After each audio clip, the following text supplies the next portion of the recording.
In a world known as the martial world, divided into 9 levels.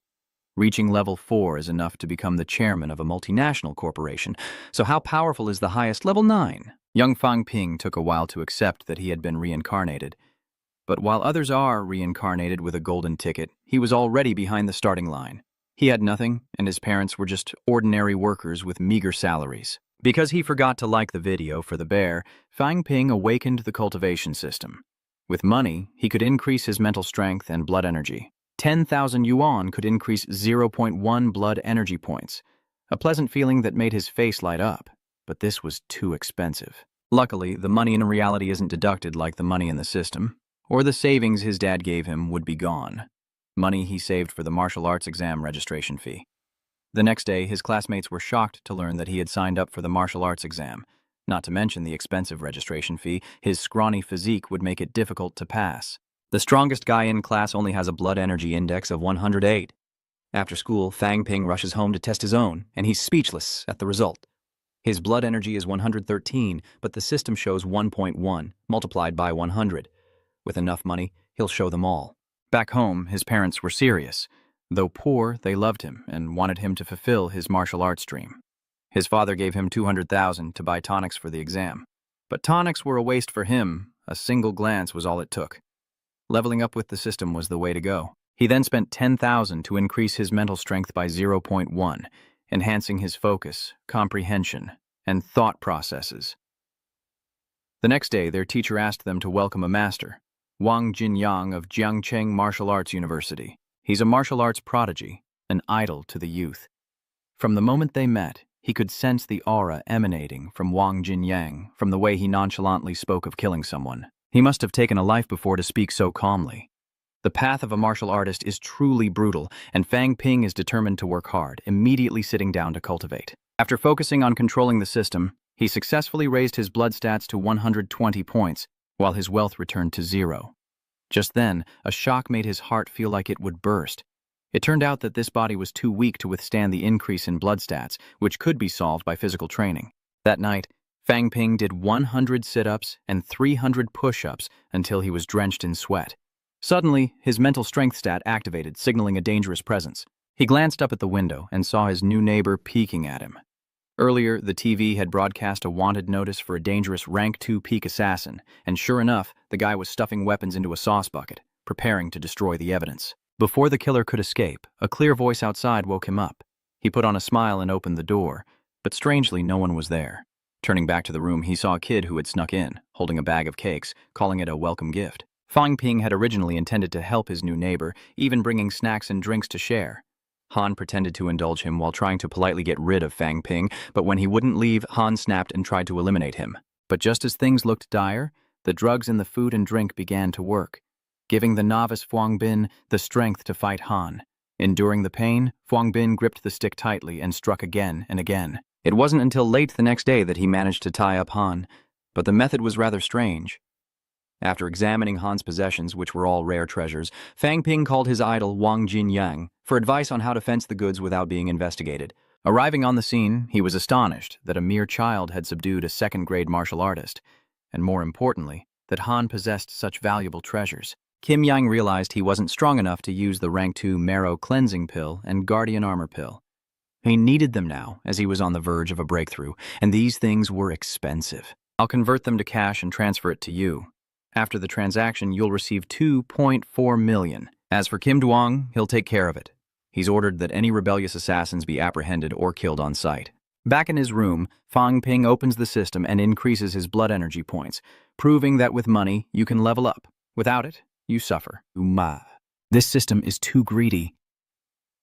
Before he could complain, his annoying sister jumped on his back, and he received a bag of training equipment sent by Kim Duong. It's only now that she realizes he's the genius from South River Martial Arts University, and she schemes to make a fortune from his autograph. Fang Ping's obsession with money seems to be spreading like a plague. Fang Ping immediately ran outside to avoid his troublemaker sister as she slowly opened the bag to reveal 3 cultivation techniques. To break through as a martial artist, 2 conditions must be met. Blood must exceed 150, and bones must be strong enough to withstand pressure. Thanks to these 3 cultivation methods, Fang Ping will quickly achieve his dream.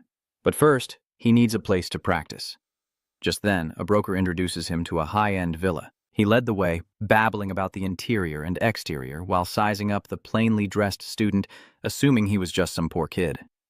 But then, Fang Ping flashed a gold card, wanting to buy the place outright, and asked about any deals. Immediately, his eyes lit up, praising Fang Ping as a refined, wealthy, young, talented, peerless, and outstanding boss, but he didn't know who his parents were. Suddenly, a news report caught his attention. A reporter struggled to announce that a battle was taking place between two grandmasters, and the once dense forest had been flattened by massive explosions. After Taimu's thunderclap palm, a mountain vanished, and Grandmaster Ma retaliated with his 10,000 horses stampede. This was the first time Fang Ping had witnessed such power, and he was stunned. The destructive force was comparable to a nuclear bomb. Resolved to reach this realm, he immediately began his rigorous training. With a location and facility secured, Fang Ping begins his physical training, understanding that a martial artist must harmonize bone, muscle, meridians, and organs. Therefore, combining specialized and general training methods will yield optimal results. And Wang Jinyang is very hopeful, guiding Fang Ping with utmost dedication. Wang Jinyang warned Fang Ping that focusing solely on the lower body could lead to injuries or even immobility. Fang Ping wasn't too worried. He figured if he couldn't fight, he'd just run. Showing a rather pragmatic mindset, Wang Jinyang continued to remind him that practicing the solution method and internal energy cultivation could raise the blood limit. But at the same time, the actual blood would also decrease. Therefore, careful consideration is needed when preparing for the martial arts exam. After the call, Fang Ping eagerly began training, and as he predicted, his blood essence and spirit diminished. But with wealth on his side, he believes he can achieve much. And as long as his body can endure, his training efficiency will skyrocket, a feat only possible with a system and a golden touch. That's the difference between them and ordinary people. The system can also restore energy and spirit, while raising the limit, making Fang Ping excited. He believes the martial arts exam will no longer be too difficult. After a month of intense training, the day of the exam finally arrives. Fang Ping confidently enters the testing room, and the first test is physical fitness. At the center, while chatting with classmates, he's suddenly called aside by a middle-aged man. Tan Zhenping, the deputy director of the education department. Fang Ping wondered why such an important figure was looking for him. Tan Zhenping invited Fang Ping aside to talk, frankly stating that the number of qualified people this year was an important indicator for the department, and the situation didn't look promising. Wang Jinyang had already mentioned Fang Ping to him, proving he was no ordinary man. Tan Zhenping hoped Fang Ping could reveal his vitality before the test to pressure the other examinees, thereby affecting the quality of their performance. Clearly, he was planning to exploit Fang Ping, who refused this request, knowing that revealing his energy now would affect his physical exam later. It seems that Tan Zhenping anticipated this and promised to compensate Fang Ping with a qi and blood pill worth 900,000. Seeing his advantageous position, Fang Ping immediately agreed. Meanwhile, a student from Yangcheng High started a fight with another school, and as Fang Ping worried about missing his chance to shine, he unleashed his aura, forcing everyone present to kneel before his overwhelming power. Surprised, Tan Zhenping realized that Fang Ping's energy was approaching that of a martial artist, and Fang Ping entered the exam center, drawing everyone's attention. As everyone wonders about the source of his power, basking in his success, Fang Ping was suddenly pulled into a dark room by Tan Zhenping. He produced a rank 1 vitality pill, demanding Fang Ping use it to become a potential martial artist. However, Fang Ping adamantly refused, as the pill was too potent and could negatively affect a normal person's body, even endangering their life. Seeing Fang Ping's strong refusal, Tan Zhenping revealed that it was a request from Bureau Chief Jin Keming, a rank 3 martial artist. Realizing intimidation wouldn't work, Tan Zhenping began to use softer tactics, promising that if Fang Ping agreed, they could negotiate the conditions. Seeing an opportunity to profit, Fang Ping proposed 2 first-grade qi and blood pills for 2 million. Dam Zhenping immediately agreed, and before leaving, Fang Ping reminded him to tell Jin Keming that he wanted 3 pills. Jin could keep 1 and give him 2. Dumbfounded, Tan Zhenping wondered if this kid was trying to bribe him. Was he really just a high school student? The person Wang Jinyang was watching was indeed no ordinary individual. In the examination room, rows of testing booths saw many candidates complete their tests, but none had reached 120,000 blood vitality. When it was Fang Ping's turn, Jin Keming immediately requested to open his monitoring screen. In reality, Fang Ping didn't need the qi and blood pill, but he pretended to take a normal one, swallowing it down, the effects quickly taking hold as qi and blood surged through his body. Fang Ping roared, unleashing a surge of power that sent the test number soaring and triggered a celebratory tune. He had reached the potential martial artist threshold of 149,000 points. Fang Ping passed the exam with a smug look, unaware of the dangers of the martial world. Immediately after the test, all the candidates gathered in the meeting room to await the proctor's announcement of the results. His vital stats have now reached 115,000, far higher than last year, but Fang Ping remains calm. As the examiners announced the list of successful candidates, Fang Ping, with a score of 149 kilocalories, topped the list in Ruiyang City, though he couldn't help but ponder as he looked at his friends who didn't meet the standard. Indeed, the martial arts exam isn't for ordinary people, and financial resources are crucial. He approaches a girl saddened by her low stats, inviting her and her friends for a good meal. On their way home, the group encountered a man with strange symbols painted on his face, who approached them and began criticizing martial artists, revealing himself to be a member of the True God sect. Despite being ignored, he persisted, forcing Fang Ping to unleash his aura to deter him before leaving with the group. The next morning, Fang Ping participated in the next survey and professional examination. After the exam, the students were happy, unaware of the disaster about to befall them. At the school gate, a group of men with weapons suddenly attacked the students as they left the school. An explosion rings out, a student falls, and the attackers descend like wolves upon the fleeing, panicked students. At this moment, Fang Ping is still trying to understand what's happening. Suddenly, a woman appeared behind him and punched him. He barely managed to raise his arm to block, but the powerful blow still staggered him. Noticing strange symbols on her face, he realizes she's part of the same cult as the man from yesterday. He kicks her, but the impact leaves him slightly dazed. Was he going to die here? Just as things looked dire, the woman was suddenly sent flying like a cannonball, crashing into a nearby railing, blood flowing. Meanwhile, another man approached from the front and took down the woman, leaving Fang Ping in awe of his strength. As fresh blood flowed, he felt the fragility of life, a would-be martial artist cut down before his prime. His savior was Zhang, the ruthless deputy director of the Yangcheng Investigation Bureau, a prominent figure. Soon after, Don Zhenpeng rushed over, anxiously asking if Fang Ping was injured. After confirming he was okay, he discussed the incident with Zhang, realizing it all stemmed from an organization calling itself the Wind God Sect. Soon after, a young man from the Investigation Bureau reported to Zhang that all members of the Wind God Sect had been captured, but many students were injured or killed, and many may no longer qualify for martial arts academies. Fang Ping realized he was still too weak in a world where strength is revered.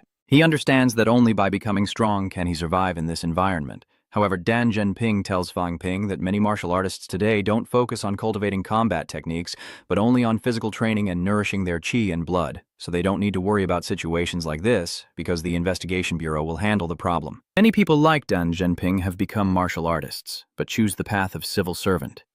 Fang Ping is extremely disappointed to realize that martial artists are mostly just decorative weapons. Dan Zhenping offered to take Fang Ping home to visit his parents, and upon arrival, he offered Fang Ping's father a security job at the education department, with a salary of 500 yuan, plus social security and medical insurance. This job seemed better than working at the ceramics factory, and after Dan Zhenping left, Fang Ping seized the opportunity to tell his family that the Education Bureau had also rewarded them with a house. Finally, this relieved his family's suspicions, and the next day, Fang Ping took his parents and sister to see the house he had bought.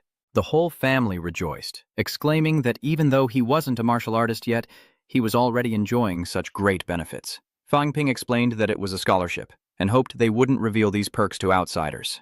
As his family watched the news, seeing martial artists helping the community, Fang Ping realized they weren't useless after all. Suddenly, Wang Jinyang called, announcing that Fang Ping's blood vitality had reached 150,000 and he'd completed his first bone tempering. Wang Jinyang advised him to wait before breaking through, as higher blood levels would lead to a brighter future, stressing that Fang Ping must complete his second bone honing. It seems Wang Jinyang intends to continue helping Fang Ping grow, as he recently called to inquire about the speed of his bone tempering. And so it was. His physique and blood vitality had reached their peak, and now the speed of refinement would naturally decrease.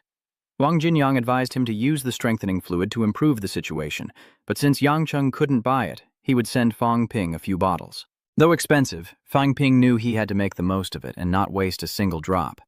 After a month of hard training with the tonic, his blood vitality reached 170 cal, and finally his martial arts exam results were in.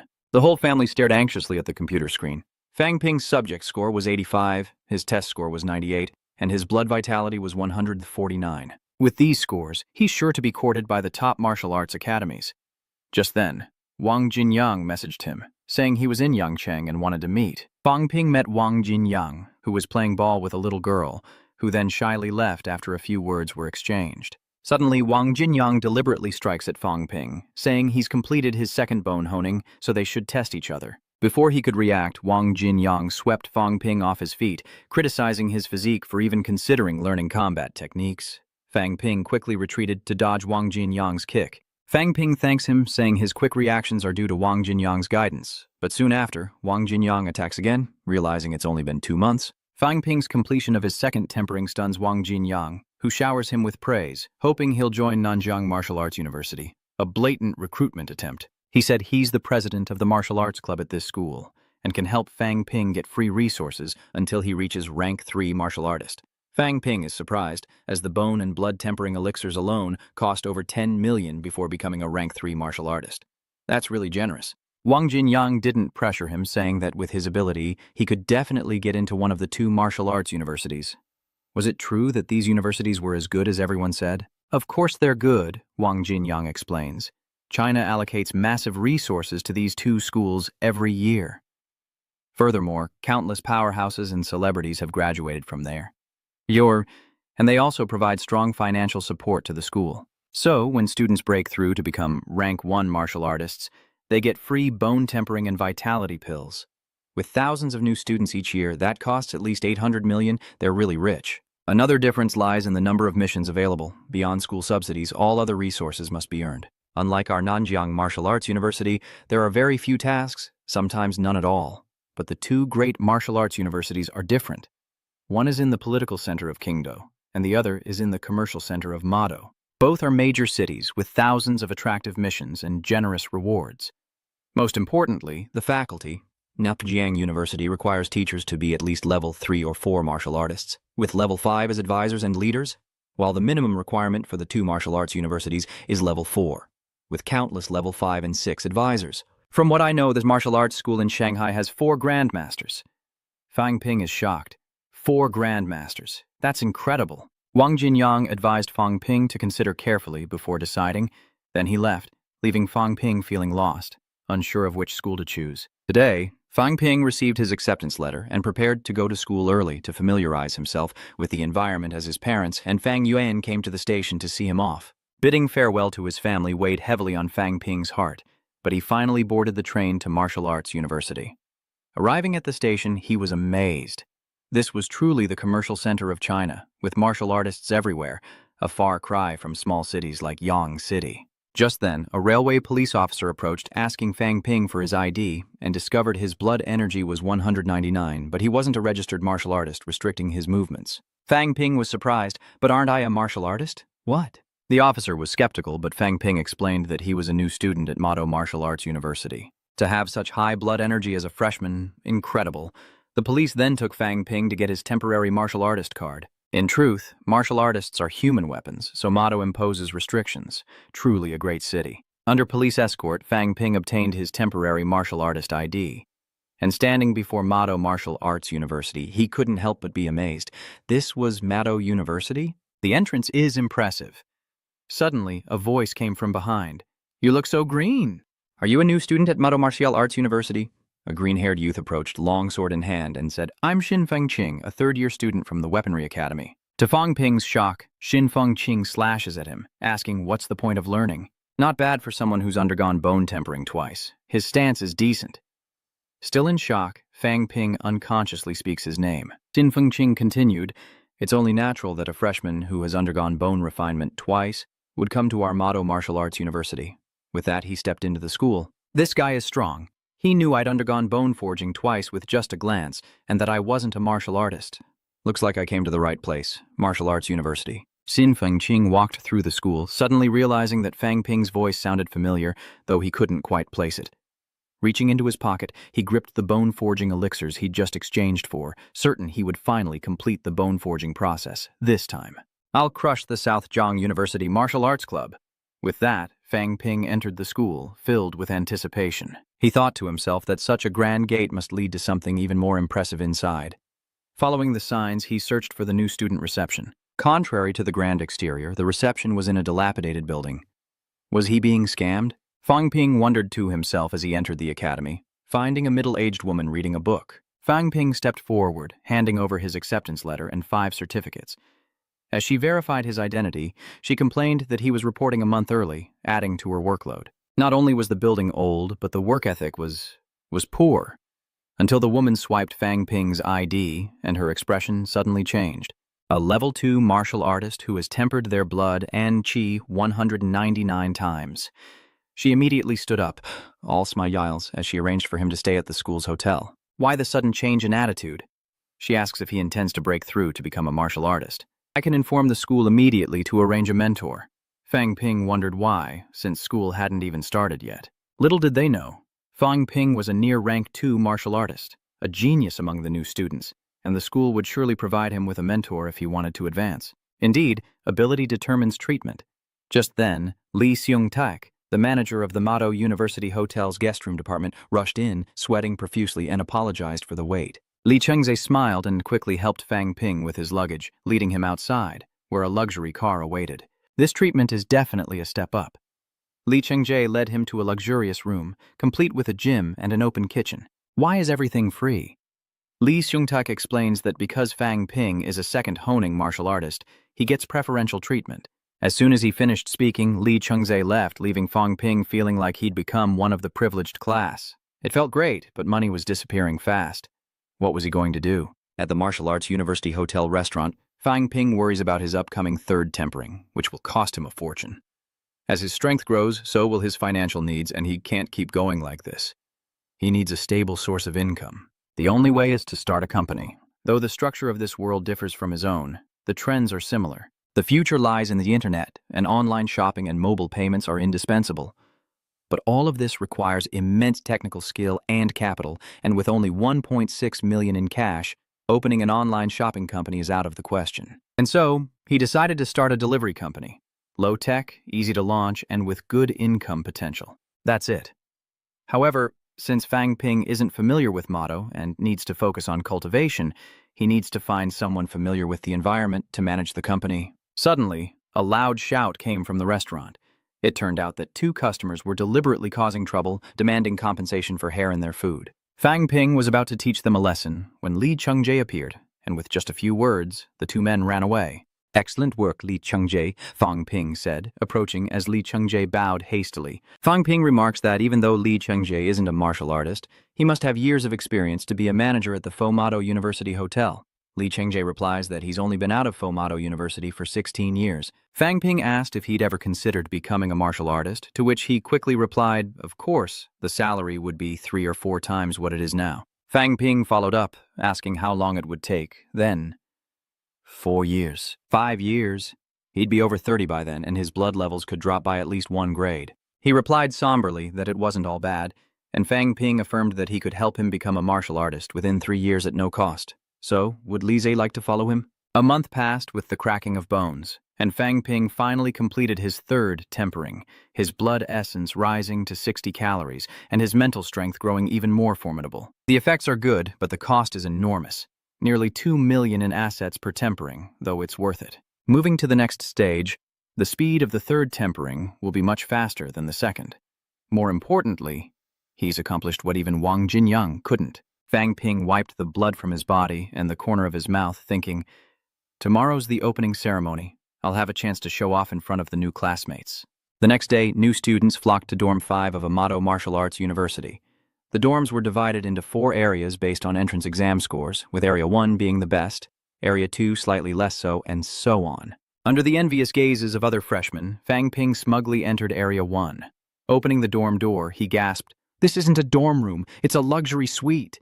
Although Fang Ping had spent a month enjoying the privileges of the Amado Martial Arts University Hotel, he was still amazed by the school's immense financial resources when a knock came at the door and a handsome young man stood there. "Hello, I'm Fo Swang Uyen from the room across the hall." This made Fuang Bin feel that not only him, but Fo's academic stats were even better than his. Can people even survive that? Fang Ping politely introduced himself. Surprised, Fu Shuangyuan thought the voice sounded familiar. Could it be that guy? "Then you must know Wang Jinyang. He was my senior in high school." "How wonderful, you know him too," Fo Suang Uyen said with admiration. He's a role model for the new generation of martial artists. Last year, he single-handedly wiped out all the First Realm students at Mado Martial Arts University. What? Fang Ping was surprised. A few days prior, Wang Jinyang visited Fu Shuangyuan's hometown in Qingdao and caused an uproar, single-handedly taking down 18 martial arts gyms that even intermediate martial artists couldn't handle. Fu Shuangyuan's departure left Fang Ping excited. His blood energy was so strong. Lao Wang is truly impressive. Looks like I need to work even harder. Fo Suang Uyen steps out, looking serious. Hearing about Wang Jinyang has ignited his blood energy. He must have undergone marrow cleansing twice, maybe even stronger. Have you ever seen a school like this? Even choosing a major is a struggle. At the orientation, all the new students gathered at the training building. Noise erupted everywhere, and the host was sweating bullets as no one paid attention. Then, a blond man stepped up and said, "Everyone, freeze!" His booming voice and immense blood energy filled the space, causing many students to collapse, including Fang Ping and Fu Shuangyuan, who trembled. It was the dean of the Martial Arts Academy of Pado University, Huang Jing, a true Grand Master-level martial artist, who announced he would oversee the admissions process. The building before them was the sorting ground. The first floor for liberal arts, the second for crafting, the third for tactical command, and the fourth for the weapons academy, specializing in combat. Within 5 minutes, all the students had entered and made their way to their chosen academy's floor. An hour later, as the building was sealed off, the freshmen began to murmur, finding it too simple. Why not just assign places directly instead of making it so complicated? Huang Jing smiled slyly, reminding them that each floor could not exceed 400 people. If they exceed that, all students on that floor will be deducted the 30 academic points. And remember, new students only start with 50 points, each worth 30,000 credits. 3 points can be exchanged for a common chi and blood pill at the school. The students could no longer remain calm. The first day of school was already this intense. Even Fang Ping was surprised. It seems the martial arts university exam is not simple. The Weaponry Academy has abundant resources and excellent instructors, so many will reach the 4th level. Cooperation would make reaching the 4th level easier, but it doesn't guarantee guidance from the best mentors. Fang Ping seemed annoyed and asked, "Why is that?" Fu Yangyuan explained that all the advisors at Martial Arts University would monitor the freshmen's subject selection process and choose the students they felt were suitable. Therefore, we must attract the attention of the advisors during this division. Fang Ping pondered this deeply. Earlier, Wang Jinyang mentioned that choosing a good advisor is crucial. So, wouldn't attracting all the advisors give us more options? We must cooperate. At that moment, Huang Jing spoke up. The principal of Mado Martial Arts University said that true martial artists must compete. Now, let the first lesson in becoming a martial artist begin for the new students. The hall went silent, and then all the freshmen rushed into the building in the hall. An advisor comments that this year's freshmen are quite physically fit, but Huang Yong scoffs, saying those who only know comfort know nothing. They're just children with bloodlust. Another advisor sighed. We've all been there. There's no need to be so harsh.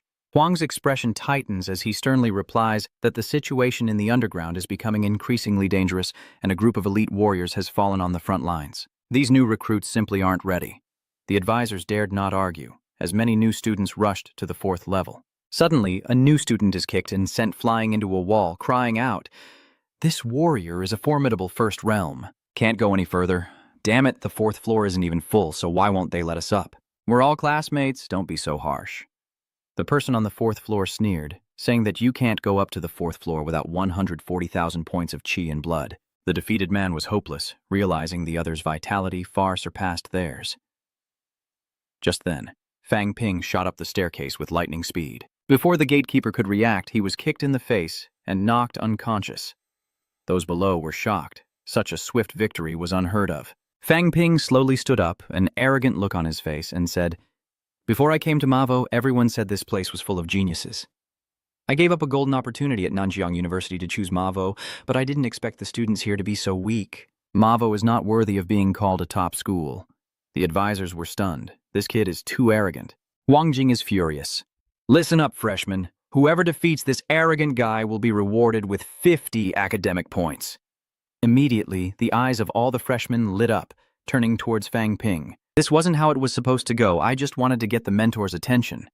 As Fu Yangyuan looked on in shock, Fang Ping wore a knowing smile. "So, should I take you all on at once?" Fu Yangyuan, as my comrade, in smiles, "If you two fight as a team, there's no shame in losing." Fang Ping smirks, then shouts that defeating him will earn them credits.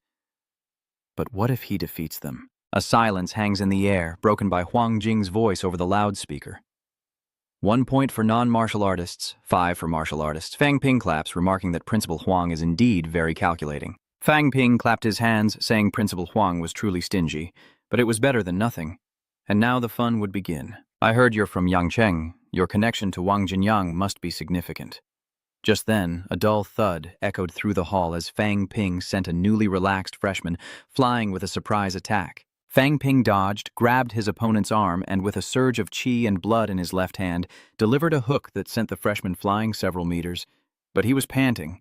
100 credits per hit. The qi and blood expenditure was too great.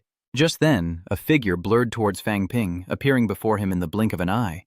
Fang Ping gasped, "So fast!" It was none other than Zhao Lei, the top freshman, a martial artist who had tempered his bones twice.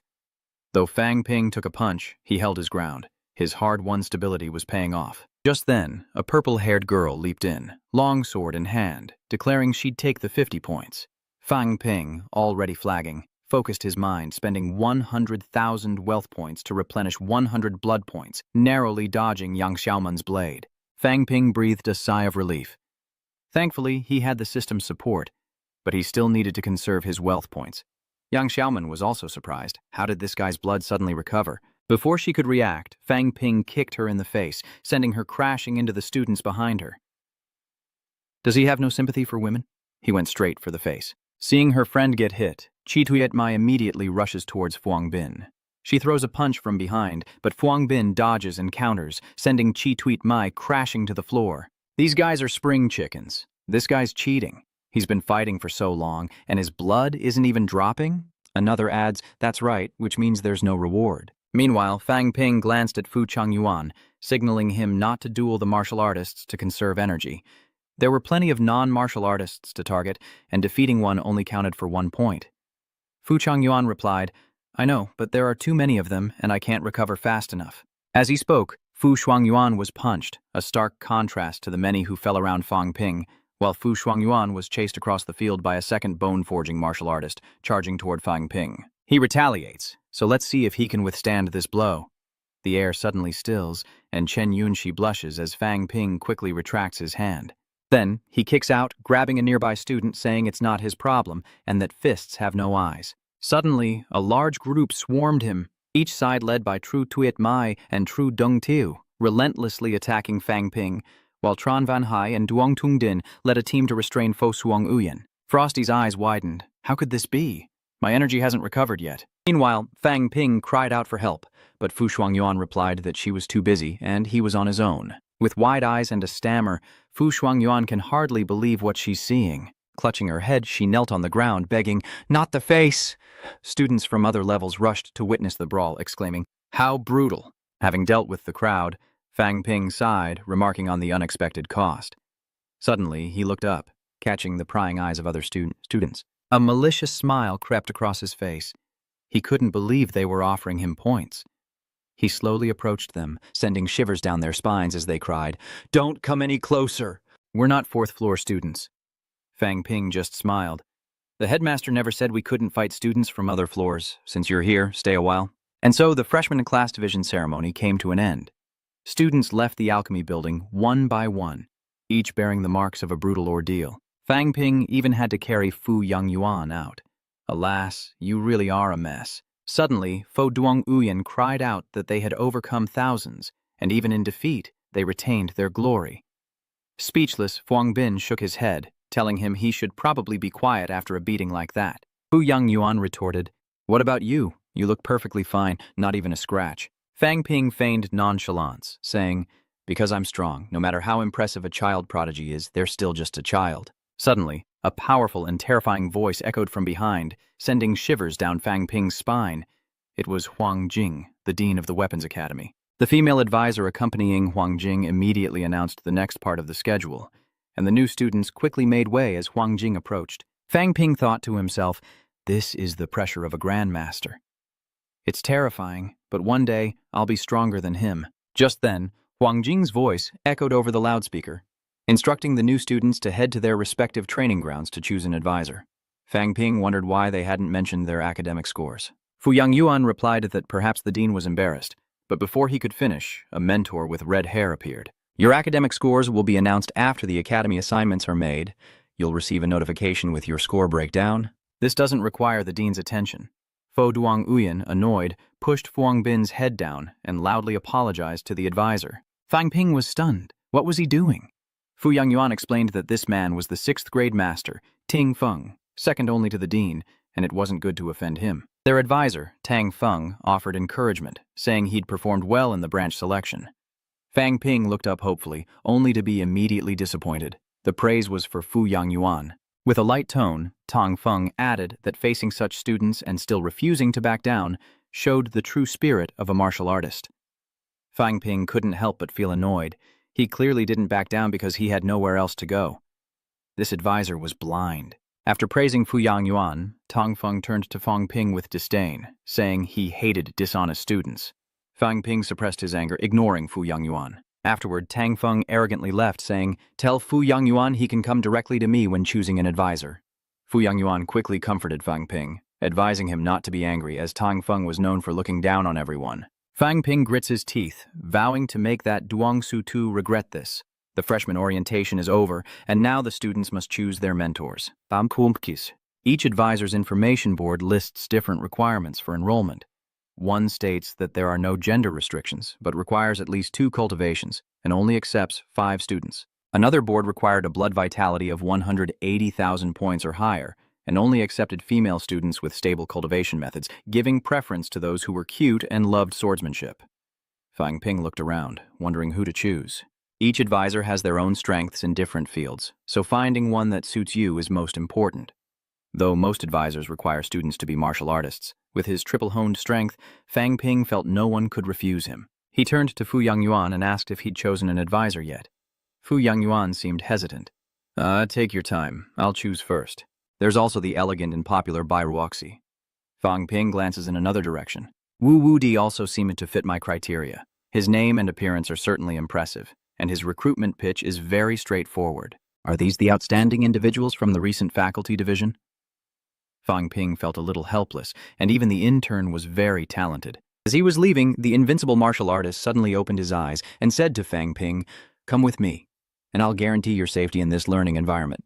Quite the bold claim. Fang Ping asks if there's any danger at the school, to which Wu Wudi replies, "Do you know Wang Jinyang?" Fang Ping wondered if there was anyone in the school who didn't know him. Wu Wudi smiled faintly and continued, "Last year, that guy injured quite a few students in his class at Magic Martial Arts. With your connection to Wang Jinyang, do you really think you'll have a peaceful college life? You wouldn't want to face upperclassmen who hate him every day, would you?" Before he could finish, Tang Feng slammed his hand on the table, insisting that Ma Wu's students weren't so petty. The martial arts champion stared at Tang Feng, adding that it would be fine if they were just classmates, but Wang Jinyang was Fang Ping's mentor. Can you guarantee that your students won't harbor resentment? This question left Tang Feng speechless. The martial arts prodigy stood and continued, saying that defeat between martial artists of the same level would become a major grudge. She turned to Fang Ping and said, "If someone bullies you, let me know. Your teacher has a reputation. No one dares challenge her." Fang Ping was immediately shocked. She was so arrogant. The champion martial artist, unconcerned with Tang Feng's anger over the dangerous task, approached Fang Ping saying, "I can't deny that the task my student is undertaking has a relatively high level of danger, but once you've chosen to study martial arts, you must also prepare to face challenges." The champion martial artist patted Fang Ping on the shoulder and continued, "I've looked into your background. Your family is ordinary with no martial artists, yet you passed the exam and entered the Demon Martial Arts Academy, showing your potential. However, given your circumstances, achieving success in martial arts will be much more difficult than for others. As for me, I have shares in a pill manufacturing company, so you can use them freely." Fang Ping was truly surprised. Use pills as he pleases? Unbelievable. Seeing Fang Ping's disbelief, Wu Wudi smiled and said, "You think I'm trying to win you over?" Then, she quickly took out 10 ordinary qi and blood pills and handed them to Fang Ping as a welcome gift. Looking at the glistening pills in Wu Wudi's hand, Fang Ping thought, "She's really generous." A simple gesture, and she's given away 10 pills worth millions. This will definitely be beneficial. Fang Ping quickly accepted the blood qi pills when suddenly a system notification chimed, indicating his wealth had increased by 100 points. Fang Ping grins. "From now on, I'll be following your lead." Without hesitation, Wu Wudi hands Fang Ping her dorm room card. If you have any martial arts related questions in the future, come find me. Fang Ping exclaimed, "Indeed, professionals are different." Then, Duong Fong spoke up again, saying she must take responsibility for her students, as more than half of the 12 she'd mentored failed to graduate. Hearing this, the person next to Fang Ping felt useless. Why didn't Instructor Tang say so earlier? Now, it's too late for regrets. The invincible warrior glanced at Tang Feng, saying it was none of his concern. She had it covered. Suddenly, Snow Plum Market appeared, asking if she could choose her as a mentor. Vovo Dick replied, "My name is Lu Fuang Nhu, and of course, you're welcome to join." Fang Ping couldn't believe that despite Tang Shizi's words, she still dared to choose Vovo Dick. She was truly something else. Fang Yang Yuan puts his arm around Fang Ping, saying her name isn't Vovo Dick, but Lu Feng Nhu. And although her students have a high mortality rate, her strength is on par with Duong Fong. Fang Ping wondered why he didn't choose her, to which Fu Chongding replied that he wanted to learn the spear, so he chose Luo Yichuan. Fang Ping asks with a smile, "Aren't you afraid of Tang Shizi causing trouble?" Fu Yangyuan replies, "What's there to fear? I, Fu Yangyuan, am not one to back down from a challenge. Besides, even Chiuliu and my friends chose him, so why would he care about someone like me?" Really? Perhaps you were already mentally prepared for this. With everything in place, they headed to the Magic Combat Logistics Division to collect their points. Fang Ping asked, "How many points do you think we can get?" Fu Yangyuan replied, "I was beaten to a pulp. If I don't get more points, it won't be worth my looks." Arriving at the student services counter, Fu Yangyuan went first and said, "Hello, could you please check my academic points for me?" In his imagination, he was refined, but reality was harsh. The teacher at the window got goosebumps asking for Fu Yangyuan's code name. After hearing the score, he couldn't believe it. "Huh? I only got 45 points. There must be some mistake." "Teacher, I beat up so many people, why only 45 points? The teacher replied that if he had any questions, he should find the dean because she wasn't in charge of it. Next, Fang Ping steps up and announces his name, along with a reward of 152 points. The teacher's eyes widen in shock, thinking to herself that in her 3 years, this is the first time she's seen a freshman receive so many points. Fu Yangyuan's face immediately paled. This was far beyond his reach. Fang Ping, however, feigned modesty, despite clearly being stronger. Fang Ping asks what other uses merit points have besides exchanging them for medicine. The teacher explains that there are many, from small things like eating and resting to big things like using training grounds or borrowing advanced support equipment. Basically, at Martial Arts High, there's no problem that academic credit can't solve. Furthermore, academic credit can be exchanged for cash. 1 point is worth 10,000 in cash and 30,000 can be exchanged for 1 point. Furious, Fu Yangyuan finds this far too elaborate, but the teacher sternly replies that the school does not encourage using money to exchange for points.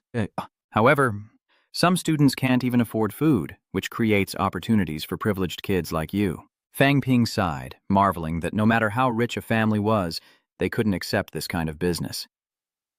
Fang Ping opened the system, surprised to see that he had accumulated quite a bit of wealth since entering school, plus the blood chi pills, a total of more than 4 million in assets, making him grin. After that, the two head to the resource exchange to get some medicine.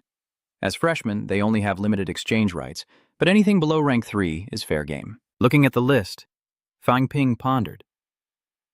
A first-grade organ protection pill was worth 2 million, but here it only costs 60 credits, or about 600,000. His eyes lit up. Could he sell pills for profit? At the same time, he could increase his net worth. Truly a genius. Back at the dorm, Fang Ping lay in bed, thinking, without the system, I probably wouldn't be a match for those twice-tempered martial artists today. To break through as a martial artist, I need to focus on tempering my bones and increasing their strength. As strong as I am, I've only tempered my bones 3 times, and in a direct confrontation, my bones are no match for theirs. Tomorrow, he must go to Ms. Lu's pharmacy to find her and break through to rank 1 as soon as possible. Is this the beginning of her passing on her experience? Having broken through to the first rank in his first semester, Fang Ping felt his strength was still lacking, so he sought out Lu Fengru to quickly become a martial artist. She opened the door, still half asleep, her figure stunning. Even the young Fang Ping felt his face flush. Lu Fengru pulled him closer, staring intently. So delicious, huh? Want to get a little closer for a better look? Fang Ping says it's not entirely impossible. They enter the living room, and she asks what brings him by so early. Fang Ping paused, then declared he wanted to become a martial artist. Lu Fengru chuckled, surprised he hadn't waited for his 4th bone honing. Fang Ping replied helplessly, "A non-martial artist is still not a martial artist. No matter how strong they are, they're just non-martial artists. I thought I was strong with 3 bone refinements, but after the departmental war, I realized the gap between me and a martial artist was vast. You probably know how difficult it is to temper all your bones.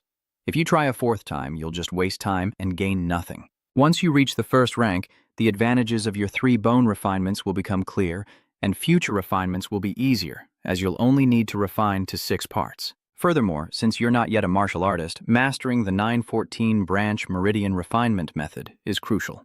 When you break through to the 1st rank, you'll be able to expand more meridian branches, allowing your blood and qi to be refined more deeply.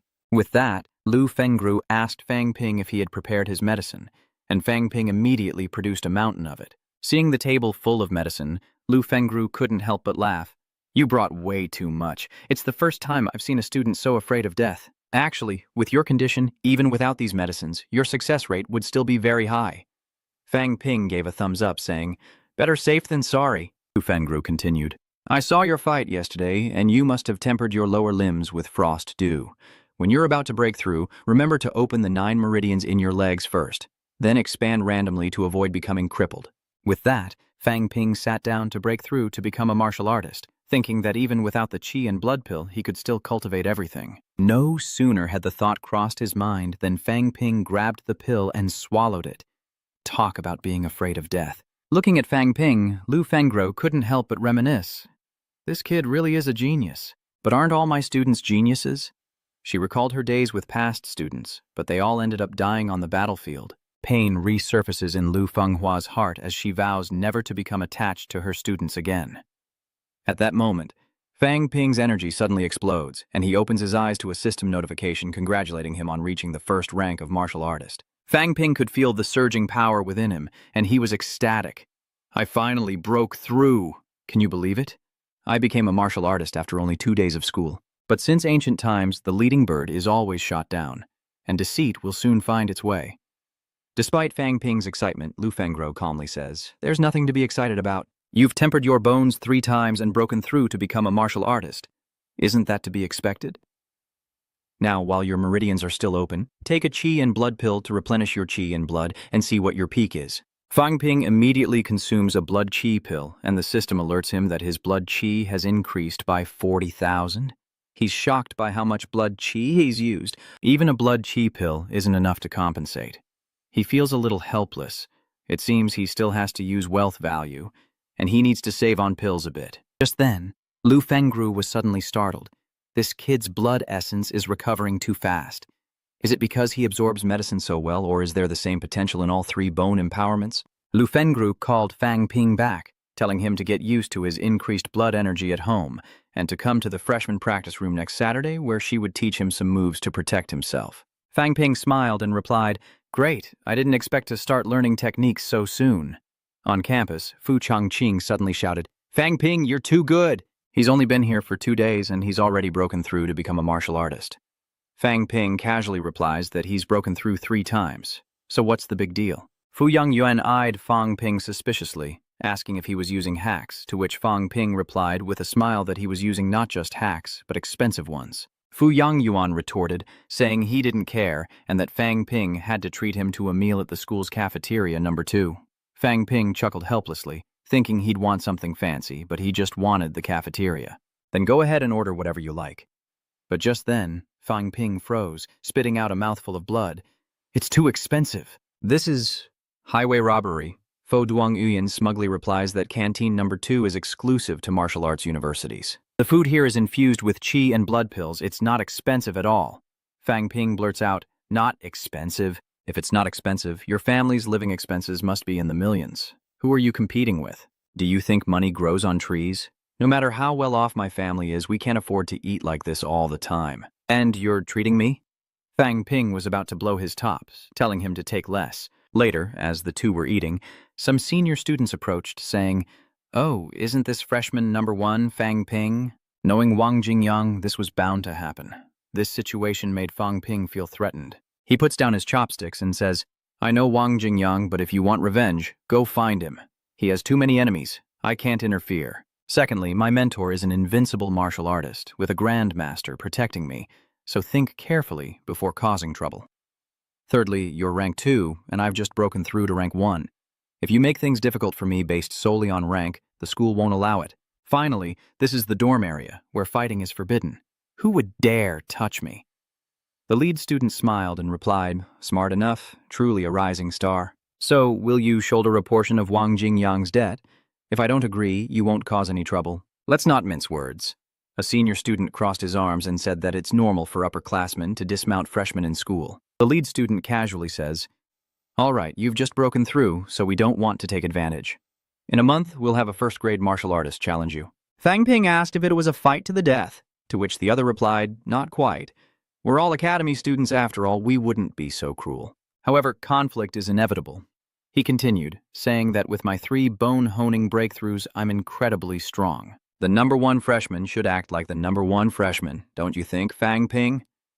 Fang Ping calmly replied, it's fine, whatever you guys want. With that, the group left. Fu Yangyuan worriedly said that he didn't need to be so stubborn. If he ignored them, they wouldn't dare do anything to him. Fang Ping resolutely stated that he wanted to experience the true path of a martial artist, the fierce competition, and that occasional injuries were to be expected. On Saturday, Fang Ping arrived at the training hall as requested by Lu Fengru, but seeing someone else there, he wondered why. It turns out, Shui Mei was chosen by Feng Ru, just like him, and Ping was a little disappointed, thinking he'd get special treatment. Fang Ping approached and greeted Shui Mei, and after a brief handshake and introduction, they stood in silence, hands clasped, for a minute. Sweating, Fang Ping apologizes, but then Shui Mei asks where Feng Ru is. She then asked if Fang Ping could let go of her hand, prompting an apology and a hasty withdrawal. Cho Tweet Mai broke the awkward silence, saying that she heard he'd be challenging a senior in a month. She clarified that it wasn't a challenge, but rather he was being challenged. Shui Mei worriedly warned him that many upperclassmen had already reached the peak of the first rank, and even though he was the strongest of his class, they wouldn't be easy to deal with. Fang Ping simply scratched his head and replied that he'd figure it out when the time came, causing Shui Mei to shake her head in exasperation, noting his lack of concern. Just then, Lu Fenghao looked over. I've heard about it. You accepted the challenge yourself. No one forced you. Her eyes showed a hint of displeasure towards Fang Ping. I thought you valued your life, but you're just like everyone else. Fang Ping retorted, we're both rank 1. I want to give it a try, rather than face more criticism, perhaps.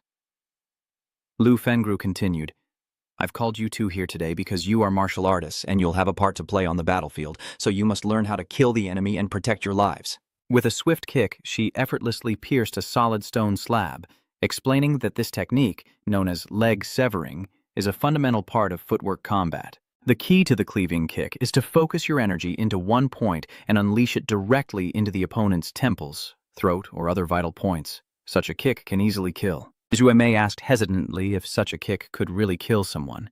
Lu Fenghu replied loudly, Of course! Combat techniques are killing techniques created for that very purpose from the start. You must realize that from the moment you entered the martial arts academy, you ceased to be ordinary people, and now struggle between life and death. Never treat any fight as child's play. It is a battle of life and death.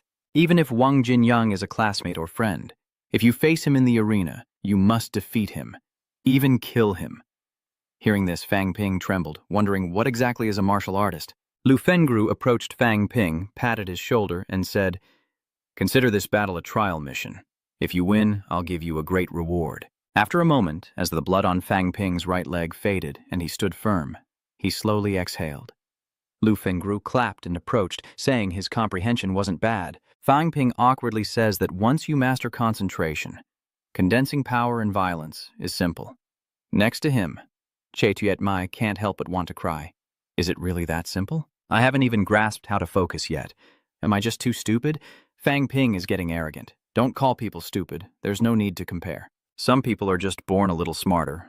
Hearing this, Shui Mei instantly throws a shoe at Fang Ping, along with a rather rude hand gesture. Lu Fengru quickly reminded Chu Xuanmai not to let Fang Ping disrupt her rhythm, as he really wasn't like other people. Just maintain your rhythm and tempo. While Fang Ping hesitated, I just wanted to praise him, but why is he so prickly? He's clearly straightforward. Lu Fengru seemed a bit sleepy and asked Fang Ping to demonstrate again, promising to correct him if anything was wrong. Fang Ping nodded, focused, and gathered his energy into his right leg. but his clumsy kick shocked Lu Fengho. What a rascal. I told you to practice, not kick the wooden post.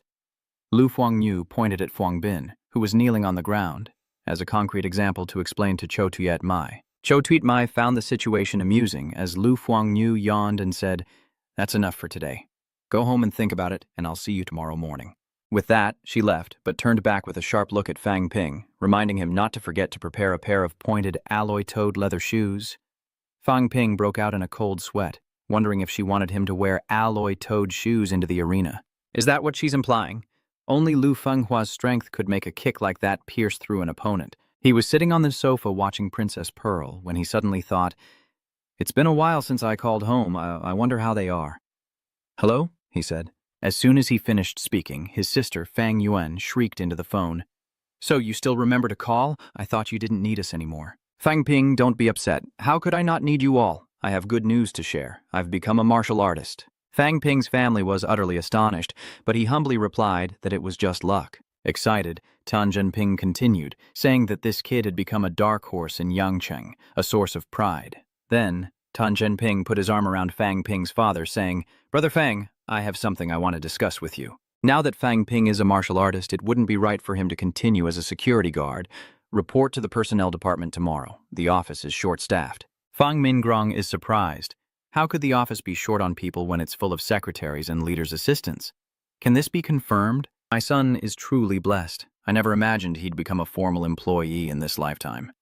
The scene shifts to Fang Ping as he arrives to exchange equipment. "Master, could you make me a pair of alloy shoes?" The staff member glanced at Fang Ping's temporary martial arts certificate and said, "You're not a martial artist yet.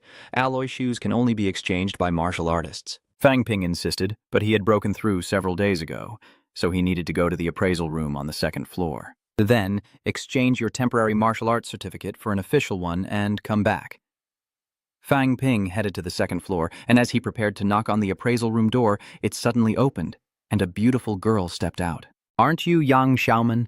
Weren't you the one who attacked Fang Ping from behind during the departmental assessment?" Yang Xiaoman pointed and said, "Aren't you the rookie who won the aptitude assessment?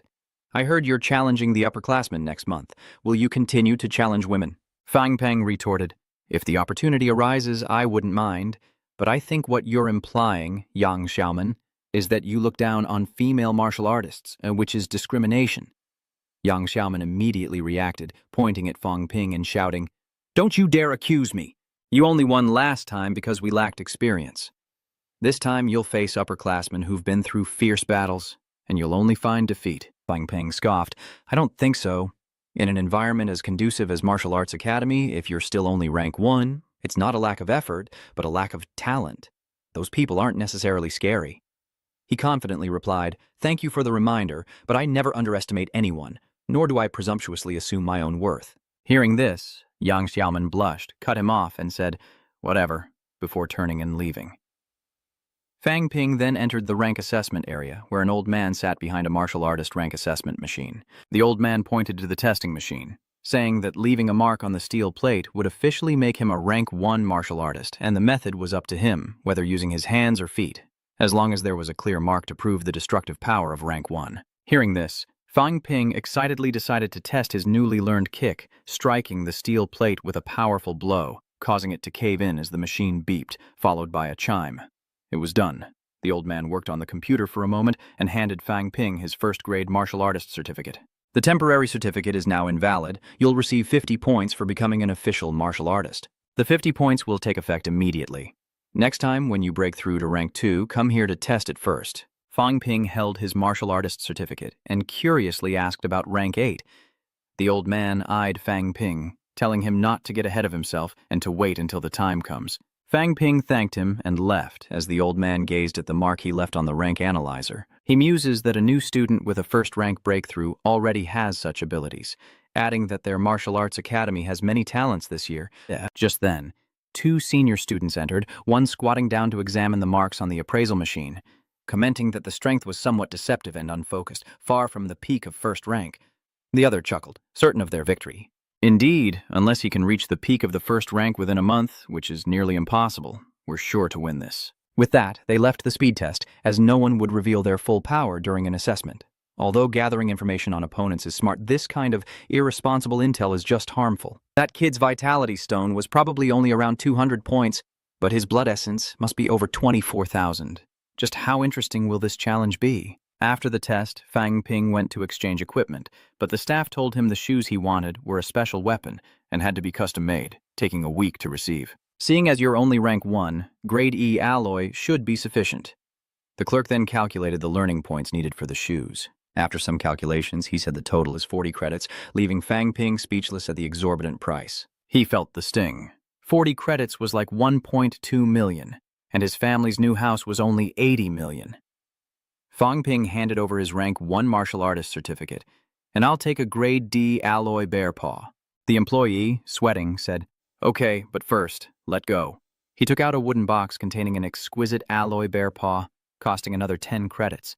Fang Ping sighs how expensive it is to be a martial artist. 50 points, gone in an instant. He pondered Li Chengjae's company situation, realizing he needed to make a profit quickly. The scene shifts to a coffee shop where Li Chengjae calls out, "President Fang is here." Fang Ping pulled up a chair. "Fang's CEO for such a small company. Just call me Mr. Fang." He pulls out a wooden box and says, "Here are 10 ordinary qi and blood pills that I don't need for now. Sell them off to fund the company." Suddenly, Li Chengjae slams the box shut and says seriously, "Mr. Fang, you should focus on martial arts and treat business as secondary. If you cut off resources for martial arts for the sake of business, you'll be putting the cart before the horse." But Fang Ping retorted that he didn't need them anymore, having just broken through to the first rank, making ordinary qi and blood pills useless to him. Li Chengjae was astonished. "What? You've already broken through." "That's right," Fang Ping told the company, and Li Chengjae was ecstatic, utterly shocked. "He's broken through in less than a week since the semester started. Expanding our company's operations will be much easier now." Fang Ping casually tossed Li Chengjae a blood qi pill, saying, "I told you, as long as you do well, I'll definitely help you become a martial artist." Li Chengjae was moved, biting his lip, then stood up and bowed to Fang Ping at a 90-degree angle, thanking him and promising to dedicate himself to the company. A week later, Fang Ping arrived at the Martial Arts Academy's logistics department to pick up the alloy shoes he had ordered. He couldn't help but admire them. These are pretty good. Even though they're metal, they're soft on the ground. Of course, our Martial Arts Academy's manufacturing department is number 1, a silver-haired old man said, then led Fang Ping to the testing grounds. The old man explained that the swords and spears here have the same durability as alloys, making this a weapons testing ground. He carefully examined the steel plate in his hand, noting the penetration wasn't bad, and if his bones were fully tempered, martial artists would have to be wary of him. With that, he smiled, tossed the steel plate, and left the room, remarking that each new generation of students was stronger than the last and that it was time for him to enjoy his retirement. Clearly, he was a master in disguise. A month passed in the blink of an eye. In the training room, Zhang Xuemei, looking worried, asked Fang Ping why there was no news about his competition. Could it have been cancelled? Fang Ping calmly replied, unable to hide his confidence. "No, it's tomorrow." Surprised, Zhang Xuemei frantically asks why he didn't say so sooner, promising to bring Xiaoman and the others to cheer him on. Feeling helpless, Fang Ping retorted, "It's not a family game. Why would I need so many people?" Zhang Xuemei, looking disappointed, replied, "But we have the same mentor, so everyone thinks we're close. Yet you're not enthusiastic at all." With a slightly sulky expression, she continued, "But that's right. If it were Xiaoman or Yunxi, those beautiful girls, you would definitely be more enthusiastic." Losing patience, Fang Ping explained that it had nothing to do with looks. "Besides, you're not ugly at all." Fang Ping's words made Zhang Xuemei's cheeks flush. Surprised, she asks if he's serious, and he confirms with certainty that everyone who liked it is beautiful. Zhang Xuemei was overjoyed, but before she could fully savor the moment, Fang Ping joked that she was a bit sloppy and casual, like a man. Enraged, Zhang Xuemei grabbed Fang Ping's collar and sternly asked if he meant she was not only ugly, but also completely unfeminine. With a tone of regret, Fang Ping quickly explains that he didn't mean it that way, wondering why she always gets angry when he teases her. Just then, Lu Fengru appeared, gently telling Xuemei to leave, as they had something to discuss, reminding him that while his leg sweep was proficient, life and death were determined once he stepped into the ring. These words serve as a stark reminder of the brutality of martial arts. With a calm demeanor, Fang Ping replies, "I have no grievances with them. Why would they actually kill me?" Looking at Fang Ping's carefree demeanor, Lu Fengru sighed. "Indeed, a naive boy." She continued with a warning tone, I've looked into the students organizing this competition. The leader is Liu Yongwen from Class 3, currently at the 3rd grade realm, and his younger brother, a former demonic beast student, was beaten to a pulp by Wang Jinyang last year and is still hospitalized. I think you should also know that missing training time and this jade will effectively end your martial arts journey. He seems refined, but he doesn't hold back, causing me so much grief. I'll be sure to remember this. Lu Fengro hands Fang Ping a rank 2 qi and blood pill, adding that he should unleash it all at once, and whether he suffers a backlash is up to fate. Fang Ping is shocked. This woman really doesn't care about her students at all. The next day at the arena, an instructor stepped onto the stage as Zhong Yan, the Minister of Foreign Affairs of the Excavation Club, watched with displeasure, wondering why the instructors were even there for a student exchange. With an arrogant tone, Instructor Zhang replied, "I wouldn't dare. It's just that I happen to have a student participating in this exchange. I hope the instructors won't interfere." In a cold voice, Zhong Yan said, "You're thinking too much. I'm not reminding you, but warning you. If you dare interfere, the Martial Arts Society will deal with you." Zhang Xiang's face twitched with rage, momentarily speechless. Ignoring Zhang Xiang's shouts, Zhong Yan turned and left the stage, telling the blonde girl to inform the martial arts club members to supervise. Suddenly, Zhong Yan's eyes narrowed as he looked towards the entrance of the gymnasium, saying he would inform the director to come and supervise. Who knew even Lu Fuangnu of the 6th grade Din Fang would come? Just what is this young man's background? Stepping onto the stage, Lu Fengro, with an indifferent expression, said, "Why inform the dean? I have no intention of causing trouble. What does it matter if an ordinary student dies? The Martial Arts Society can rest assured. I'm here, and if those Chinese dare interfere, I won't hesitate to act." She speaks with the calmest of voices, uttering the cruelest of words. Truly, the title of Invincible is well earned. But where is that strange kid, Fang Ping? Meanwhile, Fang Ping was searching for the Martial Arts Society in the gymnasium, panting heavily as a group of seniors shouted, wondering why the competition hadn't started yet and if the newbie had run away. Just then, the doors burst open, and Fang Ping entered, saying, "Sorry, I got lost and am late." The martial arts club leader spoke up. "Fang Ping, you volunteered for this match, correct? What if I said no?"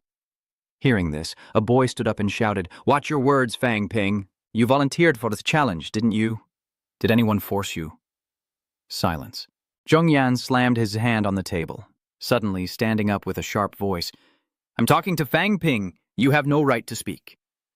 Noticing the anxiety of the young students around him, they fell silent, not daring to retort. Zhong Yan continued, stating that sparring and competition were not prohibited at the Martial Arts Academy, but required mutual consent. If one party refused, the challenge could not proceed. The Academy has authorized the Martial Arts Society to maintain order, so everything must be done fairly and with integrity. If anyone is coerced, the Martial Arts Society will certainly intervene. After the impassioned speech, Zhong Yan turned to Fang Ping, asking if he was entering the competition of his own free will. Standing in the arena, Fang Ping confidently replied, "Of course, no one forced me. I'm completely willing." Zhong Yan reviewed the documents in his hand, explaining the competition rules to everyone. Because Fang Ping was a new student facing 4 opponents, he had the right to make reasonable requests within the framework of the regulations. "Fang Ping, do you have any requests?" Fang Ping pretended to think, scratched his head, and began listing his demands. First, the Nam Kui students can't use any cold weapons. Second, I want each senior to compensate me with a rank 2 qi and blood pill. Third, but before he could finish, Zhong Yan interrupted, "What do the southern guys think?" The others looked at Liu Yongwen, who hesitated, then frowned and said, 4 first-grade elixirs. "If not, then forget it. Fine by me." Fang Ping smiled, thinking to himself, he didn't expect a vague statement to establish the duel, and the match officially began. As Zhong Yan's voice rang out, a non-Kui student with a cold expression stepped onto the stage. Fang Ping squinted and asked, "Senior, please tell me your name." "Weapons Institute, 3rd-year student Chen Guolong." Fang Ping immediately switched to rapid-fire mode, aiming to overwhelm his opponent psychologically. "I'm just a new student. I've never offended you." "Why challenge me? Were you also beaten by Wang Jinyang?" This psychological tactic is proving effective. But Fang Ping has no intention of stopping. Enraging Chen Guolong. From the stands, Lu Fengru couldn't contain herself, shouting, "Fight or forfeit! Stop the chatter!" The other students echoed her sentiment. Having achieved his goal, Fang Ping smiled and replied, "All right, I concede." At this moment, Chen Guolong looked at Fang Ping with suspicion, wondering what game he was playing. With an innocent look, Fang Ping said he was only a newly minted rank 1, while they were peak rank 1s, and he already had the elixir. So what did it matter if he surrendered? "If you're afraid before even fighting, It won't bode well for your future on the path of martial arts. I have no choice, Huang Bin replies, spreading his hands. They're top-tier rank ones. What if they take the chance to kill me? Liu Yongwen asked loudly, Fang Ping, what are you trying to say? Fang Ping, with a serious face, hesitated and said, I just want to ask if you guys intend to kill me. Liu Yongwen chuckled, saying no one wants to kill anyone, but sparring always holds surprises, and accidents can happen. Fang Ping smiled. I understand. Then I won't hold back either. I haven't provoked anyone. Is this a trap? If you try to make things difficult for me, even after I surrender, then I won't surrender anymore. The head researcher has also had enough of Huang Bin's cleverness, and a long-awaiting fan begins to speak up. Fang Ping takes the initiative without hesitation, kicking directly at Chen Guolong's left arm. Chen Guolong raises his arm to block, secretly sneering with satisfaction, confident that his fully trained arm will easily deflect the kick. But then, Chen Guolong was suddenly horrified as Fang Ping's every kick pierced through his arm. Blood spurted from his arm, and in a fit of rage, Chen Guolong retaliated with a punch. But Fang Ping swiftly dodged and clenched his fists, gathering his energy. Two fists of overwhelming power are unleashed, and in a moment of desperation, Chen Guolong barely manages to raise his right arm in defense. With a sickening crack, his arm was violently fractured, and Chen Guolong bit down hard in pain. He roared, channeling his energy into his left fist, and struck at Fang Ping's face, but Fang Ping deftly dodged the blow. He pretends he can't fall, haha, let's play. He kicks his left leg towards Tran Quoc Long. You want to attack my lower body? Not so easy. Chen Guolong was ready, and I caught him. This is your moment to face death. But in that instant, Fang Ping suddenly retracted his left leg, unexpectedly changing his attack before his opponent could react. Fang Ping's right foot struck Tran Quoc Long's head, the sound of cracking bone echoing as his toes pierced through his temple. In a flash, Fang Ping retracted his right leg as blood sprayed from Chen Guolong's head, his eyes losing their light as he collapsed to the ground. With the fall of Chen Guolong, the entire hall was plunged into an unnerving silence. Who's next? The confident youth declared. With a single blow, Fang Ping defeated a peak rank 1 upperclassman, and the arena fell silent as they stared at Chen Guolong's lifeless body. Medical staff quickly rushed a stretcher onto the stage, removing Chen Guolong's body. Cho Tuit Mai and Duong Tiu Mang couldn't hide their fear as they stared at the scene. Huang Bin thought of his family. He was truly afraid of death. I have loved ones to protect. He lowered his head, blaming himself, saying he didn't mean to kill, but his strength was limited. Don't say such things. Once you're in the arena, life and death are a matter of fate. Lu Vinvan, looking grim, spoke, and Huang Bin smiled. I'm not very familiar with this. Continue. Aren't you going to rest? No need, I'm in a hurry. Fang Ping calls the next challenger to the stage as a curly-haired boy quickly steps into the arena. Weapons Academy. National Medical School. Namba. Wang Jingyang broke half my ribs, leaving me unable to cultivate for 6 months, effectively severing my path by half. I already had limited talent and no powerful family backing me. I once hoped to graduate as an 8th rank, but now only a 1st rank remains. Wang Jingyang is about to reach the 4th rank, and I can't get my revenge. He taught me martial arts, so it's only natural I seek revenge on you. Zheng Guoyi's face twisted with ferocity. Either you kill me or I kill you. I have no martial arts friends or family. If I die, the hatred will be erased. So let's begin. As Zhong Yan's cry rang out, Zhang Guoyi suddenly threw a punch, and Fang Ping quickly dodged. His speed is incredible, and the attack lands. Seizing the advantage, Zhang Guoyi rained blows upon Fang Ping, who could only raise his arms in defense. Before long, Zhang Guoyi forced him back, and seeing Fang Ping on the defensive, the two girls grew anxious. Yang Xiaomang wondered if the fans were waiting to like. Impossible. Zhang Guoyi thought confidently. Fang Ping had only just reached rank 1. His blood and qi are limited. Just one more hit and he's down. He throws another punch. Fang Ping's face paled as he gasped for breath. Zhang Guoyi grew even more smug, thinking he wouldn't last much longer. Let's see how many hits he can take. The two boys in the audience watched and began to chatter excitedly. Indeed, there's a vast difference between 1st grade entry and 1st grade peak. Victory is surely ours this time. Chuet Mei worriedly calls Fang Ping foolish, urging him to take his medicine and recover his energy. Lu Fengro is annoyed. Zhang Guoyi is pushing too hard, not giving Fang Ping time to take his medicine. Zhang Guoyi quickly advances. Can't you even stand? This time I'll avenge Wang Jinyang. Die, you little punk. With his life force depleted, Zhang Guoyi unleashes a final, desperate blow. But in that instant, Fang Ping's eyes awoke, and he spent 140,000 wealth points to recover his blood essence. Zhang Guoyi's pupils suddenly regained focus. In Zhang Guoyi's horrified gaze, Fang Ping kicked his metal shoe, instantly piercing his temple. A muffled sound echoed, and as Zhang Guoyi fell, the chairman groaned. Liu Yongwen gaped, his face in disbelief, while the senior instructor frowned, sensing Fang Ping's sudden recovery. He'd clearly exhausted himself before. Lu Fengru felt uneasy. When did Fang Ping take medicine? Ha! Unexpected. Fang Ping clenches his fist, grits his teeth, and says, "Next!"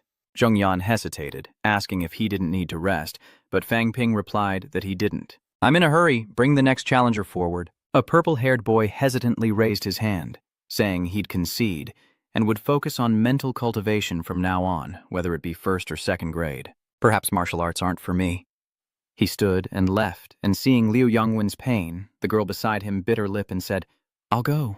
Liu Yongwen grabbed her wrist tightly, saying, "Stop, we concede." Then with a sorrowful voice, he said we were inferior and defeat was inevitable. "Fang Ping, do you understand? My brother was once a genius like you, with the family placing all their hopes on him, but after being injured by Wang Jinyang, he's been bedridden ever since, forever stuck at the first rank." Immediately after, Liu Yongwen sneered, saying he wasn't saying this for any other reason than to remind me that in the martial arts arena there is no right or wrong, only strength. If Wang Jinyang could cripple his brother, then he could cripple me too. Because martial arts has its own rules, my higher rank prevents me from acting against you. But once you reach third rank, I'd be happy to let you experience what my brother did. "You don't have to wait until I reach the third rank." Suddenly, a shout echoed from the arena entrance. A man with a long sword slowly entered. It was none other than old Wang Jinyang. His entire being radiated an astonishing power, spreading pressure.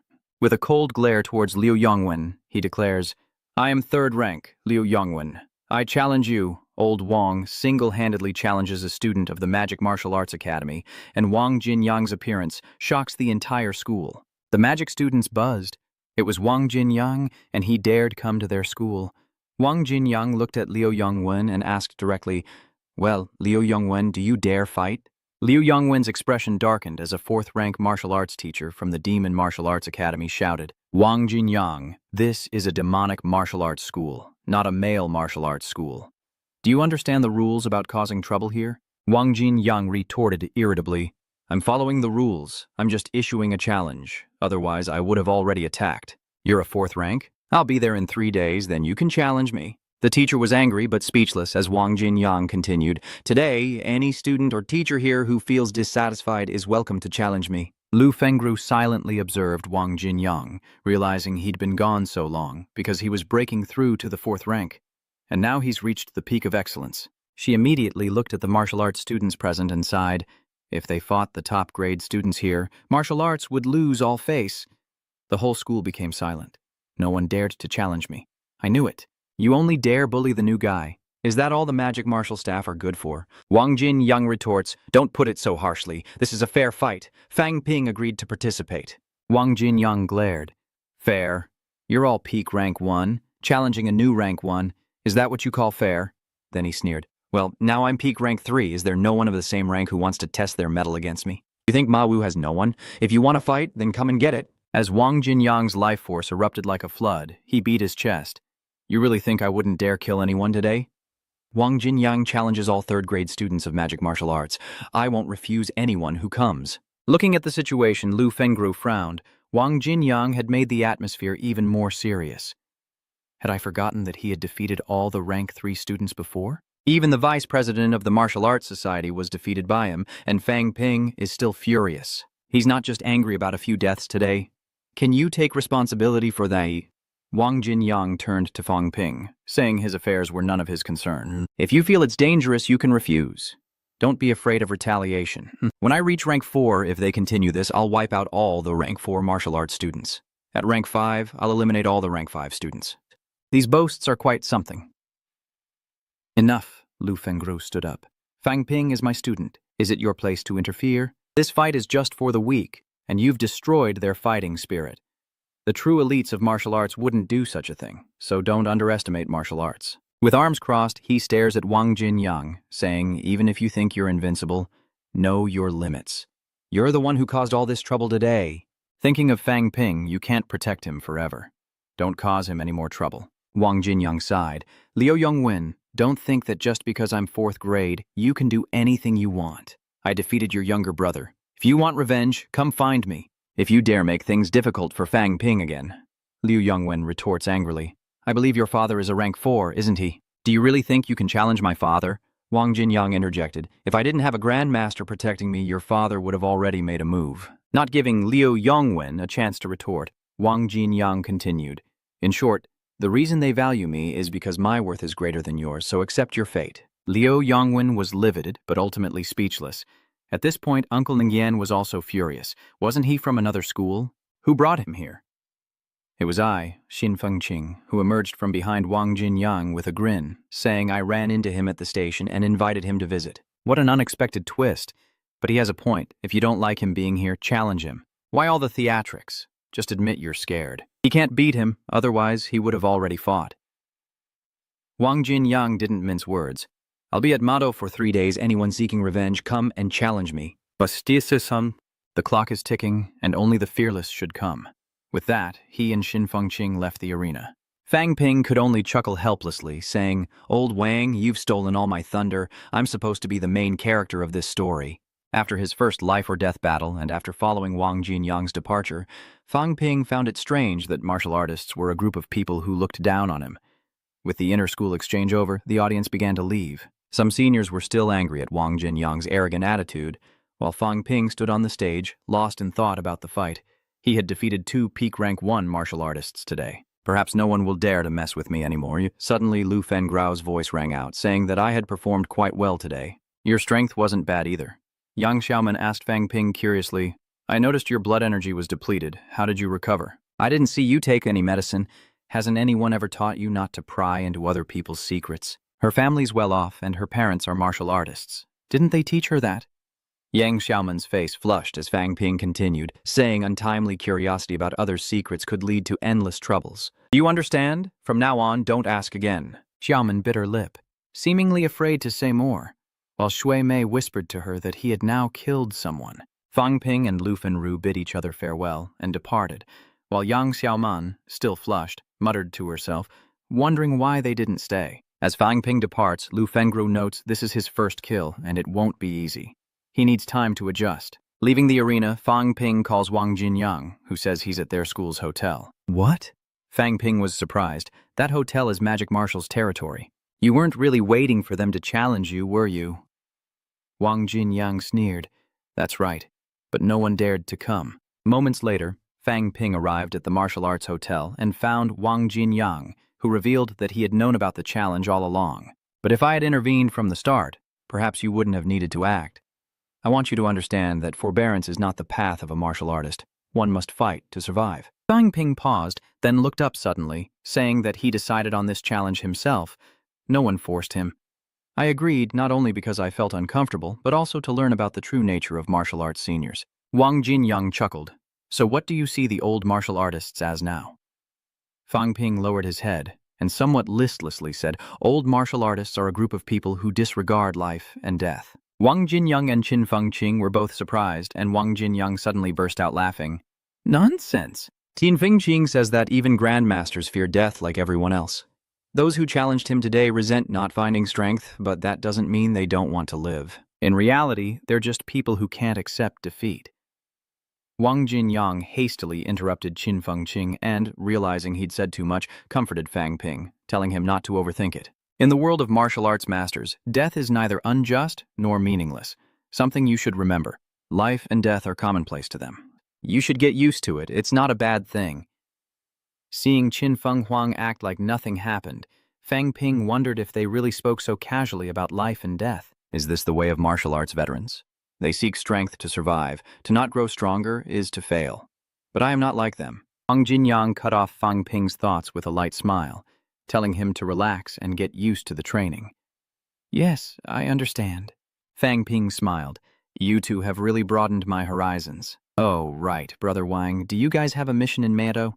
Tell me slowly, Qin Fengqing replied. We're about to undertake a major mission. The catacombs. Before he could finish, Wang Jinyang cut him off and shook his head, telling Fang Ping not to ask too many questions. Fang Ping understood and silently refrained from asking more. The catacombs are something I'm not strong enough to participate in yet. Asking won't help. I'll know when I'm strong enough. That afternoon, Fang Ping returned to Yang City. Seeing the familiar scenery, his mood lightened considerably. It was his first time returning home since they were selected for martial arts, when suddenly a familiar voice called out from behind. It was Fang Yuan, and tears instantly welled up in Fang Ping's eyes. He wondered why she was here when he hadn't told her he was coming home. Overcome with emotion, Fang Ping reached out to hug her, but she quickly dodged away. Her coldness made him laugh, just as 3 other girls ran over. With an excited look, Fang Yuan said, "Big sis, we have to teach those people in the neighborhood a lesson today." Startled by her words, Fang Yuan quickly turned around, signaling them to stop talking. At this point, Fang Ping realized the girl wasn't waiting for Risa, but gathering her crew. He was speechless with anger, the leader of Yuan Ping community. "I haven't been home for 2 months, and who knew what would happen?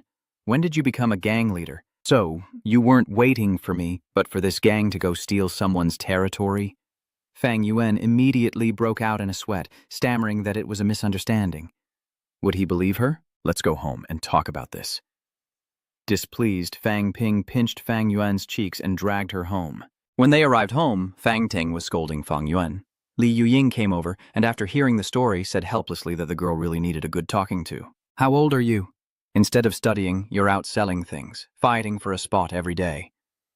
Suddenly, a bad feeling washed over Fang Ping, and he pressed Fang Yuan. "Quick, what of mine did you sell?" Fang Ping's mother chuckled, replying that nothing was left except for 2 sets of clothes. When Fang Ping checked the room, he froze. The room was completely empty, better than the author's wallet. After waking his diligent sister, the whole family dined together, enjoying a warm and joyful atmosphere in the days that followed, filled with laughter. Seeing everyone's happiness, he was deeply moved, thinking how lucky he was to be alive. Little did he know the system would be so effective, catapulting him to success and riches in the blink of an eye. Just moments ago, Fang Ping bid farewell to his family and boarded the train back to Mano. On the train, seeing his adorable younger sister reluctant to let him go, worried that he would be bullied at school, he thought to himself, having such a sister is truly precious. Little did he know, the moment the train departed, she rallied her friends to raid his belongings. A truly worthwhile little sister. Upon returning to Mavo, Fang Ping checked his current assets in the system and, realizing he'd spent a lot lately, decided it was time to sell some pills, so he headed to Mavo's logistics department. The old man with silver hair chuckled. "Oh, it's student Fang Ping again. Those shoes I told you about last time are great. Only cost me 40 credits, a real steal." He'd already made his money back with just the 4 first-grade blood pills they gave him. Fang Ping was a little surprised. He didn't expect the exchange hall teacher to know about the friendly match. He said he wanted to exchange for some ordinary qi and blood pills this time. "Would 3 be enough?" the old man asked. "Give me 67, he replied. Fang Ping agreed. The old man narrowed his eyes, then stood and pointed, saying, "You're trying to sell these for profit, aren't you? The school doesn't forbid it, but selling medicine is a monopoly. If you're caught selling large quantities, you'll be in big trouble." Fang Ping grinned, pulling out 5 certificates. "So, selling them in small quantities is okay, right?" The old man sighed helplessly. 67 ordinary qi and blood pills will cost 20 credits. You only have 1 point left. Normal qi and blood pills won't be enough for your cultivation, especially as a first rank. Have you really thought this through? I have, and here's the proof. Suddenly the system chimed, announcing his wealth had increased to 670,000. Back in his dorm, Fang Ping immediately called Li Chengzhe to discuss selling the vitality pills. "Mr. Li, I currently have 70 qi and blood pills. Do you think you can sell them?" Li Chengzhe was shocked. 70 pills? Did I hear that right? "Mr. Fang, this is a large quantity and it won't be easy to sell. We're still weak, and if the monitoring department finds out, we'll be in trouble. The big companies are finding, but we're on our own. You're a martial artist, and suddenly selling so much medicine will draw attention and is too dangerous." So he decided to visit Fu Yangyuan. "Cousin, are you planning to sell all of these pills?" Stunned, Fu Yangyuan stared at the pills on the table and exclaimed, "Fang Ping?" She paused, realizing pills were needed to maintain her vitality and nurture the next generation. The demand for pills from families is high, but when buying privately, people try to get them cheap, offering only 50 to 70% of the original price. Fuang Bin exclaimed, "That's too low. I don't just have 70 ordinary qi and blood pills, but also 11 first-grade ones with a market price of 1.03 million. Fang Ping calculated that these pills were now worth 7.7 million, and he needed to sell them for over 7 million to profit. He looked at Fu Changqing and sighed helplessly, saying he would ask his father if he wanted to buy them. Blood key pills are always in demand. I have some right here, said Fang Ping with a smile. But don't let your father lowball me. Fu Yangyuan replied, all right, my dad said he'll pay 9 million. How does that sound? Fang Ping stammered, 9 million is fine. That's about 90% of the original price, much more than I expected.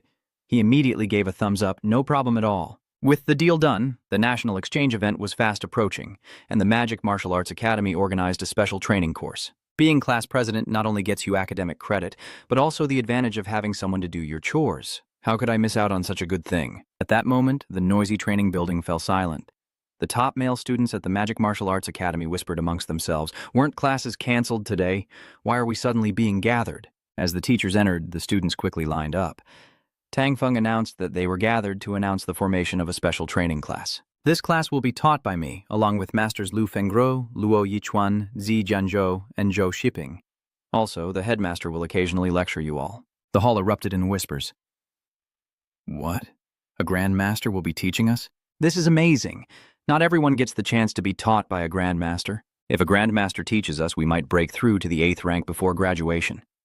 At that moment, Vice President Windsor asked, Mr. Tang, why is the school suddenly opening a special training class and even involving the principal? Tang Feng declared, excellent question. At the end of this year, all the major martial arts schools nationwide will hold a competition for freshmen. This competition concerns our school's honor. It's a battle we must win. The students began to buzz about the national competition. Are we going up against King Dosao Martial Arts University? They're the #1 martial arts university in the country. How can we possibly win? With a stern look, Tang Feng says that they're already starting to use tricks, even though they've just entered the world of martial arts. Where's the honor? Everyone here is an elite, chosen from among the new students. Martial artists are the future of magic martial arts. Everyone who participates in this special training will be rewarded with 10 credits, after which we'll select official and reserve members with even more attractive rewards. Fang Ping thought to himself, in other words, you can participate in the training, but there's no guarantee you'll be chosen. Isn't this just a way to get 10 free credits? Still, it's enough for a vitality pill. A waste not to take it. Tang Feng continued. Now, as is tradition, we'll elect a class president to assist the teacher, notify students to assemble, and handle some tasks. Of course, this isn't unpaid work. They'll also be rewarded with 10 credits. Fang Ping sighs. Only 10 credits? How stingy. Who would waste their time doing chores? Lu Feng smiled and said not to be so shallow. Being class president means power. Defeat a few classmates, and they'll do the chores for you. Hearing this, Tang Feng asked Lu Fengru, is that something a teacher should say? Lu Fengru laughed, replying that she was just stating the truth, and that this would provide motivation. Otherwise, does anyone want to participate? The students were excited and full of enthusiasm. Indeed, the students' enthusiasm has been ignited. So Tang Feng shouts, all right, we'll do as Ms. Lu says. Who wants to run? Before Duang Feng could finish, Lu Fuangyu spoke up. Let's not waste time on pointless things. Fang Ping, Yang Xiaoman, and Chen Wenxi immediately responded and stepped forward. Lu Fengguo continued to explain that everyone had clearly seen the strength of the two students of Teacher Tang. Furthermore, Fang Ping has notable achievements in the branch competition and exchange. Don't you all agree that these three are worthy candidates for class president? After some discussion, the other students agreed, and Lu Fengguo looked at Tang Feng and confirmed the decision. If the three of them win, they'll be class president. If they lose, they'll work for free. The air crackled with tension as Zhu Lei stretched, his eyes fixed on his opponents. First, Fang Ping and I are new students, and after losing to Fang Ping in the school competition, Zhu Lei is determined to challenge him again, claiming he didn't care last time. This time he's determined to reclaim the top spot, but Fang Ping scoffs, saying they need to get something straight first. If you lose, you'll work for me for free. And if you lose, so will you, True Loi retorted.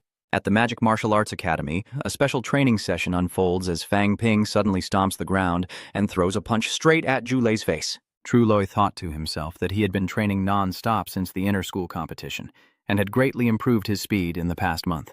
Today, he wouldn't lose, or so he thought, as he unleashed a swift attack on Fang Ping, creating a resounding explosion. Fang Ping suddenly crouches to dodge. True Loi is shocked. He dodged it, but he realized that the punch was never the real attack. With a click, Fang Ping braced himself on the ground and kicked Zhu Lei's right ankle, but to no effect as Zhu Lei burst out laughing. I'm not the same branch office Ju Rui anymore. But before he could finish, Fang Ping punched him square in the face, sending blood gushing from his nose. Next, Fang Ping grabbed Zhuo Lei's collar and relentlessly punched him in the face, soon turning his head into a pig's, leaving him sprawled on the ground. Lu Fengru commented that Fang Ping wasn't cruel enough. It looked like a strong beating, but in reality, Zhu Lei wasn't really hurt. Tong Feng sighs in relief, saying that he's not dead, but it might be a week before he can go out in public. Fang Ping cracks his knuckles, looks at Yang Xiaoman and smiles, saying it's their turn. Chen Wenxi worriedly advised Yang Xiaoman not to fight, saying it would be troublesome if Fang Ping beat her like he did Zhu Lei. Yang Xiaoman looked at Chu Lei on the ground, thinking if she ended up with a pig's head, she wouldn't dare face anyone. She questioned Fang Ping, "Will you hit me that hard too?" Fang Ping grinned, replying, "Of course, hitting a beautiful woman is an interesting challenge." He then turned to Tang Feng. "I told you, didn't I?" Tang Feng reluctantly nodded. Yes, there can be no mercy on the path of martial arts. Hearing even the instructor say that, Yang Xiaoman, terrified of being beaten into a pig's head, had no choice but to surrender. As expected, Fang Ping smoothly became the class leader. Tang Feng announces that intensive training will begin tomorrow with specific arrangements, and the students leave the training building one by one, as Fang Ping thanks Lu Fengru for helping him obtain resources. Lu Fengru tells him to seize this opportunity to gain more credits and resources, which is a good thing, because at magic martial arts, failure in the exchange means the nation's resources will favor the opponent, making it much harder to earn credits. Magic martial arts and Kindle are top-tier schools with far more resources than normal martial arts schools. If I had the resources of those top two schools, I could develop more talents like Wang Jinyang. Fang Ping smiled, thinking old Wang was the real main character of this story. Lu Fengru continued, adding that recent events have made ordinary martial arts schools eager to seize resources, and this competition is their chance to show their strength and win them. Fang Peng realized that the incident Lao Wang and Qin Fengqing mentioned was the catacombs, wasn't it? It seemed like something big was about to happen. In the school cafeteria, Fang Ping and Fu Changding enjoy their meal as a group of girls nearby gossip about Fang Ping's ruthless fighting style, especially his tendency to target the face. Maybe he's just feeling insecure. Suddenly, Yang Xiaoman appears behind them, saying he's jealous of both boys and girls. "I suggest you girls keep your distance from Fang Ping and warn future classes, so he'll be alone for all 4 years of college." Hearing this, Fang Ping decides to teach Yang Xiaoman a lesson. Meanwhile, Fu Yangyuan, with the mournful look of a handsome man, asked Fang Ping if he was jealous of his looks, causing Fang Ping to spit out his food. That night, an earthquake rattled the students. Though the staff assured them everything was fine, Fang Ping couldn't shake the feeling that something was off. Motto wasn't in the earthquake zone, which is highly unusual. And about the special training class, did you hear they make you sign a death waiver? In the first class, the elegant and calm teacher Bai Yashi appeared, stunning all the students, and greeted them. "I am Bai Yashi, an instructor from the Weaponry Academy, and I will be guiding you in your studies from now on. But before we begin, there's something we need to do." She needs a stack of documents on the table and explains. "This is a confidentiality agreement, a liability pledge, and a death waiver. Everything you learn and hear in this special training class is confidential and must never be revealed." The students were surprised. Bai Yashi continued, stating that they would be responsible for any serious incidents that occurred during missions. Of course, anyone who's afraid doesn't have to sign. Just leave the special training class. Fang Ping lowered his head, realizing that learning wouldn't be so easy. But having come this far, I can't leave empty-handed. A moment later, Bai Yashi asked if anyone wanted to leave. The entire class remained silent. Very good. Bai Yashi happily replied that demon martial arts students should have such qualities. And so, the first class of the special training officially began. Bai Yashi began to recount the history of martial artists before 1921, when they existed only in legends and were dismissed as fantasy. That December, the China Report officially acknowledged the existence of martial artists, and the Capital Martial Arts Society was established, the predecessor to the current Fuquaquindo University. The pivotal event was the massive earthquake of December 192, claiming tens of thousands of lives. It was after this that martial artists emerged onto the scene, and large-scale training initiatives were implemented. To this day, the number of martial artists in the country has reached the millions, so why do they still have such privilege and power? Broadly speaking, society and humanity need us. The class was silent, the students heavy with thought. Baek Yahe continued, "The common enemy of mankind is the dungeon." But what exactly is a dungeon? No one can say for sure. It lies deep underground, but not in the way we understand it. When disturbances occur, earthquakes are the clearest sign, and currently, 22 entrances to the Earth Cave have been discovered in China alone. A student asks, "So what's inside the Earth Cave? Are there zombies or demons?" Bayaki raised her eyebrows, explaining that it's a complete world, lacking modern civilization, but containing humans, animals, monsters, space, and time. Once, a destroyed gate led to a disastrous outbreak of creatures. At that moment, Fang Ping raised his hand and asked why creatures from the catacombs were emerging onto the surface, and if it was due to the harsh environment within. Bayaki sighed. The reason remains unclear. We simply call it the catacombs. But in reality, it's no different from a normal world, and the environment inside is even better. But all external energy, technology, and weapons are useless in the catacombs. Only the blood energy of martial artists can destroy the creatures there. Looking at the system interface before him, Fang Ping felt a surge of joy. With wealth points, he was a walking blood energy pill machine, a limitless source of elixirs. Perhaps I am the one destined to save this world. But then, Fang Ping remembered Wang Jingyang. Perhaps old Wang is the true savior. He's the one with superpowers, cultivating so quickly without a system. Meanwhile, back in the catacombs, Wang Jingyang frantically drags Qin Fengqing as they flee. Qin Fengqing, wounded and distraught, called him a fool, wondering why he trusted him this time. Following your lead is like chasing after death itself. Wang Jingyang, dragging the injured Qin Fenghuang, rebuked him as they fled. "I told you that village was huge. There were bound to be experts. You wouldn't believe me, but I saw the energy ore. It was as big as my fist. If we get it, we'll be rich." Wang Jingyang irritably says the dungeon in Motto seems very strange. Many villages have been abandoned. It seems everyone is flocking to the dungeon gate. If this continues, you'll soon face what happened in Tianan. Motto has plenty of masters, so we don't need to worry about this.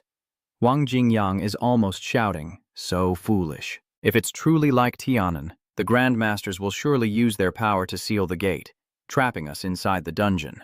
In that moment, Wang Jingyang couldn't help but recall a scene he had once experienced. Wang Jingyang, injured, told the person before him that the headmaster wouldn't want anyone risking their lives to enter the dungeon again just to save him. The man replied, "Say no more. It is my fault for not taking better care of you all. The Grandmaster will seal the exit soon. If we don't go now, it'll be too late. Qiang, if I don't return, please take care of Nini for me." Qiang blames himself. His master is trapped in the sealed Tianan grotto, his fate unknown, all because he was too weak. Even if I could enter now, I wouldn't be strong enough to explore alone, let alone find my master. Just then, Xin Pengqing thoughtfully suggested, "Why don't we bring Fang Ping next time? He's improving rapidly and is quite clever. If the three of us work together, there should be no problem." Entering the catacombs without reaching rank 3 is just feeding the monsters. I forgot he's only at the first rank. Sometimes I think if it weren't for those creatures and monsters, how beautiful this world could be. It might even be better than our world. Wang Jingyang scoffed. "Why don't you try marrying a dungeon monster and see if they'll accept you?" Inside the Demon Fist training facility, La Yichuan is teaching the military law class, and Fang Ping, who has made remarkable progress, has become the student who is mercilessly tormented. La Yichuan puts his stick away and asks if everyone saw it clearly. Some students reply in unison that they didn't and ask him to do it again. With a bruised face and battered appearance, Fang Ping returned to the ranks as Fu Yangyuan chuckled that being class monitor wasn't easy. "If the other teachers ask you too, you're done for." Fang Ping retorted, "Say one more word and I'll hit you right now." As predicted by Fu Yangyuan, Fang Ping was used as an example in other classes, beaten to a pulp and mercilessly ridiculed by his friends. Finally, training time arrived, and Fang Ping had the chance to redeem himself. Who was laughing the loudest earlier? Step forward. After class, each student received information about the martial artist rankings. Surprised, Fu Yangyuan exclaimed, "No way! Our principal is only ranked 41st? Suemei explained that the external rankings only record famous martial artists, while this one includes sects, investigation bureaus, the military, and other agencies from the last 5 years. The principal being 41st is impressive. I wonder if old Wang made the list." Excited, Fang Ping flipped through the documents. Uncle G, old Wang was ranked 27th. Even someone as strong as old Wang is just a small part of the martial arts world. This shows the immense power of the rankings. The group looked up to the sky, yearning for the day they too could be on that list. So the reward she mentioned was just a day to visit the slaughterhouse? How could she treat me like this? Just then, Lu Fengro summoned Fang Ping and Chu Shuimei to her dorm, looking weary as she said, I've just returned from the catacombs. Things have calmed down there for now. Worried, they asked if it was safe now, but Lu Fengru shook her head, saying only this attack had been repelled. Currently, the creatures of the catacombs are attacking the gate with increasing frequency, and you'll need more resources in the future. The school will also intensify its training. Tonight, pack your things and take 2 days off. I'm taking you on a trip.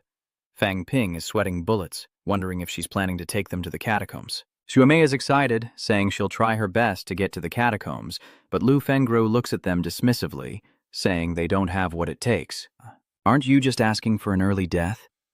Fang Ping breathed a sigh of relief, and then Lu Fengru gently lifted Fang Ping's chin, softly asking, "Do you remember what I said? If you win the exchange competition, I'll give you a big gift." Blushing the next day, the roar of an engine announced a luxury car. Fang Ping was amazed and eagerly jumped in, wondering if this was the grand prize his teacher had promised. "Don't get your hopes up. Let's just get in the car." Lu Fengru took them to a house in the outskirts of Mado. 2 guards stood watch, demanding 10,000 coins per person for entry, but Lu Fengru casually tossed them a common qi and blood pill. Fang Ping and his companion exchanged puzzled glances. Wasn't this just a normal house in the countryside? Why would there be an entrance fee? Fang Ping wondered what gift his teacher had in store for him. Lu Fengru stepped forward, opened the door, and a roar of noise immediately filled the air. "Kill him." He was shocked to find that this soundproofed room was actually an underground fighting arena. At that moment, a fighter was punched out of the ring, losing 2 teeth. His opponent continued the assault, exploding his head, leaving the victim slumped on the spot. Witnessing the scene, Zhang Xuemei could barely suppress her urge to vomit, as Lu Fengho coldly stated, "Leave if you can't handle it. From now on, don't mention the competition and pretend you're okay." Just then, a man with a gold chain smiled and approached, saying, "Oh, what brings Master Lu here? What an honor. Enough with the nonsense. Take some time and get him to the morgue to wait." "No problem," Lu Fengho said, pointing at Fang Ping. "Take him to the morgue and leave him there." The man smirks deviously. In Fang Ping's mind, a myriad of thoughts swirled. Was he about to receive a big gift? Lu Fengho smiled sinisterly. "That's right. This must be the place." A day touring the morgue. Fang Ping felt like he was collapsing, his life as lazy as ever. In the surveillance room, some people are chatting about how martial arts students have come here to test their courage, only to fail miserably. They don't understand why the higher-ups support such people. Bring them all to the martial arts academy, and they're guaranteed to die. Right, I give him 30 minutes, tops. I bet he won't last 10 minutes. A gentle breeze, light from a dim bulb swaying overhead. Fang Ping entered the morgue, where a black and white TV crackled in the eerie silence. Seriously, did they have to make it so horror movie-esque? At that moment, the corpse's eyes were wide open, staring right at him. He hadn't closed them in death. Fang Ping approached, gently closed the deceased's eyes, and muttered, "Good luck, good fortune. Good luck, good fortune." This is just one dead man. I didn't kill him. Upon closer inspection of the corpse, he noticed the right hand was large with a strong bone structure, seemingly having completed its refinement, while the left hand seemed incomplete, with 35 to 45 bone fragments. He crouched down again, touching the man's throat and surmising that a punch had shattered his throat bones, killing him. After examining the body, Fang Ping stood up with an idea. Perhaps he should examine the other 2 corpses. How interesting. Just then, the 3 assassins suddenly jumped up. Startled, Fang Ping wondered if the assassin had come back to life, but he didn't have time to think, immediately turning and throwing a kick. The 3 corpses were immediately kicked away, slamming into the wall. That's when Fang Ping noticed a string falling from one of them. He paused, realizing Lu Fuangyu must have asked the martial arts school to stage this. So, Fuang Bin skillfully carried the corpses back to the platform, and after arranging them, the competition continued. He carries another corpse, while 2 onlookers remark that this newbie is not so simple. He shows no fear carrying a dead body. Even after being intimidated like that, he wasn't afraid. We shouldn't underestimate him. He might have seen blood before. Looking at the dead man in the sack, Fang Ping felt a pang of emotion. Martial artists without backing or resources could only fight for what they needed. How pathetic. That night, Lu Fengru took them both to a steakhouse, but looking at the bloody steak in front of her, Chu Xuemei felt nauseous. Meanwhile, Lu Fengru remained calm, saying that you get used to throwing up. Get used to what? After witnessing such a terrifying scene, she deliberately invites us to eat bloody steak. In the catacombs, you'll only have dried rations or raw food. If there's an energy mine, we could cook, but trading it for medicine would be more beneficial. Then she looked at Fang Ping and asked, "What do you think, Julia? What's it like to carry corpses all day?" Fang Ping paused, then replied, "I've realized that a martial artist's life isn't as glamorous as people think." Lu Fengru continued, asking if he'd ever considered participating in a life-or-death battle, a chance to accumulate combat experience and greatly benefit his strength. Cold sweat trickled down Fang Ping's face. This was all happening too fast, as Zhu Shuimei immediately volunteered. Lu Fengru dismisses her, saying she's too weak, but Zhuo Shuimei objects, insisting that she's not. "I'm already a level 4 cultivator, proficient in many combat techniques like Rama attack, kill steal, reality manifestation, instant curse, and vanishing strike. I'm not afraid of anyone in today's life-or-death arena." Lu Fengru calmly replied that fear wasn't the issue, but rather her lack of experience with blood. Before she could finish, Tuyet Mai frantically stuffed steak into her mouth, and even though she tried not to vomit, she couldn't hold it back and ran to the bathroom.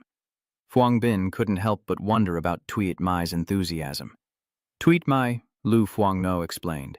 Tuyet Mai's father was a 4th-grade martial artist who died in battle in Tien Nam Dia Quoc. Many forces now crave the business he left behind. Without strength, she can't protect her assets, so her desire for power is intense. Unlike you, she has plenty of motivation. Fang Ping immediately retorted that he did have motivation, to which Lu Fengru replied with a smile, "Really? Even the desire to die can be considered a motivation." Fang Ping was speechless. "What do you mean, considered?" Lu Fengru raised her chin, saying if he didn't dare participate in a death match, he should try a normal match. "Then let's give it a try." In the underground arena, the noise never ceases. The arena boss chuckled, telling Fang Ping not to worry, that a normal match was quite safe, and no one would intentionally try to kill each other. Fang Ping asked if he'd receive a reward for winning. The boss was surprised, saying it was 50,000 per match, not much, but he could bet on it. He whispered that the opponent his master had chosen was a peak 1st-class martial artist, with odds of at least 1 to 3. Fang Ping's eyes suddenly lit up, and he declared he'd bet 1,000,000 on himself. "I'm betting 5,000,000 on you, and you'll pay me back if you lose." Lu Fengrong is betting big. Is she really gambling with her student's life? Just then, Chu Tweet Mai appeared, saying she'd bet 1,000,000 on him too, encouraging Fang Ping to do his best. Fang Ping felt like spitting up a mouthful of fake blood as the host shouted to the handsome men and beautiful women in attendance. "Good evening, everyone. Everyone. Now let's invite the two sides to the arena." The crowd erupts as the host introduces the undefeated king of the arena, peak 1st-class warrior, Hak Dien. As the announcer finished, a man with a distinct scar on his body emerged, exuding overwhelming power. "Black Mask," the crowd roared, chanting his name. The host continued, introducing a brave rookie. Fang Ping, the Blade King, a mid-tier 1st-class martial artist, smiles and waves to the audience. However, the audience responded in unison with a universally understood gesture. Shui Mei couldn't help but laugh, saying what a stupid name, and he doesn't even use a blade, calling himself Blade King. Lu Fengru, however, thought differently. Fang Ping was intentionally using first impressions to deceive his opponents. She explained to Chu Tuyet Mai that, for example, Luo Yichun is skilled with a spear, but he could also teach her other weapons. The Lion King is skilled in both fists and feet, but he's no slouch with weapons either. You wouldn't assume that Lan Natchuan is helpless without his spear, or that the Lion King's fists and feet wouldn't be enough to finish you off. Learn from this, and when you face an enemy, don't just think about their title. Shui Mei immediately took out her notebook to take notes. In the arena, Fang Ping continues to fight as usual, showing no signs of weakness. Can we please cut the chatter? Just then, the bell rang, and the match began. Before Hao Yan could prepare himself, Fang Ping was already upon him. With a resounding boom, Fang Ping unleashed a kick. Hao Yan raised his arms to defend. Damn it! He'd let his guard down. This kid has the upper hand. Fang Ping doesn't give Hao Yan a moment to breathe, continuing his assault. Hao Yan could only continue to defend as Long thought to himself that this kid was no ordinary first-grade middle stage. The audience roared, demanding a counterattack from Hao Mian, telling him not to go easy just because his opponent was new. Suddenly, Fang Ping crouches down, complaining about the annoying afternoon sun. Hao Yan hurriedly pulls his hand down, but unexpectedly Fang Ping throws a hook that hits him right in the chin. Hao Yan spits out blood, his left leg jerking back to keep him upright, a calculated blow. Seizing the opportunity, Fang Ping throws a punch at Hao Di's face, forcing him to raise his arms in defense. Fang Ping smirks as his blood energy rapidly gathers in his right leg, then unleashes a crazed, sudden kick, the tripping strike. Terrified, Hao Yan immediately screamed that he surrendered, and Fang Ping's right foot stopped just an inch from his head. With a thud, Hao Dian knelt, admitting defeat, and Fang Ping conceded that he had held back. Silence fell over the arena as the audience stared in disbelief at the kowtow. Even Tuyet Mai clenched her fists in shock. Then, the entire stadium erupted in cheers, praising the incredible Saber King. Lu Fengru calmly observes the situation. In less than a minute of fighting, it seems Fang Ping hasn't gained much. Perhaps she needs to offer something more enticing. Just then, a man pushed a suitcase towards him containing $3,055,000, saying he wouldn't be responsible if anything happened. He's reminded to count the money, but as he touches the briefcase, a system notification suddenly rings out. His net worth has increased. Looking at the system screen, Fang Ping smiled with satisfaction. Making this much money in a minute was amazing. Suddenly, the system chimed again, announcing that his net worth had exceeded 10 million. The system level had been upgraded, unlocking a new function: refinement. Fang Ping pondered, does this mean he can use the system to temper himself directly? Normally, self-tempering is a very complex and dangerous process. He decides to try it out, focusing his mind and initiating the marrow cleansing. As the blood in Fang Ping's body surged, the system's voice echoed, announcing the success of the marrow cleansing. Elated, Fang Ping felt the transformation in his body, truly sensing his progress. So bone forging could be completed in an instant. With his body like this, couldn't he reach the peak of the 8th rank right now? But then, the system chimed in again, announcing the consumption of 100,000 wealth points. Fang Ping immediately coughed up blood. 100,000 for just a fragment of bone. At this rate, reaching a first-rank peak would cost at least $1 million. Tears streamed down his face. Nothing in life comes easy. That night, Lu Fengru brought them back to martial arts. Along the way, Fang Ping hoped to get some money from Lu Fengru and Zhao Shuimei, but he was unsuccessful. Hearing that pursuing Zhao Shuimei would bring riches, Fang Ping could only smile wryly and give up. The next morning at Martial Arts Logistics, the Task Assignment Center, the special training class members gathered. The chief announced that their task assignment privileges had been activated. For the next month, you can come here to accept missions. The students cheered with excitement, thrilled to have another way to accumulate wealth. Suddenly, a loud shout echoed, "What's all the noise?" It was Headmaster Huang Jing, displeased with their sluggishness after a month of training. He stepped forward, his tone stern. The current situation was dire. The need for strong individuals was growing, and nurturing them required vast resources. You must win the inter-school tournament so the academy has enough resources to train more strong individuals, so prepare yourselves well. Divided into 5 teams, each will have an advisor, and the team that completes the most tasks will receive an additional 100 academic points. Furthermore, the top 10 performers will represent the Magic Academy in this year's exchange competition. Mr. Huto, Fang Ping, Jiu Lui, Fu Yangyuan, Yang Xiaomang, and Chen Wenxi, the 5 of you with outstanding strength, have been chosen as team leaders, each leading a team. Get acquainted with your teams based on the lists provided.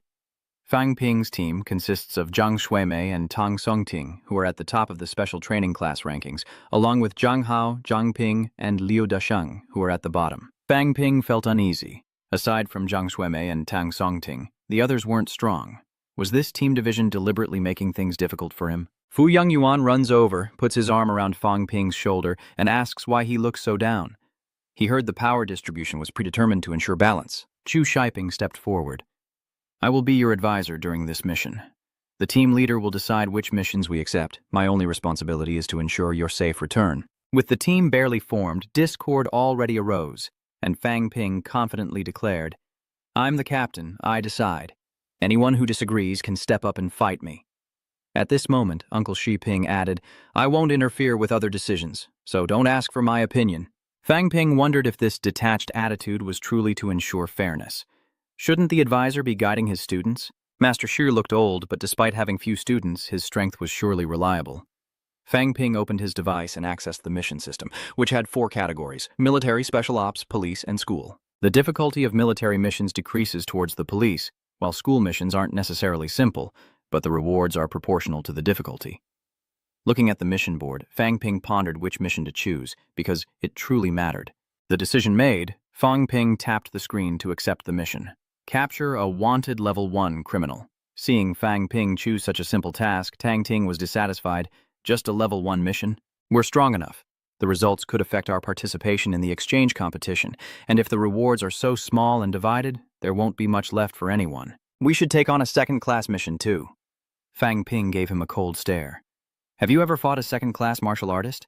Tang Tooting was silent, muttering, "Have you?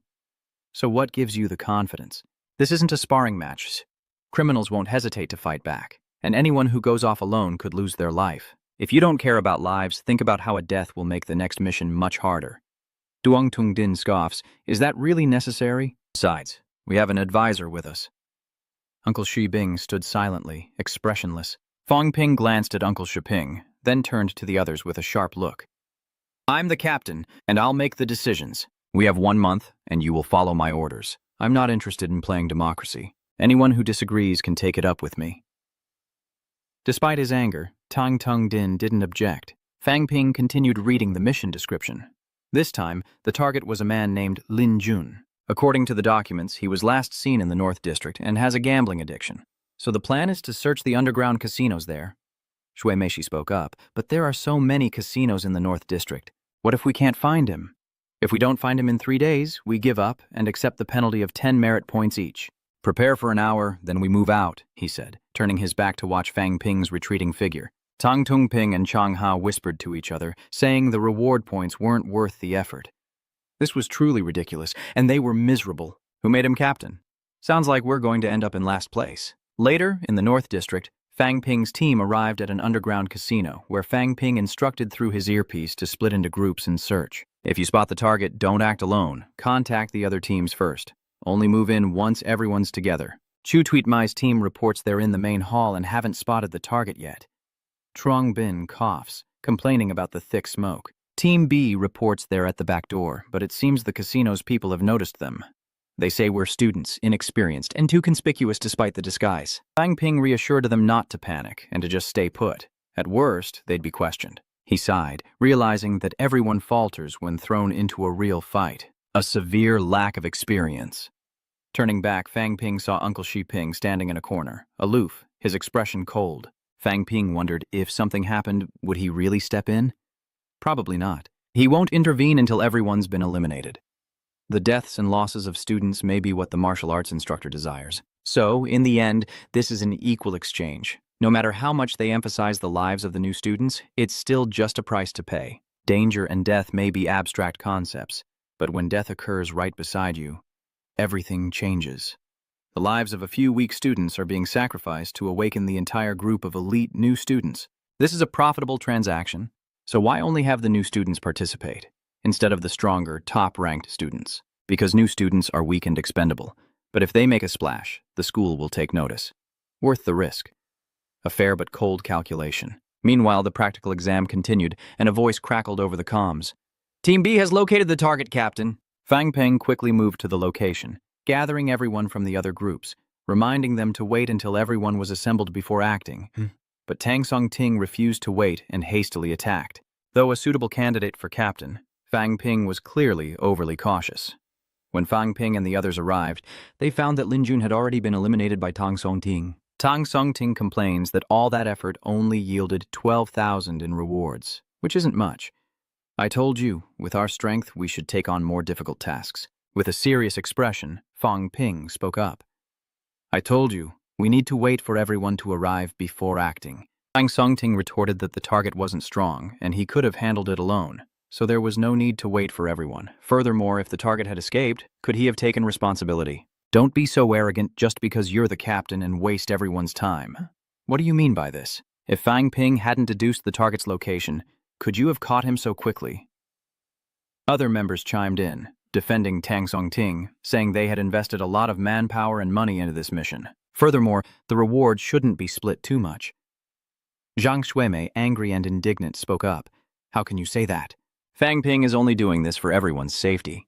You don't want any unexpected incidents or deaths, do you? If you're so afraid of death, why become a martial artist?"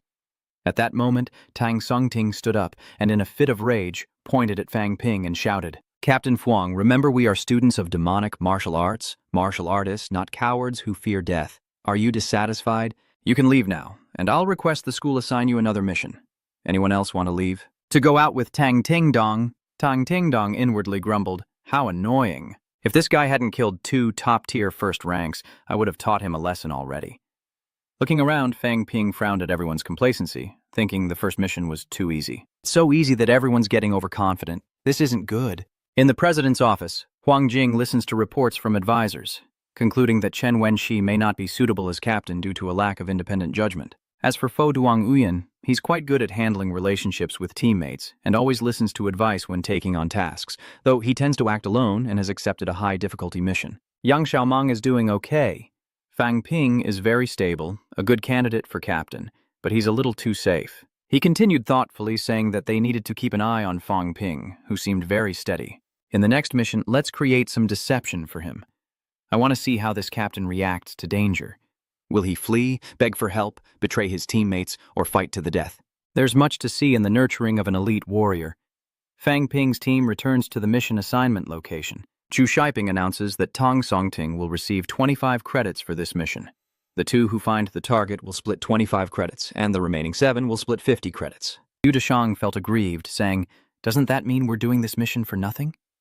Tang Songting confidently stepped forward and said, "It's fine. Our second task is to accept the mission from the peak rank 1, which will allow everyone to share more rewards." He then looked at Fang Ping with disdain, saying, "Am I right, Captain Fang?"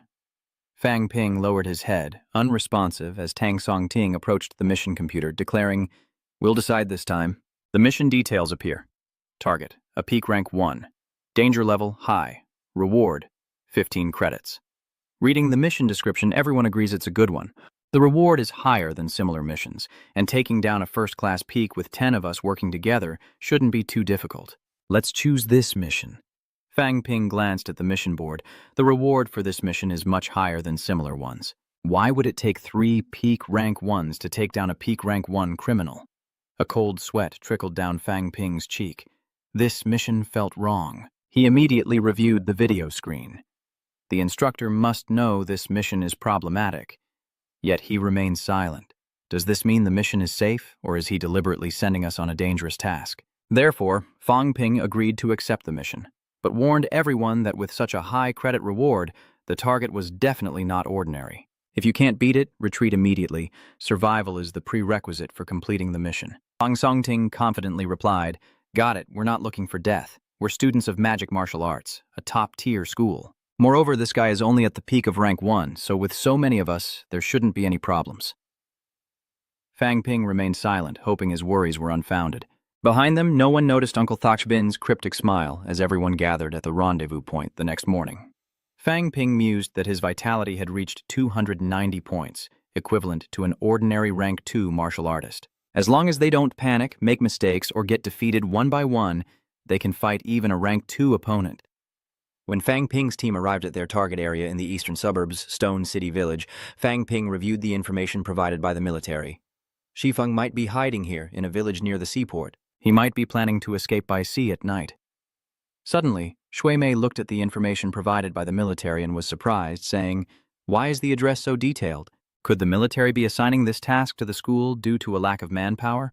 Fang Ping stroked his chin, pondering that it might not be that simple. This mission should be part of an investigation, yet it's now deeply a military matter. Could it be that Shifeng killed a martial artist connected to the military? Indeed, the military isn't short on manpower, nor can they mobilize second- or third-grade martial artists. At that moment, Zhu Shiping spoke up. "You're absolutely right. The military isn't just offering them training. Some young martial artists with a little power become complacent and think they have special privileges, that they're above others. They kill, they burn, they bully the weak, and they disregard human life. The Military Investigation Bureau assigns these tasks. Martial arts university students, to emphasize that no matter how high a martial artist's status, they must be held accountable for their crimes." Fang Ping muses that the power of martial artists is truly not to be underestimated. Even entry-level fighters can have a serious impact on society. The martial arts university has many martial artists, allowing everyone to understand the power and responsibility that comes with it. A fitting approach to life in this world. Immediately, Fang Ping began to strategize. There were quite a few people here for 3 days, and carelessness could easily lead to negative consequences, like before. "We should wait until night to start searching." Ching Chun immediately countered, "I don't think we need to wait until then. Acting during the day would be more advantageous." Fang Ping was surprised. Why was that? Cho Ten explained that everyone in town would be at work for the next 3 days, so no one would be home, and it wouldn't cause a stir. Moreover, the target would be moving by water at night, so we might just be waiting somewhere right now. With our numbers, searching everywhere would draw too much attention. Instead, let's go directly to the location the military provided and investigate the clues there. If the target appears, we'll strike together. Hearing Cho Than's analysis, Fang Ping smiled, as he himself had already found the target. Though not the strongest, he's calm and observant, the opposite of Tung Din. It seems our team has gained a strategist. With that, Fang Ping decided to move out, following Chu Qing's suggestion, and the group quickly headed towards their target. They arrived at a simple wooden house by the sea in Tak Than village, where Phuong Bin assigned Trung Nguyet Hung, Ngo Kak Bang, and Truong Hao 2 positions. You guys stand guard outside, don't let anyone near.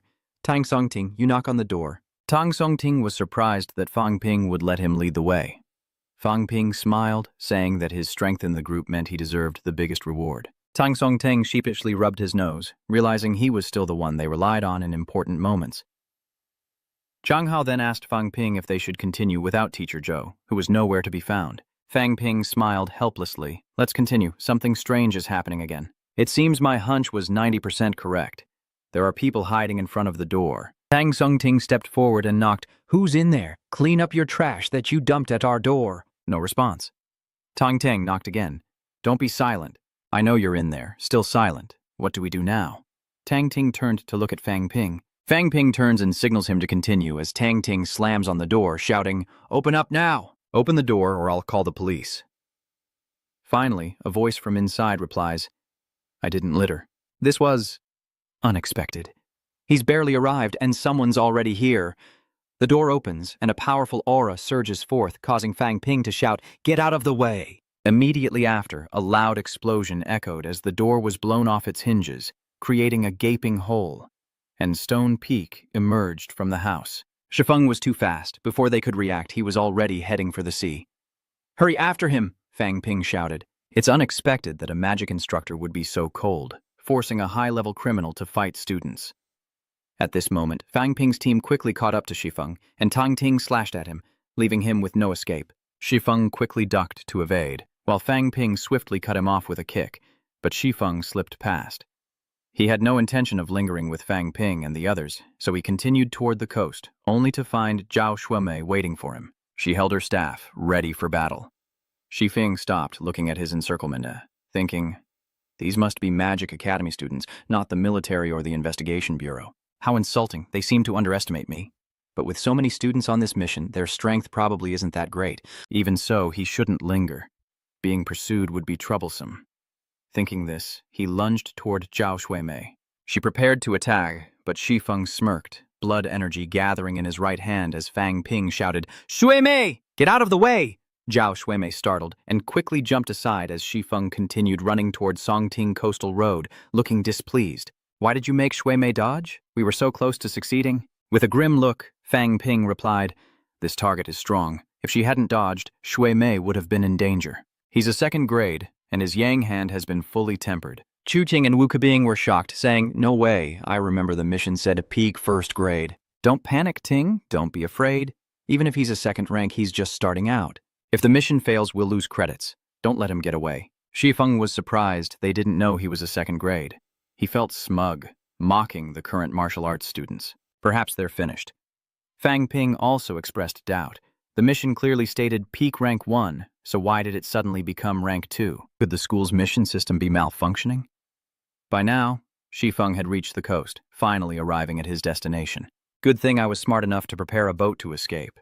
But he immediately startled and stopped. In an instant, a powerful aura and terrifying pressure erupted from the boat, shocking Shifeng, who paled at the sheer force. His legs buckled beneath him as Shifeng stared into the boat, wondering what level this power could be. At least 4th or 5th grade. No, that's not right. It's even a 6th grade treasure. The aura emanating from the ship gradually subsides. He gritted his teeth, sweat pouring down. Powerhouses and martial arts students were here. Damn it! Are they using me for practice? But soon, Shifeng regained his composure. He was likely going to die anyway, so he might as well take a gamble with them. Those around him noticed him stop, and they felt suspicious, while Fang Ping sensed the presence from the ship. He furrowed his brow, recognizing the lifeblood aura as belonging to Master Zhou. He's forcing the target to fight us. Good heavens, these martial arts teachers are ruthless. They've seen so much death that they only care about themselves and not the lives of others. If a weak link in the team is injured or killed, it could spur the stronger ones to grow, making it all worthwhile. That's why Master Zhou is using his aura to force the target to fight us. The target is cornered. Shai unleashes his killing intent, saying that killing one is a break-even, and killing two is a profit. If that's the case, then let's work together to take down a few pawns. Fang Ping grits his teeth, vowing to settle the score with Zhu shipping if they complete the mission. Zhang Ping fearfully looks at Fang Ping, asking if they can really defeat a rank 2. If they lose, they risk their lives and forfeit any reward. Fang Ping declared that no matter what, fighting was the only option now. They couldn't let the rank 2 disrupt their formation. As long as we don't fall one by one, we can win. Fall back, everyone. Tang Ting, Shuemei, and I will take the front. Understood? The others stopped, while Fang Ping and the other two charged forward. Seeing them approach, Shifeng thought to himself that these three must be the strongest of the students. The guy in the middle is the captain. He won't be easy. So I'll start with this girl. Thinking this, he turned and charged towards Zhu Shuemei, who yelled, "Don't underestimate me!" He swung his staff, but with a squelch, Thak Fong seized it, and Tuyet Mai couldn't pull it free. Fang Ping and Tang Songting circled behind Shifeng, leaping into the air to attack. Sensing this, Shifeng focused his blood energy into his left hand and sent assistant Shuemei flying. Next, he swiftly dodges a kick from Fang Ping, while Suo Li, watching from afar, cries out in worry. Fang Ping and the other two are completely overwhelmed by Shifeng. This isn't good. Should we go help them? After a moment of silence, Cho Than spoke, urging patience, saying they must follow the captain's orders. Suddenly, a muffled thud echoed as Tang Ting fell heavily to the ground, followed by Shifeng lunging forward, sending Shuemei tumbling. Seizing the opportunity, Fang Ping leaps behind Shifeng, focusing his energy into his foot and delivering a powerful kick, sending Shifeng crashing to the ground, his foot exploding in a burst of blood. He stumbled back, shocked by the searing pain in his left leg, never expecting the kid's kick to pack such a punch. Suddenly, Duong Tung Din roared, slashing his blade at Thach Fong's neck. Despite this, Shifeng doesn't panic, quickly parrying and disarming the blade with his staff. The force is immense, numbing Tong Ting's hand.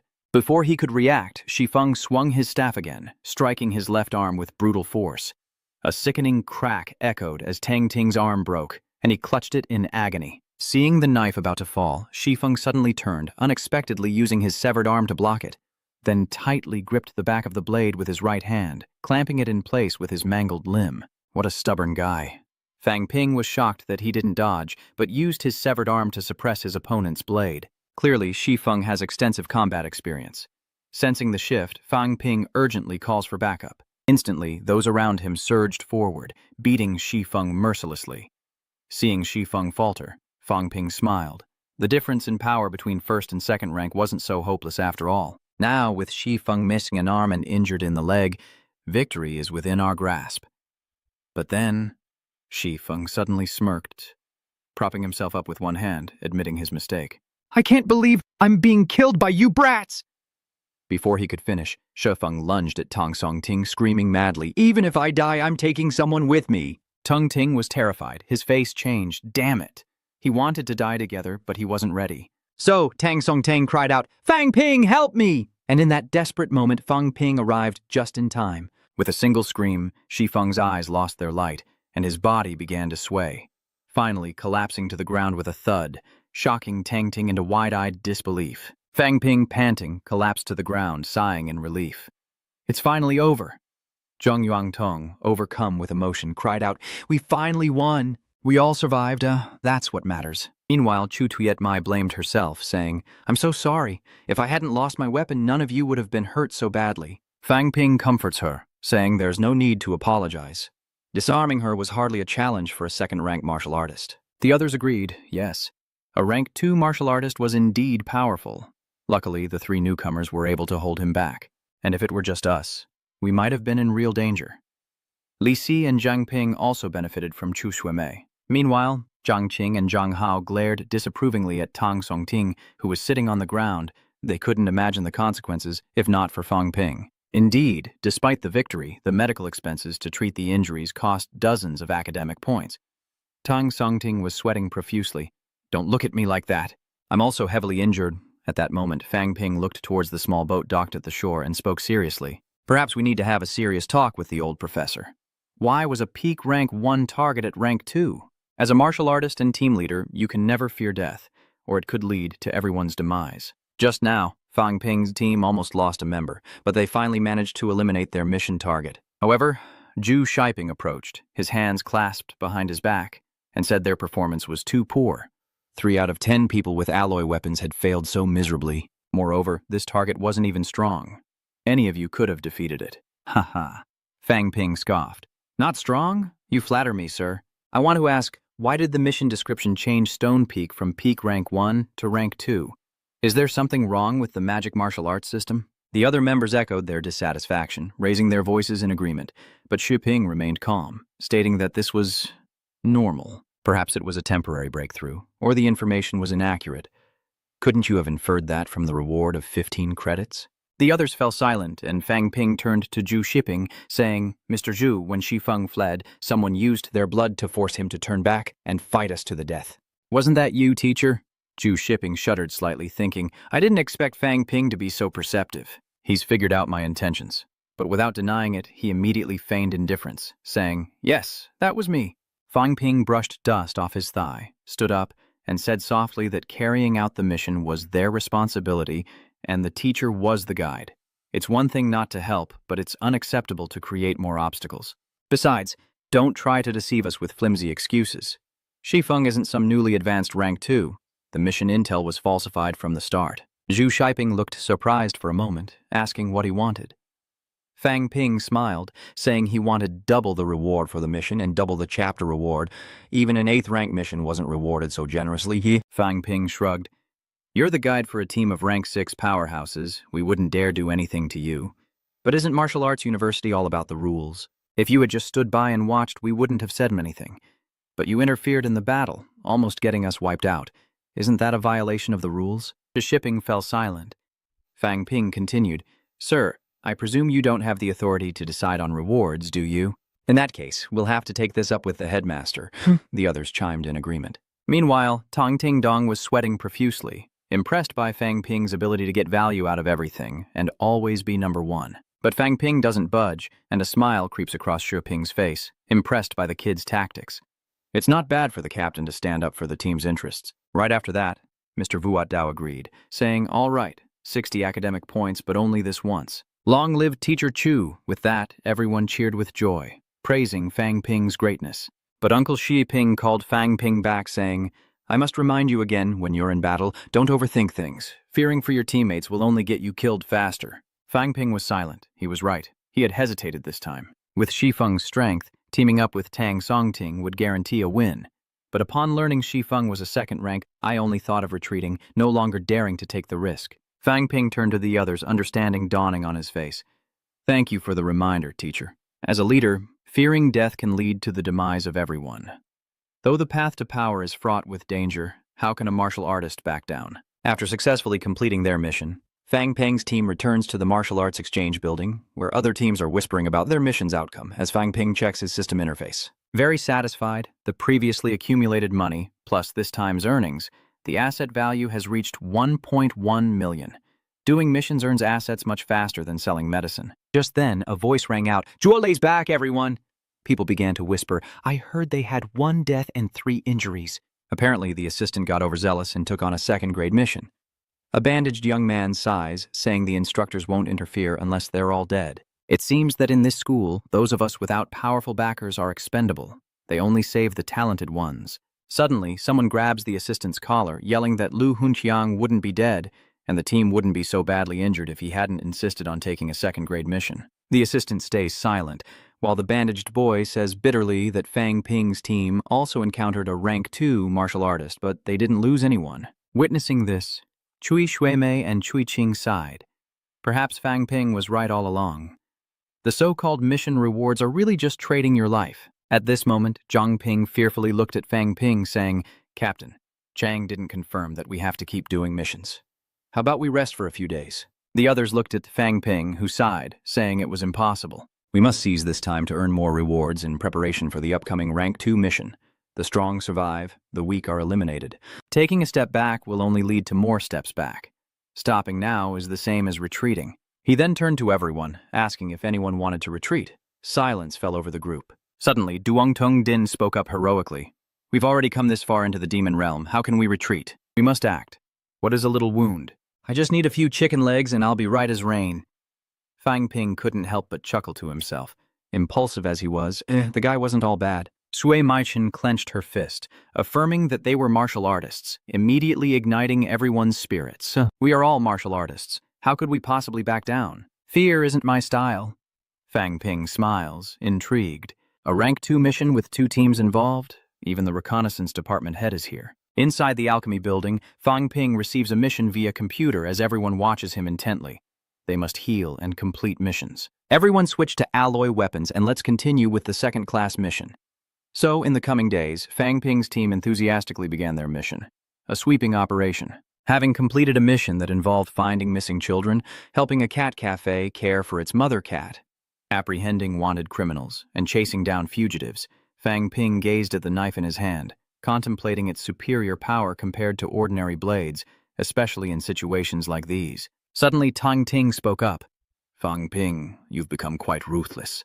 Lost in thought, Fang Ping knew all of this came at the cost of lives. In the last 7 missions, we've taken down 4 criminals, plus 2 students from the school. 6 lives in all. How could I have become so ruthless? Is live combat the only way to improve? Inside the training facility, Fang Ping and the others stare intently at the leaderboard, arguing that even with the doubled rewards from Shi Feng last time, they're still only in 2nd place. No matter how hard we try, the rewards from first-grade missions are still too meager. Everyone's been improving so much lately, maybe we should try a rank 2 mission. Fang Ping scratched his chin, pondered for a moment, and replied, For now, I've got 47 pieces. At this rate, I'll soon break through 300 points of chi and blood, surpassing even many rank 2 martial artists. I'm confident I can handle them if we meet again. Moreover, everyone has been improving a lot recently, especially Tang Ting Dong. So Fang Ping suggests they split into 3 groups. Chu Huitmei, Tang Ting, and I will take on a rank 2 mission, while Zhao Qing, Wu Kegang, and Zhang Hao, the 5 of you will take on a rank 1 information gathering mission. We'll complete the mission and share the 10 credits with you 2. Zhang Ping and the other guy couldn't hide their joy. If the whole team did the mission, we'd probably only get 5 credits and still have to recover from our injuries. The captain is so considerate. Chu Huitmei added, If we split into 2 teams, who will lead? With an irritated tone, Tang Songtang replied that he wouldn't expect any help from him anyway. He can go wherever he wants. Fang Ping, a little disappointed, thought to himself that Tang Ting Dong was still angry about what happened with Shi Feng and still held a grudge against Uncle Shi Ping. Cut to Fang Ping, Chu Huitmei, and Tang Ting Dong entering a dilapidated building in the middle of Shijiang City. Their mission is to eliminate a rank 2 evil cultist, a dangerous challenge that causes a cold sweat to trickle down Chu Huitmei's cheek. She worriedly says that if they just stand here, they might be discovered. Just then, a group of people in unrefined attire appeared, their clothing suggesting they were students from another martial arts academy. The green-haired leader greeted them warmly. I'm Wang Huiqin from Dongwu Martial Arts University. Fang Ping politely replied. Hello, we're students from Magic Martial Arts. The green-haired student said confidently, We're a team of students from a local martial arts school in West River, here on a mission. Fang Ping, surprised, asked, Yan Spas Dad? A mission? Are you all students from Dongwu? The green-haired student explained. That's right. Our small martial arts school couldn't gather enough martial artists, so 3 schools in Dongwu joined forces for training and missions. The rest of the group introduced themselves as well. Fang Ping subtly observes Wang Huai, estimating that his vitality is around 250 points, nearly the same as Tang Songting. Is this really the highest level of martial artist here? He understood, but still wondered why 2 teams were on the same mission. Had there been a system error? Just then, a powerful engine roared as an investigation bureau vehicle sped in, kicking up dust, leaving Fang Ping even more confused. Now there was another leader? Why mobilize so many people for a 2nd-grade mission? A purple-haired woman in glasses stepped out of the car, coldly eyeing everyone as she asked, Which group is the Demon Warriors? Fang Ping confidently replied, We are the Demon Hunters. I am team leader Fang Ping. The purple-haired woman, perplexed, asked, Mr. Fang, this is a level 2 mission. Are there only 3 of you? Wang Huijin was surprised to learn they'd accepted a 2nd-grade mission, and the Eastern European students were equally shocked only 3 of them? No one else, but our target is a top-tier 1st rank. What's going on? Is there some kind of mistake? She looked at the file in her hand and said, Fang Zhansheng, your mission target is Yao Jincheng, a 2nd-rank martial artist who doesn't usually operate in this area but recently moved to Xinjiang. Wang Xianxing, your target is Zheng Jiqiang, a first-rank martial artist. But due to the Great Ta Sect Assembly, both targets happen to be in this building. Therefore, this mission will be far more dangerous than anticipated, with at least 5 more martial artists inside, though their exact levels are unknown. In addition, there are dozens of cult followers, and the Bureau has set up a perimeter outside. Hearing the purple-haired woman's words, the Tongwu students exchanged glances, breaking out in cold sweats. But Fang Ping confidently replied, "Understood, as long as we don't interfere with each other." Tang Songting also crossed his arms, casually adding, "If we have the strength, we can lend each other a hand." Seeing Fang Ping and the others remain calm, the Dongwu students were even more bewildered, unfazed by the dire situation. Are all martial arts students this confident? Just how strong are they? The purple-haired woman then called out to the green-haired student, Wang Xian, asking to speak with him privately. The green-haired student is incredulous. What, she wants them to abandon the mission? The purple-haired woman replied, "This is just my personal opinion. There's at least one second-grade martial artist, a peak first grade, a pseudo-second grade, another peak first grade, and some cult members. The demon's mission is far more dangerous than our intelligence agencies. We planned for you to act together, which would help you complete your first-class mission smoothly. But to think only 3 came.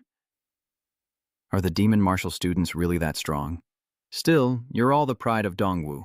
We can't stand by and watch you walk into danger, so if possible, we hope you'll abandon the mission or wait until they fail or the second-ranked target is eliminated. Come inside." The green-haired student suddenly spoke up.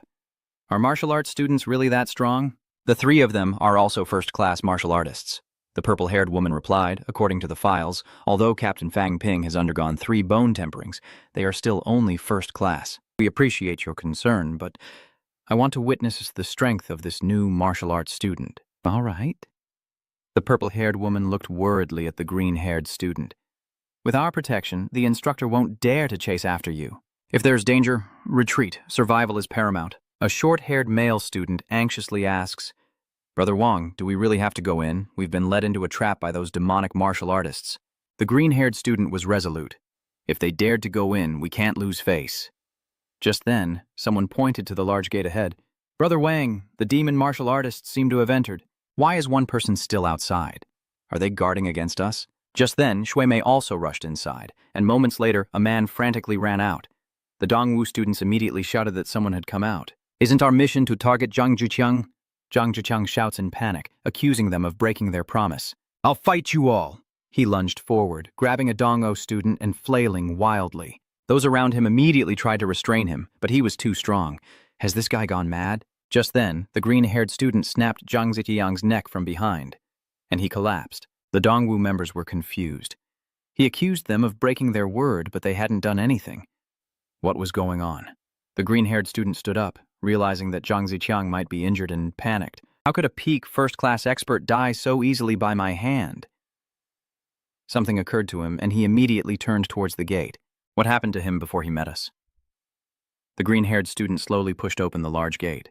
Then his pupils contracted as he saw that the Taoist disciples had been completely annihilated. 2 Dongwu students stepped forward, saying, "Brother Wang, let's go." "Wait, that's second-rank warrior. We're in big trouble." The green-haired student is slightly bewildered. "Second rank? Are you talking about him?" The others followed the green-haired student's gaze, only to see Riao Jincheng's head lying silently on the ground. Everyone was shocked by the brutality of the attack. Did magic martial arts take advantage of Wang's distraction to finish them off? Scene change. Fang Ping and the others ride toward the Magic Martial Arts Academy, and Fang Ping suggests they recap the recent battle. They both fell silent, until Tong Ting spoke up. "Why don't you summarize it first?" Fang Ping strokes his chin, saying he's thinking of switching to a heavier weapon, like a long saber or a hammer. In terms of combat, heavier weapons are better for unleashing greater power. It's too light. With a look of disbelief, Tang Ting fell into Fang Ping's chair, saying it was too light. Did he temper his bones again? How could his arm be so strong? Shui Maichang stared out the window in disbelief. Tang Ting had been dealing with first-rank martial artists and other cult members, so he didn't see what happened with Fang Ping, but I was guarding the door and saw everything. Fang Ping wasn't just inflicting pain, he was unleashing all the blood energy in his body. In mere seconds, Fang Ping unleashed over 50 strikes, each a burst of bloody power against a formidable second-rank martial artist. But Fang Ping exhausted his blood energy with dozens of slashes, leading Shui Maixiang to ask him how his blood energy hadn't run out yet. We're both rank 1, and even if you've tempered your bones 3 times over, the gap between us is still too vast. Fang Ping suddenly felt beads of sweat forming, scratching his head as he hastily explained, Actually, I've already reached my limit. Thanks to you guys keeping the others at bay, I could focus on fighting." He breathed a sigh of relief, glad that Zhao Shumei had noticed the situation earlier. Fang Ping then shifted his thinking. In theory, with enough stat points, he could replenish his qi and blood endlessly in battle. When his qi and blood began to run out, he could simply use the system to replenish them immediately. Therefore, as long as I compete in blood and energy with others, I will never be defeated. Tang Zongting commented that the heretics were too weak. I even wanted to fight that rank 2 martial artist. Meanwhile, Donggo's target was Zhen Jiqiang, who was far weaker than Shi Feng. Moreover, he saw you take down their strongest member in 2 hits, and he immediately fell to the ground. What exactly happened? Fang Ping's smile is unsettling as he demands medicine and valuables, or they won't be spared, leading to Jin Ziqiang's outburst upon seeing the Dongwu people outside, accusing them of breaking their promise. Tang Songting continued, saying it would have been better to just take it then and there, before adding with a sly grin that they wouldn't be the ones paying the price anyway. Who knew that Heretic would be so plump and well-fed? And everyone smiled, saying, "Fang Ping, you seem quite concerned about Dong'o." Fang Ping casually replied that it was just a matter of convenience, while the Dongwu people continued to shout in the royal building. Some happily say the martial demons really do care about them, intentionally leaving targets and helping them near death. "We've gained a lot this time. I didn't expect Fang Ping to be so capable." A green-haired student whispers that he thinks Fang Ping meant he was too weak to be worth killing. While back in the car, Tang Songting confidently declares that the East Wu team leader, Strike, and Zhang Jigang were great. But if he's truly one of East Oath's top martial arts students, then the national exchange is nothing to worry about. Just then, all 3 of their phones rang at once. It was the current credit ranking announcement. Fang Ping's team with 132 points, and Zhao Lei's team with 128. Suddenly, Tuet Mai exclaimed in surprise, "What? We're only 4 points ahead?" The 3 share a knowing look, then turn their vehicle around and race towards the next mission, not wanting Zhao Lei to catch up. "We absolutely have to take first place." At the Mavo training building, all the training class members lined up neatly. Huang Xing speaks up. "The 1-month deadline has passed. Now, I will announce the point rankings for each team. Team Fang Ping takes the lead with 186 points. First place earns an additional 100 points for a total of 286. Fang Ping sighs, lamenting that if they'd completed the final mission, their score could have reached 200, but Shui Maichu is relieved, saying they've already done great. You should appreciate that. The error correction team accumulated 179 points. Team Fo Duong Uyen is in second place with 150 points, and Team Duong Tioman is in third with 138. And finally, Team Tran Van Hai is in fourth place with 100 points this past month. A clear demonstration from everyone. Zhao, your recklessness led to the death of your teammate. So 30 credits will be deducted from your income to compensate their family. Anyone disagree? Zhao lowered his head, blaming himself, and said he had no objections. Fu Yangyuan and Yang Xiaoman ensured the safety of their teammates and completed the mission, fulfilling their responsibilities as team leaders. Fang Ping's team is to be commended for splitting into 2 smaller teams to complete the mission simultaneously, while Tran Van Hai's team scored the lowest with a severely injured teammate and a disbanded squad, requiring them to rethink their approach. After a month of missions, I imagine you've all experienced and felt a great deal.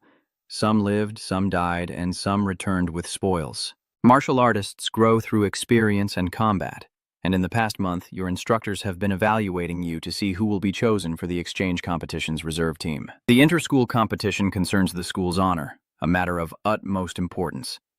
Now, I'll announce the selections for the reserve team: Fuang Bin, Triu Loi, Fo Duong Yin, Duong Tiu Mang, Duong Tung Din, Truong Tuit Mai, Tuong Nge Khai, Li Truong Huk, and Triu Loi.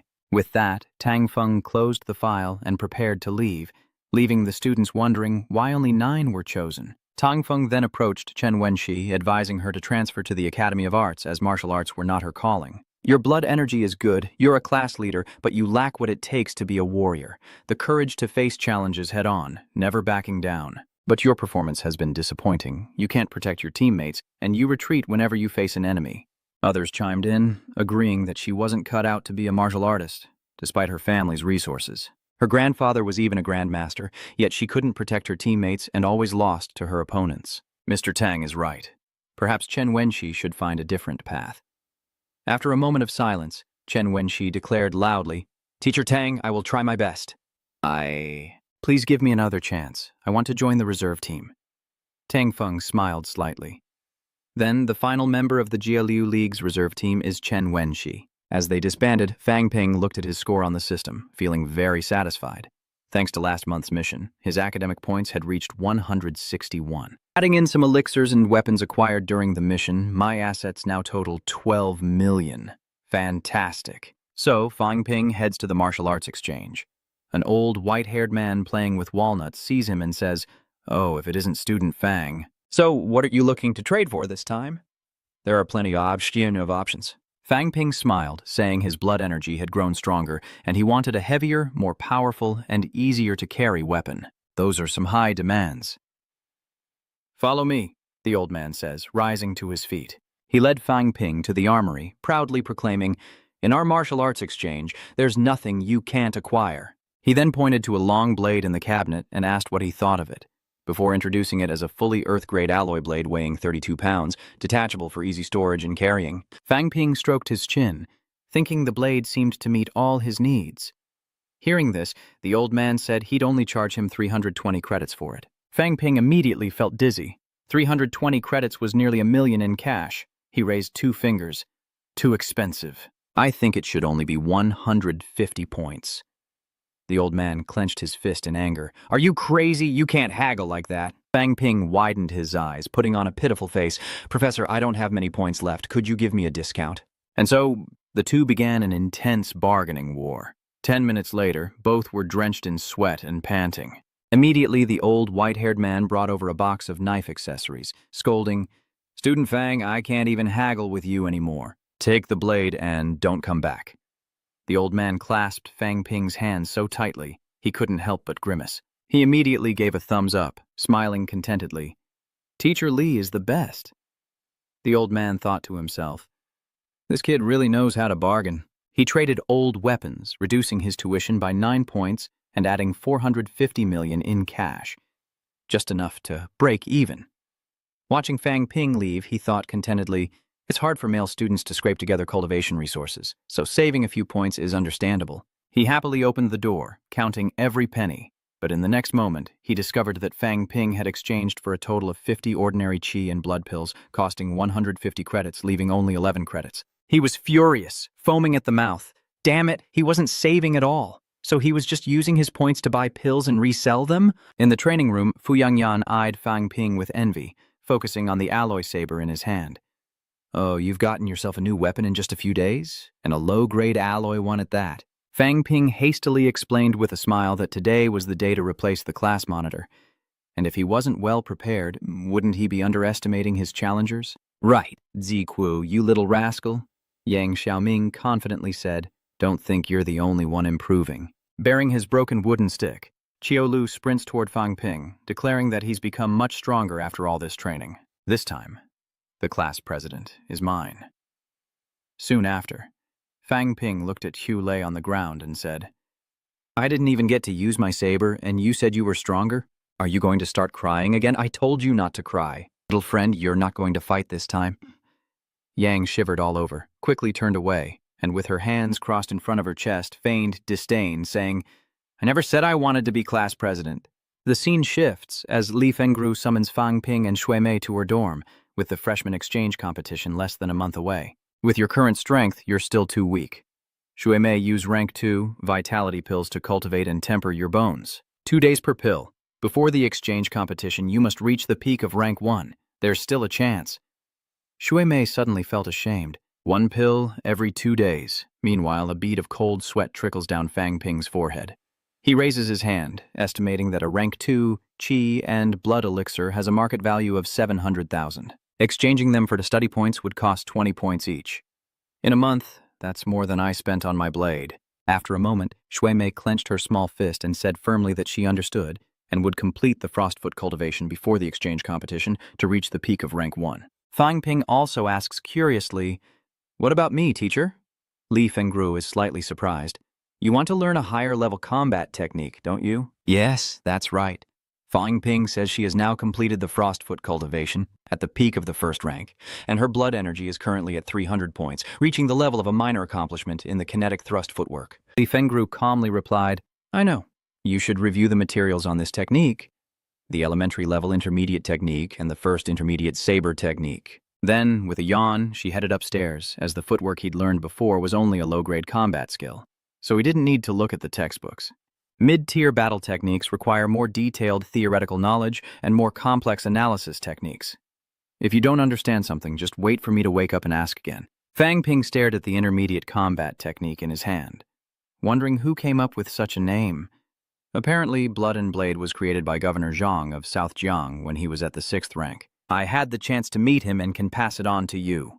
Fang Ping stared intently, realizing Blood Essence Blade was simply a series of explosive attacks. There are 7 strikes in total, each more powerful than the last, but even with abundant blood energy, the final strike will exhaust it all. If the 7th strike doesn't kill, it'll definitely wound. Fang Ping was thrilled and brandished the manual. He looked amazing. It feels like mastering it will be easy if I control my vital energy well. Then, he smirks, as his vital energy continues to rise. Then why not just keep absorbing? At that point, no one will be my match. I'm itching to test out my new blade and techniques. Those brats dare steal my company. How ignorant. I'm in a bad mood, someone's going to die. He defeats a level 2 imposter with 1 strike. Fang Ping is now studying the mid-grade movement technique, Cloud Steps, that Li Fengru gave him.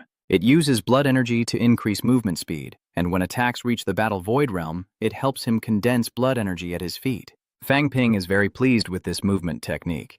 If he can't beat them, he has to run faster. It's perfect for him. But he still wondered how to cultivate this Battle Void realm. So, Fang Ping called Wang Jinyang. Brother Wang, I still can't break through. Could you give me some pointers? Wang Jinyang replied. The key to the Battle Air realm is controlling your center of gravity. Doesn't your school have a lake? Go get some water. Adjust your center of gravity so the water doesn't go over your knees or spill, and you can break through to the Battle Air realm. Meanwhile, at the South Ma martial area, in front of the entrance to the first underground cave, Wang Jinyang had just finished a call with Fang Ping as Qin Fengqing tightened his grip, remarking how timely the call was. Wang Jinyang told Qin Fenghuang that if they entered the catacombs any further, they'd lose contact. After months of hard work, they'd finally wiped out that demon tribe. Leaving only 1 rank 5 chieftain. This time, we'll definitely kill him. Qin Fengqing nudged Wang Jinyang with his elbow, grinning triumphantly. After leaving the catacombs, I'll definitely reach rank 4. Wang Jinyang warns him not to get ahead of himself and to stop holding him back, as the scene shifts to Fang Ping standing by the Demon Hoof Lake. A group of girls by the lake gossip about how someone in a bikini keeps falling into the water lately, but it seems more accidental than intentional. They wonder if she's cold and if she's okay. Meanwhile, Fang Ping, frozen to the bone, couldn't help but mutter to himself, Is old Wang messing with me? Lately, practicing this mid-grade saber technique costs 35 points of chi and blood per strike. To recover, I need 35,000 worth of assets, not to mention the million plus I've spent on strengthening serums and elixirs. All that training, and now he's being treated like a fool. He's furious. Just then, Fang Ping's phone rang. It was Li Chengjae. The scene shifts to Dongsheng Company, where Fang Ping and Li Chengjae are. Fang Ping, with his phoenix saber in hand, took the lead with imposing momentum, while Li Chengjae followed behind, anxiously explaining that the boss of the opposing company was a martial artist who graduated from East China Normal University and had reached the 2nd rank. They've been using tricks to keep our delivery people from going upstairs. I see. Fang Ping was annoyed. His cultivation hadn't been going well lately, and he was frustrated. Now, to cause me trouble, I'll just have to use you to practice. At that moment, Nguyen Dong Theng, a handsome man in a luxury suit, approached with a friendly smile and extended his hand to Fuang Bin. I'm Nguyen Dong Theng from Dongthang Company, and you must be Fuang Bin from Vian Fuang Company. A pleasure to meet you. Uninterested in pleasantries, Fuang Bin responded with a cold voice. Nguyen Dong Tang, your company is interfering with Vian Fuang's business. Do you have anything to say about that? Nguyen Dong Tang smirked, then spread his arms wide, looking at Fuang Bin mockingly. Mr. Fuang, take a good look. I'm at the 2nd rank, while you're only at the 1st. Vian Fuang has to send its owner out for such a small problem, while my company has over 100 employees. Perhaps you should just hand over your company to me, and I'll show you how it's done. No need for extra words. Fang Ping states his position simply, yet firmly. Let's do this. We're both martial artists, so let's skip the formalities and settle this like martial artists. With that, he slammed his phoenix chai blade into the ground, creating a resounding boom. I challenge you. If you win, Vianfuang will cease expansion. If you lose, Dongsheng will need to show me more respect. Wei Dongsheng scoffs, impressed by his confidence. I propose raising the stakes. If I win, I'll buy Far East back for 200 million. If I lose, you get 3 million from Dong Thang. He then signals his men to bring him a weapon. Fang Ping smirks confidently. Then let's begin. Wei Dongsheng draws his greatsword, its powerful aura forcing the surrounding staff to step back. He planted his feet, preparing to strike at Fang Ping with incredible speed. But Fang Ping gripped his phoenix tail saber with both hands, countering with a powerful and precise blow. With a resounding bang, Wei Dongsheng's right hand was jolted, nearly losing his grip on the blade. What just happened? He was stunned, blocked, and his hand was now numb. Before he could react, Fang Ping's blade was at his throat. Fang Ping mused that martial artists in society were weaker than he thought. Immediately he used his full strength, immobilizing Wei Dongsheng's arm completely, and coldly told the man on the ground that he had lost. With that, he calmly turned and walked out. Director Li, I'm leaving the takeover of Dongsheng Company to you. Watching Fang Ping leave, Li Chengze couldn't help but get excited. General Manager Fang is truly powerful. Just then, Fu Yangyuan burst into Fang Ping's dorm, exclaiming that the freshman exchange competition would be broadcast nationwide. He picked up his phone. Look, they're selling tickets and broadcasting it nationwide. But worry was etched on his face. Battles between martial artists often lead to casualties. Could he handle it? Fang Ping turns back, bluntly asking if he's just now realizing that. Fu Yangyuan feigns smugness, saying he's been busy in secluded training. He's already broken through to the peak of rank 1. If you run into any trouble, just call me. Fang Ping smiles, saying he's thinking of breaking through, immediately dousing Fu Yangyuan's enthusiasm. Fang Ping continued, explaining that the instructor had informed him the public tournament would have grandmasters overseeing it to prevent excessive bloodshed and ensure a low mortality rate. We're still safe. Fu Yangyuan anxiously said, I remember your family aren't martial artists. How worried will they be if they see you get hurt in the arena? Fuang Bin grinned. Come on. It's fine. They'll only see me hitting others, not getting hit. Before the practice building, all the reserve members lined up neatly as Tang Feng announced that today was the last practice before the competition and called everyone together for a meeting. The team will consist of 10 members, 5 starters and 5 reserves ready to step in if a starter is injured or exhausted. The main team consists of Fang Ping, Zhuo Lei, Fu Yangyuan, Yang Xiaoman, and Tang Songting, with Fang Ping as captain, while the remaining 5 are the reserves. Unexpectedly, Zhuo Shuimei requests a spot on the main team by challenging Tang Songting, who smirks and accepts. With a resounding cry, they immediately engaged in battle. Shuimei initiated the attack with her staff, but Ting, confident in his training, declared she was no match for him. Immediately, Tang Songting retaliated with a powerful blade attack, but Shuimei swiftly dodged, using her staff for support as she unleashed a flurry of kicks. Fang Ping suddenly recalls Master Lu's words about Shuimei, that she had to work harder than others to protect her family's fortune. A month ago, her strength was lower than Tang Songting's, but now she's evenly matched. Determined to end the fight, he unleashes a powerful blast, sending Tuyet Mai flying back as the ground cracks and flames erupt. Her staff is cut away, and with a stern look, Tang Songting demands she admit defeat. But to everyone's surprise, his blade is suddenly stopped as Tuyet Mai grabs it with her bare hand. Fresh blood drips from her hand onto the blade as she insists the outcome is not yet clear. Tang Songting awkwardly smiles, recalling how they took the blade, lunged at Ying, then stopped, declaring they wouldn't continue and conceded defeat. Thus, the main team was decided. Fang Ping, Ji Lei, Fu Yangyuan, Yang Xiaoman, and Ji Shuimei. And so, the first National Martial Arts University Student Exchange Tournament officially begins, as one young man expresses his desire to defeat a renowned second-grade national figure. Inside the magic martial arts arena, the atmosphere buzzed with excitement. Then, a broadcast boomed over the loudspeakers requesting order, as this was the first publicly held martial arts tournament for the universities. The audience fell silent as a Minister of Education, Kim, along with Grandmaster Zhang Beihai, officially opened the tournament and invited the teams to enter the arena. 4 teams will participate in the tournament: Mado Martial Arts University, Kingdo Martial Arts University, the Martial Arts University Alliance, and the 8-School Alliance, which includes Huaguo Martial Arts University, Kingdo University, and 8 other associate universities. The Martial Arts Alliance team represents the remaining 89 martial arts schools nationwide, and the tournament will be a team battle, with each team sending out 5 members to fight one-on-one. The loser leaves the stage, and the winner continues to challenge. The 4 teams will be drawn into 2 groups.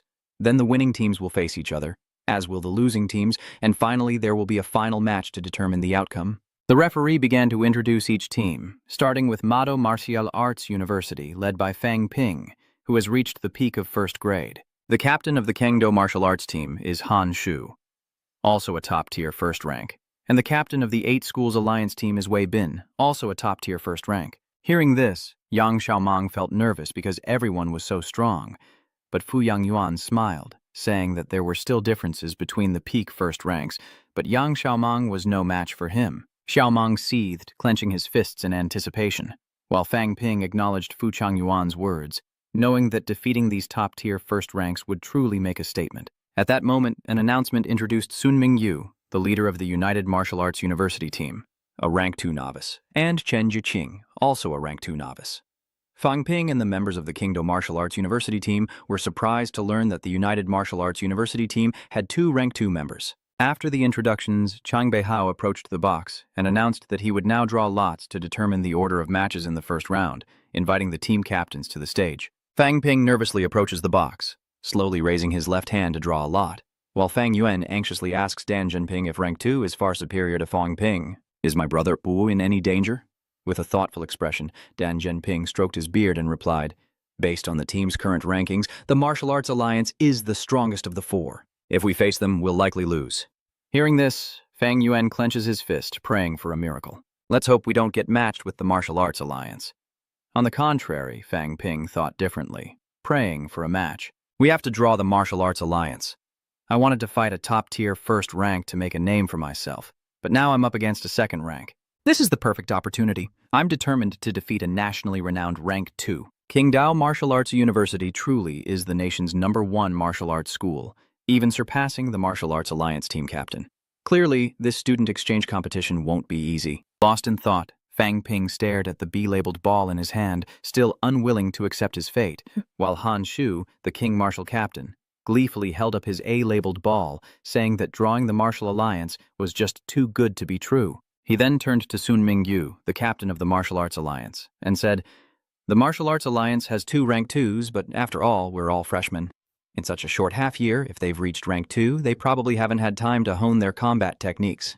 So, these 2 2nd ranks will surely fall before our peak 1st ranks." Even Sun Mingyu couldn't argue with that. Fang Ping understood. This guy was strong and confident in his judgment, truly worthy of being the captain of King's Martial University. Clearly, King Wu's strength is formidable. Then he recalled what Tang Feng had said before. King Wu and Magic Wu, 2 schools with a long history, are always vying for the top spot. Therefore, in this competition, King Martial Arts is definitely our biggest opponent. We must defeat them and win the championship, so they have to add 10 national resource credits to Devil Martial Arts. Fang Ping steps forward, telling Han Shu's team that they're incredibly lucky. He'll let them have the chance to defeat a Rank 2. Han Shu points to his teammates, scoffing, "Don't get any ideas. You martial arts university students won't be taking our #1 spot. Our reserves are all top-tier 1st ranks, so prepare yourselves for defeat. They'll have to face me eventually." He thought to himself, "For 300 credits, I will defeat you all." On the arena, both sides are in position, ready to fight. The announcement rings out. Match A. Capital Martial Arts University versus United Martial Arts Alliance. In the first matches, Han Shu of Jingwu faces Sun Mingyu of the Martial Arts Alliance.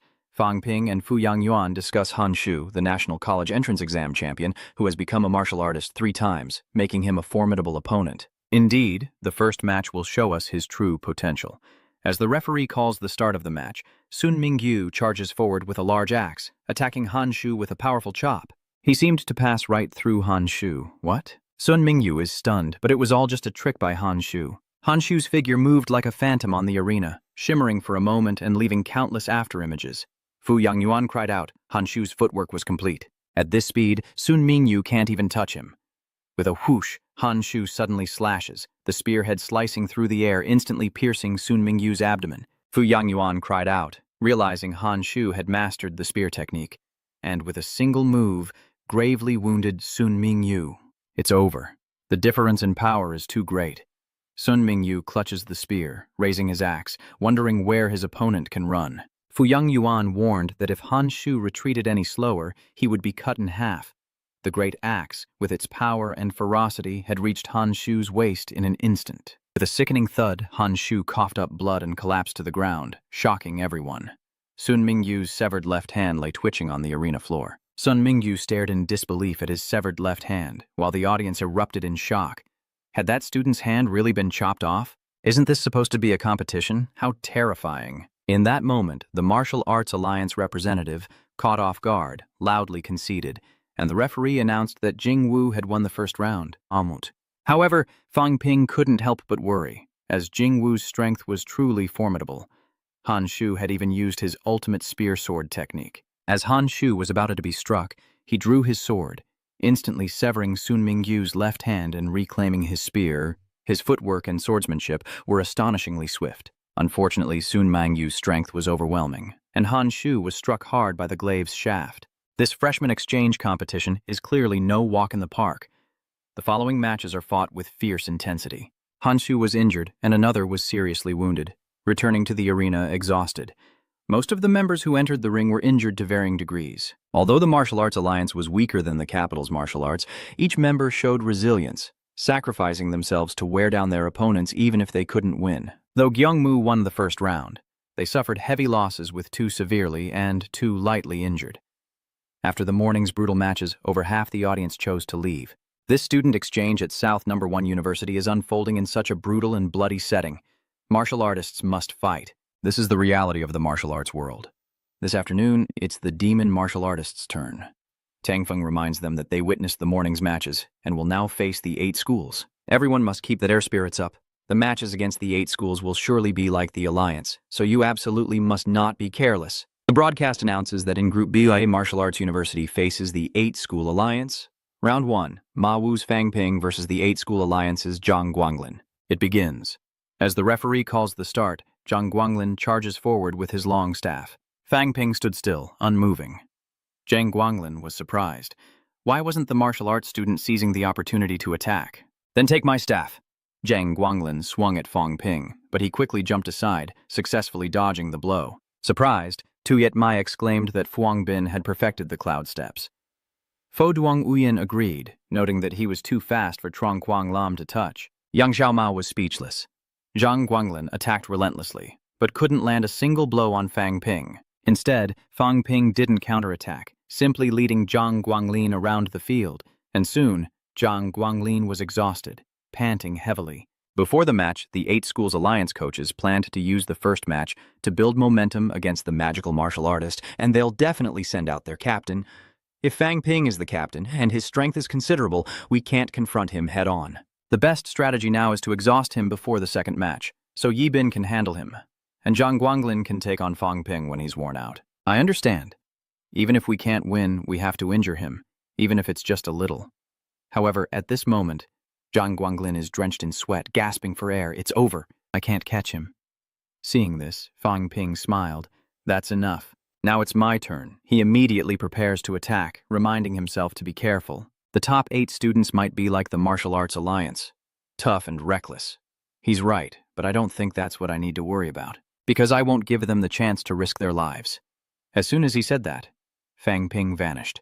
Blood and pain, a clang resounded, and Zhang Guanglin trembled all over, the immense power contorting his face. Fang Ping gave him no chance to rest, and another clang echoed. Zhang Guanglin's long staff was actually chipped, and Feng Zi's pain was amplified. For the third time, with one final strike, the long staff was cleaved in 2. The blade struck down along Zhang Guanglin's shoulder, and the 8-School Alliance captain immediately cried out. Zhang Guanglin concedes, and the referee announces Ma Wu's victory in the first round of Group B. Unbelievably, with just 3 strikes, Fang Ping unleashed 60 points of bloodthirst with the first 2. The final blow landed with at least 80 points, totaling over 200 points of blood essence. With a surprised expression, Zhu Shuimei asks, "That's strong? My weapon only unleashes 30 points." Just as the martial arts students were celebrating. Boom. Suddenly, with a thud, Fang Ping drops to one knee. What's going on? Fang Ping? Zhang Guanglin lay on the ground, a slight smirk on his face. Though not exactly as planned, the operation was a success. He recalled the training, a loud crash as Fang Ping shattered a large rock with his blade. Lu Feng picked up a shard of rock, saying that his health must be over 300 points, and now, at full power, he can unleash 80 points of health with one strike. This means each of your strikes consumes a third of your total blood essence. We call that a killing blow. If a strike uses over a third of someone's total blood energy, it can be considered a finishing move. So keep that in mind. If the remaining blood energy in your body is less than a third of your total, you're likely in danger. That's right. That's what most people would think. But Fang Ping pulled out a qi and blood pill, saying he could only use it when his qi and blood were insufficient. Beside him, Zhao Shimei anxiously said to wait, pointing out that Fang Ping had just burst out with 200 points of vitality. Could Yang Xiaomang interfere? It's too late to replenish his energy with pills now. What pill could possibly work that fast? Fu Yangyuan clenched his fist.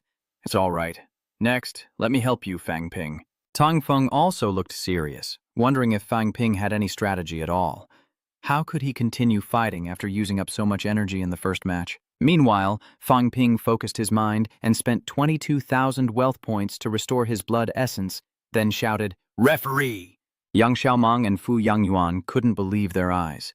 Fang Ping's vitality had been restored. Is this because of his physique, which allows him to absorb elixirs quickly? Fang Ping breathed a sigh of relief. That's right. His physique must absorb elixirs quickly.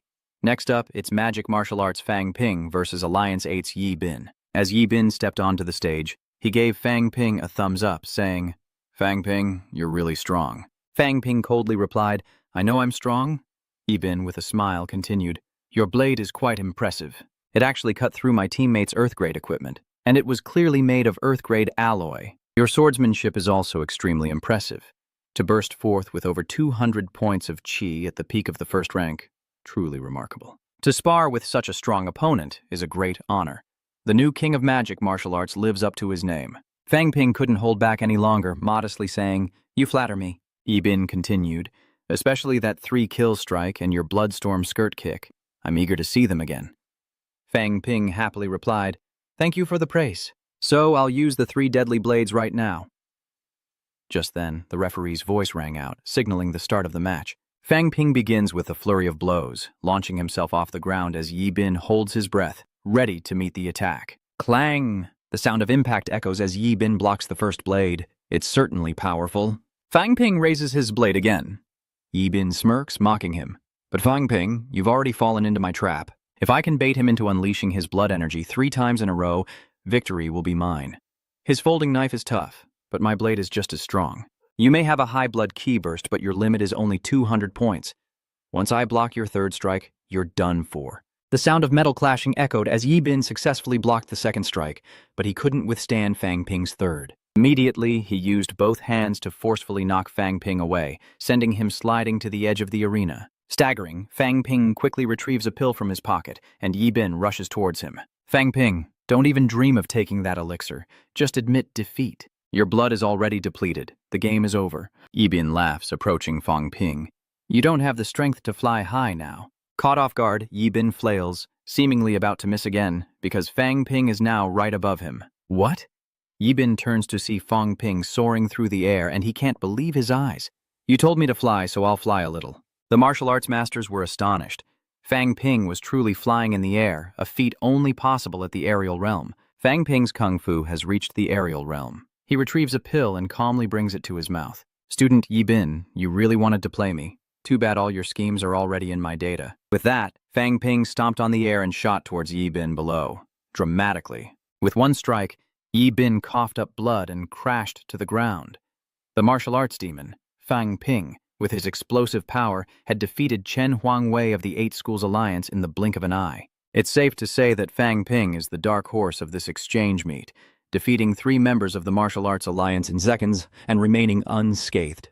Fang Ping's father and colleagues, watching the live broadcast of the exchange meet, couldn't hide their surprise and pride. This demon martial captain is strong. Is our Nanjiang's Lao Fang's son about to become famous? Even Fang Ping's father, Fang Mingrong, couldn't help but admire his son's strength. At the arena, Zhang Shuimei exclaimed in surprise, "He's nothing like he was this morning in Jinghua." They fought so fiercely, yet Fang Ping has fought 3 matches without a scratch on his clothes. Fu Yangyuan said expectantly that he knew he was strong. Get down here and give us a chance. On the stage, Fuang Bin, with a smug look, took a sip of water and calmly remarked, "This exchange event is pretty easy. At this rate, the name Fang Ping will soon be known throughout the country." Match 4. Demon Marshal. Fang Ping versus Zhang Jingdong of the 8 Greats. A sinister smile crept across Fang Ping's face. A golden opportunity for fame was not to be missed. So, he began to show off, leaving Fu Yangyuan and Zhang Shuimei astonished. Fu Yangyuan wondered if this was some kind of bone-strengthening exercise. Fang Ping's last attack had even higher blood essence than before. Zhang Shuimei pondered, "The gap between me and Fang Ping is growing ever wider." Tang Feng was incredibly uncomfortable, as the power of that strike was descending. Aerial pursuit was also not as fast as on the ground. He must be wasting his life force. What a sly one. At that moment, Fang Ping landed a blow on Zhang Jingdong's back, and Chang Beihai declared victory for magic martial arts. Then, he asked Fang Ping if he would continue, but Fang Ping feigned reluctance and declined. "My elixirs are all used up." Then he left the arena, and Fu Yangyuan, with a face of admiration, quickly greeted him. "Brother Fang, finally tired of fighting, huh? Don't worry about the last of the 8 Greats. Leave him to me." Fang Ping smiled, telling him to be careful and not to lose, embarrassing the demonic martial artists. He planned to step down after a 4-win streak. This not only gives his teammates a chance to play, but also saves face for the others. It would be too humiliating for them to be defeated by him alone. Plus, he's already shown his strength, killing 2 birds with 1 stone. I truly am a genius. At that moment, Tang Feng severed Fang Ping's smug arms and said sternly that he fought well. "But let me remind you, wasting blood energy like that isn't good. The school will run out of elixirs quickly." "That's right, Mr. Tang. I've already used them all. The school only provides us battle team members with 1 vitality pill, which simply isn't enough." With a flattering tone, Fang Ping continued, saying he defeated 4 opponents alone, and asked if he could get 15 more pills for his efforts. Tang Feng was speechless. 15 pills? Is he trying to bleed me dry? Pulling the poverty card, Fang Ping tries to persuade Tang Feng, while Zhang Shuimei can't help but sigh at their haggling, realizing Fang Ping's family is even worse off than hers. His family is ordinary, and he's achieved so much through his own hard work. He set the stage for us, a truly great contribution.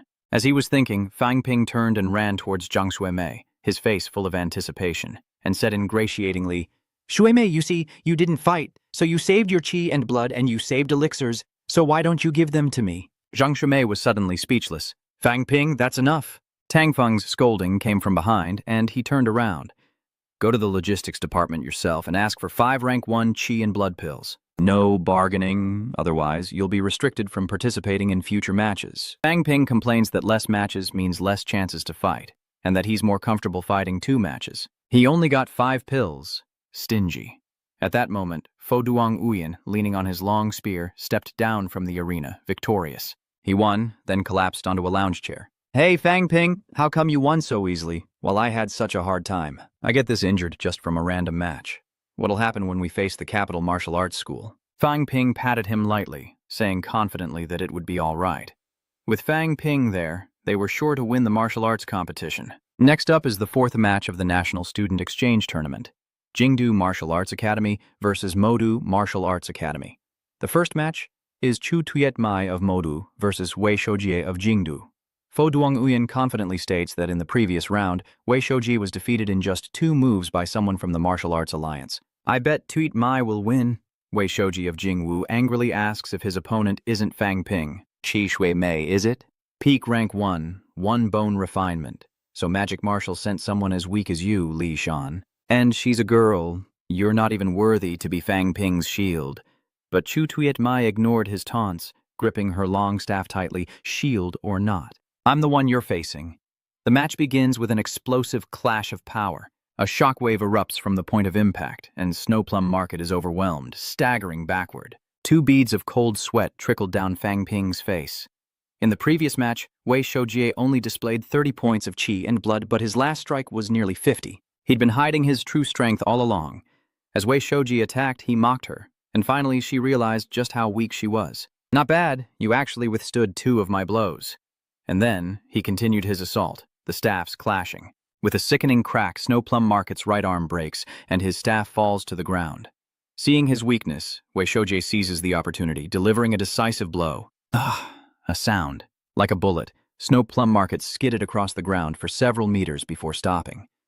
Did Wei Shoujie throw down his staff and approach Snow Plum Market, only for her to fall right here? But the martial arts clearly have no tactics. He grabs Mai's injured arm, pulling her up. With her current strength, enduring 3 of my blows shattered her bones and severely damaged her internal organs. He immediately drops Snow Plum to the ground, saying she was so arrogant before.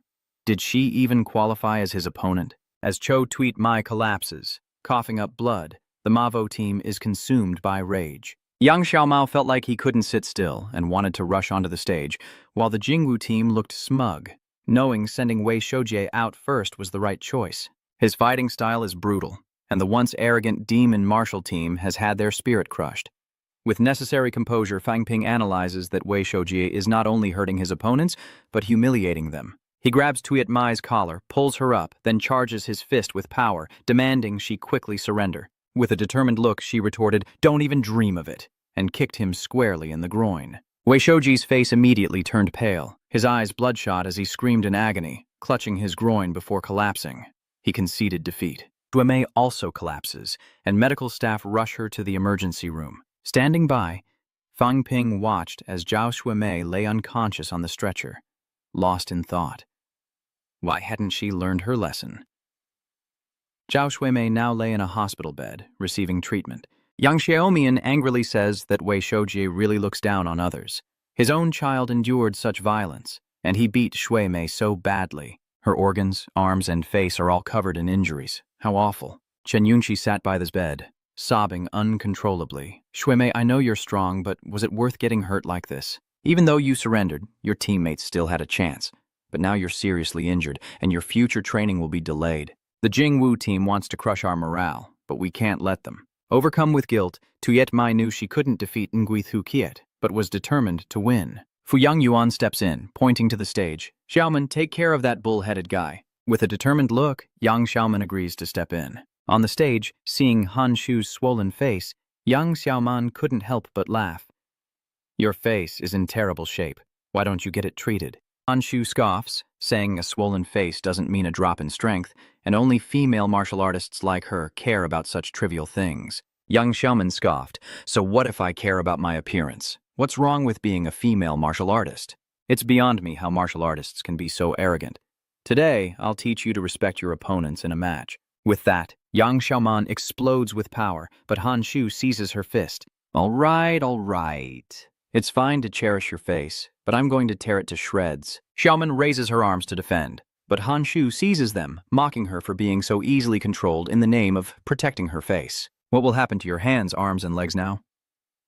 No more words. Xiaoman retaliates with a swift kick to Han Shu's groin, but he narrowly avoids it, trapping her leg. How annoying. Young Xiaoman can't move, held tightly by Han Shu's hands and feet. Han Shu continues to mock her, saying she's quite the professional at kicking people where it hurts. "Is this the respect you were talking about?"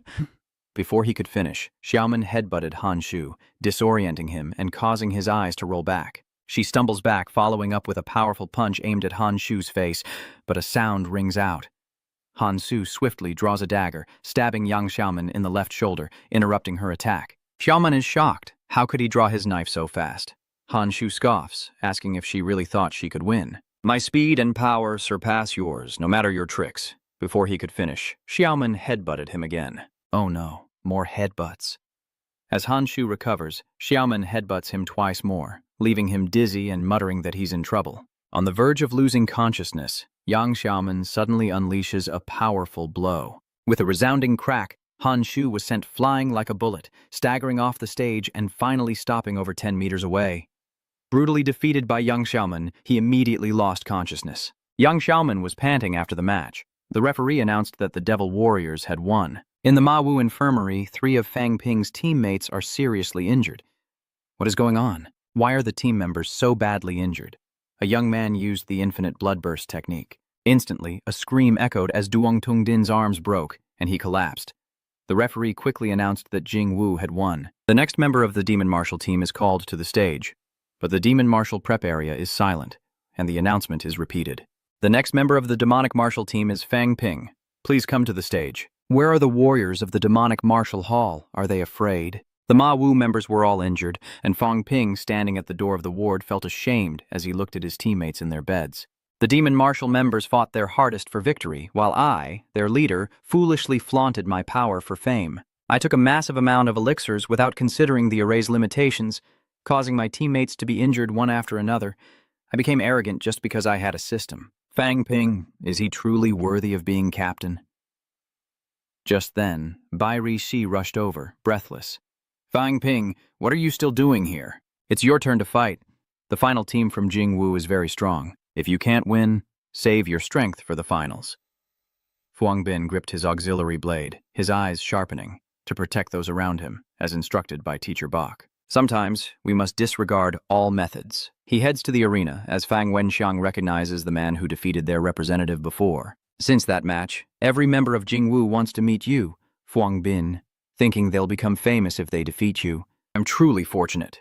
Fang Ping angrily retorts, enough with the nonsense. Let's begin. Immediately, Fang Wenxiang lunges toward Fang Ping, unleashing the sky-devouring fist. Boom! A massive explosion rings out as Fang Ping effortlessly deflects Fang Wenxiang's powerful attack. No way. Fang Wenxiang couldn't believe his eyes. Bairoki notes that Fang Ping seems to have trained hard in the valley, easily neutralizing Fang Wenxiang's 8 acupoint attack. Fang Ping wields the horizontal saber. The roaring heaven fist is nothing special, and he's even stronger.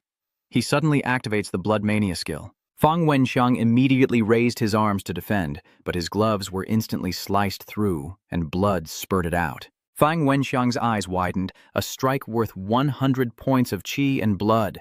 Fang Ping had mastered the ultimate move. Fang Ping then pulls out a blood qi pill and swallows it whole. Good heavens! Fang Wenxiang couldn't help but mutter to himself as Fang Ping's blood energy was instantly restored. Once again, violent bloodthirst. Second stance.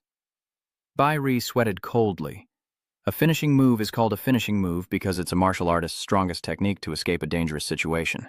But it seems Fang Ping's physique allows him to use his ultimate moves consecutively. Tang Feng couldn't help but feel disappointed. If an ultimate move can be used repeatedly, can it still be called an ultimate move? Chen Wenxi clenched her fists. This was the first time she'd seen Fang Ping go all out. He was showing his strength to avenge Qi Shuimei and the others. On the arena floor, Fang Wenxiang knelt, hands on his knees, body bloodied and trembling, as Fang Ping swallowed another qi and blood pill. So, do you feel lucky now? Fang Wenxiang's eyes widened as Fang Ping's energy surged. These martial arts elites always overestimate themselves and underestimate their opponents. Right now, my battle achievements have been severely damaged by you all, and as captain, I can't take it anymore. With that, his face darkened, and 2 more savage blows landed. Fang Wentang struggled to raise his hand in defense, but his body was drenched in blood, and he collapsed to the ground, gasping for breath. Fang Ping held onto the last pill, waiting for death. With a gulp, he swallowed it down. Summoning his last strength, Fang Wenxiang raised a hand and called to the referee, forfeiting the match. Chang Beihao quickly raised his hand, declaring the second match over, with the martial arts team victorious. Fang Ping grits his teeth, cursing that he already swallowed the pill. But now he forfeits. Give me back the pill, Fang Wentang, right? If we ever meet again, I'll beat you to death. Meanwhile, Tang Feng was reviewing match information, noting that Jing Wu had defeated Wu Lian in the semifinals. Today we face Jing Wu in the finals, and now I'll announce our lineup. Chuo Lei confidently stood up, saying it was finally his turn, and announced the lineup. Chen Wenxi, Li Jushu, Shu Miekai, Zhuo Lei, and Fang Ping. Zhou Lui hesitated slightly, and Fang Ping worriedly asked what would happen if there were injuries like before. Should we include the substitutes? Zhou Lui responds, the school wants everyone to have a chance to train. Compared to previous matches, their martial arts team is now just remnants of a defeated army, while we still have you and me, our 2 aces.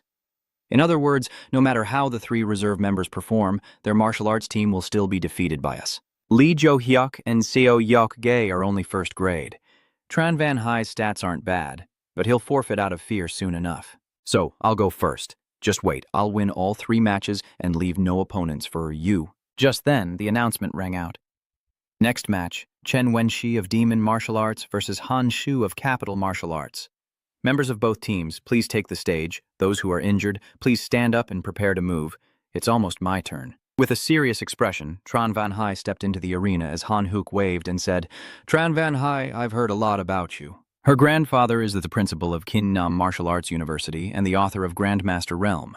He invested heavily in her education from a young age. However, I think those resources are wasted on you, as you're weak. Avoid conflict, and clearly not a martial artist. I advise you to quickly admit defeat. In contrast, Chen Wenxi showed no anger, and instead, with concern, placed her hand on her chest and said, "Hanshu, you've seriously injured your internal organs. Go get treatment quickly. Rest is very important." In the stands, the magic warriors couldn't keep calm. Fu Yangyuan scratched his head, worried. What was Chen Wenxi saying? This is a match. How can he be concerned about his opponent when he's the one being looked down upon? Just surrender already. Fang Ping felt helpless. Chen Wenxi was too kind. Han Huk has insulted her, yet she remains calm. On the arena floor, Han Huk is enraged, pointing at Tran Van Hai, asking if she's telling him to give up. "I'm the captain of the martial arts club, top of the martial arts program, and you dare advise me?" He then unleashed a storm of spear strikes at Wenxi, fueled by his hatred of being looked down upon. He lunged at her, but in an instant she vanished, reappearing behind him. He was stunned. Even the commentator couldn't help but exclaim at her speed. Is Chen Wenxi that strong? However, Chen Wenxi, standing back-to-back with Han Shu, continued to warn, "Classmate Han Shu, you've misunderstood me. If you don't get treatment now, your future cultivation will be affected." Han Huk glared. "I told you already. I hate people who look down on me the most." He continues to attack with his spear, but every blow is easily dodged by Tran Van Hai, as the magic martial arts members watch the match with concern from the stands. Fu Yangyuan shouts, "Fight back! This is no time for sympathy." Chen Wenxi glanced at his teammates, deeply moved. His fellow students were fighting with all their might for victory, so what reason did he have to be discouraged or retreat? "You all awakened me." And so, she began her counterattack. A powerful kick sent Han Huk's long spear flying. "What is happening?" Han Huk was shocked to see blood gathering rapidly on Tran Van Hai's right leg. In an instant, a powerful kick carrying the sound of wind struck the top of Han Huk's head, sending him flying like a kite. So, they were saying she was a reserve member? Unbelievable that she defeated Han Wook. She may look weak, but appearances can be deceiving. Fu Yangyuan couldn't believe how easily Chen Wenxi fought. "I struggled to even wound Han Huk." Fuang Bin smiled. Tran Van Hai is not as weak as she once was. She has become an outstanding martial artist. In the following matches, Chen Wenxi continued to display her strength with swordsmanship and footwork that reached the level of mastery. She defeated every opponent from Jing Wu, who, besides Han Shu, also sent out reserve members. Finally, the stage is set for the finals. Fang Ping smirks. "Zhang Lei, I heard you were aiming for 3 consecutive wins?" Zhang Lei was speechless. "I haven't even fought yet." Zhang Beihai announced, "I declare the champion of this national first-year student exchange tournament to be Meido Martial Arts University." The male participants of the martial arts competition were fearless and undaunted, upholding the reputation of their universities. And so, I solemnly declare the first national martial arts university competition a resounding success. The Meido train station was packed with people, and the train itself was half full. Fang Ping and Fang Yuan were on the train back to Yangcheng, and Fang Yuan craned his neck to ask, "What are you looking at? What are you looking at so intently?" Fang Ping replies that after the exchange competition, China released the rankings of the top 100 first-grade students of Martial Arts University. Looking at the rankings, Fang Yuan was unconvinced. "How could this be? Brother, is there a mistake? Weren't you the champion of the exchange meet? Why are you only ranked 6th? Resting his hand on his head, Fang Ping nonchalantly says, "What's wrong with 6th place? I don't care." Fang Yuan looked at Fang Ping in surprise. This really wasn't like him. Fang Ping leaned in close and whispered that he would reveal a secret, but she couldn't tell anyone. "I've broken through to the 2nd rank of martial warrior." "What?" "I've reached the 2nd rank," Fang Yuan exclaimed, startling Fang Ping, who quickly covered her mouth. But soon, her eyes lit up. Realizing this was great news, Fang Ping's autograph would definitely increase in value. Fang Ping sighed, realizing he really shouldn't have brought it up, before opening his system interface. Speaking of money, this semester's exchange event really paid off. The competition prize was 500 academic points and breaking through to the 2nd rank. With a 100-point reward directly increased his assets by 2 million. "Let's go home and enjoy the new year with our family.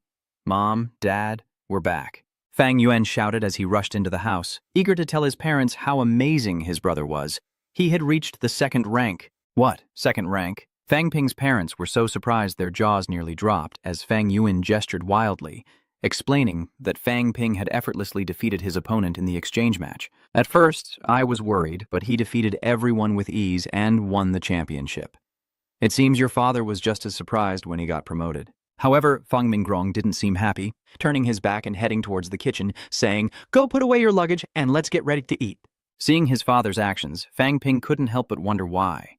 But after the reunion dinner, Fang Ping gave everyone lucky money and pasted new couplets on the door, while Fang Yuan and his mother sat in the living room watching the Spring Festival program. In a home filled with the warmth and happiness of the new year, Fang Ping and his father sit drinking tea. As Fang Mingrong can't help but recall the scene of Fang Ping participating in the exchange competition. Good heavens, both of the boys' arms were broken. Is this even a competition anymore? It's brutal. This Jingwu's Shan Fang Wen Tang is too strong. His fighting style is even more aggressive than the other students. The demonic martial arts can't be up to any good. Next up for the demonic martial arts, Fang Ping. Please come to the stage. Lao Fang, your son is about to fight. Where's old Fang? That's strange. He was just here. Fang Mingrong put down his teacup, wondering if this exchange really had to happen. Fang Ping suddenly realized his father was worried about him.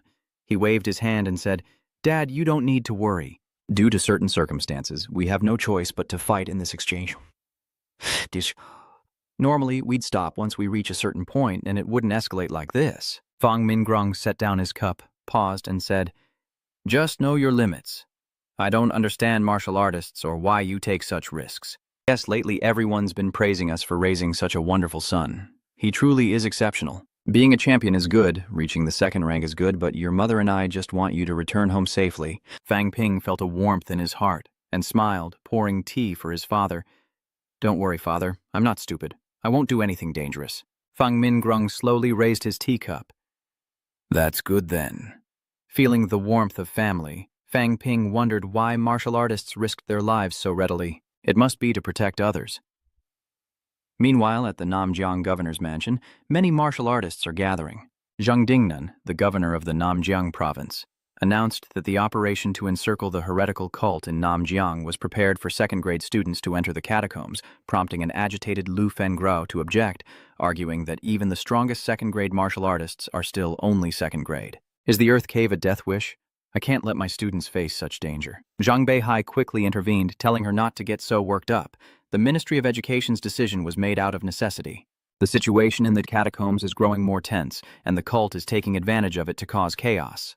We can't waste time protecting new martial artists anymore. Lu Fengru was about to speak, but the situation pulled her back as she looked at Zhang Dingnan and said, "In the catacombs, there are many soldiers alongside the martial artists. They're all ordinary people. Martial artists cannot run, and they certainly don't shy away from battle. And martial arts students have even less reason to do so." Zhang said that if this was confirmed, the magic martial arts side would not deny it. At that moment, Fang Yuan excitedly held up a poster announcing that there would be fireworks by the river on the Lantern Festival. Fang Ping's parents were excited too. They heard the scale was huge and it would be crowded. If they wanted to go, they'd have to go early to snag a good spot. Since the ban on fireworks, New Year's hasn't been the same. This might liven things up a bit. Fang Yuan ran up to Fang Ping, asking if he was going or not. Fang Ping coldly replied, "Can't we watch it at home? Why bother going out?" Fang Yuan looks at him hopefully, saying they haven't gone out as a family in a long time. Fang Ping was doubtful, but it seemed like the last time the whole family went out together was before the start of school. Just then, Fang Ping's phone suddenly rang, displaying a notification that he was at the Yangcheng Hotel. Gathered here were many participants, and Fang Ping wondered aloud to Tan Zhenping what they were doing. Tan Zhenping replied that there was an announcement for all the martial artists of Yangcheng. At that moment, Bai Jinshan, the mayor of Yangcheng, stood on the stage and welcomed everyone to the Yangcheng Martial Arts Exchange. He announced the reason for gathering everyone here. The Nanjiang province had just issued a new document requiring the implementation of a management system for Qi and blood martial artists. First, each county must establish a civil martial artist training team to conduct a month-long combat techniques course. Second, annual assessments of Qi, blood, and combat techniques will be implemented. News that immediately electrified the crowd, filling the air with tension and excitement. What? We have to practice combat techniques? Unbelievable. I'm 50 years old. What training do I need? Many martial artists, frustrated and angry, reacted strongly. I don't agree. Mayor Bayek is going too far. We're just martial artists trying to make a living. We're not going to war. Who has time to train with so many other worries in life? With an authoritative voice, Bach Kam son of the city market declared it an order. No deception. Those who refused would immediately lose their status and benefits as martial artists. The hall fell silent, save for the heavy sighs of martial artists at a crossroads. Many had only sought the title for its benefits, so why the sudden crackdown? Could something serious be brewing? After class, Bai Jinshan called Fang Ping aside, his tone mysterious and grave. Fang Ping, how much do you really know about the world of martial artists? Fang Ping hesitated, then carefully replied, Could it be about the Earth cataclysm? Bai Jinshan tensed up. You already knew? In fact, the new policy announced today only applies to 3 provinces, Nanjiang, Nanhei, and Nanjie. The reason for this is related to the catacombs. We've analyzed the timing and location of catacomb entrances over the years and discovered a pattern. It's highly likely the next entrance will appear in Nanjiang. Nanjiang, you say? Fang Ping, suddenly worried, asked if it might appear in their Yang city. Bai Jinshan, looking serious, replied that the possibility was very high. It's a region with considerable local power. Namjiang's economy is weak, making it difficult to produce strong individuals, let alone keep them there. I'm telling you this for a reason. If a gate to the catacombs ever opens here, I hope you'll return to protect Yang City. With a determined look, Fang Ping replied, Rest assured, as long as I'm strong enough, I won't shy away from battle. On the Lantern Festival, the Yangtze River teemed with people watching the dazzling fireworks as a furious Fang Yuan pouted, Mom, Dad, it's not fair! Yuan, don't be sad! Her brother suddenly received a notice from his advisor, leaving him with no choice. He'll record a video to send, so they can at least watch it together. Fang Yuan protests, I'm not taking any pictures. Who cares about him anyway?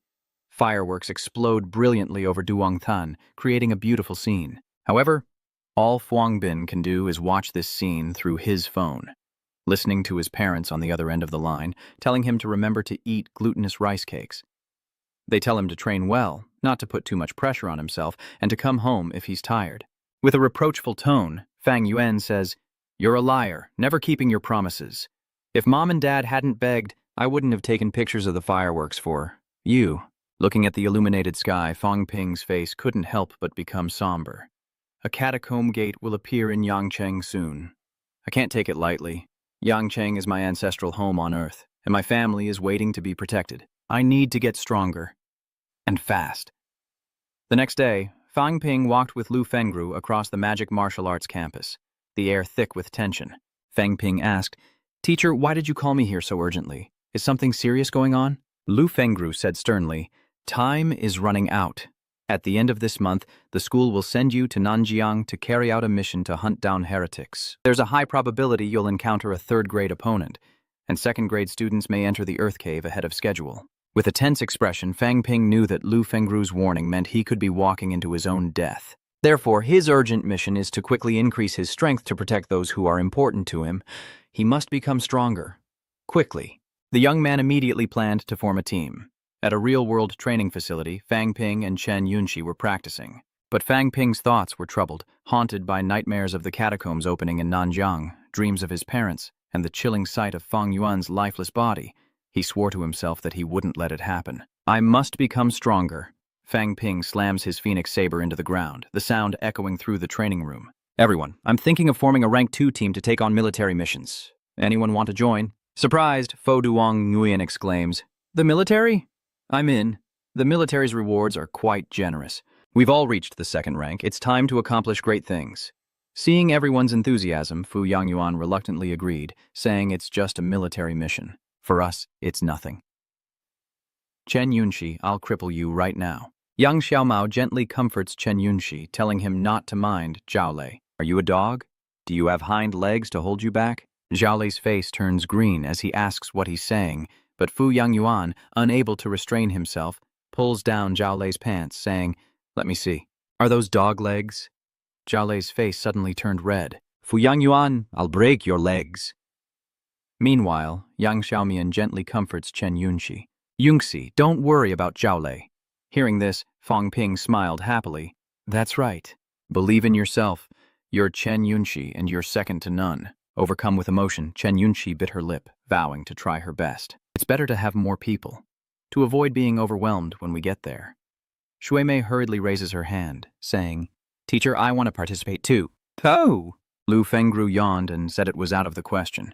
Her injuries had only just healed. Besides, I haven't reached the second rank yet.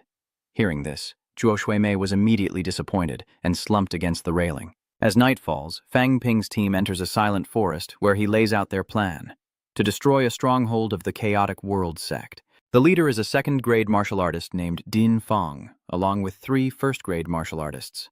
Yang Tiuman and Duang Tung Din will guard the back door, cutting off the enemy's retreat. Zhao Lei and I will handle the Tier 2 warrior Ding Feng.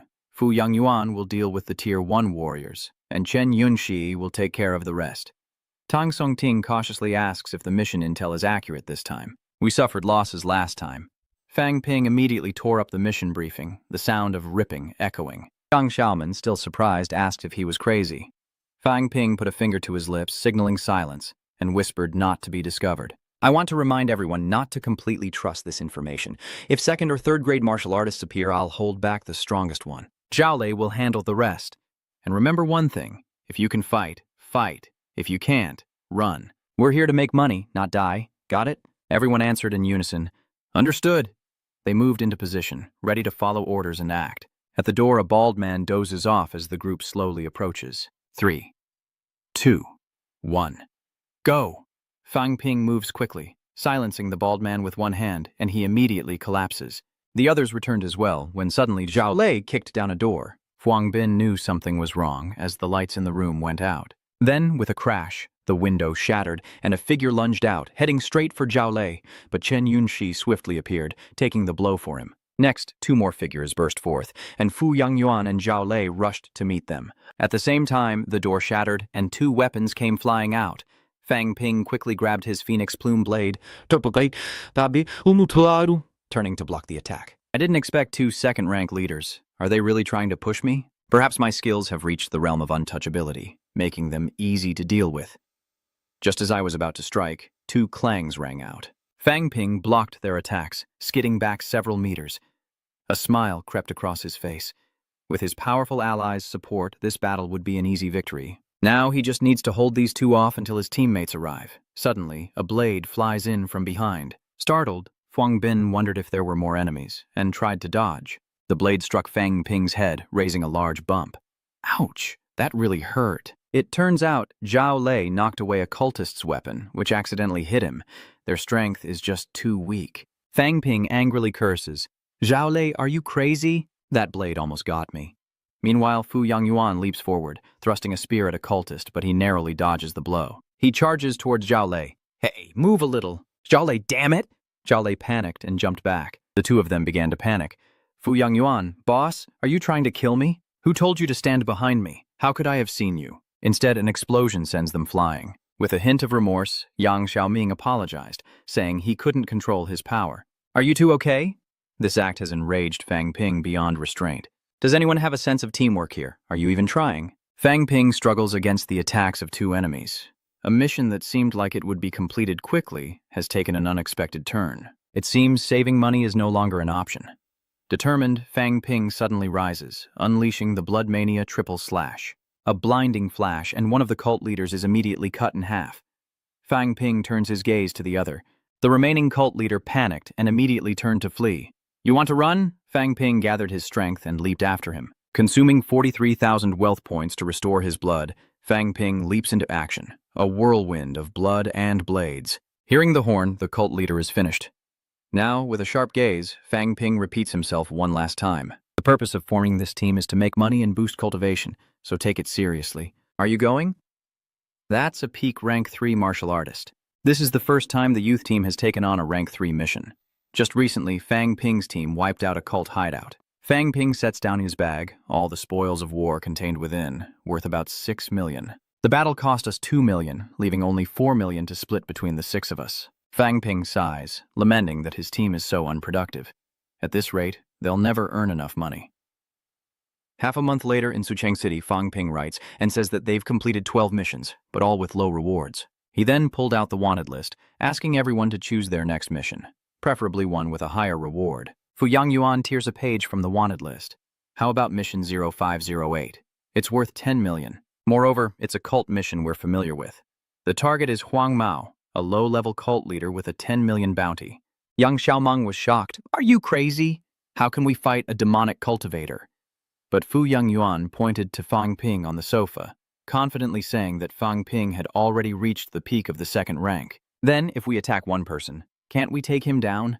At this moment, Chen Yunxi tore a page from the wanted list saying, "Everyone look at 2 more pages, wanted order number 0511. Their target is Pan Xiaoyang, peak rank 8, with a reward of 10 million. Yang was immediately uneasy. "Yunxi, are you crazy?" They chose a low-level fighter, but he chose a top-tier one. Fang Ping analyzed that Huang Mao was a combat martial artist who had killed people, clearly a dangerous and cunning criminal. Meanwhile, the bald guy is just an intellectual martial artist, only suspected, with no evidence of murder, an easier target, perhaps. But his activity time is uncertain, and the location is unclear. We don't know where to start. Then, Fang Ping decided, then I choose to catch Huang Mao. With a change of scenery, the group arrives at Tuktan Park, where a blonde man is selling balloons. Yang Xiaomang and Fu Yongyuan were hiding in the nearby bushes, and Yang Xiaomang confirmed it was Huang Mao. Immediately after, Fu Yongyuan spoke through the communicator, confirming the target to Fang Ping. Fang Ping responds, telling everyone to be careful and surround him. Jihu, disguised as a park worker, is told to roll up his sleeves. Suddenly, a group of children are drawn to the balloons and run towards Huang Mao. Chen Wenxi panics, saying, "This is bad, there are children." Fang Ping immediately orders everyone to speed up. "Move, we have to catch him before the kids get there." Everyone quickly surrounded Huang Mao, pushing through the crowd. But then Fang Ping and Chen Wenxi were shocked. "Brothers, look, there's Baldy over there. What do we do now?" Who to catch first? Fang Ping had to decide quickly. He glanced at the bald man, then at Huang Mao, when suddenly a child ran up and hugged Huang Mao's leg, saying, "Mister, I want a balloon." Soon, other children ran over as well, and Fang Ping reassured them that Huang Mao was on a mission. "If we stay hidden, he won't hurt the bald guy." Such powerful energy and pressure. Is this the true strength of a Dingfeng masterpiece? Fang Ping's team pursued their target, the bald man, into a dense forest, where he opened a hidden hatch and prepared to escape with a large briefcase. Just as he was about to leave, his hand twitched, and he quickly turned his head upward. From above, Fang Ping gripped Phoenix Saber and suddenly dove down to attack, but the bald man, with the skill of a Dingfeng product, reacted extremely quickly, leaping backward to avoid Fang Ping's attack. Undeterred, Fang Ping raises the Phoenix Wisdom Blade, ready for a second attack, but the baldy retaliates, triggering an explosion that sends debris flying from the secret chamber entrance. Fang Ping quickly jumps back to avoid the blow and wipes the corner of his mouth, his eyes turning fierce. So this is the strength of a rank 3. But the bald man has no intention of fighting Fang Ping. Clutching his briefcase, he flees, scoffing that a mere rank 2 dares to attack him. Fang Ping raises his Phoenix Wisdom Blade. "Slow down, who said I was the only rank 2? Immediately apologies were made as others emerged from the forest, surrounding the bald man, who, with surging vigor, declared that 6 were no different from 1. Sensing the bald man's power, Fang Ping is astonished by the sheer force of his aura, and the bald man's eyes meet Yunhe's. If he wanted to kill, he'd start with her. Chen Yunxi was terrified, her eyes wide as she clenched her fists. Fang Ping was also worried. This was indeed a top-tier fighter, recognizing the weakness in their encirclement with a single glance. But the bald man continued, saying he had no intention of killing anyone. Hearing this, Fang Ping was suspicious, as he clearly had the upper hand, yet feigned weakness. What a foolish warrior. So, Fang Ping speaks up, saying, "Coincidentally, we don't intend to kill anyone, either. We just want to capture you for 10 million. The bald man knew the situation and opened his briefcase, saying, "If so, we can settle this peacefully. It's just 10 million, it doesn't matter where it comes from." He pulled stacks of cash from his briefcase, handing it to Fang Ping. "Take this 10 million and leave me out of it." Fang Ping tilted his head. His opponent didn't want to fight, so it seemed a change of strategy was needed. The others watched Fang Ping with bated breath. He decides to throw his auxiliary blade to the ground, raise his hands and say, "Brothers, drop your weapons." The bald man shouts, "Fang Ping, what are you doing?" In his heart, Fang Ping knew that Chen Wenxi would be in danger if they actually fought. He had to convince him. He cheerfully says that if money can solve it, there's no need to fight, right, uncle? Hearing this, everyone drops their weapons, and the bald man, seeing this, withdraws his energy and gives Fang Ping 10 million in cash. Fang Ping counted the money on the ground. Seeing the transfer order, he realized the man wasn't so evil after all. The bald man's eyes darkened. "I have my own difficulties." Fang Ping smiled. "Indeed, life isn't always ideal, forcing people to do what they don't want to." The bald man didn't want to say more. "Are you done counting? If there's nothing else, I'll be going now." He turned to leave, but Fang Ping quickly rose, brandishing his greatsword, and swiftly blocked the bald man's path. He turned back. "You little rascal, you're trying to trick me?" Crying. With a smile, Fang Ping approached the bald man and handed him a stack of cash, saying, "Here, I'm returning 1 million to you. This is our sincerity." The bald man looked suspicious. "What are you trying to say?" Fang Ping stuffed the money into his pocket. "Like I said, this is our sincerity. Besides, splitting 10 million between us wasn't easy. 9 million is just right. So, thank you." The bald man had no choice but to thank him and leave. "Take care now." Fang Ping waved and smiled as the bald man left, but the others immediately began to criticize him. Ignoring their discontent, Fang Ping pulled out his phone and called Wang Jinyang. "The traitorous martial artist you're looking for is Fan Hu Duong, and I've already placed a tracker on him. Hurry and send someone to arrest him." Everyone was suddenly overjoyed. "Good job. Fang Ping, I didn't expect you to have this trick up your sleeve." Now, Fang Ping and the others have collected 9 million in cash for the mission to capture a bald man. Seeing the cash piled on the ground, Fang Ping raises his hand and says they can begin dividing the spoils. Some break out in a cold sweat, unable to believe that Fang Ping alone could profit from that criminal. All right, we really misunderstood you this time. Next time, tell us your plans beforehand. Don't make us look like fools. All right, we were wrong this time. So, arms crossed, Fang Ping asks if he's qualified now. "Are you a genius?" Fu Yangyuan replied with an adoring look. "Wow, amazing. So, this is what it feels like to earn money." Duong Tiumang looked up at Fuang Bin and asked, as the others watched helplessly, Did Namvo catch the suspect? "Are we getting a reward?" Fu Yangyuan held up his fingers. "Just a few coins. Why don't we just find Wang Jinyang and have him show us the way? His power is at level 4 now, so it'll definitely be beneficial." And so, the group headed to South Jiang Martial Arts University, led by Wang Jinyang, who explained that they'd brought 6 rank 2 cultivators to South Jiang. "You martial arts students really have some spirit." Fang Ping scratched his head and apologized. "Don't laugh at us, Wang. We're going crazy from poverty, and we're just trying to make some money." Wang Jinyang says he has a method to double their earnings, wondering if they're interested. Fang Ping is shocked. "Double their earnings? What method is that?" Wang Jinyang explained. "Do you remember the emotional manipulation I mentioned? Anger and humiliation can not only trigger a burst of temporary power, but also help people improve. And the students at Nanwu don't want to work hard, they just want to play around. The higher-ups at Nanwu want reform but are slow to act, so I want your help to give those students a taste of humiliation." Fang Ping was surprised. "Mr. Wang, do you mean for us to challenge Nanwu?" Wang Jinyang laughed. "That's right, challenge Nanwu, a fight with second ranks." Fang Ping paused, then asked, "But Brother Wang, what if we get hurt?" Wang Jinyang understood immediately. "Don't worry, you won't be at a disadvantage. Each of you will receive 3 rank 2 chi boosting pills, and Governor Zhang, Principal Liu, and 2 grandmasters will be invited to watch the match." Fang Ping turned to the others and asked what they thought. They eagerly replied in unison, "Let's do it." Fang Ping looked at Wang Jinyang and agreed. As word spread, the martial arts training ground quickly filled with spectators. Next to the arena, Wang Jinyang announced that his group could only field 5 peak rank 2 fighters, so one of the 6 would have to sit out. Tang Tung Din steps forward, saying he'll go, as he's the only one who hasn't tempered his bones twice. "I won't be fighting." Wang Jinyang smiles and says, "All right. Then I'm counting on you all. Is that how you limber up? Don't worry, leave it to us." Meanwhile, next to him, Chen Yunxi looked worriedly at Yang Xiaoman. "Xiaoman, have you seen Fang Ping? She doesn't know where he's gone." Meanwhile, Fang Ping is on the phone, provoking his brothers. "Great news! Principal Huang Jing and Advisor Bai Ruoxi will be here to support us." Everyone exchanged confused glances. What's going on? What's with everyone's reaction?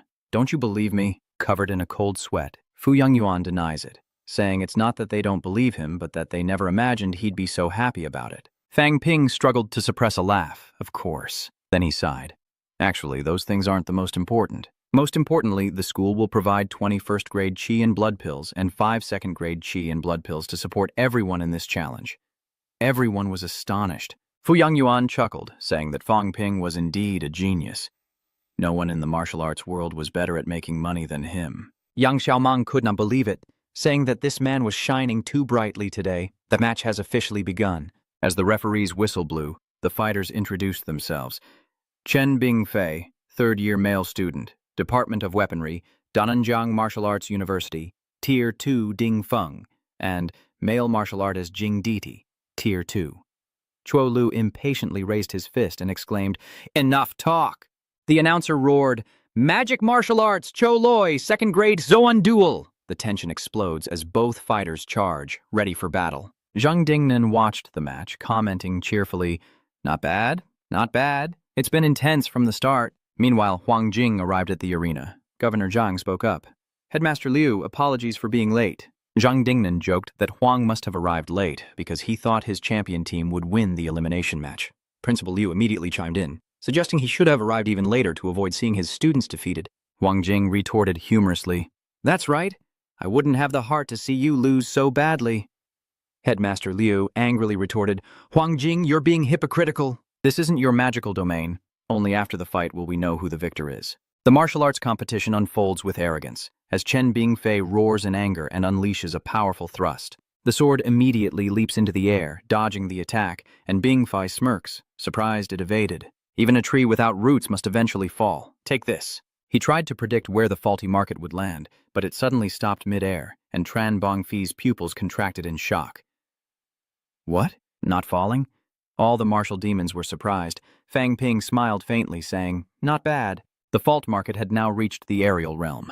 With a thud, he kicked Chen Bingfei in the face, sending him flying. Chuolo quickly seized the spear that had fallen from Chen Bingfei's hand and swung it into the air. Each strike aimed at Chen Bingfei as he asked indifferently, "Yield?" Chen Bingfei panicked and shouted, "I surrender!" He exclaimed in shock, never expecting to encounter such a ruthless person. Fang Ping smiles, agreeing to the advice of his employer, and steps into the arena, facing a peak rank 2 martial artist. He hoped his senior apprentice would go easy on him, as she was his supervisor for this match, while Lan Kaiyi stomped her foot, shaking the entire arena. Fang Ping quickly dodges the attack, deciding to forgo the system to save money and test his true strength in front of the audience. Zhang Dingnan spoke up, recalling that he had seen him use Bloodstorm in the national martial arts competition. Liu Xiao then remarked regretfully that this child was truly from South River. "It's a shame we couldn't get him into South River University. A real loss." Huang Jing smiled, asking what Headmaster Liu meant by that. "Whether it's magic martial arts or male martial arts, aren't we all striving for the country?" Zhang Dingnan thought for a moment and said, "Let him see me after the match. I have something I want to give him." Meanwhile, in the arena, Lan Taiye was furious. "You bastard, all you do is run away." Fang Ping retorted, "You can't bully us, I have no other choice." Lam Tai Deep retorted, "If you have any guts, stop running." Fuang Bin dropped his bag of knives, replying, "Fine, I'll show everyone just how weak a second-grade martial artist like you really is." Fang Ping unleashes a flurry of attacks, landing 3 devastating blows that send Lan Kaiyi flying. Zhang Dingnan praised, never expecting him to combine Bloodstorm and Blade into such a masterful technique. Fang Ping coldly declared that she had lost and demanded another opponent. A fatso immediately jumped onto the stage. "My name is—" Fang Ping interrupted. "No need to tell me your name. I can't remember weaklings like you anyway." The fatty charges towards Fang Ping. "I'll kill you." A smack echoes as Fang Ping sends him flying. One of his fangs goes flying. The large blade falls, leaving a gash on his pants, and the fat man wets himself as a result. Huang Jindong comments that he's a true villain, and Fuang Bin needs that kind of effect. Next up, a blue-haired man leaps into the arena, a martial arts prodigy not to be underestimated. But there's something about this martial arts student that can't be underestimated. Fang Ping senses something different about this opponent. He's not like the others. Rarely do I meet someone who doesn't need a system or measurements. I want the audience below to admire me. I won't use my hands this round. They'll face off directly. Both take a step back, ready to throw punches. Surprised, Fang Ping realizes the blue-haired man is no pushover. He lunges, but instead of retaliating with a punch, Fang Ping sweeps his leg, aiming a lightning-fast kick at the man's head. The blue-haired man blocked with his left hand and retreated, then punched Fang Ping in the face before he could recover. Bai Si wonders who this is, and if he's ever been in battle. Wang Jinyang replies that Master Bai is right. His name is Gu Xiong, and he comes from a military family. Fang Ping felt his head heating up, a hint of madness flashing in his eyes. Zhang Dingnan pondered that if he continued to fight like this, he would be seriously injured. "I order a ceasefire immediately." Zhang Dingnan holds Fang Ping's shoulder, telling him to wait. The system warns that his blood energy is less than 15%. Fang Ping goes for the head, and Gu Xiong is stunned by the blow. Fang Ping is like a man possessed, blood spraying from his head. The system warns again, his blood is below 10%. Fang Ping decides it's time to end this. With a powerful kick, Gu Xiong is sent flying, as blood splatters across Fang Ping's face. Wang Jinyang urged him to stop, saying that defeating Gu Xiong had already proven his strength. Fang Ping hesitated, thinking it was too soon, and shouldn't he suppress them first? Wang Jinyang insisted that it was enough. The Governor General wants to meet you, Fang Ping. He heads to Zhang Dingnan's office. Zhang Dingnan tells Fang Ping that he seems to have been using his bloodthirst and pain technique all along. Fang Ping chimes in, saying it's simple, brutal, and easy to use. Zhang Dingnan explained that he created bloodthirst and pain when he was a 4th rank, so its level is only average. A secret manual slowly floated into Zhang Dingnan's hand, an improved version of bloodthirst and pain. Take it. Fang Ping was surprised and intrigued, impressed by the technique's finesse. Zhang Dingnan dismissed him, and Fang Ping left the office. Immediately, the Golden Realm fills the doorway, and I hope my students won't disappoint the governor. Zhang Dingnan sighs. The South River Catacomb crisis is about to erupt. Hopefully, these kids will grow up quickly. A Namwu student collapsed on the field, spitting out blood. The referee announces that Devil Martial Arts has won the final round. Fang Ping is excited, saying Xiaoman did great. Young Xiaoman boasts that her opponents were just weaklings, and she's already satisfied without even fighting. The Nanwu students hear Wang Jinyang's words. Is she wrong? Next time? Wang Jinyang states bluntly that some of the South Martial students have been defeated, while a group of Magic Martial students have won. You all need to think carefully. Where does tuition money really go? The defeated non-martial arts students hang their heads in silence as Fang Ping reflects, determined to change and gain the power to protect. Wang Jinyang emphasizes that the weak will always be inferior. Are you content to be weak? The students of Nanwu are united, unwilling to accept defeat, as Fang Ping reflects on the bitter lessons he's learned. Wang Jinyang used us to help his younger martial siblings gain much. If you're not satisfied, think about the path you need to take in the future. Fang Ping gently caresses the new manual in his hand, thinking that the road ahead will surely lead to greater strength, and that upon returning to school he will immediately begin breaking through to the 3rd rank, a crucial step in his cultivation journey. At that moment, in front of building number 3 in the South Martial Arts District, Fang Ping sat on the steps, relaxed, waiting for Lu Fengru. As he looked at the system interface, a satisfied smile appeared on the corner of his mouth. This trip to Nanjiang was not in vain. Finally, he had money. His net worth had increased to 20 million, and he'd accumulated 80 more credits. But a cold sweat immediately trickled down his cheek, and he couldn't help but worry about how much it would cost to break through to the 3rd rank. "Follow me," came the familiar, cold voice of Lu Fengru. Entering the building, Fang Ping witnessed a surprising scene. Xin Fengqing was fighting another male student. Fang Ping was surprised. Wasn't that senior brother Qin?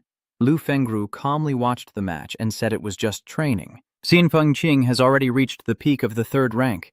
See for yourself what the peak of the 3rd rank can do. Fang Ping wondered who was fighting senior brother Qin, and Lu Fengru replied that he was at the peak of the 3rd rank. Besides you, there's another person in the martial arts arena who has tempered their bones 3 times. It's him. He immediately raises his fist and shouts derisively, "Xin Fengqing!"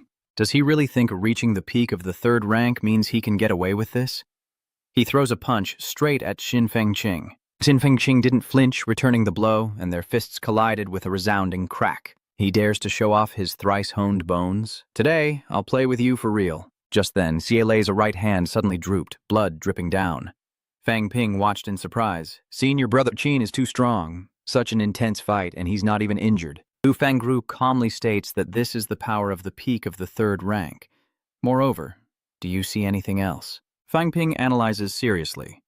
Qi and blood flow naturally, capable of both offense and defense.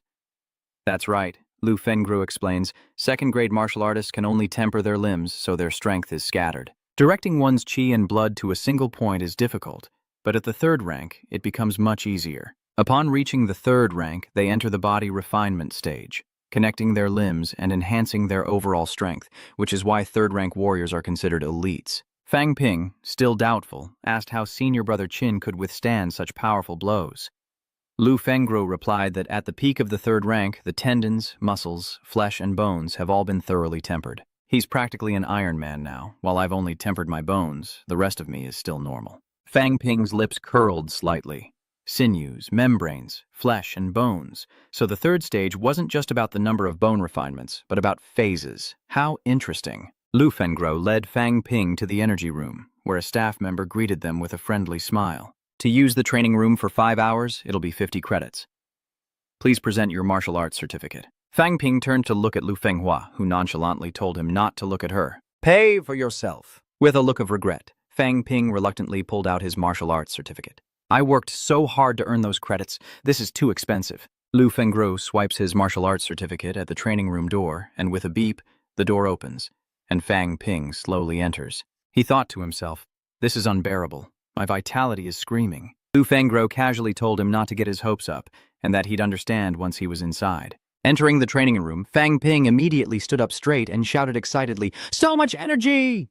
The energy within him surged, an effect Lu Fuangyu attributed to the energy mine. My blood is recovering quickly, and bone forging is more refined. Time to begin. Following Lu Fengro's instructions, Fang Ping immediately sat down to break through to the third rank, needing to open 26 life branches in one go. Do not stop abruptly, or it could be fatal. If you encounter difficulties, don't panic. I'm here watching over you. Understood, teacher, Fang Ping replied, focusing his mind to begin his breakthrough. He unleashes his spiritual power to sense the life force meridians, and Lu Fengro gasps, realizing he can sense them with his mind. She tilted her chin and approached Fang Ping. Normally, only 6th grade martial artists could do this.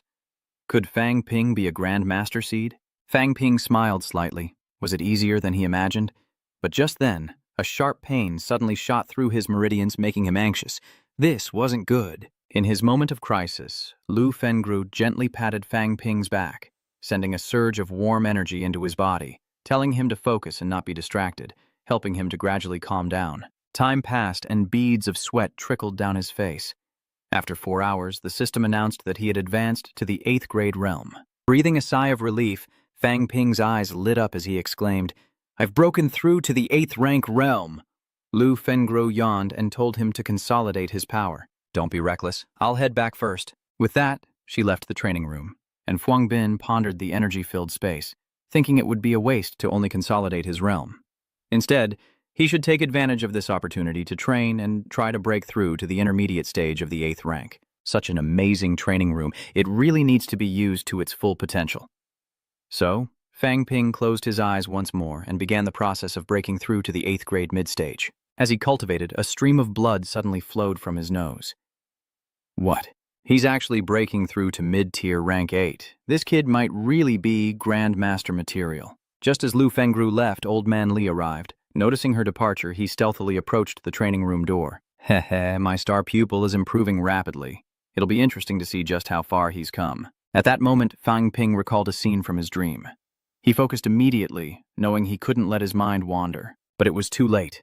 Fang Ping was struck, and he coughed up a mouthful of blood. His consciousness fading, he collapsed to the ground with a loud thud just outside the door. Old Li was pressing his ear to the door, wondering if the kid was slacking off. Why is it taking so long, Senior? Just then, the employee Xiao Hong suddenly appeared, startling Old Li, and asked with a smile why he was here to repair the training room.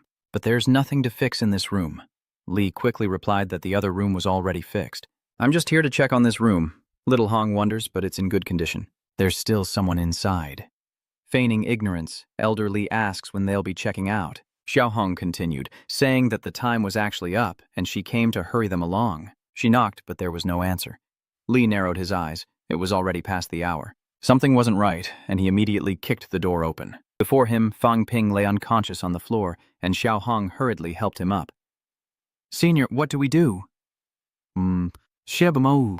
Old Li calmly replied, Don't worry, he can be saved. He immediately takes a pill from his pocket, puts it in Fang Ping's mouth, and presses down on the top of his head, causing a surge of power to erupt from his blood. Suddenly, Fang Ping's eyes widened, and he exclaimed in surprise, Master Li, why are you here? Old Li, his face flushed with anger, retorted, What about it? Did you think I had nothing better to do? Fang Ping scratched his head, smiling sheepishly. Of course not. I didn't expect Master Li to have such talent. Thank you, Master. Li Lao To raised an eyebrow, saying the kid should be thanking him, then suddenly pointed at the floor, telling him to try punching it. Fang Ping, a little confused, asked, Punch it? But without further questions, he stood up and began to focus his blood and energy. After a moment, he punched the floor with all his might, and it shattered. Fang Ping's eyes widened in disbelief. He had broken through to the middle stage of rank 1, but before he could process it, Li Lao To throws a piece of paper in his face, and Fang Ping is stunned as he looks at it, wondering what it is. With a grin, old Li presents the bill. 1 high-grade marble block, 1 training room door, totaling 1 million. Payment due in 7 days. Thank you. Fang Ping suddenly felt suffocated. He was told to punch, but what about the door? Didn't you break it? Old Li said, shaking his head, not listening to Fang Ping's explanation. Besides, you owe me a life. Don't forget that. The next day, Fang Ping arrived at Lu Fengru's dorm, and she looked at him in disbelief. You actually broke through to the middle stage of the 8th rank? Fang Ping laughs sheepishly. It's all thanks to the teacher being easy to talk to. Lu Fengru looks at him seriously. You really are a Grandmaster Seed. I must guide you more. She turned, grabbed a document, and handed it to him, saying, This is the itinerary for this mission. Master Tang Feng will lead the team, and the location is still Nanjiang. Fang Ping is surprised. Nanjiang again? Could the next entrance to the Earth Cave really open there? Yes. My disciples have gathered in Nanjiang, awaiting the opening of the new catacomb entrance to welcome the creatures from within. This task will be carried out jointly by the 3 great demon leaders of the demon church, the ghost leader, the corpse leader, and the Nanjiang leader. A bead of cold sweat trickles down Fang Ping's face. He's done for. He's beaten most of them. Can they cooperate happily? Lu Fuangyu placed her right hand on his shoulder, saying that even though they were once rivals, they will become comrades when facing a common enemy. This is a necessary lesson to become a Grandmaster. I understand. Fang Ping nodded firmly, thinking how foolish these kids were. A deafening horn blares, and all martial arts students assemble. Soon after, students from Capital, Magic, and South River Martial Academies quickly line up in the camp's courtyard. General Liu Shiping of South River will keep it brief and lay out 3 rules. First, no fighting amongst yourselves. Second, no deserting. Third, no hoarding spoils of war. Is that clear? Understood. The students replied in unison. Liu Shiping begins outlining the mission. A group of heretical cultists, currently surrounded by the army in Thuangson region. Their mission focuses on a small village called Ban Thach. There are about 300 cultists in the village, roughly the same number as you. Your mission is to eliminate them all. Fang Ping seems worried. 300 against 300. This will be difficult. Tang Feng replied that 300 against 300 was fine, or even less than 300. The battle plan was up to them. One more thing. All instructors will retreat 5 kilometers and will not participate in this battle. What? The students erupted in commotion as Liu Shiping and Tang Feng turned and left the camp. The students exchanged uneasy glances. What does this mean? Are they abandoning us? Seeing Tang Feng and the instructors leave, Fang Ping felt uneasy. They really weren't going to help them. Many of them had never even seen battle. Without a good strategy, forced cooperation will only lead to chaos. At that moment, a student stood up and proposed, Everyone, I have an idea. I'm Duong, the captain of the martial arts team. Why don't we have each team send their strongest members to discuss a battle plan for tomorrow? After finalizing the plan, all the students went to sleep. Meanwhile, at a camp 5 kilometers away, Liu Shiping and Tang Feng are watching surveillance footage. Liu Shiping expresses his disappointment that they've already discussed the plan and gone to sleep. Not even a night watchman. Unbelievable. These kids are so naive. I question whether the billions invested in the martial arts academy are truly worth it. New recruits are bound to have shortcomings, Tang Feng countered. Besides, do you know how many talents the martial arts university has cultivated? Liu Shiping scoffed. Did they think the enemy would just sit and wait to be attacked? Tang Feng remained silent. Their experience was indeed too green for such a large-scale capture mission. Isn't there reason for being here to train? Lu the Bin looked at Duong Feng and said that 15 kilometers away, there was a stronghold of the heretical sect. How many would die if the cultists suddenly attacked? Tang Feng fell silent. Then Liu Shiping's eyes sharpened. In short, I want them to remember this lesson. Fang Ping suddenly opened his eyes wide. Is someone there? Gu Xiong quickly waved his hand. It's me! Gu Xiong, along with Fu Yangyuan and Che Lei, were also awakened in the middle of the night. Could this be revenge? Gu Xiong replied, Don't think so badly of others. Cho Loi disagreed, but Gu Xiong solemnly stated that he came to inform them of a possible cult attack on the camp. If you're not sleepy, stand guard with me. The possibility of a camp raid shocks the 3, and some approach the camp's perimeter. Gu Xiong explained that in a large-scale battle like this, the chances of being attacked are quite high. In the military and the catacombs, martial artists must be alert even when they sleep. We've been too careless. I don't feel safe. Fang Ping asks in surprise, You've been to the catacombs? Gu Xiong replied that all 7th-rank martial artists must go to the catacombs, and the time he went, the two sides were at war with heavy casualties. It was then that I realized the feud between us and the catacombs was irreconcilable. Gu Xiong continued, Enough! Don't talk about this anymore. You'll find out soon enough. I've come to you because Chief Wang told me that in a critical situation, I could ask for your help. Fang Ping smiled. Brother Wang thinks too highly of me. Suddenly, Fang Ping's ears twitched. Someone's there. Just then, above them in the trees, several heretical martial artists were looking down. My turn. Bloodstorm 5 strike. A young man swiftly strikes, slaying a mid-stage 8th-rank evil cult martial artist. Some cult martial artists are rushing toward the camp, one saying, Boss, the martial arts university camp is up ahead. I think these students are deliberately luring us here. Redhead, the one they call Big Brother, angrily retorts, First the army, and now even these lousy students dare to bully us. Another figure leaps from a tree branch, looking down to see students below, but these are different from the last group. Some speculate that they can't escape the army's encirclement anyway. By killing these worthless students, we can get one back for every one we lose. If we keep one as a hostage, they'll know we're going back to the military. Our sacred souls will finally return to the real world. Suddenly, a whisper turned to chaos as a man was sliced in half at the waist.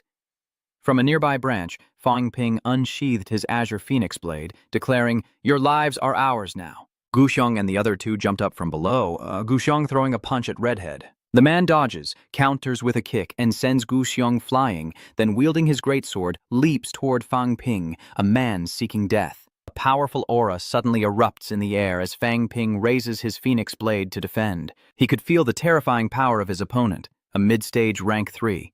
Since reaching rank 3 myself, this is the first time I've faced a martial artist of the same level. Fang Ping shouts, Gu Xiong, take care of this guy! Go help Vice General Yang Yuan! Understood? Gu Xiong immediately turned and ran to another battlefield. At that moment, Vice Duong Uyen plunged his sword into the stomach of a cult martial artist, who screamed, I'm done for! Realizing the dire situation, Vice Commander Duong Uyen watched as Gu Xiong descended from above, his fist slamming down, breaking the cultist's leg. Choloi kicks another cult warrior away, giving him no chance to recover. Gu Xiong lands a punch to his face, sending leaves scattering. Fang Ping and Redhead are locked in a stalemate. Fang Ping smiles, knowing this attrition isn't sustainable. Do you have any special moves? Go ahead and use them. Redhead retorts, asking if he's being looked down upon, as he unleashes a surge of power. My sacred soul will finally return to the real world. With that, he leaped and swung his sword at Fang Ping's neck. Fang Ping narrowly dodges, but the large tree behind him is cut down. Without a moment to think, Fang Ping quickly evades, stabs his sword into the ground, and uses the hilt to knock the Redhead's greatsword away. Redhead's sword falls, and Fang Ping seizes the opportunity, unleashing a 5-hit combo.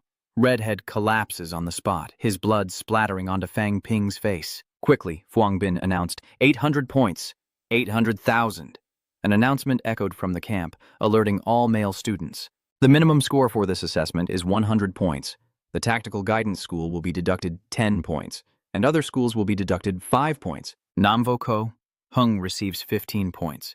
Mavo Foduang Uyen receives 15 points. Mavo Trioloi receives 30 points, and Mavo Fuangbin receives 80 points.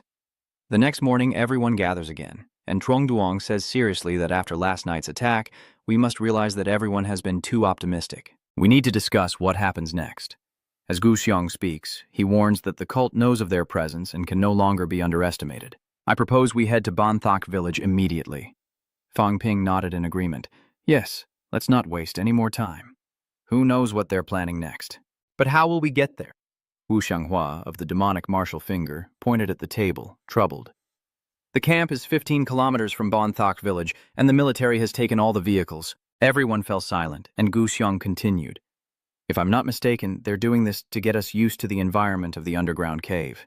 There's no transportation there, only walking. And so, they decided to head towards Bonthok village, with Duong Tiomang chiding Fuang Bin for their lack of loyalty. Why didn't you call me and Yungshi when you went on guard duty last night?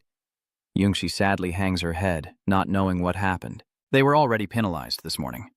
Fang Ping explains that he couldn't call them. He couldn't just barge into the girl's tent. Xiaomeng was furious. Why, don't you have a phone? Chen Yunshi worried. We might end up with a score of 85. We're definitely going to get scolded when we get back.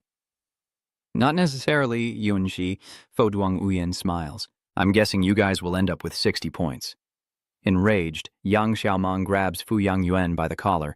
Fu Yangyuan, you bastard! Just shut your mouth. If you're not going to help, don't say hurtful things. Fu Yangyuan quickly apologized, but Fang Ping sternly declared that to avoid being scolded, they needed to eliminate as many heretical cultists as possible to earn points. She steels herself, nodding with determination.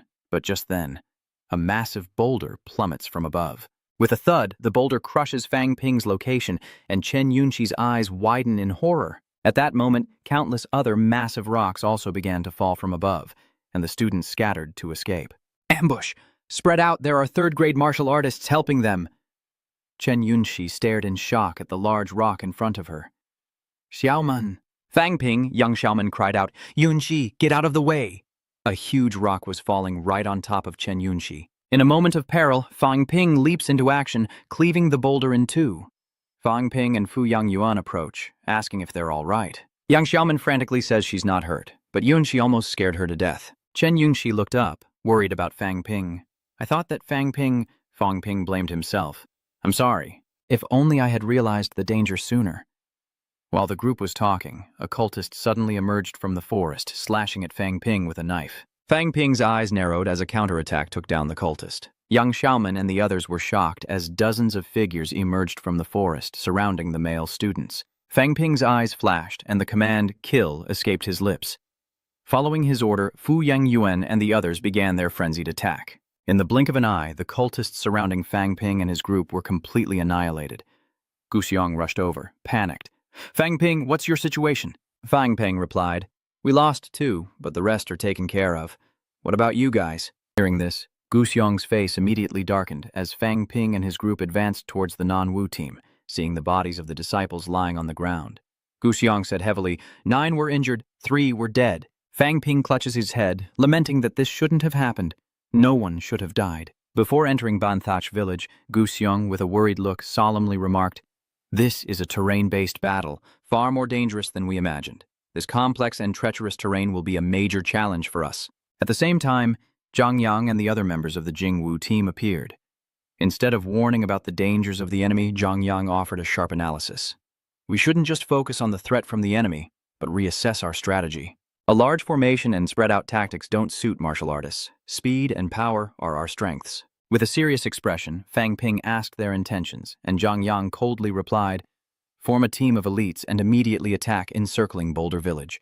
We'll take the initiative, turning their advantage into a disadvantage, making them turtles in a cage. Gu Xiong stroked his chin thoughtfully. Everyone is full of vigor now. Even when facing a strong enemy, we can still counterattack. If we continue to advance slowly, we will easily fall into the enemy's plan. After carefully considering both Zhang Yang and Gu Xiong's analyses, Fang Ping focused on adapting to the environment and constantly adjusting strategy after each failure. Adapt or be eliminated. So, with a decisive tone, Fang Ping spoke. Now that we're all in agreement, things will be simple. Yang drew a line on the ground with his blade and proposed, Behind Banthach village are mountains. We can split into 3 teams and attack from 3 directions. The Jingwu team, the Mowu team, and a team from Nanjiang, each with 3 squads of 10, will be comprised of the strongest members from the 3rd and 2nd ranks. The remaining members will stay behind as reserves, providing support and covering our retreat if necessary. What do you think? Zhang Yang and Gu Xiong nodded in unison. Okay. Immediately, they began their plan. The South Martial team, take your positions. Jingwu squad, take your positions. Mowu squad, take your positions. With a powerful and decisive voice, the 3 teams quickly stormed into Banthach village from 3 different directions. Fuang Bin, who was rushing forward, suddenly stopped. He saw a gaunt old man with a blank expression standing in front of a house not far away. Just then, Fang Ping raised his hand, signaling them to wait. Everyone was confused, wondering why there was an old man here. What's going on here? The old man slowly turns his head to look at everyone, then suddenly opens his mouth and shouts, Kill! Suddenly, chaos erupts within the village, and a massacre begins as countless people, young and old, wield their scythes. Gu Xiong relays what he's hearing. A group of crazed old people and children are swarming out of the village. The same was happening on the left and right sides of the village. Seeing a little girl rushing towards him with a scythe, Fang Ping couldn't help but think of his younger sister, Fang Yuan, but Yang Yuan interrupted his thoughts. What to do now? Damn it, so it's come to this. In a fit of rage, the young man decisively says, "I'll flatten Bonthach village." At that moment, Zhang Yang ordered an old clergyman to knock the children unconscious and hand them over to the military while the other clergymen were to be killed. Gu Xiong agreed, saying that was the only way. He couldn't bring himself to harm the children. Fang Ping dodged the little girl's attack and quickly knocked her unconscious with a single blow, sparing her while the others were killed. The demon squad roared in unison, surging forward like hunting tigers. 10 cultists charged toward Fang Ping as he and his comrades advanced on the group of cultists standing not far away. Seeing that, they immediately turned tail and ran. Zhang Yang sneered, "Just as I predicted. These heretics are clearly no match for us." Seizing the opportunity, everyone charges forward triumphantly. But Fang Ping quickly stopped them. "Don't chase them. It could be a trap. First, get the children to safety." Suddenly, a laugh rings out, filled with the potent power of blood and qi, killing innocents. Do they really think they can use us as guinea pigs? Then I'll challenge you so you never forget this day. Fang Ping frowned, his expression stern. The blood energy is too strong. I can sense their presence, but pinpointing their exact location is proving difficult. Zhang Yang looks up and proclaims that martial artists are not to be feared. "If you have the guts, come out here. We'll give you a quick death." Before he could finish, a series of explosions erupted, revealing something behind them. Panic ensued, and cries of terror filled the air. Bombs! Before he could react, the fanatics of the heretical cult suddenly exploded. A massive explosion erupts, and a martial arts student cries out in agony, "My hand!" The warrior and martial arts students also suffer heavy losses. In the earpiece, a hurried voice shouts, "Retreat now! Get Thuong Bin!" Everyone quickly retreats from Banthak village. Choduong slammed his fist into a boulder, saying if they'd detected the bombs sooner, perhaps they wouldn't have paid such a heavy price. The crowd lowered their heads, their expressions grave. Wu Shenghua speaks up, saying suicide bombers were documented in the war against the heretics, but we've never encountered them before. Chen Wenshi can't believe it, saying those children were only about 6 or 7 years old. Chole shouts, "What are we waiting for? Let's go kill them now." Fang Ping calmly says not to act rashly.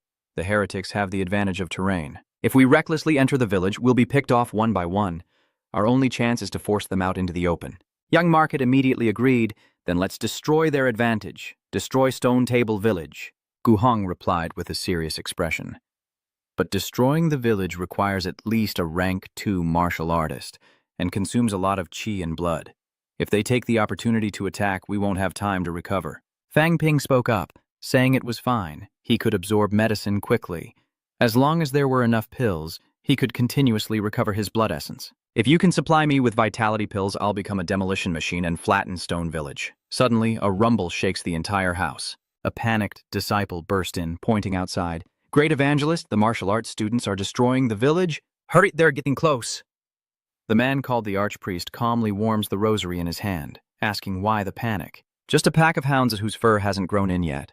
If they've chosen to expend their lifeblood to force us out, then so be it." A cold smile crept across his face as he said, "Let them keep coming." Then, another crash. Fang Ping destroys a house, collapsing it completely.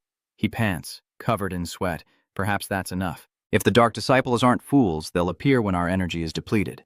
This feigned recovery is only draining me. But if this continues, they might unite, so Fang Ping shouts for anyone with insufficient energy to retreat to the camp. "Don't stay here to replenish your energy. The cultists are attacking. Everyone, get up now and feign a retreat." Suddenly, the sound of rushing footsteps echoed from all directions as hordes of heretics surrounded them in the blink of an eye. At Fuda University, all eyes are focused, filled with determination. The moment has finally arrived. The great missionary raises a finger and shouts, "Kill all these lackeys!"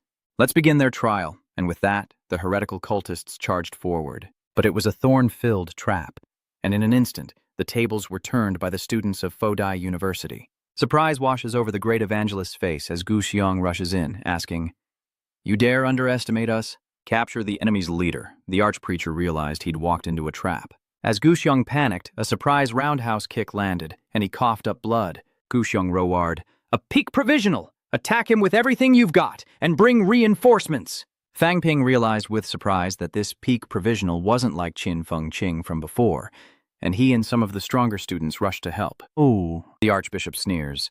"How interesting. After the pseudo-peak mid-stage, the path of delay, let's settle the score together." Without hesitation, they immediately dogpile the enemy, Wu Xianghua landing the first blow. The Grand Evangelist ducks to avoid it, as Cho Loi throws a punch. The Grand Evangelist blocked with both arms and stepped back as Fang Ping jumped and landed a downward kick. With a clang, Fang Ping is suddenly sent flying. Unbelievable, he thinks. His vital point strike had no effect. Chu Yang lunged forward but was swatted away, spitting blood as he crashed to the ground. The archpriest sneered, asking if that was all he had, as he hadn't even used his full strength yet. Choryang collapses, spitting blood. "Hold him, give me a chance." Choryang gathers his strength. The others continue their assault to buy Choyang time, as he stomps his foot, and the ground begins to crack. Just as his punch was about to hit the back of the evangelist's head, he suddenly roared, throwing some nearby people away, and causing Cho Duong's all-out punch to miss and hit the evangelist's back. He turned to face Yang Merchant, a smile of regret on his face, then suddenly spun around, countering with a blow that sent Yang Merchant flying. The students charged towards the Grand Evangelist, who calmly stood his ground, kicking Gu Xiong away. Dodging a sword strike from Wu Huanghua, he kicks the blade away towards Cao Trung. Two martial arts students cough up blood and fall backward. Fu Yangyan is struck in the stomach and sent flying. The Grand Evangelist releases the sword and kicks the hilt. The sword hurtles towards Fang Ping like a bullet. Fang Ping's eyes narrow as he raises his Dofeng blade. Gu Xiong shouts for everyone to pay attention, saying that he's trying to play with them and exhaust their strength. The Grand Evangelist laughs. "So fast, keep going." Fang Ping takes a deep breath. When a rank 3 peak martial artist's blood reaches 100 points, the enemy is just using their strong physique to wear us down. This isn't a solution. A cult martial artist sweeps away several university students, as one male student cries out, revealing a high-level rank 3. "Some third ranks, hurry and help!" Everyone was startled and turned to look. Fang Ping says that one rank 3 from Ting Feng has held back 6 of us. A group attack no longer gives us the advantage. Fang Ping slowly approached the Great Evangelist. "Everyone, go deal with the advanced rank 3 over there." "I'll handle this one," Gu Xiong called out. "Why would you say that?"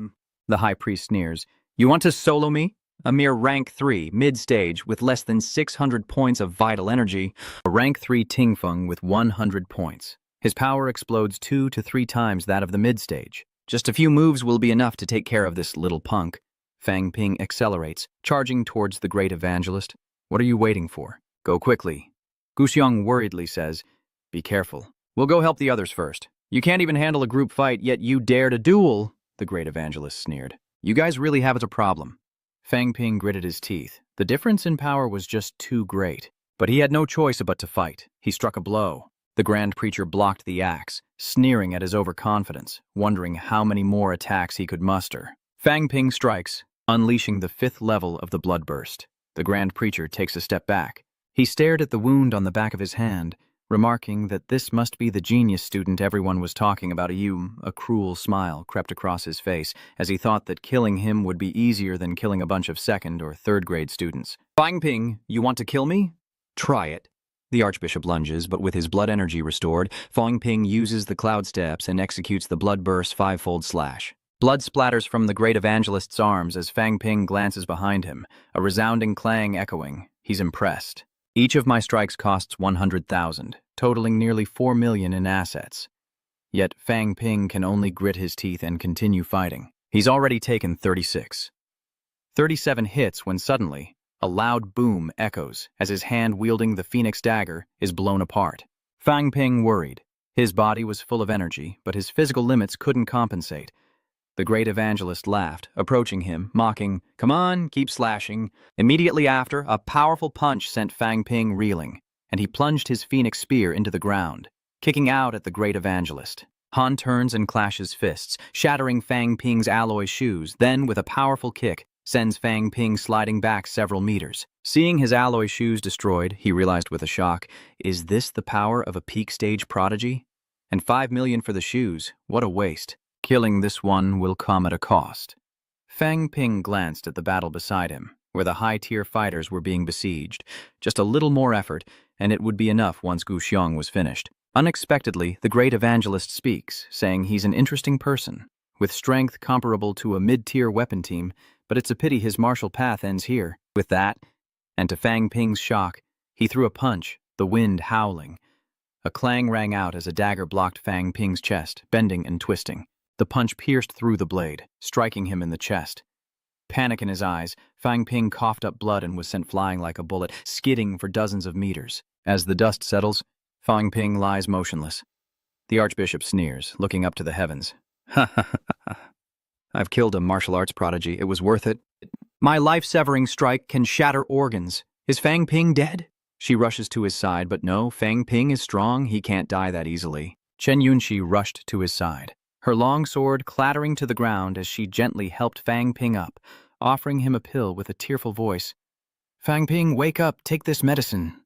The pill was near his mouth, but Fang Ping didn't move. Yun Hai lowered her head, tears streaming down her face. Please, wake up. Her tears fell on his face. His eyebrows twitched, and he slowly opened his eyes, looking at the crying girl. Weakly, Fang Ping said, Yunxi, why are you crying? I'm still alive.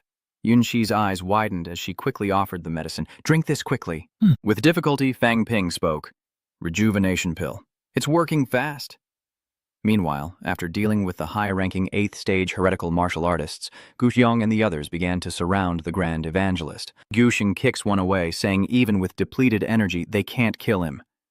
Suddenly, a voice booms, Get out of the way, he's mine. Hearing the familiar voice, everyone turned back in joy, while the high priest was in disbelief. How could he still be alive? Fang Ping, wielding Phoenix Ire, charges forward as the high priest recoils in terror. Fang Ping's eyes are bloodshot. He clearly hasn't fully recovered. Gu Xiong retreats, saying he knew he wouldn't die so easily. Having returned from the brink of death, Fang Ping went berserk, unleashing a flurry of attacks on the great evangelist, who, overwhelmed, desperately grabbed a blade. The 5 onlookers were dumbfounded, unable to believe Fang Ping was actually a mid-stage rank 3. Attacking relentlessly, with a clang, Fang Ping struck again. You use children as shields? The great missionary repels Fang Ping, but he leaps back in, declaring that he seduced the elderly and killed his classmates. The great missionary suddenly panicked, realizing something was wrong, as Fang Ping roared, lamenting the damage done to his heart, his battlesuit, and a loss of millions. Fang Ping roared, knocking away the great missionary's blade, a look of terror washing over his face, as Fang Ping declared that whatever he was, he deserved to die. A surge of energy erupts, and the Grand Evangelist's head is severed. The entire hall falls silent. The Grand Preacher collapsed to the ground with a thud. We won. A martial arts student trembled as he spoke. Cheers erupt as Fang Ping emerges victorious. The 5 students cheered, raising their hands in celebration as Fang Ping, slightly trembling, breathed a sigh of relief. After over 100 painful blows, nearly 10,000 health points were finally depleted, but he made a fatal error and fell. Fu Shuangyuan and Chen Yunxi rushed to help him. Fang Ping, you did great. You've worked hard, Fu Shuangyuan said. Fang Ping lowered his head, thinking it was a huge loss, as he couldn't afford a life recovery pill worth 200 points. Chen Yunxi approached, saying the pill was to save him, so he didn't need to pay. Fang Ping grinned. I also have a set of 3rd-grade qi and blood-replenishing pills. Want them? Chen Yunxi stood frozen, cold sweat running down her face. Fang Ping looked at Yun Hai expectantly, who sighed and said, All right. Seeing Fang Ping's chilling smile, he reluctantly cleans up the mess. Fang Ping hands Chen Yunxi a small box. 10 rank 3 qi and blood-replenishing pills for 11 million. Confused, Chen Yunxi reluctantly accepted the pills, remembering how close he came to death. Fang Ping steps back, and Chen Yunxi asks if there's anything else. Fang Ping calculates that 10 pills are worth 4 credits, but considering the 200 credits for the life recovery pill, he'll only charge her 5 million. Yun Hai didn't mean it that way, since the rebirth pill was a gift. Fang Ping tossed the pill into her hand, telling her to transfer 5 million. Fu Yangyuan wondered why he wanted to pay for a gift, but Fang Ping tightened the bandage on his wrist and explained that he saw it as an equal exchange. Fu Yangyuan felt helpless. Saving you and still asking for money. How heartless. Fang Ping stood up and calmly said, My master always taught me not to invest feelings in martial artists. Fu Yangyuan smiled. Your master is so cold. Fang Ping smiled as well. I used to think this was cruel, but I only understood it after experiencing life and death. Surprised, Fo Duong Uyen asks what's wrong.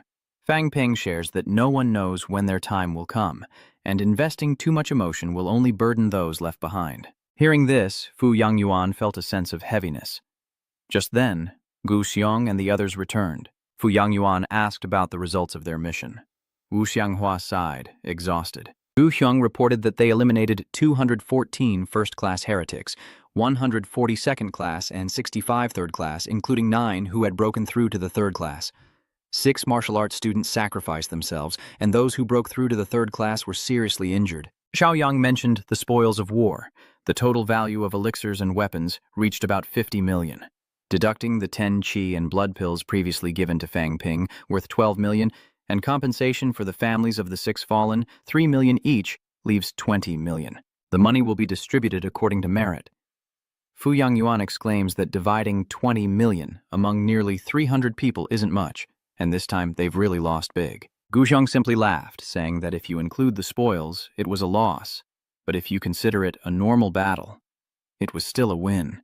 Zhao Yang propped his hand on the ground, criticizing the victory as too tragic, acting like no one's older brother. Yu Xianghua added that it was thanks to Fang Ping's grand evangelism, otherwise the casualties would not have been limited to just 6. He was deeply disappointed. Tang Feng is furious with his students, questioning their lack of strategy. Did none of you notice the 500 alloy spears that were prepared? What are your eyes for? They couldn't even use the nearby mountains as a trap. Is the school just for show? Over 200 people surrounded him, yet Fang Ping had to fight Tan Feng alone. What if he had died? It would have been because you were too weak, too stupid. Going to the battlefield without brains, you're nothing but brutes. Everyone bowed their heads, and Fang Ping decided to speak up. Teacher Tang, the challenge wasn't their fault. I volunteered. I had no other choice at the time.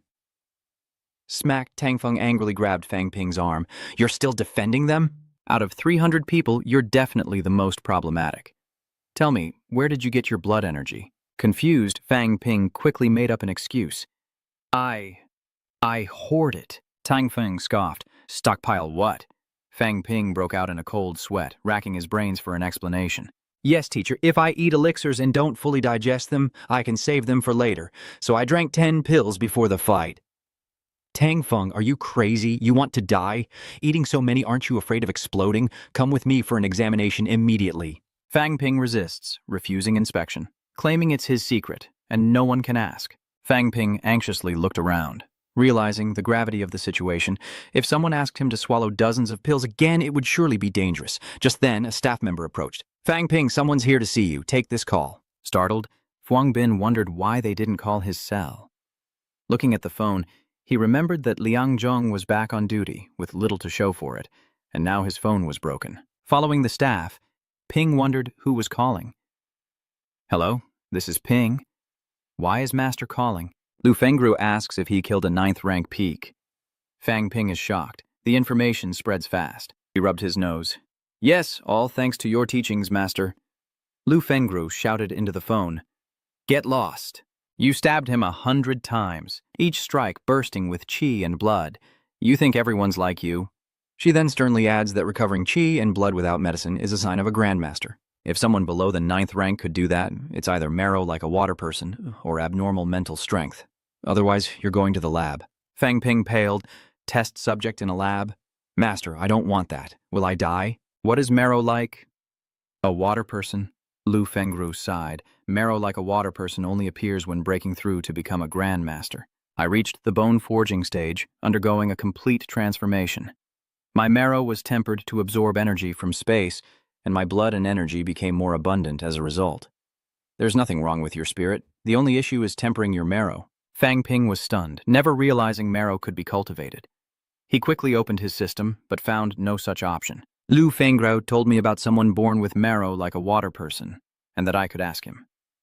Fang Ping wondered who could be so powerful. Lu Fengru told me about Grandmaster Chen in Nanjiang. Fang Ping went to the milk tea shop, met Wang Jinyang, and asked, I heard you were born with marrow like a water person. How did you cultivate it? Wang Jinyang laughed, saying he didn't cultivate it, he was born with it. Fang Ping felt dizzy, wondering if he really had to go to the lab. Wang Jinyang chuckled. Though I didn't cultivate marrow, I can give you a hint if you can afford the price. Fang Ping looked at him intently. Let's hear it.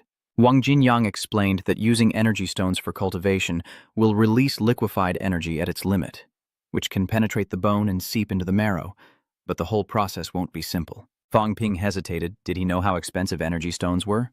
Wang Jinyang calmly replied, 1 million per stone. Fang Ping remained silent. Wang Jinyang continued, That's not even the hardest part. The liquefied energy will enter the marrow but won't stay there. It will flow up to the cranial vault. There's only one way. He must use his mental power to guide it. This makes using the energy fluid even more difficult, much to Fang Ping's dismay. Wang Jinyang is shocked. His mental power is almost at the Grand Master level. He can't believe it. Fang Ping rises, confirming it's real, and begins to unleash his mental power. Wang Jinyang broke out in a sweat, eyes wide. Fang Ping roared, eyes bloodshot, as a weak mental force grazed Wang Jinyang's hair. Wang Jinyang gaped and shot to his feet as Fang Ping smugly asked if he believed him now. Wang Jinyang stroked his chin, looking incredulous, wondering how it was possible, but then again, maybe it wasn't impossible. Wang Jinyang smiles, amused. He says he'll believe half of it. Fang Ping asks if it's true he's about to become a grandmaster. Wang Jinyang casually replies that if he were to be sponsored 3 to 5 billion, becoming a grandmaster might be possible. Fang Ping cleared his throat and took a sip of milk tea, realizing that energy stones were becoming scarce. A better system would be ideal. Suddenly, Fang Ping had an idea. If assets worth 1 million and 10 million could be upgraded, would there be a 100% bone-tempering option at 100 million? No, he still needs to make money. Only then can he conduct his experiments. He went to the logistics department with his damaged armor and alloy shoes, complaining about the poor quality of the magical equipment. Fang Ping chuckled, hinting at his expensive medical bills. But Lao Li retorted that while his injuries could be healed, the shoes were only fit for scrap. Fang Ping immediately countered that the shoes were worth 40 credits, and selling them as scrap would still net over 1 million. Old Li retorted that they were now junk, and asked if he wanted to repair them. Fang Ping was heartbroken, but Lao Li cut him off, ordering them to take him and his shoes away. Fang Ping quickly perked up, asking if the school had plans to build an online shopping platform. Old Li was surprised, asking what platform he meant. This kid really has a knack for business. Fang Ping convinces the headmaster to build a shopping platform.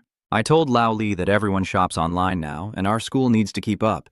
It's so inconvenient to exchange resources every time. Fang Ping grinned. What do you think, sir? If I build it for free and handle delivery, will the school support it? Lao Li looked displeased. You're in charge of delivery. Fang Ping raised his hand, saying he'd start a delivery company at no cost to the school, and he wouldn't charge a fee. Old Li retorted, accusing him of trying to exploit the school's resources for profit and then run off. Fang Ping feigned fear, saying he wouldn't dare with so many grandmasters at the school. Then, putting on a sad face, he added that his family was poor and he just wanted to make a little money off the students. The newly formed company was struggling. He calculated in his head that the delivery fee was 100 yuan, and since all martial artists participated, few would notice. Lao Li pondered for a moment as Fang Ping confidently continued. I understand your concerns about resources worth millions, even tens of millions. In the beginning, I'll only deliver within the school and I'll compensate for any losses. I also have a plan where students bring back logistical supplies from the basement, borrow equipment to increase their strength, and return it after leveling up, making it easier to pay off study points, stimulating participation, creating a healthy cycle, and pushing debtors to work harder. Old Li's eyes widened. It made sense. Martial artists weren't versed in commercial tactics, so letting the younger generation try might be good. Lao Li asked Fang Ping what he would gain, but Fang Ping shook his head, saying he only wanted to serve the people. Old Li chuckled, saying there might be a small management fee. He laughed again, adding that Fang Ping was clever, but this was too big for him to decide alone. Lao Li led Fang Ping into the principal's office, where Fang Ping stood tall and declared, Principal, I believe magic martial arts will surpass traditional martial arts. Headmaster Huang remained calm, saying that big talk is cheap.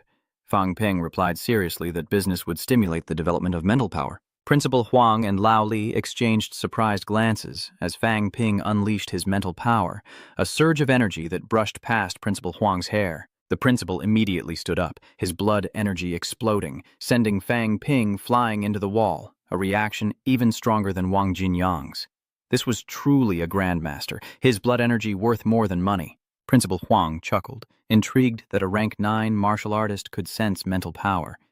Lao Li wondered if this made it easier for those in politics and business to break through. Principal Huang replied that business and politics both train thinking ability, which may be why Principal Wu broke through so easily. Lao Li then asked if he could manage the martial arts university's business. Principal Huang patted Lao Li's shoulder, telling him to leave some for him too, while Fang Ping chuckled to himself. The headmaster questioned, Fang Ping, are you sure you can sense spiritual power through business? Fang Ping scratched his head. Yes, business is tough.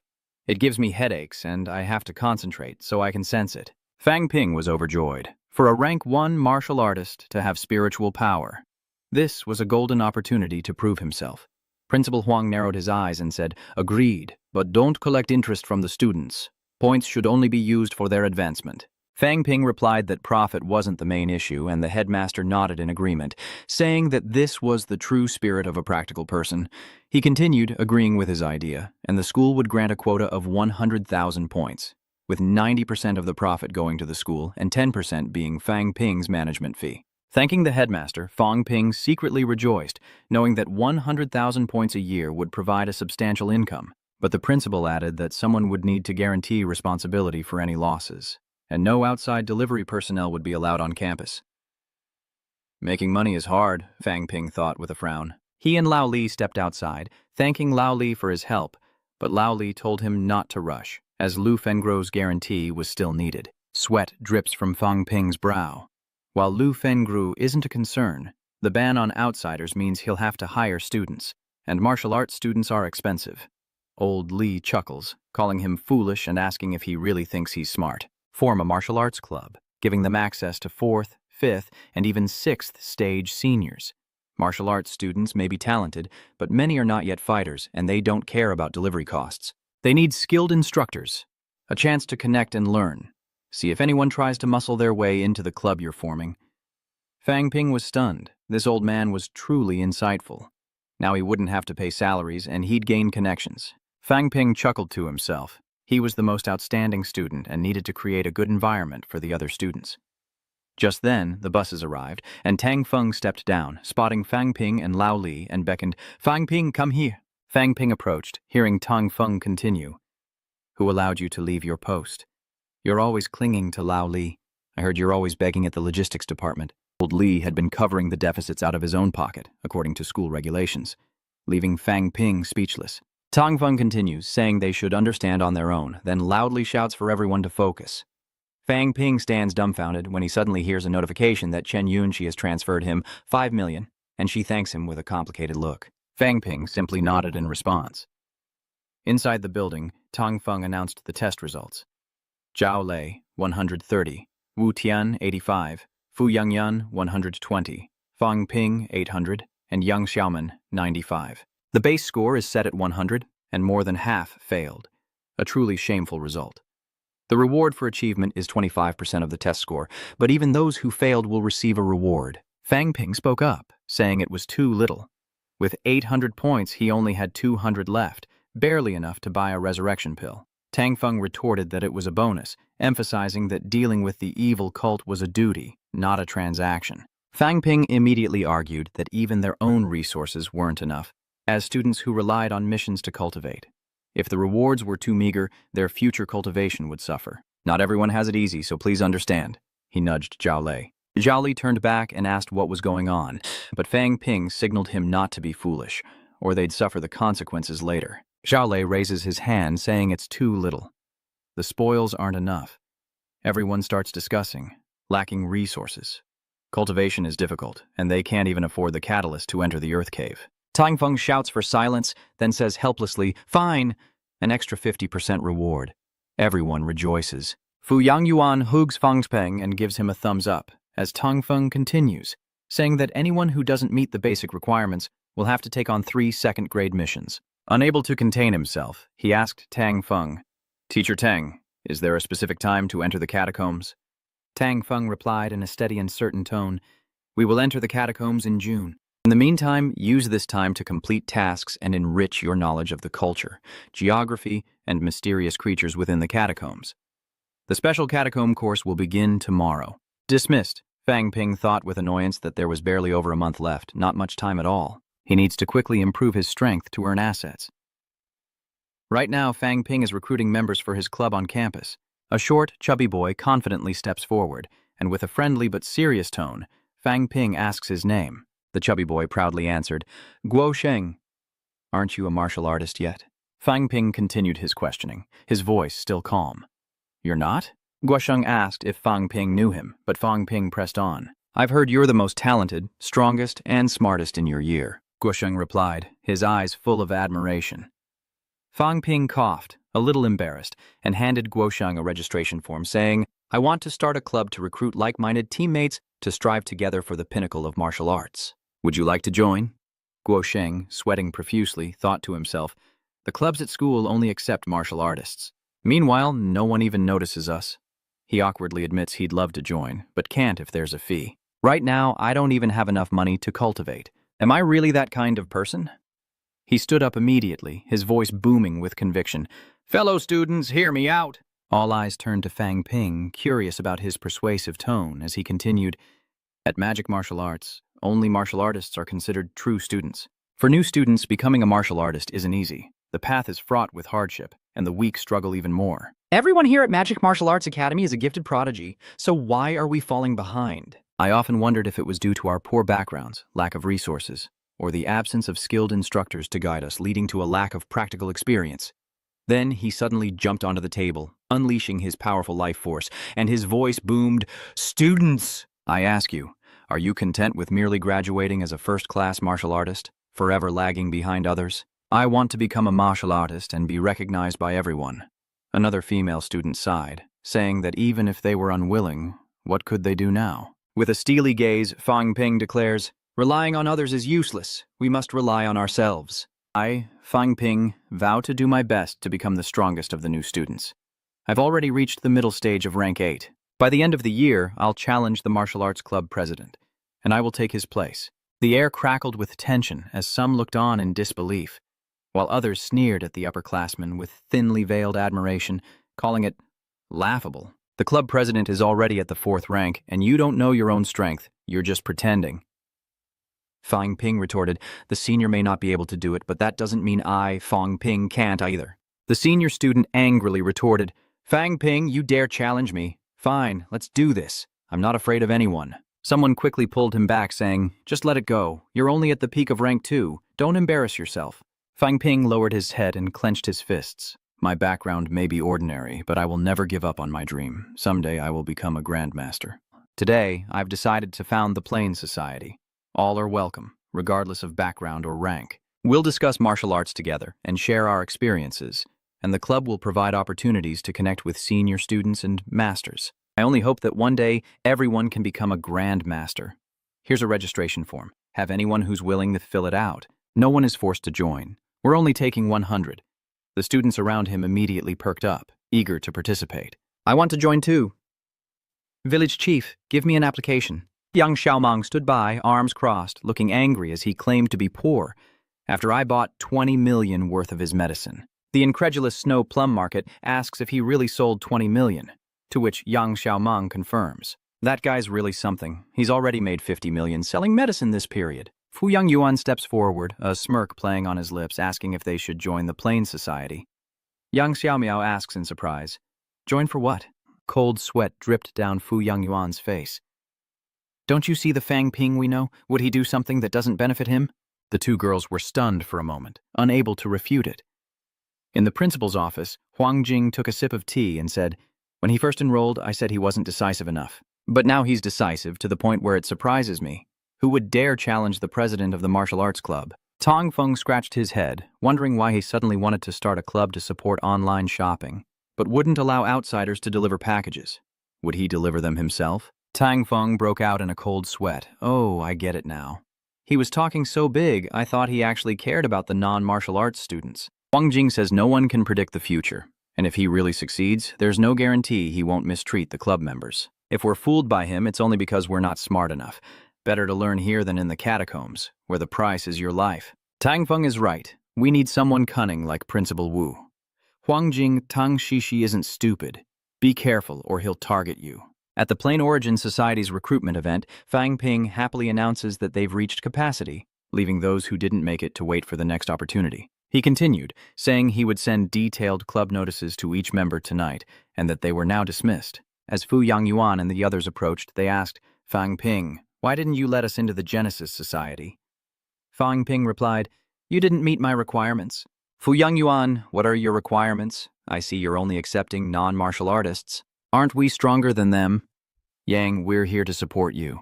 Plum Blossom Market has been spending too much lately. If you have a way to make money, help us out. Fang Ping, letting you join the club is no problem, but you have to contribute. No problem, the three replied in unison. Yang Xiao, wait. What do you mean by contribution? Fang Ping must answer the new students' questions about martial arts, and you'll be responsible for dealing with any troublemakers. The three exchange glances as Fang Ping says, "If it's too difficult, forget I said anything." The three quickly responded, "Who said it'd be hard? It'll be a breeze." Fang Ping seems a bit disgruntled as the scene shifts to a meeting room on May 1st. All members of the Plain Society are gathered here, Fang Ping, fellow students. Tonight is our first general meeting. Together, we are 108 strong, and in the future, the Bin Nguyen Society will have 108 elders. Our goal must be to become grandmasters. It's only a matter of time. I have good news. After much effort, the logistics department will implement online shopping. Our Plain Society will be in charge of this operation, but we need 50 dedicated members to help with deliveries. A man asks, "Isn't delivery the job of delivery personnel? If you were a delivery man, could you deliver to martial artists' homes every day?" "Everyone, it seems impossible." Fang Ping continues, "Your delivery targets are the senior students and esteemed masters of the school. Where are you going? Don't underestimate this opportunity. One day, if you deliver to a mentor, you might gain their favor and receive rare resources, and perhaps even ask a senior for guidance in martial arts. Will they refuse to answer you? One man requests a rebuttal, but there are still worst-case scenarios. But what if the instructors don't notice us? Don't worry, even if some of you are unlucky enough to not receive guidance or support, I promise, if you do well, the club will give you the chance to buy elixirs at a discount. Others have to pay 30 academic points for one pill, but you only need 27. The crowd murmurs. 3 points is a big discount. Joining this club might have been a good idea after all. Fang Ping, if I hadn't said anything, you might not have realized how difficult this was. Originally, the principal was worried about losses and required each participating student to pay a 5 million deposit. I had a 6th grade peak stage master guarantee us to get this money waived. So everyone must work hard and not let Master Lu down. The platform will also sync a credit system for academic points. Yang Xiaoman asks, "Fang Ping, if we borrow, will the interest rate be high?" Fang Peng replies that borrowing credits requires interest, but as members of the Plain Society, they'll receive preferential rates. Borrowing 100 points for a month only requires repaying 100 to 1. Yang Xiaoman says, "Amazing, you can create new policies at Manhwa." Fang Ping, individual strength means nothing. I hope we can all become strong together. Fu Yang Yuan and the other two whispered, "I told you, following Fang Ping will definitely be beneficial." Look at his smugness. So I've clarified the club's tasks and benefits. Speak now if you want to withdraw.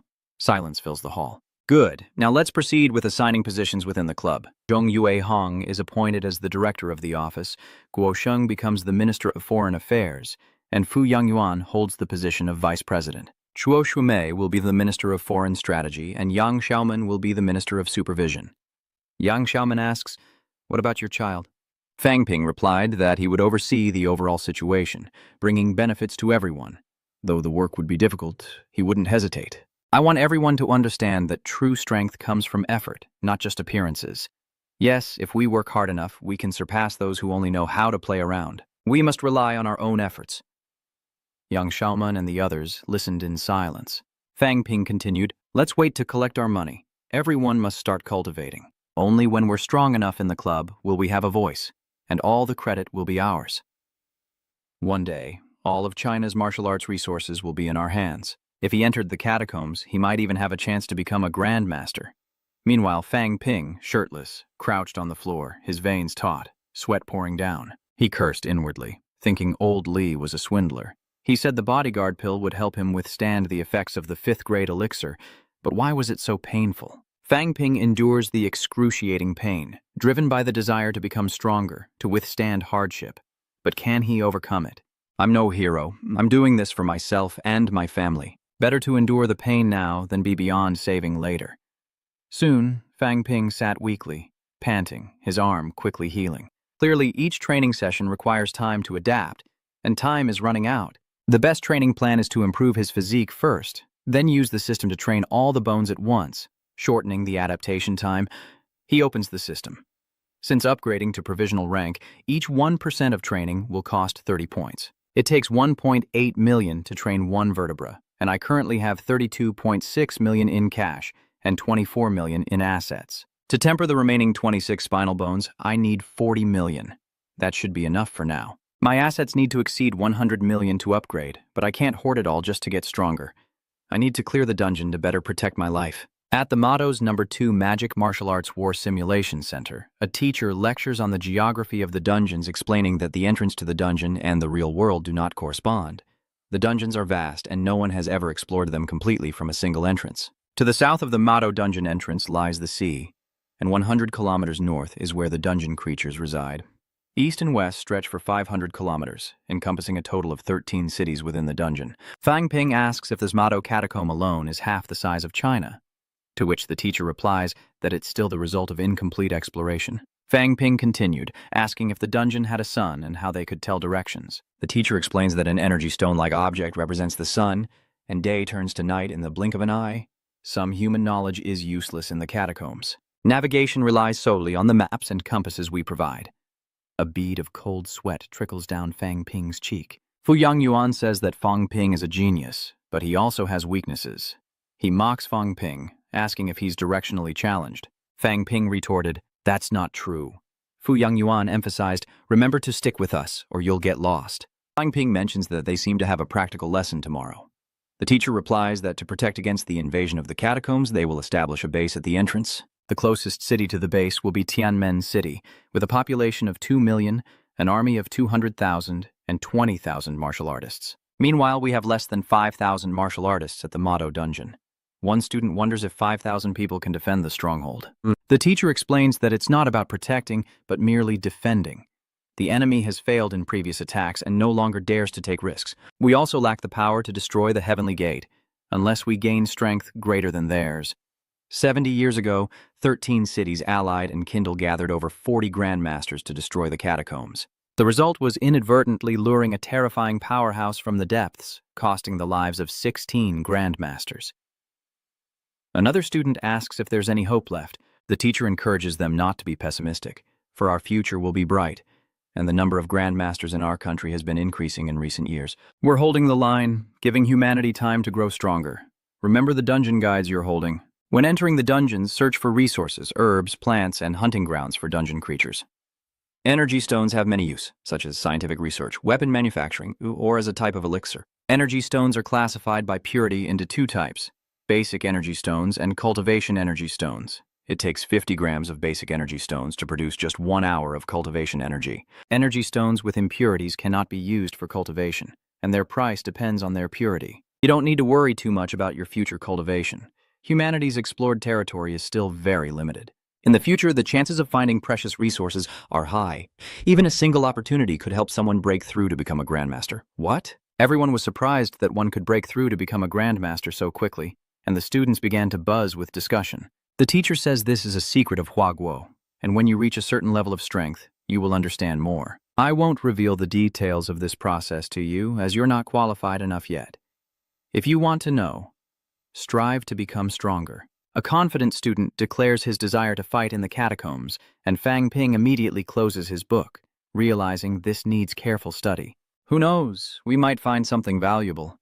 Just then, a student rushed in, announcing that the teachers had returned. All the students gathered at the school gates, quickly making their way to the entrance of Magic Martial Arts University. Wu Rin, an 8th grade master, stood in the middle, with Huang Jing and Tong Feng on either side, as vans and ambulances waited at the school gates. Medics carry the injured away, and amidst the weeping counselors, an elder states that they have not disgraced their mission in this battle.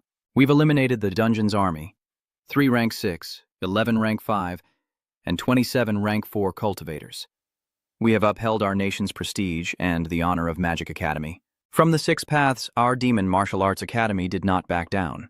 With a somber expression, Wu In gently patted the instructor's arm to comfort him, saying that their return was a blessing. It's a relief that you've returned. The Demon Fang's cadets are filled with sorrow. With a raised hand, Wu In initiated the ceremony to honor the fallen, as everyone raised their fists in solidarity. He declared that the martyr would be laid to rest in the Demon Faction's Hall of Martyrs. Take care of the martyr's family. Then he took a wide step and flew to the center. Huang Jing and Tong Feng followed, flying toward him.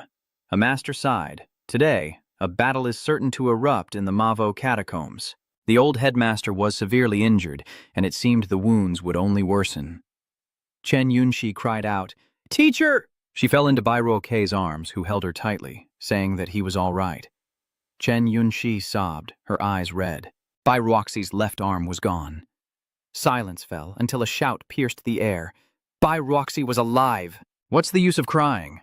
The Phoenix platoon advances, knowing death can be so simple. If I meet my end in the catacombs, don't waste your tears. If you have the ability, pacify the catacombs and avenge us. Fang Ping nodded thoughtfully, and Bai Roxy said softly, Please take care of Yunxi for me from now on. The Fengru disciples replied that their teacher was seriously injured and could no longer teach them. She looked at Bai Roxy and said she would take the girl. But I won't be like you, secretly protecting her. If not for losing that month, she could have reached rank 6. This time, you might not be so badly injured. Fang Ping asked, Teacher Bai, you've always protected us on missions, haven't you? Chen Yunxi says she's caused trouble for everyone, but Bai Ruoxi tells them not to overthink it. New students are assigned protectors during missions.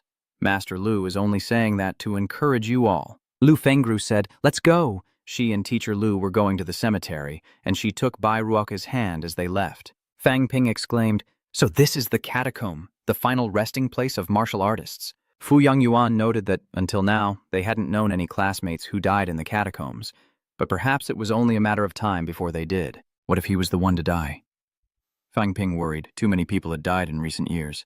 In their minds, many instructors are consumed by hatred and a desire for strength. Tonight at Magic Martial Arts, no one sleeps. What? 100 credits? Master Lu truly cares for them. Fang Ping, Zhu Xuemei, and Chen Yunxi are headed to Lu Fengro's dorm. Lu Fengro states that Fang Ping has reached the middle stage of rank 3, while Chao Shui and Fu Changqing have entered the middle stage of rank 2. As for Chen Yunxi, with 199 points of qi and blood, you've broken through to the ranks of martial artists, but with your talent and resources, you're still not at the intermediate 2nd rank. If it weren't for Bai Ruoxi, I would never have taken on a good-for-nothing like you. Fang Ping spoke up. Teacher, shouldn't we hold a formal apprenticeship ceremony? Lu Fengru bluntly replies, Get lost. Then continues, If I don't reach 100 units this month, go back to your Chen family. Hearing this, Chen Yunxi simply responded softly before turning to leave, and Lu Fengru looked at Chu Xuemei and said, Xuemei, you need to reach the peak of the 2nd rank before entering the catacombs. Sell the company. Sell it to your uncle. Isn't that what he always wanted? To trade it for money to buy medicine from me. The main goal is training, Xuemei thought, but master, that's the legacy my father left behind. Lu Fengru cuts her off. Do you want to end up like your father, dead in a dungeon? Xuemei could only remain silent. Lu Fengru continues, At this stage, exchanging resources for self-development is the most important thing. Your company is worth about 200 million, enough to help you cultivate to the peak. At that point, taking back the company will be a piece of cake. Fang Ping wonders, almost 200 million? Is the Shui family that rich? Yikmei nodded, saying she understood, and Lu Fengru turned to Fang Ping, asking if he did as well. Why haven't you improved at all? Fang Ping explains that he used to improve quickly by consuming a lot of resources, but now each low-grade pill costs 40 learning points, which is too expensive. My family doesn't have a company to sell. Don't complain to me about being poor, Lu Fengru replied. I know you've invested tens of millions in the company. Fang Ping hesitates, but it wouldn't sell for much now. Lu Fengru continued, You've always been dissatisfied with my unfairness, so I'll give you 100 credits for every target I eliminate. Fang Ping hesitated, but it didn't make sense. Lu Fengru reassured him, saying she wasn't asking him to kill it immediately, but to wait until he was capable. Fang Ping asked if the target was a grandmaster, but Lu Fengru shook her head, saying no. Fang Ping asked again, So it's a peak rank 6. Lu Fengru produced a scroll depicting a creature from the catacombs. Do we have an agreement? If so, I'll transfer the 100 credits immediately. If you die on school grounds, I won't ask for the learning points back. Fang Ping considers that 100 points would take dozens of missions to earn. If he missed this chance, it might never come again. Lu Fengru tried to take back the scroll, but Fang Ping snatched it. Deal? I accept. After that, Fang Ping went to the logistics department of Magic Martial Arts. Lao Li announced that the 4th grade burrow creature, combat boots and C-grade alloy gloves totaled 700 credits. Come back in half a month. Fang Ping says 21 million. Now I see why martial artists are always poor. I'll pay in cash and please exchange it for 65 more rank 1 qi and blood pills. Lao Li was surprised. Why wasn't he haggling today? What's with this generosity? Lao Li scanned Fang Ping's martial artist certification, wondering where he got so many points. Fang Ping tossed him the scroll, saying he'd just received a mission from Instructor Lu. 100 credits. Lao Li examines the paper, asking if Fang Ping has accepted them. Fang Ping replies that he has. Lao Li adds that Lu Fengrou's enemies are his enemies as well. That's the City Lord of Heavenly Gate City, a 9th grade realm cultivator. Fuang Bin was thunderstruck, asking if Teacher Lu had a daughter. Why had she never mentioned this? Lao Li explained that Lu Fengrou's daughter had been murdered by the City Lord of Tianmen City last year. Lao Li looked at Fang Ping sternly. How have you been lately? No progress at all, still stuck on that foundation? Fang Ping admits that he hasn't been training as fast lately, and Lao Li orders him to follow him somewhere. Lao Li brings Fang Ping to the South Phoenix Martial Arts Research Institute, where a group of researchers are experimenting on a grave robber. Suddenly, a researcher shouts that Han can't take it anymore. Next, the Earthling explodes, leaving Fang Ping to wonder what's happening. Lao Li explains that when a catacomb person dies on Earth, their body revives in the catacombs. They don't simply disappear. Fang Ping wondered what they were researching and why they were using living people. Lao Li, looking grave, pointed to his head and spoke of researching the mysterious connection between mental power and the brain, a field full of secrets and challenges, wondering if a mental entity existed within the brain, a question that has haunted science for ages. Then, with a piercing gaze, he admits these are just desperate measures. Because spiritual power is closely tied to grandmasters, a superior level of strength, success in this research would surely help people recognize spiritual power sooner, ushering in a new era and paving the way for more grandmasters to emerge. A grand goal he always aimed for in his recent research sweep. Your situation has revealed its importance. The military has noted this extraordinary phenomenon, along with the desire to one day disseminate this knowledge throughout the army, a great aspiration. You may have to undergo an examination here, an order that cannot be refused. So is Wang Jinyang of South Wu. Lao Li replied blandly, without emotion, that he was a normal phenomenon. But you're a rare case. Your bone marrow is like mercury, a truly unique description. Spiritual power can grasp physical energy, an extraordinary ability. He coldly replied that what I just told him was useless. The test results speak for themselves, undeniable proof. He then glanced at the lab, his eyes weighing something. But don't worry too much. It might just involve cutting some flesh, scraping some bone, and extracting some marrow. Fang Ping turned pale with fear, shivering like an autumn leaf, as Lao Li chuckled inwardly, a knowing smile on his face. See if I can't scare you a little? A mischievous thought crossed his mind, but he said seriously, in a solemn tone, demonic martial artists can withstand pressure, that's obvious. But we also need to see your worth. That's a fair request. If someone is determined to dissect you, he continues, making the atmosphere even heavier, you won't be able to resist without power. That's a painful truth, Fang Ping responded gravely, a reluctant agreement. With that, Lao Li turned and waved, signaling for him to follow and see something else. The scene shifts, and Lao Li leads Fang Ping to another room, a completely new space. He leaned against the counter, curiously observing the energy stones within. It was the first time he'd seen energy emanating from the stones, he exclaimed with genuine interest. Old Li confidently tells him to pick one up and feel it for himself. Fang Ping carefully picks up an energy stone, then releases his mental power to feel it. The moment his mental's energy touched the stone, a sizzling sound echoed, startling him and causing him to pull back. It was dangerous. He commented with concern, and old Li was surprised to hear him, asking with interest if he was using his mental power to sense it. Stroking his chin thoughtfully, he confirms that it's true. Spiritual power can detonate energy stones, a hidden power that explains the danger he sensed. He continued, saying that when his mental strength grew a little stronger, like Grandmaster Zhang Han's, he might even be able to foresee danger, a remarkable ability. A novel discovery sparks his curiosity, and he asks, Teacher, what are the standards of a Grandmaster? This is a worthwhile question, and Lao Li took the time to explain in detail.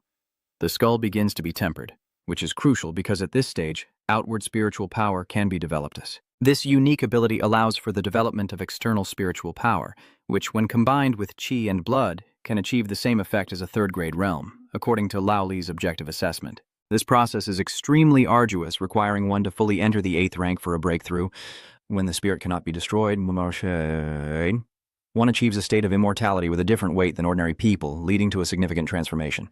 Becoming a true, indestructible golden body. Fang Ping was stunned, feeling a great sense of bewilderment. What is the indestructible golden body? He asked with suspicion, a reasonable question, and Lao Li answered calmly. Golden body isn't about immortality. He elaborates that the former headmaster had key imprints erased by a Heavenly Gate general, explaining his current state. Fang Ping realizes this is a high-grade realm, a superior power only used to harm enemies. This power is terrifying, and he understands why Instructor Lu hasn't sought revenge. She's not strong enough to face the city lord. He immediately took his action, absorbing energy from the stone. Old Li panicked, a worried expression on his face, and hurriedly tried to stop Fang Ping, reminding him that it wasn't something he should do and that he would have to take responsibility if something bad happens.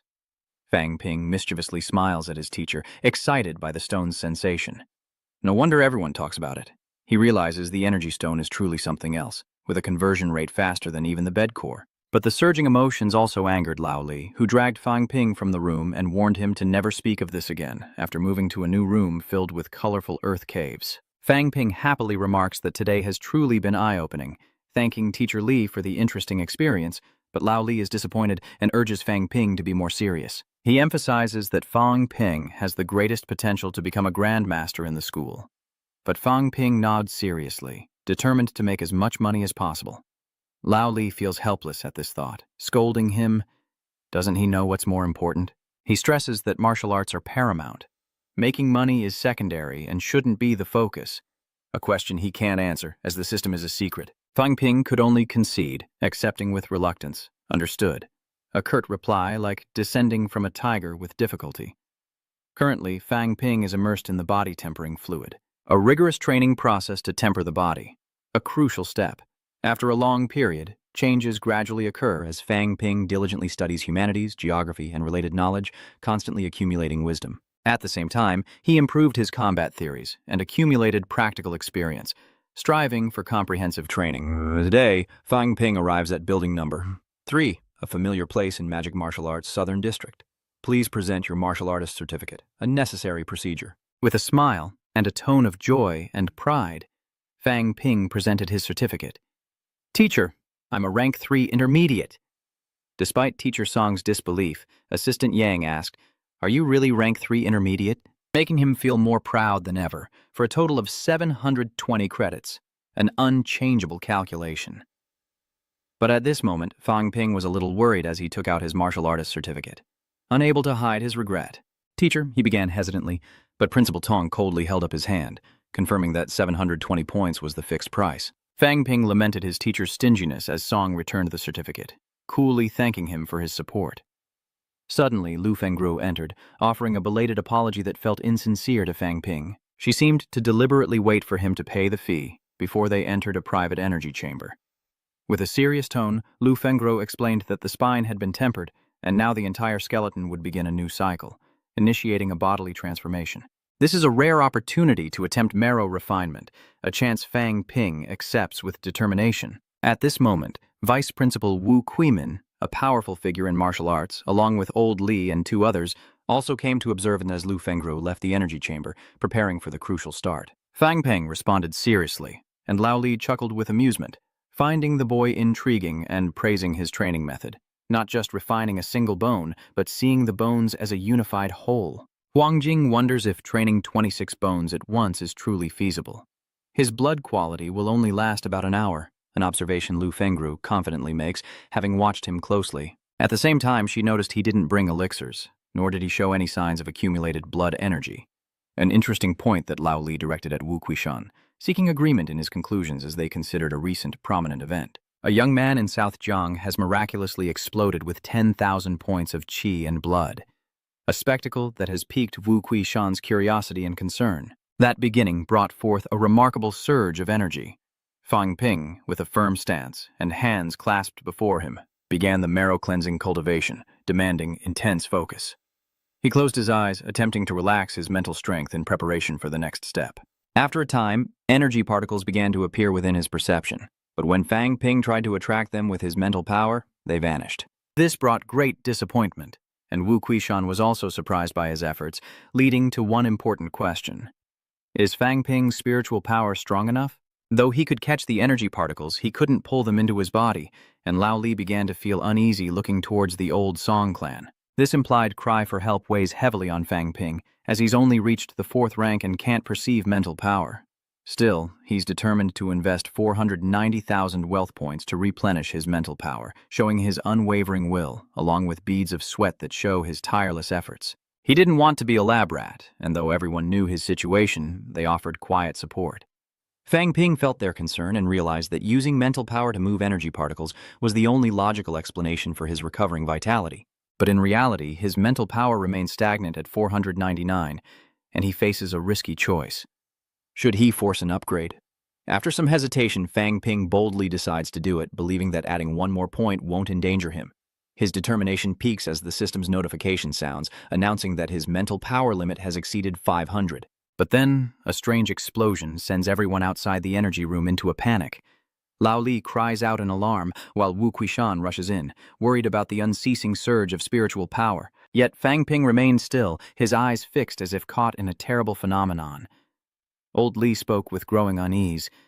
"What's happening? This is a dangerous situation." Lu Fengru waves a hand in front of Fang Ping as if testing him, and it's unclear if you've ever experienced this situation. A negative assessment reveals his mental strength was initially only at the perception level, unable to move atomic energy, a harsh reality, yet he seems to have suddenly crossed a threshold, his mental strength temporarily skyrocketing, an improvement too rapid, also meaning his consciousness was unexpectedly attacked. Overall, his mental strength is insufficient, a clear deficit, making a breakthrough nearly impossible by natural law. Yet he did it, a rare feat, like an ordinary man suddenly lifting a 1,000-pound stone and hurting himself in the process. A chilling comparison. So reckless. The old man approached, his voice still laced with worry, asking what to do now, a question with no easy answer. Wu Quishan quickly places his hand on Fang Ping's head, releasing a gentle stream of mental energy to carefully intervene. Fang Ping's consciousness hasn't completely faded. There's still a glimmer of hope. Now, I'll use my mental strength to guide his consciousness to coalesce. If he's not revived in time, it could lead to brain death, a terrifying consequence. The situation is grim, and it all depends on his will to live. Lao Li asked with doubt, "Do you mean, does he want to live?" Wu Quishan confirms with certainty, "Yes." Lao Li pauses to consider, then presses his ear to Fang Ping's, performing a peculiar act. "Fang Ping, I'll give you 10,000 points. Do you want them? And 500 free qi and blood pills for you. A generous offer, but someone's trying to steal your sales channel." He reminded them, silencing everyone in helplessness. Would it work? A natural suspicion.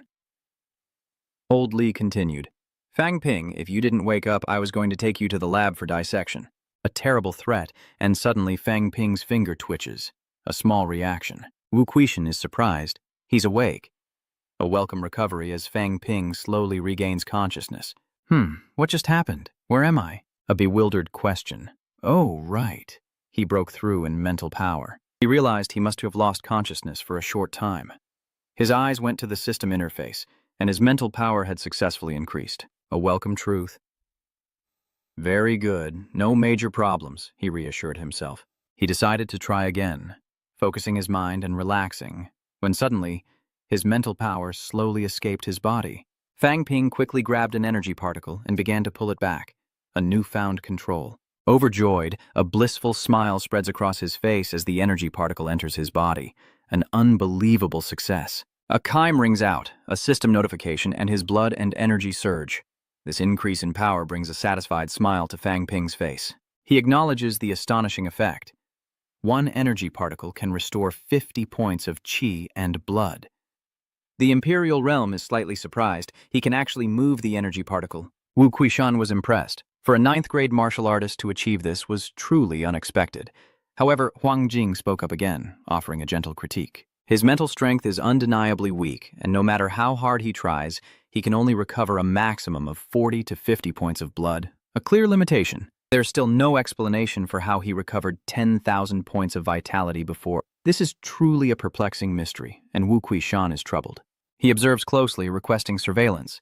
At this moment, Fang Ping is spending 30 million credits to recover his mental power, a huge loss. This shows he's willing to invest heavily in gathering energy, needing more wealth to recover 50 points of vitality than to recover 50 points directly. A clear calculation, but the expenditure and recovery of mental energy remains unseen. A subtle deception, easily masked with a slight shift in thinking, reveals a hidden cunning, raising the question of whether Fang Ping is a mutated martial artist, a possibility worth considering. Wu Quishan slowly said that even though he and Huang Jing didn't know much about spiritual power, further research might not yield results, which was regrettable. Only a Grand Master of the 9th rank could conduct an examination for a feasible solution. But Lu Fengru was not happy at all. She spun around and shouted angrily, "Wu Kuishan, how dare you target my student?" "I won't let this go." Everyone is taken aback by her emotional outburst. Visibly annoyed, Wu Kuishan retorted that she was talking nonsense, gently acknowledging responsibility for the loss while denying her accusations. Who would want to harm their own daughter? His tone was sincere, but Lu Fengru's eyes darkened as she whispered, "Then why did you sew them shut?" "Only my daughter is dead, and now I suspect you two killed my other students as well." Wu Kuishan was speechless, and Huang Jing also spoke up helplessly. Huang knew her students were our students, and no one wants to see their loved ones die such horrible deaths. All of this is an unavoidable, painful truth. Lu Fengru, consumed by anger, points at Lao Li, demanding he be quiet. She reminds him that he was also there that year, vowing to investigate the matter thoroughly sooner or later. Wu Kuishan, unable to ponder any longer, angrily departs, as it has been 60 hours since Ping entered the energy chamber. Liu Fengru and Lao Li remain outside, intently observing the roaring energy surrounding Fang Ping. His face showed exhaustion, even signs of sleepiness. But as Lu Fengru meditated, she suddenly opened her eyes, sensing something was about to happen. Fang Ping's back arched slightly, and a cracking sound echoed from his spine as Lu Fengru immediately reminded him to temper his bone marrow. Fang Ping complied, and as soon as he did, his face suddenly swelled up. Before he could react, his skin began to inflate all over, startling him. Then, with a boom, his bulging skin suddenly contracted, and Fang Ping could only smile, realizing that the high stage of rank 3 was truly different. He could feel his body expanding, his skin tightening, and a powerful transformation taking place in his bones and blood. But then, the system warned that his blood was critically low, only 15% remaining, threatening to halt the change. Panicked, Fang Ping exited the system interface, realizing he'd spent over 20 million wealth points, but he gritted his teeth, determined to press on, and prepared to spend another 820,000 points to restore his blood essence. Immediately, his body swelled again, as Lu Fengru and Lao Li watched with bated breath. After a moment, Fang Ping breathed a sigh of relief as the system announced his upgrade to peak rank 3. His hands felt like they were made of iron. The energy chamber door opened, and Lu Fengru and Lao Li entered, Lu Fengru praising him for training his muscles and bones so well. Li, smiling, expressed regret that he was just one step away from reaching the peak of the 3rd rank, yet his bone marrow hadn't cracked. Fang Ping scratched his head, awkwardly explaining that he had tried his best, and the transformation alone had exhausted all of his blood. Then, he pointed to his hand and asked Lao Li about the reward points and blood chi pills he'd promised. Lao Li replied blankly that he hadn't promised anything and that he must have misheard. Fang Ping narrowed his eyes, suspicious, while Lu Fengru glanced at Lao Li, cold sweat trickling down her forehead. She hastily advised Fang Ping to focus on cultivating combat techniques, accumulating strength and a solid foundation, and not to rush to break through to the peak. Fang Ping looked at Lu Fengru with expectant eyes, asking if he could now easily defeat a middle stage rank 8. Lu Fengru calmly replies that it's uncertain, as it depends on his ability to control his power. To increase your explosive power, you need to improve your control over your blood and understand combat techniques. A true martial artist knows how to control their power. It's the explosion when combat techniques reach their peak with 10 parts of blood. But as I see it, Fang Ping said with disappointment, a martial artist who doesn't master a special move is no different from trash. So, I can't yet grasp the elementary power of a high-stage rank 1, right? That's right, Lu Fengru confirmed gently as a whoosh echoed. A light flashed in the air and a dagger suddenly stabbed toward Fang Ping. A disturbing sound emanated from the wound on his body. Fang Ping cried out in alarm, "Teacher Li, what are you doing?" A bead of cold sweat trickled down old Li's forehead as he spoke slowly, maintaining his usual stern demeanor. Your control over your power is still weak, but with your current physique, even a second-grade martial artist might not be able to break through your defenses. Oh. Sorry, he hastily says. I mean, you're much stronger now. Don't be discouraged. Thanks for the stab. Fang Ping sighs in relief. I'm not discouraged. Just heartbroken. To reach the high ranks, I spent all my wealth points, he thought, but then clenched his fist, a determined smile on his face.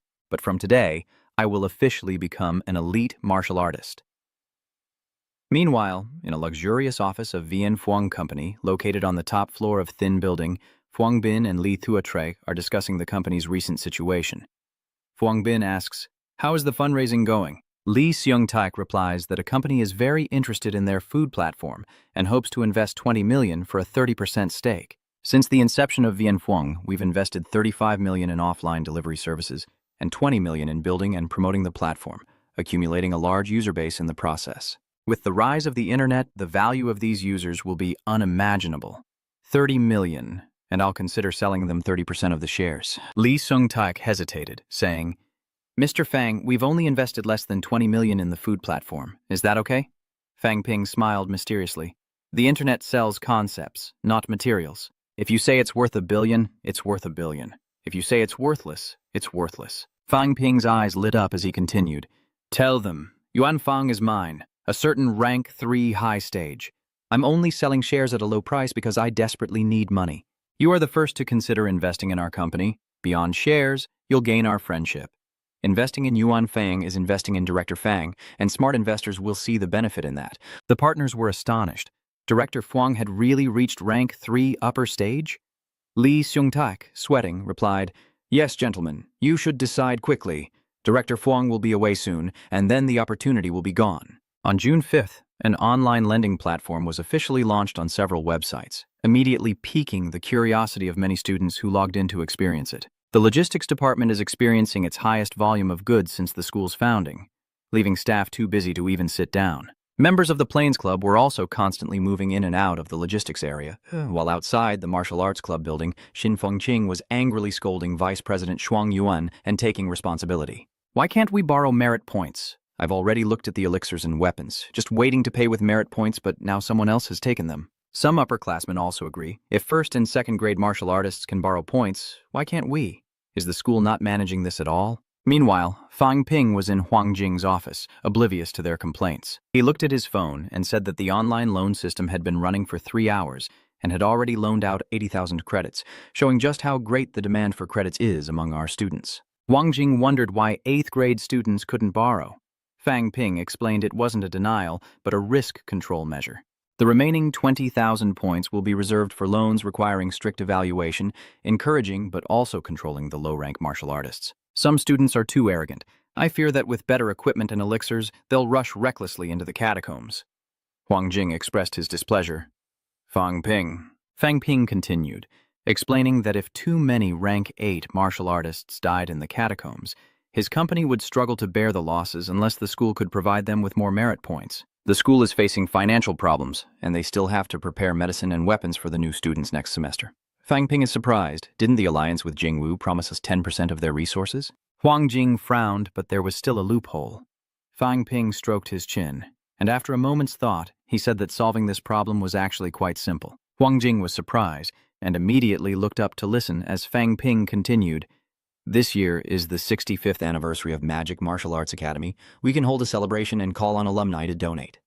Almost all Magic Martial Arts Academy graduates are big figures in society. I'm confident I can raise 800 million to 1 billion. It's definitely not a problem. Fang Ping continued, explaining that the Martial Arts Academy also wanted to nurture more powerful individuals, so he thought donating a little wouldn't be a problem. Huang Jing waved his hand, saying he knew and that Fang Ping could leave. He would think about it. And so, Fang Ping turned to leave. I'll be going now, headmaster. Just as the door closed, he reopened it, adding, If you really want to donate, I can take care of it. It'll be easier since I'm a student. Huang Jing impatiently snapped, Get out of here. Within Magic Martial Arts campus, Fang Ping immersed himself in the combat skill in his hands, feeling the surge of blood and energy. The power of this blood sword technique is truly impressive. Lu Fengru, holding a small stone, steps forward. Many martial artists hold blood in their mouths after being injured, then spit it out to obscure their opponent's vision, but such petty tricks are useless against stronger foes. The blood arrow technique I possess is a killing art. Watch closely. With that, a stream of blood swords burst from Lu Fengru's mouth, instantly piercing the rock, startling Fang Ping. This battle technique was indeed extremely dangerous, but he quickly realized he misspoke, turned around and gave a thumbs up, saying, I meant to say, this is truly a powerful battle technique. Then, a mischievous smile crept across his face. Wouldn't it be amazing to spit a mouthful of blood to blow your opponent's head off in close combat? Lu Fengru calmly explains that many have considered this technique, but none have succeeded. Because the essence of this combat method lies not only in the amount of blood expelled, but more importantly in the process of tempering the throat. She explains that when the throat is trained, the blood weakens as it reaches the neck because the skull hasn't been tempered. Blood arrow technique is a complete method to solve that problem. She emphasized to Fang Ping that this was a secret, not to be revealed to anyone. Fang Ping nodded solemnly, understanding. Lu Fengru continued concisely, saying that training the throat wasn't difficult, and he could start by just looking at the technique. Time passed quickly, and now it was dusk. Fang Ping felt his throat swell, and with a pop, a blood arrow shot out unexpectedly, hitting a rock with a thud and leaving only a small hole. Fang Ping grimaces as Lu Fengru comments that the power is still weak. At least 30 points are needed to pierce a skull with the blood arrow technique. Keep trying. Huang Bin turned back, rubbing his throat, and said hoarsely, Master, I've spat out blood dozens of times. I feel like my throat's about to break. Lu Fengru plainly replied, It's fine. Just accept becoming a temporary cripple. Keep practicing, and don't forget the burst blood frenzy and the ripple steps. Therefore, she lowered her eyes, realizing that almost anyone could comprehend the touch of the void at the high-grade temporary stage, and that footwork training was essential for a speed advantage. Otherwise, no matter how explosive your power is, it's useless if you can't hit anyone. Fang Ping pondered, realizing he really needed to work hard on the Wenbu footwork. Even if he can't win, he has to be faster. He understands that combat is not just theory, but practice. This action consumes a lot of energy, and right now he can only rely on himself to recover, and using pills to replenish his energy is too slow, so he puts on a pitiful act. With such intense training, do you have any supporting medicine, teacher? Lu Fengru closed her eyes, saying she was sleepy and goodbye. Watching her leave, Fang Ping paused, feeling saddened by the June 10th update to China's martial arts university power rankings. However, unlike previous years, this time the Grand Achievement ranking unveiled individual achievements for the first time, and topics related to it immediately became trending searches. People were shocked and confused. Weren't martial arts universities schools? How could students be killing people? What were they doing? Why does everyone have blood on their hands? However, in online discussions, the authorities simply responded that martial arts students have the right to enforce the law, and those killed deserved to die. From exchanges to the establishment of civil defense teams and the publicizing of martial artists' achievements, Huaguo is gradually guiding the public to accept certain realities, hoping that when the truth is revealed, people won't be too alarmed and can understand what the martial artists have done. Fang Yuan immediately called Fang Ping, asking anxiously, Brother, did you kill someone? Fang Ping simply chuckled and replied, What, are you scared? It's just that I eliminated some bad guys, right? Fang Yuan calmly replied, Yeah. Suddenly, she burst with excitement. Ha ha, I knew it! You killed bad people! Fang Ping says that when she becomes a martial artist, they'll eliminate the bad guys together. He's speechless, wondering if she's really worried about his safety. All you think about are trivial things. How's the studying going? Huang Yuan confidently replies, Don't worry, I'm ready to take the test tomorrow. My test is on the 17th. Will you be back? Huang Ping smiled gently. I'll try my best to be. Do well on your exam, and I'll get you a big gift. At Vin Phuong Group, Phuong Bin, in a tailored suit, and Li Thuatrek step out to greet Zhang Nguyen Hao. The deputy director of Tonvo Investment Fund, Zhang Nguyen Hao, smiled, saying, It's an honor that Mr. Phuong is so busy, yet still has time to meet with me. Phuong Bin politely replied, Director Zhang, you jest. Your attention is our honor. Everyone enters the living room, and Zhang Yuan Hao stands up, presenting the contract to Fang Ping, hesitating as he says, Mr. Fang, our company values Yuan Fang highly and believes in your abilities. However, Fang Ping raised his hand and smiled. Director Zhang, we can discuss any conditions. There's no need to be so polite. Zhang Yuan Hao then spoke frankly. Mr. Fang is indeed quick-witted. I'll get straight to the point. Xinwu has decided to invest in Yuan Fang, and in you personally, which you're aware of. However, due to some concerns, a clause has been added to the contract stating that if Yuan Fang's shares change in the future and you no longer hold the position of chairman, Xinwu's investment will depreciate. In that case, Xinwu has the right to demand compensation from Yuan Fang, an amount 3 times the contract value. Zhang Yuanhao gets straight to the point, stating that Xinwu will invest $30 million to acquire 30% of Yuan Fang's shares. After signing the contract, Fang Ping said, Director Zhang, if possible, I'd like the money transferred today. Zhang Yuanhao was a little surprised. So soon? Fang Ping replied that he was in dire need of the money right now. Zhang Yuanhao signaled his secretary, and soon after, Fang Ping received a message that 27.6 million had been transferred, with the missing 2.4 million likely being taxes. The system announces that his net worth has increased to 805 million. It seems he still needs to focus on the company's business. One day, If my valuation reaches hundreds of billions, will I still worry about having insufficient assets? With the deal done, the two stood up, shook hands, and said goodbye. Thank you, Director Jiang. Yuan Fang won't let you down. We look forward to it. With company matters settled, Fang Ping was eager. He estimated the Earth Cave would cost around 10 million, but he still needed to earn another 30 million to reach his 100 million goal. Now, he must save expenses on days without real assets, which is truly annoying after Fang Ping returns to martial arts. He happens to meet Xin Fenking when this person comes to Ping Yuan to cause trouble. Where's Fang Ping? Tell him to get out here now. Annoyed by the high interest rate, Fang Ping retorted, Xin Fengqing, if you dare come looking for me again, don't blame me for what I'll do to you. The next morning, Lu Fuangyu led all of her students to the dormitory, where they met for the first time and introduced themselves. Lu Fengru seemed unfazed, stating that in all her years she'd taken in 15 students, but only 7 remained. I've gathered you all here to remind you. No more dying.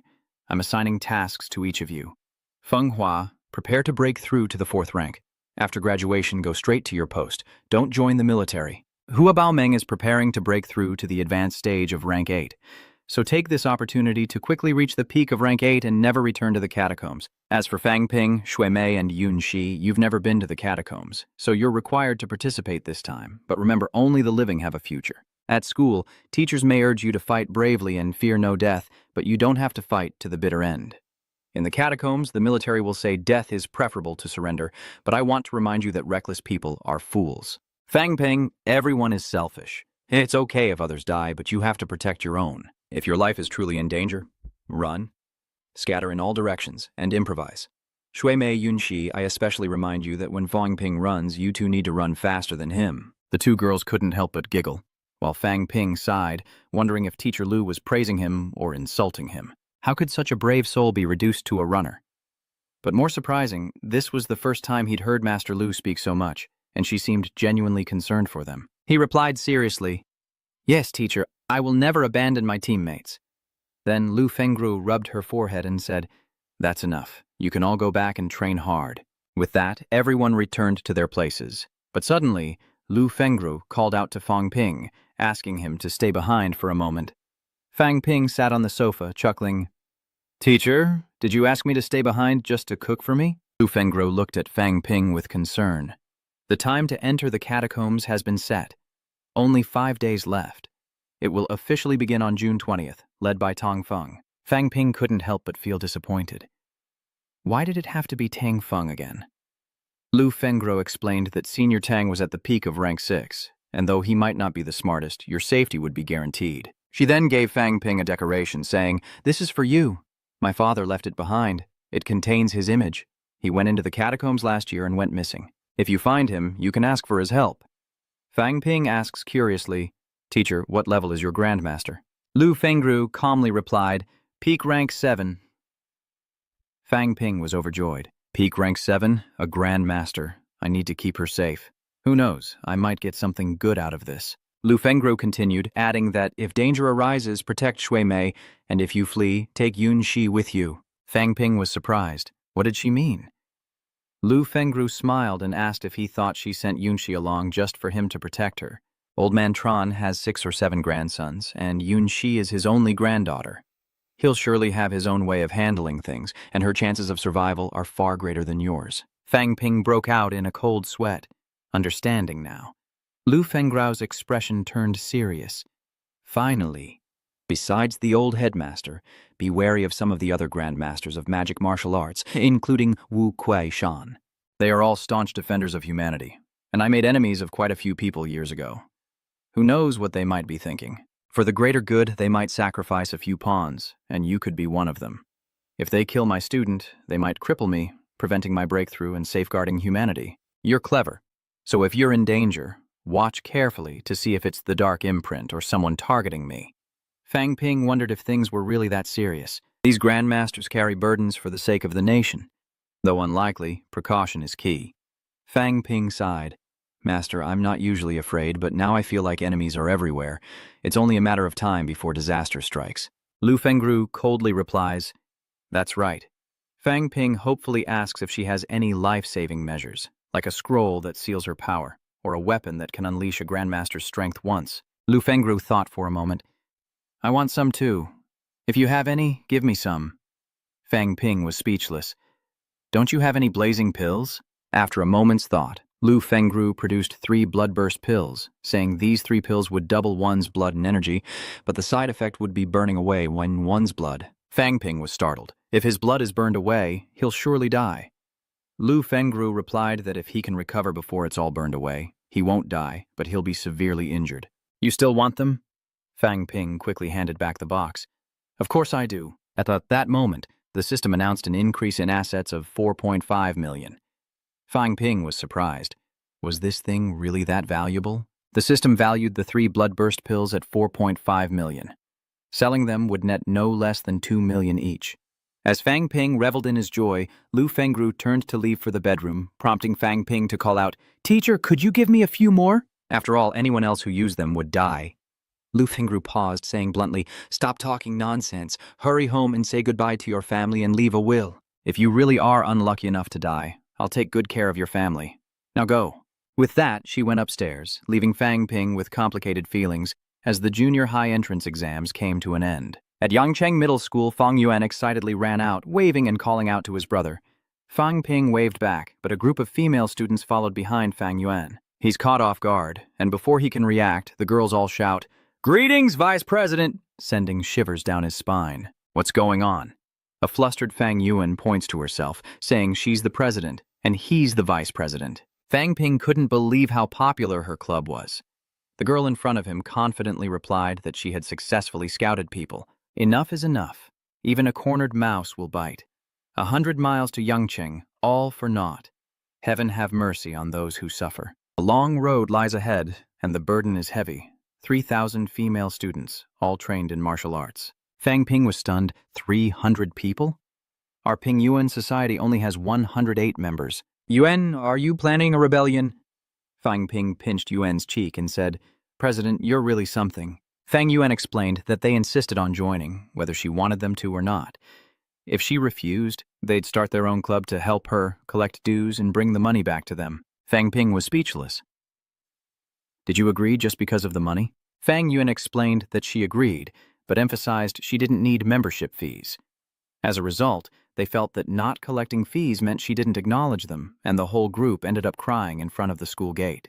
Surprised, Fang Ping wonders if such a good thing really exists, but he immediately pulls out his phone, saying it's impossible. This is absurd. Who will take responsibility if something happens? He has to tell Uncle Dam that he can't let them keep causing trouble. Fang Yuan rubs her cheek, but Uncle Dam asked her to get his granddaughter into the club before. Fang Ping spat. "Is Dan Zhenping crazy?" Then he sighed helplessly. "Well, you should be careful of those lowlifes and don't interfere in other people's business." With that, he turned and took a gift box from the car, handing it to Fang Yuan. "Here, for you."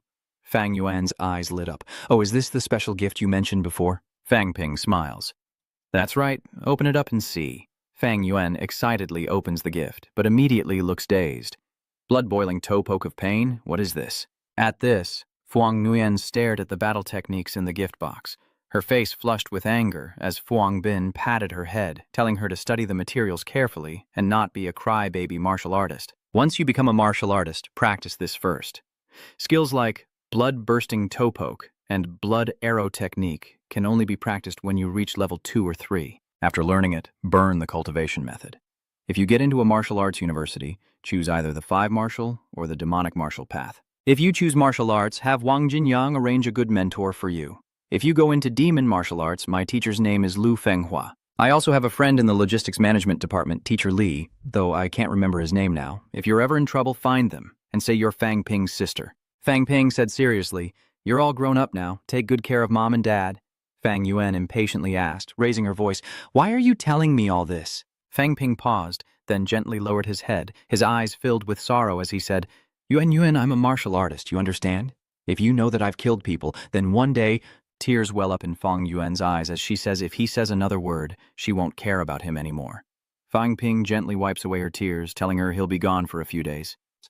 Though he felt he wouldn't die easily, he worried about getting lost and never returning home. Fang Ping gently patted his sister's back, telling her to train hard and to gain some weight before he returns, as she looks so frail now. June 19th evening, at a hot pot restaurant, Fang Ping and his friends hold a farewell party before entering the catacombs. but the atmosphere is heavy.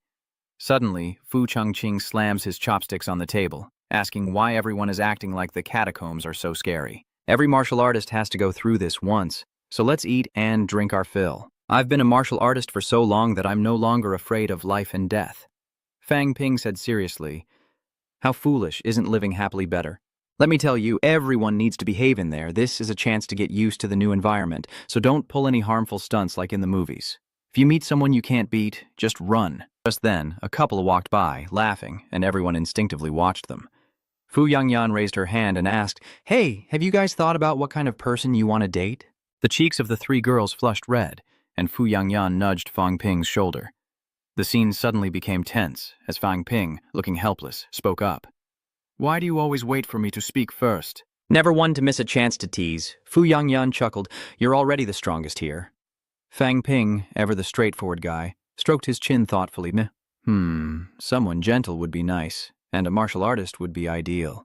As fellow disciples, we'll have more in common. You don't have to be too strong. Hearing Fang Ping's honest words, Chen Wenxi, a gentle and somewhat shy girl, bashfully turned her face away. Her cheeks flushed. Young Xiaoman, bold and forthright, raised her hand, eyes sparkling. As for me, I want someone over 1.8 meters tall, handsome, stronger than me, considerate, who can cook, take photos, and loves to travel. Interrupting her, the meddling Fu Yangyan quickly said, "All right, next Wenxi." Annoyed, Yang Xiaoman puffs out her cheeks, saying she wasn't finished, while Chen Wenxi stammers shyly, unsure of her type. Even Tuyet Mai nods in agreement, saying she feels the same way. Her eyes sparkling as she adds that she just wants someone handsome. Maybe a martial artist, maybe not, but definitely with a great physique. With a displeased look, Chuo pointed at herself, asking why she was being skipped, and then glanced at Duang Tiuman, a mischievous smile playing on her lips. Indeed, there's no denying that Yang Xiaoman has an impressive figure. Noticing his gaze, she immediately stood up, fists clenched, and asked challengingly, "What is it, Fu Yangyan? Do you like me?" Sweat dripping, Fu Yangyan quickly waved his hands, stammering, "No, I don't." "Wouldn't dare! Wouldn't dare what?" Yang Xiaoman pressed, her brow furrowed. Everyone laughed at his awkwardness. Yang Yan glanced at the glass in his hand and said with a hint of sadness, "We're all martial artists, we never drink. But I remember my grandfather always took a sip before entering a dungeon." He finished his drink in one gulp. After swallowing, Fu Yangyan immediately stuck out his tongue, grimacing. The taste wasn't good at all. Fang Ping curiously asked, "Your grandpa? This is the first time I've heard you mention him." Fu Yangyan chuckled. "My grandfather is a department head at Jingwu, a rank 6 high stage." Fang Ping was taken by surprise. "Really? With an uncle that strong, why did you come to magic martial arts?" Yang Yan explains that Yunxi's grandfather is even more impressive than the principal of capital martial arts. "Didn't she also come to Magic Martial Arts University?" Chen Yunxi chuckled awkwardly. Fu Yangyan continued, "It's not just me. Many children of other masters don't apply to the schools their parents attended. They're afraid of witnessing their loved ones die before their eyes." His eyes suddenly darkened. Wasn't his teacher the same? If her daughter hadn't died right in front of Principal Wu, things might have been very different. Fang Ping nodded. "Yes, that makes sense." Fu Yangyan continued, his voice dropping. "My grandfather used to oppose my martial arts training. I didn't agree and continued to train, but when I learned about the catacombs, I understood. He feared I would die in a completely different world like that. But if I don't try, I won't be satisfied, will I? Lately, I've started to feel a little afraid that I might actually die. There's so much I haven't done yet, and the black market is stirring. So many rank 2 martial artists are entering, it's incredibly dangerous, and Master Tang might not be able to protect everyone." At that moment, Fang Ping suddenly stood up, his eyes firm. "I don't know if I'll live or die, but disasters happen every day. Natural disasters, traffic accidents, food poisoning, falling objects. We may be laughing here now, but who knows what tomorrow holds. We're fortunate to share this meal together in peace." With that, he raised his glass, his voice filled with determination. "The only thing I want to say is to stand tall and, yes, try to survive." Everyone raised their glasses in turn, the clinking echoing as they pledged in unison, "Try to survive. To die defending our homeland, to fight for humanity, and to return victorious." At the Mavo Academy, the 3 Grandmaster Principals personally bid farewell to the students preparing to enter the catacombs. With hands clasped behind their backs, they declared with spirited voices, "Today, those who stand here are the masters of Mavo, the pride of Hua country. If possible, I wish I didn't have to see young people face the catacombs. However, only protecting yourselves wouldn't reflect the path a martial artist should pursue. Right now, the catacombs are under fierce attack, and you, as humanity's elite, have a responsibility and duty to fulfill. On behalf of all the teachers and students of Mavo, I wish you well on your journey, and a safe return. Everyone quickly raises their right hand to their chest as Duong Fong loudly commands, "Move out!" After a short while, the bus arrived at the entrance to the catacombs, a massive circular building surrounded by countless military tanks, armored vehicles, and fighter jets on high alert. The Mavo students entered the building, where a soldier announced that they would now undergo security checks and asked them to present their military IDs and martial artist certificates, as well as surrender their phones and electronic devices, which would only add to the dangers posed by the enemy. After all the students passed through security, they entered and lined up. A soldier ran over and reported that the security check was complete. The captain nodded, raised his fist, and declared with a powerful voice that this journey was for fighting, for protecting the nation, and for bravely advancing for humanity. Cheers erupted as the metal door behind them slowly opened, and Fo Swang Uyen worriedly said that the send-off from the Grandmaster and the solemnity of the soldiers made her feel too much pressure. Yang Xiaoman and the others expressed their agreement, while Fang Ping could only sigh, telling them to stay calm. The students descended the stairs, following the passage downward to a massive display screen suspended from the ceiling where many free martial artists had gathered. As the magic martial arts students entered, they were greeted with cheers. They continued inside, stopping before a massive metal door with a smaller doorway built in. Fang Ping raised his hand and asked, "Teacher, is this the entrance to the catacombs?" The scarred man replied, "This is a structure we use to defend against invasion, made of grade A alloy, forming the entrance to the catacombs within." Fang Ping couldn't hide his surprise.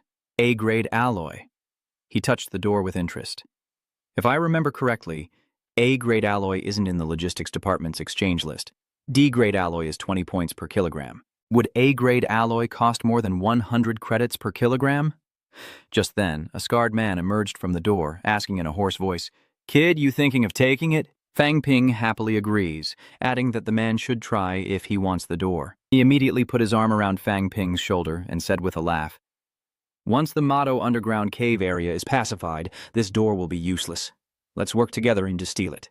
With a helpless tone, Pyong Being replies that he might not even care about the gate by then, adding that this kid might not be so small after all. "I haven't truly lived. No women, no men to confide in." With a sly grin, he's whispered, "Let me tell you, the feeling is incredible. Don't die so young." Unable to contain himself, Tang Feng turned back, furious. "Lao Liu, you're going too far." Lao Liu replied, "So what? We're all adults here. What's wrong with what I said?" Immediately, another man poked his head out and said, "Old Liu, that's enough." Then, Liu Xiangbong said to the students, "Sorry everyone, I have to inform the passage that someone is coming. The first time entering the catacombs is so troublesome. Please line up and enter through the small door." The students quickly formed a line, each passing through the small door as they approached the gate. Waita. A massive energy gate emitting an intense blue light appears before everyone, and Fang Ping thinks to himself that he's finally arrived. Beneath the earth cavern, dried bloodstains were everywhere. How many battles had transpired to reach this state? Fang Ping gripped his phoenix dagger and stepped into the energy gate, a torrent of raw blue energy roaring through the passage. Surprised, Fang Ping realizes it's an energy conduit, prompting a surprised Tang Feng to ask if he can sense it. With a serious look, Fang Ping replied, "Yes, I can sense the existence and nature of the energy particles. I wonder if I can capture them." Tang Feng immediately warns him not to act rashly, as interfering with the spiritual power could destabilize the passage, regardless of his strength. Fang Ping's eyes widened. "Riot?" Tang Feng replied solemnly, "If the passage riots, no one can travel between the two worlds." Last year, the Tianan catacombs fell into crisis when some grandmasters used mental power to seal the passage, preventing the catacomb people's invasion. Fang Ping stroked his chin. Then why not just have the grandmasters keep doing that? The enemy can't get in, but we can't get out either. If all passages and catacombs nationwide were sealed, our burden would be greatly reduced. Tang Feng explained that this was impossible. The entrances would become more stable over time, eventually solidifying completely after all martial arts students had entered. Tang Feng led the way, guiding them to the other side. The passage stretched for about a kilometer, and the students quickly reached the exit, flanked by metal structures made of alloy, the only difference being a small door on this side. Stepping through the small door, Fang Ping looked up at the sky, wondering if this was the sun of the Meadow catacombs. Everyone looked up, seeing something real, yet terribly ugly. They've arrived at Hope City, humanity's base in the Motto Trench, as all the magic students enter. Vice General Zhu Mo, a peak rank 6 martial artist and the highest-ranking military officer in the Motto Trench, speaks, welcoming the students. The conditions here are somewhat crude, so please excuse the formalities. He then began to present intelligence related to the Motto catacombs. Hope City has 50,000 troops with fewer than 800 martial artists. Tiananmen Fortress has 4 times our manpower and launches dozens of military offensives here every year. It's located 80 kilometers to the north. Outside the city lie human villages, and idle Motto martial artists often raid Hope City.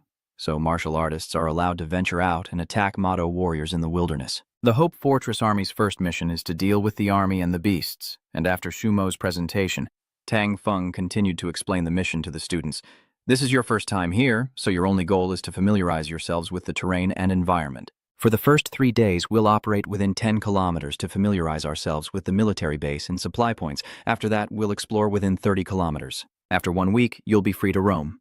After 20 days, we'll leave the catacombs. Fang Ping raises his hand and asks, "Sir, does everything we obtain in the catacombs belong to, us?" "Of course," Duong Fong replied, and Fuang Bin's eyes lit up. "Can the military provide some coordinates of nearby energy mines?" Duong Fong couldn't help but sigh. If a mine was discovered that could be exploited, the military would have acted long ago. It wouldn't be your turn. Moreover, energy mines are concentrations of power, making them ideal for cultivation. So powerful guardian beasts often appear. If you encounter one, it's best to run. With his level, if he's discovered, he'll surely be in danger. Fang Ping asks seriously if he can't even take the energy mine if he finds it. With everything in place, the team, led by Duong Fong, began their operation as the city gates creaked open. One by one, they exited the city, each student warily observing their surroundings as Fang Ping stared at the outer wall in astonishment. The outer wall is actually made of metal, which makes sense, considering a second-rank martial artist could easily destroy a stone wall. Looking down, Fang Ping noticed dried blood covering the ground, and his expression turned grim. How many battles did it take to make this place like this? As everyone left, the city gates closed with a heavy thud. Everything happened so fast, and as they ventured into the wilderness, a sense of unease settled in. Duong Fong began instructing everyone on how to find water, spot ambush points, and set traps. Some of the plants in the catacombs looked familiar, while others were completely new. The animals here are very similar to those on Earth, the only difference being that they all contain energy within their bodies, and familiarizing themselves with the location of the outdoor camp is also an important task on this trip. Everything felt new and exciting, almost making them forget the dangers of the catacombs. When suddenly, Duong Fong gestured towards a large pit, calling for a rest stop. Young Xiaomang plopped down, content, saying the air here was great. Fang Ping was surprised, asking how he knew it was air. "What if it isn't?" Yang Xiaomang retorts angrily. "Were you asleep in class?" "The air has already been tested." Fang Ping was skeptical. "Really?" "Of course it's true!" Yang Xiaomang retorted. Tang Feng turned back and shouted, "Silence!" "In the wilderness, no matter how many people there are, don't make a sound." Fang Ping continued, "Teacher Tang, why don't the catacombs have transportation, and why aren't we riding horses?" Tang Feng explains that horses have strong blood and energy, attracting powerful creatures, and are useless against high-level martial artists. Fang Ping then asked, "What if we used creatures from the catacombs as mounts?" Tang Feng replied, "Don't even think about it. Any creature that can resist the mental power of a high-level martial artist is intelligent. Even if we could tame them, they could still rebel at any moment. The principal once tamed a rank 7 crocodile dragon beast, but there was an incident as soon as they arrived at Hope City. The military won't allow underworld creatures into the city." Fang Ping sighed in disappointment, his dream of riding one dashed. If even the principal couldn't tame one, do I need to reach the peak rank to have a chance? At this time, everyone returned to Hope City. In moments, night falls in the catacombs, and the watchtower lights its beacons. Fu Yang leaned against the window and sighed. Night in the earth cave was dark, just as the teachers had described. Day turned to night in an instant. The surface world still has moonlight, but down here, it's hard to tell which way is up. Then he turned back with a mischievous grin, wondering if the girls would even recognize him if he snuck over. "Go ahead if you have the death wish." Fo Duong collapsed onto the bed, already feeling out of place. If only we could use our phones and wander around the catacombs. Maybe it wouldn't be as scary as the teachers say. Today, we'll only operate within a 10-kilometer radius. Meanwhile, Fang Ping is practicing his hammering technique in a safe place. A sudden unease crept into his heart. Everything was unfolding too smoothly. a cause for concern. Suddenly, a massive explosion erupts, and Fang Ping's eyes snap open. Screams echoed from outside, and a voice announced an enemy attack. The mid-rank martial artists quickly gathered at the north gate. Gather to fight, those below 4th grade stay in the rooms. As everyone was about to rush out, they immediately stopped, and Fang Ping's expression tightened. He hesitated, saying they couldn't go out, and immediately, 2 more explosions rang out. Fu Yangyuan, drenched in sweat, asked if Mr. Tang and the others had gone to help, while Cho Loi worried about how many enemies had come. Fang Ping remained in the room to await orders, his face grim. The explosions continued, and Fang Ping and the others waited anxiously for nearly half an hour. Suddenly, a roar echoes, dispelling the barrier. The enemy has retreated. Everyone rushed out of the room, and suddenly, Fang Ping realized something and looked up. In the next moment, he couldn't help but be astonished. His mental strength sensed a powerful being floating in the high sky. Fu Yangyuan and the others exchanged worried glances. Fang Ping, what about you? Do you see anything? Pointing to the sky, Fang Ping replied that there was a high-level martial artist about 50 meters up. But at that moment, Fu Yangyuan couldn't see anything, as Tang Feng and Lai Yichuan jumped to the ground. Lai Yichuan had a diagonal wound from his shoulder down, and seeing everyone outside, Tang Feng shouted, "Get back inside now! Don't let the blind fools run out and become shields for the enemy. Everyone, back inside now." Brother Bang Huang mentions Master La as Lai Yichuan raises his hand to cover his wound. "Relax, I'm fine, don't worry too much." Fang Ping anxiously asked, "What's the situation with the battle? Why aren't the other 3 masters here? They sustained minor injuries and are receiving treatment." Instantly, La Lupin and 2 guards were killed. Fang Ping's eyes widened. Had a mid-rank martial artist been lost so quickly? Luo Liupin was so badly injured, but the others only suffered minor wounds. Fang Ping wondered if this was a common occurrence. Tang Feng replies that it could happen at any time. And this attack was carried out by a rogue group of martial artists. We've eliminated many, and their losses outweigh ours. Go back to your room. You're wasting time with questions. Hurry and cultivate to reach middle stage. Fang Ping, ignoring Tang Feng's helplessness, pointed to the sky and said, "Is that a grandmaster up there?" Dozens of mid-rank martial artists attacking the garrison. This has never happened before. Things have gotten much worse. Looks like we need to speed up our operations. La Natsuyen looked at Fuang Bin in surprise and asked, "You can see that far?" Fang Ping replied, "Actually, I can't see clearly, but I can sense a powerful energy emanating from there."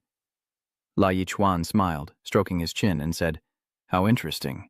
This shows that mid-rank martial artists must temper their internal organs to gain night vision. But you, without that step, use mental power instead.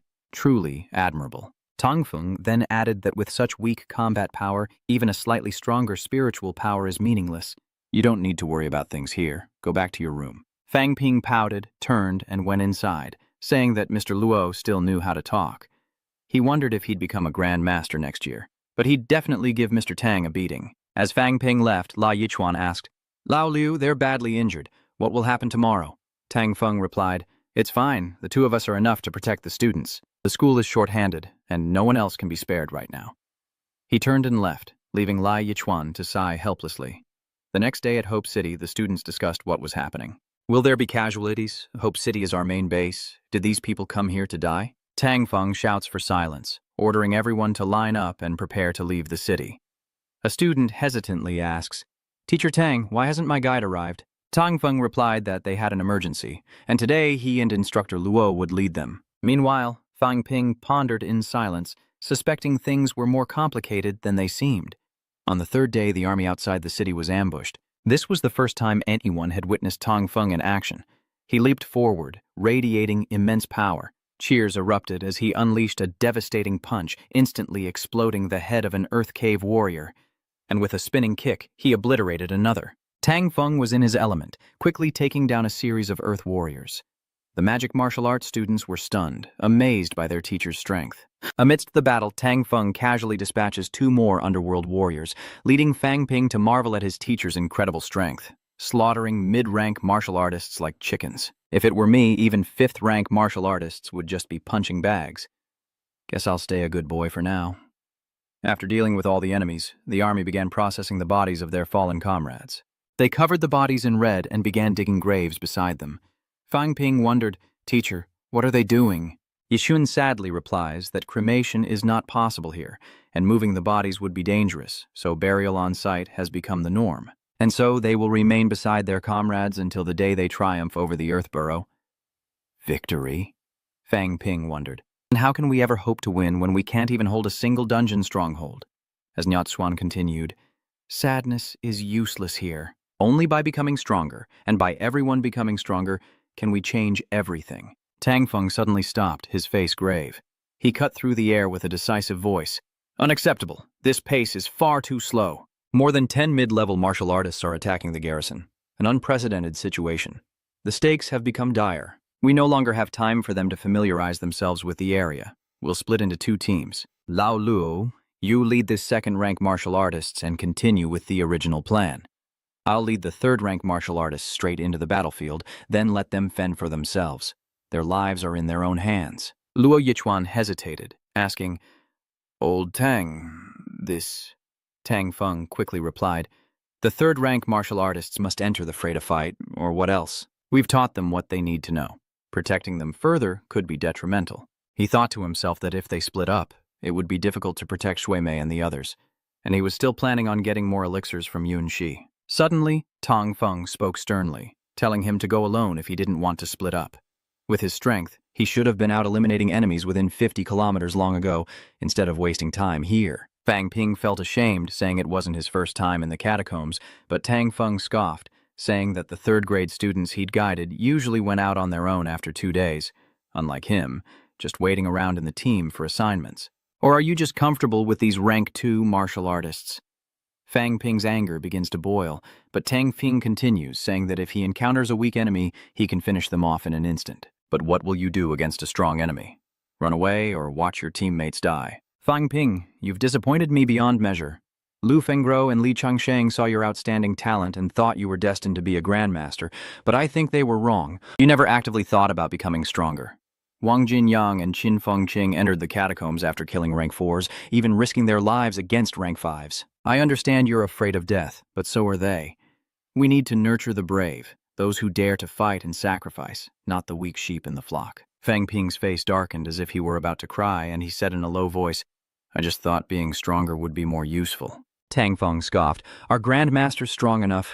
When you become a grandmaster, you'll probably think a great grandmaster is stronger and more useful, and then there will be some other reason. Is there any meaning in fighting for humanity? Fang Ping suppressed his anger, saying he was provoking him. Tang Feng looks him in the eye, asking how many rank 6 martial artists he thinks he can kill, and if he even needs to fight back. He can stay with the rank 2 team, a privilege he's extending. With that, he turned and walked away, the other rank 8 martial artists following close behind. The rank 7 students lined up to follow Tang Feng, while Fang Ping hesitated, and Fu Shuangyuan noticed the situation. Seeing his distress, Li approached and patted his shoulder, saying, Don't overthink it. That's just Tang Feng. You know how blunt he can be. Fang Ping suddenly clenched his fist, his eyes fixed on Fu Shuangyuan, asking, What does Tang Feng think? Fu Shuangyuan laughed awkwardly. That's not the case at all. Yang Xiaomao immediately spoke up, saying that becoming strong before going to war wasn't her idea. But if she were a high-ranked martial artist, she would have taken action long ago. Fang Ping sighed heavily, then turned to everyone and said honestly, If I join the team and we encounter a strong opponent, do you think I'll cause trouble for you all? And each time I join, I take a larger share of the spoils. What do you think about that? Everyone was silent, and after a moment of hesitation, Fu Changding spoke. You're much stronger than us. If you joined our team, we'd feel like we didn't even exist. Fang Ping is silent for a moment, then mocks himself. So that's how it is. Tang Feng risks life and death, while I thought I was a pillar of support in battle. Your elders are all brave warriors. They'll protect you themselves. They don't need me worrying about them. I've already joined the bottom-tier squad. Take care of yourselves. Chen Yunxi hurriedly spoke, trying to explain to Fang Ping that no one meant it that way. But her words seemed to fall on deaf ears as Fang Ping quickly rushed forward. Anxiously, Chen Yunxi called out, Fang Ping! But Yichuan stopped her, reassuring her with a smile. It's okay. I believe Fang Ping isn't thoughtless. He'll understand soon. The elders only want what's best for him. Though Yunxi wanted to say more, Fu Shuangyuan gently advised, Yunxi, let him go. The important thing is him. With worry, Chen Yunxi pointed in a direction, saying that Mr. Tang was to the north, while Fang Ping went northeast. A strange silence fell over the hall, and a cold sweat trickled down Fu Shuangyuan's cheek as he realized the gravity of the situation. This isn't good. I remember Fang Ping is a little directionally challenged. Lan Yatsuin quickly told everyone to wait, saying he would be right back, and hurried off in the direction Fuang Bin had gone. Before long, Luo Yichuan returned, panting and looking grim. Everyone anxiously asked, "Teacher Luo, what happened? Was Fang Ping found? Was he with instructor Tang Feng?" Lai Yichuan looked up, his face grave, and replied, "Fang Ping is missing. I can't believe he was actually a rank 4 martial artist." Meanwhile, the instructor led the third-rank students into the forest, but stopped after a while, surprised that they weren't keeping up. The students turned to look as one girl exclaimed, "I can't believe they didn't come. What a coward." A male student beside her replied, "Don't say that. Everyone has their reasons. What suits them is best. If Tang Feng wants to stay with the second-ranked team, let him." Then, he raised his hand, ordering them to pick up the pace and reach their destination before nightfall. The students responded in unison and continued to follow him. Elsewhere, Fang Ping hurried through the forest, steadying himself as cold sweat streamed down his face. "Damn it, where is everyone? Is this a deliberate attempt to keep me from catching up?" He turned around and noticed the ground was covered in blood, the signs of battle clear all around. He must be getting close to the battlefield. He hesitated, glancing back, considering retreat, but immediately dismissed the thought. No. Going back would make him look like a coward. An idea sparked in his mind. He would kill a few Earth Cavern martial artists and then return. Yes, he'd kill a few peak rank 3 martial artists to show them that he'd taken down more rank 3 martial artists than they knew, meaning as long as he didn't cross the line, there wouldn't be a problem. Lost in thought, he sensed movement and swung his blade, but found no one behind him. A cold sweat trickled down his cheek as he wondered if the Earthrealm warriors understood anything at all. Probably, with just one word, he quickly hid behind a large tree, cautiously peeking out to observe. Finding no one there, he felt a bit strange and stepped out, but still, nothing.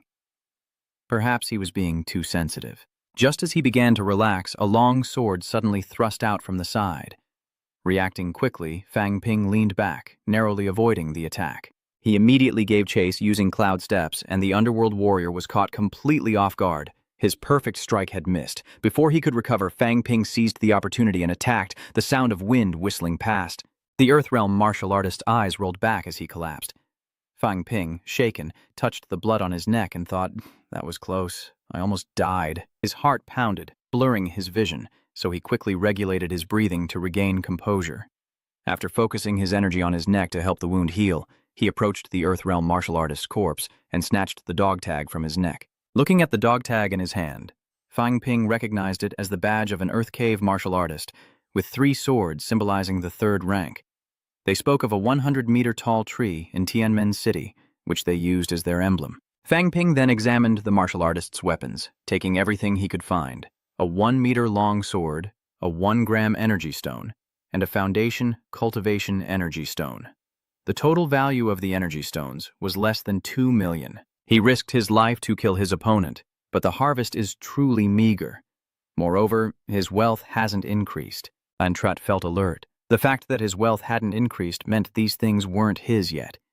Before he could breathe a sigh of relief, another martial artist suddenly rushed out from behind. With a loud shout, the Earth Cave martial artist slashed down, but Fang Ping quickly jumped to the side, dodging the attack. Seeing the chi erupt from the martial artist, Fang Ping broke out in a cold sweat. Damn, it was a rank 4 martial artist. Why are 2 Grandmaster-level martial artists appearing at once? This means the catacombs are clearing out enemies, preparing for a major battle. Just then, Tang Feng took down a mid-rank martial artist from the catacombs and explained to the students that when encountering them, don't panic or run around. The enemy's appearance means there may be no allies ahead. The deeper he goes into Thantien-mon, the more powerful the enemies he encounters. The right move is to run towards our side, where many intermediate martial artists are hunting enemies and won't dare chase for too long. The students agree, but Tang Feng wonders why there are so many mid-rank martial artists all of a sudden. Could it be that something's about to happen at Tianmen City? Meanwhile, elsewhere, Fang Ping is being chased relentlessly by a rank 4 martial artist from the catacombs, forcing him to flee for his life. Sweating profusely, he wondered, the teachers said mid-rank martial artists were the backbone of the catacombs. But why are there so many now? Every time I stop, I run into enemies. Even with cloud steps, which allows him to run 30 meters per second, he can't escape. How did the other rank 7 martial artists survive in the catacombs? Feeling utterly defeated, Fang Ping thought, it's all because of that old lion. I can't believe he made me go on this mission alone. Even if he gets scolded, he'll take it, but Vice Chancellor Yang and everyone else said it wasn't a good idea to go alone. So, the mid-rank martial artist relentlessly pursues him. How did he get so unlucky? Just then, as Fang Ping reached a thicket, his eyes suddenly widened. Suddenly, a martial artist from the catacombs bursts from the bushes, an arrow flying towards him. Damn it! Fang Ping leaps away, narrowly dodging the attack. As he regained his footing, he noticed something different about the martial artist's badge. 4 swords, another rank 4. But before he could process it, an arrow filled with powerful blood energy suddenly flew from behind. Thanks to his keen mental power, Fang Ping quickly ducked to avoid the shot, the arrow grazing his head and embedding itself in a distant tree with a resounding explosion, instantly freezing the massive tree. Staring at the hole, Fang Ping was shocked. Outwardly released blood energy meant the archer was a rank 4. Without hesitation, he turns and runs, cursing his luck. What is going on? Why are there 4th-rank martial artists everywhere? I have to find a way out of here, or I'm done for. As he fled into a forest, Fang Ping felt uneasy. The mountains and forests, a phrase he often heard while studying. Forests are good for hiding, but you might encounter opponents even stronger than martial artists. But what could be worse than these 3? I wonder how many more enemies will be drawn in. If this keeps up, who knows what will happen. Despite his worries, Fang Ping plunged into the forest without looking back. A drop of cold sweat trickled down his face. That kid Fang Ping was determined to run deeper. Lu Fengru couldn't blame him, right? Then he looked up at the sky. Moreover, this time, he'd run into something even bigger. Moments later, an Earth Realm martial artist descended from above, the wind howling in their wake. Both sides quickly threw a punch, creating a powerful surge of energy from the point of impact, along with a deafening explosion. In an instant, the surrounding 100 meters were devastated. As the energy dissipated, it revealed the Heavenly Gate Commander, Tianhu. Huang Jing felt troubled. This was truly a headache. The meat grinder battlefield is the default training ground for low to mid-level martial artists, but the appearance of high-level warriors can only mean one thing: they're clearing out the enemy in preparation for a major battle. Without a word, the Tiger Lord unleashed a punch accompanied by a roar, instantly creating a massive tiger of spiritual energy that lunged forward. But that wasn't all. Huang Jing cried out, his hands quickly forming massive psychic cocoons. A massive sword hummed through the air, hurtling towards the tiger. An explosion erupted, sending shockwaves outward, neither side gaining the upper hand as Huang Yang gazed at the sky. Another high-ranking martial artist. Did they think they could bully us because there were fewer of us? He immediately rushed toward the Heavenly Tiger's back, deciding to take one of them out first. Sensing the dire situation, the Tiger Lord conjures a mental defense. But Huang Jing is no easy opponent. He plunges his hands into the tiger's head and tears it apart. His spirit force severely damaged, the Heavenly Tiger collapses. But Huang Yang has also expended a great deal of energy, panting heavily. Tearing spirit force can't kill a high-level martial artist, only inflict serious injuries. Facing 2 high-ranked martial artists here is suicide, but they can't return to the city either. In this battlefield of carnage, there are still over 100 human martial artists. If they leave, countless will surely die. He had to lead them away, so Huang Jing turned and flew towards the center of the battlefield. Meanwhile, Fang Ping repelled an underworld martial artist with a single strike and continued to shout, "Come on, keep chasing me," but they didn't move. Fang Ping rolled his eyes, realizing they didn't understand Chinese, but luckily he came prepared. He smugly switched to the language of the catacombs to taunt them. She says she learned this underworld language from Old Man Li, who taught her a few underworld phrases to use as insults. The old man wondered why he was learning this, but Pyong smirked, saying that insulting people could ruin their mood, and sometimes the enemy would run away after being scolded. After a moment of thought, old Li suggested he speak in the underground language, so Fang Ping clenched his fist, excited, wondering what it meant. Elder Li chuckled. Roughly translated, it means, "If you have the guts, then kill me." Meanwhile, the surrounding martial artists from the underground were stunned by Fang Ping's words, and a cold sweat ran down their cheeks. So, he repeated the phrase twice, louder each time, causing those around him to burst into laughter. But confused, Fang Ping asked, "What's going on? Why are they laughing again?" Then, a martial artist from the underground began to gather power, preparing to attack. Fang Ping turned and fled in terror, realizing he'd pushed things too far. As the Earthling warrior swung his blade, a red light flashed, and with a sickening thud, the blade struck Fang Ping's back, causing him to cough up blood and stumble. But just as the Earth Realm martial artist thought he was about to fall, Fang Ping suddenly accelerated and vanished. Startled, the martial artist gave chase, but darkness soon fell. Hiding behind a large tree, Fang Ping gasped for breath, checking the wound on his back. Thankfully, he had armor. The injury wasn't too severe. The plan must have worked. I deliberately exhausted my energy and took a hit, so they'll definitely be off guard. And while I'm at it, I'll take advantage of this chaos and wait for nightfall. Fang Ping smirked, but he wasn't just relying on sight. He also had spiritual power. Now was the time to strike back. For 3 days, the sun saturated the area with energy particles, but at night, the energy fluctuations would become more pronounced and easier to detect. He opened his system to check. The difficulty was that there were 3 of them, so he couldn't act rashly and had to kill them one by one. His assets are down to 7.8 million. He can't afford to waste anything he has.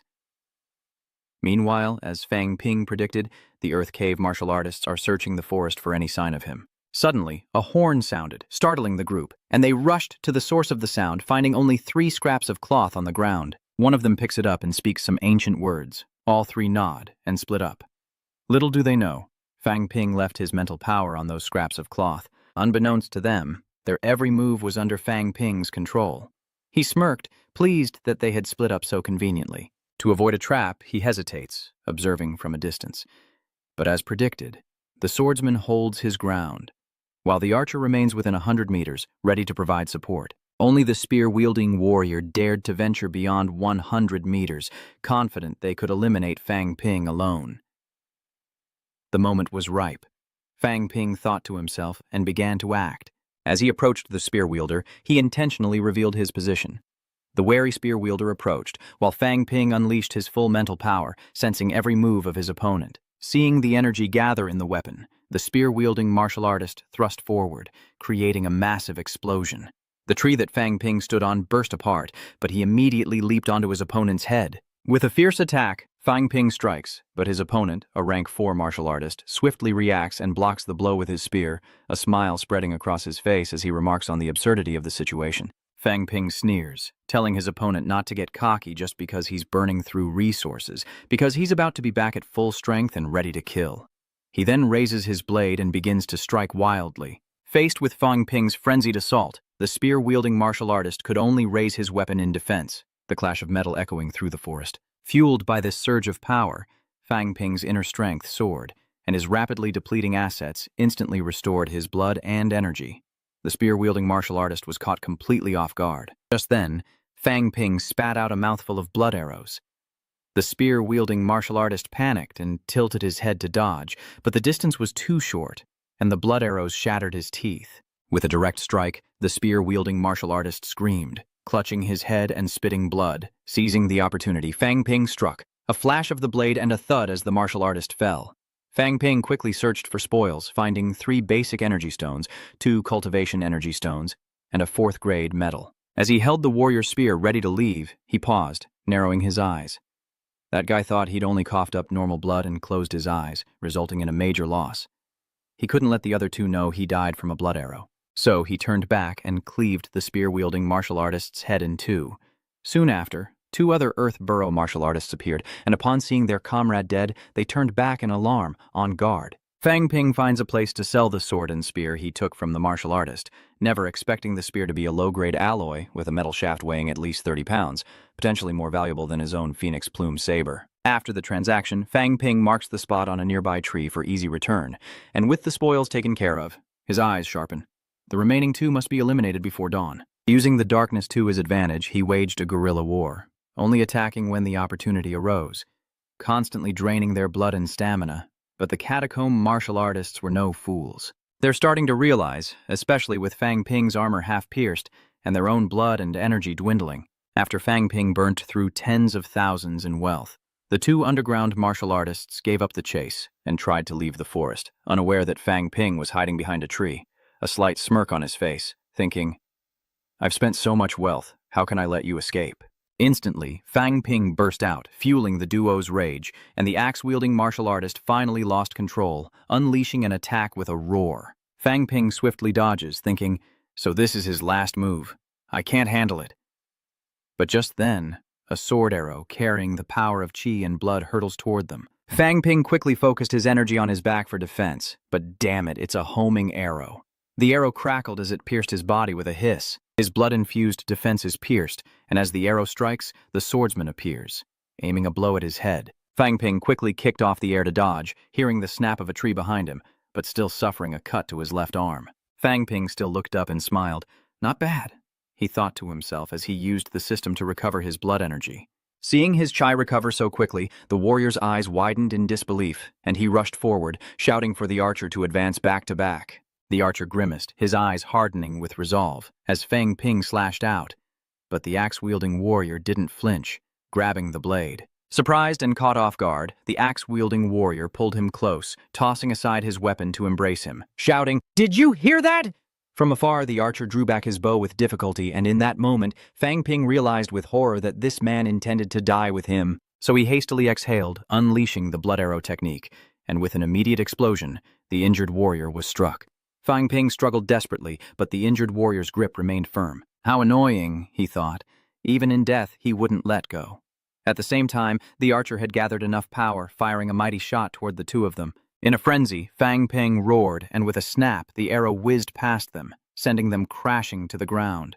The archer, drenched in sweat, wore a sinister smile, but it froze as Fang Ping pulled the dead warrior off of himself and slowly rose. Sighing at the sight, the archer felt despair wash over her. She quickly retrieved the energy stone from a pouch at her waist, spitting a mouthful of tainted blood onto it, instantly dimming its light.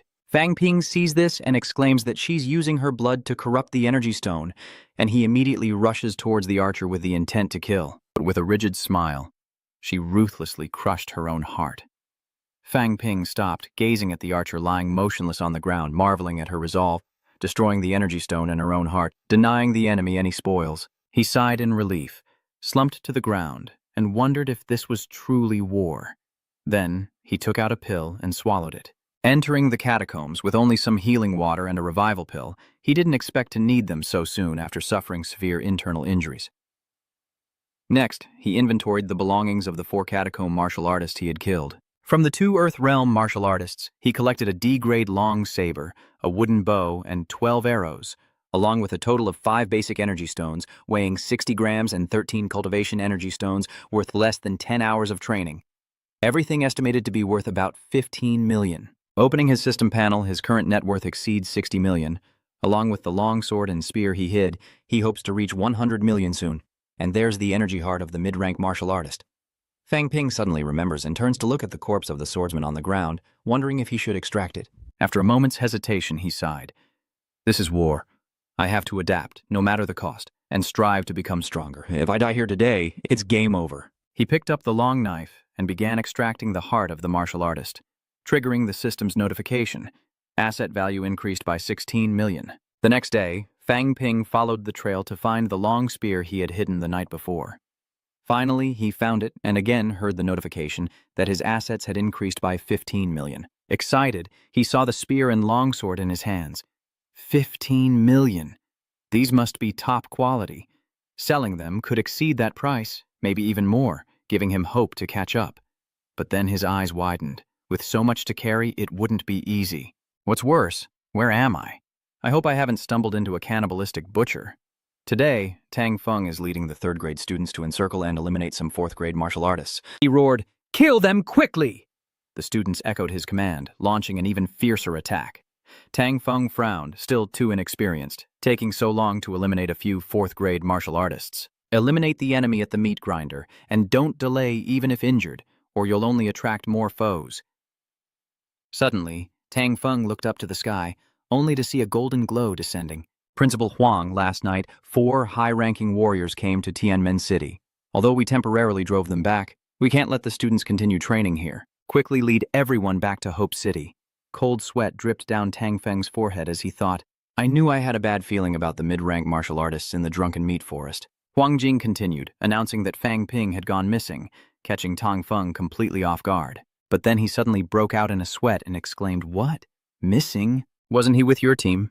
Huang Jing raised a hand to stop Tang Feng, repeating that he had gone missing after he left yesterday. He headed northeast, pursued into Star King Forest by 3 4th-rank martial artists. I intended to follow, but was waylaid by Tianhu and Gushang and lost track. Huang Jing told Tang Feng he couldn't believe it, saying he didn't think the guy would run away on his own. Huang Jing sighed helplessly. Come on, he's still young. He must have been too shaken up. If he doesn't return, his martial arts may suffer. They both imagined Lu Fuangyu's fury, so Duang Fang immediately said he would go find him. As he turned to leave, Huang Jing stopped him, saying it was pointless.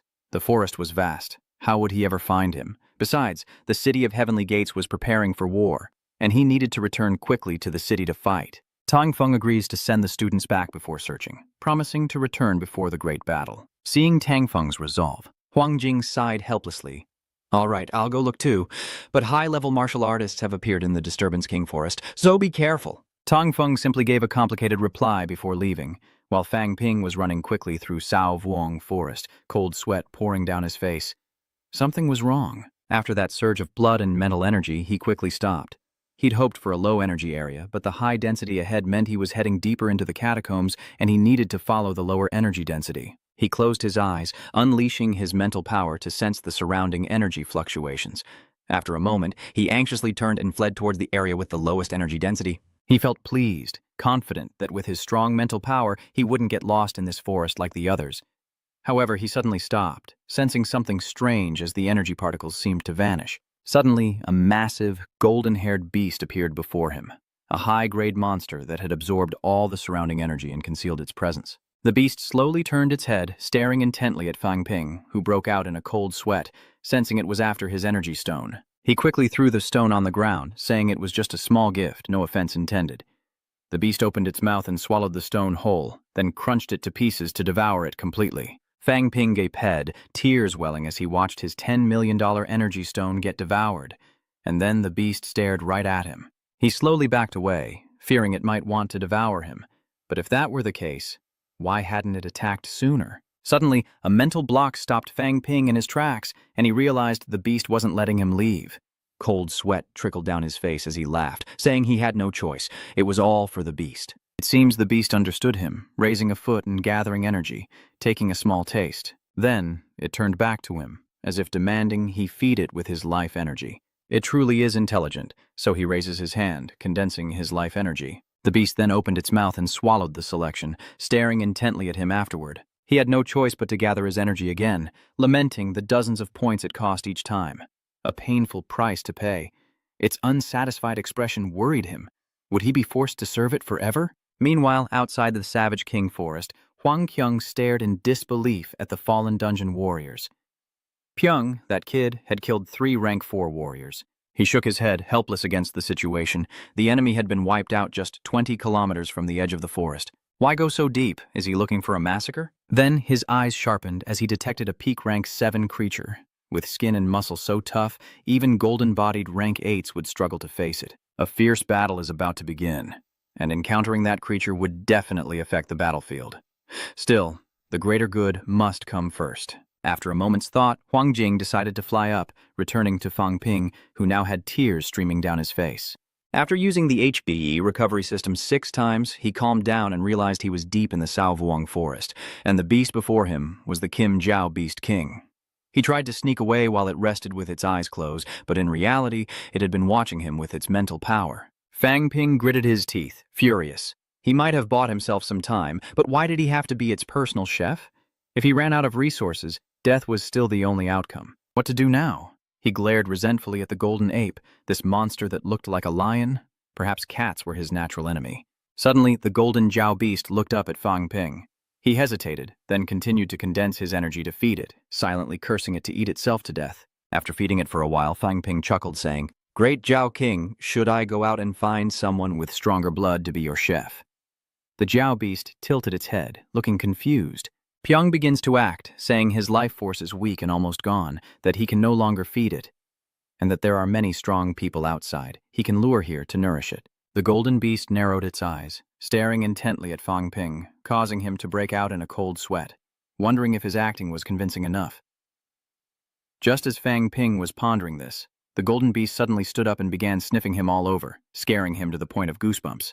Then, the golden-scaled beast suddenly lay back down and continued sleeping, as if to say, "I've memorized your scent. Go, and if you don't return, I'll find you." Fang Ping cursed inwardly, wondering where he could find a strong person for it, but his eyes glazed over. Now wasn't the time to think so much. Escape was the priority. He immediately laughed and said, "Bye, Jiao Dawang." The golden beast ignored him, and Fang Ping ran like the wind. He couldn't believe it didn't stop him as he sped away, muttering to himself about snatching 10,000 worth of assets and all of its essence, escaping the clutches of a high-level beast. Lucky for me, this guy's gullible enough to believe it. Looking ahead, Fang Ping was determined. He couldn't mess up this time. If he went the opposite way, he was sure to escape. An hour later, Fang Ping finally emerged from the forest, stopping to catch his breath and grinning, "Finally, I'm out." But as he turned back, he saw an underworld martial artist defeat an earth martial artist, and their eyes met. Fang Ping looked at the badge on his chest, a rank 5 martial artist. So he immediately turned and ran back into the forest, Fang Ping cursing his body. Was he really heading back towards Tianmen City? But he hadn't run far when the martial artist from the catacombs stopped, leaving Fang Ping stunned. Why weren't they chasing him? But he immediately realized this was the Blade Forest. Of course, he was afraid. He reached out his hand, making a gesture understood in both worlds. "You demon, I'm not afraid of you. Come and kill me, you gutless wander."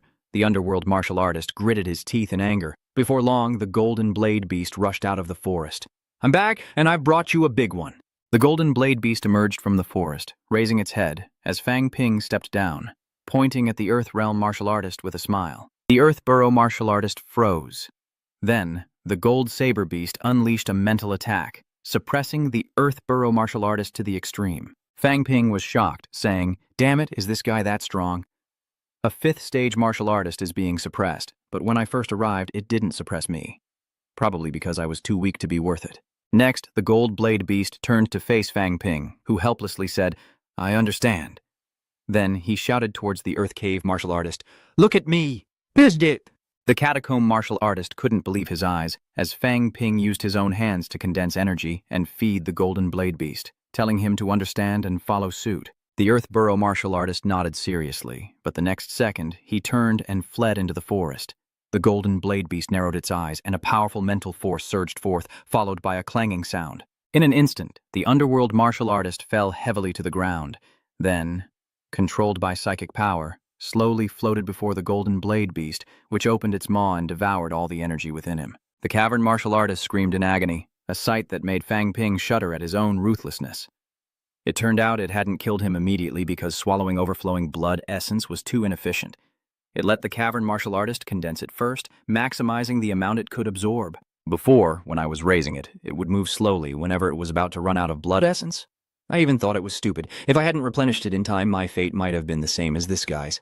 In just a moment, the Earth Cave martial artist's blood essence was completely devoured, and his body withered away. The golden beast unleashed its mental strength, and the earthling martial artist's corpse fell to the ground with a thud. The golden beast burped contentedly. Indeed, fortune favors the bold, a young man who dares to exploit a ferocious beast to increase his wealth. This kid really has guts. He thought to himself, a 5th-grade expert's life force is worth over 400 points, and it was all drained in an instant. The lazy knife seemed uninterested in the dried meat, so he decided to remove the gloves from the earthling martial artist's hands. A complete C-grade pair of gloves and a 5th-grade badge. Surely worth millions. Though in his hands, the system doesn't register their value, meaning they're not his yet. Well, there's only one thing left to do. He glances at the golden knife beast with a flattering smile. "Great king, could you give me these gloves? I'll use it to catch people in the level." The gold digger beast glanced at him impatiently, then closed its eyes again, and a ding suddenly rang out, announcing that his net worth had increased by 6 million. Fang Ping thought to himself, "It really gave it to me?" Immediately, a sly smile crept across his face. This is a great way to make money. Lure beasts for the gold blade beast to enjoy, and I just sit back and reap the rewards. Even though energy stones and hearts are depleted, the value of a mid-grade martial artist's weapon is still considerable. But he wondered, was it too dangerous to exploit the gold blade beast? Its wild nature might lead it to devour him at any moment. But then his eyes lit up. Dangerous? Is it not more dangerous to hunt and kill martial artists on his own? If he works hard and gets his assets up to 10 million, he can leave. Originally, he only needed a few million more, but now the gold saber beast has swallowed over 10 million, so it has to make up for it. And so he spoke to the golden blade beast. "Great king, I'll go capture more people for you." Fang Ping headed out of Sao Vuong Forest, where he saw a powerful Earth army gathering, preparing to march somewhere. Astonished, Fang Ping wonders if this is the army of Tianmen City. Is such a powerful force preparing for war against humanity? But why are they in Sao Vuong Forest, which isn't on the marching route between the two cities? Are they secretly preparing a surprise for the Grandmaster? Looking around, he wondered if walking a bit further would be worthwhile. Some wandering martial artists had also gathered to travel with the army, creating a chaotic scene. Fang Ping grinned. Well, I can officially consider myself a behind enemy lines now. Killing a few more underworld martial artists could ease the pressure on humanity. Small groups are the optimal target, since he can't sway the army's martial artists, nor risk confronting the large force head-on. With that in mind, Fang Ping threw a rock at them. The dungeon warriors caught it, and some turned to see Fang Ping sticking out his tongue, a mocking expression that allowed him to confidently show off. "Hello, everyone." 3 nearby fiends immediately shrieked and lunged toward him. Like the 5th stage martial artists before them, these men are suppressed by the gold-devouring beast's mental power. Fang Ping begins to command them. Do they understand? "If you want to live, do as I say." They nodded hastily, trying to condense their life force as Fang Ping had done to feed the golden blade beast. Observing the situation, Fang Ping thought to himself, these 3 are obedient, meaning they don't have infinite vitality. Once they've exhausted their energy, they'll become food for the golden blade beast. Fang Ping sat next to the 3 corpses and said to the gold-devouring beast, "King Devourer, these are all mine." A crisp sound rang out, and the system notification appeared again, announcing that his assets had increased by 10 million. Fang Ping was so excited that air burst from his nostrils. This was the ideal speed for making money. Then he stumbled upon a lone Earth Realm martial artist looking provocative and blurted out, "Nakali." The martial artist was stunned, while Fang Ping was equally surprised. "Is she right?" Thinking, damn it, why do I always say that? The Earth Realm warriors stood frozen like statues. Did hearing me call them names ruin their plan to kill me and make them speechless with rage? Thinking this, Fang Ping hesitated, then mocked, "Naikali?" The Earth Realm martial artist stamped his foot in anger. Seeing this, Fang Ping immediately understood the arrogance in that action, and a moment later, he turned and ran deep into the forest, along with a special gesture. "I kneel to your ancestors." The underground martial artist was so angry that he couldn't speak, stomped his feet on the ground and chased after him, but the result was no different from the previous underground martial artists. After fully releasing his energy, the golden beast drained him dry. Fang Ping quickly grabbed the long sword of the catacomb martial artist, grinning as he said, "Your Majesty, let me have this to fill the void." The golden beast stared at Fang Ping with beady eyes, and he exclaimed in surprise, "Damn it! Is this lazy bum still not full?" So he had no choice but to condense his vitality to feed the golden beast, cursing inwardly, "Damn it, my wealth is about to hit 10 million. The catacombs were now shrouded in darkness as Fang Ping tirelessly fed the golden beast with his wealth, grumbling about its late-night appetite. Is it going to get fat from eating so much? A late-night snack cost 30 million, but it's finally full. With the golden beast satisfied and asleep, the weapons of the catacomb martial artists fell into Fang Ping's hands. A system notification chimes announcing a 1 million increase in wealth. Exceeding 10 million, the system level has increased. Looking at the restored system interface, Fang Ping was ecstatic. The system had finally upgraded. In an instant, the system completed the upgrade and a notification popped up, unlocking a new function, active enhancement of all attributes. Fang Ping excitedly watched the new system interface. All attributes had increased, meaning he could refine water vapor and enhance his mental strength. Great, he was about to become a grandmaster. However, refining water essence is definitely not easy. Let's give it a try. He decides to use the system to refine the essence once. His blood energy rapidly spread around him. After a few breaths, the system's reminder sounded again. Consuming 1 million in assets, refinement successful. Fang Ping suddenly felt a pang of heartache. 100 wealth points was no small sum. One essence required 100 wealth points, so 177 would cost 1,770,000, nearly 2 billion. Even so, spending 2 billion to create Marrow Frost for a low-level 8th grade martial artist is unheard of. If that news were to leak, it would surely attract many contenders. Furthermore, at this stage, completing the refinement for just 4 limbs is enough, costing only 12.6 million, so why would I gain infinite blood essence? Next, he inventoried his gains. 3 peak ranks eliminated, 1 low rank, 4 middle ranks, and 2 fifth ranks. This time, I'll make hope tremble. Fang Ping gathered his equipment and prepared to leave, bidding farewell to the golden Jiao beast, saying with a smile, "Jiao Great King, I'll go catch more people for you, so rest well." But the moment he stepped outside, the golden jaw beast suddenly looked up at him. "Damn it!" Fang Ping was shocked and couldn't help but curse inwardly. He immediately turned back and said, "King Jiao, I have to get rid of all these weapons, or I won't have enough blood energy." He felt uneasy, thinking, "Damn, does it know I'm trying to escape?" The golden Jiao beast stared at him for a moment longer, then lay back down. Fang Ping breathed a sigh of relief. Its occasional daze was actually quite endearing. He'd managed to fool it. He quickly heads towards Hope City, deciding to go towards Dongqi City to avoid the Tianmen City army. But at his top speed, it only took a few hours to arrive. As Fang Ping emerged from the forest, he stopped in shock. Was this a meat grinder? He felt awkward, strange. How did he get here? And where was the Heavenly Gate army? That's right, he hadn't paid attention to the badges of those catacomb martial artists before. He pulled out the badge and realized it was a sunflower, not the Heavenly Gate tree, meaning he'd been heading towards Dongqi City. Realizing this, his expression turned grave. If Dongqi City were to mobilize now, wouldn't they be attacking Hope City alongside Tianmen City? Dongqi City rarely clashes with humans, so the powerhouses in Hope City may not be paying attention to this situation. If my theory is correct, this is bad news.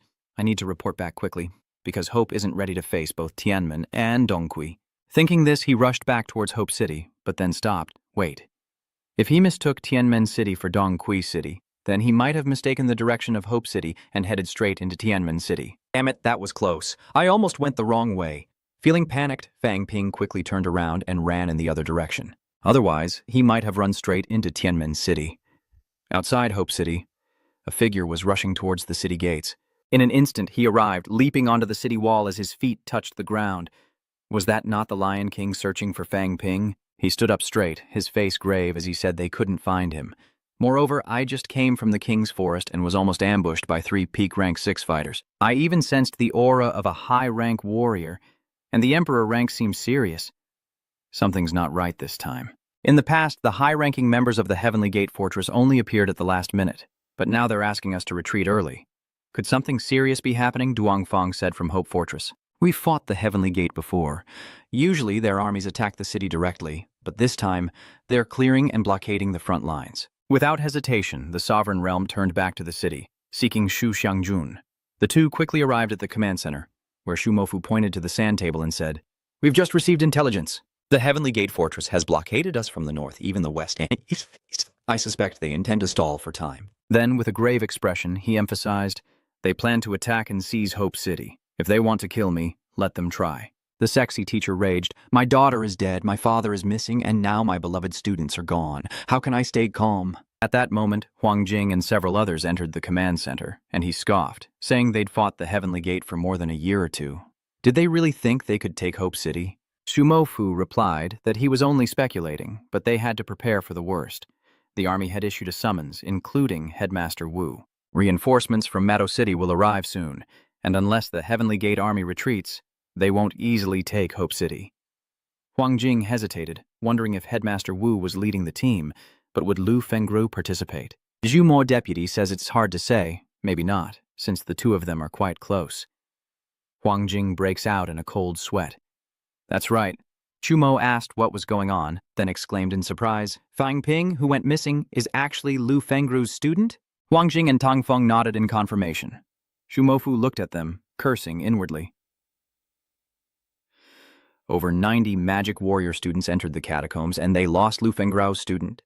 Surely others must be in trouble as well. Things don't look good. Just then, a soldier rushed in to report. "General, the Martial Arts University support team from Magic City has arrived outside Hope City's teleportation gate." Support teams from the Magic Martial Arts Academy appear one after another from the transmission gate. "Don't act like you're the only Grandmaster here. Everyone else is breaking out in a cold sweat." Lu Fengro stepped forward, asking bluntly, "Shudatu, what's the situation?" Shumofu replied, "Still preparing, but as always, it's so rushed. How long will this kind of tactic last? In my opinion, let Commander Li, Minister Zhang, and some Grandmasters take down Tianmon Citadel first. Then we'll talk." Wu Guishan added that Tianmon Citadel won't be easy to defeat. The underworld's strength is far greater than ours, and the battle at Qingdao cost us half of our Grandmasters, a price no one can bear. Lu Fengro scoffs. "Many have died, but humanity built its largest city in the catacombs. Qingdao's defense is different from Vado. Can this small hope become a place of true hope?" Wu Quishan scolded her for being too impulsive. Then Lu Fengho stated bluntly that the military had its own plans and that they must remember the big picture. "I don't want to argue with you anymore. I need to check on my student. Don't call me. I don't want to hear it." With that, she stormed out, leaving Wu Quishan to offer an apologetic look to the others. At that moment, Huang Jing hesitated. then said that he needed Principal Wu to intervene in something. Wu Kuishan was surprised and asked again, and Huang Jing continued, saying that Fang Ping had gone missing. Wu Kuishan immediately broke out in a cold sweat, stroking his chin thoughtfully, before saying that the catacombs were dangerous, and Feng Ru would surely understand. Huang Jing emphasized that he wasn't the only one missing, but everyone else was safe. Wu Kuishan was surprised. Only one person is missing? Tang Fing explained, I told him, Your Majesty, to be patient. Wu Kuishan patted Tang Feng's shoulder, then turned towards the door, saying, Go take a look. Old Tang, you stay here for now, away from Feng Ru. The great battle is coming. Your appearance will only add to our confusion. With that, Wu Kuishan and the others went out into the city's open space, while Lu Fengru listened to reports from Chu Shumei and the others about the current situation. She asked, Did he go out alone? Chu Tweetmai confirmed that after Duong Lao Su was done, he went out alone and hasn't been seen since. Tran Van Hai worriedly added that Fo Suang Uyen said Fuang Bin was a bit directionally challenged. Lu Fengru retorts that even if he's directionally challenged, he'd find his way back from the enemy camp. Then laughs, saying she doesn't know what to say about a grandmaster and 2 rank 6 cultivators losing her student. Wu Kuishan and 2 others approached, and Huang Jing spoke. Feng Ru, Lao Tang didn't do it on purpose. You know his personality. This was truly an accident. Lu Fengru turned to Huang Jing and asked, An accident? What about you? Huang Jing replied that he followed for a while, but ran into the Celestial Tiger and Gu Shang. Lu Fengho couldn't help but laugh. And then you turned back, didn't you? Understanding the big picture is paramount, isn't it? Rest assured, I won't do anything in Hope City, but I will be entering the catacombs next. As she spoke, a powerful aura began to emanate from her body. Wu Kuishan shouted, Get out!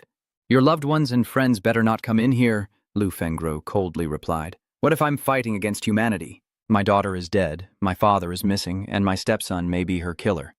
My ancestor fought for martial arts, yet it's the reason my students are dying. She roared back, As far as I'm concerned, even if all the other students die, Fang Ping can't go missing. But now you're telling me he's the only one who has? If I hadn't come, who would be next?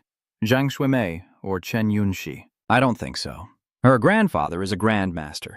Wu Guishan angrily shouted, Don't talk nonsense! Lao Huang fought 2 enemy experts to find him. What more do you want? Must someone pay for Fang Ping for you to be satisfied? Then he said sternly, If she dared to make such threats because of her unusual expectations, and if she, Lu Fengru, dared to act recklessly, he would kill her.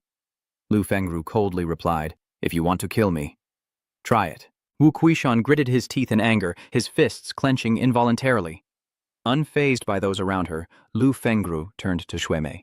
Shuimei, remember what I said, always stick with the main group, don't rush ahead. This time, focus on defensive support and stick close to Chen Yunxi. She then turned to Chen Yunxi, startling him as she spoke. Chen Yunxi, though I haven't taught you anything, Ji Shuimei is your friend. Don't let her suffer any harm or I'll come looking for you. Huang Jing asks if they should send Shuimei back first. Wu Kuishan replies that would only make her worry more.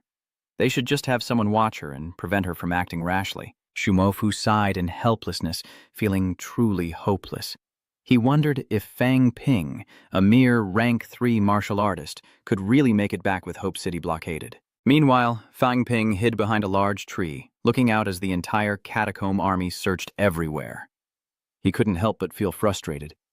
Damn it, how am I going to get home? I'm definitely going to die this time. Little did he know the boy's location was exposed, and he was being hunted by the aerial martial artists. As Fang Ping ran, he considered how the Heavenly Gate Army had split into groups of 100 soldiers to patrol outside Hope City, forming a blockade to prevent human martial artists from reporting the advance of the Burrow Army. A confident smile crept across his face. Perhaps he would become a hero on this journey home. Hiding behind a large rock, he knew that to break through the lines, he needed to be fast and stealthy. He opened his marrow system to train, knowing that while his assets were limited, he could at least use them to strengthen his leg marrow, increasing his speed and explosive power. He had 62 leg bones worth 620 million, just enough to use. Then he began to cultivate, his blood energy spreading throughout his body. The system's notifications kept ringing, signaling that he had spent $1 million on training, increasing his agility by 10%. He felt a terrible itch in his legs as if it was seeping into his very bones, but he couldn't scratch it.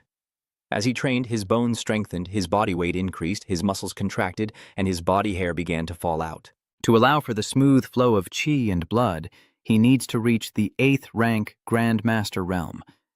Thinking this, he couldn't help but chuckle, and after a long time, he directly heard a cry, his chi and blood points suddenly increasing from 999 to 100 and still rising. He was delighted to see that the final hurdle of chi and blood had been overcome. Especially at such a rapid pace, 999 points was a difficult threshold for 7th-rank martial artists to surpass. Only when bones, flesh, and tendons are strong can this limit be broken. The system's reminder rings, announcing the completion of the lower limb bone tempering process. Panting, drenched in his sweat, Fang Ping was thrilled to see his vitality had increased by 100 points. His legs now weighed over 80 pounds, and he grinned confidently, feeling stronger than ever, like he could kill a high-rank martial artist with a single kick. However, he also realized he needed to adapt to the change as he bent down to stretch his legs, only to hear a crisp crack from not far away. The patrol warriors immediately turned towards the sound, looking at Fang Ping in horror, realizing the sound was far too loud. He immediately jumped off the rock and ran without stopping. But ahead of him, Earth Cave martial artists were also running towards him. Cursing under his breath, Fang Ping charged towards them, not wanting to waste any time. He quickly jumped, dodging an attack from the spear-wielding martial artist, and slashed his blade towards a swordsman in front of him. With a clang, his opponent's blade shattered, and his body was cleaved in two. Fang Ping grinned, his speed truly amplified. He stomped and leaped, now with the howling phoenix saber in a mighty roar. "Those who stand in my way die!" The terrified martial artist from the catacombs hastily raised his blade in defense, but unexpectedly, Fang Ping landed behind him.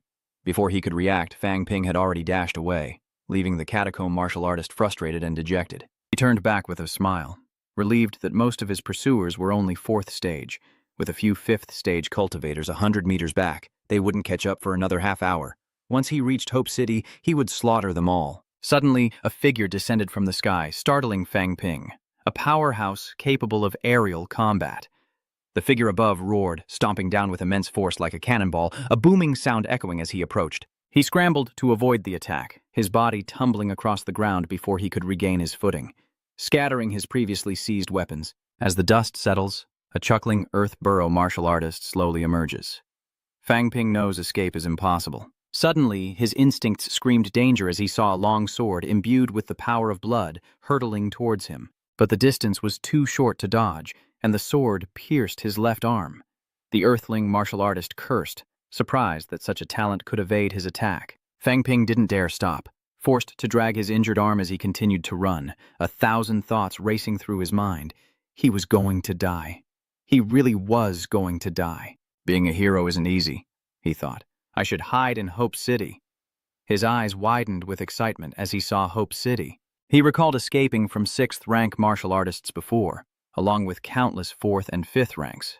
But in a moment of elation, a dungeon martial artist leaped over him, leaving him stunned, exclaiming, "Too fast!" Instantly, he gripped his phoenix chopping saber, turned, and unleashed a strike, the clang of metal echoing sharply. Fang Ping cried out, propelled like a cannonball, creating a distance of dozens of feet as he coughed up blood from the 6th-rank warrior's blow. Indeed, a rank 6 martial artist. He blocked the attack, but was still injured. Before he could catch his breath, the martial artist was already upon him. Panicked, Fang Ping hastily raised his hand, combining 3 defensive moves before unleashing a blood mist technique. But the 6th-rank martial artist easily crushed his attacks, forcing the cavern martial artist to retreat. At that moment, Fang Ping unleashed his mental power, shouting for help. "A Grandmaster is here! Grandmaster, save me!" Fang Ping manipulated his mental power, circling behind the martial artist and gently tugging his hair. The Earth Cave martial artist was startled and turned around, but saw no one behind him. By the time he turned back, Fang Ping had already run far away. Enraged, the Earth Cave martial artist scoffed, but Fang Ping, a mere rank 3, couldn't hope to match the speed of a rank 6. He stomped, launching himself off the ground in hot pursuit. Sweating, Fang Ping knew he couldn't outrun a rank 6 martial artist and didn't know how to stop him. He had no choice but to fight. Weapons were useless anyway. So, he kicks off his right foot, abruptly turns around, and hurls the phoenix dagger at the earthling martial artist. Enduring the pain, Fang Ping pulled the long sword from his arm and hurled the rest of his weapons at the Earth Realm martial artist, crying out as he fled, "Save me, I'm going to die!" Shu Xiangjun. Tang Shizi. The Earth Cave martial artist caught up, and Fang Ping hastily gathered his chi to form a shield behind him, but before a rank 6 martial artist, it was meaningless. The Earth Realm warrior landed a powerful blow, shattering his chi in an instant. Fang Ping spat blood, crashing to the ground like a cannonball. Fang Ping lay motionless, blood flowing from his head as the Earthrealm martial artist's energy dissipated. He glanced at Fang Ping and slowly approached, but in the next instant, Fang Ping suddenly sprang to his feet, shocking the martial artist. He immediately fled while the Earthrealm martial artist roared in anger, chasing after Fang Ping. He cried out, "Help! Someone! Anyone!" He thought to himself, if he hadn't used elixirs to temper his inner organs beforehand, they would have been shattered by now. Even though his vigorous blood energy can continuously heal him, in this situation just 3 more punches would surely mean death while he was in despair. A golden shout rings out as a figure flashes by. It's Tang the Lion! Come to the rescue! A terrifying shockwave erupts from their point of contact. As expected, Tang Feng is unrivaled below the Grandmaster level, using a flurry of blows that leave his opponent defenseless. In moments, wounds appeared all over the warrior's body. His eyes rolled back, he spat blood, and the power within him exploded. Seeing this, Tang Feng immediately jumped back to create distance. But then, he turned and ran, leaving Tang Feng and Fang Ping stunned. He actually ran away. Fang Ping angrily curses, "You're imitating me? Did you pay tuition?" Fang Ping bluntly states he can kill rank 3s and fight rank 6s, asking if the teacher can withstand rank 9s. "I've killed a rank 4 and a peak rank 5, and you're saying I'm not risking my life?" A bead of cold sweat trickled down Tang Feng's face, and he remained silent. As Fang Ping passed him, Tang Feng quietly said to return to the city and heal, that he was about to die. Fang Ping replied that he wouldn't die, that he still had many weapons to retrieve. Tang Feng retorted that the lost weapons had already been picked up by the enemy, but Fang Ping pointed towards a faint glimmer on the ground in Sava, staggering towards it. Tang Feng said, "If you can walk, you don't need my help." Fang Ping roared, "I don't need it!" Sometime later, Tang Feng carried Fang Ping toward Hope City, who stared at the weapons in his hands with a sense of despair. He only recovered a long saber and spear, while the phoenix-tailed saber was lost. Though he survived, nearing Hope City felt like a crushing defeat. Fang Ping said it was about 200 meters more and told him to put him down. Tang Feng helped him slowly towards the city gate and put on the catacomb martial artist medal he had confiscated. Tang Feng can't believe he actually killed a rank 5. Fang Ping smirks, saying he could have killed more if he hadn't run into a rank 6. Then he took a deep breath and shouted back, "So what if you're rank 6? Today, I'm only rank 3, but when I reach rank 4, I'll definitely kill you." Tang Feng was shocked, asking what he was doing. Fang Ping explained that if he wanted to fight a rank 6, he had to shout it out so others would know, in hopes of receiving some treatment. Tang Feng could only stare helplessly as a muffled sound echoed, and the gates of Hope City slowly opened. The two stepped inside, Tuasua staring intently at the Earth Catacombs martial artist badge on Fang Ping's chest with a tense expression. "The brothers outside are blockaded by the Heavenly Gate Army, you." Before he could finish, Fang Ping collapsed, spitting out blood, and declared, "A martial artist never retreats even in death."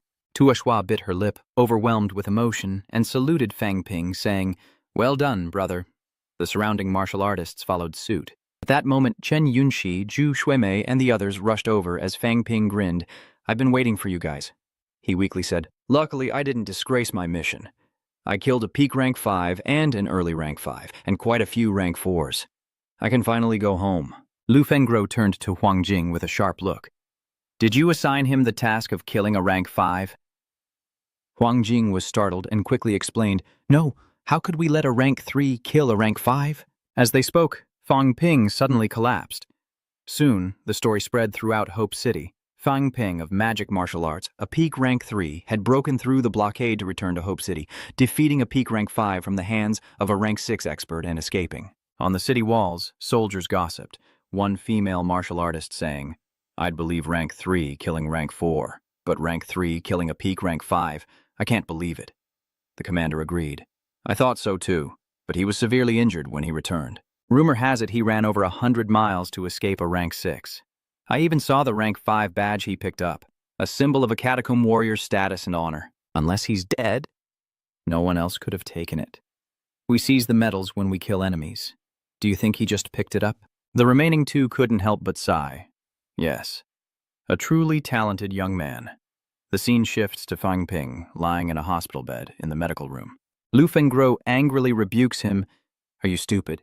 I told you to be careful and not let others scheme against you. Why did you charge in alone?"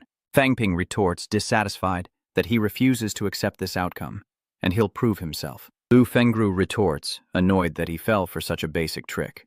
Huang Jing and Tang Fing, understanding, step aside and remain silent. With a frustrated look, Fang Ping says that if the teacher has made it clear that he's a man, he really can't take it anymore. Does she want her student to be seen as a coward? Lu Fengru coldly replies that she doesn't care, asking what they meant by saying he couldn't tell directions. Fang Ping immediately raised his hand in protest. That's nonsense. My sense of direction is excellent. Otherwise, how could I have pushed my way back over 100 miles from the outskirts? I also have important news, so I spent a lot of energy stones and high-end weapons. Wu Kueshu looked grim and asked, "What news?" Fang Ping solemnly replied, "Dongqi City has launched its army from the east, advancing towards Hope City." Everyone paled. Was the news about Dongqi City true? Fang Ping produced a military badge he'd seized. He'd personally seen their army near Duang Saovuang. "This is their insignia that I collected." Lu Fengru held up the insignia for everyone to see. It was indeed Dongqi City's insignia, unmistakable. Wu Qiashan hurriedly left, saying the situation was urgent and he had to report to General Shu for confirmation. But then, unexpectedly, Tang Feng slapped Fang Ping, shocking both Lu Fengho and Huang Jing. Huang Jing exclaimed, "Old Tang, what are you doing?" At this moment, Tang Feng's face turned pale with anger. "In such a serious situation, why didn't you tell me to take you back?" Rubbing his cheek, Fang Ping replied that he didn't trust him and couldn't risk sharing such vital information when he was alone. "If you were really a spy, I'd be done for." Huang Jing was helpless. He couldn't say he was wrong, but if Tang Feng was a spy, Fang Ping would be in big trouble. Unsatisfied, Tang Feng continues to press him. "What about when you entered the city?" Fang Ping replies, "There were people everywhere. How could I have spoken without causing panic?" Then he mocked, "Mr. Tang, no offense, but your intelligence." Infuriating Tang Feng. He lunged forward, but Lu Fengro stopped him in time. "Enough, Fang Ping delivered the information in time and we still have old scores to settle." Lu Fengru sides with Fang Ping, and a furious Tang Feng cries out, questioning if he's gone too far, with Hope City under attack and lives on the line. Suddenly, Fang Ping clutched his head, staggered, and collapsed onto the bed, shocking everyone. Lu Fengru rushed to support him as he feigned weakness. "I'm okay, it's just that a rank 6 martial artist hit my head before. Maybe it's recurring because Teacher Tang slapped me." Lu Fengru was surprised. He was attacked? Fang Ping chuckled inwardly. "Yes, just now, but I'm not lying." Huang Jing glared at Tang Feng, saying, "Tang, look what you've done!" Tang Feng stared blankly at his hand. "I didn't even use any force." Fang Ping rubbed his head, saying, "Principal, I'm about to die. Why only one vitality pill? Is this how you treat a hero?" Huang Jing muttered, cold sweat dripping down his forehead. "It's not that I'm mistreating you. It's just that a battle is about to break out, and resources are scarce. What do you need it for?" Fang Ping raised a finger, saying innocently that he didn't need much. Just 200 merit points, 2 life recovery pills, and to exchange his 2 C-rank weapons for a B-rank long blade. Huang Jing's eyes widened, inwardly cursing. "You call that not much?" Based on the weight of the weapons Fang Ping uses, a B-rank long blade would cost at least 200 merit points, and those 2 weapons would only cover 100, even with the bonus rewards, which are worth hundreds of millions. Moreover, only talents at Lu Fengru's level usually wield grade B weapons. Fang Ping tells the principal, "Sir, I wish to report that I've lost all my weapons and energy stones. Furthermore, I'm not useless. Both weapons have been turned in." Huang Jing rubbed his temples, feeling a headache coming on. A rank B weapon, unused, what a waste. Seeing Huang Jing's disapproval, Fang Ping decided to press his point, bowing slightly as he told him how many times he'd run back facing death and that the elixirs from the catacombs were all gone. "If he told me to hide in the back and not return, would you dare defy him?" After Fang Ping finished speaking, Du Feng was furious. "Fang Ping, calm down and ask yourself. Would any other rank 3 martial artist risk their life to break through the lines? You say I dare to risk my life, but in that situation, even a rank 4 martial artist might not survive. If you'd been a step slower, you might be dead. Then, you wouldn't know anything about Dongqi City, let alone anyone else. Suppose 3 or 5 stronger powerhouses were waiting for you ahead. Would you dare kill them all?"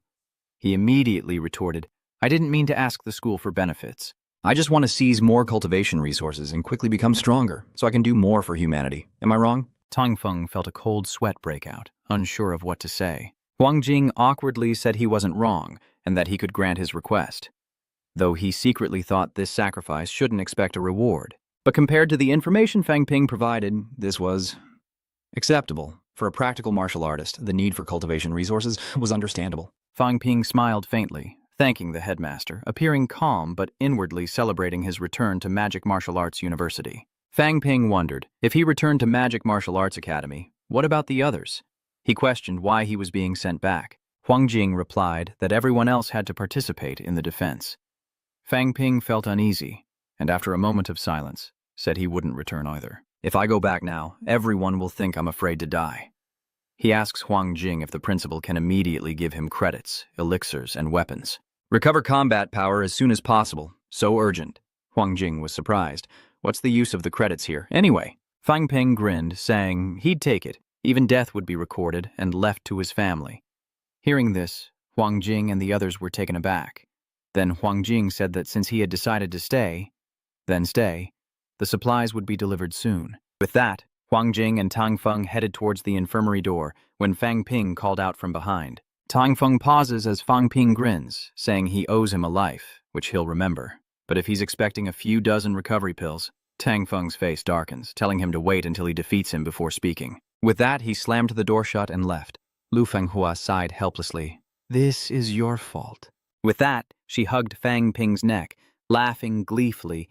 Daring to stand against Instructor Tang. This kid's pretty brave. Not bad. You've got half my style. Fang Ping leaned against her chest, chuckling sheepishly.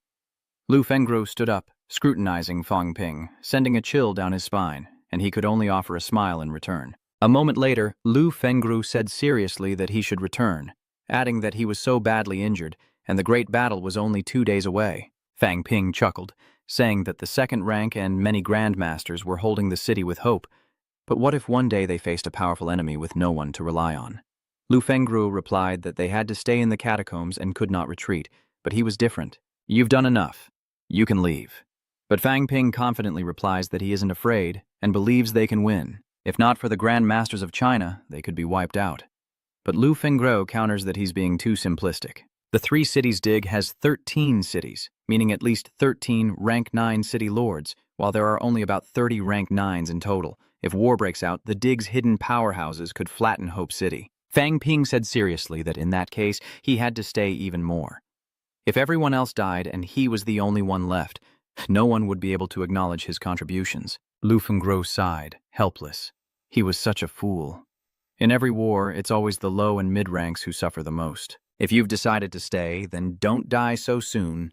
Fang Ping grinned, saying he felt very lucky. He then lifts his right leg and wiggles it in front of Lu Fengru, who asks what he's doing. You're making my eyes water.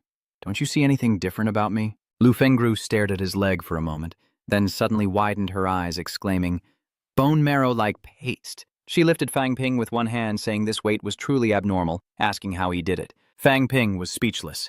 I'm not a dog. This is too embarrassing. If anyone sees me, I'll die on the spot. He quickly told her to put him down. Just then, Shuimei and the others walked in, and Fang Ping cursed his loose lips. Seeing them enter, Lu Fengru put Fang Ping down, saying she had something to do, and then left. Fang Ping lamented inwardly, I'm the one who's injured. Everyone exchanged glances, and Vice Captain Yan spoke first. Well... Fang Ping interrupted, saying it was his choice, so he couldn't blame them, but they did hurt him. He then turned to Chen Yunxi and parted ways. Yunxi, give me a few rejuvenation pills to mend my wounded heart. Immediately, Yunxi retrieved a vial of revival pills and hesitantly offered them to Ping. Everyone was stunned. Yunxi, you're really giving them to him? Really? Surprised, Fang Ping coughed and waved his hand, refusing the handout. He'll take the pills when he saves them, not wanting anyone to think he's afraid to die fighting strong enemies. Xiaoman crosses her arms, saying she doesn't have money for him, but he replies that he wasn't planning on saving her anyway. If you two want me to save you, it'll cost you 10 revitalizing pills. Otherwise, forget it. Fu Yangyuan asked curiously, Fang Ping, did you really kill a peak 5th grade martial artist?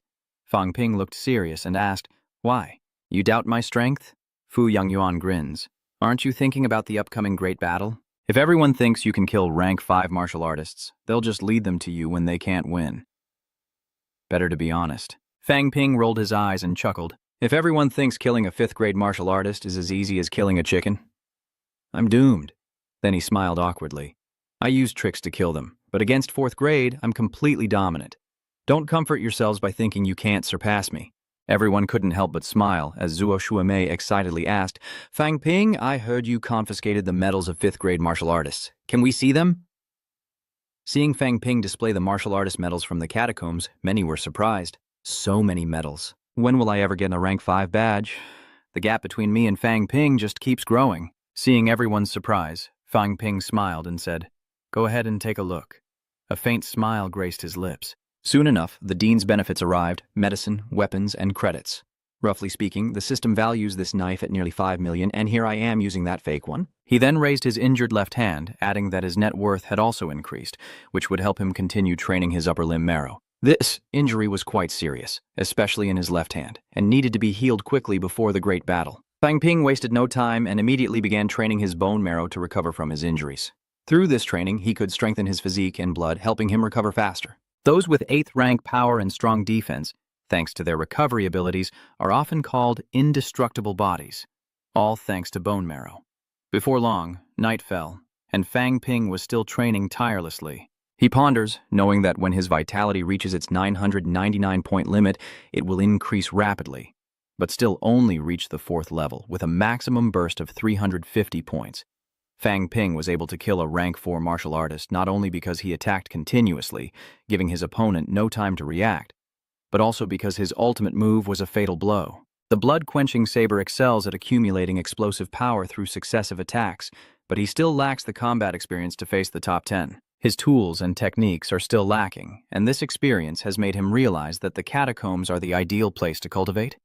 In this great battle, he must train the Blood Chi broadsword to the 5th slash so that he can at least withstand the opponent's explosive moves of up to 400 points. After leaving the catacombs, he'll reach the peak of the 8th rank and develop a unique explosive combat technique. He believes he has the power to enter the top 3 of the 8th rank, and the system's notification rings out. He receives a notification that the frost training on his left arm is complete, and he immediately flexes, shattering the bandages. Fang Ping clenches his left arm, a joyful smile creeping onto his face. Confident that he'll soon stand shoulder to shoulder with Old Wang and even Qin Feng Qing. Has he broken through yet? It couldn't be that fast, could it? A smug grin spreads across his face as he realizes he is the chosen one. Meanwhile, in another corner of the demon martial arts report room, Qin Feng Qing sat with his arms crossed, deep in thought. What was he doing there? What was he doing? Has he already broken through to the 4th rank? The martial demon's goal is to weaken the enemy's forces before the Great War. They've formed a temporary strike team to hit a martial arts chasm's barracks, and the next morning, Magic Marshal gathers all teachers and students for a meeting at the chasm's camp. Many unfamiliar teachers were present, along with about 60 students who had reached the 3rd grade realm, nearly 40 of whom participated in the battle that day. This shows that the situation is becoming more serious. Otherwise, the Magic Martial Arts Academy would definitely not have brought so many 3rd grade students into the catacombs after Tang Feng's persuasive speech. Fang Ping questioned the teacher about what to do if a rank 6 martial artist appeared at the camp, and Tang Feng replied not to worry, as a rank 5 teacher would deal with them. The only enemies you'll face are rank 1 and below, Fang Ping thought, but he'd already met a rank 6 once, and he didn't want to experience that again. Fang Ping then asked Qin Feng Qing if there would be a free-for-all, to which Qin Feng Qing replied that if they could fight, they would, but if not, they should lure them to the teachers. However, we need to consider the strength of both sides, otherwise our teachers will die. Fang Ping wondered, if grandmasters are so strong, why don't they fight instead of risking our lives? Qin Feng Qing explained that the catacombs have their own rules. If they fought a war of attrition, the strong on both sides would slaughter the weaker martial artists, leading to disastrous consequences. As night fell, they planned their assault. Qin Feng Qing asked Fang Ping, "Xiaofeng, what are your thoughts on the partnership?" "I have a new idea. We can strike at the rear of Tianmen City. This is a golden opportunity. Last time, Wang Jin Yang and I infiltrated deep into enemy territory and obtained a large energy stone weighing 1 pound. Fuang Bin is surprised. 1 pound is 15,000 points, nearly 4 to 5 billion. Qin Feng Qing angrily retorted that the guy wasn't human. He only left her a little after working her hard. Fang Ping wondered if that wasn't a small amount of money. You're only at the peak of rank 8. I needed pills to cultivate my battle techniques, plus a large B-grade saber, and it's all gone. Don't underestimate me. I can take on 3 of you at once. Fang Ping seems unconvinced. Qin Feng Qing continued, saying he heard I defeated a rank 5. Why not test our skills? I replied, let's do it. You think I'm scared? 60 kilometers northwest of Hope City, at the Earth Cave martial artist's base, Qin Feng Qing tells his teachers that if there are rank 6, they must stop them, as he really can't handle rank 4 or 5. 1 or 2 is fine. He can kill them. The teachers looked at him doubtfully. These two were just discussing taking on 4th and 5th ranks. Other 8th rank students couldn't handle that, and if 4th or 5th rank martial artists entered the fray, the others would be slaughtered. Therefore, Instructor Wu announced, all students begin the operation in 2 minutes. No matter how many you kill, retreat after 15 minutes. The teachers are to prevent any mid-rank martial artists from interfering, unless it's a fight to the death. Fang Ping was stunned, thinking, I didn't say I wanted to work with him. I want to take out the 1st and 2nd ranks to rack up points. 2 Earth Realm martial artists stood guard outside, but Fang Ping remained still. Xin Fengqing turned back, urgently asking, Why are you still standing there? Hurry! I thought we were going to do some assassinations during the battle, Fang Ping explains. Xin Fengqing replied that if there are mid-rank martial artists guarding the area, assassination is impossible unless your strength far exceeds theirs. Killing just one person will alert them, so we still have to rely on our strength. Teacher Wu takes the lead, brandishing a dagger, cleaving several catacomb warriors in two, shouting, Destroy the barracks and lead rank 5 and below here to divide the battlefield. With a resounding roar, the instructors followed closely behind, their fleeting attacks completely obliterating the barracks' defenses. Fang Ping was astonished. He'd always thought the instructors were gentle, but their fighting was so fierce. Seeing Fang Ping still standing there, Xin Fengqing scolded, What are you looking at? We have to retreat in 15 minutes. Hurry up. With that, he ran off in another direction, saying that while Wu battled 3 opponents, they would lure one away. Fang Ping was stunned. I didn't say I wanted to work with you. Teacher Wu is being attacked by 3 mid-rank martial artists from the catacombs. Xin Fengqing wiped his face and shouted, Teacher Wu, I'm here to help!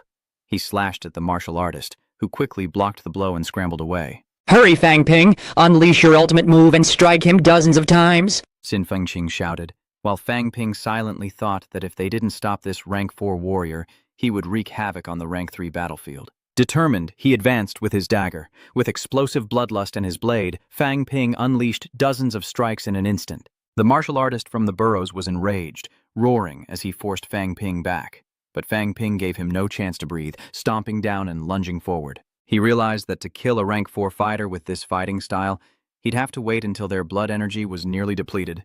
With that thought, he swung his blade again. The Earth Realm martial artist was shocked, wondering how this kid had so much blood energy. Still, he had to defend, as Xin Fengqing had gathered enough power and shouted, Eat my blade, Huashan! With a resounding yell, his blade flashed like lightning, instantly appearing behind the Earthling warrior and killing him. Fang Ping's eyes widened in disbelief, a strike so fast he couldn't react at all. Xin Fengqing turned back and smiled, carefree, telling him to keep it up. But Fang Ping ignored him, kneeling down to quickly collect the spoils of war. Having finished gathering, Fang Ping stepped forward, saying he'd keep watch while the other man took the heart.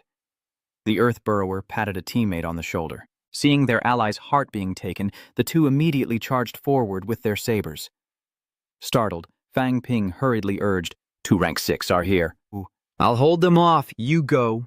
With that, he charged forward, repelling the 2 attackers with a single strike. But soon, the new Feng Jing arrived, desperately calling for help. Master, help me with this 2-on-1. It's much easier than fighting alone.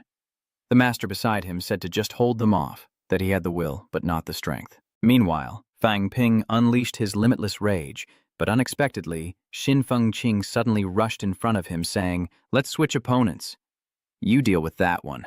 Fang Ping is furious. Damn it, I landed so many hits and now he's stealing my kill. Xin Fengqing laughs. Not even 3 of you. As he's distracted, another Earth Cave martial artist slashes at Fang Ping. He hastily raised his phoenix dagger to defend, hearing a loud clang, his hands going numb from the impact. This one was much stronger than the last. Before he could react, the attacker suddenly slipped past him, lunging toward the new Feng Qing. Fang Ping knew something was wrong. He hurriedly warned Xin Fengqing, who suddenly narrowed his eyes and jumped back to dodge the attack. Why didn't you stop him? Fang Ping asked. Phoenix replies that he's too fast, then adds that the other's attacks are too slow, or else he'd be toast. Fang Ping's face twitched with anger. He wanted to kill me. What could I do? Right now, Fang Ping is blindly facing a 4th-grade martial artist. Standing by, Xin Fengqing couldn't bear to watch any longer, and offered some guidance. This kid's attacks are too slow. The essence of blade techniques lies in speed. Focus on your opponent's movements, not just their weapon. Each time you fight, sense the trajectory of their attacks by feeling the fluctuations in their blood. While this sounds simple, it's actually quite complex, but Fang Ping has a major advantage that other martial artists of the same level don't. Mental power. If mental power allows him to predict danger, why can't it be used in combat? He focused his mental strength on his eyes and truly saw the enemy's next attack, easily dodging it by predicting its trajectory. Furthermore, thanks to his mental strength, he can identify his opponent's weaknesses and seize opportunities, allowing him to counterattack and inflict injury on the earth, cave martial artist for the first time. Qin Fenqing notices this and affirms that this kid has a good grasp of things. He asked Fang Ping to strike a few more blows, then he would seize the opportunity to eliminate the opponent. However, Qin Fenghuang knew that after unleashing his ultimate move, he would be very weak and needed Fang Ping to protect him while he recovered. Fang Ping felt anxious, wondering if he could really pull it off, especially when Qin Fengqing warned that if he failed, he wouldn't be forgiven. Fang Ping is moved by Qin Fengqing's faith in his comrades. Without hesitation, he shouts, "I'll go first!" If he fails to block, he can only pray for himself. With explosive bloodlust and pain, Fang Ping lunges, as a figure suddenly appears beside him. Qin Fenghuang unleashed a powerful attack with surging blood energy, his eyes burning with newfound strength as his crimson blade flashed, striking the Earth Cave warrior. At that moment, Qin Fengqing's opponent also rushed forward, aiming for the back of his head, but with a clang, Fang Ping intervened just in time to block the attack. But the force of the attack sends Qin Fengqing flying back several meters. He struggles to his feet, panting. "I can't keep going. Buy me some time to recover." Fang Ping couldn't help but complain. "Can you only strike twice?" Qin Fengqing retorted, "Nonsense. Do you think I'm like you? I can't just keep using my life force. If you didn't have so much, I could take on 10 of you. How am I supposed to strike?" Qin Fengqing explains that it's about prediction. Anyone who attacks must retreat, and you need to rely on the fluctuation of their blood to predict their retreat, thereby creating an opportunity to counterattack. Furthermore, your lifeblood is dispersing too easily. You must focus it into the blade, not distribute it evenly as you are now. Fang Ping retorts that it's easier said than done. How can a weapon become as familiar as one's own limbs? Suddenly, an idea sparked. What if he channeled his mental energy into the weapon? It worked. The blade immediately resonated. Fang Ping was overjoyed. It really worked. He could feel the blood energy spreading through the long saber as if it were his own hand. With this method, he continued to use his mental power to guide the blood energy to the blade. The long blade seemed forged from molten steel, instantly radiating a blood-red light throughout its form. Elated, Fang Ping raised the blade and slashed down. A blood-colored electric arc flashed, and with a crash, the pseudo-Tier 4 beast in front of him was cleaved in two. Seizing the opportunity, Fang Ping followed up with another strike, the blood-colored blade flashing once more. For the first time, Fang Ping has defeated an opponent, killing a level 4 imitation Earth Burrow. Fang Ping grins triumphantly at Qin Fengqing, saying the guidance wasn't bad. Qin Fengqing gapes in surprise. The kid learns fast. Soon, he might even be able to defeat me.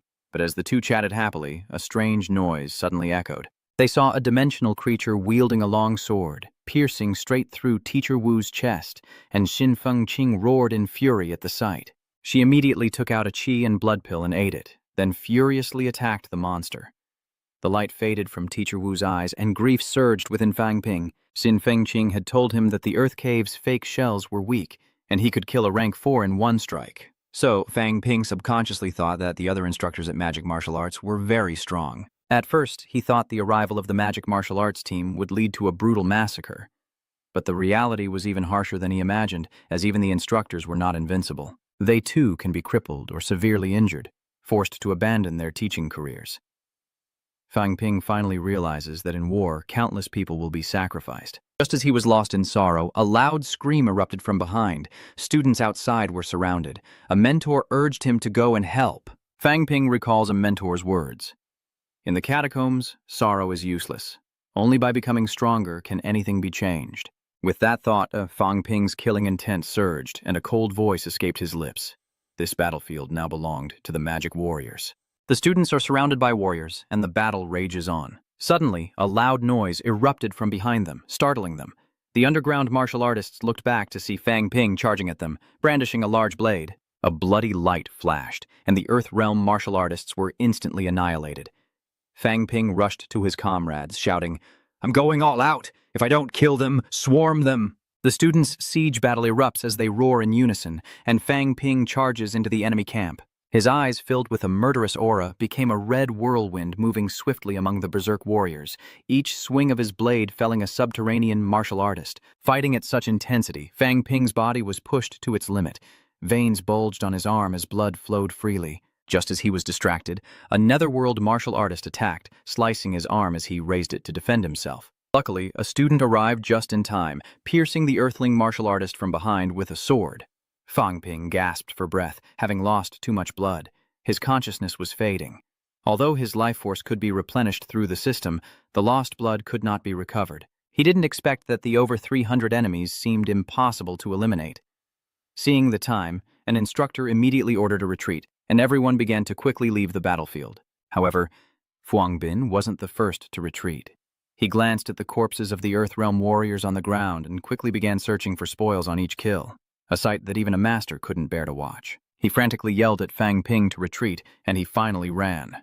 As he ran, he heard a taunt, the infamous Fang the Runner. In the blink of an eye, he sprinted to the front of the formation, leaving the instructor momentarily stunned. Having understood how Fang Ping escaped to rank 6, the instructor ordered everyone to rest, and they collapsed to the ground, exhausted. Fang Ping sat with Xin Fengqing, inquiring about the casualties of the recent battle and the fate of their fallen comrades' bodies. A question that immediately darkened the faces of all the instructors. The captain revealed that 4 mentors and 2 students had perished. As for their remains, we can only search for them after the war ends, as everyone's energy is depleted, and we can't risk returning just for the bodies of our comrades. This is not something to be encouraged in the catacombs. In this battle, all 1st and 2nd grade martial artists were wiped out, and the 3rd, 4th, and 5th grades also suffered considerable losses. This can be considered a major victory. To clarify the war situation, the instructor added that no one should collect spoils of war this time. When we return, we'll request some restorative pills from the military. You shouldn't hold any grudges. Xin Fengqing said with a carefree laugh, "There's nothing to resent." The military loses a great number of 2nd grade martial artists and soldiers each year, so this assignment is a thoughtful gesture from them. Fang Ping then offered to share his spoils, but everyone refused, insisting he keep them since he was largely responsible for their survival. However, Xin Fengqing happily accepted, causing Fang Ping to inwardly complain about his shamelessness. But then Xin Fengqing worried that it wouldn't be good if he was the only one accepting, so he advised the other students to accept as well. The next morning, back in Hope City, the instructors reported the war situation to Tang Feng, who was saddened to hear that they couldn't bring back the bodies of their fallen comrades. After confirming the successful completion of this mission, he announced that the military had agreed to allow them to bring rank 2 martial artists back to magic martial arts, and told Fang Ping to come along. Just as Fang Ping was about to speak, Tang Feng interrupted, saying that as a newcomer, he had already done well. He then turned to Xin Fengqing, telling him to return after the first wave of attacks had subsided. Xin Fengqing retorts that if he leaves, where will he get resources? Tang Feng seriously says that Principal Wu, along with the 3 grandmasters of magic martial arts, have all entered the catacombs. Now that the president has decided to enter, we must leave behind some seeds for magic martial arts, no matter what.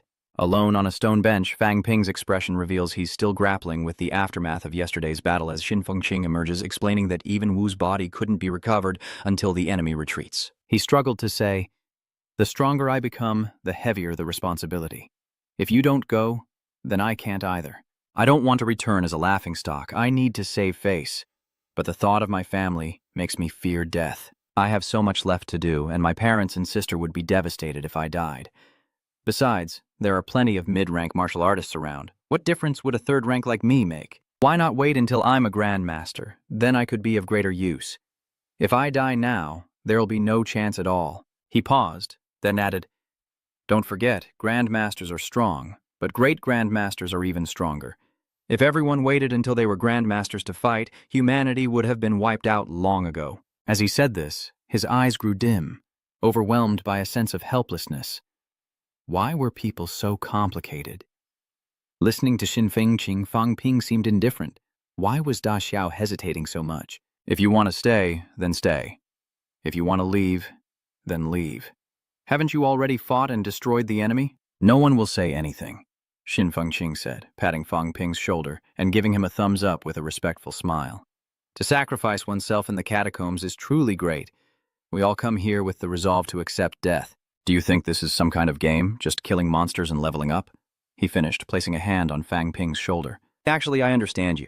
It's your first time here. Just wait. After your friends, wives, and children all die, you'll feel comforted at first. Fang Ping was speechless. Was he cursing him? Xin Fengqing just smiled casually, stating it was the truth. He paused for a moment, then continued. Do you know why I always fight alone? Hearing this, Fang Ping recalled his first encounter with Xin Fengqing, who always seemed to be alone. Tan Fuangtan's next words shook Fang Ping to his core. All of his family and friends had died.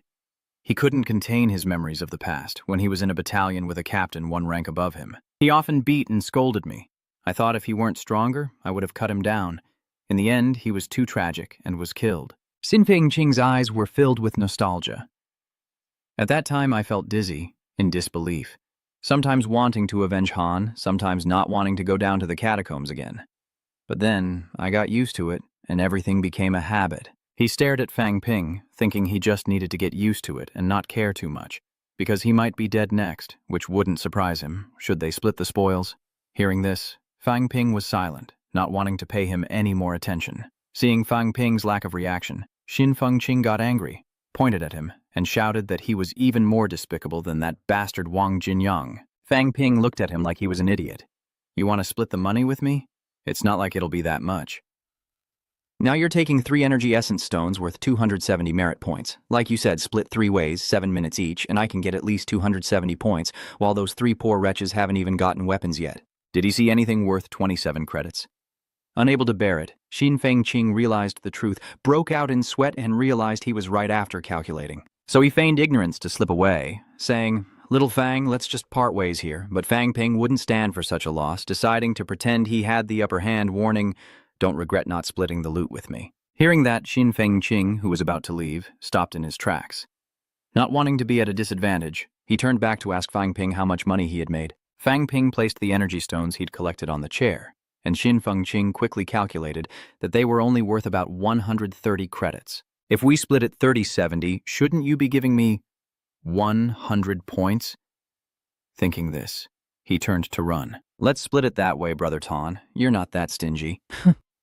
Tan Fengqing's reaction was exactly as Fang Ping predicted, so he said casually, Remember, you owe me 1,000,000. As soon as he finished speaking, Xin Fengqing sped off like the wind, a smug smile creeping across his face. He thought to himself, Debts must be paid, but once I'm dead, you can say whatever you want. As Xin Fengqing departed, the system recorded their agreement, increasing Fang Ping's net worth by 28 million. He summarized the recent battle, which lasted only 10 to 15 minutes, but in which he unleashed ultimate moves, consuming nearly 23 million in assets to replenish his life force, leaving him to sigh helplessly, even though I've done the work of an entire army, the cost is just too great. Afterward, Fang Ping heads to the military's logistics department to claim his rewards. The receptionist cheerfully reviewed his information and politely said, You have a 3rd-grade weapon order, plus 500 military merits, and a 3,000-point bonus for the information you brought back from Dongqi City, for a total of 3,500 points. Fang Ping happily signed for the reward and jumped up, asking, So, if I join the army, I can take on the position of a commander, right? The receptionist was grateful, replying, Indeed, the military welcomes a powerhouse like you. To protect our homeland, we will fight no matter how far the invaders come from. The young man decided to stay in the catacombs, joining the battle that would decide humanity's fate.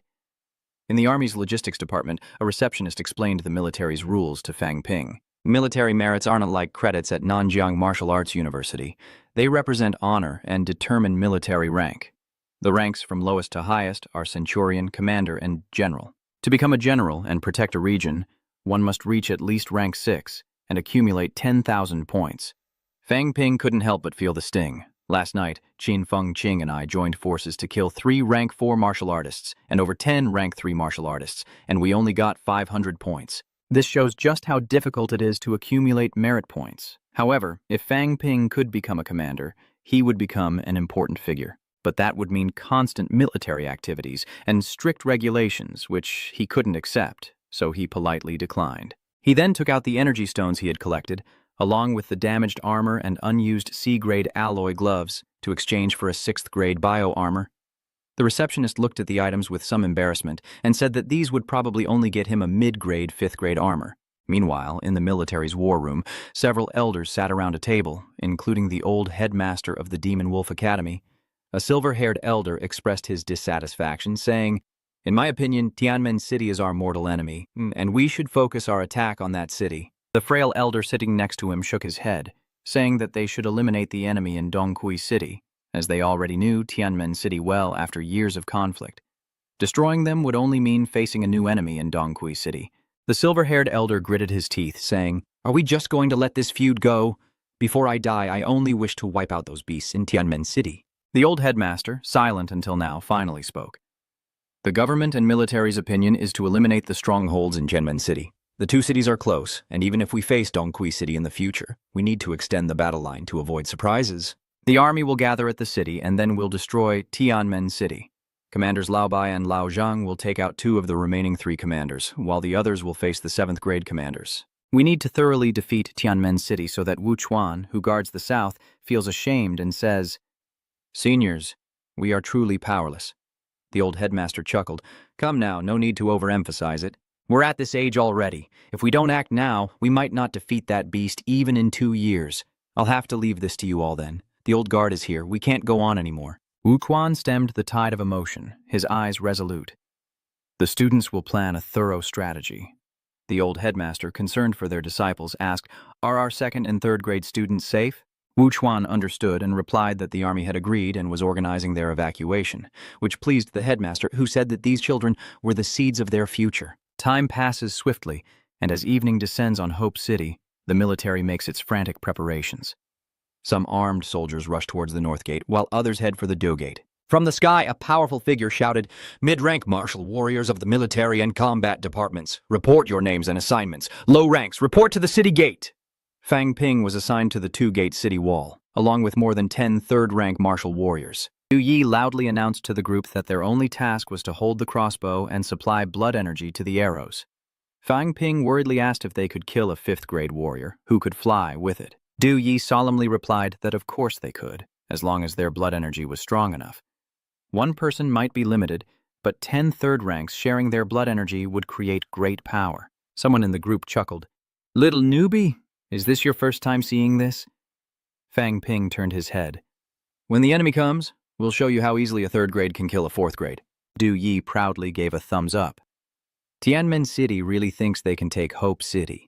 Even if their experts are weaker and their numbers aren't necessarily superior, we still have better equipment. Duoyi added that they would likely face the Dongqi army, and their goal was to crush them, making Dongqi regret their foolish attack on Hope City. The team's morale is soaring. Yes, let's crush those Eastern Kui bastards, Fang Ping thought. If the crossbow is truly that powerful, combined with his boundless vitality, he would be invincible. Meanwhile, the low-level martial artists of the magic martial arts were retreating from the catacombs one after another. Fu Yangyuan wondered why Fang Ping wasn't with them. An exasperated Luo Yichun replied that he stubbornly stayed behind, and there was nothing he could do. "Let's hope he can return safely." Just then, the urgent sound of war horns echoed through the city, and everyone looked out anxiously as Dong Qing ordered them to prepare for battle. Just beyond Hope City, a formidable army appears, and Luo Yichun urges everyone to the transfer tunnels. As Chen Yunxi anxiously turned back, she prayed that Fang Ping would survive. A great battle was brewing outside Hope City, and the 3 commanders of Tianmen City were in the air, radiating powerful energy. Beneath them, the army of Tianmen City stood in perfect formation, an invisible aura permeating the air as Wu Guishan and the others stood on the city walls, led by the old headmaster, with the 3 elders beside him, all preparing for battle. The bald elder suddenly spoke. "Rogues, don't hold each other back." The elder in the suit coldly promised, "Don't worry about the beasts of Tianmen City." The old headmaster smiled.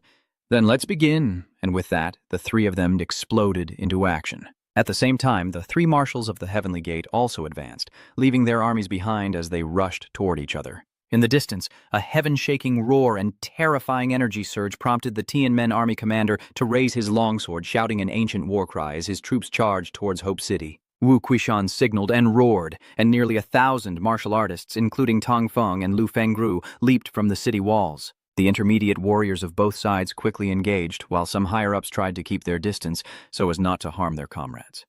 To the east of Hope City, countless underworld warriors pushed carts loaded with metal scraps, heading quickly towards the city walls. "We have to kill them!" No sooner were the words spoken than a mid-rank martial artist from the catacombs flew out from the enemy ranks.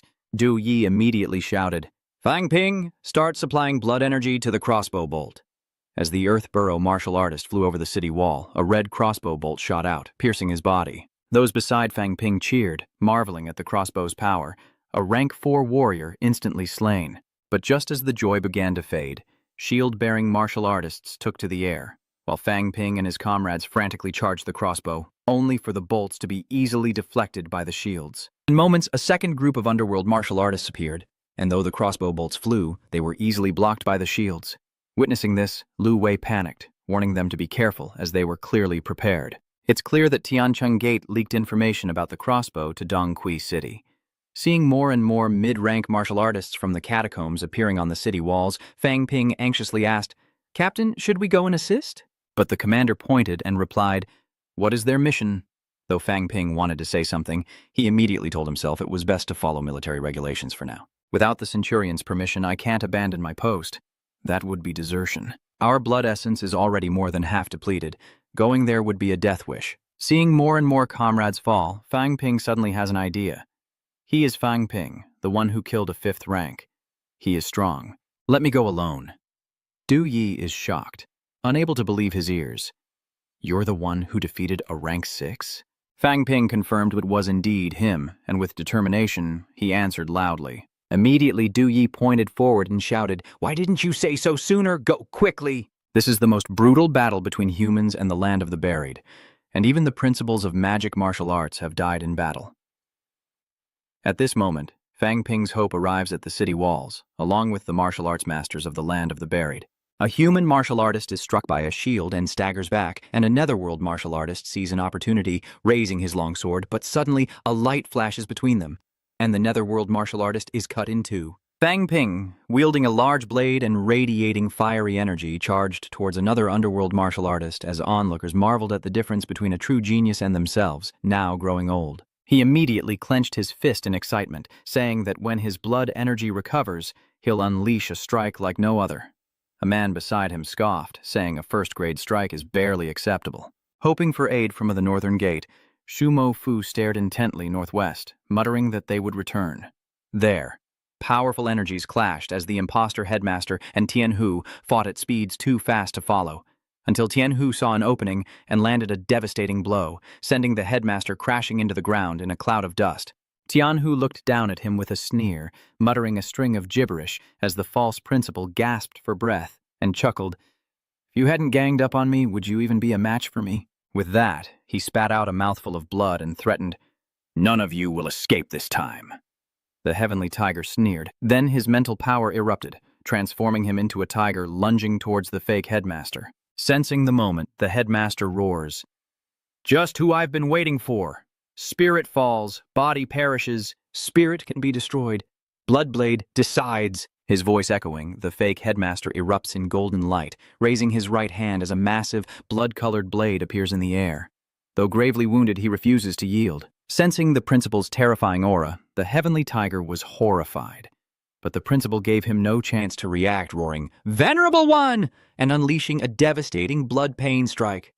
The heavenly tiger hastily activated his spiritual power for protection, but the blood pain blade possessed overwhelming strength. His defenses shattered instantly, and though he tried to retaliate, he was consumed by the crimson light. A volcanic eruption of blood light unleashed powerful shockwaves for miles. As the false headmaster's figure faded into nothingness, a flicker of regret in Fang Ping's eyes, a longing for another chance at the Magic Martial Arts Academy. With that, he closed his eyes and vanished into thin air. The bald elder turned his head, chuckling, "He's in such a hurry, he left faster than I would have." Meanwhile, Mark Vest wouldn't be outdone, turning back with a laugh. "The headmaster's dead? He wouldn't have outlived me anyway. Thought being an 8th rank would prolong his life, but turns out he couldn't surpass me." The Heavenly Gate commanders, now terrified, cursed and turned to flee. But the bald elder's bold, menacing voice echoed from behind, "Trying to run?"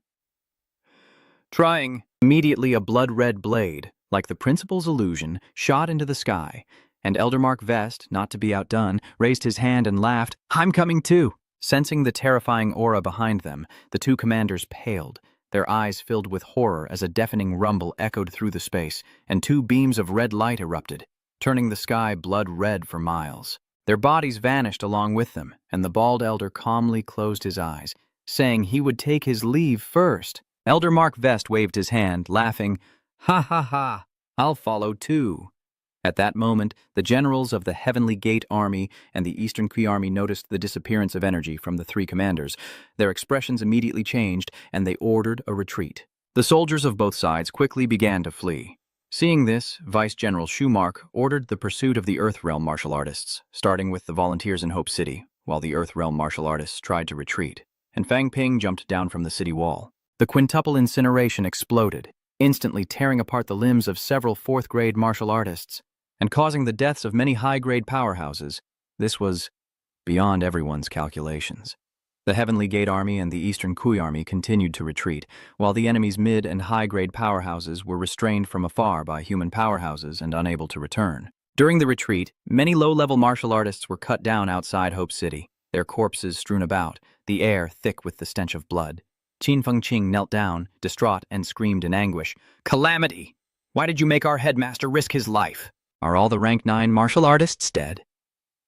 Fang Ping felt sad and didn't know how to comfort her. On the city walls, Wu Chuan shed tears, and after a moment of composure, prayed that his teachers would be rewarded in their next lives. "It's just a pity they couldn't pacify the catacombs. Let's try our best." Lu Fengru wiped away her tears, saying that Principal Zongxi advised her to think positively, realizing that he was the one who couldn't think straight. Damn it, so what if they're golden body powerhouses or even rank 9? Death is death. But why die with regrets? Wu Chuan solemnly took a deep breath and said, "This time, we killed 7 of their high-ranking members, and Dongqi City has retreated, but Tianmin City will certainly not let this go. This battle is far from over. The martial arts city's attack has been thwarted, and all rank 3 martial artists must evacuate the catacombs before the Great War begins." Those returning from the catacombs disembarked from the buses one by one. Greeted by Chen Zhenhua, Dean of the Martial Arts Literature Department, who led the welcoming party for Vice Principal Shuang Yuanyuan. He rushed to Fang Ping, saying with a smile, "See? I told you he'd come back." As everyone exchanged greetings, Chen Zhenhua stepped forward to inquire about the war. A student tearfully recounted the situation, including the principal and 7 grandmasters' deaths. Tran Hua turned pale upon hearing this, and everyone looked at the student in disbelief. Tears streamed down his face. Though he was prepared, the old headmaster, after 60 years of devoted service, had passed away quietly, leaving him heartbroken, and all of Ma Wu in mourning. A year ago, within these gates, faces and peach blossoms reflected one another. But now the faces are gone, and the blossoms still laugh in the spring breeze. The old headmaster of one of the nation's 2 most prestigious schools. How great was his Magic Academy? Thanks to him, Magic Martial Arts Academy achieved its current status, and humanity cultivated so many grandmaster powerhouses when they needed them most. As soon as he got home, he fell unconscious. Slowly opening his eyes, he sat on the bed, watching the brilliant sunlight stream through the window. It was the first time he'd truly appreciated the beauty of the sun. Fang Ping thought to himself, it was like a dream. Suddenly, he noticed the stench of blood and sweat. After cleaning up, he changed into fresh clothes and decided to take a walk around campus, passing the Plains Club students doing their morning run, who greeted him warmly. Fang Ping politely smiled back. These club members weren't strong and had never heard of the catacombs. They only knew that many people had recently gone out on missions, unaware that magic martial arts had lost 7 grandmasters in a single day. To avoid public panic, the military has decided to keep this news under wraps for now, because to many, grandmasters represent invincible power. Only when the catacombs appear will people know the cause of this loss, but by then, what will they have left besides an unfamiliar name? How pitiful. The river of fate carries a spring dream never to be found. Afterward, Fang Ping arrives at the Magic Martial Arts Logistics Department, where Old Man Li, who never used to drink, is now alone, sipping alcohol to ease his sorrows. He angrily slams the bottle on the table. "Everyone's gone to the dungeon, and I'm not allowed to go. Is the principal afraid I'll die? That old man is dead and still worrying about others. He thinks too highly of me. He said he'd let me break through to Grandmaster, but if I could, I would have done it a long time ago." He then finished his drink and looked at Fang Ping with displeasure, saying, "What are you standing there for? Do you also look down on me?" Fang Ping felt annoyed and cursed inwardly. Did this guy not have a seat? Was Old Man Li mistaken? 60 years ago, when magic martial arts was first established, it had nothing. The principal was in the first class, a 5th-grade powerhouse who stopped a catacomb invasion just a few years later. Back then, strong individuals were rare, and no one wanted to help a new school like theirs. The principal, with his immense talent, had just reached the 4th rank at 25 when he applied for the position. Other martial arts universities didn't think much of him, but the Ministry of Education agreed, and his dream was to make Magic Martial Arts University strong enough to stand against the catacombs. Now you know how powerful the catacombs are, and the headmaster's dream seems ridiculous. But he's been striving for it for decades. Of the 10 advisors here, 8 are his students.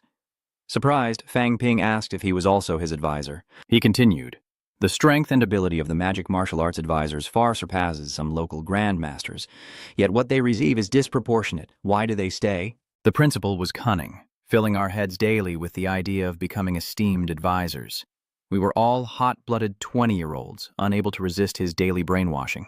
After that, we looked down on officials and merchants, only wishing to become magic consultants after graduation. When I graduated, I didn't want to stay, but that old man went to my parents and said the consultant's salary was very high. Before I left, he threatened to break my legs if I quit. In the end, through coercion and deception, I vaguely became a magic advisor. Over the years, he used every trick in the book to retain students, making the Magic Academy one of the 2 most prestigious universities in the country. But what about him? More importantly, he was repeatedly injured to the point of near death when returning from the dungeon.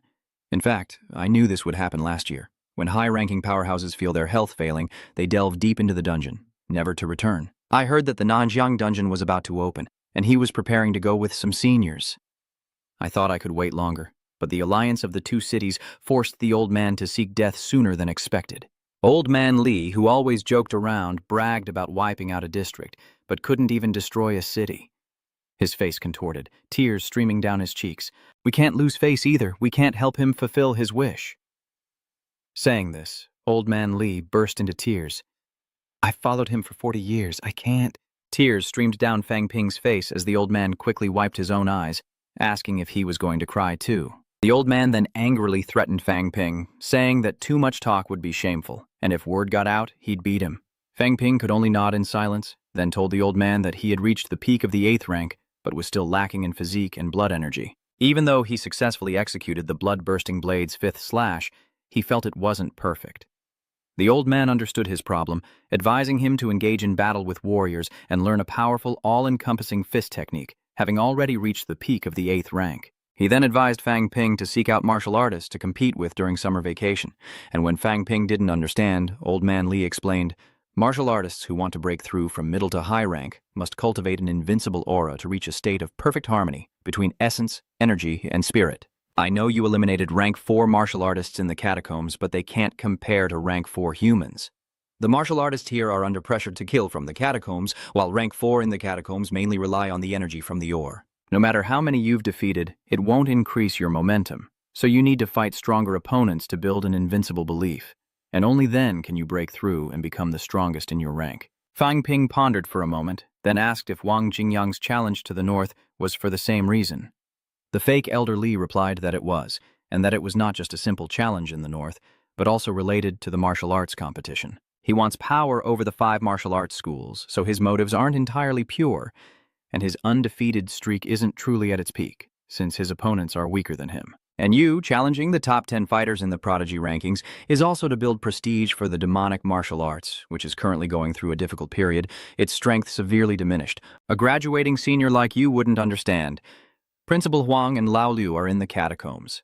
We're at our weakest, and there are bound to be outsiders who want to seize our resources. But everyone's fighting against the catacombs, so who's to say who's right or wrong? Do you understand? Fang Ping paused for a moment, then replied that it was the distinction between the big picture and the small picture, and that people always have their own interests. I can fight for humanity, but I must also provide for my family, so my loved ones and friends have more resources. Wanting your family to be safe is human nature? Very well, Old Man Li said, surprised, adding that in this subjugation war, he couldn't use his blood energy advantage. Fang Ping paused, wondering why. The old man looked at him sternly, and asked if he truly believed he could defeat all opponents of the same realm and rank without limitless vitality. Fang Ping fell silent. Old Man Li continued, saying that it seemed he lacked confidence, that claiming invincibility meant nothing if he didn't believe in his own abilities. Upon reaching the Grandmaster realm, everyone possesses limitless vitality and is judged on their ability to control power, like Li Ziliang, who could eliminate a grade 9 opponent even in a 3-on-1 situation. Those with excellent power control can take on even 9th grade opponents and even counterattack.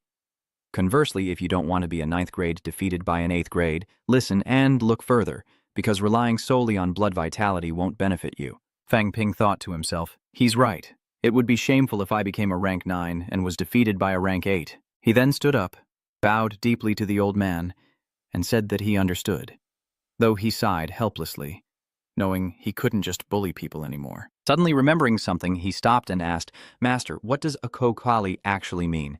Every time I say it, I feel like the other person reacts strangely. The old man coughed and replied, Why do you care what it means? If it's easy to use, that's all that matters. Then, with a wave of his hand, he said, All right, I have things to do. Watching Fang Ping leave, the old man smiled contentedly. Talking to this kid isn't so bad, and now the demonic martial arts have an air. Throughout my life, what I've valued most is that demonic martial arts are never unpleasant. Back home, following the old man's instructions, Fang Ping began practicing the Golden Wrath Fist. This is an explosive single-combat martial art passed down from a Buddhist sect thousands of years ago, emphasizing the combination of body and mantra with fierce efforts and unparalleled power. Unlike the blood blade technique, which is completely forceful, this is a series of rapid-fire strikes more inclined to elusive skill.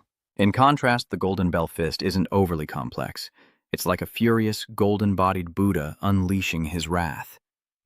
Fang Ping clenched his fists, his strikes so swift they created 2 sonic booms. Invincible might. Even against a stronger foe, a single punch is all it takes.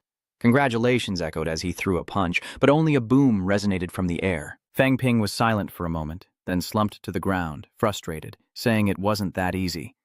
It seems my combat experience.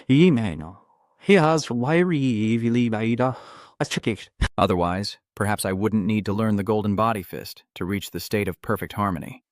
He then opens his system interface, only to see his wealth value at just over 2 million. To cultivate battle techniques and escape his predicament, he realizes he needs at least 5 million more. Life is truly difficult. On July 1st, the latest ranking of top students at Martial Arts University was released, and Fang Ping impressively broke into the top 3, causing an uproar online and leaving the public bewildered. In response, the government introduced the concept of heretical martial artists, giving the public a target for their frustrations and helping them accept that society is no longer peaceful. That means fighting people like him is no longer the privilege it once was. Fang Ping's progress is just too fast. When I first met him, he wasn't even a martial artist. Wang Jinyang smiled broadly. That's right. When I first met him, he was just a drug-addled nobody. I only remembered him because of an incident with Huang Bin, never expecting that in just 1 year, he'd rise to become a high-level rank 9. If this keeps up, he might surpass me soon. As a loyal fan of Wang Jinyang, Ran Yi immediately flattered him, saying that guy is no match for you. Wang Jinyang calmly replied that nothing is certain, as the world is vast, and he is not the only one growing. Meanwhile, in the Yangcheng City Government Building, a middle-aged man with a stout figure raised his hand and boomed, "Everyone, please stop." As everyone turned, he smiled, introducing the person beside him, Vice Director Fang, transferred from the Department of Education. Please welcome Deputy Director Niem Fuang. As applause and praise filled the air, Fuang Danvin smiled shyly and said hello. I am Fuang Danvin. On July 2nd, the passage and the catacombs were opened, and the jade sheep of the fallen warriors were brought out from the earth. On July 3rd, in the cemetery, amidst the gloomy, heavy rain, a heavy atmosphere enveloped the teachers and magic students as they held umbrellas and stood solemnly before a giant tombstone. Chen Jinhua loudly reads the eulogy, honoring the heroes of humanity. No one dies with grace. They bravely fight without retreat, unafraid of life and death, unafraid of the strong bullying the weak, unafraid of power monopolizing the world. Who are the real heroes? It's people like them. As a farewell, everyone raises their right hand to their chest in a final salute, and martial arts students begin scrambling to announce the increase in offerings. An old woman, eyes wide, wails in despair, unable to accept it. Give me back my granddaughter. Seeing this tragic scene, Fang Ping felt like he was looking at himself. His resolve hardened, clenching his fists, he vowed that he would never let tragedy befall his family, nor would he allow them to weep in despair and hatred. He'd lacked motivation before, but no longer. He would become invincible. From 4th rank to ultimate rank. I want to be strong enough that no one can kill me, and one day I'll settle everyone's grudges. After a long time away from his family, Fang Ping returns home from the war. After 2 days with his family, Wang Jinyang meets Fang Ping at a milk tea shop, praising his uncle's perfect timing. In our current situation, we need to seize the time to improve our strength. According to the energy particle probes, A new dungeon entrance will open in Nanjiang province in about half a year. This is the first time this catacomb has been opened, making it both dangerous and full of opportunities. You've been to the Mado catacomb before, so you probably didn't see any valuable creatures to kill. Fang Ping responded, but in his heart he remembered the golden blade beast, thinking, there are some, but not something I can face. Wang Jinyang continued, saying that the old catacombs had been open for months in places no one had set foot in, but every entrance, as well as everywhere else, was full of resources and high-ranked martial artists. If we want to reap the benefits, we must be strong enough. The two discussed the path to challenge. Fang Ping says he plans to go to the Yunmeng military department first, but Wang Jingyang quickly reminds him that while he can go to the major southern military departments on his own, it's best to have a mentor from magic martial arts accompany him to the sects. This startled Fang Ping. Wang Jingyang chuckled, adding that sects are often conservative. They don't mean any harm, but if provoked, they might feel embarrassed and refuse him entry. Some extremists might even make things difficult for him. So, Fuang Bin pondered, but the mentors are all in the catacombs and haven't returned. Perhaps he should seek out Old Li. Wang Jingyang interrupted his thoughts, saying there was another matter. He'd called him out here to ask if he wanted to participate in an exchange. Surprised, Fang Ping waved his hand, saying that wasn't urgent. He added that while reaching rank 9 was only a matter of time. He still had academy points to earn, and he'd been meaning to collect them for a while. Wang Jingyang smiled. It seems you're confident you'll surpass me soon. Fang Ping chuckled. A martial artist needs to have some confidence. The path of martial arts is a battlefield, so don't let your guard down, Brother Wang. You were the first person I met in this world, and I still see you as the hardest peer to surpass. I need someone like you, Wang, to push me, because I've left everyone else in the dust. Hearing this, Wang Jingyang felt a surge of excitement. It was truly exhilarating. A 9th grade in a year, truly worthy of such fervor. If you see me as your goal, I'll be waiting for you on the path of martial arts. It's people like you who make it interesting.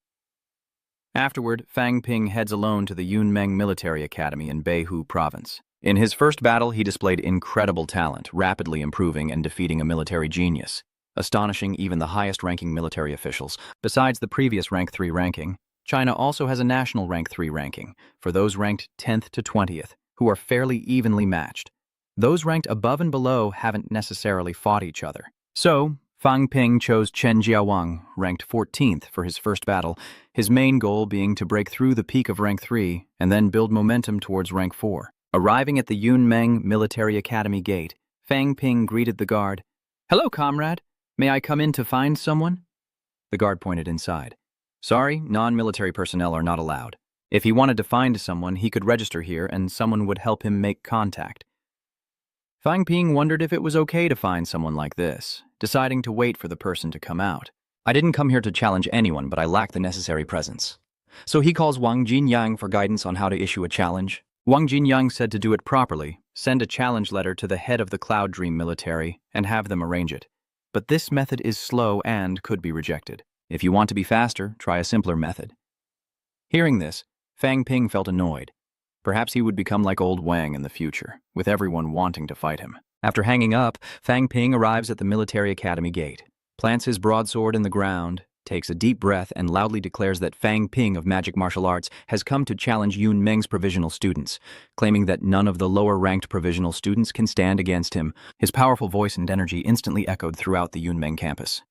Soon, a large group of Yun Meng Military Academy students appeared at the main gate, some angrily scolding, "These bastards are going too far." Every year they target Yun Meng. Are they out of people? Beat him to death. Fang Ping sighed deeply, thinking old Wang's method was truly effective. This anger was immense. A thin student emerged from the crowd, confidently announcing, "Yun Meng's third-ranked male student Yu Changwu will fight you today." Students behind him cheered him on, but before anyone could react, Fang Ping suddenly punched Yu Changwu in the gut. A blow so powerful, it sent Yu Changwu flying like a broken kite, leaving the Yun Meng students stunned and speechless. Fang Ping laughed. "Below the third-rank high stage, no one is my match. Spare yourself the humiliation." Just then, several people slowly walked out of the school gate. A middle-aged man with graying hair and a military uniform roared, "Fang Ping, you've entered Yun Meng Academy. I hope you're prepared for the consequences." Fang Ping was surprised that even the leader had to show his face, but his arrogance remained unaffected. "I am the invincible rank 3. I fear no one." The middle-aged man signaled to the student Zhu Wenlong to enter the fight. Seeing Zhu Wenlong step forward, Fang Ping paused, then said, "Zhu Wenlong, peak rank 3, ranked 46th. You're not the strongest in Yunmeng." Zhu Wenlong didn't reply, simply wielding his long spear, creating a curve in the air that whistled as it headed for Fang Ping. Fang Ping scoffed, plunged his large saber into the ground, assumed a Vajra fist stance, and declared, "All right, after defeating you, I'll fight the strongest in Yunmeng." Seeing Fang Ping no longer use his blade, Zhu Wenlong's resentment grew. Did he really think he was invincible among rank 3s? They clashed, the spear tip meeting the fist with a resounding clang. The middle-aged man was slightly surprised. This martial arts brat had over 100 points of blood energy, and his bones and body were stronger than a normal peak rank 3. His fist, combined with the burst of qi and blood, actually warped. Zhu Wenlong seems to have reached the realm of unified power. The more Fang Ping fought, the more he realized the gap between them. Insufficient vitality, unrefined power, he mused. However, Wenlong put everything into his thrust with the long spear, and sensing an opportunity, Fang Ping decided to carefully observe his opponent's movements, knowing that he couldn't discern their true strength without fighting. The opponent is too strong, I won't have a chance to observe. But with equal strength, this could be a good opportunity. The Yunmeng students mock, "Is this all a 9th rank 3rd grade can do?" Fang Ping may lack talent, but Uncle Wenlong is shaken. He hasn't gained the upper hand. Instead, Fang Ping seems to be gradually mastering his power. The middle-aged man was also surprised. Fang Ping was indeed a genius, and Zhu Wenlong was likely to be defeated. In a flash, Fang Ping landed a powerful punch on the tip of Zhu Wenlong's spear. With a resounding crack, Uncle Wenlong's grip faltered, and a spray of blood mist filled the air as Fuang Bin seized the moment, unleashing a flurry of punches. Finally, the spear fell from Uncle Wenlong's hands with a clang, blood flowing freely as both men panted, exhausted from the fierce battle. Fang Ping smiled, declaring, "I win." Wenlong stared at Fang Ping and announced, "Yunmeng Military Academy, Chen Jiawang, peak 8th rank."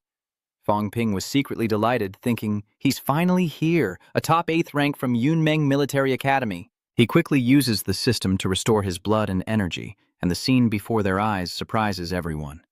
The middle-aged man also confirms the rumors. Indeed, Fang Ping of magic martial arts possesses such strength. Seeing Fang Ping still unwilling to use a saber, Chen Jiawang was a bit displeased, but Fang Ping didn't care, replying, "I want unified power to break through the peak of rank 8, so I'm just a trial stone for you, right? Though I regret it, that's truly what I think." Chen Jiawang wasn't angry, simply replying, "It's fine. I used to be the same, but eventually realized who was truly using whom." His voice dropped, and suddenly, the ground beneath him exploded as he charged towards Fang Ping with his spear. Fang Ping exclaimed in shock, "So fast!" and quickly dodged. The spear's immense power caused the air to explode. Chen Jiawang unexpectedly thrust the spear, striking Fang Ping in the stomach, causing him to spit out a mouthful of blood and slide across the ground. The Yunmeng students regained their spirits at the sight. "Senior Chen is so strong, he defeated him so quickly. I was worried he might lose to Fang Ping." Fang Ping wiped the blood from his mouth, his eyes gleaming with excitement. "Chen Jiawang is much stronger than I thought. This is the pressure I've been craving." He steels himself, channels his lifeblood into his fist, and charges toward Chen Jiawang. The middle-aged, portly man speaks up, noting that Fang Ping hasn't explained what qi and blood are. He explains that it's supposedly caused by the mutation of bone marrow and mental energy, and that he may be in the stage of capturing energy particles. The specifics of demon martial arts remain unclear, but he mentions that most demon martial arts instructors fight in underground caves. The old principal and his enemies share the same fate. This interrogation is inappropriate. When the demon martial arts grandmaster returns to seek justice, no one will be able to stop him. As Chen Jiawang stabs him in the back again, Fang Ping coughs up blood, feeling frustrated. This guy is really strong, almost at the peak of rank 3. He can't use his ultimate move. It's so annoying. Maybe he'll be stuck at the high end of rank 3 for the rest of his life. In the heat of battle, he gropes for the secret of unification, a fusion of spirit and energy, requiring harmony of body and mind to ignite and experience. Fang Ping grips his spear, head buzzing, seeking golden unification. But Chen Jiawang remained unfazed, throwing a punch of his own. The fists collided, sending Fang Ping flying back several meters while Chen Jiawang only took a single step back, maintaining his stance. He plunged his spear into the ground, confidently declaring that while his fist had reached a certain level, it was still far from his own, and that he would show him the true power of the golden body. He then assumed the stance of the diamond body fist, and in the next moment, the ground beneath him exploded as he appeared before Fang Ping in the blink of an eye. Caught off guard, Fang Ping barely managed to raise his arms to block the attack, a searing pain shooting through them, followed by an explosion. Refusing to yield, he kicked off the ground and lunged back toward Chen Jiawang. Their fists rained down, relentlessly pounding each other, and though Fuang Bin was knocked back time and again, he kept rising. He roared inwardly, just a little bit more. The black-haired man chuckled, saying this kid's persistence is too high. Those watching noted that both were running out of steam, and it was now a battle of attrition. Fang Ping was physically stronger, making it difficult for Chen Jiawang to inflict any serious damage. As everyone gossiped, Chen Jiawang, exhausted, was punched by Fang Ping. Fang Ping threw his head back and roared, "Is there no one in Yunmeng?" The man couldn't help but seethe. "He's been knocked back a dozen times and still dares to provoke us? What a waste!" A short, stout, middle-aged man scoffed, saying Jiawang only relied on his physique, which wasn't much stronger than his, yet he was already acting arrogant. He continued, suggesting Fang Ping was about to make a deliberate breakthrough. Perhaps the martial arts instructors told him not to restore his blood recklessly. And there's a reason to provoke us into attacking to restore his blood and continue fighting. A middle-aged man in a suit looked displeased, wondering if they should help him. "This kid isn't one of ours, and he's far too arrogant. All students rank 7 and above, attack together, just don't kill him." Upon hearing the order, the Yunmeng students rushed in, eager to strike this scoundrel and ensure their plan's success. Fang Ping smirked, using the system to restore his vitality. Against these ordinary students, he could easily defeat them one by one. He struck the only female student in the crowd with a blow to the stomach, sending her flying. Male students rushed to catch her, while the girl's face flushed crimson. It was the devil, Fang Ping. "I've heard you make a habit of hitting women. How shameless." The male students exchanged angry glances, wondering if he was trying to show off to impress the cute girls at their military academy. "He has no idea how to treat women. He needs to be taught a lesson. Third stage students, attack together." With a resounding cry, dozens of advanced students immediately surrounded him. Although Fang Ping could defeat each of them with a single move, the sheer number of opponents made it difficult. He knocked one away, only to be punched in the face. Staggering back, he coldly said, "Don't hit the face. What kind of fighting is that?" No sooner were the words out of his mouth than a student kicked him in the butt, saying they agreed to fight together, so why was he still talking? Dozens of students retaliate, attacking him relentlessly.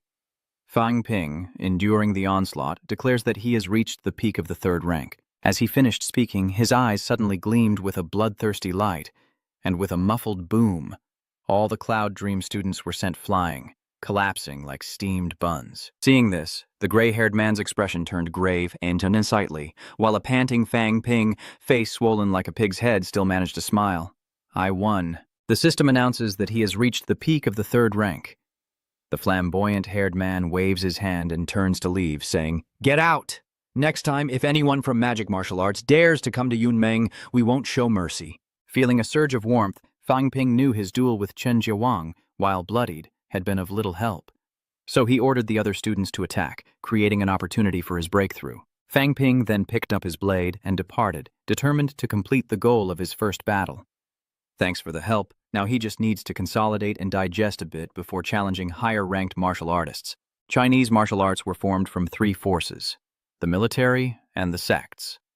The sects and martial arts universities across the country have the same effect in guarding the entrances to the catacombs of the region. His second stop was Zhongzhou, home to China's largest sect force.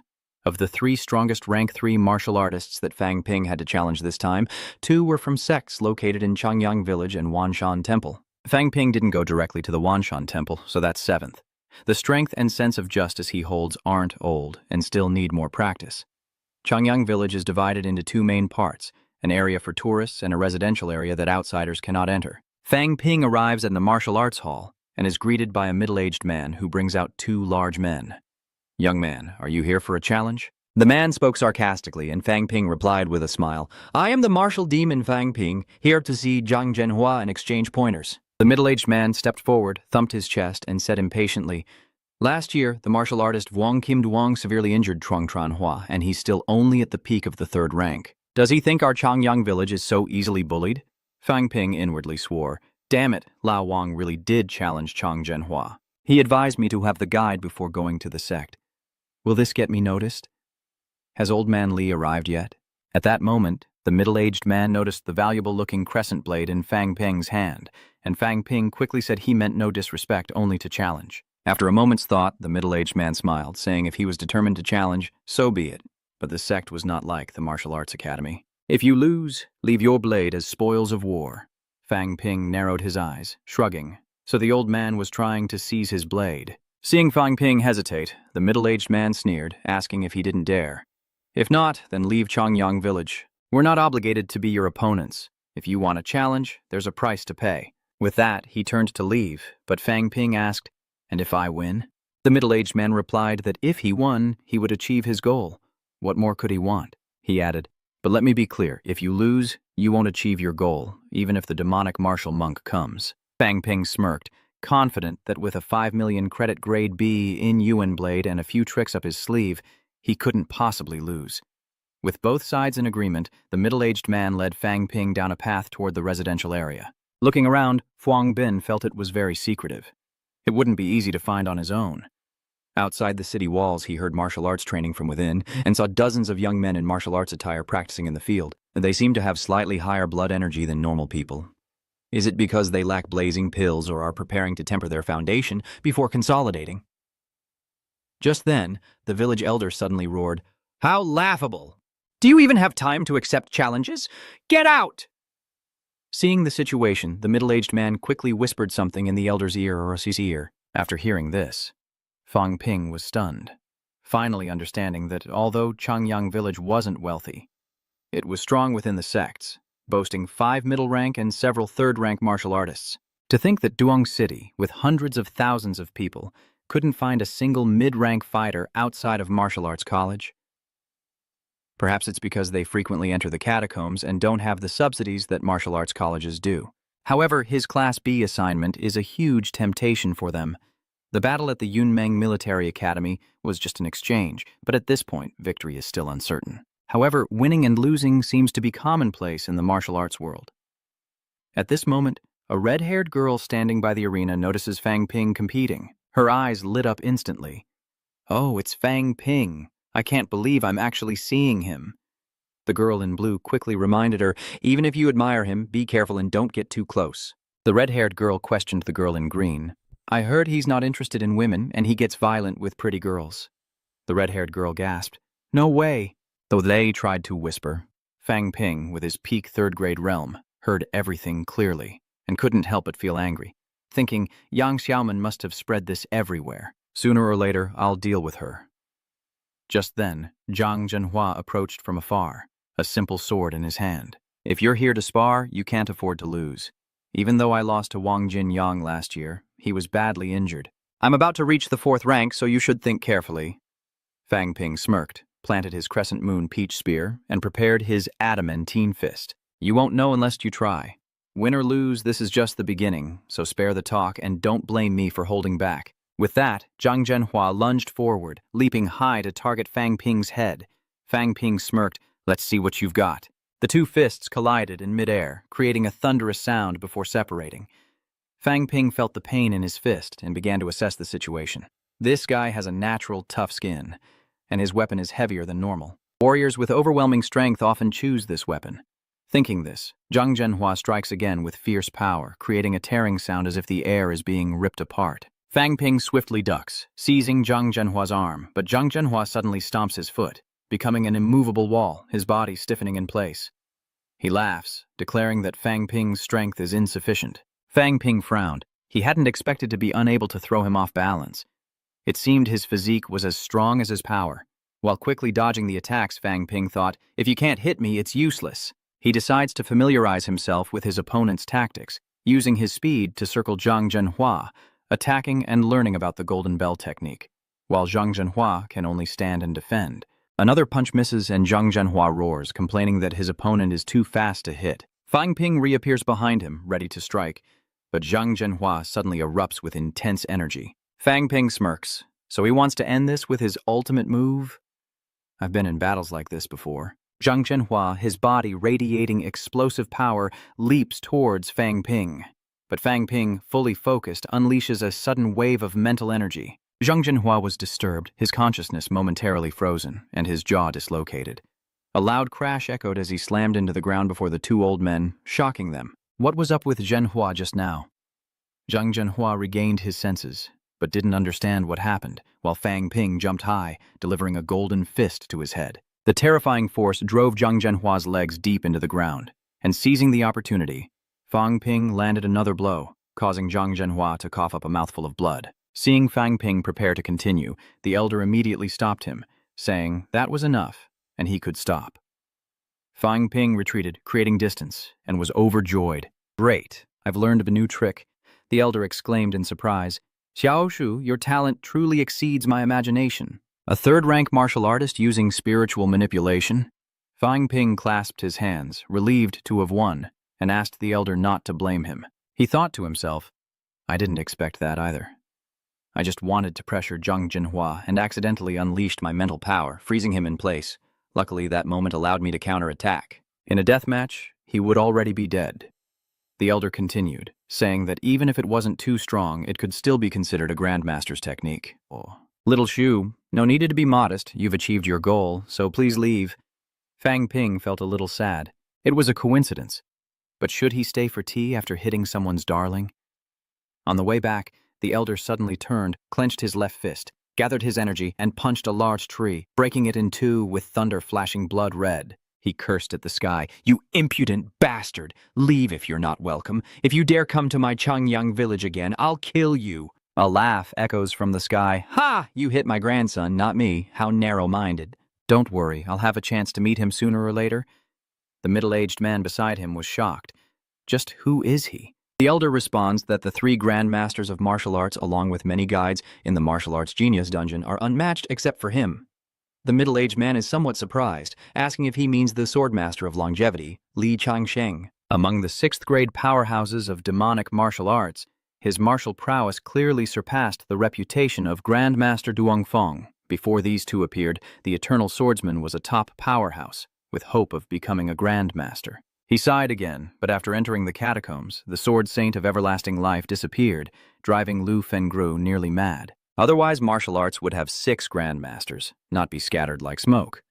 It's a pity, no matter how strong the Eternal Swordsman once was, he is now just an ordinary rank 6 peak, his mental strength severely damaged with no hope of becoming a Grandmaster. I fear he'll soon have to enter the catacombs. The middle-aged man says there may still be hope. If he's not dead, there's still a chance. Fang Ping's next stop is Wanshan Temple on Mount Yuntai. A monk with thick eyebrows, holding a staff, smiled and said, Benefactor Fang, I've been waiting here for quite some time. Fang Ping scoffed. Master seems embarrassed. Perhaps you misunderstand me. He continued, the flower monk was a 3rd-rank ascetic, the only one with a nickname on the rankings, and also the first martial artist to have his private life exposed. It was said that the monk often went down the mountain to seek flowers and caress willows. The flower monk replied, Don't believe the rumors. I've also heard that Benefactor Fang specializes in hitting women. Fang Ping didn't care. Martial arts don't discriminate between men and women. Whoever hits me, I'll hit back. The flower monk was immediately speechless, but his eyes lit up, saying, Words are useless. Let's fight. The 3rd rank is unrivaled in Central Province, and even if you hadn't come, I was prepared to challenge you. Fang Ping looked around. Are we going to fight here?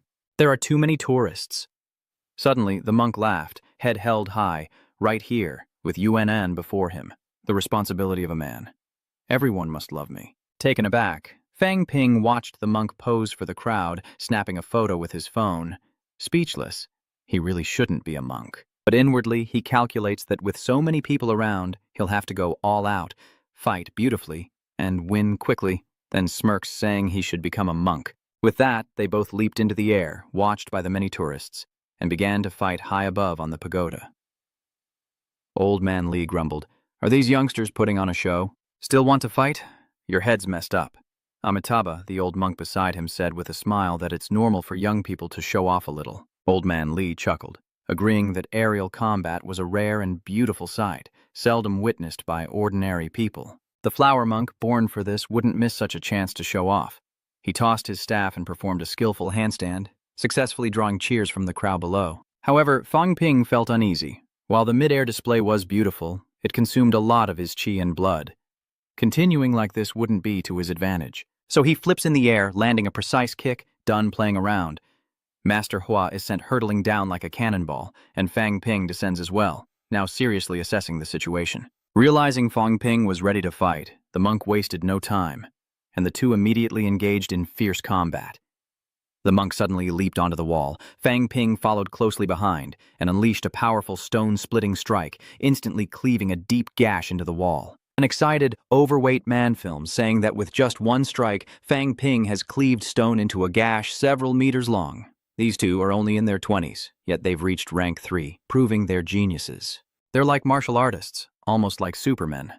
Those who've seen my videos know that I, too, was once rank 3. Many doubted my ability to break steel with my bare hands, but I, Liu Dali, assure you it's true. No further explanation needed. Master Hua then struck Fang Ping, causing him to spit blood, but the impact left the master's hand numb. Fang Ping scoffs, knowing the monk is a lecher. Master Hua is furious. "I don't like men!" With that, he launched another attack on Fang Ping, who unexpectedly puffed out his cheeks and shot a bloody arrow at the monk's chest. Master Hoa was shocked, immediately retracting his hand to defend himself, a sense of dread washing over him. The attack was too powerful. A direct hit would be fatal. He angrily retorted that it was just a fling. No need to be so ruthless. Smiling, Fang Ping retorted that he wasn't as cruel as the monk before kicking him in the groin. Hua angrily cursed, hastily raising his hands to defend himself as Fang Ping roared, "Prepare to be cleaved in two!" Seeing that Fang Ping was about to unleash his ultimate move, Master Hoa hurriedly turned to flee. "I'll cut you down!" Fang Ping used his cloud steps to catch up in the blink of an eye, then used a mental attack to briefly stun the monk. Taking the opportunity, Fang Ping slashed out with his blade, while the recovering monk immediately retaliated with a punch. What just happened? He was truly caught off guard. Fang Ping relentlessly swung his blade, an unstoppable barrage. Master Hua realized this blow was unavoidable, and so he retaliates with a flurry of punches, the blows colliding violently in midair. Master Hoa cries out, "If you can't land that 6th strike, you're as good as dead." The two old men watching the fight were also incredibly tense, and Old Man Li wondered if he could pull it off. Without using any life recovery system, Fang Ping unleashes the 6th strike. His face pales, but he doesn't give up. Yu's saber gleamed, its energy crackling as Master Hua succumbed to madness. He roared, throwing a punch that collided with immense force, creating a deafening metallic clang. The ground beneath them exploded, and Master Hua was sent flying like a cannonball into the next room.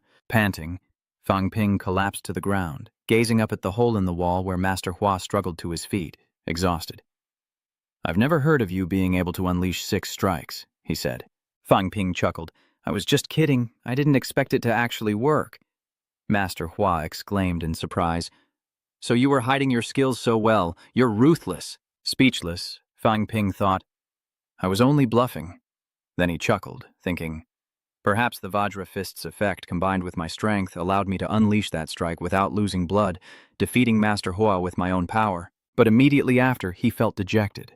Why was his opponent so strong, and why was he so weak?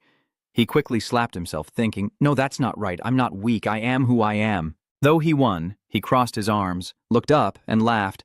"If I keep heading north, I'll only get stronger. Today, I won." Old Man Li, standing atop the tower, smiled in relief. "Not bad at all. Keep fighting like this." On July 15th, the Three Barons Martial Arts Association released its new rankings. Fuang Bin defeated Master Hua, rising to 6th place. Meanwhile, a video of a third-rank martial artists fight went viral, claiming that 508 Wang Jin Yang went north to challenge unranked third-rank martial artists, while Fang Ping challenged those with high rankings. Fang Ping's past achievements are noted in the description below this video, and I predict his next stop will be Yu Shen, the only martial artist in the business world of Beiheng Province. Many may still be unclear about the combat abilities of martial artists in the business world. Perhaps we can explore this interesting topic together. I'll be closely following Fang Ping's journey north, but to add value to the trip, please share my previous videos more. Love you all, wind kiss. After watching the video, Fang Ping angrily slammed the table, stood up, and shouted, "Damn it! Did he pay me any royalties?" While ordinary people may be curious about martial artists, 100 million views can earn tens of millions. But then he smiled, remembering not to rush. Once his videos gain more traction, making money will be even easier. This young man isn't just a martial artist. He's already made 130 million in just 2 days. As they walked, Fang Ping suddenly stopped, turned, and shouted, "Come out! Try to run and you'll regret it." Liu Dali clicked his tongue and turned away, greeting him. "I've been discovered so soon. Hello, Fang Ping." With a wry smile, Fang Ping replied, No need to be so polite. He then led Liu Dali to a deserted alley. He patted Liu Dali's shoulder and asked if he was the one who uploaded the video of him and Master Hua. Before Liu Dalai could answer, Fang Ping's expression suddenly turned serious, accusing him of stalking and filming him and uploading his video for profit. According to martial arts rules, I can now challenge you to a death match that you must accept. A death match? I don't want to fight anymore.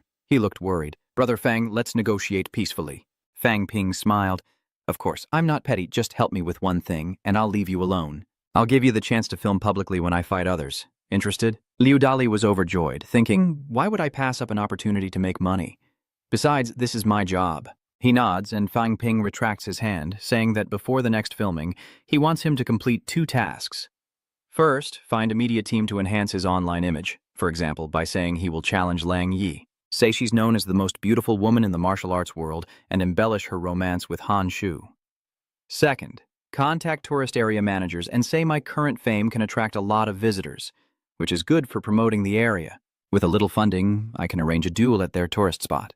Liu Dali was shocked, thinking, just how broke are you? He's even more obsessed with money than I am. However, he hesitated, asking, what if she comes looking for trouble? Fang Ping replied, are you stupid? No one will know you did it. Besides, no one will bother to investigate. This is all just hearsay, but remember to amplify the topic before uploading the video. And make sure I'm wearing a faraway logo, and you casually mention that my company is incredibly reputable. When the fight comes, emphasize how strong the opponent is to highlight my power. Liu Dali was completely stunned, unable to speak. In his mind, he thought, the image of a martial arts master I imagined is completely different from reality. How could a super strong master like Fang Ping be so out of touch with the world? Shouldn't they just be focused on martial arts? He worriedly asked, what would happen if someone else came to film? Hearing this, Fang Ping unleashed a terrifying aura, saying, without my permission, who dares to board? I will sue them to the end. Fang Ping then left, leaving Liu Dali feeling uneasy. How did he end up working for Fang Ping? News spread quickly, and the resort responded, offering $5 million. Although the price wasn't ideal, demonstrating results is crucial at this early stage. And Fang Ping's next opponent is the Martial Great Society, ranked 41st and led by Society Chief Beihe. Despite the difference in strength, to make the fight more appealing, Liu Dali had to extend the explanation for another 15 minutes before ending the match. Liu Dali filmed it perfectly, and as soon as it was uploaded, the video's popularity soared. Now, the whole country is watching Fang Ping's path of challenges, curious if he can break into the top 100. Immediately, Fang Ping sends a challenge letter to Yu Chen, who ranks 5th in the top 100. Yu Chen, the vice president of the Hope Corporation, quickly understood Fang Ping's intentions, agreeing to hold their duel at Hope Plaza on July 19th for $8 million.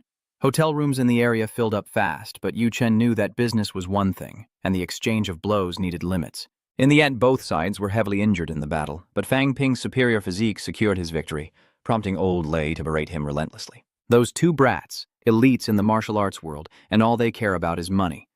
Are you here to compete or advertise? Somewhat aggrieved, Fang Ping retorted that cultivation also requires money, adding that he fought seriously and won. Old Man Li cleared his throat, telling him to do as he pleased, but to focus his spirit in the next match against Lang Yi. Don't think these people will let you fight comfortably. She once defeated a Tier 4 martial artist, proving her strength is immense. If you fail, you can no longer call yourself invincible. Even though it won't affect his breakthrough, facing Lang Yi again will be even more difficult. Listening to the old man's advice, Fang Ping confidently smiles. Not to brag, but my physique, blood, and spiritual power are all superior to my peers. Although I still lack in strength, my experiences have more than made up for it, and I'm familiar with combat tactics. I have nothing to fear from Lang Yi. In fact, I hope she can give me enough pressure. Old Man Li chuckled, his eyes twinkling with joy, thinking to himself that this kid truly had the spirit of a champion. But immediately after, he snapped at Fang Ping. I'm just giving you a little reminder, don't get cocky. Online, buzz surrounds Lang Yi, the so-called #1 beauty in the martial arts world. Is it true? Reports say she lost to Chen Yunxi in a tournament hosted by Ryu god Han Shu, and rumors swirl that Han Shu and Lang Yi are a couple. Meanwhile, a vague relationship emerges between martial artist Fang Ping and Chen Yunxi, making this battle seem like revenge. Lang Yi powerfully defeats Xu Xiaobing of the Chen martial arts school. Can Fang Ping prevail amidst love and vengeance? Please give me a follow. Lang Yi, enraged, crushes her phone, shouting, blocking a challenge for revenge. What relationship do I have with Han Shu? Don't let me find out who started these rumors. At the Kingdo Martial Arts University tournament, Lang Yi roared, Hanshu, did you spread these rumors? If you like me, just say it. Hanshu remained silent, thinking to himself, Lang Yi is a maniac. Who would like her? But he couldn't bring himself to say it. Lang Yi seized the moment, grabbing his collar and demanding, What do you mean? Am I ugly? Am I not known as the #1 beauty in the martial arts world? Chief Li Hin Song coughed, asking if she was being too presumptuous. Lang Yi scoffed, saying if Qin Fenqing didn't dare challenge her, how could Fang Ping be a match? He was severely injured in a fight with Yu Shen, and if not for their theatrics, she wouldn't even care. In my eyes, only Jun Butu and Guo Xuan are worthy opponents. They've tasted blood in battle, and defeating them is the challenge I crave. Li Hantong warns, Fang Ping is the leader of the next generation of demon martial artists. Don't underestimate him. The strength of the team leader. All other products pale in comparison to martial arts. Consecutive defeats would be bad for the school, especially after losing the exchange competition for the 5 freshmen. Starting next semester, we'll have to give 10% of the Ministry of Education's funding to martial arts. No small amount, Lang Yi retorted. You just wait, I'll show him women aren't to be trifled with. As they spoke, students rushed in to report that the president had received a challenge letter from Fang Ping of the Magic Martial Arts Department. Li Hantong asked suspiciously, I heard he's from the Yunmeng Military Academy and the Changyang Village, known for their courageous direct attacks. Lang Yi scoffed, saying that Jing Wu was unmatched, so how could Fang Ping dare to attack without suffering heavy losses against their 20-plus peak rank 3 students? Everyone felt uneasy, noticing the duel's location was Joyful Valley.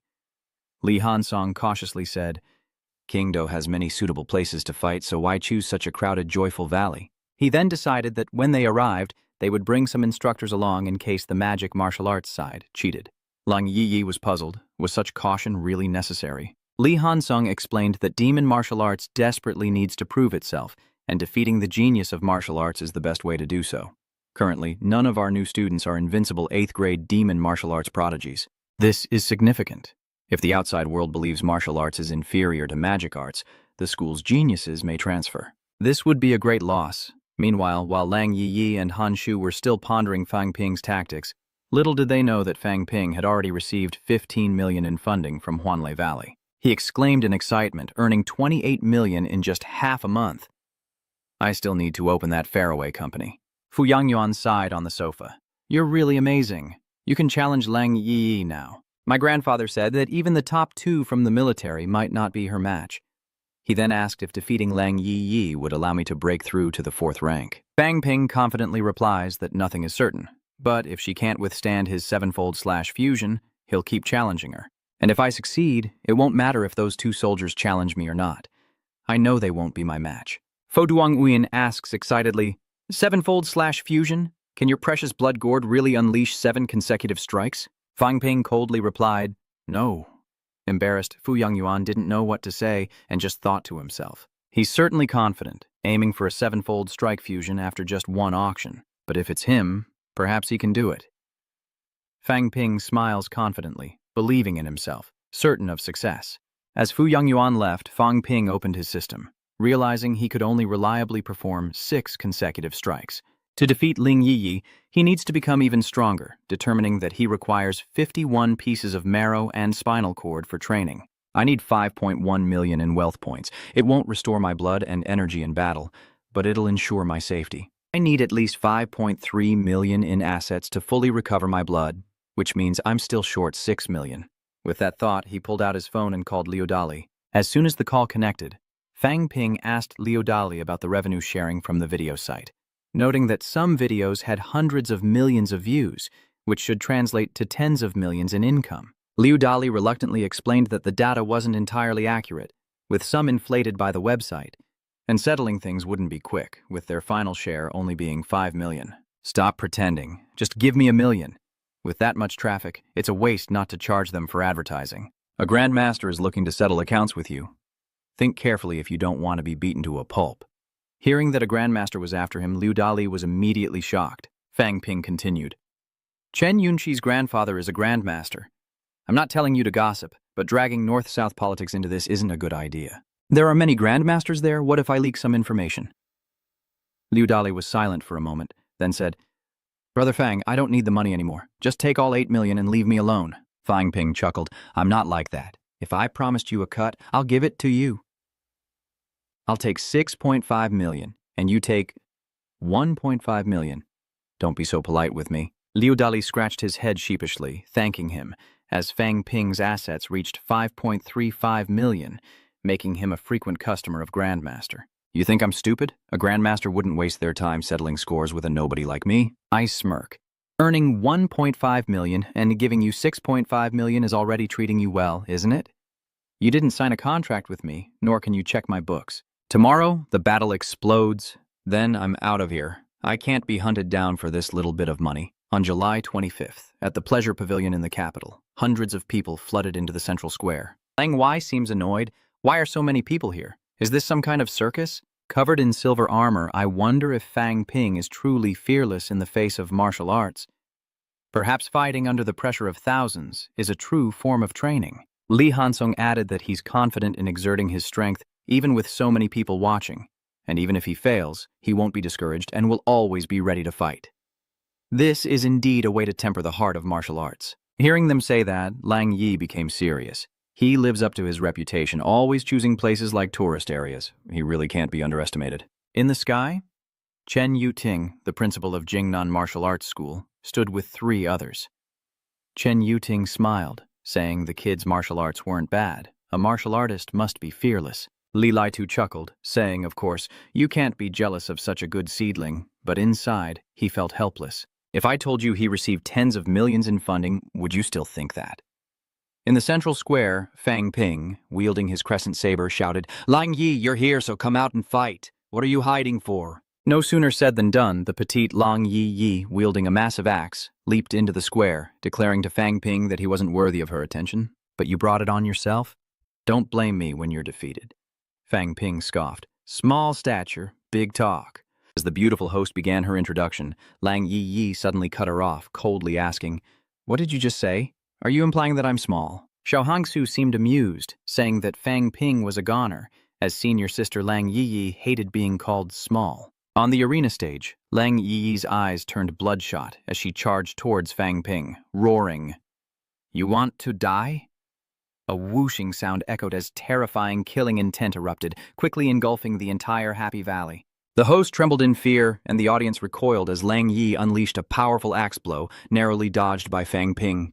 But the ground cracked instantly, sending the host fleeing in terror, shouting that the challenge had begun. Fang Ping dodges the attack and immediately retaliates with a slash, but Lang Yi uses her giant axe to deflect the blade and leap into a spinning 360-degree strike. Though unfazed, Fang Ping used the cloud steps to quickly flank Lang Yi. Lang Yi was shocked. How could he be so fast? Fang Ping immediately thrust his blade forward, but with her vast combat experience, Lang Yi quickly kicked out, using the force of the impact to retreat.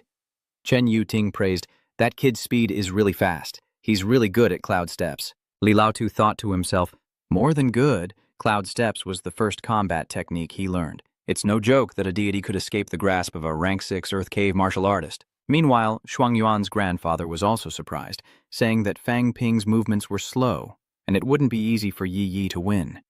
A middle-aged man next to him said that if he only relied on speed, Yi would definitely win. On the field, Fang Ping used his speed to battle Lang Yi, who began to grow impatient, asking if he was done playing around. Fang Ping laughed, saying he was testing her strength. A little disappointed, is this all you've got? Then he suddenly leaps into the air, unleashing the bloodthirst 6-fold slash. Lang Yi's eyes gleam with the excitement she's been waiting for as their blows meet. After 6 strikes, Lang Yi retaliates with a mighty swing, sending Fang Ping flying back several meters. He glances at the tear in his right sleeve, a chilling reminder that even blocking the blow couldn't prevent injury. Lang Yi sneers, asking if that's his ultimate move. A weak, powerless strike that falters twice, riddled with openings. Fang Ping didn't want to waste time with her, and at the sound of her voice, he raised his blade towards Lang Yi. Suddenly, a buzzing sound rang out as Fang Ping unleashed a disruptive mental force. This time, unlike before, a fierce killing intent suddenly erupted from Lang Yi. In that instant, Fuang Ping was stunned by the mental attack, and Lang Yi seized the opportunity to land a punch on his back, the sickening crack of his sternum shattering as echoing as he coughed up blood. Chen Yunxi cries out in worry as Chen Yuting overestimated his mental strength. Lang Yi may not have mental powers, but she's defeated many foes. Her cold and decisive nature exploited Fang Ping's mental strength as a weakness. This was no joke, as severe injuries could ruin a person. Hearing this, old Li jumped down in worry, but unexpectedly, Fang Ping stood up steadily. Lang Yi asked in surprise, "Are you okay?" Fang Ping was momentarily worried, but luckily he still had some power in reserve. In the moment he was injured, he used the system to replenish 100 units of mental power. He almost became a fool. Lang Yi giggles. "Now, this is getting interesting. Don't try to threaten me with your half-baked mental strength. It's pointless." Fang Ping confidently replies, "Don't worry, I don't need mental power to defeat you." As he speaks, he focuses his energy to heal his injuries. He was secretly surprised. His recovery speed at the peak of the 8th rank was much faster than before. The bone scratches had partially healed and didn't hurt as much as before. Old Li exclaimed in astonishment, "Is this kid unharmed?" Chen Yuting was also surprised. While Fang Ping's mental strength wasn't great, his stamina was impressive. His ability to recover so quickly from injuries was far greater than they'd anticipated. Even peak rank 6 powerhouses don't easily use spiritual power in battle, as exposure to the opponent can lead to serious damage. Even grandmasters would struggle to escape death if their spiritual power were destroyed. The two on the field began to fight again, and Fang Ping thought to himself, as long as he didn't use mental power, it wouldn't be considered bullying, but this woman was absurdly strong. I'm not afraid of killing her, but I have to be careful not to get killed myself. Lang Yi swung her axe, but Fang Ping swiftly dodged, the blade burying itself in the ground. Lang Yi sneered, "Is this the legendary Fang Ping who hits women? Why don't you dare hit this lady?" Fang Ping ignores the taunt, wondering if she even considers herself a woman. This enrages Lang Yi, who roars, "You bastard! I'm going to kill you today!" She lunges at Fang Ping, her massive axe creating a whirlwind of shadows around her. Fang Ping could only raise his blade to parry continuously. Li Hansong assessed the situation. They had been dodging for so long, and although not seriously injured, their blood essence, energy, and stamina had been greatly depleted. Yi couldn't prolong the fight with Fang Ping any longer. Sensing the situation, Lang Yi suddenly erupted with a loud roar, her blood energy exploding violently. Startled, Fuang Bin felt the breath of death, just like when Lao Qin killed the 4th-grade martial artist. At that moment, he resolved to focus his power on the saber, but even as the massive saber collided in midair, Fuang Bin still couldn't unleash the 7-fold Bloodstorm strike. He stood firm, smiling as he said, "There's no fun in a big commotion. I don't want to kill you yet. Just a quick resolution." Lang Yi immediately closed in, shouting, "Bloodstorm 7 strikes!" Fang Ping roared again, but the 7th strike still didn't appear. Lang Yi sneered, "Fang Ping, how embarrassing to be chased by a woman. Keep running. If you're so good, then run out of the Joyful Valley." Fang Ping felt wronged. That day, just one shout and the 6-hit combo was released, so why couldn't he get the 7-hit combo out now? Could it be that the Vajra Fist isn't complete yet? Just then, old Li's voice transmission suddenly came, "You idiot, you're going to be the death of me." What does it mean to unify essence, energy, and spirit? Mental strength can't be used to fight, but that doesn't mean it's completely useless. Spiritual power is part of the human body. How could it be considered external? Fang Ping realized Master Li was right. He'd been too stubborn and limited himself. Immediately, he adjusted the form of the 7-fold Bloodstorm strike. Lang Yi was furious. "Save your breath and stop grandstanding." With his support, the remaining blood energy wasn't enough to unleash the final blow. Fang Ping quickly thought, "Just a little more." While debating whether to use the system, he spends 90,000 wealth points to replenish 90 units of blood essence, unleashing a final, devastating blow. Lang Yi is heavily injured, coughing up blood as her body flies backward like a broken kite, crashing heavily into the wall surrounding the plaza.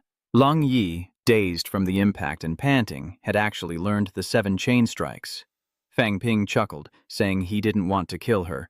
"We're both exhausted. And seeing you still standing, I won't bully you any further. Duels are boring anyway." Lang Yi nodded slightly and replied, "A duel. You don't want to take advantage of me. I'll defeat you." With that, she lunged toward Fang Ping, who tossed aside his greatsword and threw a punch to meet her.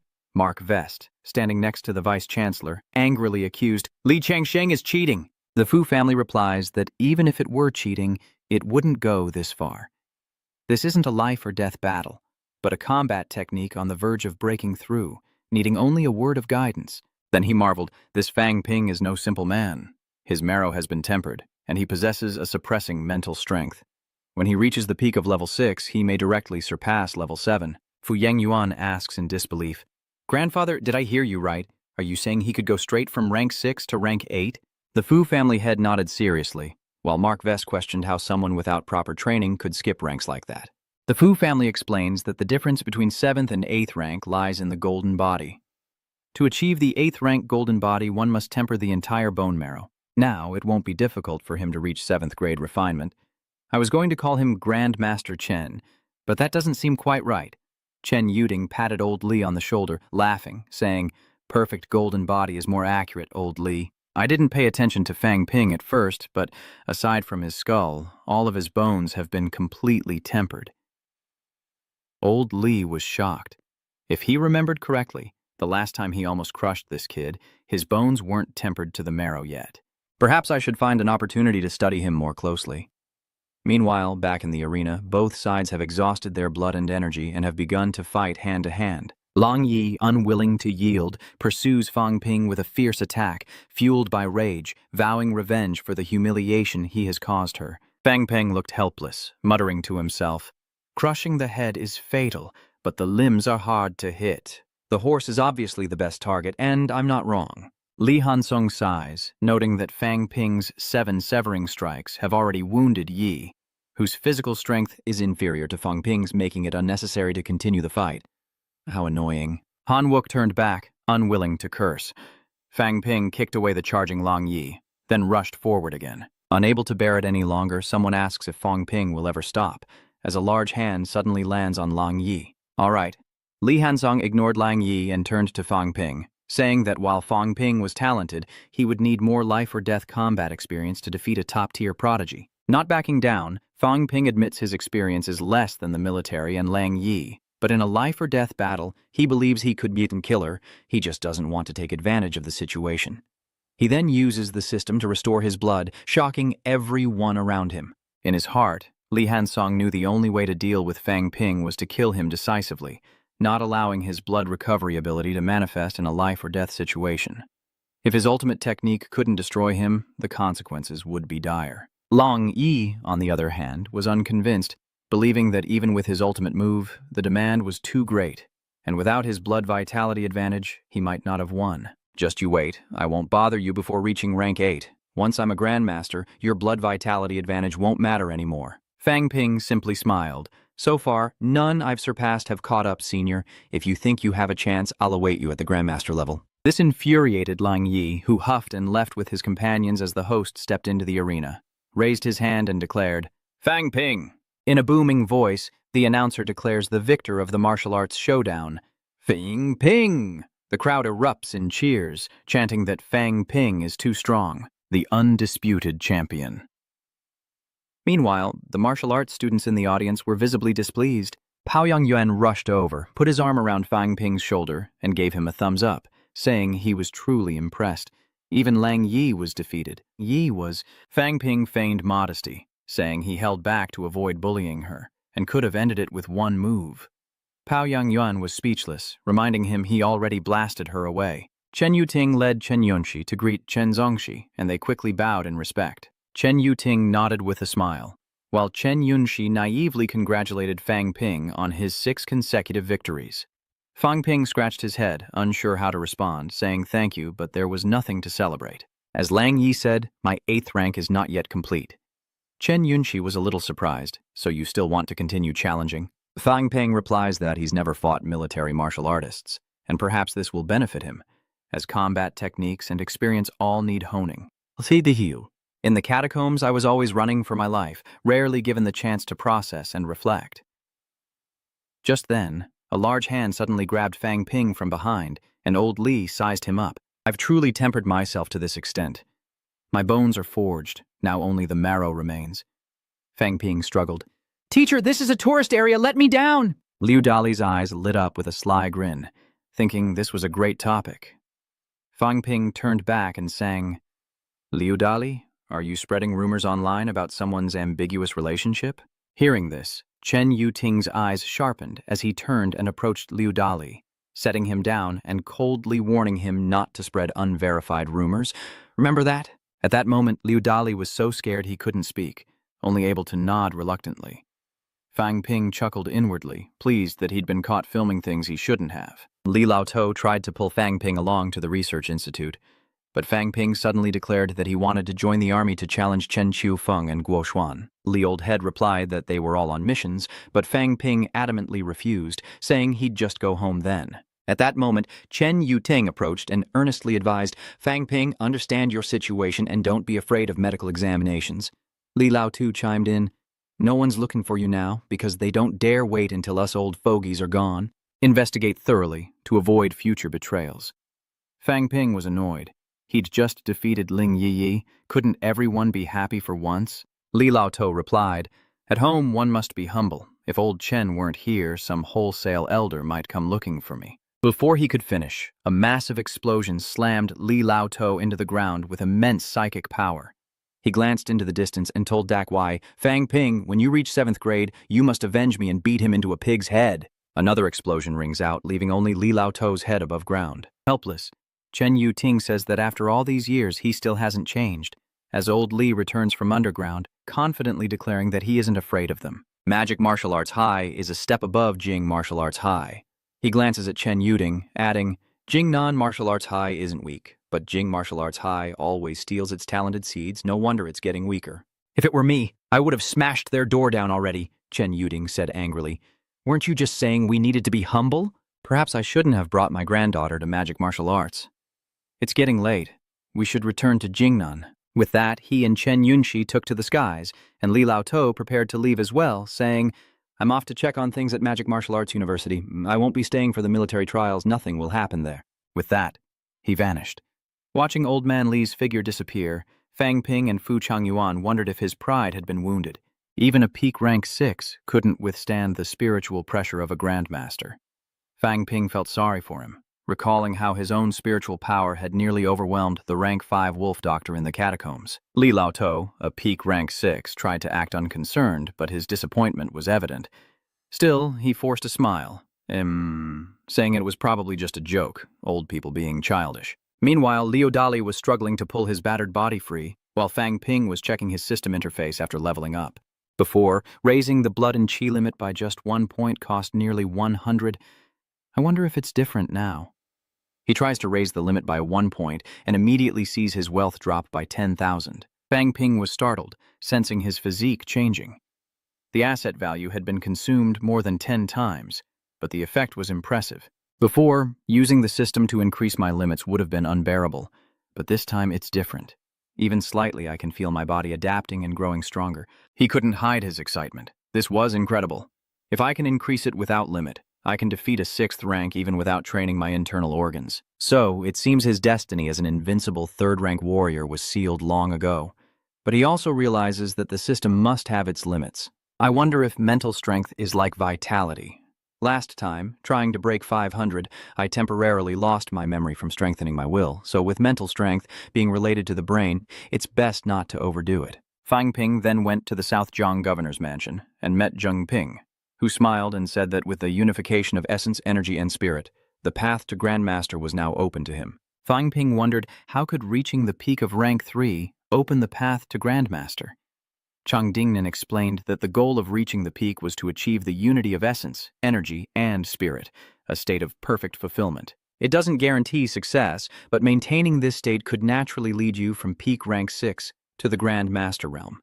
Do you realize that? No matter who you challenge, almost no one can stop you, and they're even eager to cooperate. Fuang Bin thought for a moment and replied that although there were some minor issues, things were generally going very smoothly. Chang Dingnan says this is because others also want to achieve invincibility, and they look for shortcuts. In fact, your teacher is also pursuing this state, but she always has psychological barriers. In the end, only 1 or 2 can truly walk the path to victory. Fang Ping asks, "If I'm already the champion, how can others move forward?" Chang Dingnan replies that they see themselves as invincible because they've never fought or lost to him, and that's how they keep moving forward. Moreover, even if they lose, as long as their belief is strong enough, they can maintain their peak condition. Chang Dingnam replies that there is hope, and quite a bit of it. Do you know why Bai Rixi wanted to bring Chen Yunxi to meet Lu Fenghua? Fang Ping was surprised. Wasn't Miss Bai injured? Chang Dingnan smiled. Chen Yunxi is Chen Yaoting's granddaughter. Baek Nikki couldn't have arranged this without guidance from the royal court. Tran Van Hai is very similar to Lu Fuang Nu's daughter in terms of personality, family background, and circumstances. Giving her to Feng Nu allows her to confront the truth about her daughter's death and overcome her psychological barriers. Fuang Bin is surprised, scratching his head, but she told me that the grandmasters of demonic martial arts didn't want her to break through. Truong Din Nam explained that not everyone was against it. Each person had their own ideals they were pursuing. Currently, there are only 3 grandmasters of demonic martial arts left after the principal's death: Wu Kuimin, Huang Jing, and Liu Polu. Wu Kuimin supports nurturing a large number of students to the first rank and letting them fight, with the last survivors becoming the future powerhouses. Meanwhile, Huang Jing inherited the headmaster's ideals, hoping that the strong would fight the weak and gradually evolve. He wanted Lu Fengro to break through to become a grandmaster based on this ideal, but in the end, Lu Fengro was also a double-edged sword. Wu Kuimin and Huang Jing both have their reasons. He then said seriously to Fang Ping, "I'm only sharing so much with you because you're from Nanjiang. If you want a good position in the magic martial arts, be careful with your choices. You're about to reach rank 4 with boundless vitality and immense power. You're no longer insignificant. Even powerhouses like Lu Fengru and Li Changsheng, as well as some grandmasters, will start betting on you." Fang Ping smiled and asked, "What about the Director General?" "So, they're betting on me too?" Zhang Dingnan doesn't hide it and says that's right. "I hope you have a martial arts society. The martial arts society represents students and instructors who will listen to your orders. If a great war breaks out in Nanjiang, you can use your power to call on the strong to support it." After they talked for a while, Fang Ping revealed the purpose of his trip. He wanted the principal to teach him about cultivating violent blood. Zhang Dingnan anticipated this and asked Fang Ping to step back. Then his right arm suddenly extended. In that instant, filled with unstoppable power, Fang Ping broke out in a cold sweat. Zhang Dingnan spoke. "This is the method of unification. What do you feel?" Fang Ping realized there was nowhere to run. After successfully demonstrating spiritual unity, Principal Zhang retracted his hand and pointed out the weaknesses of ultimate moves used by lower-ranked warriors. If a move can be evaded, it can't be called a finishing blow. Middle-rank powerhouses possess immense aura, and their concentrated power reaches its peak. In the catacombs, even 4th-grade fighters are considered weak, merely equivalent to martial artists elsewhere. Once a top-tier 4th-grade expert has locked onto you, even the deadliest techniques will be useless. Fang Ping was a little surprised. Surely there couldn't be that many top experts. Cheng Dingnan replied, "That's right, they are indeed rare and usually don't appear in public, instead spending their time training deep within the catacombs. One day, as he ventures deeper into the catacombs, he will surely encounter them." Fang Ping couldn't help but sigh inwardly. The Mado catacombs stretch 500 kilometers east to west and 200 kilometers north to south. From the forest of foot soldiers, only 100 miles from Hope City, that blade has become a rank 7 monster. I wonder what other powerful monsters lurk in this underground world. Suddenly remembering something, he asked, "So, what does the ancient Kali general mean?" Chang Dingnan explained, "Roughly it means I'm very weak. The strong don't kill the weak. Please don't kill me." Generally, those of the same rank wouldn't say such a thing. The underground isn't a place where the weak are spared, and defeat at the hands of the strong isn't always shameful. Suddenly, it hits Fang Ping like a bolt of lightning, and he curses old Li in his mind for being so cunning. No wonder he was looked down upon so many times. Though he understands the man's intentions, he still feels incredibly ashamed. Fang Ping bowed his head to the principal and left. Outside, Wang Jinyang was waiting, asking, "How did it go?" Fang Ping smiled.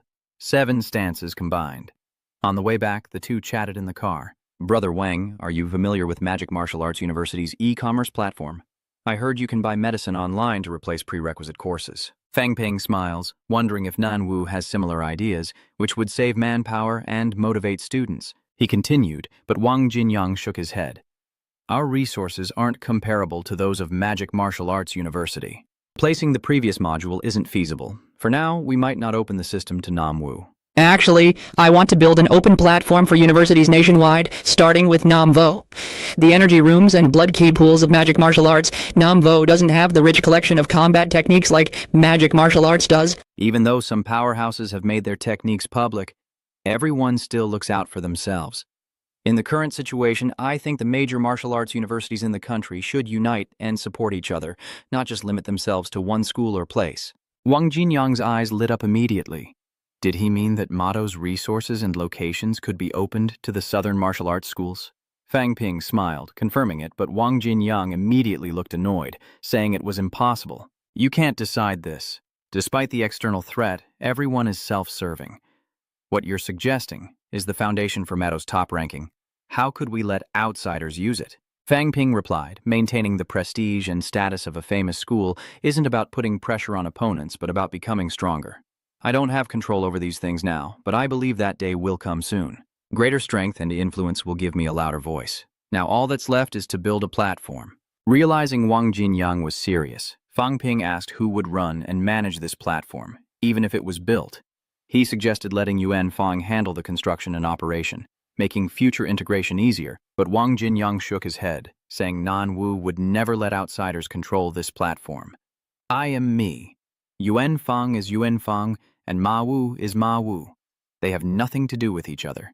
Wang Jinyang countered that this was just his personal opinion. Fang Ping wondered what Wang Jinyang meant. He continued, saying that Nanwu should build its own platform for the Ministry of Education and implement unified management. Fang Ping thought to himself, what am I even supposed to do then? He says if the Ministry of Education takes charge, it will likely be dominated by demon martial arts, and other universities like Jingwu will complicate things further, potentially displeasing the grandmasters. We're just ordinary students. They definitely won't care too much about this. I suggest you let Yuan Ping run the platform, and let Nanwu remain independent for now. In truth, student information doesn't need to be so secretive. Are you really hiding dozens of rank 5 students? Hearing this, Wang Jinyang scratched his head, a little embarrassed, and said that Fang Ping had a point, and it was worth a try, but he wasn't getting his hopes up. In his heart, he still believed that both magic martial arts and gyapun and southern martial arts, including himself and Fang Ping, held a piece of the power. Cooperation between the two was still possible, but it was truly difficult to expect a small, independent platform to unite 99 martial arts universities. He immediately asked Fang Ping if he planned to break through to rank 4, but Fang Ping replied that he would wait until he integrated the 7 slashes into rank 8. Wang Jinyang wondered if the breakthrough was necessary, to which Fang Ping replied with a smile that everything should be in order, and that 8th grade was different from 1st grade. Only those recognized as first rank can attract attention and build a greater reputation, giving them an advantage in future competition. Brother Wang, you're quite famous in martial arts circles, but there are still many people in society who don't know you. With my current popularity, I'll probably attract all the new students to my club when I manifest my form. In a few more years, the students of magic martial arts will only know me as Fang Ping, and I will replace the martial arts club. Wang Jinyang was surprised by his ambition, but Fang Ping said seriously that he wasn't ambitious, just protecting himself. The catacombs are a threat, and I need the power to face what's coming. Do we truly understand their secrets? Do we have the power to know what the higher-ups decide? I don't just want to know, I want to understand and participate. Perhaps power is unimportant to martial artists, but without it, you can't change things as you wish. A true martial artist needs strength, power, and wisdom, otherwise they're just a brute. With that, Fang Ping felt awkward and scratched his head. Brother Wang, don't you think it's ridiculous for us 2 mid-rank martial artists to be discussing these things? But Wang Jinyang confidently laughed, saying that becoming a grandmaster was only a matter of time. Fang Ping's eyes lit up with confidence, and the two laughed comfortably together. Indeed, it's only a matter of time. At the end of July, Fang Ping excitedly returned home to focus on his cultivation. Due to limited resources, his blood and mental energy could only be restored through deep sleep and hearty meals, but fortunately he could replenish his blood through energy circulation. His mental strength also improved significantly, and while the fusion kill technique was still being researched and practiced, progress was steady. On August 5th, a minor flood unexpectedly occurred in Ruyan City, but fortunately there was no major economic damage or casualties. Fang Ping stepped onto the balcony, umbrella in hand, watching the lightning tear across the sky, a heavy feeling settling in his heart. Could it be the energy from opening the passage? He wondered if he could sense the energy particle concentration in Yang City increasing. With Tuyan less than 80 kilometers from Yang City and the distance to the Nanjiang district shrinking, perhaps it was time to consider moving. Fang Ping is now at the North River Military District, preparing for the final battle on his road to the championship. These two often sparred and were evenly matched. Fang Ping smirked, thinking, then let's fight to the bitter end. He narrowed his eyes and declared that if he was going to fight, he'd fight the strongest. Chen Thu Feng, I choose you. As they stepped into the arena, Fang Ping introduced himself, and just as he finished speaking, Chen Chu Feng charged forward with his spear, unleashing a powerful attack that shook the air. Fang Ping was surprised that his opponent was already using such dangerous moves. He couldn't afford to hold back either. He decided to use bloodthirst and pain, slashing fiercely and continuously to exchange blows with Chen Thufang, creating bright sparks. When Chen Thufang delivered a dangerous kick, Fang Ping responded with a downward slash, the power and impact making his palms numb before he could even breathe. Tran Thufang throws a passive punch, forcing Fuang Bin to duck and retreat, maintaining his distance. Tran's fighting style may seem simple, but it's decisive, leaving no room for error. He must extinguish his momentum, Fang Ping thought, raising his great sword and slashing down at Chen Chu-feng, who didn't dodge, but instead gripped his long spear and thrust it straight at Fang Ping. Knowing he wouldn't dodge, Tran Thufang anticipated his killer move, but as Fuang Bin sidestepped, How did he sidestepped? He realized Tran Thufang's fighting style was unlike anything he'd ever encountered. Indeed, this is how armies fight, swift, powerful, and determined to win. He truly is a martial artist of the military. A massive explosion erupts as the spear and greatsword collide in midair, sending both warriors reeling back. Chen Chu-feng suddenly slams his spear into the ground, channeling his strength forward as the spearhead whips towards Fang Ping. He hastily used his left hand to block, simultaneously unleashing the sevenfold touch to deflect the spear, but Chen Chu-feng's fist was already upon him, forcing Fang Ping to quickly slash down with his left hand. To Chen Chu-feng's surprise, Fang Ping swung his greatsword, the blade stopping just above Chen Chu-feng's head. A loud explosion echoed as the impact sent shockwaves outward, and blood trickled down Chen Chu-feng's forehead as disbelief filled his eyes. Fang Ping cheerfully admits that he's lost. To Chen Chu-feng's surprise, he asks how much chi and blood he has, since his left-hand strength seemed to explode, defending and attacking at the same time. Fang Ping casually replied that it was over 14,400 points. Chen Chu-feng sighed, impressed by his strength, his ability to attack and defend simultaneously, likely due to his high mental power, but still lacking ruthlessness. Otherwise, with that level, he might have killed him. Fang Ping smiled, saying it was just an exchange, and he didn't want to hurt anyone.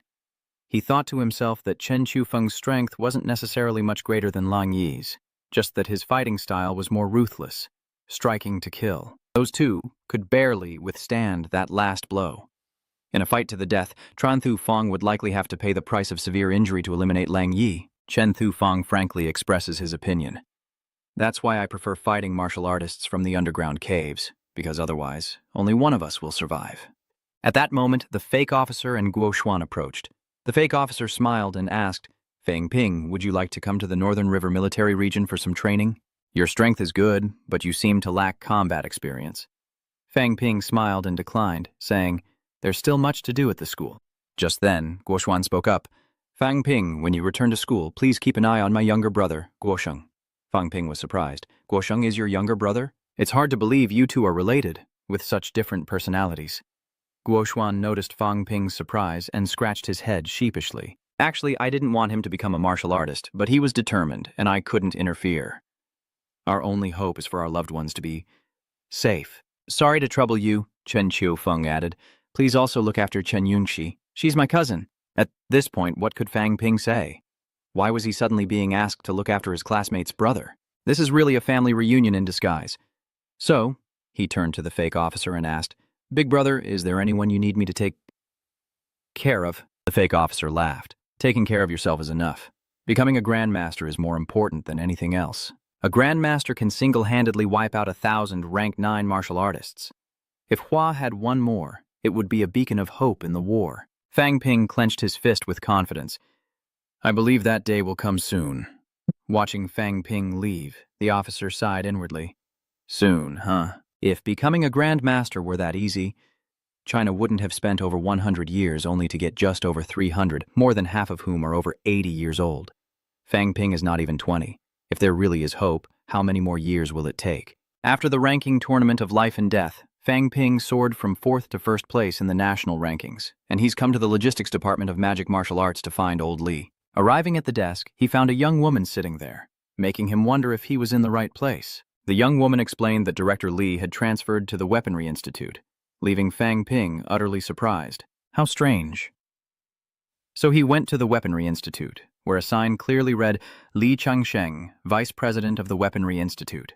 Fang Ping sits at his desk laughing and says, Why don't you just become the dean, teacher? Old Li angrily replies, The Weaponry Institute is the face of martial arts. How can anyone without the strength of a grandmaster hold this position? Stop the nonsense and go get your sample taken at the research institute. I'm busy. Fang Ping is reluctant. Does he really have to go? Seeing his worries, Lao Li explained that those powerhouses at levels 7, 8, and 9 all provide blood and bone samples to the research institute when they break through. It's not just you. These samples are used to develop elixirs, so even if it leads to nothing, it's still a contribution to humanity. Why didn't old Li say so earlier? I was so uncomfortable. He then expressed his desire to learn how to break through to the 3rd rank. Old Li suddenly looked up, his eyes showing excitement. How fast? I remember when you first enrolled, participating in the division competition, you weren't even a martial artist yet. Not even a year. And now he's preparing to break through to rank 3. He stood up and searched the bookshelf behind him. To enter rank 3, you must cultivate the inner sanctum method in body refinement. The internal organs chapter is a bridging process, building a connection between the inside and outside, harmonizing qi and blood with physical training. Fang Ping was surprised. This was the first time he'd heard of this term. Old Li continued, "You are a guide for energy, and the inner sanctum refers to the human body's 5 viscera. You know those well enough. But what are the 3 jiaos?" Old Li explains that the 3 gates are 3 gateways in the body, like mental energy, not actual organs. Blood tends to dissipate over time, and as one ages, blood weakens. The goal of the 6th rank is to close the 3 gates of the triple burner. But Fang Ping is still confused, and Lao Li doesn't want to explain too much, saying it's useless to talk about it now since he wouldn't understand. He continued, saying that the 3rd rank connects the 5 viscera and requires building 5 bridges. Once the first bridge is built, he'll enter the 3rd rank, and if completed, he'll reach the middle stage. Then, he would begin training the 5 internal organs, starting with the heart. And once the heart was trained, he would enter the late stage of rank 3. When the 5 viscera are fully tempered, that's peak rank 3. As for tempering the 6 entrails, that's a rank 5 concern. Fang Ping was worried. Is the 3rd grade realm related to the heart dangerous? Lao Li replied, "Of course it's dangerous. The heart is one of the most important organs in the human body. Moreover, this process consumes a lot of vital energy, so people usually go to the vitality pool for support. Luckily, your limitless energy means you don't need the energy pool, saving you a lot of academy points." Fang Ping raises his hand in a panic, saying he wants to go. He thought to himself that he didn't have much to spend right now. Then, a calculating smile appeared on Lao Li's face. Actually, Fang Ping, cultivating an asset is not something a genius should do. Isn't your blood energy incredibly high? I think you could try building all 5 bridges at once and jump straight into the mid-stages of rank 3. Hearing this, Fang Ping was surprised, but immediately became skeptical. Other rank 3 martial artists need a pool of vital energy for each bridge, let alone 5. That would cost at least 10,000 points of vitality. 10 million in assets. So he firmly refused old Li's continued persuasion. There's no danger. Don't be afraid. Fang Ping felt helpless. If he could directly enter the mid-stage of rank 3, what would there be to worry about? The problem is, I have no foundation. Does he really think my vitality comes naturally? So I'll head back and consider things, prepare a few things. It's almost time to break through, then I'll come back and find you, teacher. Seeing Fang Ping's hesitation, Lao Li added that his current conditions were actually sufficient. Fang Ping laughed helplessly, saying he'd wait a few days and earn some money first. Old Li was displeased, saying that breaking through and making money were unrelated. And besides, didn't you earn a fortune at the grand marketplace before? How could you have spent it all so quickly? Though he talks about money every day, Fang Ping's progress hasn't slowed. He didn't say anything more as he returned to the dorm. Fang Ping stared at the system interface and muttered to himself, 350 million. It was enough for him to break through to rank 4, but Lao Li was deliberately pushing him to jump straight to the mid-stage. If I get lucky and succeed on the first try, I'll have the strength of a mid-tier rank 4, enough to challenge Zhang Yu at the same level. Defeating him would be delightful. More importantly, I'll close the gap, the silent helplessness. Where do I get money now? The Meadow Catacombs don't have any feasible big missions. Should I go to another catacomb? But I don't know the way, and the company's been having trouble raising funds lately. Just then, the screen showed Lang Yi and Han Shu gaping at an ad featuring Fang Ping. Fang Ping teaches you how to slay monsters, 999.01 per strike. After a moment of silence, Lang Yi exclaimed, "I'm truly impressed by this guy." Han Shu was equally incredulous. For the top genius to be doing ads for such a small monster-slaying gig. Unbelievable, I can't believe it. But what is Fang Ping doing? Is he really that broke? She immediately withdrew her savings, realizing she needed a fortune to keep up with him. Perhaps she should recruit more members to the group and charge fees. Meanwhile, Chen Wenxi, with her long hair, also watched the commercial on TV, wondering how a top prodigy could be so desperate for money. Perhaps this is why Fang Ping is getting stronger. She's filled with admiration. So what if it's difficult, or if people look down on him? All this to pursue a greater path of martial arts. Fang Ping is amazing. No, Fang Ping is truly inspiring. In the Magic Martial Arts Southern District, Lao Li angrily grabs Fang Ping's hand, asking how these ads are making a fool of Magic Martial Arts top talent. Fang Ping pleads, saying he's not stealing or robbing, just doing ads. Big endorsements aren't easy to come by, and besides, is face more important than money? Don't underestimate these small companies. They pay generously. I took 12 ads, guess how much I made? 3 days, 420 million. Lao Li was stunned, mouth agape. So much? Is it really that easy to make money these days? Fang Ping explained that he used to be very famous, but he's been squandering his reputation lately, so no one will probably look for him anymore. Old Li shook his head helplessly, unable to imagine that this talented kid, wearing 5th grade armor, could be short on money. But he's so eager to make money, maybe he really needs the resources. In the end, he turned away thinking, oh well, I'm not his mentor anyway. Lu Fengro is a proud woman. She'd surely beat him senseless if she knew. Fang Ping reminds himself that martial artists still respect strength. If I achieve the qualifications, she won't have any objections. Following Song Damin's guidance, the two of them arrived outside the blood chi pool. Song Dan Cat explained that the blood vitality pool and the energy room only provide energy, while the blood vitality pool converts energy from energy stones into blood vitality, which can be directly absorbed to maintain harmony. We even use living underground martial artists, using their hearts as converters. Hearing this, Fang Ping was stunned. Did that mean there were martial artists from the catacombs here? Song Yunji nodded, confirming his fears. Deep underground, Lao Li glanced at the tense Fang Ping and secretly reassured him, don't worry, Lao Liu is always guarding the southern district. Moreover, there are even rank 3 and 4 underground martial artists, so Wu can't cause any trouble. Fang Ping sarcastically thought, easy to say, I just broke through, and there's already a powerful underground martial artist. How worrying. Lao Li tells Song Minji to open the 5th grade blood supply immediately, but Song Minji hesitates, saying they need to consider it carefully. If Fang Ping drains too much blood essence and kills the 5th rank martial artist, they'll just have to find someone else. Old Li shrugged, acting indifferent, saying it's just a 5th rank. Then, from the control screen outside, a reminder sounded. The 5th grade blood and chi supply had been opened. But to advance from rank 3 to rank 4, new meridians must be created from nothing, relying on blood essence to develop and strengthen them. After past hardships, I've spent a fortune to get to this point. If he doesn't complete all 5 bridges this time, it'll all be for naught. The roaring power of chi and blood in the pool signals Fang Ping's breakthrough is beginning. Dean Li, why did you encourage him to build 5 bridges of heaven and earth at once? No one's ever done that before. Old Li simply chuckled, saying I wouldn't understand. This kid needs pressure to find motivation. Though even I'd be surprised if he actually breaks through to rank 4. Even the strongest martial arts students are only at the high 4th rank.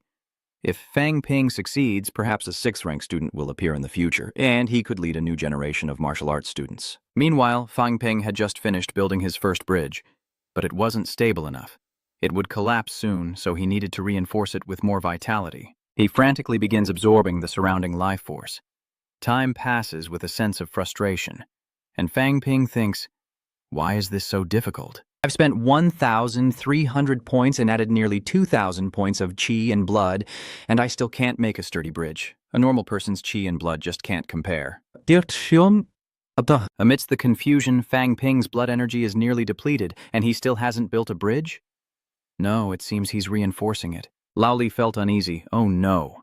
I forgot to tell him that the first build only needs the basic shape, and reinforcement comes later. Meanwhile, at the entrance to the Misty Metropolis, the 3 Lu Fengru were tense as they watched Fang Ping's advertisement on the screen. The military guard chuckled. Miss Lu, your student is quite interesting. Seeing his ad puts me more at ease. Lu Fengro frowned, her mental power exploding as the computer screen shattered. She angrily leaves, while the guard looks at the broken computer and exclaims that her mental strength has improved a lot. Tang Feng is annoyed. What is Fang Ping up to now? The guard explained that he's incredibly popular now, the #1 rank 3. What's wrong with filming a few commercials for fun? Our soldiers love him. Tong Feng and his comrades are stunned. #1 rank 3? Is it true? Has Fang Ping really become the #1 rank 3? The guard replied, of course, If you don't like him, bring him here to keep us company and stand guard with Lao Yichuan. Let him guard here for a few more days. We might even get charged a fee to enter the catacombs." Hearing that, Tang Feng couldn't help but laugh. "Old Luo, you understand him well. I think if the people in the catacombs wanted to leave, he'd stop them all and charge them a fee, and old Yichuan would join in. If he really had that kind of ability, I'd love to see him try to charge the martial artists in the catacombs a toll. I truly don't know what kind of power it takes. We might be going home to mourn soon." Elsewhere, Fang Ping has spent 1,000,000 wealth points on his blood essence, thinking this isn't good. Having spent over 10,000 points to build just 3 bridges, the blood chi supply from the lake couldn't keep up. Back at Magic Martial Arts, Lu Fengru asked, "How long has he been in there?" Lao Li replied, "About 3 hours." Lu Fengru was shocked. 3 hours, 3 bridges! If I remember correctly, the highest record in martial arts history was building 3 bridges once, to the point of exhausting all blood energy. Just then, the system suddenly issued a warning beep. Song Yanjia anxiously exclaimed that it was bad. The Earthborough martial artist's heart, used to supply energy, had shattered. A great loss. Old Li indifferently replied, "What loss? Just a normal rank 5 martial artist from the underground." Song Yuan Qiao thought to himself, embarrassed, "And I'm only rank 4. Lu Fengru orders the screen off and energy particles to be released from the space, instantly flooding towards Fang Ping and rapidly restoring his blood essence. Lu Fengru smiled. The bridge to heaven and earth had stabilized, and now he could actively absorb energy particles, a hallmark of a mid-rank martial artist. As the final bridge was completed, Fang Ping's heart suddenly emitted a brilliant red light. Compared to before, its beating is now much stronger and full of vitality, and a red pentagon appears within his body. At the same time, a system notification rang out, announcing his upgrade to mid-tier rank 4. Fang Ping thought to himself, to reach this level of vitality, he had spent over 230 million, a little more than expected. Although his blood and mental energy limits haven't increased much, his internal organs are absorbing energy particles in the air to cultivate themselves, and his blood energy limit is gradually increasing, even without actively cultivating. From an ordinary person to a mid-tier rank 4, he's now only 1 step away from the old king. Just then, Lu Fengru spoke up. "Not done yet? Preparing for seclusion?" As soon as she finished speaking, Fang Ping's eyes suddenly opened, and the clothes on his body exploded. Fang Ping thought, "Damn it," and quickly scrambled to gather the scraps of cloth to cover his vital parts, as Lao Li couldn't help but laugh. Meanwhile, Lu Fengru was speechless, saying if he dared to act so strangely, what was there to worry about? Fang Ping looked at Lu Fengru and awkwardly asked, "Teacher, when did you get back?" She replies that she just got back, never expecting such a surprise. Fang Ping is overwhelmed with emotion. Who knew breaking through to rank 4 would explode his clothes like that? Perhaps next time he should invest in some explosion-proof clothing.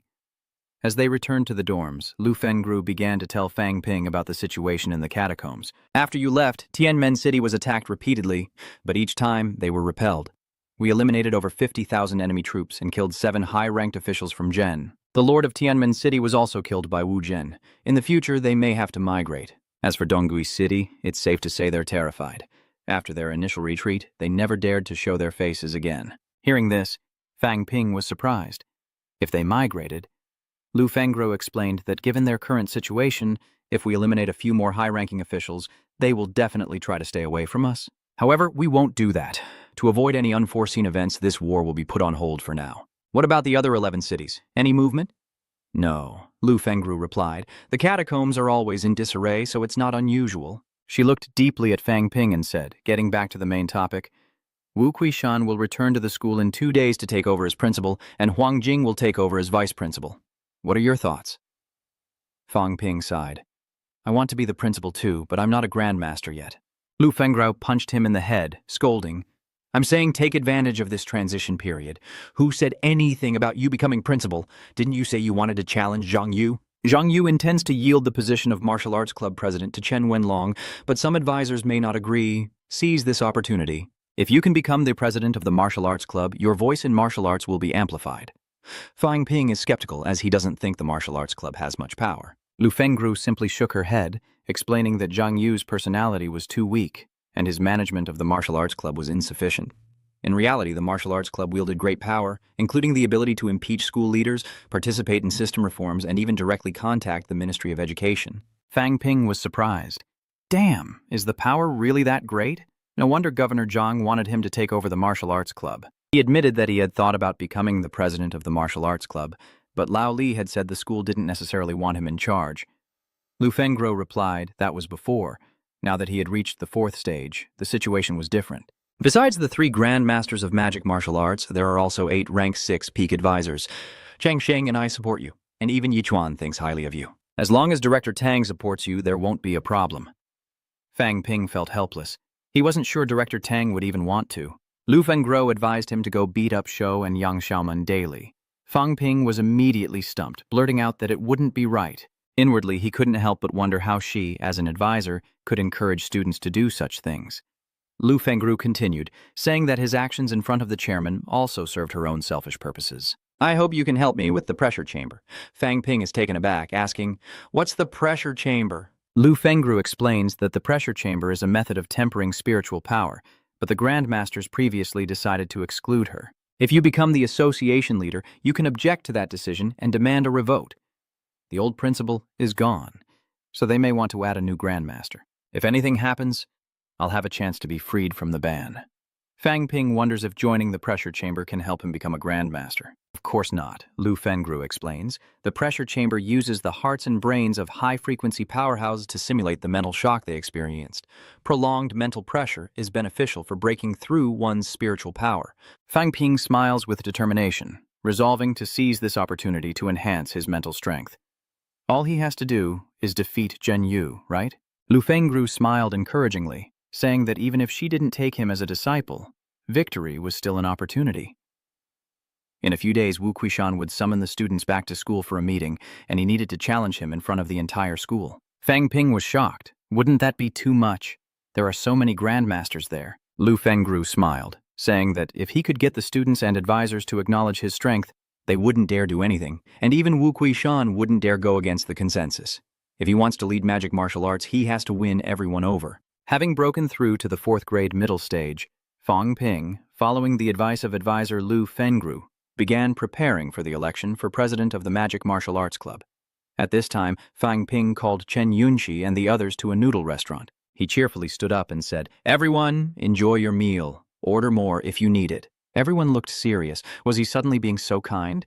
Something was definitely up. Fang Ping chuckled, saying that everyone here was a genius. So when they enrolled in Class 07, no one was at the 3rd rank. Class 08 had 3 people in their 2nd year, Qiu Leiji, Fu Changyuan, and Yun Shi, who have now all become 3rd rank martial artists. When Yang Xiaoman and Shuimei advance to rank 3, we'll have a total of 5. Speaking of which, he shook his head and remarked, Class 6 already has a rank 5 martial artist, while this class is missing a peak rank 4 altogether. Speaking of strength, it seems our class is in the lead. Perhaps we should change how we see things. Fang Ping feigns surprise, asking if he's the type to brag, even though he broke through to mid-tier rank 4 without telling anyone.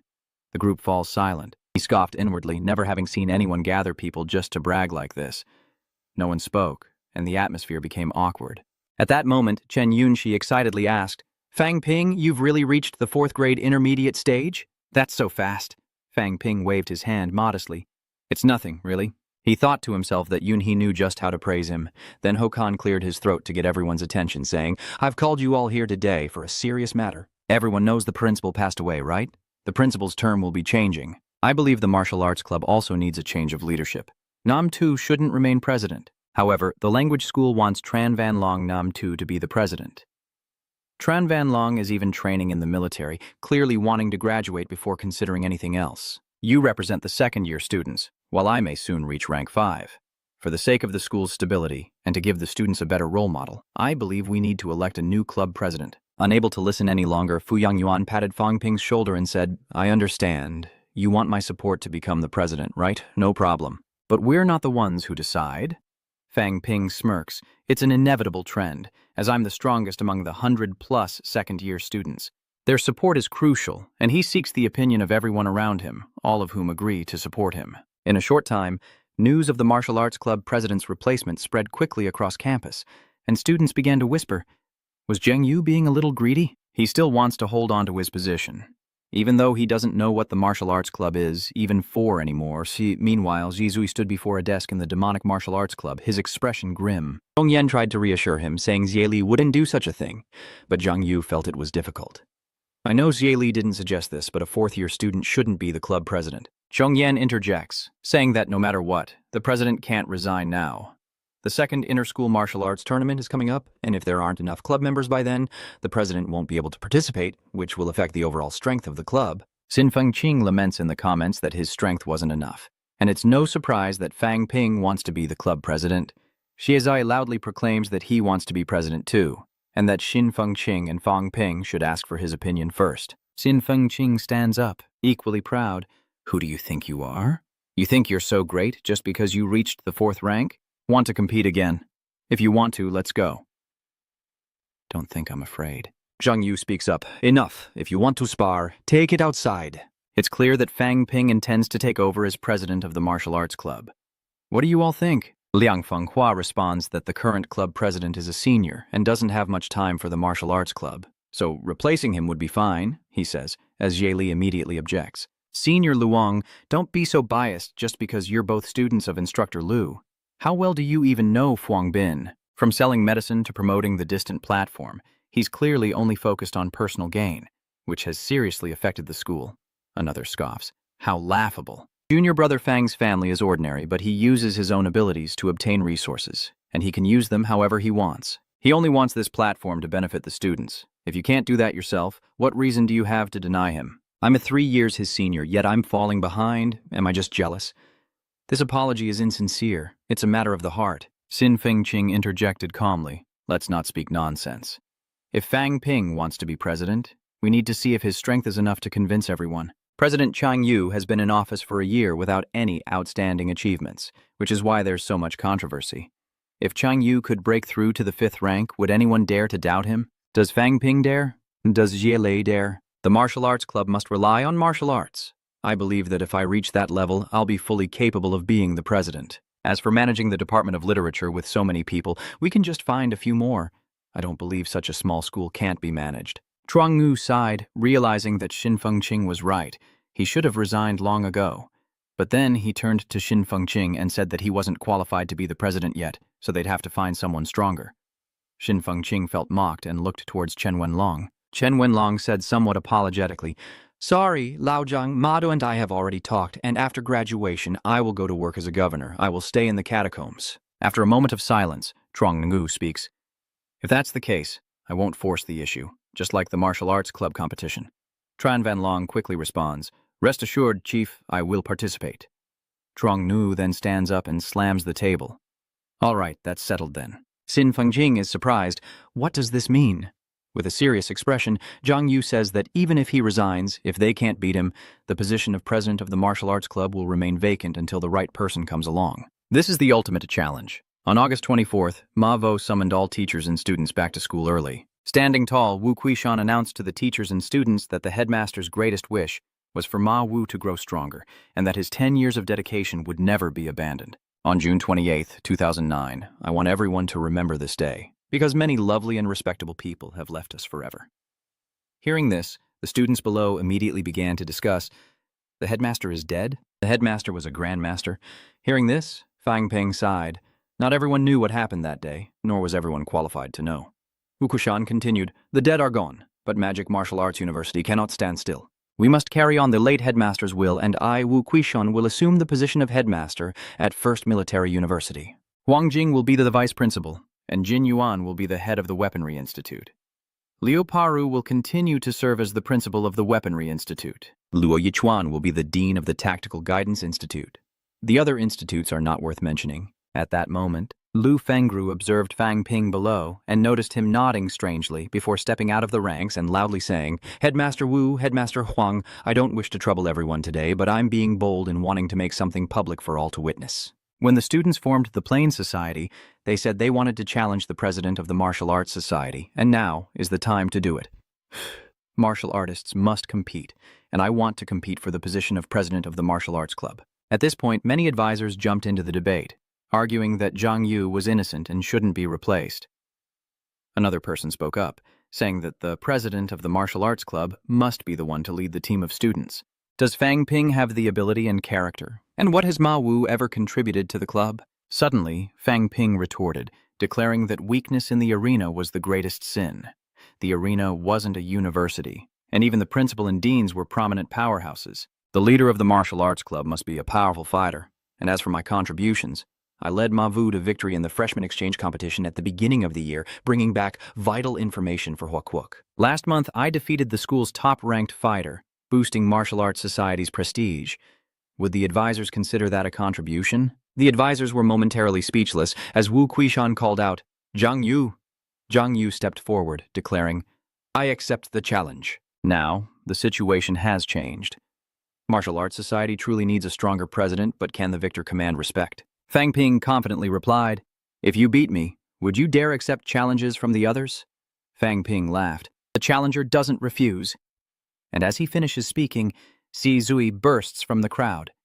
"If you want to challenge the chief, Fang Ping, you'll have to get through me first." Fang Ping smirks, clenches his fists, and says, "All right, since you're so eager, I'll fight you first as a warm-up." Incensed, Z couldn't say a word. "All right, everyone, clear the area." The two faced off, and Fang Ping declared with a grin that he would defeat Xie Zui in 3 moves, igniting Xie Zui's fury. "I want to see how long you can stay arrogant."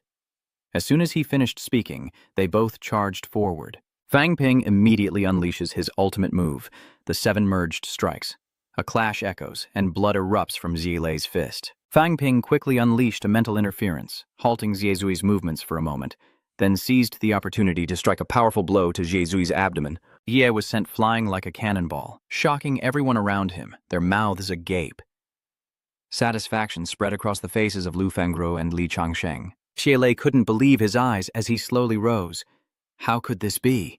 Fang Ping clasped his hands. Senior Z was too kind. The entire school was in an uproar. He'd won in just 3 seconds. Senior Xie was a 3rd grade, once praised as the best successor to the club president. Yet he was defeated so easily, so quickly, he didn't even have a chance to retaliate. This is the true strength of a top 3rd grade. At this moment, Zhen Yu's expression turned serious. He couldn't believe that this 2nd-year student had so easily defeated the 4th-year president of the martial arts club. A hint of surprise flickered in Wu Kuishan's eyes. He had mastered spiritual intimidation.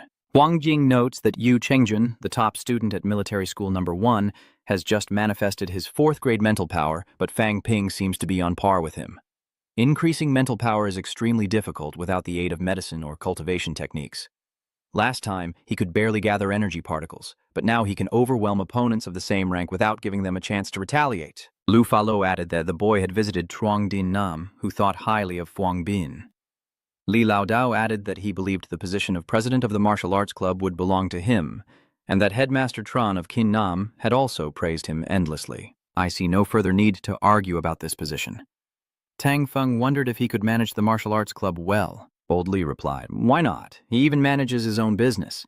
Tang Feng didn't press the issue. In martial arts university, strength is paramount. If Zhang Yu is truly inferior to Fang Ping, then it's only natural for the latter to take over as president. With a grin, Fang Ping said, "Senior Zhang is only rank 4. I can't use my rank to overwhelm him." His words electrified the training grounds. A rank 4 martial artist improving so rapidly. Are there already 5th and 6th grade students? Qin Fengqing muttered, unable to keep up with this kid. He's about to catch up to me. The two greeted each other. "Senior brother Zhang, please." As he spoke, Fang Ping stomped his foot and charged forward, using his mental interference to strike Zhang Yu, sending him flying. By the time Zhang Yu regained his senses, Fang Ping was already striking at his head. Zhang Yu reacted quickly, blocking the attack and somersaulting away to negate the force. But Fang Ping immediately followed up with a mental attack. As Zhang Wu faltered, Fang Ping's palm struck his shoulder, tearing flesh and spraying blood, his face contorting in pain. Desperate to escape, he unleashed his aura, attempting to resist Fang Ping's mental interference. Seeing this, Fang Ping smirked, and after recovering his vitality and spirit, he continued to rush forward, causing Chang Yu's consciousness to fall into a standstill. Clearly, the aura he released couldn't stop Fang Ping, and Chang Yu was left with no choice but to become a punching bag. The advisors were shocked by the scene, hardly believing that Chang Yu was being completely overwhelmed in the match. Huang Jing commented that Chang Yu was only a step away from the 4th rank, not weak, but still a 4th rank martial artist. No matter how strong his aura, it can't withstand the mental shock. That's the fundamental difference. Fang Ping's relentless attacks wash over Chang Yu, carrying the force of his life energy. Suddenly, he landed a blow on Chang Yu's stomach, sending him spitting blood several meters across the ground before he could regain his footing. Fang Ping smiled. "It's just a competition. No need to look so miserable." Chang Yu thought to himself, The true power is too great, and such a strong mental force almost completely suppresses his level, leaving him unable to resist. So he knelt down on the ground and said with difficulty, "I wonder what would happen if Li Hantong from Tiancheng fought Fang Ping." He sighed, "I yield." The entire arena erupted. Fang Ping boomed, "Anyone else want to challenge me? I'm ready." Silence fell. No one dared to speak. Qin Fengqing thought seriously. "I haven't mastered high-grade battle techniques yet. If I fight Fang Ping, I'll have to engage in close combat and be affected by his mental power, leaving me vulnerable." After a moment, Wu Kuishan spoke. "I'll ask again. Does anyone object to Fang Ping being the president of the martial arts club?" The students unanimously agreed, and Wu Kuishan looked at Fang Ping. Thus, Zhang Yu and Fang Ping quickly completed the handover between teacher and student, hoping he could lead the magic martial arts students further and strive together. Fang Ping, now the big man on campus, said seriously, "Thank you, headmaster. I certainly won't disgrace the name of magic martial arts." The young man, having just taken office, replaced all the officers with his cronies. The martial arts club currently has 5 chairmen, 1 main and 4 deputies: Qin Fengqing, Xie Lei, Chen Wenlong, and Liang Fenghua. Below the chairman are 6 departments, with the chairman concurrently serving as the Minister of Internal Affairs. When necessary, the chairman has the right to require members to participate in mandatory actions. Chongyan will provide Fang Ping with the martial arts club's member list, financial reports, and a list of former members. Please note that the club currently has 215 members, including nearly 9 rank 4, about 51 rank 3, and the rest are rank 2. Financially, the club has 5 million in cash, along with 500 merit points from pills and weapons. This list of former members is crucial. We must strict to safeguard it. If the current administration embezzles or cuts benefits, weakening the martial arts club, we can call back the old members. Fang Ping couldn't contain himself as he looked at the list of old members, exclaiming, 12 Grand Masters. Zhang Yu smiled and explained, "They are the martial arts club's trump card. Without them, how could a group of 3rd and 4th grade students like us control these Grand Masters?" Fang Ping put down the documents, finally understanding. "So, as the president, what kind of benefits and treatment do I get?" Zhongyan replied that the president can receive 100 credits from the finance department each month. Fang Ping was disappointed. "Is that all?" Zhongyan immediately retorted, "Little. Do you know how much it costs to organize competitions, provide benefits to the families of fallen members, and subsidize the daily living expenses of the Martial Arts Society? Currently, all resources on the books have been saved by the chairman." Zhang Yu interrupts. "Fang Ping, if you want more, negotiate with the head of household. It's all up to you." Fang Ping thought to himself, if the resources were all saved, then the martial arts club is getting worse and worse. And he said, if I'm not mistaken, when Senior Zhang took over as president, there was no inventory for him, right? Zhongyan immediately retorted that when the new president took office, the martial arts club was practically empty. But Fang Ping had no intention of being lenient with anyone, which was to be expected. Zhongyan clenched her fist, dissatisfied, saying, "What?" Zhang Yu calmly asked, "Fang Ping, what are your thoughts on becoming the next club president?" Fang Ping replied with a smile, "Instead of cutting back, why not think about expanding our resources?" After the handover, Fang Ping departed, and Zhongyan grumbled that he wouldn't be weaker than anyone if the martial arts club wasn't holding him back. Zhang Yu added, "It's true I've been holding back the martial arts society. It's been declining for the past year, and I've thought it through. I'll head to the catacombs to train as soon as the handover is complete. The fire within me has long been rekindled, with Principal Jia Jadi, Principal Wu taking over, and Fang Ping officially becoming the president of the martial arts club." That evening, Fang Ping held his first club meeting, opening with, "Let's cut to the chase. From today, I'm taking over as president to allow our seniors to focus on their training." Previously, the club president oversaw internal affairs, but from today, I will take over both internal affairs and recruitment. Immediately afterward, he replaced most of the club's officers with his fellow disciples and Fu Shuangyuan. Fu Shuangyuan softly remarks that Fang Ping truly doesn't show deference to anyone, wondering if there will be any conflicts later. Some fellow students redivided positions within the club's departments. The apologetic one said, "What good is it for martial artists to care about these things? Strength gives you the right to speak." The vice president was immediately speechless. A monstrously talented youth, both intelligent and brave, now only knows how to use his fists to talk. It seems he's admitting defeat. The top student from that year's entrance exam was defeated by Fang Ping. After arranging the personnel, Fang Ping's next move was to increase benefits for the members. From now on, each ordinary member will receive 20 points, and senior rank 4 members will receive 50 points. The minister and vice president will receive 200 points, and the president will receive 300 points. Upon hearing this, Zhongyan angrily stood up. Fang Ping, the school only gives each martial arts society 2,000 points per month. Do you know how much that will cost each month? By your logic, you hold 3 positions, so you'll be taking 500 points every month. Fang Ping simply smiled faintly. Of course. Zhongyan, unable to contain her anger, clenched her fists and shouted, "This is too much! I knew you were only running for president of the martial arts club for your own personal gain." Fang Ping, without a hint of anger, responded to Zhongyan's accusation. There's no personal gain here. I've improved the benefits for everyone, not just myself. Before, each person only received 1 ordinary qi and blood pill and 3 credits per month, while the martial arts club had so much more to do. Otherwise, how could you expect everyone to fully dedicate themselves to the martial arts club? Are you sure you can satisfy everyone? Below the stage, Fang Ping's words stirred a surprised commotion.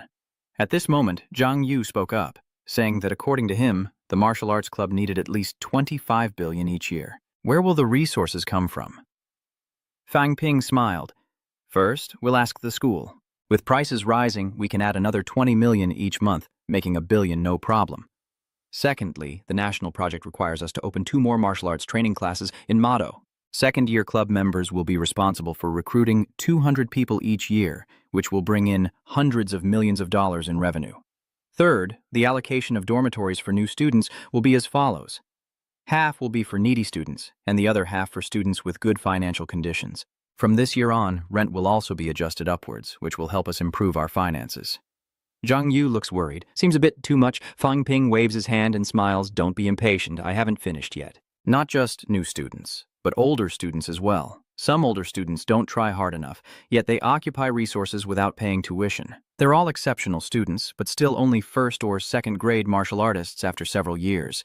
So I've decided to dedicate all 300 dorm rooms to them, with new students earning their place through trials. Of these 300 rooms, 100 will be reserved for older students, and the remaining 200 will be rented out for 50 million each per year, potentially generating an additional 100 million in revenue, increasing our income by at least 200 million. Chuang countered that even with 200 million plus funds from the school, they'd only reach 1.4 billion, still far from enough. Yet they could easily host large martial arts tournaments. Social competitions are often uneven and lack prestige. But this year, our martial arts club will be the main organizer. This is our club's annual expense. I don't see any reason why hosting a tournament would be a loss. We can find sponsors and put on a major event. If we work with the right referees and judges and organize it well, we're sure to draw a crowd. Fang Ping continued to persuade, saying there are many other ways to make money. Besides what he's already mentioned, we just need to be determined. Who wouldn't want to enjoy these rewards? Earning hundreds of millions is easy if you know how. Hearing Fang Ping's plan, Zhongyan and Zhang Yu were finally silenced. Fu Yangyuan laughed, saying that when it comes to making money, he's number 1. If what Fang Ping said was true, the hall members would immediately be excited. We'll each receive 20 points a month, which translates to 720 million in salary and benefits a year, much better than before. But Trung Yen was clearly angry. Fang Ping calmly replies that those with ability do more, and he holds 3 positions, so his income is a bit higher. My lady, you'll be interning soon and won't need to do missions, and you'll still receive the 50 learning point stipend from the Martial Arts Society. But with her steadfast personality, Zhongyan flatly refused. Fuang Bin didn't care about the money. Ambition could be overwhelming, and ferocity was just fine. This would save a lot of money. The hall fell silent. No one dared object.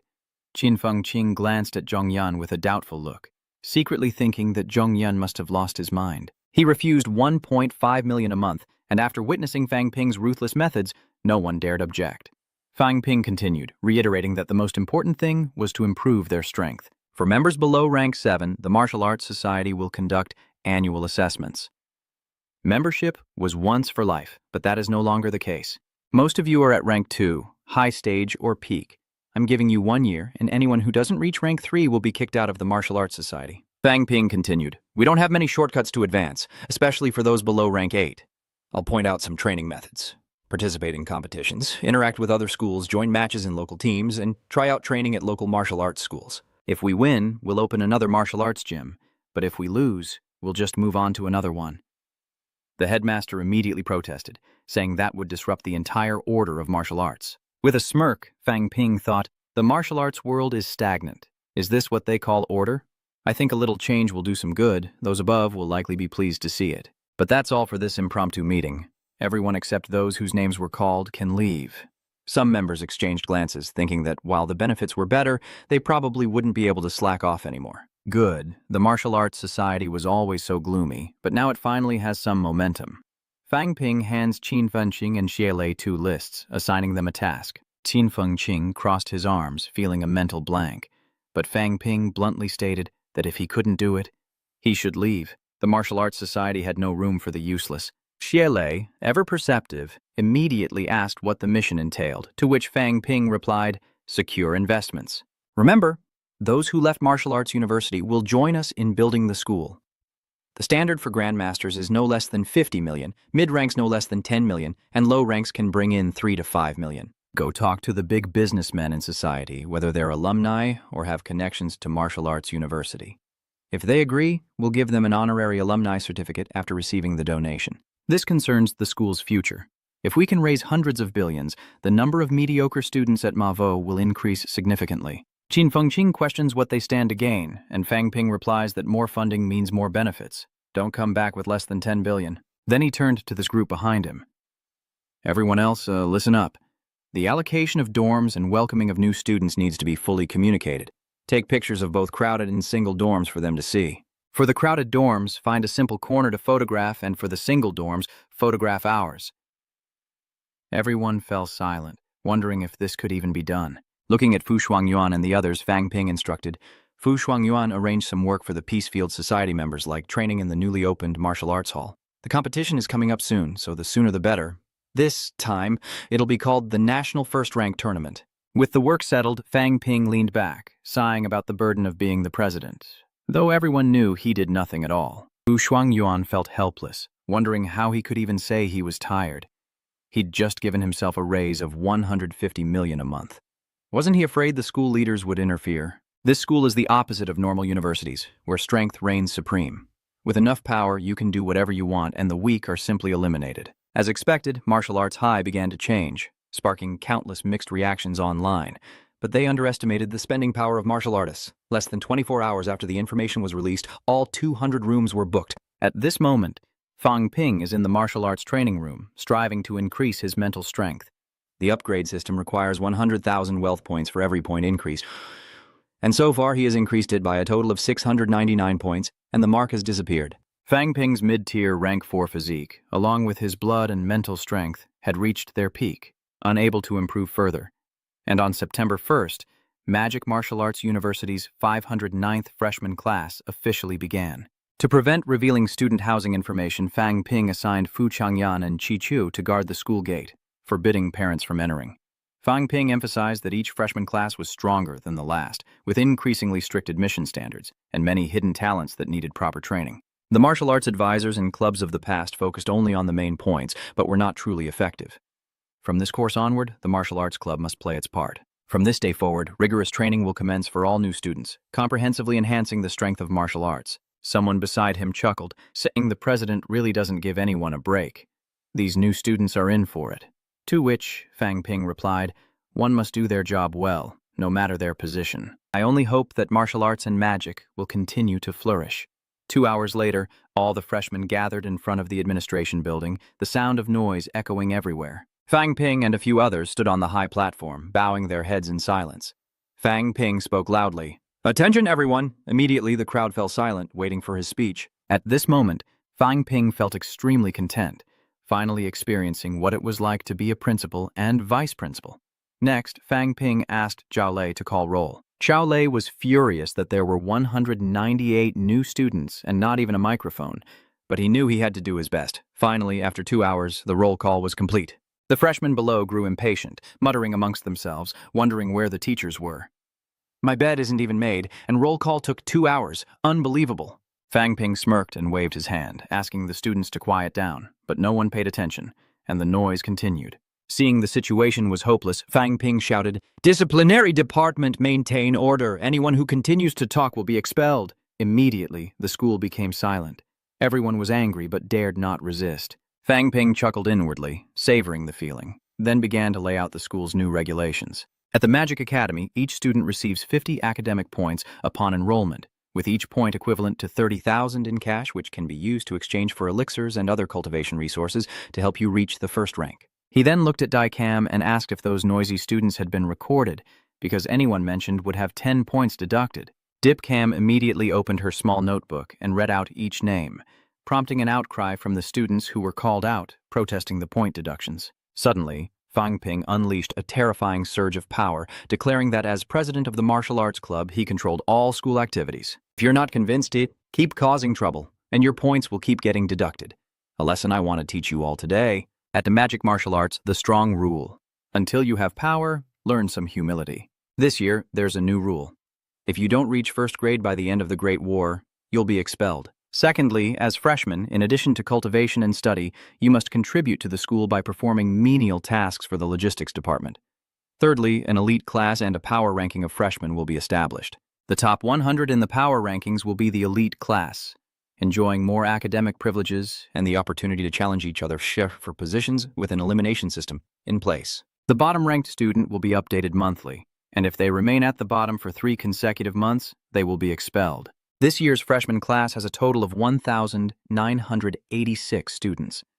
I'm not particularly fond of that number, but I hope you all give it your best. 1888 would have been a reasonable number. The school's quest and roll systems will be open to all freshmen, creating opportunities for you to exploit resources. As long as you work hard, you definitely won't be eliminated. Regarding the rules, previously, after the division of the academies, each student had only one chance to choose an advisor. However, starting this year, only students outside the main martial arts classes qualify to choose a mentor. After the last big battle, Fang Ping pondered that the school currently has less than 300 intermediate instructors, and most of them are already assigned to students. Such a large freshman class will alleviate pressure on the mentors, while also creating appropriate pressure for the students.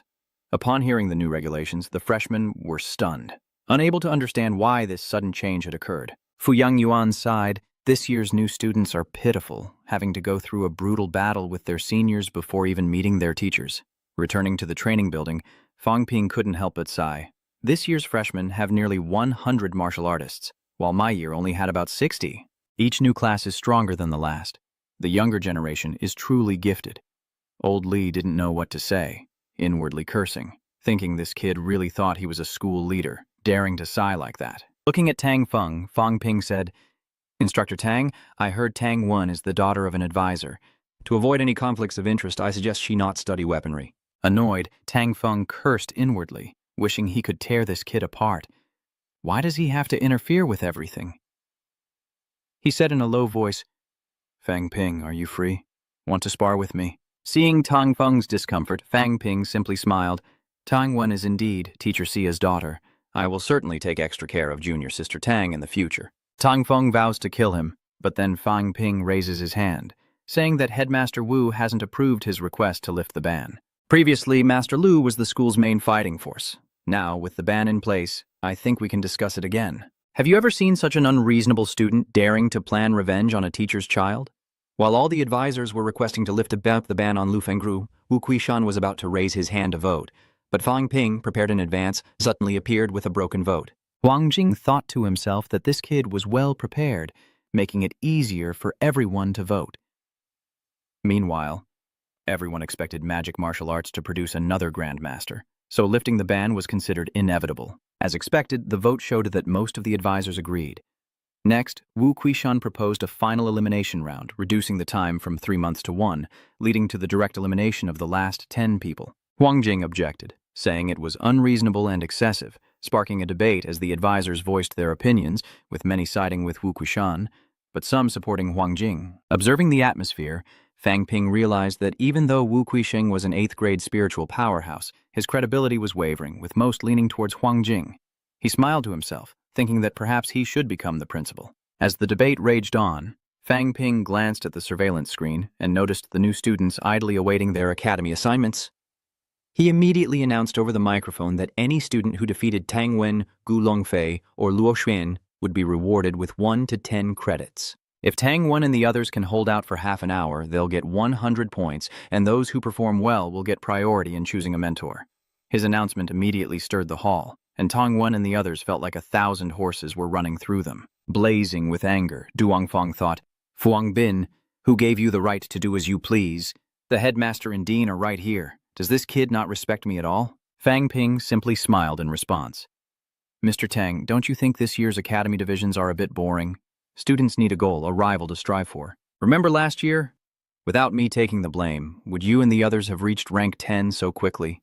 I earned a lot of merit points, and I have to thank Dean Huang for the opportunity. Hearing this, Headmaster Huang nodded in satisfaction, agreeing to Fuang Bin's plan, saying that the new students needed training.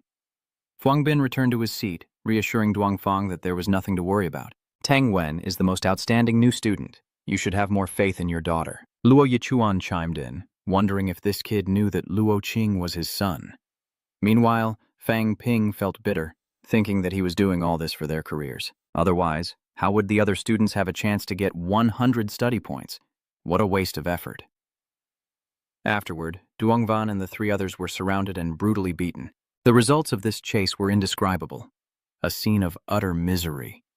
Soon, someone was found sprawled on the ground, head swollen like a pig's, hands raised in surrender, begging them to stop. Next, Fang Ping arrives at the Magic Warrior Logistics Department, sits at a desk, and jokes with Lao Li.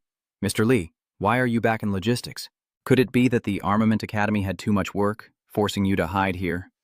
Old Li didn't want to argue, and just focused on the computer, showing the results of the final battle in the catacombs. He was originally allocated 800 points, but due to heavy casualties and the need for compensation, we'll have to deduct some.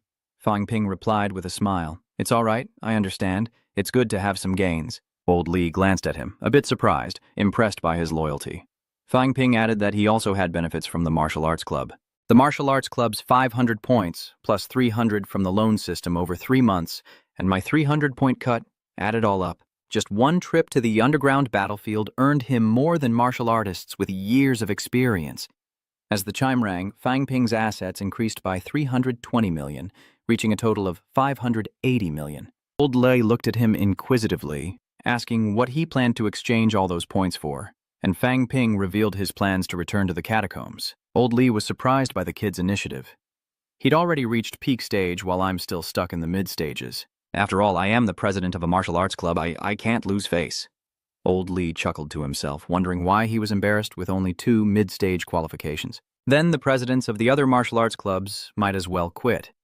He suggested Fang Ping attend an expert's lecture on the local language, which would help him grasp the local situation. In class, Fang Ping glanced mischievously at Zhao Lei beside him and said, "Zo11," thinking he'd finally grasped the local dialect, but Zhao Lei ignored him. Fang Ping sighed, thinking that Zhao Lei used to be like a hedgehog, easily provoked into the training room, but now his strength had improved too quickly to even react. Perhaps he just needs to get stronger. Then he'll settle the score with Feng Cheng, that jerk who got him into this mess looking for sponsors. The teacher presses a button on the remote, and a sphere appears on the screen. Next, we'll discuss the Prison of Trials. The world of the dungeons can be imagined as a circular land, the area of which cannot be accurately measured, surrounded by an endless sea with no end in sight. The outer continent is divided into many regions, which we commonly refer to as the Mado Dungeon, the Kingdo Dungeon, and the Thien Nam Dungeon. These regions are separated by a barrier, and to move between them, we must pass through the central area in the middle. These 2 regions are divided by a great mountain range, with movement only possible through specific tunnels managed by the central prison. The dungeon dwellers living in the Yavuada regions cannot easily infiltrate the stronger worlds deep within the dungeon, which are actually those from the central prison. Fang Ping speculates that perhaps the inner regions are home to powerful warriors, making those we've encountered the weakest and poorest on the outermost fringes. Unable to enter the central prison, yet unwilling to be oppressed, they launched an invasion of Earth, seeking an opportunity to build a colony. But truthfully, after the dungeon dwellers arrived on Earth, they slaughtered everyone they encountered. If their goal was expansion, such brutality was unnecessary. It's possible they desperately need something on Earth, and the killings are just a trap. Furthermore, Earth itself may hold a special significance for them. After all, in the vast universe, among millions of satellites, planets, and stars, only Earth harbors life. Earth has also experienced decline, and in a way, can be seen as a living thing. But the underworld is still uncertain. It's possible the powerful warriors of the netherworld have reached an evolutionary dead end and intend to consume Earth to revitalize their world, allowing them to advance further. But this is just speculation. as the netherworld's powerful figures rarely appear and seem to be in no hurry. Perhaps they await an opportune moment, or powerful warriors restrain each other, as has been the case recently. The growing consensus among the enigmatic cities, with their unclear stance toward us, makes the situation quite perilous. Fang Ping Bankuan asks if humanity has ever considered negotiating with the powerful beings of the abyss. Hearing this, the teacher's expression turns grim. Of course, they've considered it. But the abyss deliberately refuses to negotiate. The abyss, when faced with humans, their first reaction is to attack. Why? Sharpening warriors for tomorrow. Perhaps, as you said, they refuse to be ruled and see humans as training targets, nurturing powerful warriors to enter the central prison. Fang Ping pondered, realizing all that had been said were just uncertain speculations, as Fu Yangyuan boldly asked if they had ever tried sending spies into the Earth Trench. The teacher replied that humans and Earthlings may look alike, but they are not the same race. Their languages differ, but the biggest difference is their aura. The Earthlings emit a low frequency, and martial artists cultivate energy, while humans cultivate blood. Though these differences may disappear at higher ranks, and there are ways to hide them, it's just like in the human world. What would you think if a strange grandmaster suddenly appeared? Fang Peng thought to himself that although this teacher wasn't a high-ranking human official and might know little, the government was probably withholding a lot of information, making people feel confused and unwilling to reveal it. But pushing aside those complex thoughts, he grinned wickedly and told himself, the most useful lesson was still mastering the basic language of the catacombs. So next time, the catacombs might have a pro-human faction there. Truly a chance to make money. At the Magic Martial Arts Club, Xin Fengqing and 2 others are reporting on the donation situation. Having visited 27 companies, the total donation amount reached 440 million. Xin Fengqing was more satisfied than Xie Lei, exceeding him by 40 million. Little did they know, Fang Peng would call them fools, saying that the 8 corporations founded by grandmasters and the 49 companies run by ordinary martial artists had barely donated $1 billion. With a serious look, he wondered if the dojo's $1 billion income would be enough, considering they'd used up all of Chang Yu's inventory last month. Could it be that my position as president is unstable? Xin Fengqing immediately retorted. Back then, you said grandmasters would donate no less than 50 million, and middle ranks 10 million. I've already done it, Fang Ping said helplessly, spreading his hands. I said it was the minimum standard. Have you met those both standards? Are these people hiding something? Yun Shi, compile this list. Many of their children study at Mavo, yet they donate little money, while their children, who have reached the 9th rank, are sent to the Earth Cave. Worried that this will displease everyone? Fang Ping isn't concerned. What's there to fear? It's not like I'm taking it for myself. This year, martial arts lost many advisors and students in battle. Their children live on, and while outsiders may not know the truth, those loyal to martial arts must sacrifice even more. Otherwise, why should they have privileges? Xin Fengqing shook his head, saying it's easy, but what if others don't agree? Are you going to use force? Fang Ping didn't say much and immediately called a number from his list. As the call connected, he said, Hello, is this Zheng Shixiong? This is Fang Ping, the president of the Martial Arts Club. I just learned that you generously donated 120 million to the school, and I sincerely thank you. To show our gratitude, we've decided not to import weapon manufacturing materials from you in the future. After all, you're always losing money, and the school really doesn't want to do that.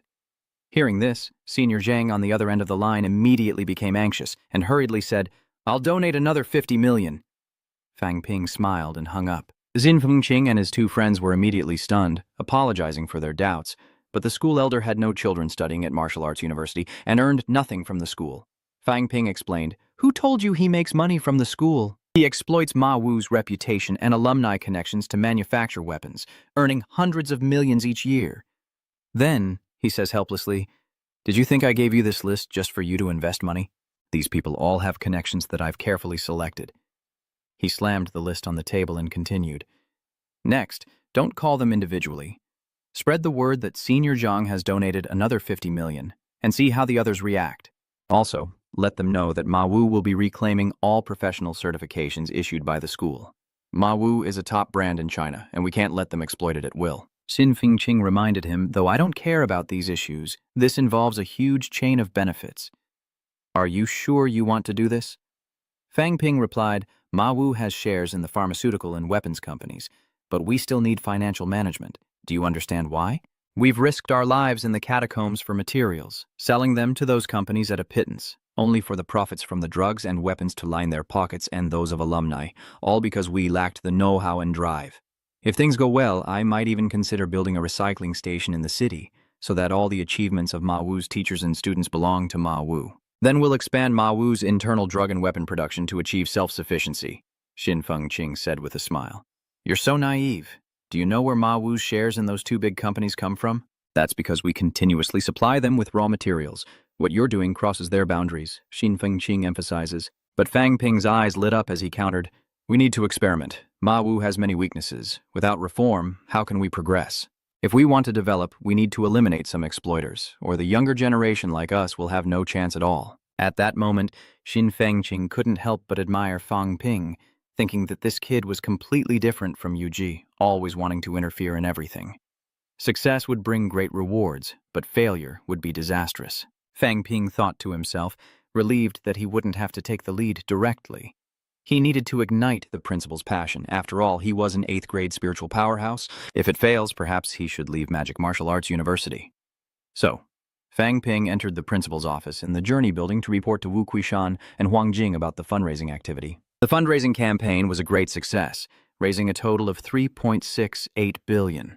The Grandmaster put down the file, expressing his disappointment. Many graduates felt it was unreasonable to force students into the catacombs. What exactly happened that allowed a Grand Master of martial arts to break the law? Fang Ping firmly retorted that at the Martial Arts Academy, regulations are the academy, especially with the situation in the catacombs becoming increasingly tense. If others can go, why can't they? Wu Quishan agreed with Fang Ping. They've profited from magic martial arts, so they should contribute. Huang Jing felt his mind racing.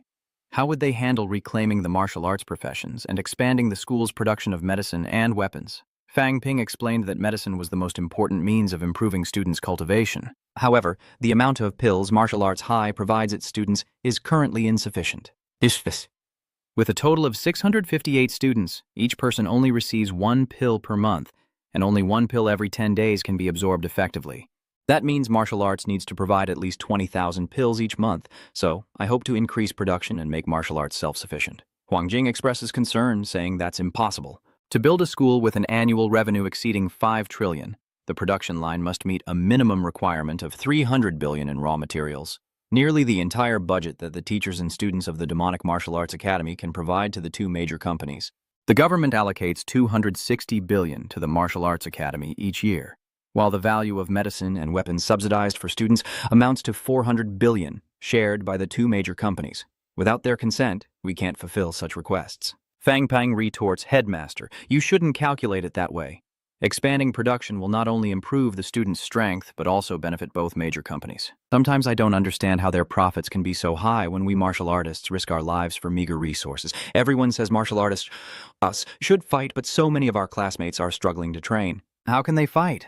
I may not lack money or medicine, but not everyone is as fortunate as I am. I truly don't want to see others risk their lives in the catacombs because they lack the strength.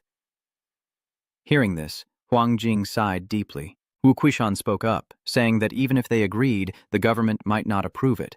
Fang Ping's eyes lit up as he said that if there are no reforms in the future, don't blame them for not fighting for humanity. Huang Tan couldn't contain himself. What are you saying? But Fang Ping replied, bold words, yes, but also my sincere feelings. The two former headmasters sacrificed much, and now martial arts is in a rebuilding phase. Now is the time to assert our position. I'm a rank 4 martial artist with no decision-making power, so if the two headmasters don't support me, then consider I said nothing. He then opened his hand, saying that it would only be a few more deaths in the cemetery, and that I was used to it anyway. So would the deaths of a few people really affect me? These words left Huang Shu speechless. Wu Quishan added that they understood him, but even though he and Director Huang were at the 7th or 8th rank, they really didn't have much power to speak up in this situation. Fang Ping was straightforward.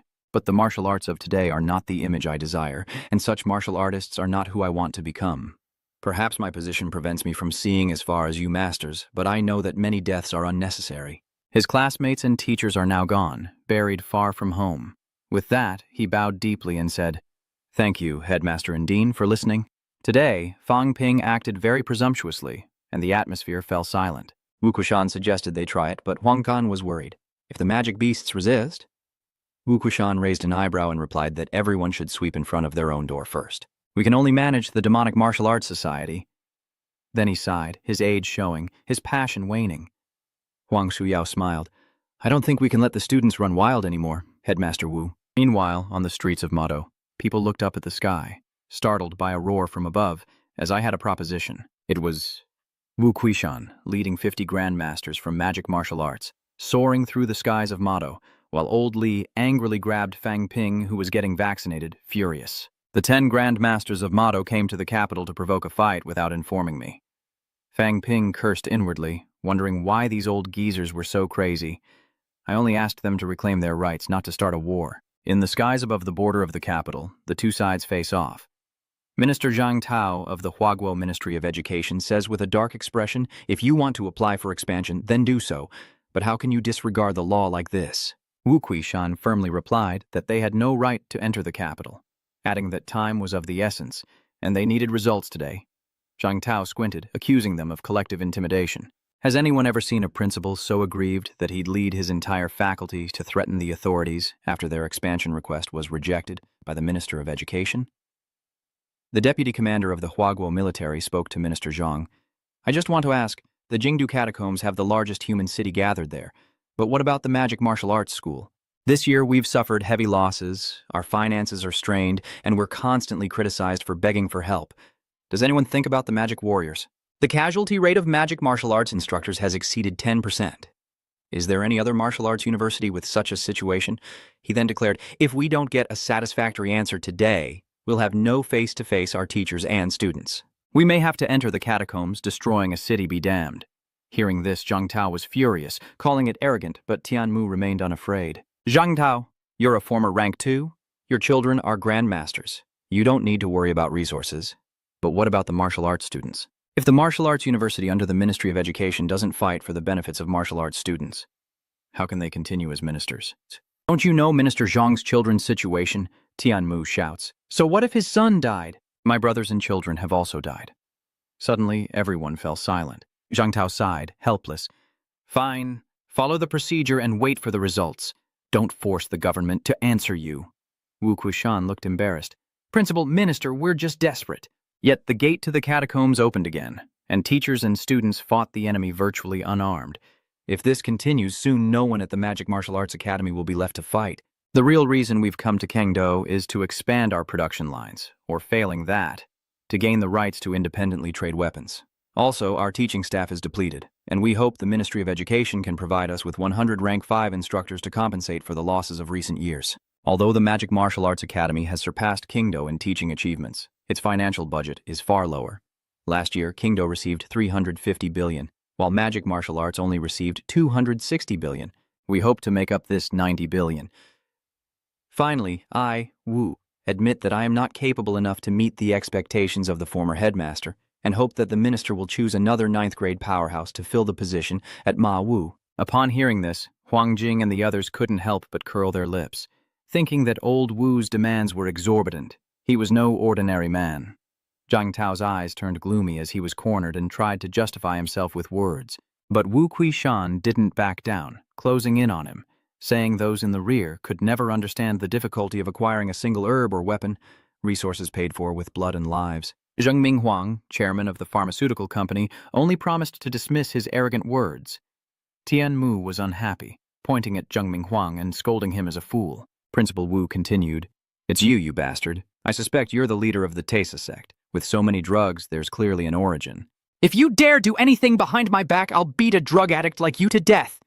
Zhengming Huang was enraged, but before he could finish, a loud shout silenced everyone. Enough! Zhang Tao began to contemplate Wu Kuishan's request. If he applied normally, it would definitely be rejected. But if he accepted other conditions, if the martial artists followed the government, the pharmaceutical and weapons companies would go bankrupt. But if the martial artists didn't go to their territory, what would become of them? After a moment of contemplation, he said sternly, setting aside the other conditions for now. As for the production line, it's up to you, but you must supply the pharmaceutical and weapons company with 100 billion in raw materials each year. This is my only condition, or this country will cease to exist. The new generation won't be able to become martial artists, and I trust you understand this. Zhengming Huang immediately protested that it was too little, but Zhang Tao turned back with an angry look that silenced him. Wu Qieshan, seeing his goal achieved, couldn't hide his smile as he thanked Zhang Tao and led everyone away. Zhang Tao noticed the unhappy expressions on some of his subordinates and stated plainly that they would be compensated for their efforts.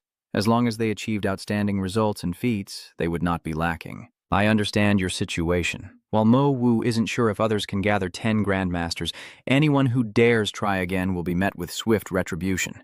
He then glanced at the group behind him and declared that this would be the first and last time. Wu Qiushan and the others immediately returned and announced the new regulations. Simply put, the difficulty of earning credits has been reduced, and completing a mission will now yield twice the resources as before. Immediately, the atmosphere at Magic Martial Arts High School became lively, and everyone celebrated. Fang Ping pretended not to care, waving his hand and saying, "I've become the president of the Martial Arts Club, truly a star of magic martial arts. I'm always humble, but I really deserve the credit here. Still, it's good to let Lao Wu and the others have a little glory. After all, those old guys have been around the block a few times." Chen Wenxi smiled and said, "Also, there's more good news. The student discount slots you sold are all gone, totaling 125 million. Fang Ping feigned seriousness, saying, "Very good," but in reality, thanks to the system, he already knew and thought to himself, "Luckily, I sold out before the new regulations were announced, or I would have lost a lot of money." At this moment, Xin Fengqing entered and asked Fang Ping about the reward he had promised. Fang Ping tells her to wait until the martial arts club is established, then asks Xin Fengqing about the information regarding the underground cave he mentioned earlier. Xin Fengqing was startled. There was a scent of beasts. He certainly didn't expect that Xin Fengqing was telling Fang Ping about his new discovery in the catacombs at this moment. Tan Fengqing reveals that there's a massive building on a mountain about 300 kilometers northwest of Hope City, and Wang Bin's eyes light up at the thought of the energy ore inside. Xin Fengqing said that mineral energy would definitely be guarded by high-level creatures.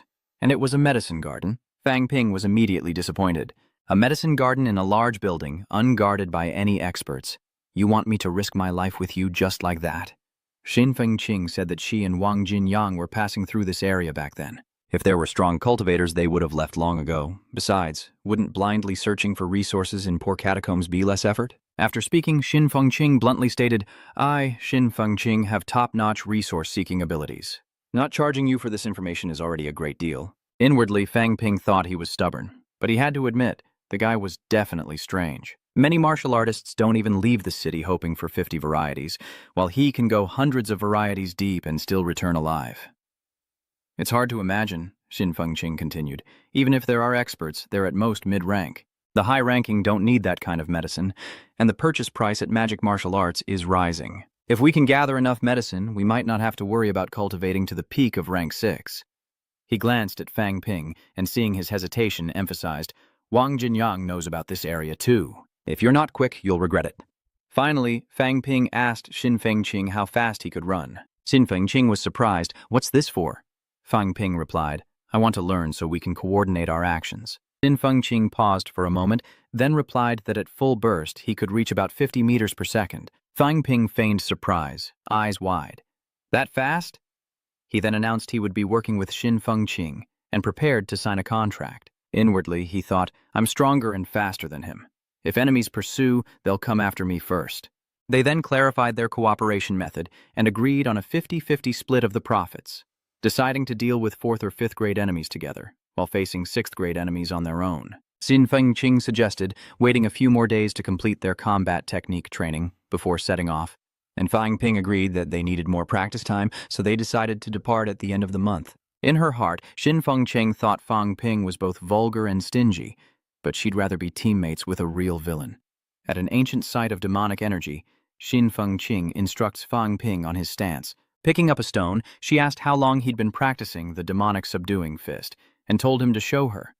Fang Ping threw a punch, and with a boom, the stone shattered in her hand. She looked at her palm and softly said, "It seems that after increasing your strength, you haven't yet learned to control it. My punch makes a sound but doesn't break the stone immediately." "Let me teach you," she says, picking up a stone and beginning her demonstration. She punched the rock, and though the sound echoed, the stone remained intact, until a cracking sound signaled its shattering. Fang Ping is astonished, realizing that the blood energy shattered the stone from within. Lu Fengru smiles, confirming his deduction. The difference between high and low-level combat techniques lies in penetration. When you fight against lower ranks, no one can penetrate your body's defenses. Fang Ping pondered. It was true that no one had. But why couldn't the rank 4 and rank 6 martial artists from the catacombs that he'd met before do it? Lu Fengro explained that not all catacomb martial artists were capable of cultivating advanced combat techniques. Your opponents may have learned it, but didn't master it. As for the rank 6s you encountered, I recall you were severely injured, so they likely didn't want to risk attacking in such a precarious situation. Fang Ping didn't fully grasp the concept, so Lu Fengru continued, explaining that after a martial artist breaks through level 6, they'll discover 3 doors in their body from which essence, energy, and spirit constantly flow. The essence of level 6 is to close these 3 doors, drawing in essence, energy, and spirit, making oneself stronger. Each time the 3 gates are closed, a great deal of energy is consumed, and attacking during this process would waste all that effort. His internal organs were strong and protected by armor. His opponent didn't want to delay their cultivation just to kill him, so he survived. Then, Lu Fengru announced that tomorrow she would begin teaching Fang Ping about aerial combat. Fang Ping was ecstatic. He could finally float in the air. Lu Fengru took out a secret manual and handed it to him, saying it was something she got for him from Nanjiang. The cover read, "Earth-Severing Heavenly Blade," leaving Fang Ping puzzled. In the days that followed, Fang Ping poured all his energy into practicing combat techniques.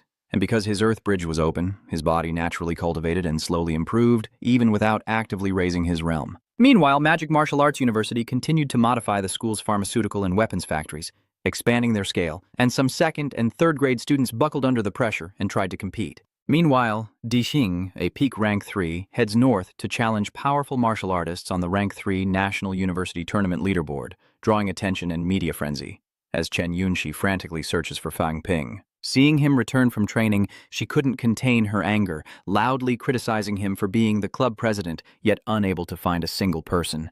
His phone was also off. Fang Ping hurriedly explained that he didn't want to damage the school's roads, so he went to the South District beach to train. Chen Yunxi sought him out again to discuss a TV station's offer of 100 million for the broadcast rights to the martial arts competition across all media. Knowing the decision rested with Fang Ting. While Tran Van Hai admired his money-making skills, Fuang Din stated that it wasn't feasible. There are many domestic video websites looking for fame, and he could sell to them for 20 to 30 million each, still totaling 100 million. Even without TV broadcasting, he clarifies that 100 million only buys TV rights. Other media rights are separate. Thus, Yunxi reminds Fang Ting that other schools are also preparing martial arts competitions. Will that affect them? Fang Ting confidently replied not to worry, as trends alone can't achieve greatness. For Jing Wu to follow trends won't be easy. We've always won the martial arts exchange. However, the conservative Namdu faction and Chief Li Hansong of the Martial Arts Society don't care about this. Unless the government intervenes, the demonic martial arts competition will be the most prestigious in the nation. He then demanded that trivial matters be handled by students from the Department of Literature from now on.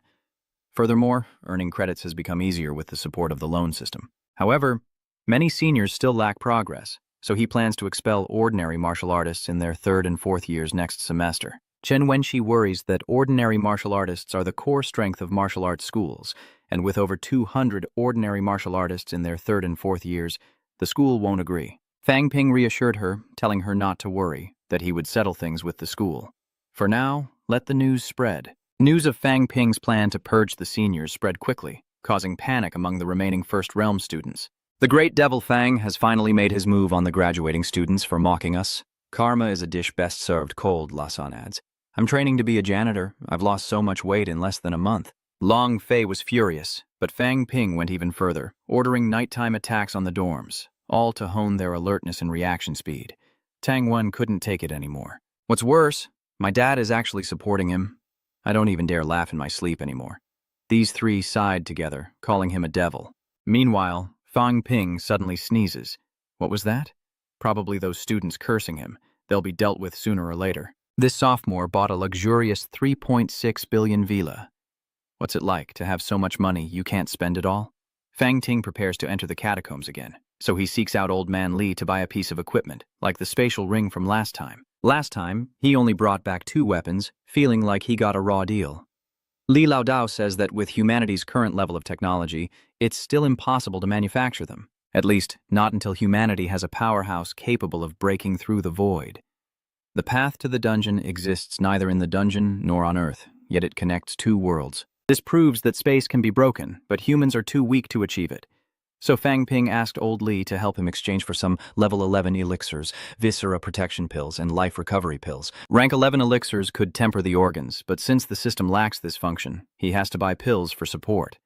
Fang Ping planned to use his credits, but the tuition was 4.5 million. And so he was forced to switch to a cash payment, secretly cursing old Li for no longer being so amiable. Fang Ping then went to a real estate company in Mado, where a receptionist pitched him a 580 square meter villa with 6 bedrooms, 2 living rooms, 4 bathrooms, a pool, a basement, and a private garden. Although Fang Ping was quite satisfied with the villa, he found the price of 61 million unacceptable. The seaside garden was one of the most famous villa areas in Mado, and it seemed the receptionist was no pushover. After the receptionist's enthusiastic pitch, Fang Ping finally decided to buy the villa, but upon signing the contract, he realized that even at 36 million, he was still getting a raw deal. So he decided to transfer an additional 4 million to them, including renovation costs. After all, their chairman was a graduate of magic martial arts and a peak rank 6 martial artist, so he should take care of his juniors. The receptionist was a little sarcastic, but the manager happily agreed. After Fang Ping left, the receptionist couldn't help but worry if what they did was really okay. But the manager simply smiled and replied that he was right. The chairman owed his success to Mado. Even if Fang Ping didn't offer money, the chairman couldn't say anything. After buying the villa, Fang Ping called his father and said that if they couldn't stay in Yangcheng, they should move to Mado. Every venture into the catacombs should be treated as your last, with meticulous preparations. Even grandmasters aren't exempt, and Fang Ping feels helpless, having dwindled from 175 million to a mere 5 million. At least there's a place to stay in Mado. The seaside garden is just 5 kilometers from the Mado military district, close to magic martial arts, Hua University, and many martial artists. Once the catacombs crisis erupts, this will be the safest place. With everything settled, Fang Ping returns to Magic City Martial Arts University and reunites with Xin Fengqing. Xin Fengqing strode forward, looked Fang Ping up and down, and smiled smugly. 4th stage intermediate, huh? I've finally entered the Southern Territory. The bridge is built. It's time to settle down. We're on the same level now. Fang Ping mocked. Remember last year at the school gate when we first met, you were just an 8th rank. Now you're almost catching up to me. Xin Fengqing felt unwilling, and the two argued for a while before officially starting their journey. As they saw Fang Ping off, the three couldn't help but sigh. They used to team up for missions, but now the distance between them is vast. Chen Wenxi clasped her hands, her eyes filled with worry. Please, come back safe. Having such a good friend, what would you do? Xin Fengqing led his good brother to a deserted mountain area, made sure no one was around, and asked him to quickly take off his clothes. Meanwhile, Fang Ping arrived at the entrance to the Mado dungeon, stroking the alloy door before him. A flicker of sadness crossed his eyes as he remembered joking about breaking down this gate together, wishing his friend was still alive. After questioning the guard, the two entered the teleportation gate. Xin Fengqing asked the guard about the recent situation at the Mado dungeon. The guards informed them that Tianmen City has stopped plundering to consolidate its power, and when asked about West Phoenix City to the northwest, they report that everything is normal, with no unusual activity. Having assessed the situation, they learn Hope City is 500 miles northwest of West Phoenix City. But their target lies further northeast. Fang Ping questions why they aren't raiding Heavenly Gate City like last time. Why come all the way here? Xin Fengqing mocked Fang Ping's naivety, explaining that this was called withdrawing funds, not plundering. He further explained that besides cities, there were also many villages and towns. Cities were guaranteed to have high-grade cultivators, a hard and fast rule. A town of over 10,000 is likely to have high-grade resources. But what about villages? If there are mid-tiers, that's already quite strong. So if he wants to make money, he needs to choose large villages because they will have martial artists. If there are martial artists, they'll need to cultivate, and might even have energy stones. At worst, we can find herbs with high energy concentrations. Normal villages are just filled with the weak, women, and children, and their resources are meager, so there's no point in going there. Besides, even though the war between humans and the Earthlings is called a race war, he's not interested in slaughter. Arriving at a village with a 5th stage martial artist, they dared not return to Tianmen City, and then stumbled upon a herb garden. As Xin Fengqing explained, Fang Ping suddenly stopped. Before them lay massive craters, created during the battle to defend Hope City, when several grandmasters perished alongside their enemies. Fang Ping unconsciously clenched his fist, wondering how strong one must be to drive out the catacombs. Xin Fengqing sighed, saying that even 9th rank powerhouses like Commander Li were not enough. Perhaps 10th rank was needed. He turned and continued forward, saying they had no right to dwell on such things now, and they continued through the sorrowful land. Soon, they reached a forest, and Xin Fengqing gestured for them to stop, but instead of enemies, he asked Fang Ping to take off his clothes. Fang Ping was confused. Why take off our clothes after only 3 days? As he hesitated, Xin Fengqing removed his clothes and handed Fang Ping an outfit. He put one on himself, and Fang Ping was surprised. Wasn't that Ada Deku outfit? Xin Fengqing explained this was a disguise, and with luck, the martial artists of the catacombs wouldn't be able to tell the difference, giving them the element of surprise. He also warned Fang Ping not to mention this near Hope City, as some there might attack without a word. As Fang Ping shrugged off his coat, Xin Fengqing's eyes lit up, surprised to see Fang Ping wearing a rank 5 white-eared beast-hide armor. Xin Fengqing asked to borrow it for 2 days, but of course, Fang Ping couldn't agree, planning to reclaim the blade and armor to save himself after being chased. After all, Xin Fengqing is rich. How can you catch tiger cubs without entering the tiger's den?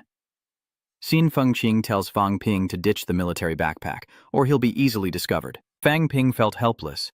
How would he carry his things without his pack? Then, he noticed something different about Xin Fengqing's pants. Upon closer inspection, it was a specially made large bag. Fang Ping couldn't help but curse, wishing he had one himself. Xin Fengqing tried to lie his way out of it, but Fang Ping was no fool.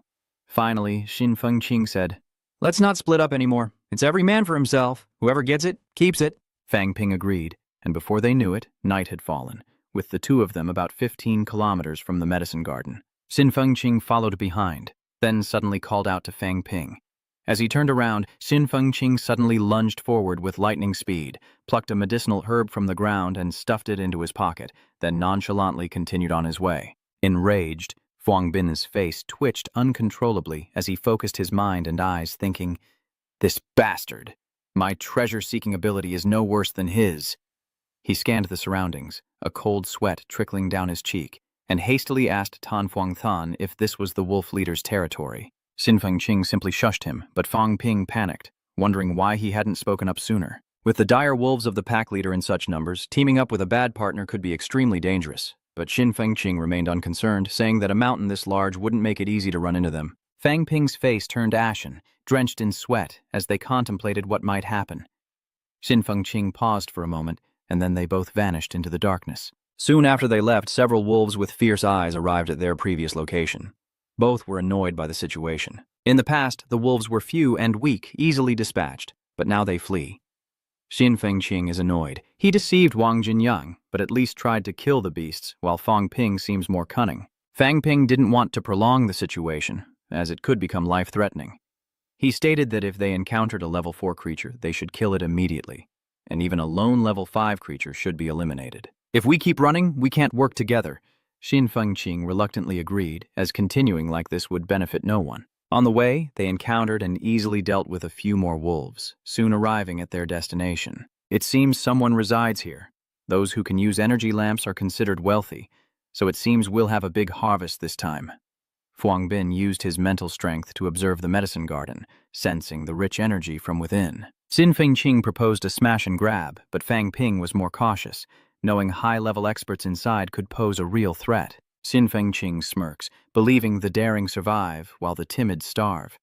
Fang Ping secretly thinks that even if there's danger, with Xin Fengqing by his side, he has nothing to fear. So, he agreed to the idea. If I run, you run fast too.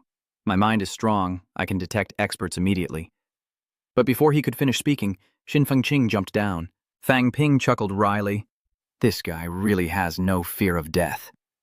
The two quietly approached the outside of the medicine garden, and when they looked inside, their eyes lit up. Jackpot! Along the way, they hardly saw any herbs. Clearly, the owner had harvested them all, over 100 herbs in total, surely worth at least 20,000 credits. They decided to split up and each take a side, carefully jumping into the garden.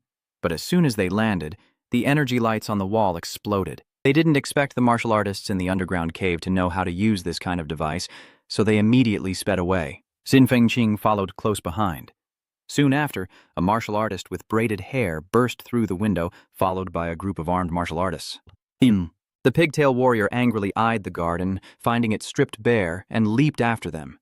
Meanwhile, Fang Ping and Xin Fengqing had gained some distance. Fang Ping reports that they're being pursued by 4 rank 4s and 1 rank 5. They've shaken the rank 4s, but the rank 5 is still on their tail. They exchanged glances, and the twin-braided pursuer, though surprised by their courage to ambush, quickly returned to a fierce expression, eyes wide, fists flying. The two are sent flying, and they exclaim in unison that he's a mid-stage rank 5. Though not the highest level, rank 5 is still formidable. Fang Ping asks Xin Fengqing if they can win. Xin Fengqing coldly replied that only one strike was needed. Immediately, Fang Ping stomped his feet and lunged forward, the crescent blade humming through the air as he unleashed his ultimate move, 7-hit fusion. The ponytail-wearing man wasn't fazed, turning to meet the attack with his fist, creating a deafening clash between the blade and his fist, numbing Fang Ping's hands. He was shocked. Was 5th rank this strong? How could his ultimate move be so easily blocked? Even as he reeled, the ponytail-wearing man charged toward him. Forced to throw a flurry of punches, Fang Ping clashed fists with his opponent, creating a violent shockwave that sent him flying back dozens of meters while the ponytail-wearing man rushed towards Xin Fengqing, who was focusing his chi. With his chi and blood manipulation activated, the ponytail man hastily raised his hands to defend, never expecting his opponent to know secret arts. Fang Ping continues his assault, unleashing a surprise mental shock, catching Han off guard, momentarily paralyzing his consciousness and opening him up for a devastating attack. But the opponent is still a rank 5, with a body and organs honed to their limits. So Fang Ping's combined fist attack has no effect. He is sent flying, spins around, and uses mental suppression again. This time, the ponytail guy was ready, unleashing his power to shatter Fang Ping's mental force in an instant. The ponytail man was shocked, unable to believe that Fang Ping's mental strength recovered so quickly, even when injured. Just who was he? Could it be a commander-level powerhouse? Just how strong is Xin Fengqing? With one swift strike, he broke through his limits, felling a rank 5 martial artist. Xin Fengqing had now nearly completed the accumulation of his body's blood energy. The ponytail man felt time slipping away, knowing he would die if this continued. But just then, a flash of red light appeared, Xin Fengqing unleashing his ultimate move. The ponytail guy's eyes widened in disbelief as his head was severed from his body. Xin Fengqing panted, his face flushed with excitement, having killed someone 5 levels higher. What a rush! Meanwhile, Fang Ping looked even more serious, watching his hands slowly recover. Enduring a direct hit from a rank 5 was still too much. His internal organs weren't strong enough yet. If that punch landed, he'd be in serious trouble. He immediately suggests that next time, Xin Fengqing should hold the enemy back, otherwise he'll always be the one getting hurt. Xin Fengqing protested, questioning if he could even handle a rank 5. Then they shifted their argument to dividing the spoils of war. As they argued, the remaining 4 rank 4 martial artists from the catacombs caught up. Xin Fengqing patted Fang Ping's shoulder, saying that a senior should care more for his junior, that the rank 5 heart would belong to him, as would these guys, and that he needed time to recover. Fang Ping thought to himself that one slash was all it would take to cripple his opponents, yet he still wanted to share the spoils. Having saved his life, this blade is mine. With that, he charged forward, leaving Xin Fengqing anxious as he clutched his blade, realizing the boy was after his only treasure, and that this was clearly his plan. With the biggest threat eliminated, dealing with the remaining rank 4 cultivators became much easier. Xin Fengqing was shocked by Fang Ping's strength.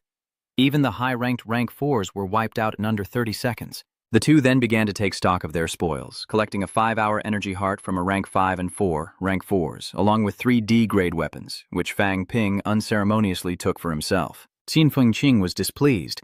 Even though it was predetermined, he didn't expect the rank 5 to have nothing of value. Seeing Xin Fengqing's pitiful look, Fang Ping tossed him the rank 5 martial artist's nameplate. Xin Fengqing angrily retorted that it was valuable, but not enough, demanding some rank 4 hearts, or else they'd call it quits, to which Fang Ping coldly agreed. Fang Ping and Xin Fengqing were indeed bold, daring to charge straight into the Earth Warrior's lair, but they didn't expect their opponent's leader to be 2 realms stronger than them, a rank 6 powerhouse. In this predicament, both wanted to return to the garden, but feared a high-level expert awaited them, so they decided to join forces once more. The scene shifts to outside the medicine garden, where the bodies of many Earth Cave martial artists lie scattered. The building's large door is kicked open with a bang as Fang Ping and Xin Fengqing enter, with determined eyes. Xin Fengqing smiled, saying they'd hit the jackpot, never expecting the strongest one left to be the ponytail guy. Inside the hall, the last 3 Earth Burrow martial artists stood trembling, protecting the rear, questioning who they were and why they dared invade their base. But Ping and Qing didn't answer, instead advancing towards them. A woman in the group cried out in alarm. "Kill me and our master will never forgive you." "You're pretending to be martial artists from Hopeland, trying to drag our master into this war?" Hearing this, Fang Ping and Qin Fengqing were stunned. Fang Ping quickly realized that the woman might be hinting at a powerful figure who wasn't involved, but might be drawn into Hope City's conflict because of them. He scoffed, a cold smile forming. "Kill them." The order given, they immediately charged, swiftly taking down the two martial artists ahead. The woman sobbed, "Those from Hope Land, my lord, will avenge me." But before she could finish, Fang Ping struck. He scoffed. "She clearly knew where we were from. I don't know why she bothered with the charade. She called us diggers, hoping to sow discord among the lords and spare herself." Qin Fengqing realized then that the lord here was someone else. If he has a 5th-grade subordinate, he must be at least a 6th-grade powerhouse. Immediately, they rushed upstairs. After clearing out the hidden room, they quickly departed, using Fang Ping's mental strength to sweep through each room, gathering energy stones and medicinal herbs. They quickly arrived at the final room, presumably the Lord's chamber, and were surprised to find a bookshelf filled with books. Qin Fengqing was overjoyed, leaping towards the bookshelf, for these dungeon books were invaluable, perhaps even on par with cultivation history. Books are the best way to preserve the legacy of a civilization, extremely precious and unobtainable by the weak. Having fought in the catacombs for years, he'd only collected a few books. Slowing down the deciphering of the catacomb language, Qin Fenghuang began frantically stuffing books into sacks. Meanwhile, Fang Ping took his time. The books were heavy, so he let Qin Fenghuang carry them while he used his mental power to search the rest of the room, soon discovering valuables in a large box in the corner. This man's life is miserable. He became a monster's cook, barely escaped, and even brought his good friend along. At that moment, Fang Ping and Qin Fengqing had plundered the entire manor from the inside out. But while looting was fun, escaping proved difficult, as a pack of predators relentlessly pursued them, their faces paling. To the beasts, they were like two small mobile energy sources. "What to do now?" Fang Ping asked. Qin Fengqing pondered for a moment and decided to split up. The energy is too dense, so someone has to take the detour. Without hesitation, Qin Fengqing said, "With your stronger blood, you can run longer. I believe in you, now get out of here." Fang Ping didn't want to do something so foolish. What if they got lost? In the end, they decided to run together, and whoever was slower would be out of luck. Qin Fengqing was so angry, he almost spat out a mouthful of blood. He glanced at the pack of hunting wolves chasing after them and said, "I'll give you all the books, I don't need them anymore." "Are you okay?" Fang Ping immediately refused. "The books are too heavy," he said, seeing that Qin Fenghuang was already slowing down. "Then I'll throw them!" Qin Fenghuang cried out, unable to bear it any longer. "No, I won't. These books are valuable." The growls of the hunting beasts behind him grew louder and more resonant. 100 miles away, in Demon Phoenix City, a city lord with long, fiery red hair sat cross-legged. He said that this time, the demons and monsters have proposed forming a 3-city spirit army, with our Demon Phoenix community to jointly attack Hope City and open the way to the resurrection altar. What are your thoughts? From below, a white-haired elder speaks. "Phoenix King, this is unacceptable. The Demon Wood Clan once invaded the resurrection altar, but failed to bring back the resurrected master. I suspect this information is likely just false." The Phoenix King slowly replied, "But this news comes from the forbidden area." The white-haired elder explained that this information came from a powerful demon official, but our demon bloodline has received no such news. Even if a master has truly been resurrected, the demon bloodline will be the ones to benefit. They're not just in our southern 7 territories, but elsewhere too. I suspect they have other motives, so we shouldn't join them without knowing more. The Phoenix King frowned. "I have no intention of joining the demon bloodline. Aren't we discussing an alliance?" He turned to the white-haired elder and said, "You are the leader of the Skywolves, and have stayed in Skywolf Mountain for many years, often interacting with the Demon Wood City. What do you think?" After a moment of thought, the Tianlong leader replied, "Your Majesty, I believe we can form a 3-city allied army. The Demon Wood City has suffered heavy losses. Its 3 leaders, Fox, Leopard, and Wolf, have fallen in battle, making it ripe for conquest and the taking of the Demon Wood." The white-haired elder sternly states, "Heavenly Wolf Leader, if White Phoenix is kin to the ancestral spirit and the wolf leader of the Yu-Mok City, then having the Phoenix King join the 3 cities alliance will create a strong bond. The strength of Than Hope is not weak. There are still hidden powerhouses within its territory. Phoenix City isn't invincible in the southern domain, and Wood City has suffered many losses over the years. Do you want to see Phoenix City fall into war as well?" The wolf leader retorts that he didn't mean it that way, and it's all for the sake of the Demon Phoenix City, but the White Phoenix Venerable immediately questions why he has stayed at Mount Tianlang for so long without visiting the Demon Wood City. Only when there's a benefit will they appear. The wolf leader replies that staying on Mount Tianlang is to protect the outskirts of Phoenix City. The Golden Gavel King has broken through to the venerable realm and is constantly expanding his territory. Just then, a subordinate suddenly bursts in, looking panicked, reporting that a beastly roar is shaking the heavens from Mount Tianlang as if a wall has appeared, shocking everyone. The Wolf King looked at the Phoenix Queen, who nodded. Go. After the Wolf King left the hall, the White Phoenix Venerable shook his head. The Wolf King's loyalty no longer lies with Phoenix Demon City. Though we're nominally leaders, Mount Tianlang has effectively become territory of the Demon Beast City. This time, the Tianlang leader was the one who advocated for the three-city alliance. I knew it, the Phoenix King sighed, saying nothing more. Meanwhile, Fang Ping and Xin Fengqing are on the run, their legs growing weary. This isn't good. Xin Fengqing has forgotten just how relentless they can be. Looking ahead, Fang Ping's expression suddenly shifts. This forest seems familiar. Hearing this, Xin Fengqing observes for a moment, then bursts out laughing. We're in the Golden Gao King's forest? Another 60 kilometers and they'd reach Hope City, but Fang Ping's expression turned grave. To Xin Fengqing's surprise, he suddenly changed course, avoiding the forest. He didn't want to face the Golden Jiao Beast King again. Last time he escaped by the skin of his teeth, but if they meet again, he'll take his eyes back. Slowly opening them, he muttered that there seemed to be a familiar life force outside the forest. The Golden Jiao Beast King released a stream of energy from its forest, transferring it into a few saplings in front of it. The trees rapidly grew from seedlings into towering giants in an instant. The Golden Kiao Beast King, pleased with its work, said that the Kiao King forest was expanding again, but the energy consumption was too great. Its stomach rumbled, and it turned to see a dying monster. The Golden Dragon Beast King opened its maw wide, swallowing the monster's lifeblood and energy whole. Seeing the withered beast collapse, it licked its lips, thinking that absorbing these low-level beasts by force was such a waste, not to mention they tasted terrible. Thinking about this, it sadly lowered its head, realizing the beasts in the forest were dwindling, almost all gone. Those human chefs offered up their life force, not only cooking, but also preparing the food. I didn't even have to go out and find it myself. Suddenly, it looked up, sensing a familiar presence. Meanwhile, Fuang Bin was in disarray, and Qin Fenghuang was drenched in sweat and panting. He said haltingly, Fuang Bin, going on missions with you never ends well. Fuang Bin wasn't doing much better. His face was pale. He smirked and replied that it would get much worse.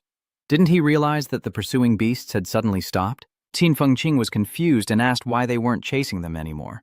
Fang Ping scoffed, because we're about to die. A terrifying pressure suddenly descends, suppressing the surrounding beasts, their eyes rolling back as they collapse. Fang Ping and Qin Fengqing nearly buckle under the immense weight. From deep within the forest, a blinding golden light and heavy footsteps echoed as, to Qin Fenghuang's horror, a massive golden-armored creature slowly approached. The Golden Halberd Beast King. Fang Ping's expression tightened as he thought, the last time I saw it, it was indeed in the breakthrough stage. Now its physique has increased by at least 8 sizes.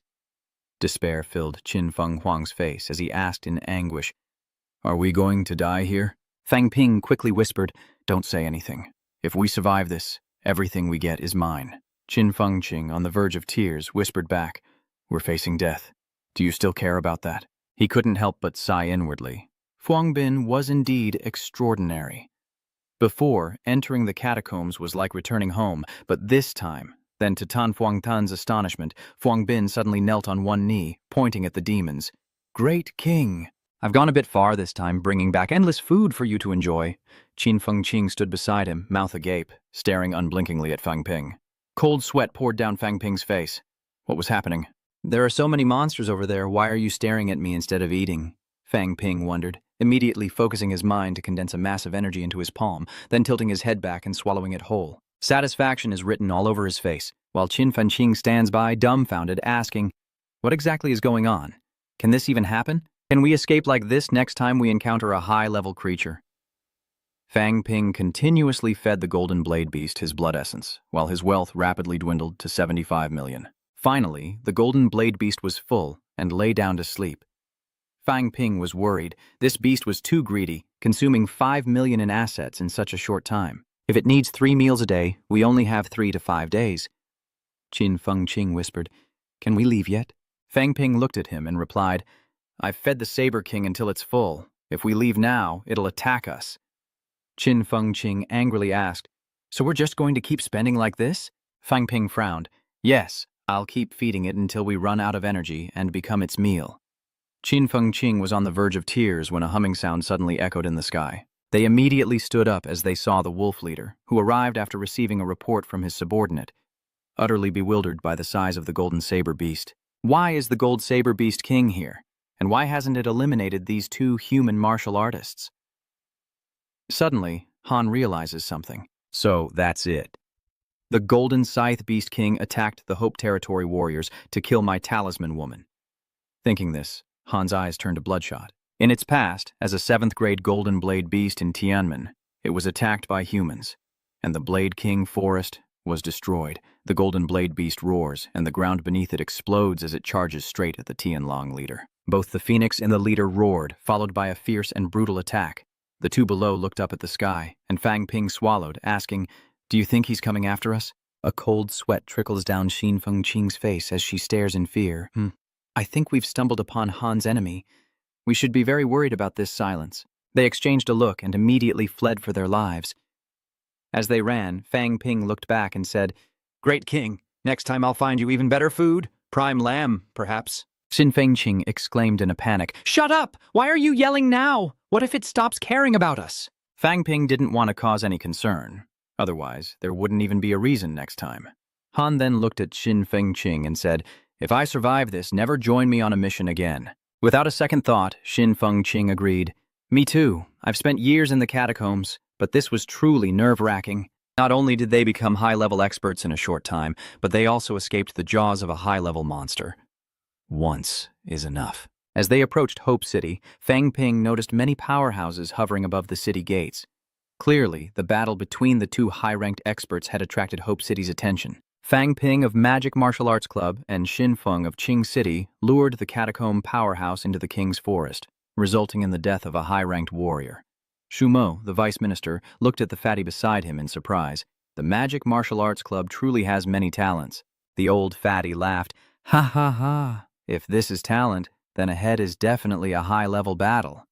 Grandmaster Dai is near the Mado catacombs, and the situation is serious." Ku Bianqiang sensed the aura of the battle growing stronger, lamenting that the powerhouse was not an ally. "Otherwise, I would immediately join in to eliminate the dungeon strongmen." Shu Mofu said with annoyance that these two had only just entered the 4th rank and were already causing trouble. Why would they provoke two high-level powerhouses? The old fatty said, "This proves my students are exceptionally talented. Even if one of them dies, it's no real loss to us. In fact, one less is a good thing. Still, we must be cautious. They're young, and their potential to reach Grandmaster is high. If seedlings like them are lost, it's a great loss to humanity. Their strength is considerable. Who could fool them? It would have to be a Grandmaster at least." The fat elder nodded in agreement. "Grandmasters are strategic weapons. They don't have time to retreat just for two mid-rank martial artists. Moreover, with Grandmasters watching, it could hinder their actions." Ko Bianqiang sighed. "Maybe it's for the best.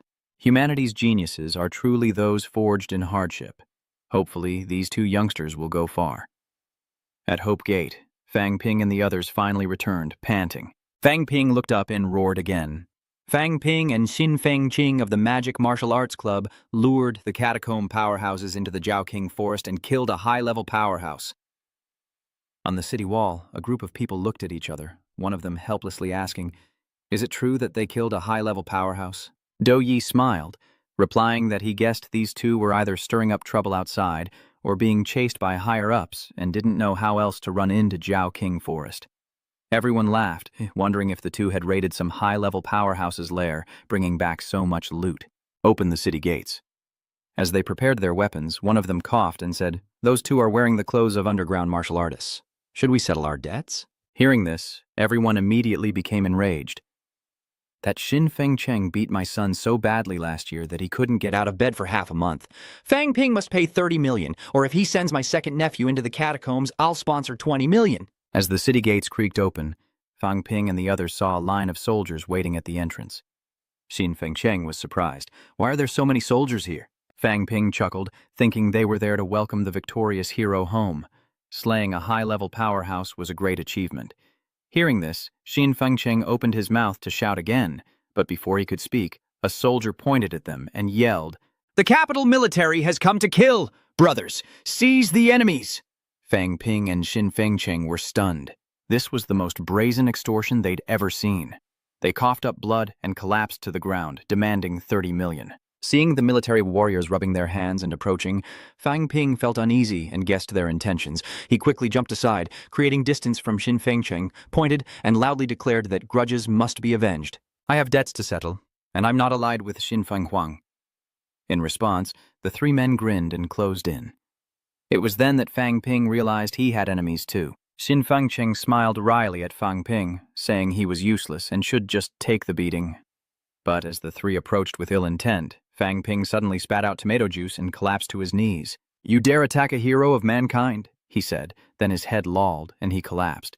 The three were stunned. "We haven't even done anything yet." Lying on the ground, Fang Ping coughed up more tomato juice. Claiming he was exhausted from being hunted by high-level experts, his spiritual power severely damaged, yet they accused him of being a martial artist from the catacombs. 1 million as compensation for mental damage, or he'd report them to the military, pointing a trembling finger at the high-level experts who dared not speak. With so many grandmasters as witnesses, there's no denying it now. The three men paled, realizing they had brought this upon themselves. Seeing this, Ko Bianzhang said, "Wait, let them recount the situation in the conference room and tell everyone not to provoke them." Chu Mofu and Fatty Lao exchanged helpless glances as the group of soldiers, having suffered such a great loss, could only leave in anguish. Xin Fengqing was speechless. He made 3 million just by lying on the ground and without getting hit. "Next time, I'm finding a rich guy to mooch off of." Fang Ping glanced at him. "You be careful. When there are many, do less. When there's only one, be careful, or you'll be exploited.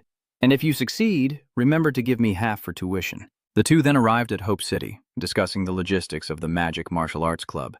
Since the club's expansion, everyone could directly donate their dungeon spoils to the school, bypassing the military or pharmaceutical weapons companies. The person in charge is Bai Rishi, who cut off contact while recovering from his injuries. Bai Rishi smiled faintly, saying that after resting for so long, his injuries had improved considerably. "The school branch of logistics is short-handed, so I'm here to help." Fang Ping unconsciously looked at Bai Rixi's broken arm, his eyebrows slightly furrowed. Once, Sun Mingyu's left arm was severed by Han Shu, but it was later reattached. Bai Rishi shook her head, saying that an arm could be reattached, but the battle that day was too chaotic to recover it. Fang Ping chuckled, saying it's all right, an 8th rank can regenerate their golden body. Your arm will grow back eventually. Bai Rishi smiled, perhaps. 3rd-grade golden body masters can indeed regenerate their bodies, but honestly, there aren't many who can cultivate to the 8th grade. Bai Rishi changed the subject.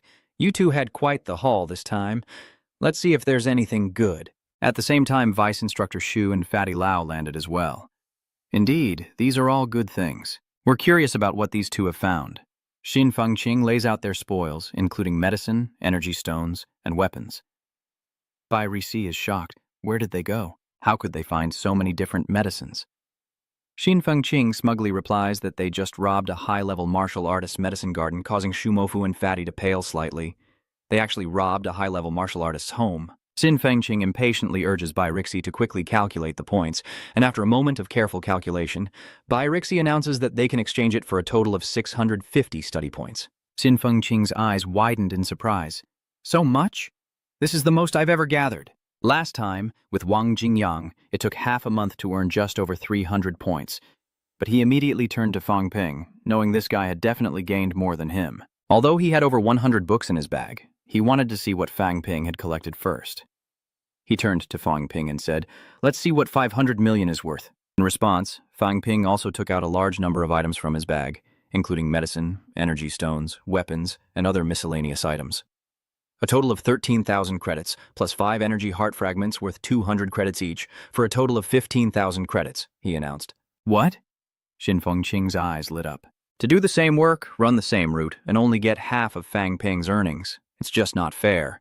But Fang Ping isn't satisfied either. They raided a den of a strong Earth Realm fighter and only got a little over 20,000 points. "Is that a little low?" Bai Roxy smiled awkwardly, saying the price wasn't up to her and she didn't know what to do, while Shu Mofu was speechless. Even grandmasters couldn't earn as much as these two rank 4 martial artists did in a single day. Otherwise, who would start an outside company to slowly earn money? Xin Fengqing turned to Fang Ping, saying that, "Since I led you there and I only got 650 credits, give me another 500 credits." Fang Ping laughed, saying, "I saved your life from the hands of a dungeon powerhouse. You said everything you had was mine, and don't forget what I deliberately shared with you." Xin Fengqing was displeased. "I carried it for hundreds of miles. Don't think everyone doesn't know how hard it was." Shu Mofu interjected, "You too. Are these things in the bag books from the earth pit?" Xin Fengqing dumped all the books from the sack onto the table. Over 100 volumes. Shu Mofu's eyes lit up. "These books are essential to the government." Before he could finish, Xin Fengqing interjected, 100 points, no bargaining." Shu Mofu felt awkward, saying, Xin Fengqing, the government is short on funds right now." Xin Fengqing retorted, "We risked our lives to escape and were chased to get these books. It's not too much to ask for some points, is it?" Fang Ping chimed in. "That's right, give us a little more and we'll be even more motivated. Who knows, maybe next time we'll raid the entire Heavenly Gate stronghold." Shu Mofu felt embarrassed, and Fatty couldn't bear to watch any longer. Clearing his throat, he tells the soldiers that they're free to negotiate, and the school shouldn't interfere. But as most of the martial arts funds come from the government, and they were trained with government money, he felt he should say something. But recovering these documents isn't for personal gain. The government has spent a great deal in recent years, and now that you have power, shouldn't you also? Feeling helpless, they knew dealing with the government wouldn't be profitable. Finally, Xin Fengqing thought for a moment and said, "Then 500 academic credits." Fang Ping added that they must be the first to obtain the documents after decryption, and after some haggling, 500 merit points was deemed acceptable. They agreed to return and negotiate with the magic martial side. Fang Ping then looked at Xin Fengqing and asked how they would split it. Xin Fengqing's face darkened. After taking only a few books for himself from over 8,000, he gave Fang Ping 500 points as a favor. Fang Ping happily agreed, pleased with his gains, soon to have 400 million in assets. After handling the academic points and receiving 30 million in compensation, it might total 500 million. It was then that Fang Ping truly felt wealthy. Meanwhile, Xin Fengqing's eyes darted around. 11,000 credits, nearly as much as Fang Ping, eased his mood. This collaboration with Fang Ping has earned me more than I have in years. Should I partner with him again next time? Working with him always feels like I'm getting the short end of the stick, but at least it's enough to get by. I'll just wait and see what happens. These merit points are enough for me to cultivate to 5th or 6th grade. Should I exchange them for an A-grade saber? Buy an even higher grade combat suit? In the Army's command center, Fang Ping received praise from Tian Mu, who gave him a thumbs up and said, "Fang Ping, you're outstanding."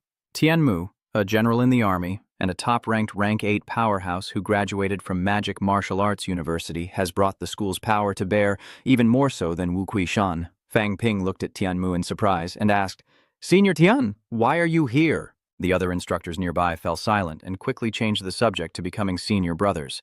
Tian Mu laughed and said that after nearly 50 years since graduating from Magic Military Academy, there was now a shortage of people. So he was transferred from the north and would be stationed at the Magic Military Academy catacombs. Xin Fengqing didn't hesitate, saying that with Brother Tian here, they'd be more confident. Immediately, Tian Mu's eyes lit up, and a powerful surge of mental energy suddenly assaulted Xin Fengqing. Before he could react, Xin Fengqing was sent flying into the wall with a thud. Tian Mu scolded, "When I was at the academy, you would have called me uncle." "What did you just call me?" Xin Fengqing asked, clearly aggrieved by Fang Ping's gaze. Fang Ping shrugged. "Senior graduated from the demon womb, so I can call you senior. But if I called you brother, that would be your fault." Xin Fengqing slowly retracted his smile and asked seriously, "Let's get back to business. Where are you going this time?" Fang Ping replied, "Mount Tianlang."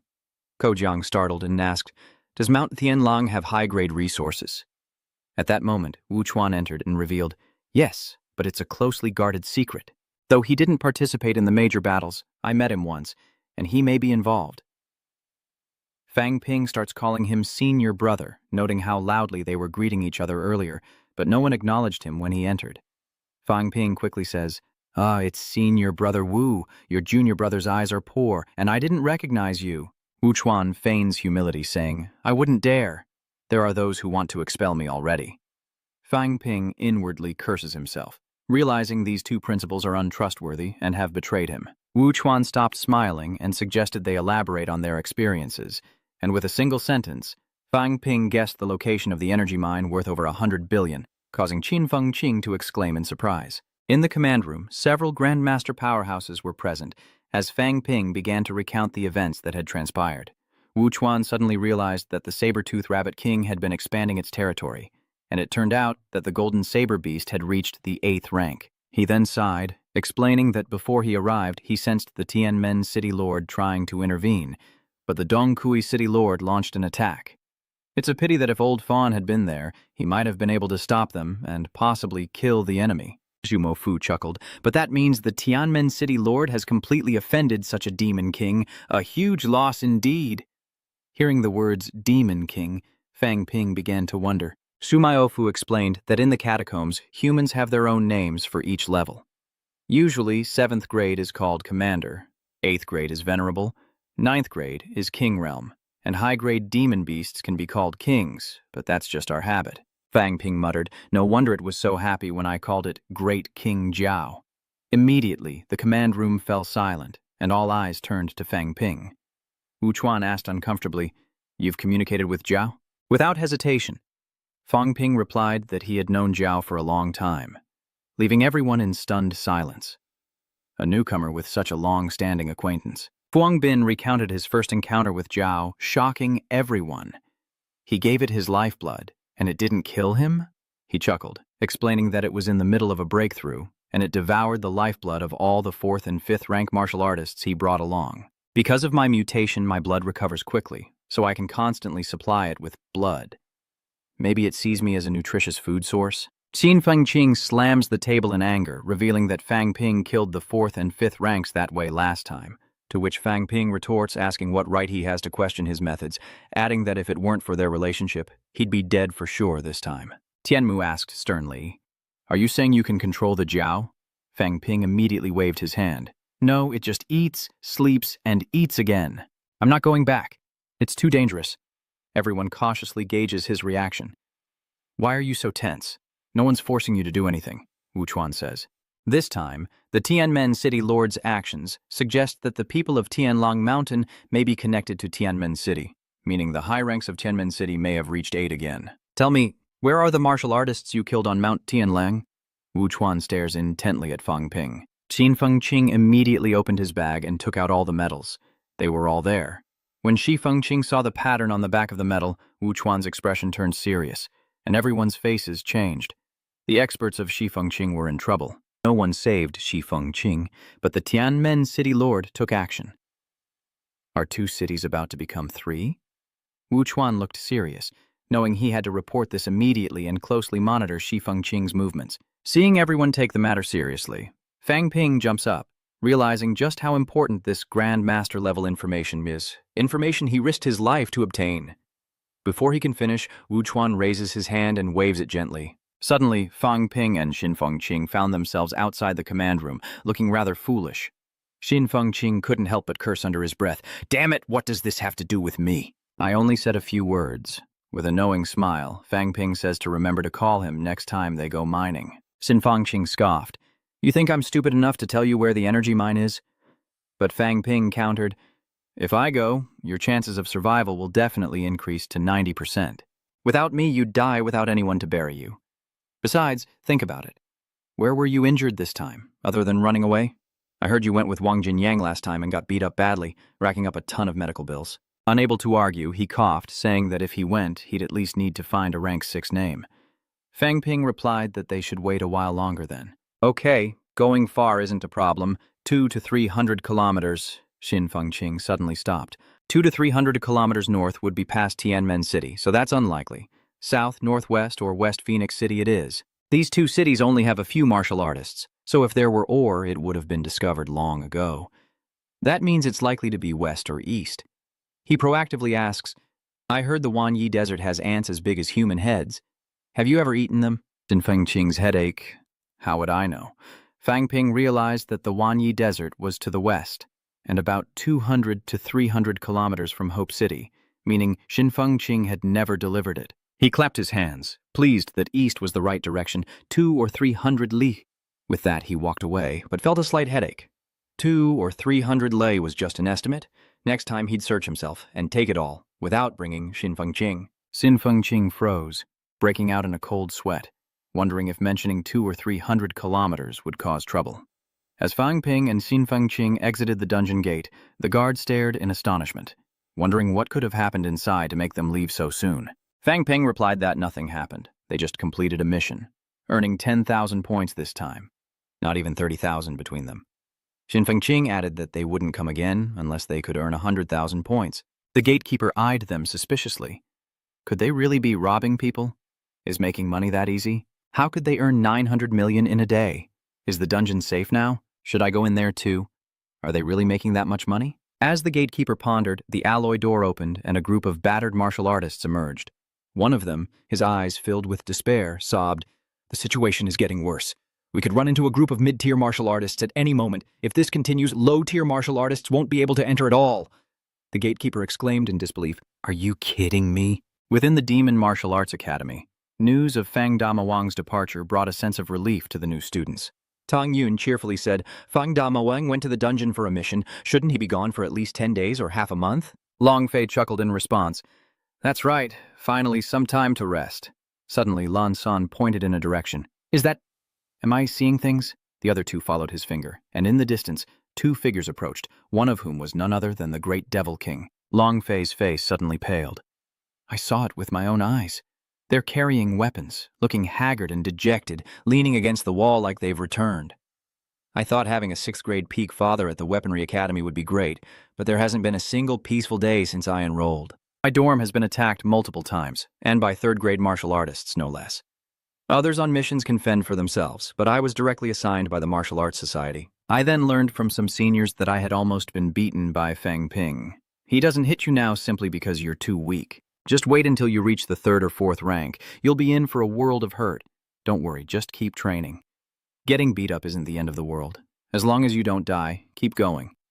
Tang Wen was upset. "Maybe I should have gone to Jingwu." Lalan tried to reassure him. "The director isn't that scary. My dad says student life has improved a lot since he took office." Hearing this, Tang Wen bristled. "That's because your dad never got bullied by him." Lan Shan asked in surprise if his father had ever crossed the student union president. Tang Wen sighed, saying his father claimed Fang Ping was petty and remembered every little thing. "He's no match for my father, only able to bully his students. Now it's my turn.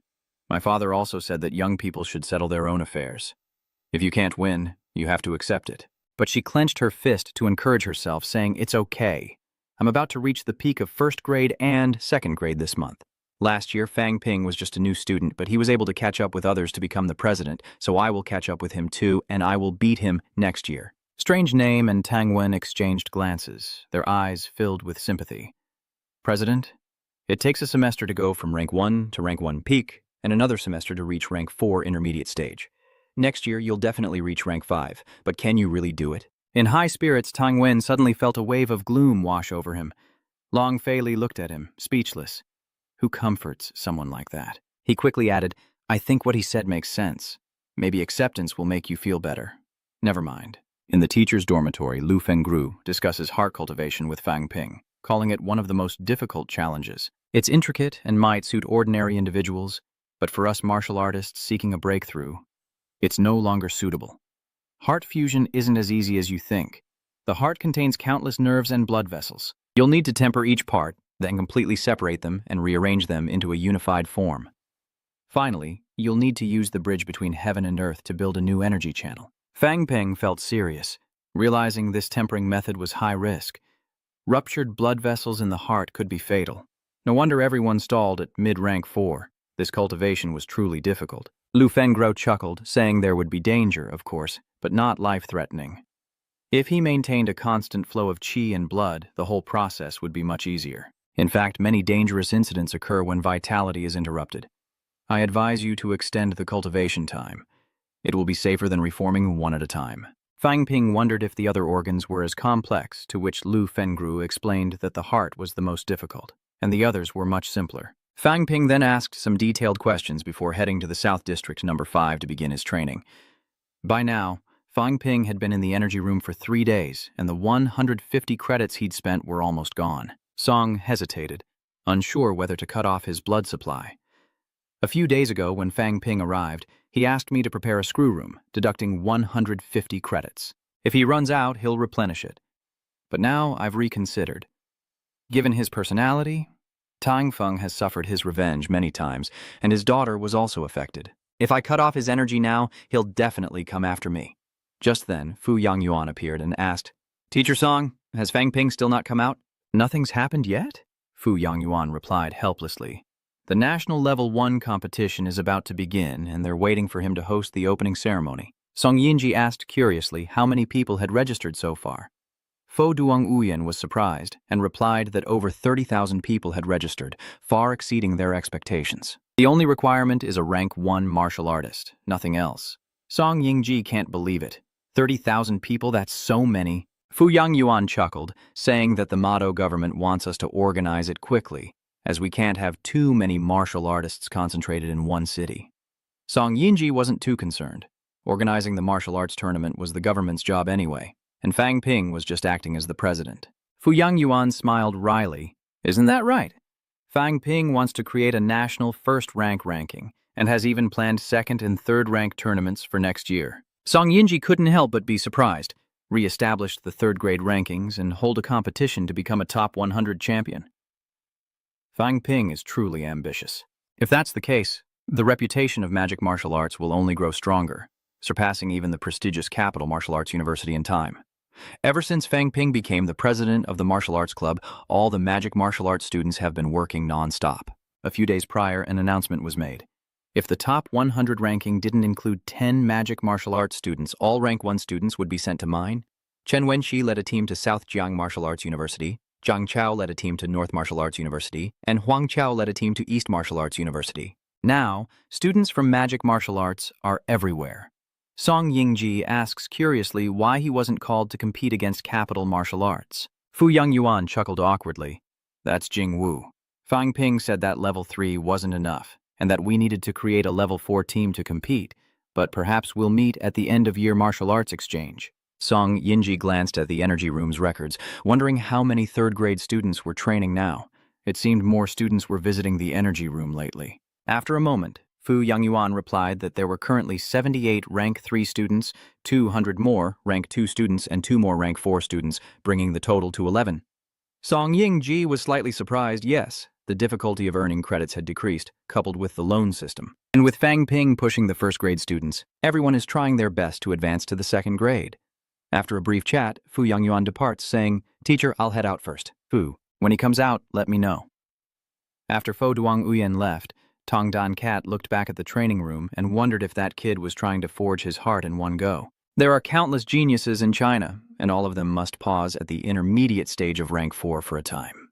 In the training room, Fang Ping was drenched in sweat, carefully adjusting the blood vessels in his heart. Meanwhile, at Nanwu, hundreds of top-ranked students are lining up as Wang Jinyang solemnly announces that the Mao National First-Rank Martial Arts Tournament is now the biggest event in the country, attracting widespread attention. All martial artists in the top 100 will receive rank 2 blood enrichment pills and rank 2 tempering pills, each worth 150 million on the market.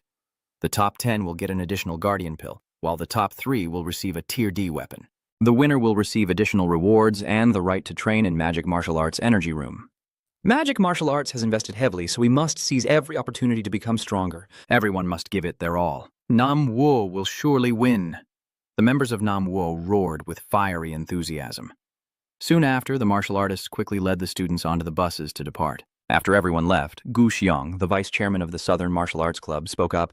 Chairman, are they aiming to dominate the entire tournament? Wang Jinyang shook his head. It's not certain that the demonic martial arts is the main opponent. I think Fang Ping is the real threat from Capital Martial Arts, especially towards the end of the year when there's the Great Martial Arts Exchange Tournament. The Demon Martial Arts Society is building strength, but if Fang Ping can't surpass Li Hansong, it's all just a pipe dream. The higher you stand, the harder you fall. Gu Xiong expresses his dissatisfaction. What about us? Wang Jinyang sighed. Let's wait and see when the Nanjiang catacombs open. After that competition, we'll participate in the exchange tournament. Previously, South District Martial Arts Academy wouldn't participate. Gu Xiong laments, saying, It's a pity. You're the only 4th grade martial artist in South Academy otherwise. Wang Jinyang smiles, saying that this year they might participate as an independent school, surprising Gu Xiong, who asks who could possibly stand against the 2 major schools. Wang Jinyang confidently replies that it's not a sure thing. as Jing Wu and Mo Wu only have 4th grade martial artists, but no 5th grade. In my opinion, if you're strong enough, one person can make a difference. I want to see if I can overcome the 2 major schools with an ordinary martial arts school, and maybe next year we can increase our resources. Last year, Devil Martial Arts did it, so Southern Martial Arts can too. Meanwhile, in the Devil Martial Arts Energy Room, the system announced that he had broken through to 4th grade high stage. Fang Ping breathed a sigh of relief, his face showing the strain of 6 days and 6 nights. If not for the system constantly restoring my mental power to keep me awake, I probably would have collapsed. He checked his data and felt satisfied. The heart refinement process enhances physique and promotes qi and blood, meaning I can increase my blood essence. Fang Ping jumped down from the training platform and walked outside. A respected governor of a province is just a grandmaster. I need to find 4th rank Fang Ping for help and promise him a high-grade weapon. Just as he left the energy room, Fang Ping noticed Lu Fengro waiting for him. She sized him up, then nodded gently. Not bad. This cultivation took a long time. Go back and settle down.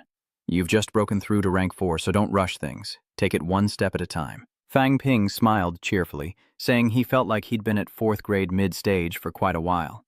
Song Danyan sighed. It's only been 50 days since your last breakthrough, hardly a long time. Back then, I spent 3 years at the mid-stage of rank 4. As Fang Ping chatted with Lu Fengro, he prepared to leave, saying, Goodbye, miss. Song Yuanqiao hurriedly reminded him, You've been cultivating for 6 days and 6 nights. It's already the 7th day. Fang Ping turned back and smiled, thanking Teacher Song for his concern, saying he was fine. Song gradually became dissatisfied, thinking to himself that he had given study points to pay for cultivation, and now he needed to pay an additional 138 study points. Fang Ping felt a little warm and said, Teacher, this cultivation of mine has lasted so long, can't you give me a discount? Without hesitation, Song Dian flatly refused.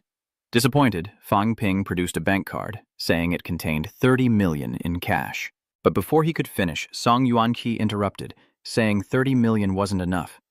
Fang Ping threw a bank card on the table, adding that with the 10 million he was owed, it should be sufficient. With that, he quickly ran out. Surprised, Song gradually asked when he owed him 10 million.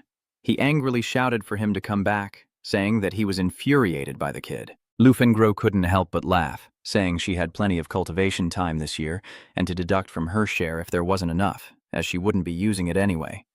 Outside the energy room, Fang Ping secretly watched, and seeing Lu Fengro come out, he hurried over, asking if Teacher Song didn't chase after him. Did you stop him, or did he give you a discount? Lu Fengro glanced at him. A discount?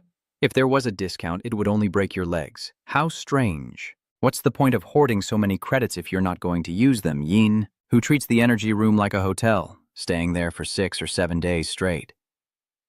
Fang Ping changes the subject, saying, Never mind, let's not talk about this anymore. Hey, for the upcoming martial arts competition, you have to help me put some pressure on everyone. I'm afraid I won't be stable enough. Fang Ping was helpless. I already asked, but he didn't agree this time. It was rare for Lu Fengro not to speak ill of Wu Kuishan. Your martial arts club has 5 or 6 billion. If you don't use it, just hand it over to the school. Fang Ping was surprised. Wait, is the headmaster trying to steal my lover? Lu Fengru corrected him. The martial arts club's money isn't yours, Fang Ping muttered. It's all the same. Money sways people's hearts. I need to spend it quickly. And then a smile crept across his face. First, I'll withdraw a year's worth of benefits for everyone in the martial arts club. My personal benefits are 600 points, which is equivalent to 130 million in assets. He checked his system, hoping to reach 1 billion in combat credits, and wondered if the system could upgrade him with a storage compartment. This harvest with Qin Feng Qing wasn't just this, and holding hands was really inconvenient.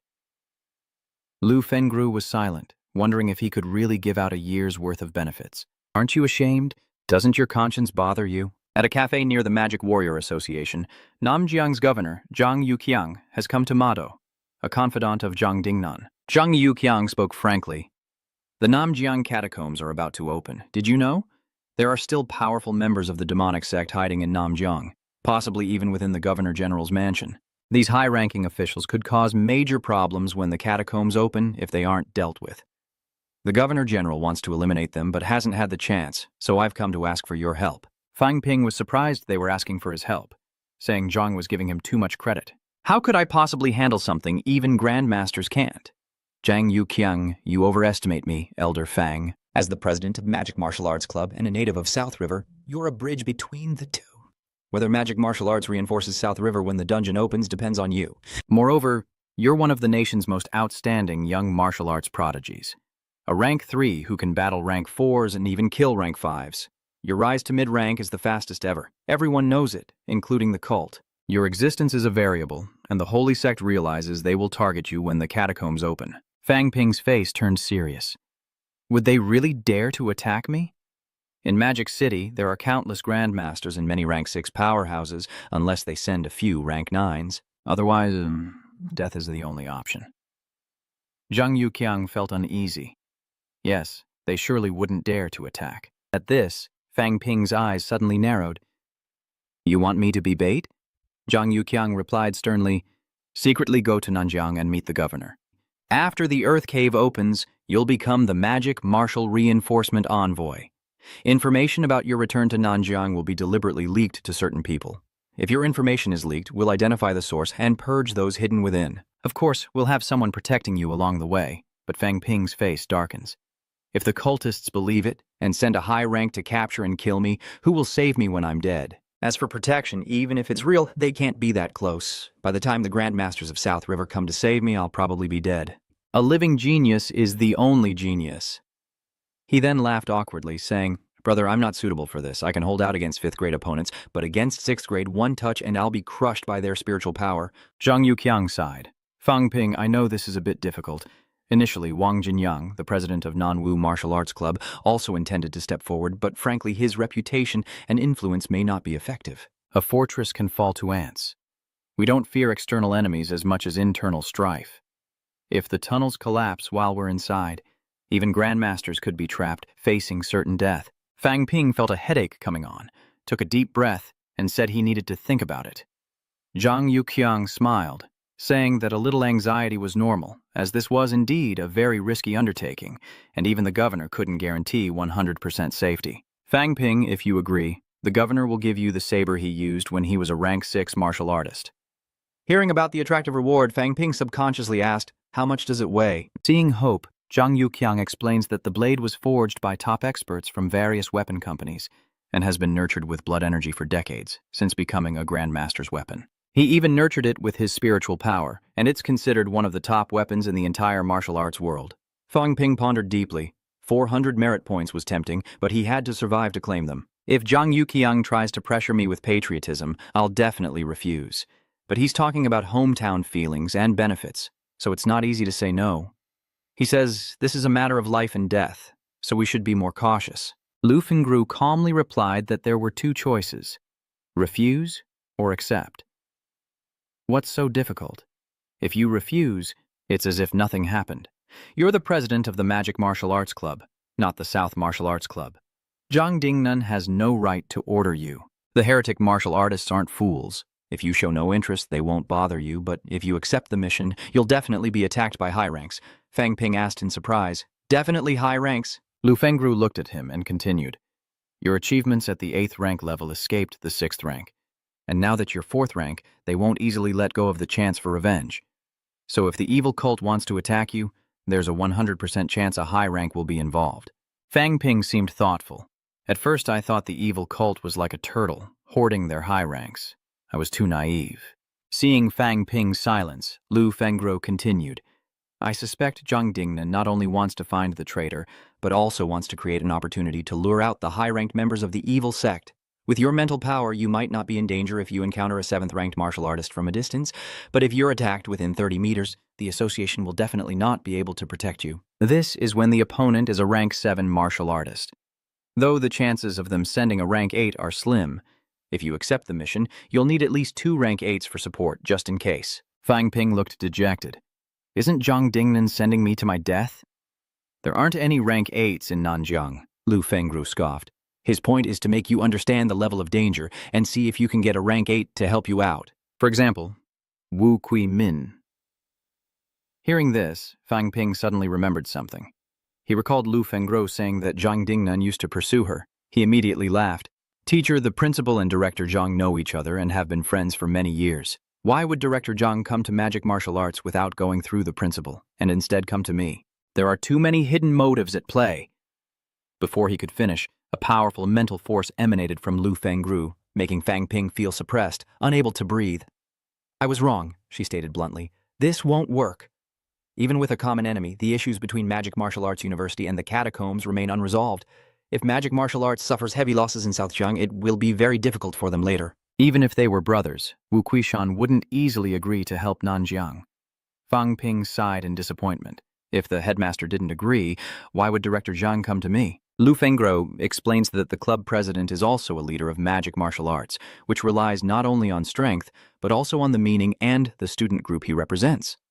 If he agrees to support Southern Zheng, those who oppose him will choose him, putting magic martial arts in a difficult position, forcing them to participate even if they don't want to fight. Fang Ping immediately felt uneasy. Zhang Dingnan was scheming against him. Lu Fengro smiled. Not exactly scheming. I think he's at the point where he'll try anything if there's even a glimmer of hope. The government and military's preparations in Nanjiang were essentially complete. Yet he still called on many martial artists to participate in the defense, not wanting any mistakes to occur. Undeniably, Zhang Dingnan was a good governor, but Fang Ping was still annoyed. "The way you put it, the less I know what to do." Lu Fengru solemnly replied, "For the greater good, I hope you participate. But personally, I hope you don't force the high-level powerhouses to intervene. Otherwise, you'll have to rely on luck." On October 10th, the inaugural National Martial Arts Tournament opens at Stadium M. From early morning, reporters and thousands of martial artists in armor and weapons have been flocking to the stadium. Those unfamiliar with this place were overwhelmed when suddenly a sharp sound pierced the air. Look, aerial experts are appearing in the sky with a piercing whistle of wind. Dark figures rapidly approached from afar. Over 100 airborne powerhouses, fully equipped, appeared in the stadium sky in the blink of an eye. The sight stunned the crowd, and many below pulled out their phones to capture the moment. Mr. Li said, annoyed, "Where is Fang Ping? Why hasn't he shown up yet?" Fang Ping coldly replied, "This morning, he told me to wear a lion's head to support O.I. Feng. I beat him for it, so he's probably hiding somewhere now." Lai was speechless. Yichuan laughed, saying Fang Ping had been greeting people since morning, surely inviting all the teachers in the school to cheer them on, but would it really do any good? Chen Zhenhua chuckled. "From what I see, he's trying to build the brand of demon martial arts, so everyone recognizes our strength. Good wine needs no bush. It's beneficial for demon martial arts to attract good talent." Tang Feng looked serious, saying he didn't like the method, but recognized the benefits. There have been too many big events in the magic martial arts recently, and he's worried they won't be able to maintain it. The exchange at the end of the year with Jing Wu. Lao Li will likely be furious when he hears about it. What's so scary about Jing Wu anyway? If we were truly afraid of Jing Wu, demon martial arts would have no chance.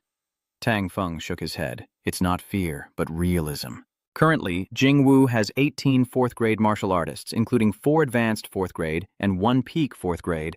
What does Magic Wu have? Magic Wu. They only have 1 advanced 4th grade martial artist and no peak ones. A 6th grade instructor chimed in, saying that Chen Wenlong had already reached the peak. Tang Feng isn't surprised, noting they have a top fighter, but wonders if Chen Wenlong is a match for Li Han Song. Lao Li laughs, saying Fang Ping will definitely reach the peak by year's end. As for Zhang Yu, that kid entered the catacombs and hasn't returned. Qin Feng Qing just made a big score with his sword and is probably hiding somewhere to train. Once we're all together, our combat power will be considerable. But if the purge fails, all our efforts will only pave the way for the capital. The stronger magic martial arts becomes, the more it highlights the capital. By next year, the most talented students will likely flock to the capital. While the instructors were talking, the crowd below erupted in cheers once more. Dressed in white, Fang Ping soars in from afar, much to the chagrin of the instructors, who lament that he's using them as a backdrop. They made us wear black so he could stand out in white. Soon, Fang Ping lightly tapped his toes and landed in front of the group. He calmly raised his head, and the students behind him shouted in unison, "The pride of Mado University, our demon combatant." He was the most outstanding student anyone had ever seen, rising from poverty to Mado University through his own ability.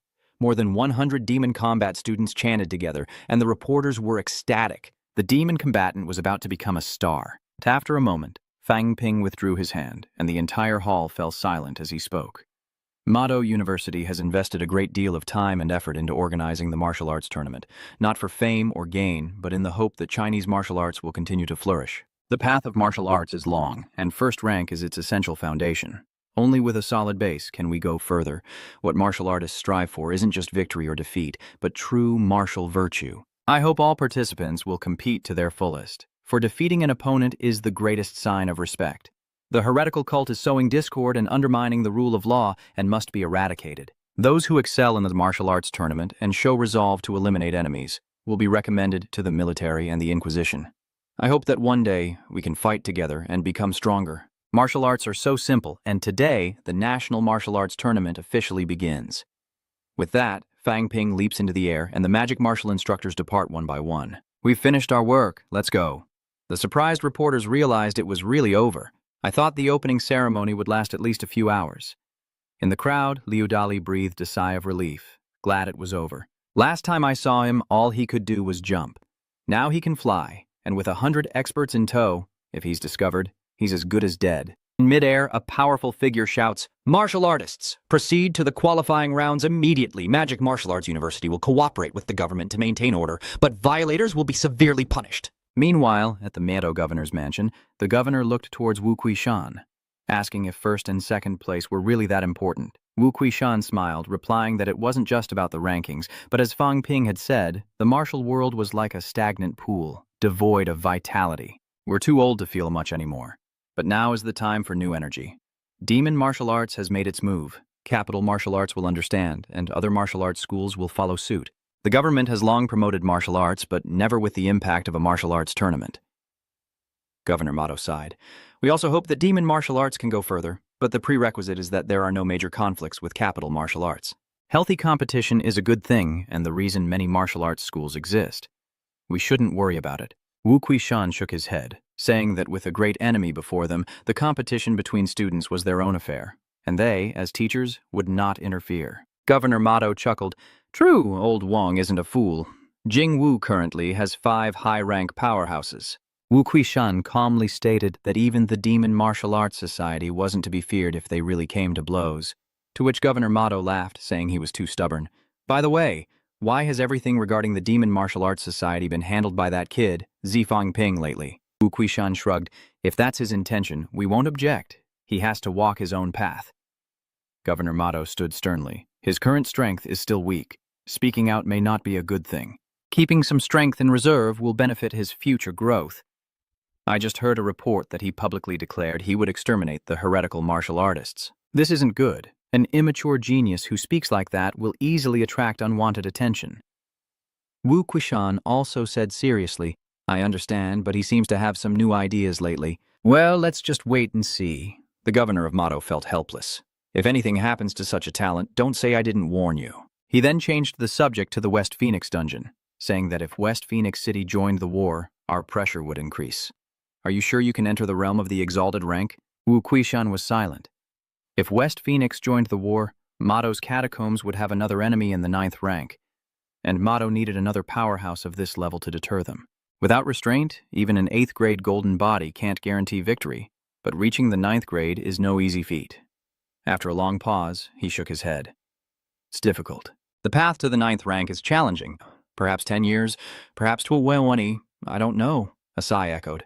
And in an instant, both fell silent as Fang Ping returned to the Martial Arts Society's finance department to receive his credits. Meng Jiao couldn't contain her curiosity and asked, Junior brother Fang, would you like to receive benefits from 2 other positions? Fang Ping replied, naturally. I've always been working at the admissions office. This martial arts tournament is also to garner support, and I'm confident no admissions director can do what I do.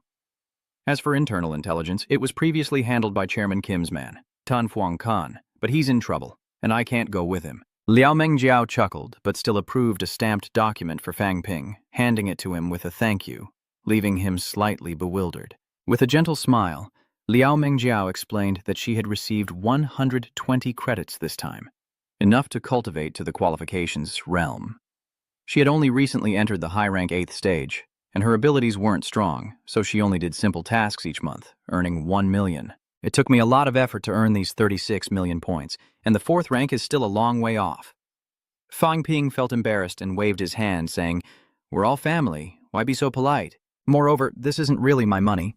Most of it was donated by the upperclassmen. Oh, and my 14,000 academic credits have been issued. Yeah, that's right. Liao Mengjiao nodded, confirming it had been issued, causing Fang Ping's eyes to widen, realizing she would receive 600 million. Junior brother Fang is now the richest person in magic martial arts. As soon as he said that, Fang Ping's net worth immediately increased to 695 million. He couldn't help but sigh. He'd really made a killing this time. With assets and cash combined, he might have 1 billion, enough for an ordinary person to cultivate to the Grandmaster realm. But first, you need talent and luck like me. Only 300 million more in assets to upgrade the system. I can really feel my business acumen, earning 600 million from the martial arts tournament, both fame and fortune achieved. While the martial arts tournament raged on, he led 6 rank 3 martial artists from the martial arts club to wipe out a cult stronghold in the outskirts of Mado, eliminating 1 rank 3 and over a dozen rank 2 martial artists. The next day, Fang Ping secretly met with Zhang Yiqiang, the governor of Nanjiang, but was photographed by reporters. This quickly led to speculation that Fang Ping might work in Nanjiang after graduation. As the National Martial Arts Tournament qualifiers continued for 7 days, the intense battles have exhausted some fighters while others have risen to prominence. From 40,000 martial artists, only 200 remain, and today will determine the final 100. The final round for the top 100 costs 100 yuan per ticket, and every single one has been sold, bringing in over 80 million. Today, Fang Ping has also come to the arena, host Xiong Hun announces. For the final round of the top 100 in the 8th competition, please welcome the president of the Magic Martial Arts Club, Fang Ping. This is also the first time President Fang has attended the opening ceremony, and the audience applauds. Fang Ping looks around and says, "As you can see, only the top 200 have been selected from millions of martial artists nationwide. I'm here for more than just that. I heard many fighters are badly injured in this competition, but lack the funds for treatment. Ma Wu organized this competition to encourage participation, and while I can't take away the pain, I can provide some medicine." Ma Wu has decided to allocate 100 bottles of healing water, 200 top-quality items, and 10 life-restoring elixirs to injured martial artists. The audience below immediately stirred, as these items are highly valuable to martial artists. A healing potion alone costs 5 credits. Top-grade pills go for 15 credits each, and a life-restoring elixir costs 200 credits, totaling 300 million in market value. To support the eliminated martial artists, Ma Wu spent 500 million, bringing their total expenditure, including preparations and prize money, to a staggering 500 million. Some spectators couldn't contain their emotions and began to sing, praising Ma Wu's dedication to training exceptional martial artists, not just for fame and fortune, but for the enduring ideals of martial arts. I completely believe what President Fang said at the opening ceremony. When entering a martial arts school, it has to be magic martial arts. A martial artist wrapped head to toe in bandages, even shed tears of emotion saying, "Thank you, President Fang, thank you, magic martial arts." I thought I'd have to say goodbye to martial arts forever. Fang Ting just shook his head helplessly, thinking, how can he be so badly injured that he's about to give up martial arts, yet still have time to watch the competition? He was annoyed. He'd said to only arrange for slightly injured martial artists to create an atmosphere, not those with severe injuries. Clearly, those behind the scenes hadn't thought it through. Few are privy to the arrangements made. Some of the female students are deeply moved, realizing that while the president often speaks harshly, he is actually kind and handsome. Our class is progressing the fastest, and I really hope the president can continue to lead magic martial arts further. On the other hand, Yang Xiaomang couldn't stand it. Handsome and strong, what a bunch of fools. The money he's spending isn't his own. Yang Xiaomang didn't know what to say, and just sighed. Fang Ping is really something. A competition known nationwide, praised by all. A large group of injured martial artists will be grateful to have one less worry. Because the cost of treating injuries in competitions can reach tens or even hundreds of millions, many martial artists don't dare compete too hard. But now that magic martial arts is doing this, they can fight without holding back. Fu Yangyuan agreed, and surely many universities and localities would follow suit and invest heavily. But who would dare? We at Magic Martial Arts have production lines for medicine and weapons. They don't have that capability. Following our lead will only lead to losses. Moreover, Fang Ping is secretly distributing the medicine and weapons produced by Magic Martial Arts. In reality, that's no different than selling them outright, and the big companies don't know how to react. This competition has truly brought fame and fortune to the Magic Martial Arts Association, contrary to what Fang Ping said about it being just for ideals. Yang Xiaomao clenched her fist in anger, annoyed that this guy is now famous. Whether he becomes governor of the South or stays in magic martial arts, it won't be difficult for him. Moreover, he has a lot of support, but Chou Loi didn't think so much about it. Thang Thuong said that strength is still the most important thing. Everyone looked at each other, clearly feeling the confusion in his words. When Huang Bin returned backstage, all the female students immediately surrounded him, saying the president had arrived. The president is so handsome. He's such a good person. Those rumors must be from someone jealous of the president trying to smear him. Fang Ping smiled, gently signaling them to leave after a while. However, his expression immediately turned serious, and he pointed to the group of people standing high above. So, Chao Luo, you lost the flower arrangement competition. And Yang Xiaomang, you failed the literary competition. How have you two been training? Don't you feel ashamed? Then he said gravely, we're all classmates. I've reached the high 4th rank, and you're all still so slow. It truly pains me. As he spoke, everyone immediately applauded, astonished that he had reached the high 4th rank. But inwardly, they cursed him, thinking he was crazy to expect others to keep up after only reaching the 4th rank himself a few days ago. Fang Ping coughed uncomfortably. No need to flatter me. Just work harder, everyone. I won't say much, but I hope to see you all at the peak of power. With that, he left satisfied. Someone remarked that strength is what truly matters. Without it, you can't even imitate him. Everyone nodded in agreement. Not only is he strong, but he's also incredibly thick-skinned. At 7 p.m. in the principal's office at Magic Martial Arts University, Zhang Yicheng nodded obsequiously, opening the car door and inviting Chairman Fang inside. With a serious expression, Fang Ping said, let's head to Nanjiang immediately. He didn't expect to be ambushed by 3 Grandmaster-level experts, one of whom was a 7th-grade Golden Body Realm powerhouse. In the conference room of the Nanjiang governor's office, 78 high-ranking officials were attending the meeting. With a serious expression, Zhang Dingnan slammed his fist on the table and said, everyone, the Nanjiang catacombs are about to open. We've prepared thoroughly, but to ensure everything goes smoothly, we need as much support as possible from all sides. In particular, the Martial Arts University is key. And tonight, Fang Ping, the president of the university's martial arts club, will be here to discuss this. Those present today are the core of South River, so we must convince him to help us. But can Fang Ping convince the Magic Martial Arts Academy? Zhang Dingnan replied that Fang Ping's teacher is Lu Fengru, and her husband, Wu Kuishan, is the principal of Devil Combat. He has a good relationship, and Fang Ping himself has gained influence in Devil Combat with the support of many instructors. Whether he can convince Martial Arts University really depends on his decision. Another man in uniform added, has the governor overestimated Fang Ping? Ma Wu has no shortage of talent. Some alumni have achieved rank 1 status, while Fang Ping has only just reached rank 4.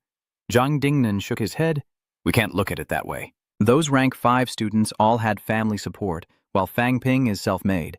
Moreover, his progress is rapid, with many instructors believing he'll soon reach rank 6. We also don't know how long Wu Kuishan will remain the acting headmaster. The middle-aged man seemed worried, wondering if Fang Ping would run into trouble returning to Nanjiang. Previously, during the martial arts competition, he made it clear that he would destroy the evil cult. If they knew he was planning to support Nanjiang, Zhang Dingnan chuckled. We anticipated this, so I sent Minister Zhang Dishun to escort Fang Ping back to Nanjiang. Furthermore, old Li has returned as well. If the cult dares to act, they will pay dearly. Everyone felt relieved. With a Grandmaster escorting him, there would definitely be no problem. Zhang Dingnan looked at everyone warily. Furthermore, to make things easier, let's not waste time. Stay here a while and discuss other matters. A fat man laughed and said, does the governor not trust us? Zhang Dingnan's glare silenced him, so they changed the subject. Meanwhile, on the highway from Mordu to Nanjiang, Fang Ping opened his eyes. He asked, Zhang, where are we? Zhang Yuqiang replied, we've passed Jianan, we're almost in Nanjiang. Fang Ping turned to the window, troubled. Honestly, I don't feel safe leaving Madu. Not until the Dark Church is completely dealt with. I think I should move my family to Magic City, as South River isn't very safe. Zhang Yuqiang laughed and said that President Fang was worrying too much. The security of South River is guaranteed. Our experts are watching closely, and the demonic sect won't dare to act rashly. I can contact my senior disciples to set up an inescapable net. I don't believe these clowns can hide forever. Suddenly, Fang Ping spoke. This is the Anjiang Expressway, right? Why is it so quiet? Zhang Yuqiang peeked out to confirm. Yes, it's normal for there to be less traffic at night. But Fang Ping was still worried, and he looked back. The surroundings were eerily silent, devoid of people. Suddenly, his pupils contracted as a voice echoed, Behind you, Fang Ping, there's no escape. In an instant, a powerful surge of spiritual energy crushed the car into a sheet of metal. Fang Ping panicked, crying out for help. Where are you, big shots? Just then, Liu Polu appeared, followed by a Taoist martial artist with pigtails. Brother Liu, we need to talk, Liu Polu replied. Chen Shengdao is truly audacious, daring to touch 2 rank 7s. Ma Wei must pay the price for this arrogance. How can Ma Wu, such a large organization, allow a mere child to flaunt himself in the South Passage? This is unacceptable. Killing these two will show Ma Wu they can't run forever. Just then, another surge of spiritual energy rushed towards Fang Ping, and with a shout, he fell to the ground, rolled, and then got up and ran. The cultist in the air waved his hand, surprised that Fang Ping could withstand his mental attack. He couldn't let Fang Ping live. With that, he leaped to the ground, closing the distance to mere yards.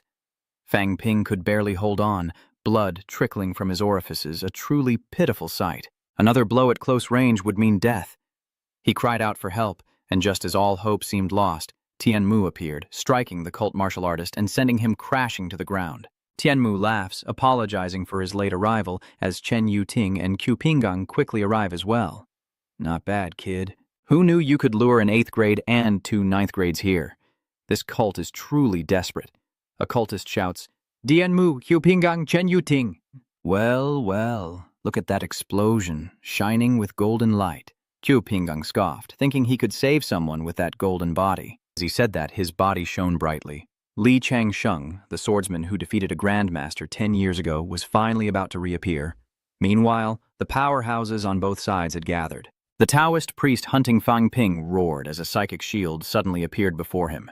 Tianmu punched the shield, shattering it into pieces. Today I will kill these 3 and we'll see how many more your cult can afford to lose. At the same time, Qiu Pinggang is locked in battle with another cult martial artist. Fang Ping muttered to himself. 3 high-level powerhouses and 1 grandmaster. Without the aid of 2 grandmasters, even Lu Lao wouldn't survive this. Zhang Dingnan landed a blow and remarked that it was a good deal. Just as Qiu Pinggang was suddenly sent flying, crashing down near Fang Ping. Seeing this, he immediately turned and ran, shouting, Elder Qiu, stay away! The situation was dire. Neither Qiu Pinggang nor the grandmaster martial artist seemed to be in control. The sounds of battle echoed through Jian'an, waking countless residents, some near the outskirts even catching glimpses of warriors on Qiuchong. Qiu Pinggang and the heretical martial artist were locked in combat, the heretic roaring, Qiu Pinggang, let us go, or today I will destroy everything. His voice echoed through the city, throwing Jian'an into chaos. And as Fang Ping fled, he heard the threats and turned to see Chu Lao being led straight toward the city. What to do now? 2. Rank 8 powerhouses arriving here would be disastrous. Jian'an is not a large city with only a few rank 6 martial artists, and its defenses are helpless against the assault of rank 8s. Just then, Fang Ping suddenly sensed a strange presence behind him. He couldn't let his guard down, but suddenly a hand grabbed his wrist. Was it old Li? Why are you here? Even a weakened Mr. Li can buy us some time. Let's find a safe place to hide and wait for them to pass. Then I'll strike. You two, stay put. Fang Ping quickly waved his hand. No, no. I admire you, teacher, but Fang Ping couldn't help but worry. An 8th rank battle. What could a 6th rank teacher Li possibly do? Old Li scoffed.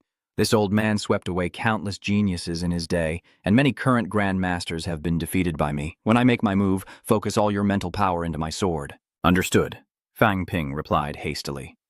In the air, Qiu Biangang was pursuing a martial artist from my sect.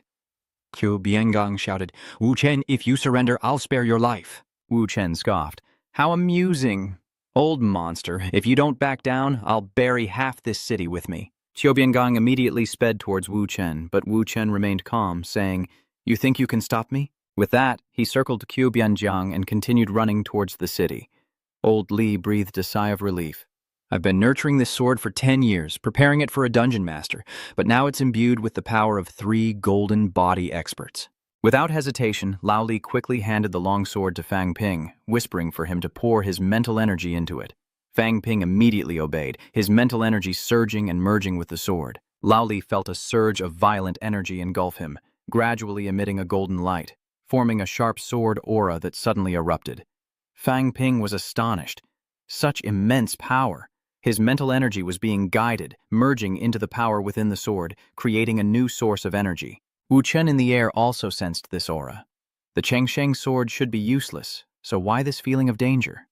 Master Li was about to draw his sword when an alarm went off, stopping him. Li Changsheng, let me stand with Tianmu and Wu Chen. Fang Ping is surprised. Has senior brother Tian already finished his opponent? Master Li quickly drew his sword, only to be unexpectedly countered. His face paled as he coughed up blood. Heavens! Wasting my emotions, I see old Li covered in blood. Fang Ping worriedly asks if he's all right. Lao Lai remained calm, saying he was fine, but Fang Ping couldn't help but ask if that was his ultimate move, and if he really could cut down an 8th stage warrior. Li proudly raised his head, thinking, Tianmu will know tonight that this old man is famous.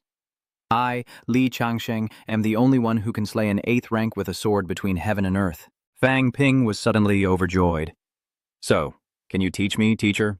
A rank 6 killing a rank 8. If I learn that, I can take out a rank 6 with one strike. Why bother learning the hard way, then? He then curiously eyed the Changsheng sword in Master Li's hand. Its aura was overwhelming, and he felt like he was about to be sliced to pieces before the sword was even drawn. Moreover, Master Li showed golden light on his lower half earlier. Isn't that only possible with an 8th grade golden body? Old Li proudly stated that it's called a half-step golden body. How could I come to kill an 8th rank without some tricks up my sleeve? Fang Ping quickly asked if a 6th rank could have a golden body. Can I learn the incomplete golden body? I feel like that would be awesome. Old Li coughed awkwardly. I took a shortcut. It's not a true golden body. For you, truly advancing to the 8th rank is the right path. If all 6th grade cultivators practiced the incomplete profound technique, it would take more time and resources. While the two were talking, Chen Yuting and the others had finished off a cult powerhouse and were ready to assist Dianmu and Chu Bianggang. As the situation gradually shifted, Lao Li breathed a sigh of relief. It seemed the situation was under control. This time, he had performed a great service, and none of the 3 high-ranking heretics could escape. Fang Ping grinned and whispered, Stop looking. Let's go check out the corpses of the enemies we killed. Lao Li scolded him. Those are other people's spoils. Do you even know manners? Fang Ping replied with a smile. I just want to see. I've never seen the treasures of a rank 7 powerhouse. Lao Li curled his lip. Rank 7s are usually poor. They rarely use normal weapons or high-grade elixirs because they can't afford them. Fang Ping tugs at Lao Li. You never know. Let's go take a look. Lao Li is speechless, like a man telling a woman he'll only go in a little bit. Never trustworthy. The two quickly arrived at the corpse of the powerful cultist. Old Li suddenly turned serious. It is him. Fang Ping asked. You know him? With a grave expression, Lao Li reveals that the man was once the vice-chancellor of Tian'an Martial Arts University, thought to be dead. Could this be related to Tian'an's catacombs? Asks a surprised Fang Ping. Lao Li says it's unclear for now, but with this chaos, the higher-ups of the dark religion have surely guessed. This could be a trap. These powerful experts who were eliminated, along with anyone connected to them, may have already retreated or been silenced. Even an investigation might not yield results. As Lao Li and Fang Ping discussed, Fang Ping removed the boots from the corpse. Take a look. These are leather shoes made from high-grade animal hide. Old Li examined them, muttering, This isn't good. Fang Ping was puzzled. What's wrong? Aren't they high-grade? Old Li said gravely, If it's high-grade animal hide, that's what's important. The government strictly controls these items. Even magic martial artists can't freely possess the carcasses and fur of high-grade beasts. If it didn't come from the government, it means martial arts instructors may have infiltrated the catacombs, or they have their own secret entrance. This needs to be investigated thoroughly. Fang Ping is surprised. Is that so? Could there be an entrance in the shadows? Old Li responds, We know about the new entrance, but what about hundreds of years ago? Who can confirm that the West Mountain entrance was the first? Who can guarantee that all entrances appearing after West Mountain have been discovered? Fang Ping agreed with Lao Li's point. Indeed, the education department has so many high-ranking officials. Unless there's collusion with the elixir company, they couldn't possibly have so many resources to train martial artists. So, teacher, are these shoes valuable? Old Li understood, but they're not yours. I'll hold on to them for now. He looked at the corpses on the ground and said that while the shoes weren't for him, the bodies could be taken. Fang Ping looked down on them, finding them disgusting. But they weren't golden body powerhouses. Old Li was displeased, calling him foolish. The corpse of a rank 7 powerhouse, invaluable even for research. If you bring it back, you can definitely sell it for a good price. After a moment's thought, Fang Ping pulled out his phone and said, Get some people to the outskirts of Jianan quickly and bring back some corpses. I'll hide them for now and you can come and get them later. Old Li was speechless.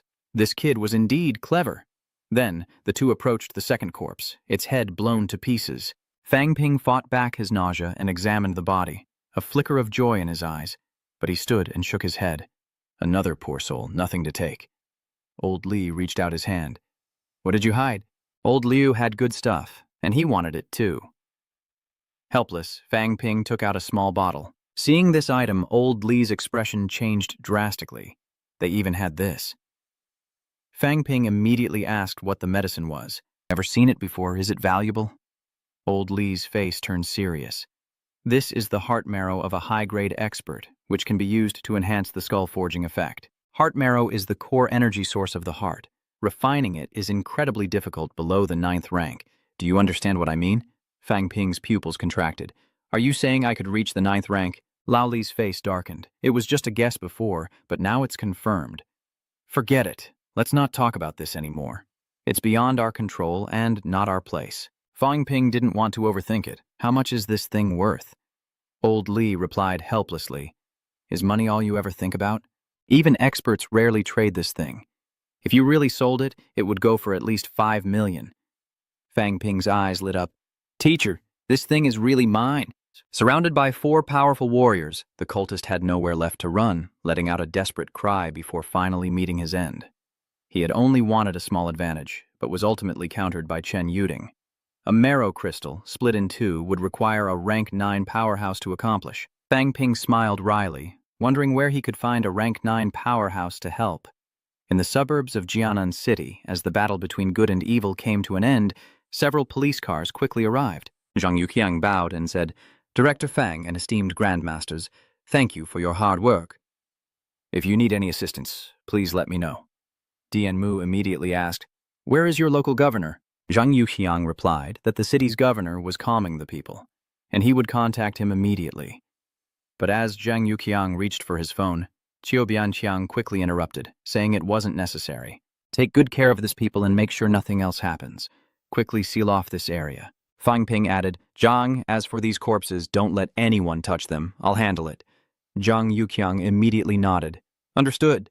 Seeing Fang Ping's frustration as he stared at the 8th stage golden body cultist's corpse, Dian Mu reminded him, We don't object to eliminating strong cultists, but that is our mission. You're just a 4th rank martial artist. Stay out of this in the future. He then hoisted Wu Chen's corpse onto his shoulder and continued, The heretics are sometimes difficult to eliminate. We don't act recklessly unless necessary. If he'd gotten into the city this time, who knows how many would have suffered. Better to wait for the catacombs to open, then we'll fight. A battle of martial artists. Zhang Dingnan doesn't want the people of Nanjiang to die, but what does he think about the deaths elsewhere? This time, Jianan was almost destroyed, and I don't believe the governor of Nanhu will forgive him. I'll be going now. The aftermath belongs to Zhang Dingnan. Let them handle it. With that, Dian Mu quickly flew towards Qiuchong. Fang Ping felt regret, wishing he could have kept this killer. Chen Yuting smiled at everyone, then looked at Fang Ping, saying Wen Xi should probably return to magic martial arts, as the governor of South Lake is on his way, and he can't stay long either. Next time something like this happens, be more careful. Liao Po Luo is also taking his leave, and Q Lao and I must go as well. All the experts are paying attention to this place now, but things will be all right soon, so rest assured. With some grandmasters gone, old Li and Fang Ping remained. In the next moment, Fang Ping seemed to sense something, and he stepped in front of Zhang Yuqiang. Ooh, Zhang, remember to take my pain back with you later. I'll be going first. Zhang Yuqiang was a little surprised. Going back where? Fang Ping smiled faintly. Returning to Martial Arts University isn't everything, Bar. We eliminated 3 high ranks, so they must have captured who they needed. There's no point in me staying in Nanjiang, and the catacombs haven't opened yet anyway. With that, Fang Ping pulled old Li along, turned his back, and ran, wondering why the old man was still watching the show anymore, and the governor of Nanhu would tear them to pieces. But old Li didn't seem to care, asking what it had to do with them. After all, I saved Jianan. I want to see if Chang Dingnan and the others fight. A battle between 2 governors would be interesting. They've all left in a hurry, and no one remembers it anymore. Although the items are in Lao Li's hands, he doesn't seem to dare take his spoils. Late at night, at the Mado Martial Arts School, Lao Li looks at Fang Ping and says, In the future, you should return the core marrow to its owner. Hearing that, Fang Ping felt helpless.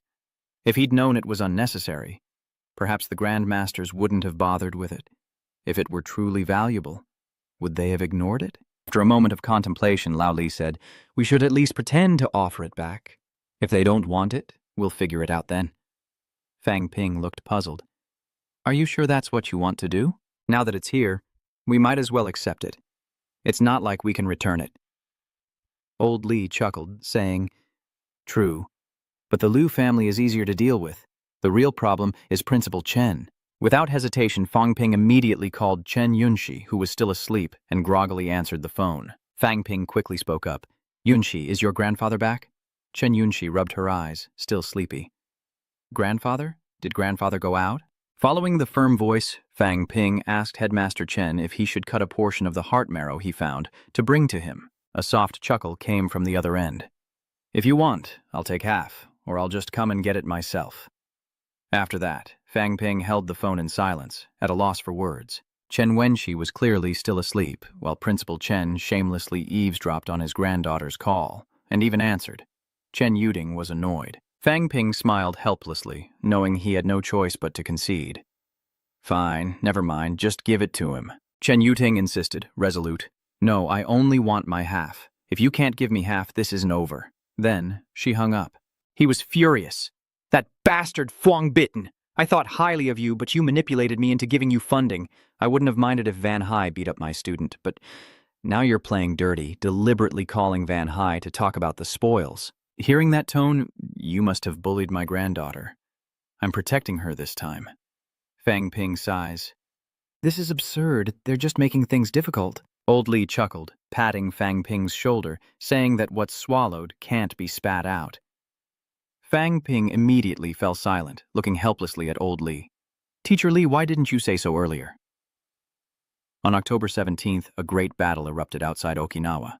This was the first time battles between top powerhouses were witnessed by ordinary people, and many recorded videos and took photos. The brutal actions of the evil cult were exposed, making everyone realize that their true enemy was capable of anything. And for a time, the cult was publicly condemned. Despite the government's attempts to contain the scene, photos of the battlefield's aftermath surfaced online, and the government seized the opportunity to portray the demonic sect as humanity's greatest enemy, preparing them for the brutality of the martial world. Unlike those hidden underground realms that humanity can't fight, which remain concealed, on October 19th, Wu Qiang personally brought Chang Dingnan's saber to Mavo. Zheng Governor has gifted you this precious blade, Fuang Bin. When he first broke through the 5th rank, he spent his entire fortune traveling far and wide, slaying countless enemies to reach the Grandmaster realm, nurturing this blade for many years. Now this blade belongs to you. I hope you won't disgrace it. Fang Ping nodded gently. Unlike the mystery of the everlasting sword, the saber of Chang Dingnan, though sheathed, its sharpness made his blood surge. Unlike mass-produced tools, this blade felt like a divine weapon, imbued with a soul. The moment he received the blade, Fang Ping felt its weight, though it was only 40 pounds. Then, with a swift motion, he silently drew the blade, and the air in the room seemed to instantly grow cold. Unlike its dull, dark blade, which reflects light like glass, Fang Ping couldn't help but exclaim, "A fine blade!" He swung it powerfully, and with a soft thud, a large hole appeared in the office wall. This wasn't just pure blood energy. It was the blade's blood energy being converted to increased lethality. Witnessing this, Fang Ping grew even fonder of the blade, exclaiming, "Chaos Blade!" The second National Martial Arts Exchange competition is about to be held at Jingwu.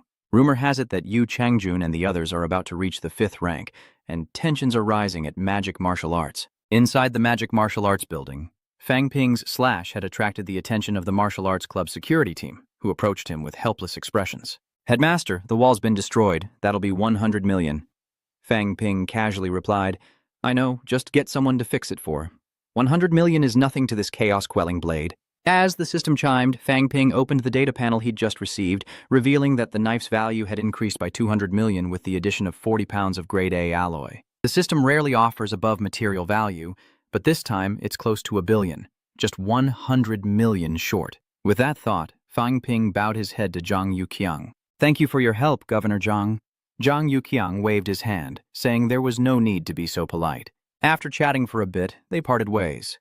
At the Martial Arts Logistics Department, Fang Ping placed his spoils on Old Li's desk and asked, "Teacher, how much can I get for these shoes and the marrow if I sell them to the logistics department?" Lao Li smiled, explaining that the school doesn't accept marrow, but the shoes are worth 200 credits. Fang Ping was a little surprised. "They don't take marrow? Why?" Old Li explained that several mental instructors and the headmaster no longer used marrow, and if he wanted to sell it, he could only ask other mental instructors. Besides, aren't you afraid old Chen will come looking for trouble? Fang Ping just smiled wryly, saying he didn't care about that. Upgrading the system was the most important thing now. After all, he could buy it back for old Chen after the upgrade. He wasn't short on cash. Having made up his mind, Fang Ping began to bargain with Lao Li. All right, but 100 merit points for these shoes. They're high-grade beast products. Lao Li pointed to the shoes. Footwear is usually custom-made, and these have already been worn. They're not worth much and were just given to me, so getting anything for them is a bonus. Fine.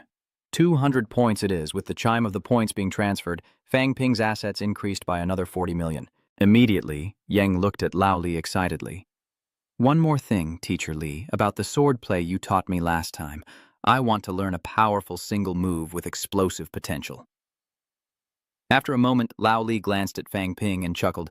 You defeated a rank 6 so easily that you think you can just jump ranks. You really think it's that simple? I've been practicing this sword move for a long time. It's not something you can just use whenever you want. It requires focus, persistent suppression, using blood to nurture and exchange, waiting for the decisive moment to strike. The result can be glorious, then vanish in an instant. Hearing this, Fang Ping frowned in surprise and frustration, guessing that essence, energy, and spirit must also be harmonized, and at a great cost. Tishum. Old Li nodded, saying that some sacrifice is inevitable if you want to kill someone above your level.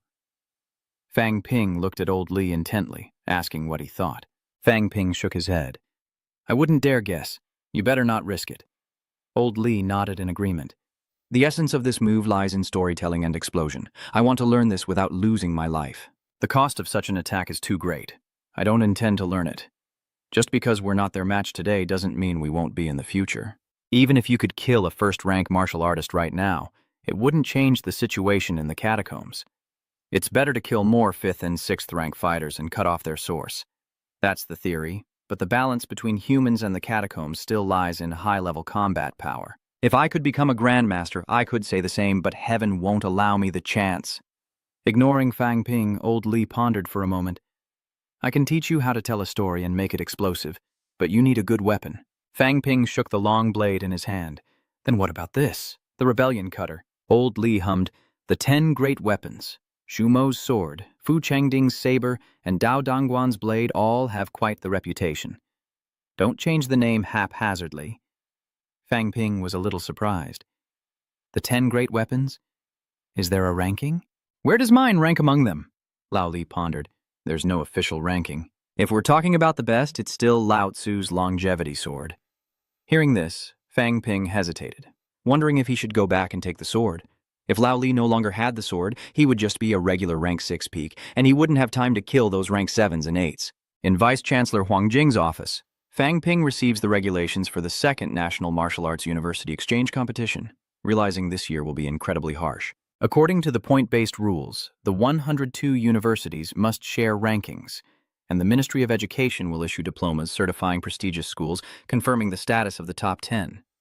From now on, 2 classes will officially form, prestigious and non-prestigious schools. The 10 non-elite schools can challenge the elite schools' positions next year, but only if they gather 5 middle-stage martial artists, and among the elite schools, only the lower-ranked ones can challenge those above them. Fang Ping spreads his hand, and now ordinary martial arts schools will have to focus their resources on beast tamers. It's not hard to train a 4th-grade powerhouse if there really is a genius, but it's very difficult to train 5 of them. Huang Jing says this is also to minimize internal attrition. Previously, the 2 prestigious schools were recognized, but this year, Huang Jing paused before continuing, ordinary martial arts schools will have a harder time. However, this doesn't affect magic martial arts much. Their goal is to protect their 3rd-place position and compete for 1st. Hearing this, Fang Ping's expression turned serious. Huang Jing nodded and said, the military is at the top. The name itself shows the other party's domineering and confidence. I also want to warn you that Jing Wuyao of Chenbing military might soon reach level 5, so be extremely careful. Level 5, huh? Fang Ping thought to himself. The martial arts exchange competition next month will select the top 7, meaning I only have a little over a month. Time is running out and I'll only be at 4th rank by then. Even if I push to the peak, I need to consider the time spent in each realm so as not to weaken my control over my power. With his resolve set, Fang Ping smiled faintly and said, Rest assured, Dean, I will be careful. After a moment, Fang Ping placed the marrow on the table. Principal, please help me sell some things. Huang Jing picked it up and said, Few people use marrow, especially of unknown origin. It's likely extracted from a human team. Hearing that, Fang Ping felt a little uneasy. Surely someone could use it. He knew many grandmasters. Could he get 5 million for it? Seeing Fang Ping's expression, Huang Jing smiled. Maybe. I'll ask around for you. Fang Ping immediately bowed and thanked him. Thank you, Dean. At this point, Fang Ping no longer had any hope of selling the marrow. Now, with the system upgrading and 5 million still needed, where could he possibly find that kind of money? Fang Ping was lost in thought. The National Higher Martial Arts Competition is in full swing, and the Fang family has arrived in Mado. At the Mado train station, bustling with people, the Fang family has just arrived. Leaving the station, Fang Yuan spotted Fang Ping waiting and waved enthusiastically. Hearing her call, Fang Ping smiled gently, waved back, and led the family to his car. In the car, Fang Ping suggested his father buy a car and learn to drive, making future trips easier than taking the bus. Fang Mingrong shook his head, saying it wasn't necessary, as they didn't travel often, and Yang Qing didn't have much space. Fang Yuan really wants a car. Buy me one, I'll learn to drive, and I'll drive myself to Mado later. Fang Ping chuckles. Buy it with your own money. Hearing that, Fang Yuan pouted. Brother, I only have a few thousand. How can I buy a car? Fang Ping didn't believe her. This little one was definitely hiding money. As he drove, Fang Ping told his parents about the area. The Luvodao tournament has just entered the top 100 rankings. You can watch it any time. No rush. I'll take you to the house I bought first, then we can tour the school. Didn't you want to visit Ms. Lu? Fang Mingrong inquired cautiously. Are there any taboos with your teacher? Fang Ping pondered for a moment. Avoid mentioning children or family. In short, avoid mentioning family and change the subject. Probably. He understood that mentioning Lu Fuangyu's daughter would easily anger her. Fuang Danvin took note of this and asked no more questions. Meanwhile, Fuang Yuan, less contemplative, excitedly asks if she can skip high school if her brother's teacher takes a liking to her. Fuang Bin can only roll his eyes, wondering where her confidence comes from. Standing before the 2-story house Fang Ping bought, Fang Yuan was captivated by its grandeur, and upon reaching the second floor, she was clearly overjoyed as she gazed around in fascination. Fang Mingrong and his wife were also surprised by the massive villa. Such a large house in Mado must have cost a fortune. Leaving the spacious villa, Fang Ping led his parents and sister to the gate of the Magic Martial Arts Academy, its grandeur overwhelming them. On campus, students greeted Fang Ping and his family with enthusiasm, and Li Yu Ying happily responded. Fang Ping was pleased with their reception. He tells Fang Yuan, Yuan, see, I manage martial artists. What about you? Fang Yuan pouts, sulking. What's so great about that? After a brief tour of the school, Fang Ping called Lu Fengru to confirm she was home, then brought his parents to visit. Li Yu Ying, a little shy, presented Lu Fengru with a gift. This is a local specialty from Yangqing. I hope you'll accept it. Lu Fengru accepted the gift and invited everyone to sit down. Fang Ping, like a waiter, busied himself, pouring tea and water for everyone. The next morning, the sports arena buzzed with excitement for the national first-rank martial arts tournament. After seating his family, Fang Ping headed backstage. As he entered, Tang Wen and the other 3 immediately stood up, looking somewhat anxious. Luo Chung asked, President, why are you here? Fang Ping chuckled. I came to watch you compete. You're doing great, already in the top 100. How are you feeling? Luo Sang replied with a wry smile. Everyone's so strong. The pressure is immense. Fang Ping nodded. Pressure is a good thing. You are all twice-tempered martial artists. You have everything you need. As long as your fighting spirit remains, there will be no problem. The previous generations have cultivated to the extreme. A first-rank martial artist is almost guaranteed to win. The Jingwu and military aren't participating, so while it's called national, it's not truly complete, and magic martial arts is still the strongest among them. Therefore, my goal is to last the longest, or at least make the top 3. With that, Fang Ping turned his serious gaze towards Tang Wen, whose father was the leader, a grand master of magic martial arts and the nation's top 6th-grade powerhouse. Tang Wen had to win. Otherwise, she'd not only embarrass her father, but also bring shame to magic martial arts and the 3 grandmasters. This pressure weighed heavily on Tang Wen's mind, making it difficult for her. Her father was only 6th grade. How could there be so much pressure? What about the children of the other grandmasters? Do I have to be strong just because my parents are powerful? Fang Ping, unconcerned with Tang Wen's thoughts, waved his hand in encouragement, saying, I believe in you, Tang Wen. Try to last the longest. Then I'll recommend you for the title of Little Ancient Master. To be on the first-grade martial artist rankings would be amazing. Then, he wished everyone good luck studying their opponents. As soon as he left, Tang Wen began to mutter resentful curses under his breath. He's deliberately putting pressure on me. I'm just a freshman, and the first semester isn't even over, yet he's forcing me to aim for first place. Isn't that bullying? Because she spoke loudly, Sia quickly gestured. The president isn't far. Meanwhile, the first-ranked martial artists in the competition battled fiercely. Back on the platform, Liu Dali watches the girl and thinks she seems to be doing well at the Magic Academy. Could she be a teacher at the Magic Martial Arts Academy? Fang Yuan shook her head. No, my brother is a student there. Hearing this, Liu Dali smiled. So, your brother studies at Magic Martial Arts? As he watched Fang Yuan play with his hair, Liu Dali thought to himself, everyone in the martial arts club is very polite to this girl. Perhaps her brother has a high status. Could this connection be exploited?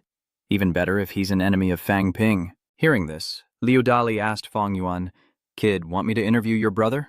Everyone I interview becomes famous. Fang Yuan frowned, refusing to interview Fang Ping. He's already far too famous. Let's take photos of the martial artists participating in the competition first, and I'll get their autographs. Whether they sell or not is another matter. Actually, the autographs of first-rate martial artists aren't worth much. It's more about decorating the office. Liu Dalili laughed, taking the camera. All right, I'll take the pictures for you. I want to build a good relationship with her first. Just then, a female martial artist approached Fang Yuan and said, Yuan, your brother is waiting for you in the lounge. Seeing this, Liu Dali immediately turned away, not wanting to be recognized by anyone in the Martial Arts Association. Arriving, she muttered, Brother, I wasn't finished taking pictures. Fang Ping checked her over, asking worriedly, Why were you with Liu Dali? Don't take any more pictures, okay? I think Liu Dali might be trying to get close to you. When Huang Nguyen heard this, she laughed and said, Oh, are you talking about that reporter? He saw me taking pictures and said they weren't good, and made me look at his. Actually, his photos were pretty good, and he even offered to take some for me. Do you know him? Fang Ping nodded slightly. Remember that video of me fighting a monk? He secretly filmed it, made tens of millions, and kept it all for himself. I've been looking for him for a long time. Upon hearing this, Fang Yuan was surprised. Tens of millions? He took it all? Fang Ping confirmed. Yeah, I can't just recklessly go and grab him now. That kid would definitely claim he's broke because he knows me. He's wondering if he should send me to scout him out and see how much wealth he has left. Hearing that, Fang Yuan couldn't contain her anger and gritted her teeth, saying that the man had taken tens of millions from her family. How hateful! And she immediately turned to Fang Ping. Leave this to me. I'll get to the bottom of it and make sure he can't transfer his assets. The 10 billion asset target has been reached, and the system is preparing to upgrade. In the martial arts arena, Fang Yuan approaches Liu Dali, carefully observing his attire to assess his financial situation. Liu Dali looked at her and asked if her brother needed anything. Fang Yuan smiled faintly and said no. She had just mentioned him to her brother, but he didn't know who he was, that he doesn't interview the nameless. Hearing this, Liu Dali angrily retorted that her brother was simply ignorant. If he's second in this world, no one would dare claim to be first. Fang Yuan was skeptical. My brother is close to the principal of Magic Martial Arts School. How could he be ignorant? Are you bragging, Brother Liu? Liu Dali's eyes lit up. You didn't know? He's on good terms with the principal, who's a Grandmaster-level expert. The public doesn't know much about experts, and they rarely give interviews. Just interviewing someone is already quite remarkable. Liu Dali chuckled. Would I ever deceive you? I filmed all those videos of Grandmaster battles you've seen. Fang Yuan was still skeptical. But if you're so famous, why do you look so poor? Liu Dalili scoffed, saying that's called keeping a low profile. Fang Yuan casually asked if he was very rich. Liu Dali nodded, of course. Fang Yuan then questioned, Do you have billions? Liu Dali boasted that he might not have much cash, but he had plenty of fixed assets. He was an honorary director of several companies, earning dividends and salaries every year. Fang Yuan continued to probe, asking if he owned a house, to which Liu Dali proudly replied that he had over a dozen. Surprised, Fang Yuan asks about cars, and Liu Dali laughs, saying he only has 3 to 5. After boasting about his achievements, Liu Dali grinned at Fang Yuan. Hey kid, I'm not fooling you. Introduce me to your brother. Fang Yuan smiled slyly. How about I introduce you right now? Hearing this, Liu Dali was happy and a little smug, thinking how easy it was to fool this kid. A moment later, Liu Dali followed Fang Yuan to the backstage of the arena. When they reached a corner, Fang Yuan suddenly stopped and turned to look at Liu Dali. He asked what was going on, and Huang Nguyen smiled, telling him to get acquainted. Full of anticipation, Liu Dali turned around, but upon seeing Fang Yuan's brother, he was so frightened that he spat out a mouthful of blood. Fang Ping cheerfully put his hand on Liu Dali's shoulder, saying, "We've known each other for a long time, haven't we, Dali?" Dali grew stiff, replying bitterly, "Fang Heng, you're becoming more unreasonable. It's only been a few days." Fang Ping chuckled. "We're always fighting and killing. Life is hard." Unlike Dali, who owns dozens of houses, countless cars, and is a shareholder and director of many large companies. Last time, he showed me tens of millions without a word, and now it's time to settle the score. Liu Dali's face stiffened as he exclaimed, "Tens of millions!" He helplessly said, "The total revenue from the last video was only 21 million. 2/7 of that isn't tens of millions. It was just a moment." Liu Dali knelt before Fang Ping, saying, "Brother Fang, I was wrong. Everything I just said was a lie. If I actually had money, I wouldn't be a reporter." Hearing this, Liu Dali quickly took out his phone, opened a message, and showed it to Fang Ping. "If you don't believe me, look at my credit history here. The last time I spent money was on pills, and my credit card is overdue. I risked coming here to cover the martial arts competition just to make ends meet," he explained. Fang Ping skimmed the message, then quickly browsed some information online. "There really are debt notices," he exclaimed. "Unbelievable! An 8th-rank martial artist reduced to such a miserable state. Why doesn't he just end it all?" Fang Ping took a deep breath, fighting back his anger, and said, "Very well, no money? Then pay with your flesh." Hearing this, Liu Dali turned pale and quickly covered his body, stammering, "Flesh, flesh, flesh." Seeing Liu Dali's misunderstanding, Fang Ping kicked him a few times. "What are you thinking?" Fang Ping then handed Liu Dali a notebook, telling him to write an IOU for 50 million.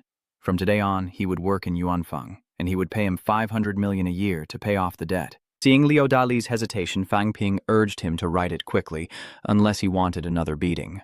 1 month at Yuanfeng is like 3 months in a year, so 10 years should be enough to pay off the debt. "You won't find a better job," he said, as Liu Dali reluctantly wrote the IOU, secretly planning his escape once it was done. Fang Ping closed the notebook with satisfaction as the IOU was handed over. "Good. Follow me, Liu Dali. You're sure to get rich. I've found quite a few ways to make money lately, and you're important. If you run again, I won't be so lenient. Now let's head to the registration point." Hearing this, Liu Dali grimaced and left. After Liu Dali left, Fang Ping looked at the notebook in his hand. "This IOU isn't worth much, but it's not entirely useless. The age of phone videos is coming, and Liu Dali, someone in the media, could become a valuable asset." In the martial arts academy, seeing Fang Ping always carrying his blade, Lu Fengru spoke seriously, saying that maintaining a blade is good, but too much bloodthirst will affect cultivation, especially when participating in exchanges. Seeing Fang Ping's suspicious gaze, she explained that blades are inherently weapons of killing, especially since Zhang Dingnan has been nurturing it for so long. If you nurture it, it'll be difficult to control and easily cause fatal accidents. Fang Ping asks in surprise, "Does she mean they can't withstand it?" Liu Fengru nodded, saying she could kill a rank 5 martial artist from the catacombs with a single strike without much difficulty. Fang Ping seemed dissatisfied. "Only rank 5? Liu Fengru looked sternly at Fang Ping, saying that before a rank 6 martial artist, he was nothing but an ant. "Don't get too arrogant." She then stood up, preparing to leave, saying she had to go to the catacombs soon. "If you have any problems with your training, ask the other teachers." "Are you about to break through?" Fang Ping asked softly. Liu Fengru shook her head. "Not yet, almost there." Since entering the room, her mental strength had increased rapidly, but she still hadn't met the requirements. Recently, she planned to fight in the Mado catacombs to try and break through. After a moment's thought, Lu Fengru said, "I won't be able to participate in the martial arts exchange. Don't let your training fall behind. If you can't win, surrender. Don't let pride keep you from getting hurt and wasting time." With that, she left. Fang Ping watched her go, muttering, "Understood." A moment later, Fang Ping arrived at Dean Huang Jing's office. "How much did you sell it for?" asked Fang Ping. Huang Jing withdrew the bank card and said, 50 million. I had them deposit it directly into the bank card and asked, "Director, why would you say that? Are you afraid I'll suspect you?" To Fang Ping's words, Huang Jing simply responded with a soft laugh. As Fang Ping received the bank card, the system immediately notified him that his assets had increased by 50 million, bringing his total net worth to 1 billion, thus meeting the upgrade requirements. Fang Ping happily confirmed, and immediately 2 new features appeared: storage and energy shields. This was a significant upgrade. After hitting confirm, he eagerly awaited the upgrade's completion, but this one took a while, until nightfall, when the new data finally appeared before him. This system upgrade has unlocked a storage function and an energy shield. Fang Ping exclaimed in surprise. Damn, a storage space really appeared. It's not big, only 1.3 meters, but it's enough to store some daily necessities and weapons. This is absolutely no problem. Plus, it can be hidden temporarily and may increase after the system upgrade. As for the energy shield, Fang Ping wondered if it was a kind of defense, like a Grandmaster's mental shield, and decided to test it out. Muttering to himself, he felt a strange presence around him, yet couldn't quite grasp it. Then, he punched himself in the face. Boom! A sharp pain made him wince. Ouch. Since it didn't work on himself, he went to the martial arts hall and called for Chen Yunxi to test it out. Yunxi, hit me! Chen Yunxi stared blankly at him. What? Fang Ping insisted. Hit me! Use whatever you want, just hit me! Hearing this, Chen Yunxi hesitated and turned away, thinking he was strange. How could I hit you for no reason? Denied his request, Fang Ping then tries to get Fu Shuangyuan to take the blame. He approached Fu Shuangyuan, asking him to strike him, but Shuangyuan was stunned and shook his head. What are you playing at? If I hit you, you might just kill me in retaliation. Fang Ping then turned to Ziqiu, saying, Ziqiu, hit me! I promise I won't fight back. But Chu Loi adamantly shakes his head. Stop it, Fang Ping. You're just trying to provoke me. Don't think I don't know what you're up to. Finally, Fang Ping calls out Yang Xiaomang's name. Yang Xiaomang, hit me. Yang Xiaomang is furious. What a psycho, don't think I'm stupid. Now, all Fang Ping wants is to break his oath, activating an energy shield that costs him 10,000 assets per minute. He wants to be attacked, but no one dares. What is this world coming to? Finally, he provokes them further. Aren't you all going to attack me? To think no one dares to fight. Are you all that useless? Immediately, a loud crash echoed as Fang Ping was sent flying, crashing through several walls before he could finish his sentence. Tang Feng looked at Qi Lu and the others, asking why they didn't attack when told to. Seeing Tang Feng's sudden move, Qi Lu and the others were astonished, their eyes filled with admiration. As Fang Ping lay against the wall, still dazed from being blown away, he wondered what was the point of this energy shield. When senior brother Tang hit me just now, I didn't feel any resistance at all. I thought it was a real shield at first. Could 1 billion in assets really only buy a cubic meter of storage space? Suddenly, an idea struck Fang Ping. Wait, the shield couldn't stop physical attacks. Could it be used against mental attacks? If it could block the mental pressure of masters, that would be amazing. He stood up, dusting off his clothes. But this isn't a good idea. Finding someone with mental attack abilities is just asking for trouble. He turned back, enjoying the race with the headmasters and taking pleasure in their anger.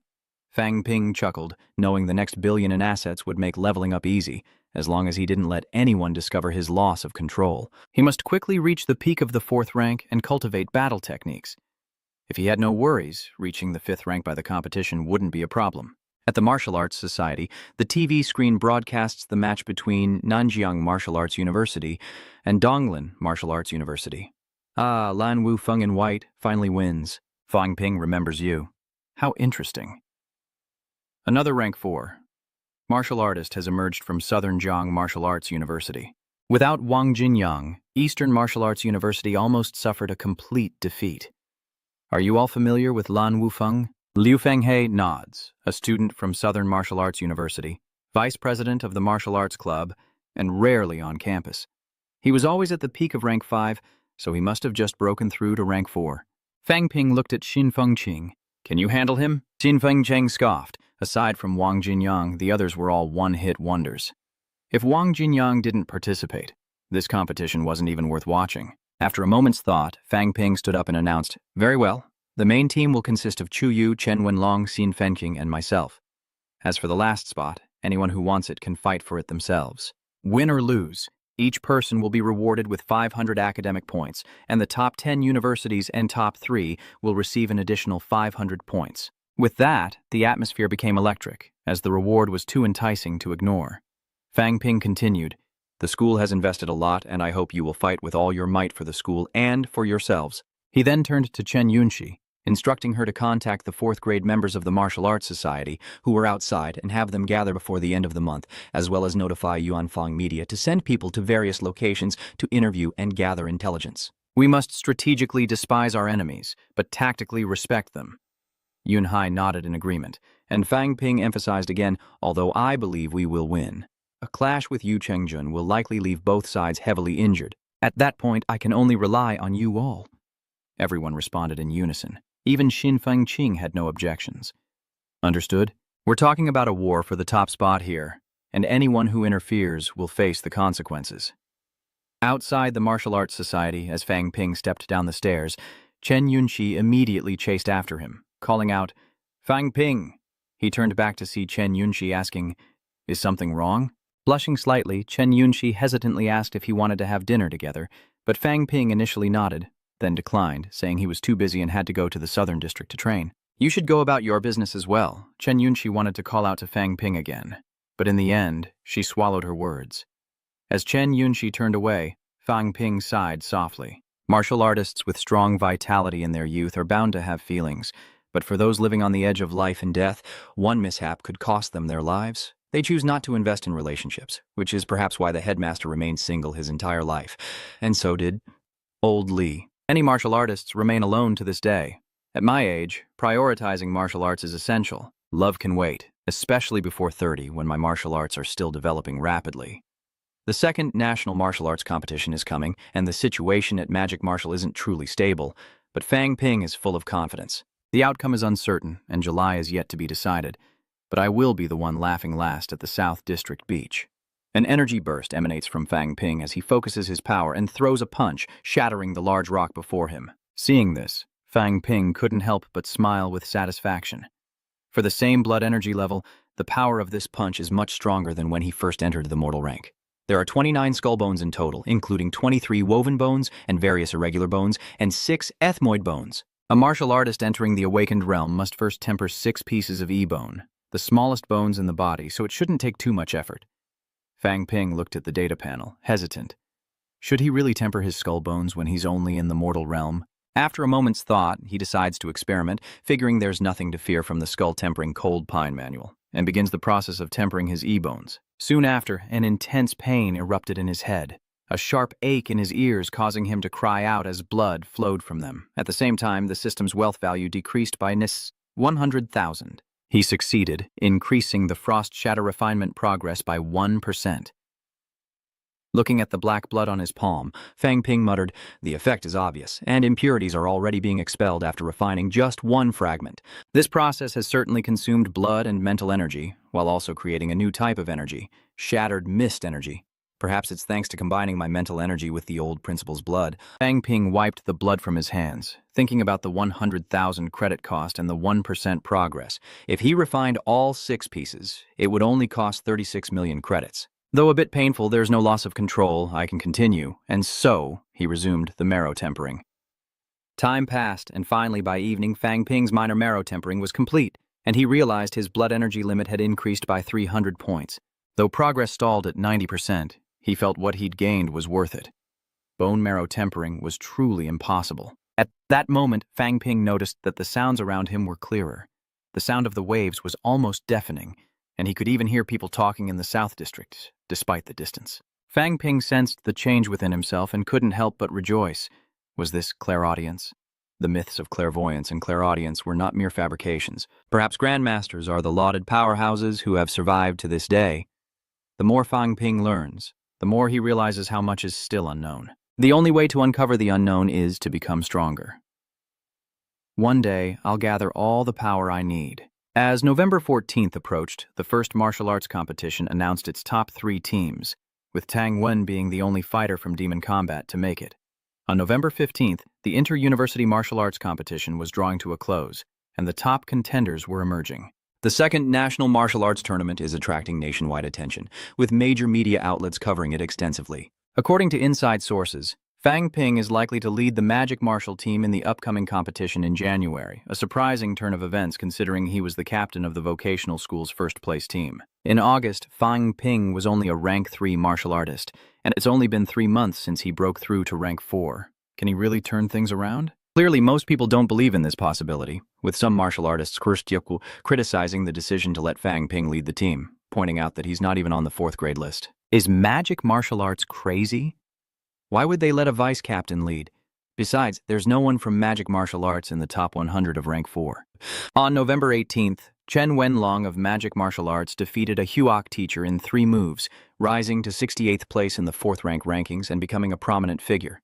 Then, on November 20th, Yao Chengjun returned from the south, defeating the deputy director of the Investigation Bureau in Kangdom, propelling him to 3rd place in the 4th rank rankings, and also defeated Guang Shengzi Pu Guang, securing 7th place. After 2 consecutive successes, their reputations soared, while Chen Wenlong still couldn't surpass their achievements. Before the competition, at the Magic Martial Arts Academy Stadium, as Yao Chengjun and Li Han-song returned to the school, Fang Ping was holding the awards ceremony for the first-class martial arts competition, awarding medals and prizes to a martial artist nearing 40 years old, encouraging and congratulating him, saying, "Keep up the good work. I hope to see you in the second-class martial arts competition next year." Despite his age, the middle-aged martial artist couldn't hide his emotion and anxiety when facing Fang Ping, promising to return next year, before Fang Ping turned his attention to Tang Wen, who had taken 2nd place. Tang Wen was disappointed that she couldn't defend the title for magic martial arts, feeling a little ashamed and lowered her head, not daring to look directly at Fang Ping. Fang Ping simply smiled and said,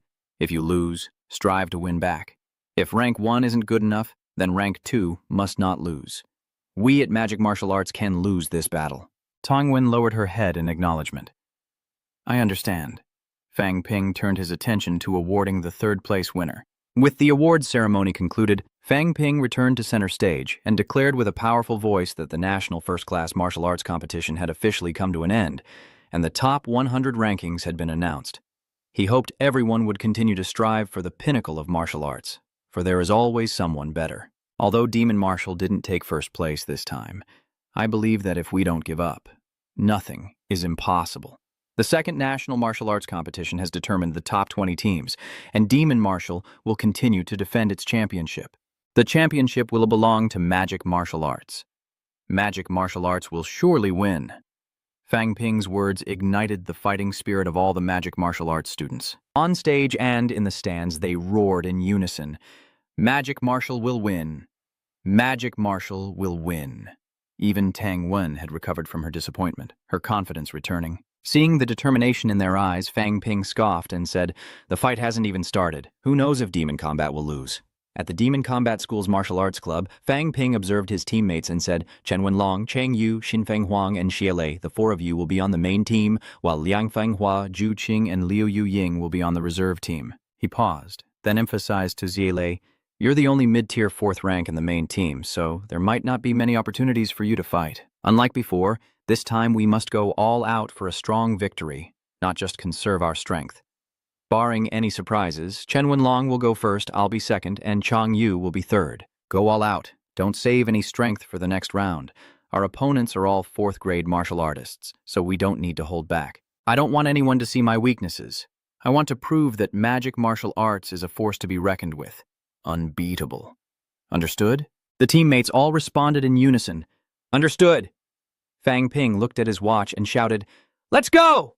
Soon after, a plane took off from Magic Martial Arts University, heading towards Kindle. At Kindle Airport, in the guest reception area, Lang Yi complained incessantly, "This is too much, having to pick up the people from Magic Martial Arts University again." "I'll make sure Fang Ping gets the worst hotel possible." Han Shu shook his head. "Senior Ma Wu is a big name. They won't be lacking anything. Don't let them laugh at us." Lang Yi glared at Han Shu. "You see, you used to guide the team with me in the first exchange competition. And now, they're leading the team in the competition for the 2nd time, while you're stuck with reception duty." Han Shu thought to himself, "Big brother doesn't mention it, but when it comes to 2nd brother, it's just a backup. Why am I suddenly getting hurt?" Just then, the team from North Kang University appeared, and the reporters began snapping photos.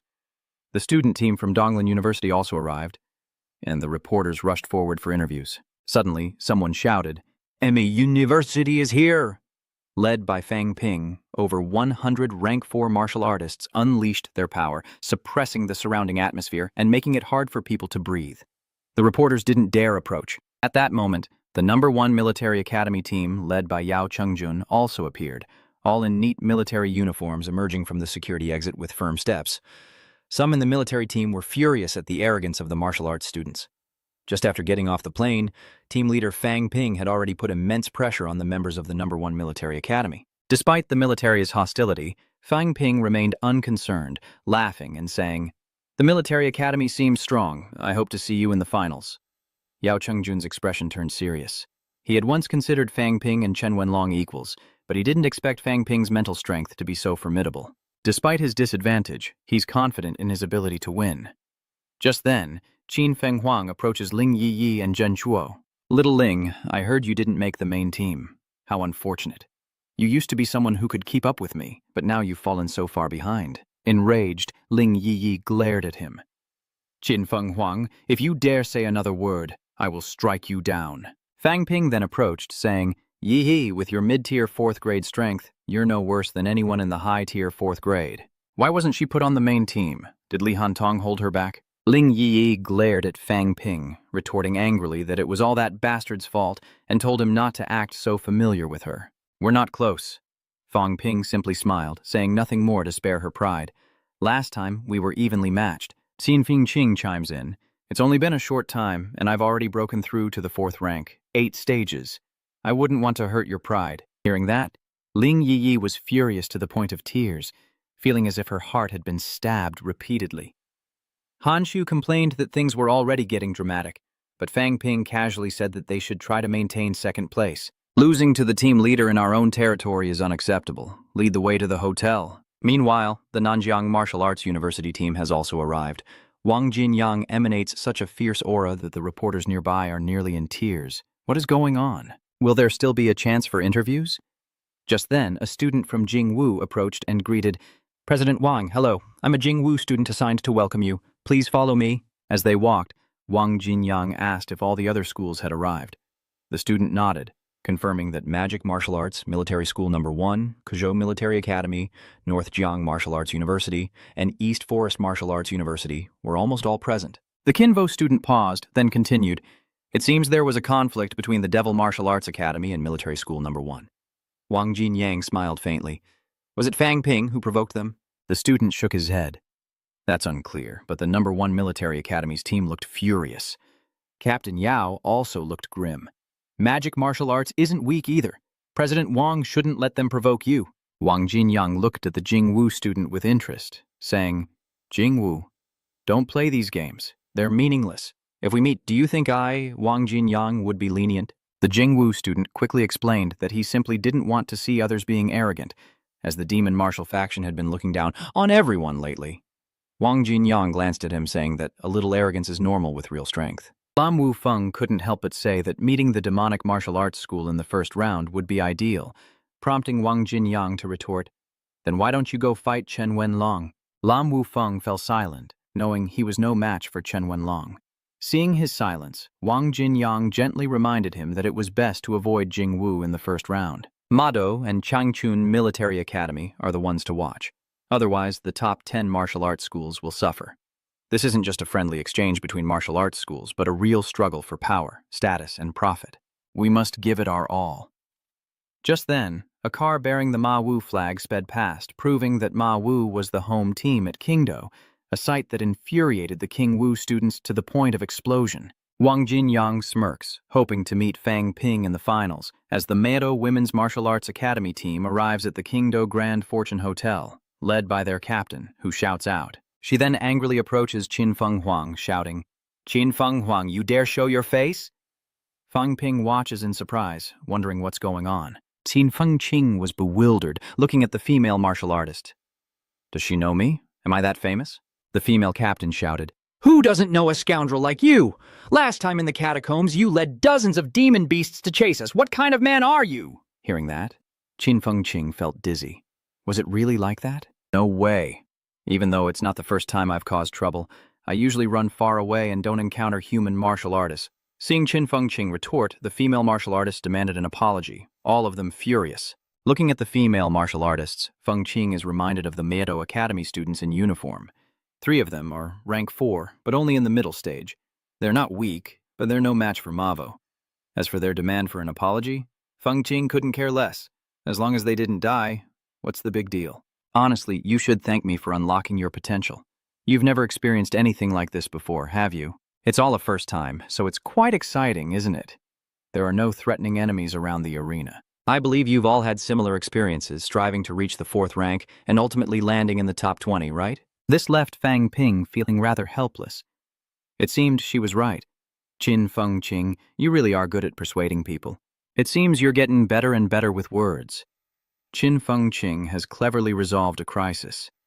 Before leaving, she even said, "Take your time, no need to thank me." A moment later, the Xinnan Martial Arts University team appeared, and to Fang Ping's surprise, they were staying at the same hotel as Mavo University. As the Xinnan team appeared, Fang Ping began to assess their strength.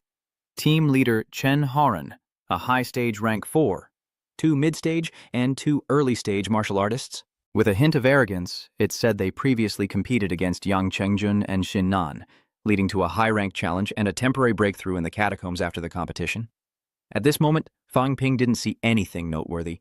Chen Yuding, leading Chen Yunxi, was walking at the end of the Xinnan team's ranks. Chen Yunxi looped her arm through Chen Yuding's and asked why he wasn't at another hotel, to which he replied that he'd moved to see the Chen family's princess. "Why did you become the cheerleading captain?" Tran Van Hai chuckled. "Don't say that. We can't participate in the competition. Rooting for Fang Ping and the others is fine, but I don't recall you cheering on Xinnan Martial Arts University." Chen Yunxi laughed.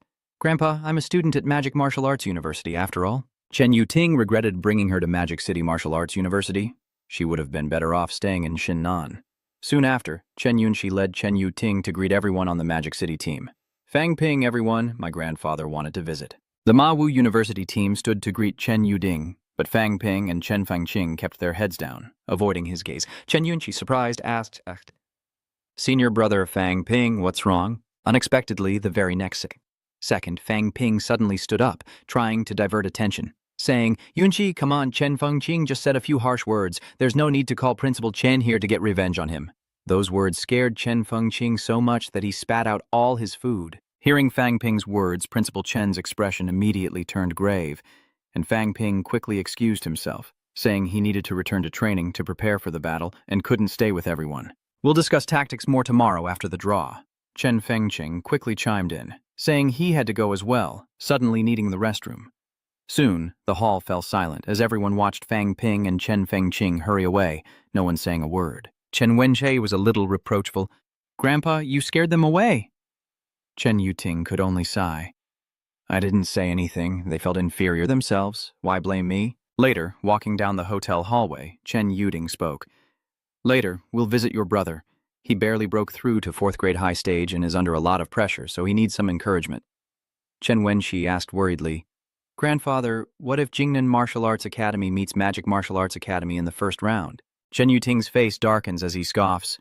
"So what if they meet? They can't win," Chen Wenxi says. Hearing that, Chen Yuting was so angry he almost spat out blood. "Wenxi, whose side are you on? To declare victory or defeat before a fight? I'm the principal. Your brother leads the martial arts club.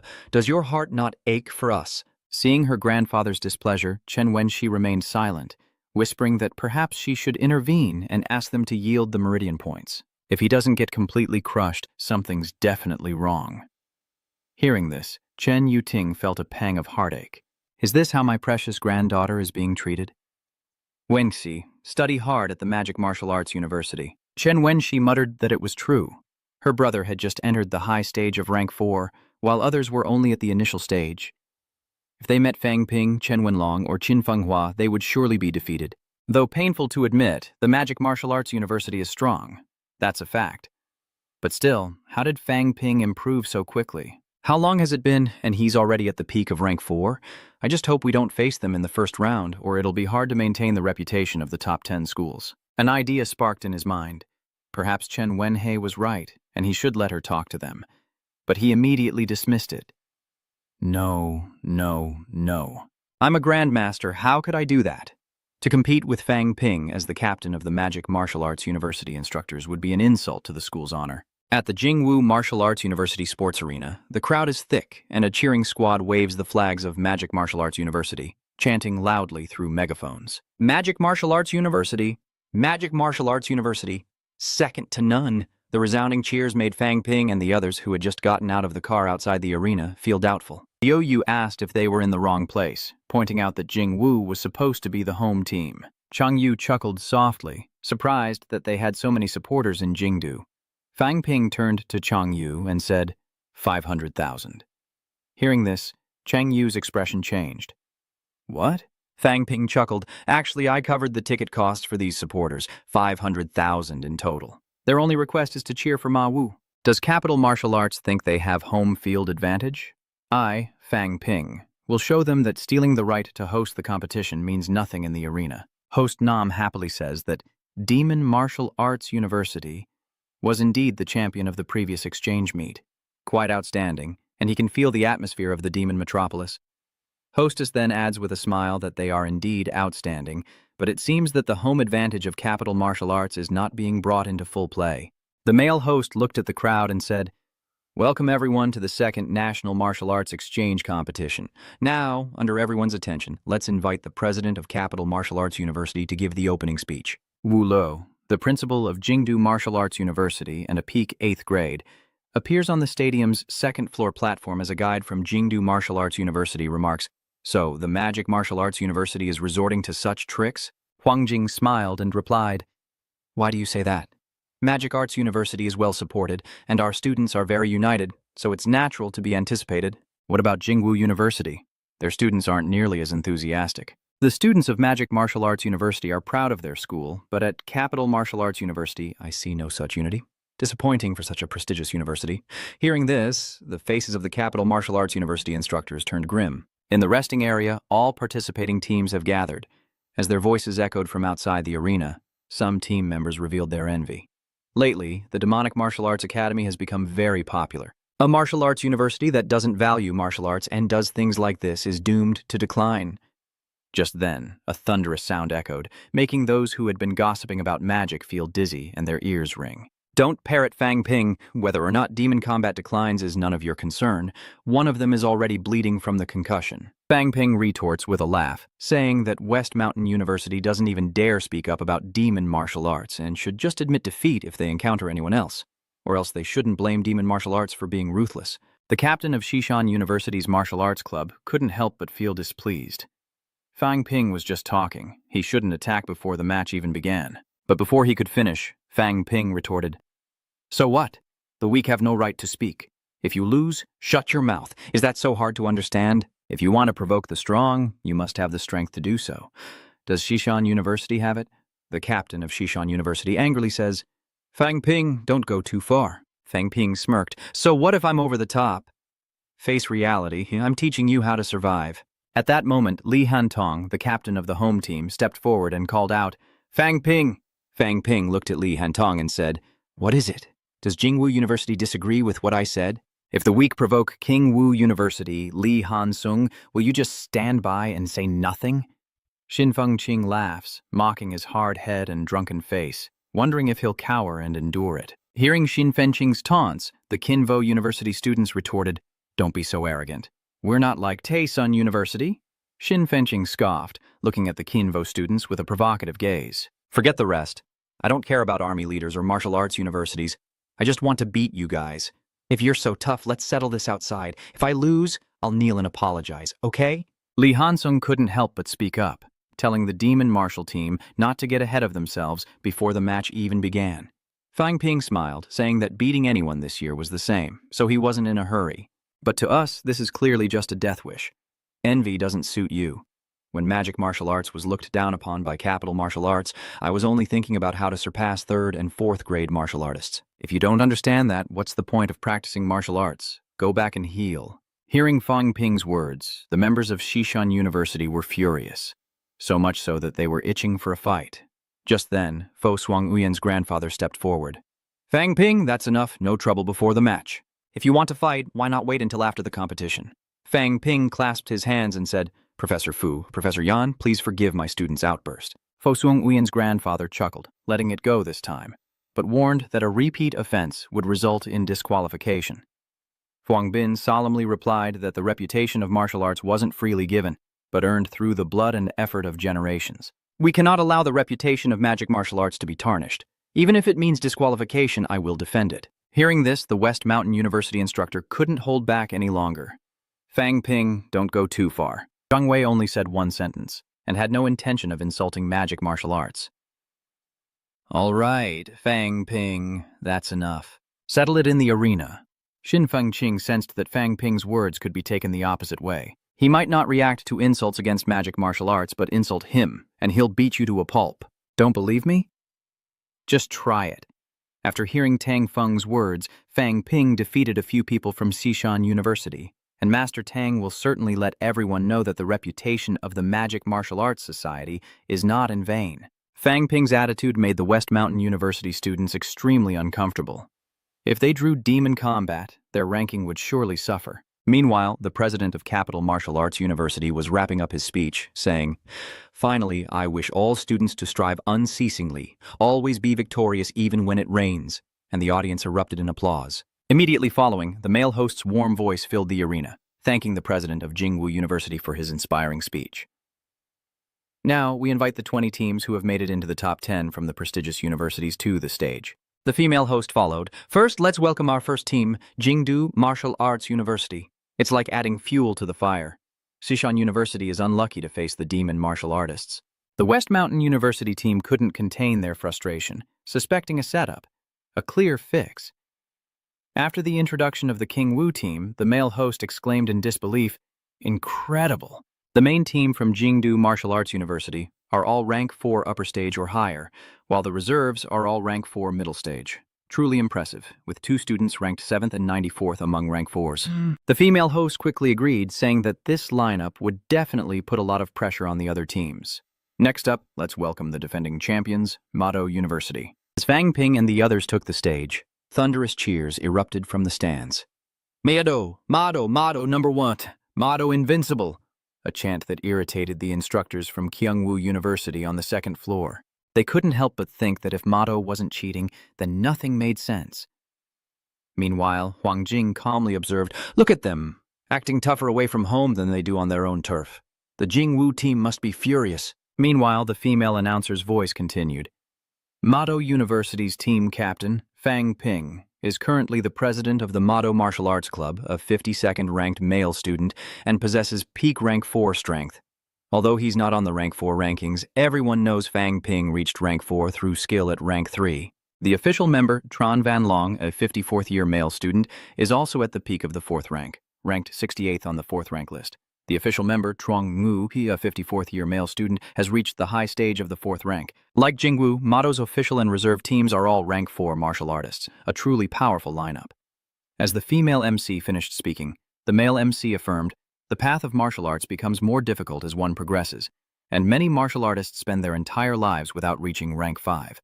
These 2 prestigious schools have sent forth teams of 10 4th-grade warriors, truly living up to their reputations." Next, the teams continue to enter with impressive strength. Military Academy #1 has 8 rank 4 warriors, and Kizhou Military Academy has 6. As the 20 teams emerged, the audience erupted in cheers, and the elder on the platform introduced the lineups before the captains drew their lots. The drawing rules are simple. Each number from 1 to 10 appears twice, for a total of 20.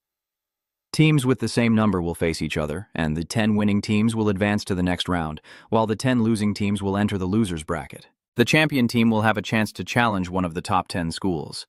If they win, they replace them, but if they lose, they won't be among the top 10. As the team captains drew lots, Kingdo Martial Arts University chose number 7, while Military Academy #1 drew number 6. When Fang Ping drew number 2, he turned to look at the Xishan team and exclaimed, "Unbelievably, we're facing our mortal enemies." Hearing this, the captain of the Xishan University Martial Arts Club replied hesitantly, "Why worry before the draw is even complete? The draw isn't even over yet. The Capital Military Academy drew number 1, and East China Normal University drew number 6. The first match is set. East China Normal University versus the number 1 Military Academy." Then it was South River University's turn, and Fang Ping told Wang Jinyang, "Wanga, let's hope we don't meet. It won't be good." Wang Jinyang replied with a smile, "If we do, it's no problem. There's still a chance." Though he said that, Wang Jinyang hoped to avoid drawing Martial Arts University in the first round, but he drew number 7. Moments later, the opponents for 16 teams were set, leaving Magic Martial Arts and Kingdom Mining University unassigned, while Xishan and the Southeast had yet to draw lots. The captain of Xishan University was incredibly tense, wondering how things had come to this. With only 2 teams left and the draw taking so long, he looked towards Dongnan University, wondering who would go first. The captain of Dongnan University gestured, "You go ahead." Hearing this, the captain of Xishan smiled wryly. "I shouldn't have asked." As he reached into the box, he told himself the odds were 50-50. It couldn't be that coincidental. Just keep thinking about Kingdo University. But as fate would have it, Western Mountain drew number 2. The elder on the stage immediately announced the 2 matches: West Mountain University versus Mado University, and Kingdo Mining University versus Southeast University. Seeing this, the captain of Southeast University breathed a sigh of relief, glad they weren't facing Mado. Just as the captain of West Mountain University was feeling down, Fang Ping added insult to injury. "Oh, West Mountain University, I'm so sorry. I didn't mean to fight you. It was all just a joke." Hearing this, the West Mountain captain became even angrier, calling it blatant cheating. How could such a coincidence occur? To face Mado University in the first round? Are we fools? With all teams having fought, tomorrow morning, Gyeongsang University will face Cheonam University. In the afternoon, Mado University will meet Seosan University, and so the first round will last for 5 days, with 2 matches each day. The president of Tien Nam University sighed. "We've suffered heavy losses, and the school's morale is low. Participating in the competition initially boosted our fighting spirit, but now we have to face Kuchao right away." The vice president of the Kuchao Military Academy offered words of encouragement. "There's no other way. It's the result of the draw. Cheer up." The principal of Tianan University looked at him. "Cheer up? This is the result of the draw. What about cheating? You didn't draw Jingwu or Wudi." A powerful woman beside them spoke up. "The most anticipated match of the first round is still Nanjiang versus Huake, Jingwu versus Dongnan, and Changjiang versus Taishan. Namwu has 2 4th-grade fighters, while Huake has 5, making Wang Jinyang a major variable. Namwu only has 2 rank 4s. If Wang Jinyang is dragged down, Huake will have a chance." Meanwhile, Wu and Xishan University seemed relaxed, but the president of Xishan University looked uneasy and thoughtful. The future was worrying. As the Jingnan team passed by, Fang Ping told Chen Haoran, "Chairman Chen, it's good we didn't meet. Hopefully it stays that way." Xin Fengqing agreed. "I'm just worried about running into Jingnan, otherwise it would be troublesome." Hearing their words, Chen Haoran felt a little puzzled, wondering if they were so strong that even Wu was afraid to face them. Little did Chen Haoran know, they were referring to Chen Yuding, the dean of Xinnan University, a man many feared. A man not to be trifled with, for Xinnan's retaliation would be unimaginable. In the match between Tianan University and Chaozhou Military Academy, Xuan Jie and Shen Huangwei went all out from the start, fighting so fiercely that the martial arts arena floor was destroyed. A truly shocking sight. At 8 a.m. on December 2nd, at the Kinvo Gymnasium, the 2nd National Martial Arts Exchange Competition officially begins. Following yesterday's draw, the 20 teams have their opponents and order, and now, the first match. Qizhou Military Academy versus Tianan University. The coaches are asked to confirm their students' order of appearance, while Tianan University and Qizhou Military Academy discuss tactics to determine who will go first. Liu Dali, standing below, looks into the camera and asks Fang Ping, "President, who do you think will win between Qizhou and Tianan?" Fang Ping ponders. Qizhou Military Academy has 1 high-stage 4th-grade martial artist and 2 mid-stage 4th-grade martial artists. Meanwhile, Tianan only has 1 rank 4 mid-stage, 1 rank 3 peak, and 3 other martial artists, making Qizhou Military Academy far stronger. As for who will win, I think it's certain that Tianan University will lose. The question is how they'll fight, and how many rounds they can last. If Tianan sends out their captain Xuan Jie first, and Zhuzhou holds back Shen Huangwei as their last fighter, they'll definitely be defeated by at least 3 people. Liu Dali wondered, even though Zhuzhou has 2 mid-stage rank 4s, how could Xuan Jie be so strong? Fang Ping explains that Tianan University has undergone many major changes, and Xuan Jie was entrusted with an important task during a difficult time, becoming the captain of the struggling martial arts club. I've seen his duel videos, and his attacks are precise and ruthless. His advanced tactics are honed from fierce battles, and his reckless momentum makes him a difficult opponent for other martial artists of the same rank. Liu Dali asked further if Tianan University had any hope of beating Zhizhou. Fang Ping smiled faintly, saying there was a glimmer of hope. Losing the first match might give them a chance to take Shen Huangwei down. That's the only way to win. Just then, the big screen announced the order of the matches. From Quzhou, Shen Huangwei would go first, and from Tianan University, Xuan Jie would go first. Fang Ping shook his head. It seemed Tianan University couldn't avoid it. If Xuan Jie lost, Tianan University would have no chance. Liu Dali asked who Fang Ping thought was better between Xuan Jie and Shen Huangwei. Fang Ping sighed, saying that if Shen Huangwei wasn't careless, he'd likely win, but he'd be too exhausted to continue fighting. Suddenly, Liu Dali asks what would happen if Chairman Fang faced these two. Fang Ping looks into Liu Dali's eyes and says, "Let me explain. Fourth-rank martial artists can be divided into 5 levels. Yu Chengjun and Li Hansong are at level 1, while Chen Wenlong and Xin Fengqing are at level 2. Peak rank 4. Martial artists are usually level 3, high rank 4 are level 4, and strong mid-rank 4 are level 5. These two are level 4, not much stronger than Yu Chengjun." Hearing Fang Ping's confident words, Liu Dali couldn't help but think sarcastically, "Chairman Fang is really full of himself. Are you saying no one in this entire exchange is your match?" Fang Peng responded, saying that unless Yu Chengjun and the others break through to the 5th rank, he doesn't think he'll fail. And if those two meet him, being able to withstand one move would be impressive. At that moment, many watching the live stream began to discuss it. "Oh, no," some secretly cursing his arrogance. Clearly, the man on the left disagreed with Fang Ping's words. How could someone unranked in the top 100 be so confident? One person on the right asked if, according to him, even peak 4th-grade fighters were that far apart. The person in the middle sneered, calling his analysis nonsense. While many were still arguing, the first match began, with Xuanjie and Shen Huangwei stepping onto the stage. Xuanjie clutched his chest in pain while Shen Huangwei held his spear, and they bowed to each other 5 times before the 6th-grade referee announced the start of the match, and they charged into battle. In a moment too fast for the average eye, the two combatants passed each other on the stage.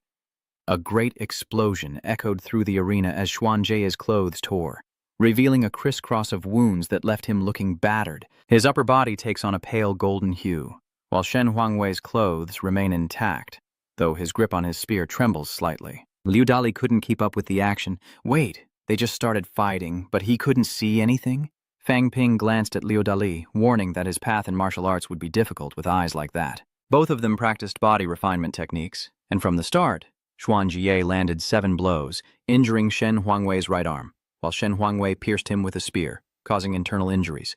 Their fighting styles are incredibly aggressive, exchanging injury for injury, but Shen Huangwei fights like this because he thinks he's fine, while Xuanjie fights out of desperation, showing far more ruthlessness than I expected.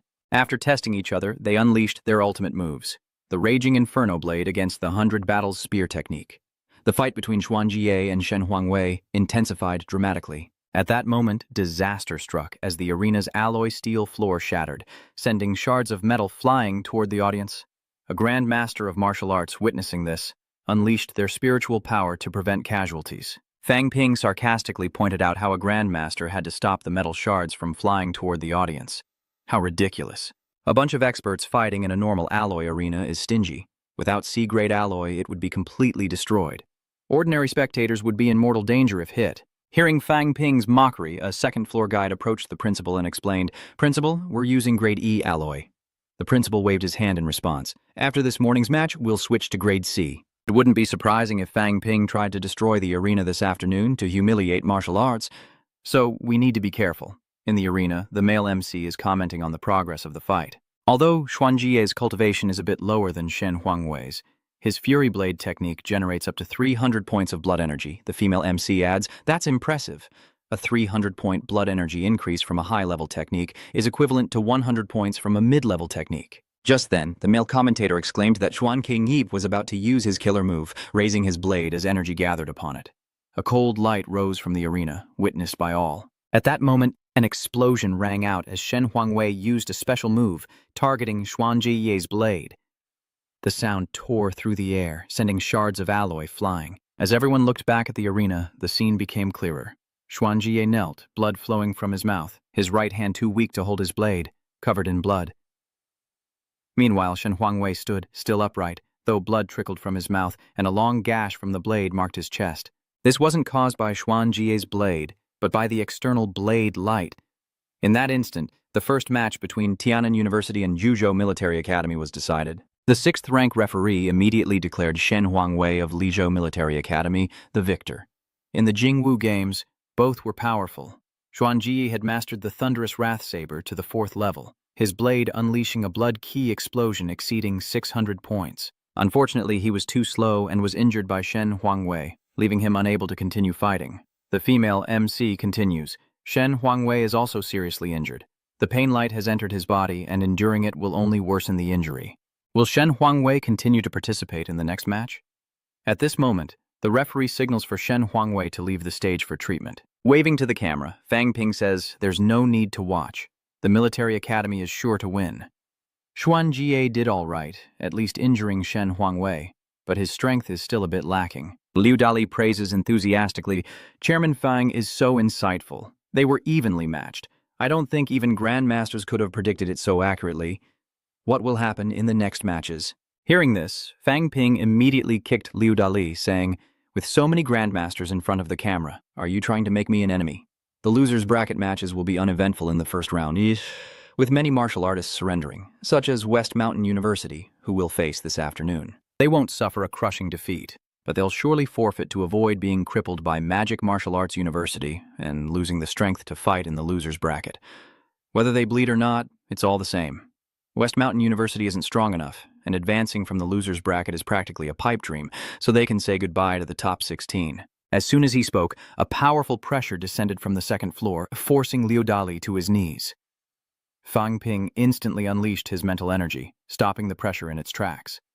Huang Jing also noticed the anomaly and looked at the president of Xishan University, asking, President Feng, what do you mean by this? The president of Xishan University turned to Huang Jing and asked, what's going on? Your students from the Magic Martial Arts Academy have provoked me many times. Do you think I'm wrong to react, Dean Huang? Huang Jing calmly replied, he said the students of Xishan University aren't strong enough. And that's the truth. What's there to deny? At this, the president of Xishan University fell silent, his eyes turning to Fang Ping below. This kid clearly had reason to be arrogant. A short-haired grandmaster beside him was surprised. Even though Elder Feng didn't use his full power, he still wanted to teach Fang Ping a lesson. Yet Fang Ping reacted immediately and resisted his mental pressure. With this, Fang Ping was fully qualified to be arrogant in front of martial artists of the same generation. Immediately, Fang Ping clasped his hands towards the second floor. Master Feng, I only wished to encourage the students of West Mountain University and had no intention of disrespecting you. Before arriving, the headmaster assured me that high-level experts would not interfere with student affairs. If a Xishan University student injured me, it would be because I was out of line. But now, Grandmaster Feng, a Grandmaster-level powerhouse, has broken the rules. Everyone present was shocked to hear Fang Ping's words. He dared to threaten a Grandmaster. Grandmaster Feng simply chuckled and asked what he wanted. With a sly grin, Fang Ping declared that Feng had injured him, making it difficult to recover his mental strength, and demanded a life recovery pill as compensation, shocking the audience. Xin Fangqing worried, has Fang Ping gone mad? Hearing this, Master Feng chuckled, so I have no choice but to compensate you. Fang Ping happily replied that if he didn't compensate, the student couldn't do anything, only fearing that he couldn't fully control himself in the afternoon's match, hoping the Grandmaster wouldn't interfere. He destroyed the acupoints of a 7th-grade martial artist in the catacombs to escape the pursuit of an 8th-grade demon king, but rules still need to be followed. Grandmaster Feng was silent for a moment, then sighed. Fine. I know I broke the rules, but I have one condition. Before the match starts, don't let me see you, or even if I'm disqualified, I'll deal with you. Hearing this, Fang Ping sneered inwardly, knowing the man was retreating because he was sure to lose. But it was still necessary not to offend a Grandmaster. Fang Ping nodded. No problem. I guarantee I won't show up as long as Grandmaster Feng is here. Everyone was surprised to see him agree so readily, cowardly when he needed to be, and stubborn when necessary. West Mountain University was truly unlucky to encounter such a scoundrel. When Fang Ping agreed, Grandmaster Feng said nothing more. With a wave of his hand, a vial of medicine flew out and landed in Fang Ping's hand. As soon as he received the medicine, Fang Ping vanished without a trace. Liu Dali was still kneeling on the ground, witnessing this scene. The short-haired Grandmaster looked at Huang Jing and said, Your student is quite interesting. Huang Jing chuckled sheepishly. No, other students aren't like this. At that moment, Qin Fengqing felt like lightning had struck him. Damn it, with the Nam Vien resurrection pill in hand, compared to Fang Ping, he was far too weak to even touch the peak of rank 4. To provoke a Grandmaster in front of dozens of others, that's a true man. Outside the stadium, Qin Feng Huang catches up with Fang Ping. Why is it that whenever I do something with you, I always end up at a disadvantage? Is there some secret? Fang Ping turned to Qin Fengqing and said, Of course, you have to be strong. I once defeated old Feng so thoroughly that he submitted. If he lost face because he couldn't control his mental pressure, then there's nothing to be done. He has to admit it. If he really wanted to crush me, I wouldn't have any face left to ask for compensation. Without any face left to demand compensation, your loud talk is unmatched by your skill. I'll tell you the exact location of the energy node. Fang Ping simply gave a sardonic smile. Qin Fengqing hurriedly urged me on, threatening to make a chamber pot out of my head if I didn't have a cultivation method. Seeing Fang Ping turn to leave, Qin Fengqing played the sympathy card. Fang Ping, it's just you and me now, don't drag this out. Hearing those words, Fang Ping paused slightly. Actually, I do have it away. If you mess around and stay here for a few days and let me step on you, I guarantee your mental power will skyrocket. Qin Fengqing's face turned green. Do you think I'm an idiot? Fang Ping chuckled. That's right. Leaving the stadium, Fang Ping strolled around Capital Martial Arts University, where a relaxed atmosphere permeated the air, unlike the tense atmosphere at Magic City Martial Arts University this morning. Female students chatted, while male students noisily played basketball. Li Hansong, along with Ling Yiyi and Han Shu, approached Fang Ping, asking, Chairman Fang, what would you like to see? We can give you a tour. Fang Ping smiled. Li, just call me Fang Ping. I've noticed some of the rank 1 students here at Jingwu seem a little lazy. Li Hansong paused, knowing that as chairman, Fang Ping was aware that first and second rank students couldn't enter the catacombs. They can't handle the tough tasks, and the small ones don't pay enough, so they just stay at school to train. But I don't see them training, Fuang Bin emphasizes. Li Hansong explained that cultivation also requires proper rest. Fang Ping pointed to himself. Don't get me wrong, 8th rank martial artists need pressure, and Jingwu is currently holding the top spot among martial arts universities. This current hands-off approach is no longer suitable. Other martial arts universities are reforming while Jingwu remains stagnant. Lang Yi expresses his displeasure, clenching his fist in front of Fang Ping, asking if they intend to surpass Jingwu with mere words. Fang Ping, confident, replies that they've already won the 1st and 8th rank competitions. Why does Capital Martial Arts cling to the past? Even if we can't make huge changes, we need appropriate adjustments. We're not old generation martial artists bound to one city or region. We must broaden our horizons to the nation and the world. Why not offer student loans? Why don't you participate in the Rank 1 martial arts tournament hosted by Magic Martial Arts University? Isn't your unwillingness to learn just arrogance? Hearing this, Li Hansong and the others fell silent. Fang Ping continued, stating that closing the school is not what martial arts universities should do, and suggested that the two schools should interact. Li Hanzhong looked troubled, saying this wasn't their decision to make. Fang Ping scoffed, saying they were facing an enemy many times stronger, and humanity would be destroyed with just one slip-up. You can't even decide on something this small? If I were you, I'd resign. Zhang Yu could do better than you. Under the pressure of Fang Ping's accusations, Li Hantong's face flushed slightly. Taking a puff, Fang Ping knew he couldn't equate Magic City University with Capital University of Martial Arts. It wasn't that simple. Fang Ping is concerned about the many instructors who sacrifice themselves in the catacombs. Is it really that difficult to scale up the production of elixirs and weapons at Capital Martial Arts University? Our students are even stepping up to guide the freshmen due to the lack of instructors. I see many good qualities in Martial Arts University, while in Economics University, I only see stubbornness and shirking responsibility. You lack motivation. After a long silence, Li Hansong finally spoke, saying he could try to arrange an exchange of instructors and tactics. But when Fang Ping pressed him about the e-commerce platform, he admitted it was a serious mistake. One day, I will unite martial arts across the nation, and the final mission will be accomplished through unified academic credits. Students at the 5 major universities have few difficult tasks to accumulate credits, while the catacombs don't belong to any one house or school, so everyone needs a chance to grow. When people become stronger, they will naturally earn more resources. Otherwise, the schools will fight to the death over meager resources. It may be difficult at first, with income not covering expenses, but in the coming years, our time in the dungeons will increase, and so will the number of participants. At that point, the situation will change, and whether it's the new dungeon entrance in Nanjiang or the reopened Tianan dungeon, they will all turn from threats into opportunities for us. Hearing this, Fang Ping stroked his chin and asked if Capital Military University had any plans for the upcoming South River Catacomb. Li Hansong shook his head, saying that Capital Military University needed to protect the capital catacomb. Hearing this, Fang Ping was annoyed. Such a good opportunity, wasted on simply watching the excitement in the largest human city. The strong just get stronger, leaving no opportunities for others. Even 4th-stage martial artists in Jingdu deserve a chance. Why don't you organize a 450-man team, bring an instructor, and head to Nanjiang to seek opportunities? For once, Lang Yi supports Fang Ping. This time I agree with you. I want to go, but they won't let me. The capital city catacombs have been swept clean so many times we'll never get to see Lang Yi in action. Fang Ping smiled inwardly, Lang Yi's timing was perfect, so reliable. Fang Ping proposed to Li Hansong, "Let's go all out. If Jingwu loses, you'll lead a team to the South Zhang Catacombs War, facing my challenge." Li Hansong simply laughed. "You're too confident. But what if we win?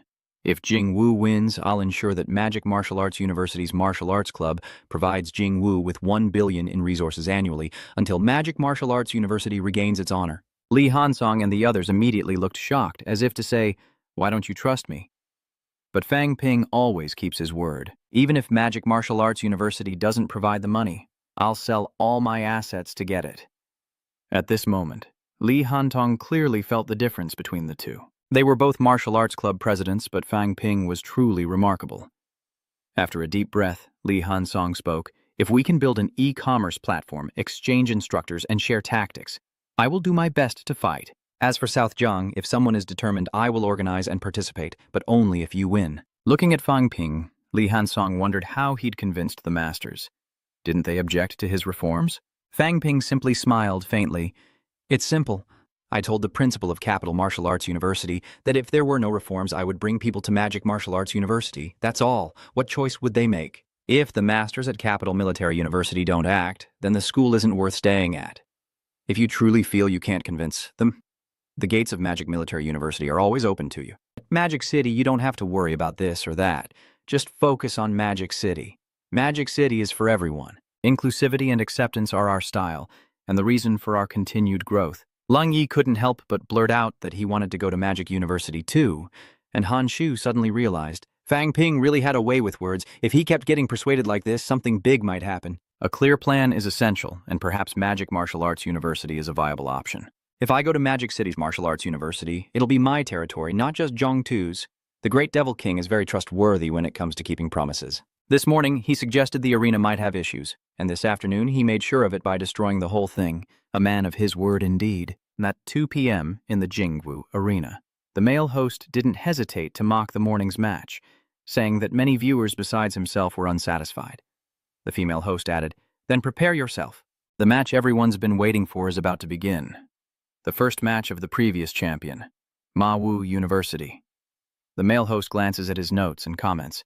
This morning, before the media, Fang Ping ranked the 4 Rank 4 members into 6 tiers, placing himself in 1 tier, Kong Yuan Ying in mid-rank 4, and in Fang Ping's eyes, Kong Yuan Ying was at the very bottom. Does this imply he'll be easily defeated by Ang Ping? Soon after, the Jiashan team roster is announced, with Fang Ping representing Magic Martial Arts and Kong Yuangrong for West Mountain Martial Arts University. As expected, both schools have sent out their strongest warriors. The male host emphasized that martial arts isn't just about rank. Fang Ping may not have developed tactics as deeply as others, while Kong Yuanyong's tactical abilities are not to be underestimated. The female host continued excitedly, "The next match is truly worth the wait." Who will be the victor? Let the fighters enter the arena. As they walked onto the field, Tang Shizi looked at Fang Ping and said, "Fang Ping, try not to go too hard on them."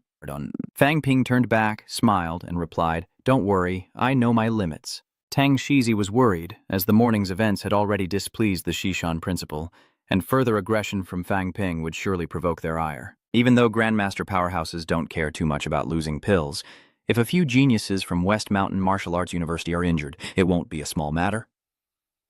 A moment later, after Fang Ping and Kong Yuanrong stood on the stage, the referee reminded them to perform the martial arts salute. Kong Yuanrong's expression was heavy, remembering the humiliation of their principal being forced to hand over 5 life recovery pills to Fang Ping. He wondered, could the principal, a battle master, really be worried about Fang Ping?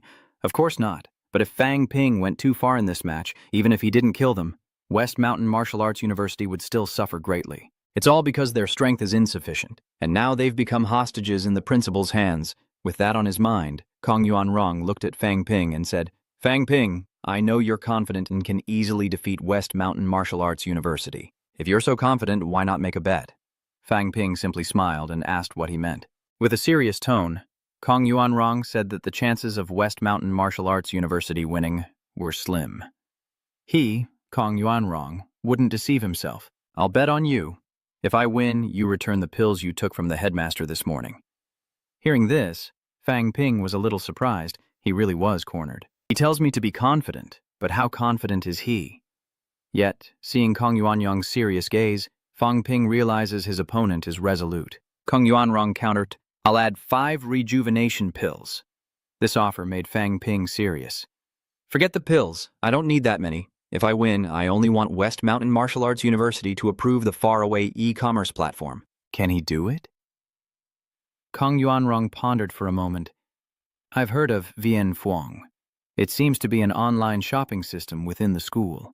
After considering, Kong Yuanrong agreed, thinking he was practically handing money to Fang Ping. With the terms settled, the referee signaled the start of the match. As the sound faded, Kong Yuanrong stepped forward, and a terrifying energy emanated from Fang Ping. He clenched his right fist and roared, a resounding explosion erupting as Fang Ping's fist slammed into the arena floor, causing the audience to cover their ears from the sheer volume. Kong Yuanrong faltered, hastily leaping into the air. Not stopping there, Fang Ping roared again, unleashing another earth-shattering blow, his right fist crashing down, sending shards of alloy flying. Sensing the danger, Kong Yuanrong's expression changed as he desperately swung his iron staff to defend himself. The clash reverberated, sparks flying from the staff as he felt the force of hundreds of iron fists, staggering him backward. Fang Ping ignored Kong Yuanrong, continuing to pummel the arena floor, sending shards of alloy hurtling toward him once more. He could only grit his teeth, wearily brandishing his iron staff to form a defensive wall as Fang Ping's bizarre attacks continued, each with names like Qiu, Zhong, Mu Biao, Jing, Tian Quan, and Wu Nan. With each punch, he roars, shaking the arena, leaving the commentators in awe. After a moment of silence, the male host hesitantly asks if Fang Ping's punches are related to his shouts, to which the female host sighs, stating that he's using the diamond fist, making his punches incredibly powerful.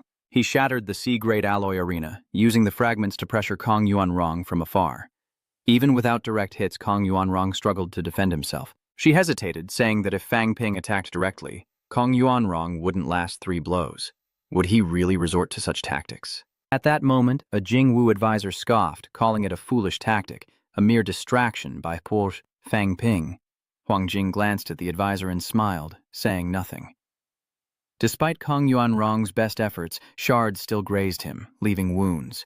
Kong Yuanrong was nearly in despair, wondering if the gap between his and Fang Ping's strength was truly so vast. He hadn't even had a chance to touch his opponent. Would the fight really end so quickly? At that moment, Fang Ping's fists glowed with bloody light, and as he heard the roar of invincible power, the alloy arena collapsed completely, shattering into countless pieces. The audience erupted, and timid female students averted their eyes. Even the hosts were stunned. The arena, freshly replaced by Jingwu, was not just cracked but utterly obliterated, reduced to rubble. This rest for Fang Ping and Kong Yuanrong only came after Fang Ping shattered the arena. The difference in strength was too vast. The outcome was clear. After the referee declares Fang Ping the victor, Kong Yuanrong clenches his fist in frustration. Feeling utterly cheated, it's just not fair. They didn't land a single blow, and even a heavy hit would have been more acceptable than this. Not forgetting to remind him, Fang Ping said, "Remember this." Kong Yuanrong thought to himself, "How annoying," and weakly asked, "Do I have to keep fighting?" Team leader Chen Qing replied, "No, we should conserve our strength and prepare for the next match." Under everyone's watchful eyes, martial artist Tyson Vo Dai crosses the space to stand before Phuong Bin, who asks the referee, "Sir, are we changing the arena?" "We." The referee paused, then shook his head with a wry smile. "It's too late now. Let the match proceed." Fang Ping couldn't help but complain. The martial arts school is indeed stingy, unaware that his grumbling was overheard. The president of Jingwu waved his hand. "Vice President, tomorrow we'll replace the arena with A-grade alloy. If he can break that, Jingwu will never host another arena match." Huang Jing chuckled, hearing this. Jingwu used its connections and influence to steal the hosting rights that originally belonged to Mo Wu. Fang Ping is even more dissatisfied than we are. Shattering the arena would prove this competition is full of loopholes. You've just placed another bet on Fang Ping. A powerful spectator appeared, binding the martial artist's body, who nearly fell from the sky. Before he could recover from the shock, Fang Ping's fist struck, his blood energy instantly invading his opponent's body. The uncontrolled energy prevents him from staying afloat, and he plummets to the ground, shocking the audience. Is this really a rank 4 martial artist? How embarrassing. The second martial artist from West Mountain Martial Arts University, who performed quite well in the previous match. Now he's been instantly defeated without anyone even seeing Fang Ping move. Watching Fang Ping on the screen, Yu Qingjun shook his head. Xishan simply can't force him to reveal his true strength. Even Li Hansong looked helpless. The gap was just too vast. Shishan Martial Arts University simply couldn't push him. Wang Jinyoung observed on the big screen, when facing opponents weaker than himself, Fang Ping would kill them instantly. Relying on West Mountain Martial Arts University to test his strength was utterly hopeless. Perhaps only Li Hantong and Yu Qingjun are capable of making a dent. On the second floor of the Shishan Martial Arts Arena, Headmaster Feng felt helpless. He said there was no point in continuing the match. Sending the remaining students out would only result in them being defeated. With that, he sighed and declared Shishan Martial Arts University's surrender. Immediately afterward, the referee loudly announced Fang Ping's victory. Looking at the West Mountain Martial Arts students lying on the ground, Fang Ping scratched his head and asked if they could have tried a little harder. Meanwhile, the two announcers on the platform were also at a loss, witnessing this scene. The arena was packed, but the fight ended in under 10 minutes. Hardly a fair deal. In the Magic Warrior's passage, Fang Ping noticed Xin Fengqing watching the match. He approached Xin Fengqing and said that the broken floor pieces were mostly C-grade alloy, and it wasn't convenient for Jingwu to take them. You go get them, we'll split it 3 ways. Xin Fengqing wondered why he didn't just take them himself. Fang Ping retorted, "How foolish! Everyone knows I'm notorious, making it difficult for me, but few know you. If I take it, it's mine." Xin Fengqing was somewhat excited. Fang Ping immediately retorted, "I broke it, so splitting it evenly is already generous. I'll take 82. I'll take it all." Fang Ping smirked. "Hurry up, or neither of us will get anything." Backstage at Magic Martial Arts, Fang Ping solemnly announced to everyone, when facing Taishan, Magic Martial Arts should fight freely. If Magic Martial makes the top 10, no one will dare challenge us. But the 3 schools I mentioned are still key. Don't get complacent. Fang Ping chuckled, "Niu, I'm probably a little stronger than you guys. Only around 320 points." Thinking this, Chen Wenlong couldn't help but sigh. "Fang Ping, if you master combat techniques, you won't need us at all. You alone could defeat the other 19 teams." Just as Fang Ping was about to be modest, a commotion nearby caught everyone's attention. Xin Fengqing ran back with a large package, grinning, "Let's split these alloy fragments. The Jingwu people will be here soon." Hearing this, Fang Ping glanced at Xin Fengqing. "Split them?" He definitely wasn't planning to share, but then he thought, "You're too green to play against me." Seeing Fang Ping's unfriendly gaze, Xin Fengqing instinctively hugged the package tightly, asking, "What are you doing? What's with that look?" Just then, a displeased Tang Feng appeared, saying, "Enough with the theatrics, stop it." Tang Feng's sudden appearance startled Xin Fengqing, but Fang Ping just smiled. "Mr. Tang, this is no joke. I've already decided to donate these alloys to the Martial Arts Society to help nurture new students. Their martial arts foundation is deeper than ours. There's no need to focus too much on face saving, especially since our students will be the ones doing it later." Immediately, Fang Ping began his performance with the goal of making martial arts stronger. He openly shares that he doesn't care about losing face. What he truly desires is for all martial arts students to become stronger, sacrifice less, and shed less blood on the battlefield. He's satisfied with just that, believing that reputation is worthless. He believes that one day martial arts will overthrow the catacombs, and no one will care about the mistakes of youth. Isn't this the real Fang Ping? The man before me smiles so freely, yet he's always thinking of martial arts. Just as Tang Feng was about to praise Fang Ping, he's interrupted by Fang Ping's smile. "Teacher, I know you have your reservations about me, but I understand it's because you're worried about me and the martial arts world. But everyone's path is different. Perhaps he only thinks of himself, while I look further to the strength of martial arts, of Hua, and of humanity. It sounds absurd, a 4th-rank martial artist worrying so much, but this is the path I've chosen, and I want to continue down it. Perhaps you see things differently than I do. Maybe our generation isn't as strong as yours. If you believe in it, then do it. I may not be the best at many things, but I will support you in doing this at Magic City Martial Arts University." Fang Ping, relieved, thanked Tang Feng, then turned his angry gaze to Xin Fengqing, who was preparing to present at the Martial Arts Society. But Fang Ping wouldn't give him the chance. Xin Fengqing is a student of magic martial arts and a prominent disciple of the headmaster. He doesn't want to fulfill the wishes of those who came before. Easy to laugh, easy to cry. Can what you hold compare? Seeing Xin Fengqing's face change, Fang Ping increased the pressure. "Forget it. Keep your words to yourself. On the first day our teachers and students meet disaster in a foreign land, Xin Fengqing, remember to shed a few tears for us and show your heart." With those words, everyone at Magic Martial Arts stared intently at Xin Fengqing, who angrily retorted, "Fang Ping, don't talk nonsense. He then tossed a package towards Fang Ping, saying, "Take it. I knew you'd come through." Fang Ping, unbothered by Xin Fengqing's annoyance, simply sighed, "With great power comes great responsibility. These aren't just empty words. In life, we have our immediate family and our greater family. When we're weak, we only worry about our own families. When we're stronger, we have to worry about the greater family. What I do may not please everyone, but I believe you'll understand my intentions someday." That's right, Fang Ping continued. "Actually, I have a request. It might be a bit much. If I say it, you might think I'm greedy, but I still have to say it. I hope that after graduation, you'll stay and become instructors. The school needs more people, and I can't do it all alone while the teachers are getting older. We're young, we can contribute a little more to the school." Hearing this, Zhang Yu immediately retorted, "Don't say that! Our achievements today are thanks to the school and the guidance of our teachers. I can't speak for others, but after graduation, I will continue to stay and teach at the Magic Martial Arts Academy." As a result, apart from Chen Wenlong and Xin Fengqing, all the other students agreed to stay and contribute to the Magic Martial Arts Academy after graduation. Seeing Chen Wenlong's hesitation, Fang Ping reminded him, "Senior Brother Chen, there's no need to feel pressured. We know you're serving in the military, and we only hope that one day, if the Magic Academy needs it, you can lend a hand." Chen Wenlong clenches his fist, determined to try his best, as Fang Ping smirks at Xin Fengqing. Xin Fengqing wondered where he could possibly go besides magic martial arts. Hearing this, he was furious. What was he implying? Fang Ping points at him, and Xin Fengqing is furious, ready to explode. He fumes, "Fang Ping, just you wait." Xin Fengqing vows he won't stay at magic martial arts forever.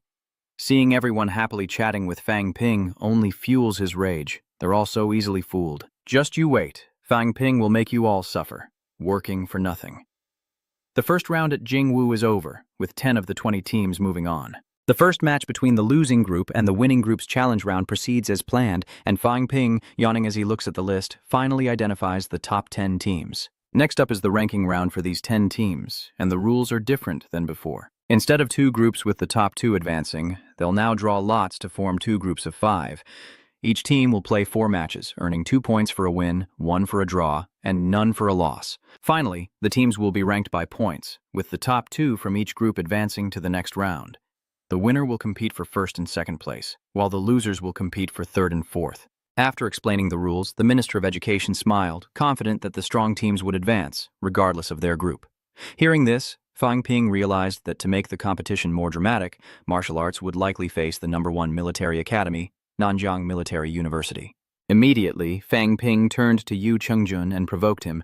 "Yu Chengjun, if you lose to me, I'll take your title of third rank number 3, he sighed. "It's a pity you didn't challenge the #1 fourth rank when you had the chance." Yu Chengjun glared at Fang Ping, telling him to try and take it if he had the guts.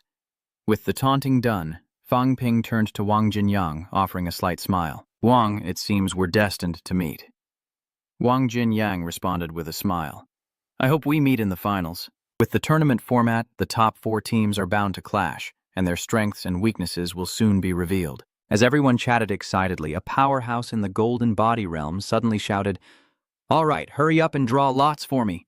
He was annoyed that people were already discussing the next match before the drawing was even done. With the drawing complete, Ma Wu Military Academy #1, Huaguo Martial Arts University, Jingnan Martial Arts University, and Mount Tai Martial Arts University were placed in Group A. These youngsters don't understand the protection of the previous generation.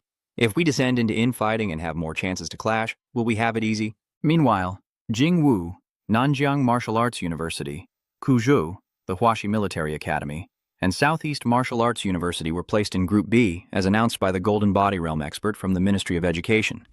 The top 10 teams have been divided. At 1 p.m., the official matches begin, with Ma Wu facing Jingnan at 8 a.m. and Jingnan hosting Military Academy #1 at 3 p.m., all in Group A. Meanwhile, in Group B, Nanwu faces Dongnan at 10 a.m., and Jingwu battles Huaxi at 1 p.m. All are welcome to watch. At 1 p.m., as Ma Wu's vehicle slowly came to a stop, the crowd erupted, chanting, Ma Wu, one against the South, the best in martial arts, undefeated everywhere. Fang Ping, we love you, defeat Jingnan Martial Arts University." The cheers were deafening, almost painful. Seeing the sharp eyes of Qin Fengqing and the others, Fang Ping solemnly emphasized that this wasn't just praise, but genuine support from the fans. Chen Wenlong chuckled. It seemed Fang Ping's previous performance had won over quite a few admirers. "Or should you take the lead today?" Fang Ping immediately waved his hand. No, I'll go. Let's begin. He felt he couldn't let outsiders see only his strength, because Ma Wu has many experts. In this morning's match, Chen Wenlong easily defeated Chen Horan, and Ma Wu overwhelmed Tian'an University with a crushing score. Liu Dali approached Fang Ping with a camera, asking, President Fang, Ma Wu is showing great momentum. Can you predict your ranking in this competition? Of course, Ma Wu will be number 1, Fang Ping replied decisively. Liu Dali continued, Is Chairman Fang confident in defeating your next opponent, Haguo Martial Arts University?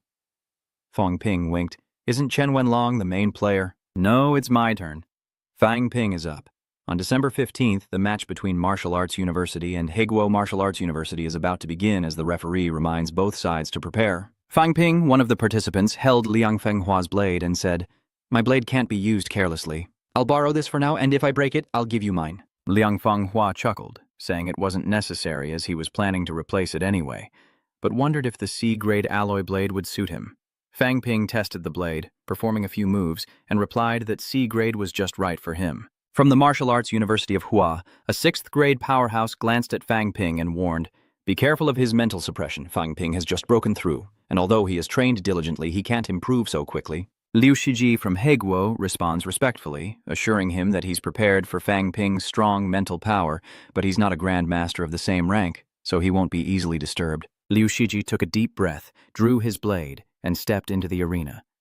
As he entered, the commentator immediately announced, The first to fight from Hua Nation Martial Arts University is President Liu Shiji. Liu Shiji is ranked high among prodigies, even higher than Ma Wu's Chen Wenlong, while Ma Wu's President Fang Ping is unranked. Immediately, Fang Ping leaps up, faces Liu Shiji, and plants his blade into the arena. What a joke. Too bad I can't mess with Jing Wu. I'll have to shift my focus to Liu Shiji. He shouts, Senior brother Liu! Let's begin. Look at Fang Ping's petty moves. Liu Shiji sneers. Fang Ping, you intend to defeat me with that alloy blade?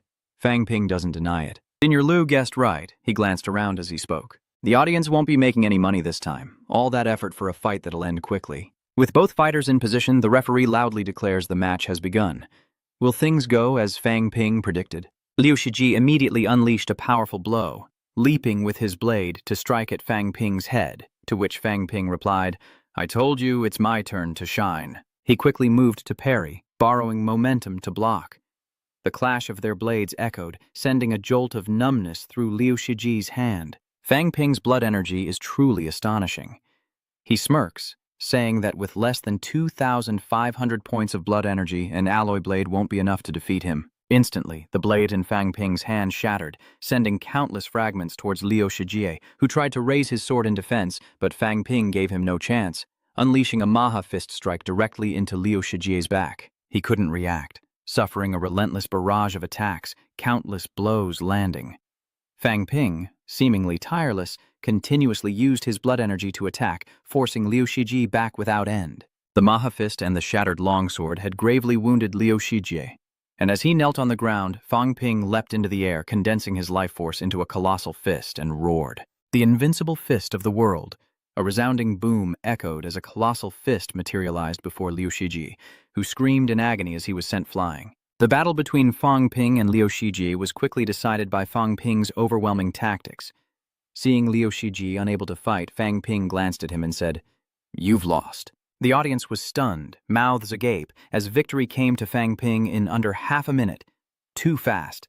Meanwhile, the male commentator enthusiastically praised, Excellent! First, Fang Ping used the Maha fist, forcing Liu Shiji to defend, and when he lunged to attack, leaving no time to notice anything else, Fang Ping unleashed the unrivaled fist. A powerful blow severely injured Liu Shiji, prompting the female commentator to exclaim that the punch didn't damage his organs, but his qi and blood. Fang Ping had condensed his qi and blood into a ball, injuring his opponent. While the fangirls commentated, Fang Ping activated the asset value boxes.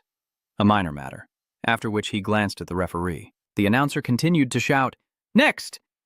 The following matches were all one-sided knockouts, with fighters flying through the air. The competition was proceeding at a blistering pace. Wang Jingyang chuckled. Fuang Bin is certainly bold, but how does he have so much qi? Han pointed to the arena, noting Fang Ping's easy victory over Liu Shiji. President, how would you fare against him? Li Hansong sighed. I don't know. We'll just have to wait and see. If he creates dozens of energy spheres and detonates them, I don't even know if I could block it. The inter-school competition between martial arts and Huaguo Martial Arts University has ended with Fang Ping's absolute victory, once again confirming his formidable strength. On the second floor of the stadium, a grandmaster asked Huang Jing, "Fang Ping hasn't withdrawn yet. Is he perhaps studying Li Changxin?" Huang Jing looked at Fang Ping, saying that while he could learn, not everyone could follow Li Changxin's path. The Grandmaster agreed, then changed the subject, saying that the Nanjiang catacombs were about to open, and the energy had been fluctuating violently recently. "I wonder if Li Changxin plans to go..." Huang Jing's answer was unclear. The Grandmasters were silent for a long moment before one spoke, recalling how arrogant he once was, never worrying about anything. He could defeat a 6th rank while at the 5th, but he's still stuck at the 6th, unable to improve. "I also want to see if he can reach rank 7, and who's better." But Huang Jing simply says, he can't reach rank 7. When Fang Ping reaches 7th rank, he might come looking for you. The Grandmaster of Jingwu was a little surprised. Fang Ping wasn't a student.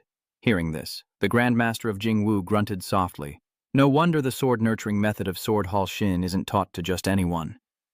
At the same time, Lao Li was humming and stepping out of the small courtyard at Magic Martial Arts, waving his hand and calling out, "Old One Arm is up ahead. Why are people from the school here?" The one-armed elder chuckled, saying the exchange match is nearing its finale. Everyone's gone to watch. Lao Li followed up. "What about us?" The one-armed elder gave a thumbs up. "Excellent." Fang Ping had easily defeated Huaguo Martial Arts University's Liu Shiqi the other day. Hearing this, Lao Li smiled brightly. That kid's really something. Old Li turned back and said, "When Fang Ping gets back, tell him to do the cleaning." The one-armed man looked at Old Li for a moment, then asked deeply, "Do you really have to go?" Old Li laughed heartily. "Of course I'm going. I'll make a name for myself this time." "You one-armed geezer, wait for good news from me. What kind of eternal life is that swordsman pursuing if he hasn't even reached rank 8? With those words, Old Li's path diverged beyond the comprehension of those present. As the second National College Martial Arts Tournament group stage was about to begin with a clash between Magic Martial Arts and the #1 military academy, Fang Ping, long saber in hand, leaps onto the arena. Yu Chengjun recognizes the saber isn't his, and a tense atmosphere erupts as their mental energies explode. The whistling wind swept across the arena, leaving the commentators unsure of what to say. A vice principal at the peak of rank 6 stepped forward, saying that although Yao Chenjun was only 3rd in the rank 4 rankings, his mental strength had reached its peak, comparable to a rank 6 powerhouse. Meanwhile, Fang Ping, the demon warrior, also possessed an unleashed spiritual force, having defeated peers as a 3rd rank, now ready to ascend to the 4th. This is the first time these two new generation geniuses have fought in the arena. Yao Chenjun looks at Fang Ping and says, "I heard your mental strength has reached the point of external release. I've been wanting to fight you. Currently among the rank 4 martial artists, only you and I can do this." Fang Ping smiled and replied, "I've been waiting for you.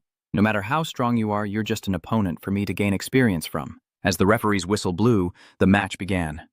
Both fighters charged, and a deafening explosion erupted as their spears and sabers clashed. The radiating energy forces nearby military academy students to retreat to avoid injury. While everyone is still in awe of the two warriors' strength, Fang Ping and Yao Chengjun exchange dozens of blows, rising from the ground into the air and back to the arena. Explosions echoed through the stadium as spectators saw only blurred images of Fang Ping being forced back over 10 meters, his armor and blade scraping loudly against the floor. Fang Ping's expression turned grave but remained resolute, while Yao Chenjun took a few steps back, his expression unlike Fang Ping's. Fang Ping spat out a mouthful of blood, thinking to himself that he had underestimated his opponent. Yao Chengjun immediately retorted, saying the same, and thrust his spear straight at Fang Ping's throat. The surrounding spectators, unfazed by the power, show no fear. As expected, Yao Chengjun's strike hits only air, the image dissipates, and Fang Ping quickly distances himself, leaping into the air as red vortexes appear around him. In the blink of an eye, those red dots turned into 7 or 8 fist-sized clumps of blood, falling with Fang Ping's roar, as the blood spheres of vital energy rapidly descended and struck Yao Chengjun.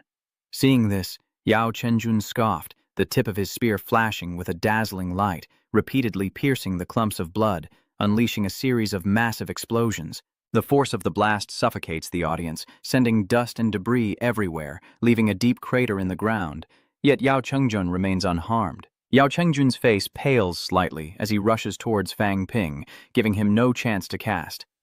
Fang Ping, eyes strained, roars as his mental power erupts, condensing into an invisible needle that instantly pierces Yao Chengjun's head as a middle-aged military officer in the audience cries out in alarm. Fang Ping actually dared to detonate his own spiritual power. Even Yao Chengjun was almost injured. This is incredibly reckless. A slight miscalculation could lead to brain damage. A tactic only Grandmasters or peak rank 6 powerhouses would dare to use. Even the Grandmasters were worried. If it wasn't a complete explosion, there was a chance of recovery, not death. On the arena, Fang Ping stopped. His breath ragged. He looked at Yao Chengjun and said, "I have to admit you're strong, but you made a mistake trying to compete with my mental power. I don't really want to hurt you, just give up." Yao Chengjun's face paled, but he didn't respond, silently drawing his damaged mental power back into his body before charging towards Fang Ping with his spear. Seeing this, Fang Ping said nothing, his body erupting with powerful blood energy. Immediately, the spear and blade clashed, forcing Yao Chengjun back, despite his mastery of the Ascending Dragon 9 strikes. In terms of tactics, Fang Ping was a step behind. NMC believed Yao Chengjun would win, but Vice-Chancellor disagreed, sighing that Yao Chengjun would likely lose.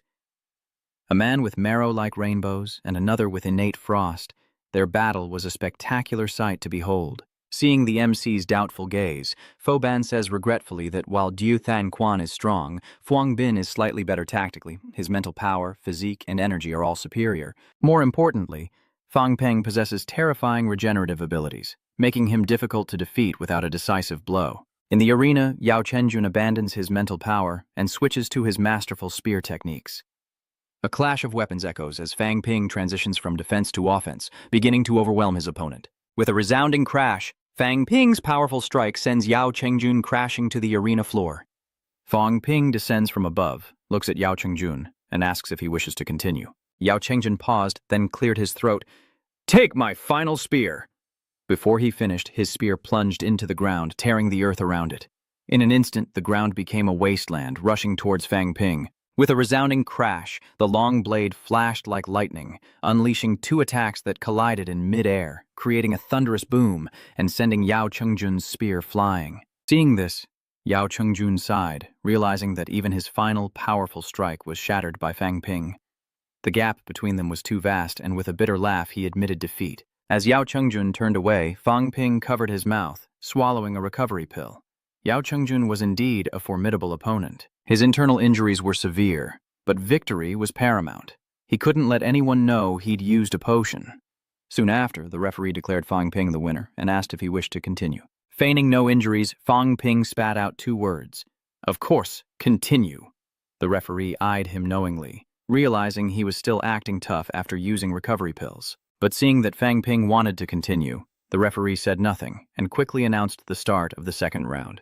In the next 4 matches, Fang Ping was dominant, defeating the remaining 4 students from Military School Number 1, even defeating the 3rd-ranked 4th-grade student. Fang Ping's strength made everyone believe he had reached the level of a top-ranked Rank 4, and he cheerfully stepped off the stage to the cheers of the audience. Meanwhile, the pressure mounted on Li Hansong and Wang Jinyang.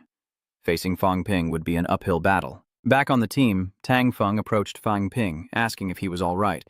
Fang Ping simply shook his head, his injuries not too severe. Hearing that, Tang Feng breathed a sigh of relief, while Tan Fenqing scoffed, "Keep acting tough. Hurry up and bleed enough to take a bath." Fang Ping is too strong, so less talk. The battle between Jing Wu and Nan Wu is about to begin, so watch closely. From the Jing Wu team, Li Hansong watched Fang Ping and remarked that he seemed unharmed, a truly cunning individual. The Jing Wu Grandmaster also reminded them not to underestimate Fang Ping and his teammates, to fight with all their might, and to be especially cautious when facing Wang Jinyang. Li Hansong glanced at Wang Jinyang and responded, and soon, the second battle began. Wang Jinyang, with his long blade, stepped into the arena as the referee announced the start, and the atmosphere between Wang Jinyang and Li Hansong became incredibly tense. With a short step, Wang Jinyang unleashed a blade that tore through the void as if to rend the very sky, and in an instant, it descended upon Li Hansong. Suddenly, a blinding golden light enveloped Li Hansong, quickly gathering into his fist. Li Hansong stomps on the arena floor, creating a deep pit as he leaps up to meet Wang Jinyang's blade with his fist, a sickening sound that makes many distant spectators nauseous. Witnessing this, Fang Ping narrowed his eyes, acknowledging them as formidable opponents, one with mutated bone marrow, the other with innate bone marrow. He would see what they were truly capable of. After their initial clash, Wang Jinyang and Li Hansong quickly create distance. Suddenly, Wang Jinyang roars heroically, his body glowing blood red as his power surges forth. Witnessing their power, Fang Ping couldn't help but admire them.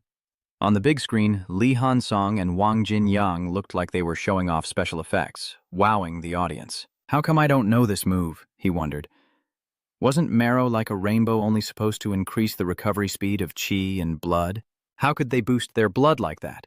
After exchanging blows, they seemed like powerful entities. One an invincible war god, the other a towering demon king. The battle between Li Hansong and Wang Jinyang is more captivating than the mental clash between Fang Ping and Yao Chengjun with its raw and visceral display. Two figures, one red, one gold, clash in a storm of thunderous fists and powerful strikes, leaving faint ripples across the arena. As the audience reels, Wang Jinyang's sharp shout echoes, and Li Hansong roars in response. The light from his fist dims, but he resolutely meets Wang Jinyang's long saber. This battle is nearing its end. Who will be Fang Ping's next opponent? The question keeps the audience on the edge of their seats as the battle between Li Hansong and Wang Jinyang intensifies, and the arena roars with anticipation. Finally, a dark figure emerged from the crater, drawing all eyes as everyone waited with bated breath. Wang Jinyang stumbled out, blood gushing from his mouth, his body now devoid of its fiery red color. Upon closer inspection, claw marks were visible on his chest, and his clothes were torn to shreds. In contrast, Li Hansong emerged from the pit with a gash across his face, a golden light swirling around him. Though unwilling, he had to admit, I've lost. Meanwhile, an excited fanboy announced, Oh, can you believe Wang Jinyang slashed Li Hansong without being countered? Is this his Iron Head skill? Unable to contain himself, Fang Ping muttered that Li Hansong's Iron Head skill was indeed impressive, prompting Qin Fengqing and the others to shake their heads in disapproval. Moments later, the referee declared Wang Jinyang the victor, asking if he would continue. Wang Jinyang wiped the blood from his face and resolutely replied, Continue. Fang Ping's departure puzzled Qin Fenghuang, who asked if he wasn't going to watch anymore. Fang Ping sighed, saying that Lao Wang was seriously injured, and even if he won, it would be difficult for him to defeat Nan Wu. Time flies, and the group stage concludes, with magic martial arts defeating military school number 1, and capital martial arts overcoming southern martial arts. With the group stage concluded, the next matches are set. Magic martial arts versus South martial arts, and capital martial arts against military school number 1, as the audience eagerly awaits the education department's announcement to begin the draw. Fang Ping drew number 2, meaning his fight will be the day after tomorrow. Han Song looked at Lao Wang and thought how lucky he was. If he fights tomorrow, his injuries will at least partially heal. Han Song drew number 1, meaning his fight with Yao Chengjun is tomorrow.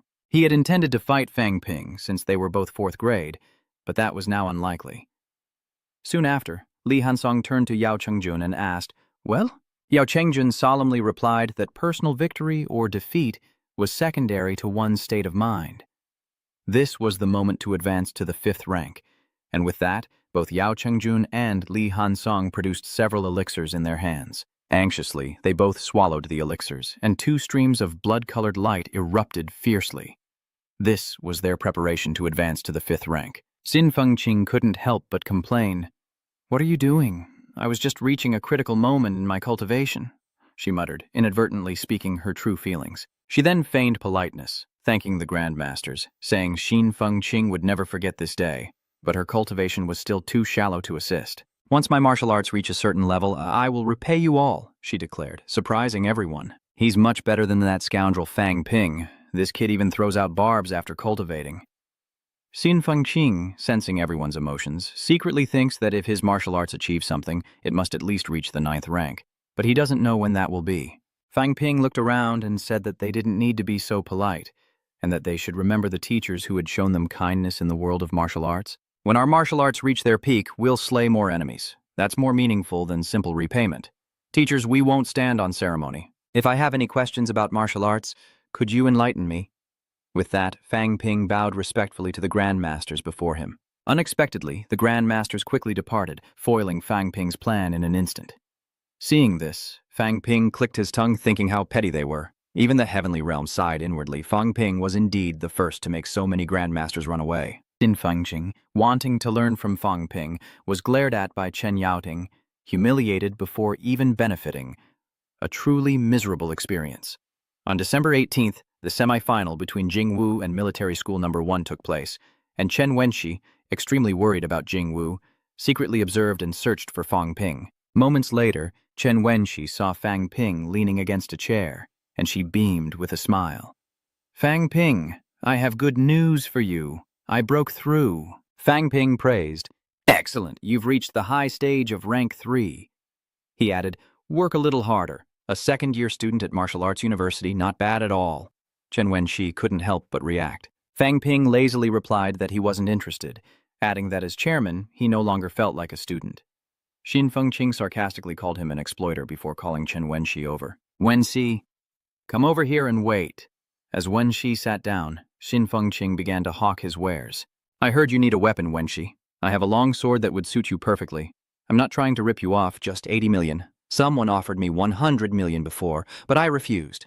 But Wenxi shook her head, declining the offer. "Senior Qin, I don't need weapons. My grandfather has already prepared them for me." Xin Fengqing wouldn't give up, so he moved on to elixirs. "When you're short on funds, I have dozens of grade 8 qi and blood elixirs. I'll sell them to you for 2 million each." Hearing that, Fang Ping was speechless. Everyone knew that 2 million per pill was an absurd price, yet he dared to target Chen Wenxi. Immediately, Fang Ping used his mental power to tease Chen Yaoting, pointing at Xin Fengqing. "Principal Chen, your granddaughter is being bothered." At the same time, Xin Fengqing was still trying to scheme. "That's right, senior sister Wenxi, you owe me 500 million. You have more, right?" Though he's not short on cash, the senior apprentice is meticulous. Just as Chen Miaoling's pressure explodes. With a bang, Xin Fengqing's eyes go dark, and his body is pinned to the ground. Seeing this, Fang Ping chuckles. "Finally, some peace and quiet." Chen Wenxi sighs in relief, but then asks, a little embarrassed, "Is senior apprentice Xin all right?" Casually tapping Xin Fengqing's head, who was still pinned to the ground, Fang Ping said, "He'll be fine, just needs a little rest. The mental power cage isn't too strong. He'll be out in half an hour." The battle between Yu Qingjun and Li Hansong was about to begin. Both of them broke through last night, their auras noticeably stronger. By the finals, their potential might increase another level, making them both formidable. Chen Wenlong asked who I thought would win. After a moment, I answered, Yu Qingjun. Fang Ping's answer surprised Chen Wenlong, who had sparred with him yesterday and only saw his normal strength, while Li Hansong, despite his loss, injured Wang Jinyang. Fang Ping explains that while Li Hansong is gifted in mental cultivation and has strong blood, energy, and physique, his strength didn't increase significantly upon reaching rank 5. In contrast, Yu Qingguan's mental strength has reached new heights after his breakthrough, now rivaling or even surpassing my own. If they were evenly matched before, Yu Qingjun now has the advantage. After they clashed, the sounds of weapons and impacts echoed louder than yesterday, and Fang Ping looked serious. These two were already 5th-grade powerhouses. One relies on mental strength for rapid recovery, while the other's self-cultivated mind grants equally swift recuperation. Draining their blood to achieve victory will be incredibly difficult. After a fierce battle, Li Hantung and Yu Qingjun are covered in wounds, but after a brief respite, they charge back into the fray. Yu Qingjun's mental power explodes, demonstrating immense strength as he charges towards Li Hantong with his weapon. Under the relentless assault, Li Hantong is reaching his limit, his body faltering for a moment. Yu Qingjun roared immediately after, stabbing Li Hantong in the stomach. But upon impact, Li Hantong instantly regained his senses. He unleashes a powerful blow, sending Yu Qingjun flying, who crashes to the ground, struggling to rise. Li Hansong felt exhausted. The wound in his abdomen caused his energy to surge, threatening to drop him to a lower realm if he wasn't careful, a feat not easily achieved. Defeated, Li Hansong conceded. This surprises Chen Wenlong. Fang Ping really did predict this. Fang Ping nods in agreement, knowing that even though Yu Qingguan defeated Li Hantong, his chances of winning at the military academy are slim. In the end, Jingwu's overall strength proved superior. Yu Qingjun may have won, but his mental strength is nearly exhausted, making his next match against Qinzi all the more difficult. As expected, Jingwu claimed the ultimate victory. When the referee announced the results, the Jingwu students breathed a collective sigh of relief, knowing how close they had come to defeat. Li Hansong, considered the school's war god, suffered consecutive defeats, losing to both Wang Jinyang and Yu Qingjun. If they failed against Wang Ping in the finals again, Jingwu would truly lose face and could no longer claim to be number 1. At that moment, Wang Ping stood up from his seat, stretched, and said, "Let's go. We'll fight Southern Martial Arts tomorrow, and then Jingwu the day after." They were looking forward to celebrating the championship back at school, then the new year. But as they left the Jingwu arena, Chen Wenxi suddenly remembered something and reminded them, "Senior brother Qin is still there." Soon after, Qin Fenghuang's scream echoed, "Who was the bastard who ambushed me? I'll strangle them." That night at the Great Fortune Capital Hotel, Wang Ping and his 4 friends were surprised to see Qin Fenghuang with disheveled hair. An angry voice retorts, "What are you looking at? Never seen someone get pummeled by a grandmaster before?" To everyone else, grandmasters are noble and dignified. No one would believe me if I told them the truth. As Qin Fenghuang silently ate and drank, Wang Ping couldn't resist messing with his wig, marveling at the perfect control of power, transferring without breaking, evenly distributed, and without dissipating. I'm impressed, but Qin Fenghuang brushes Wang Ping's hand away, protesting, "Don't think I don't know you set me up." Wang Ping immediately corrects him, "Don't talk nonsense. I'm not that kind of a person." As Qin Fenghuang prepared to speak further, Wang Ping quickly changed the subject, suggesting they discuss business. The Ministry of Education's policy is about to be announced. The top school will receive $350 billion. The second $300 billion, while last year, a school ranked 5th only received $260 billion.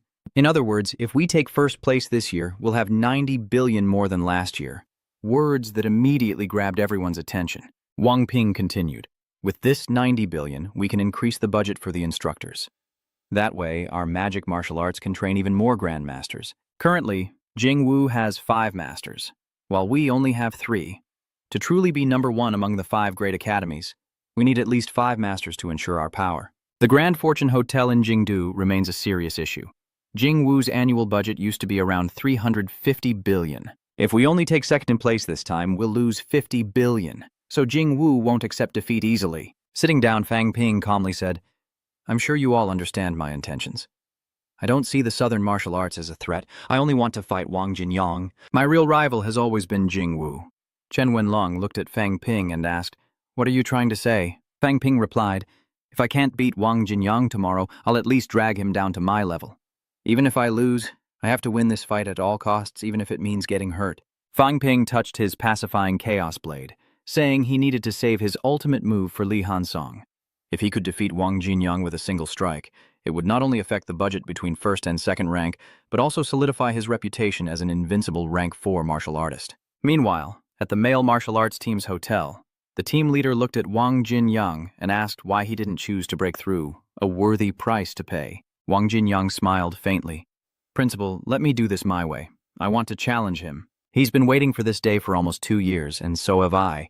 Even if I broke through, I'm not sure I could win at level 5. The goal for the men's team this time is 3rd place, and even 4th would exceed expectations. They're sure to achieve more than in previous years." As the conversation continued about the exchange competition, the principal looked out the window and said, "The dungeon is about to open."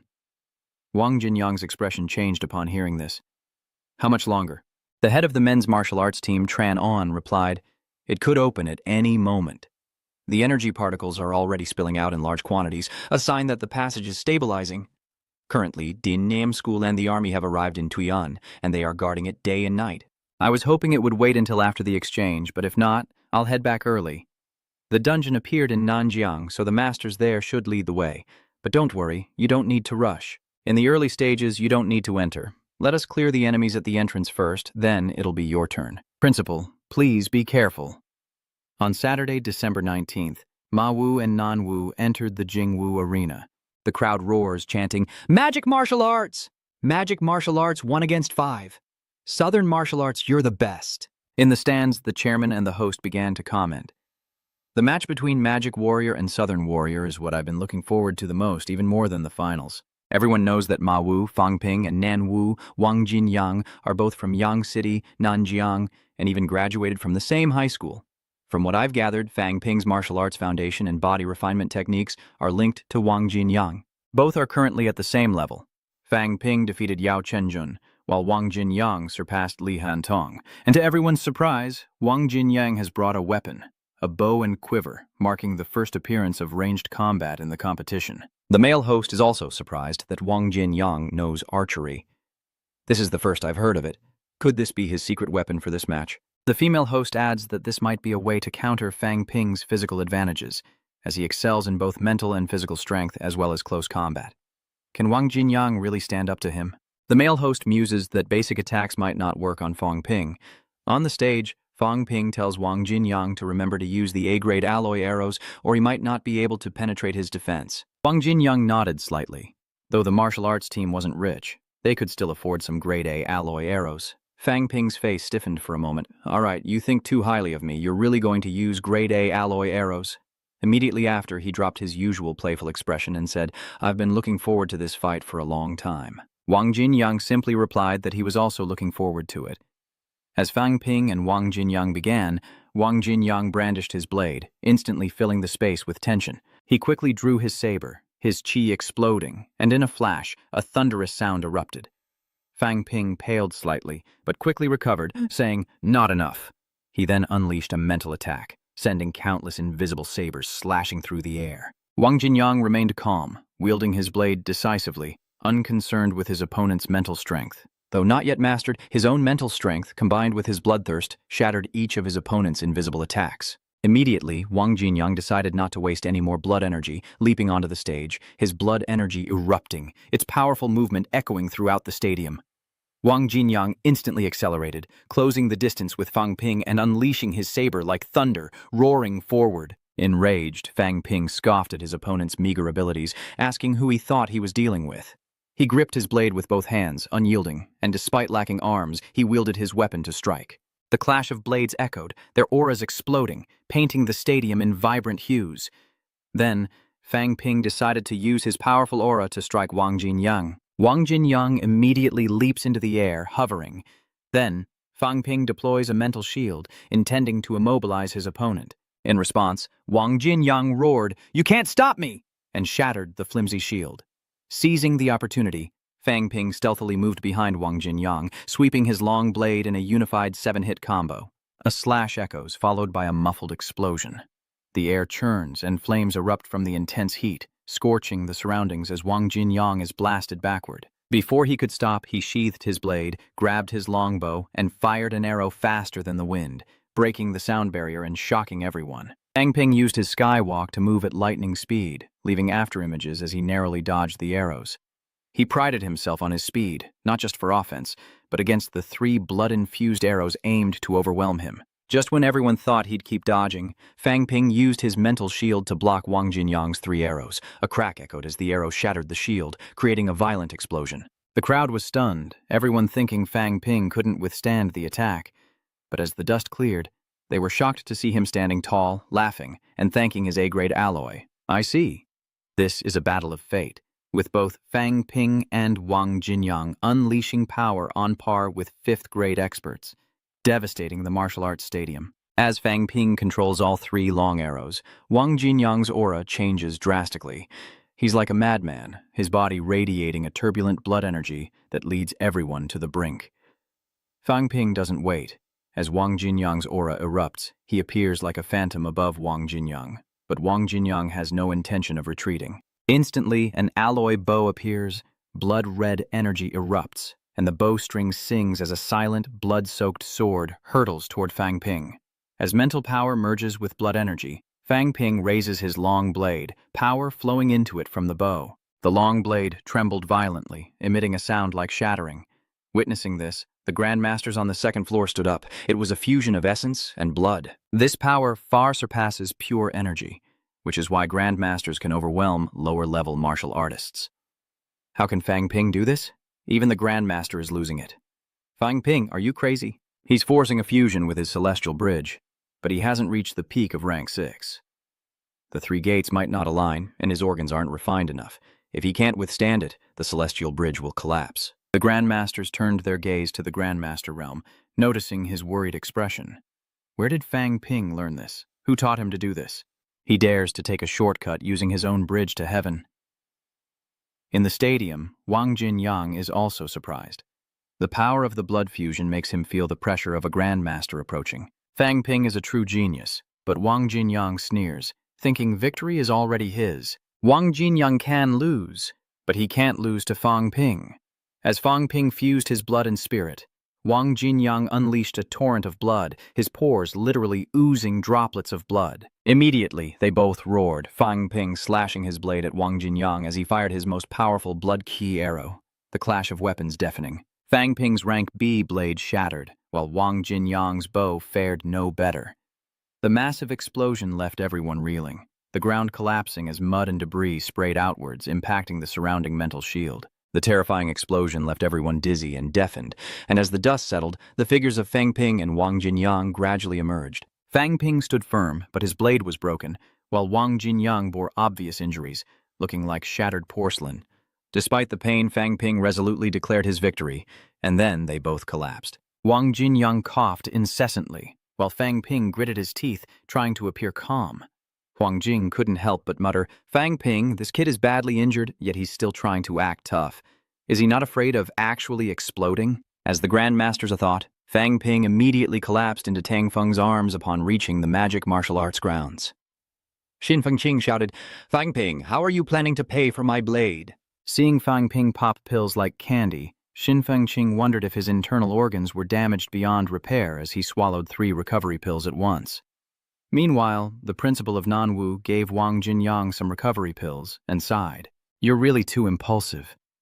Wang Jinyang scratched his head, his fighting spirit soaring. I couldn't help myself. The principal of Nanwu continued to sigh. Soon, there will be no choice but to face the #1 team.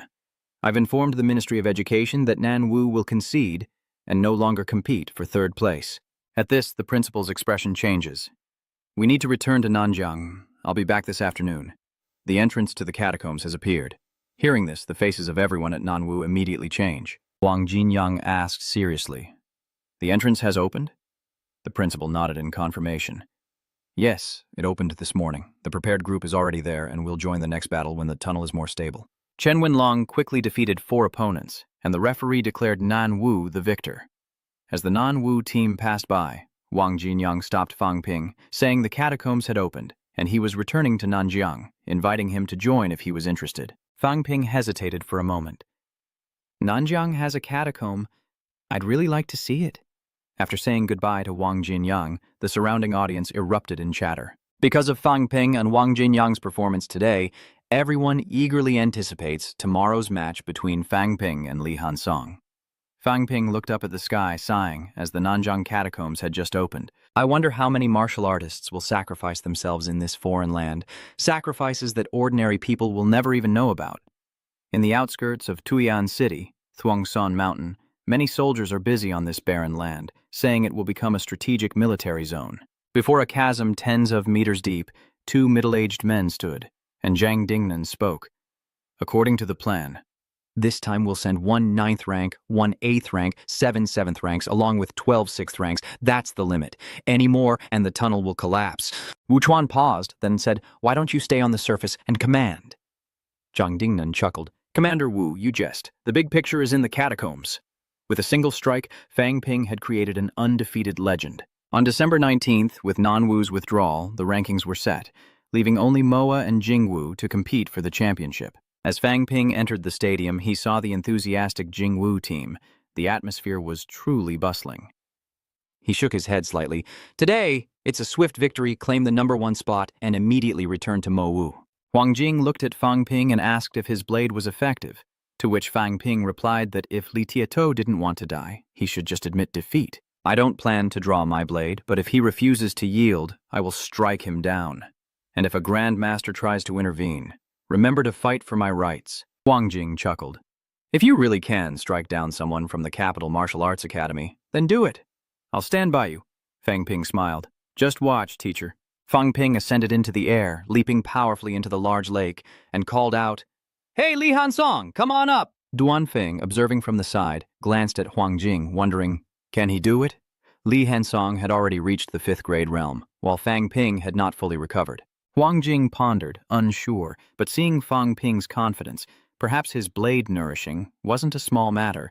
He knew Fang Ping had only been nourishing his blade for 2 months, unsure if it could yield significant results. As Fang Ping entered the arena, Li Hansong immediately jumped down, saying he didn't want to bully the injured. But Fang Ping cut him off, saying he had to get back to magic martial arts and didn't have time to talk. Li Hansong, just give up and we can avoid a pointless fight. Hearing this, Li Hansong was immediately enraged. Last time, he yielded because he was afraid of losing his cultivation level, and the presence of others in Jingwu also forced him to choose to concede. Yesterday, Fang Ping was seriously injured, making it difficult for him to fight as he did before. Where does his confidence come from? Li Hansong couldn't respond.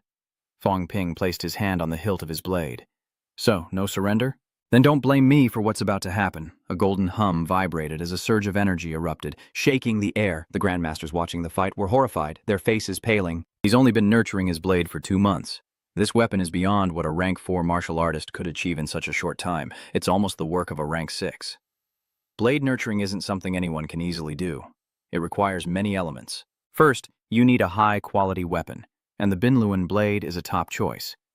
Second, it takes time and effort, consuming a great deal of vital energy. Third, a secret technique must be passed down. And fourth, without confidence and a powerful aura, nurturing a blade to its full potential is difficult. Huang Jing stroked his chin, realizing Fang Ping had succeeded in nurturing his blade in just 2 months. The match begins with the referee's whistle, and Fang Ping immediately draws his blade, leaping into the arena and charging towards Li Hansong. At that moment, a massive explosion echoed through the arena, creating visible waves of spiritual energy as Li Hansong, glowing gold, desperately tried to evade the sharp blades that had locked onto him, rendering his protective spiritual barrier useless.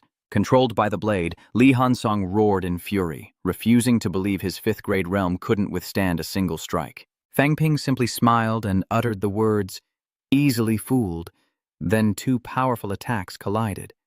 A muffled explosion echoed, followed by a crisp cracking sound. Li Hansong's grade B alloy glove shattered instantly, and in desperation, he decided to meet the blade head-on. But just as disaster was about to strike, a grandmaster from the stands roared, "Enough, Li Hantong! Concede!"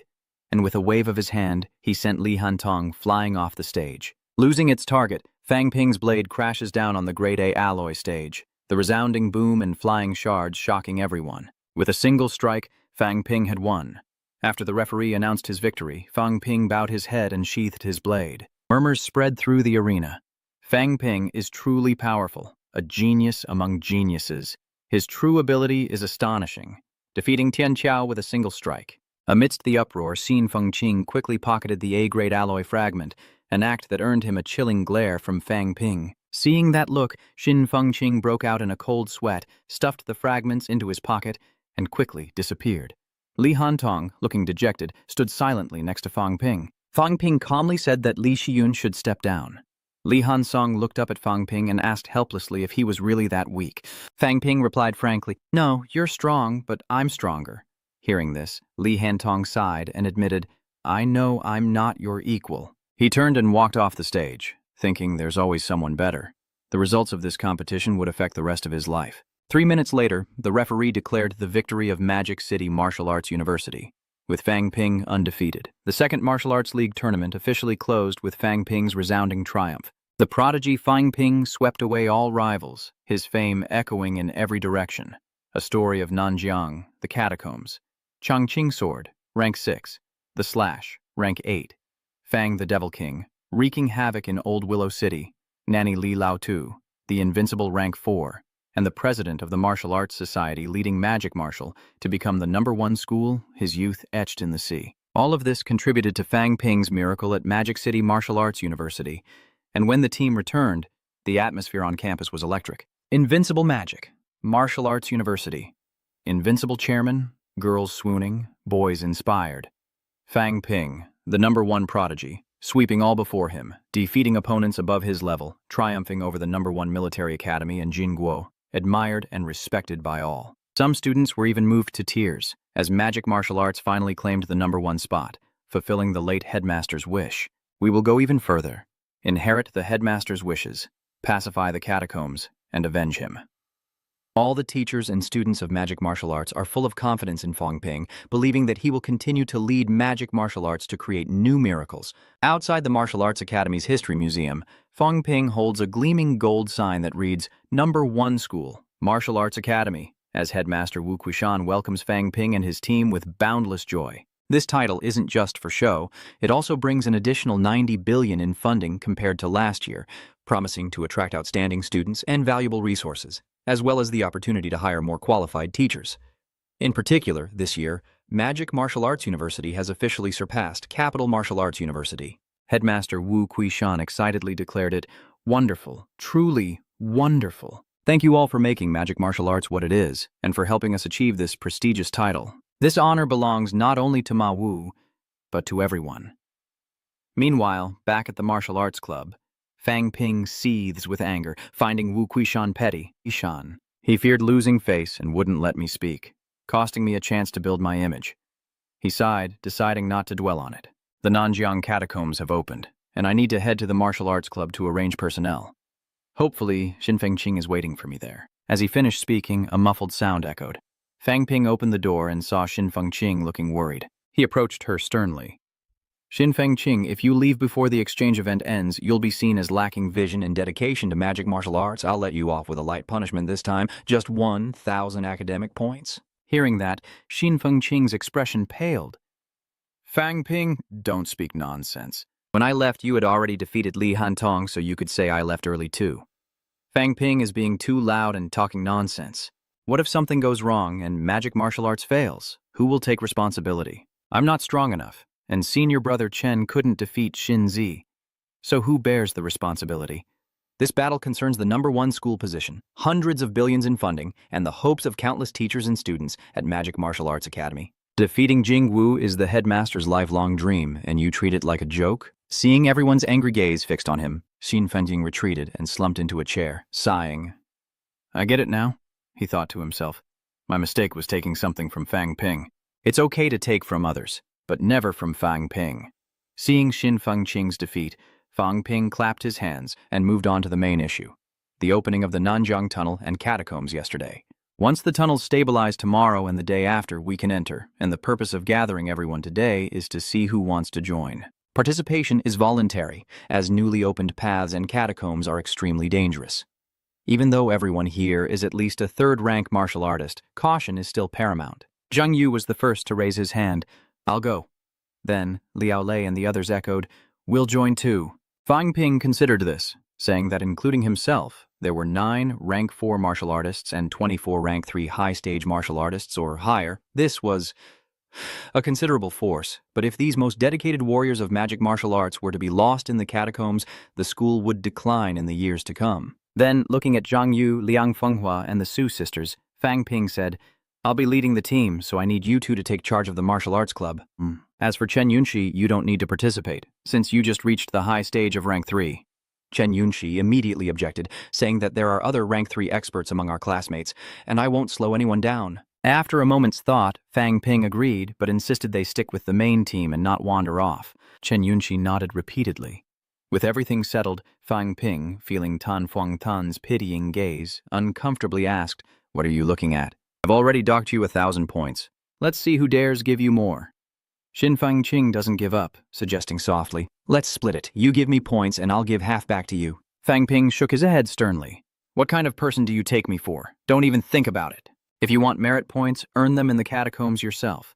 Giving them to Xin Fengqing would be a waste. Fang Ping then ignored Xin Fengqing's sadness and signaled everyone to prepare. Tomorrow, they would depart for the southern Jiang catacombs. 10 years honing his sword, a rank 6 slays a rank 8. Li Changsheng's chances of survival are slim. At the National Martial Arts Teacher Conference, Fang Ping surveyed the room and announced, We will be supporting the South River Catacombs.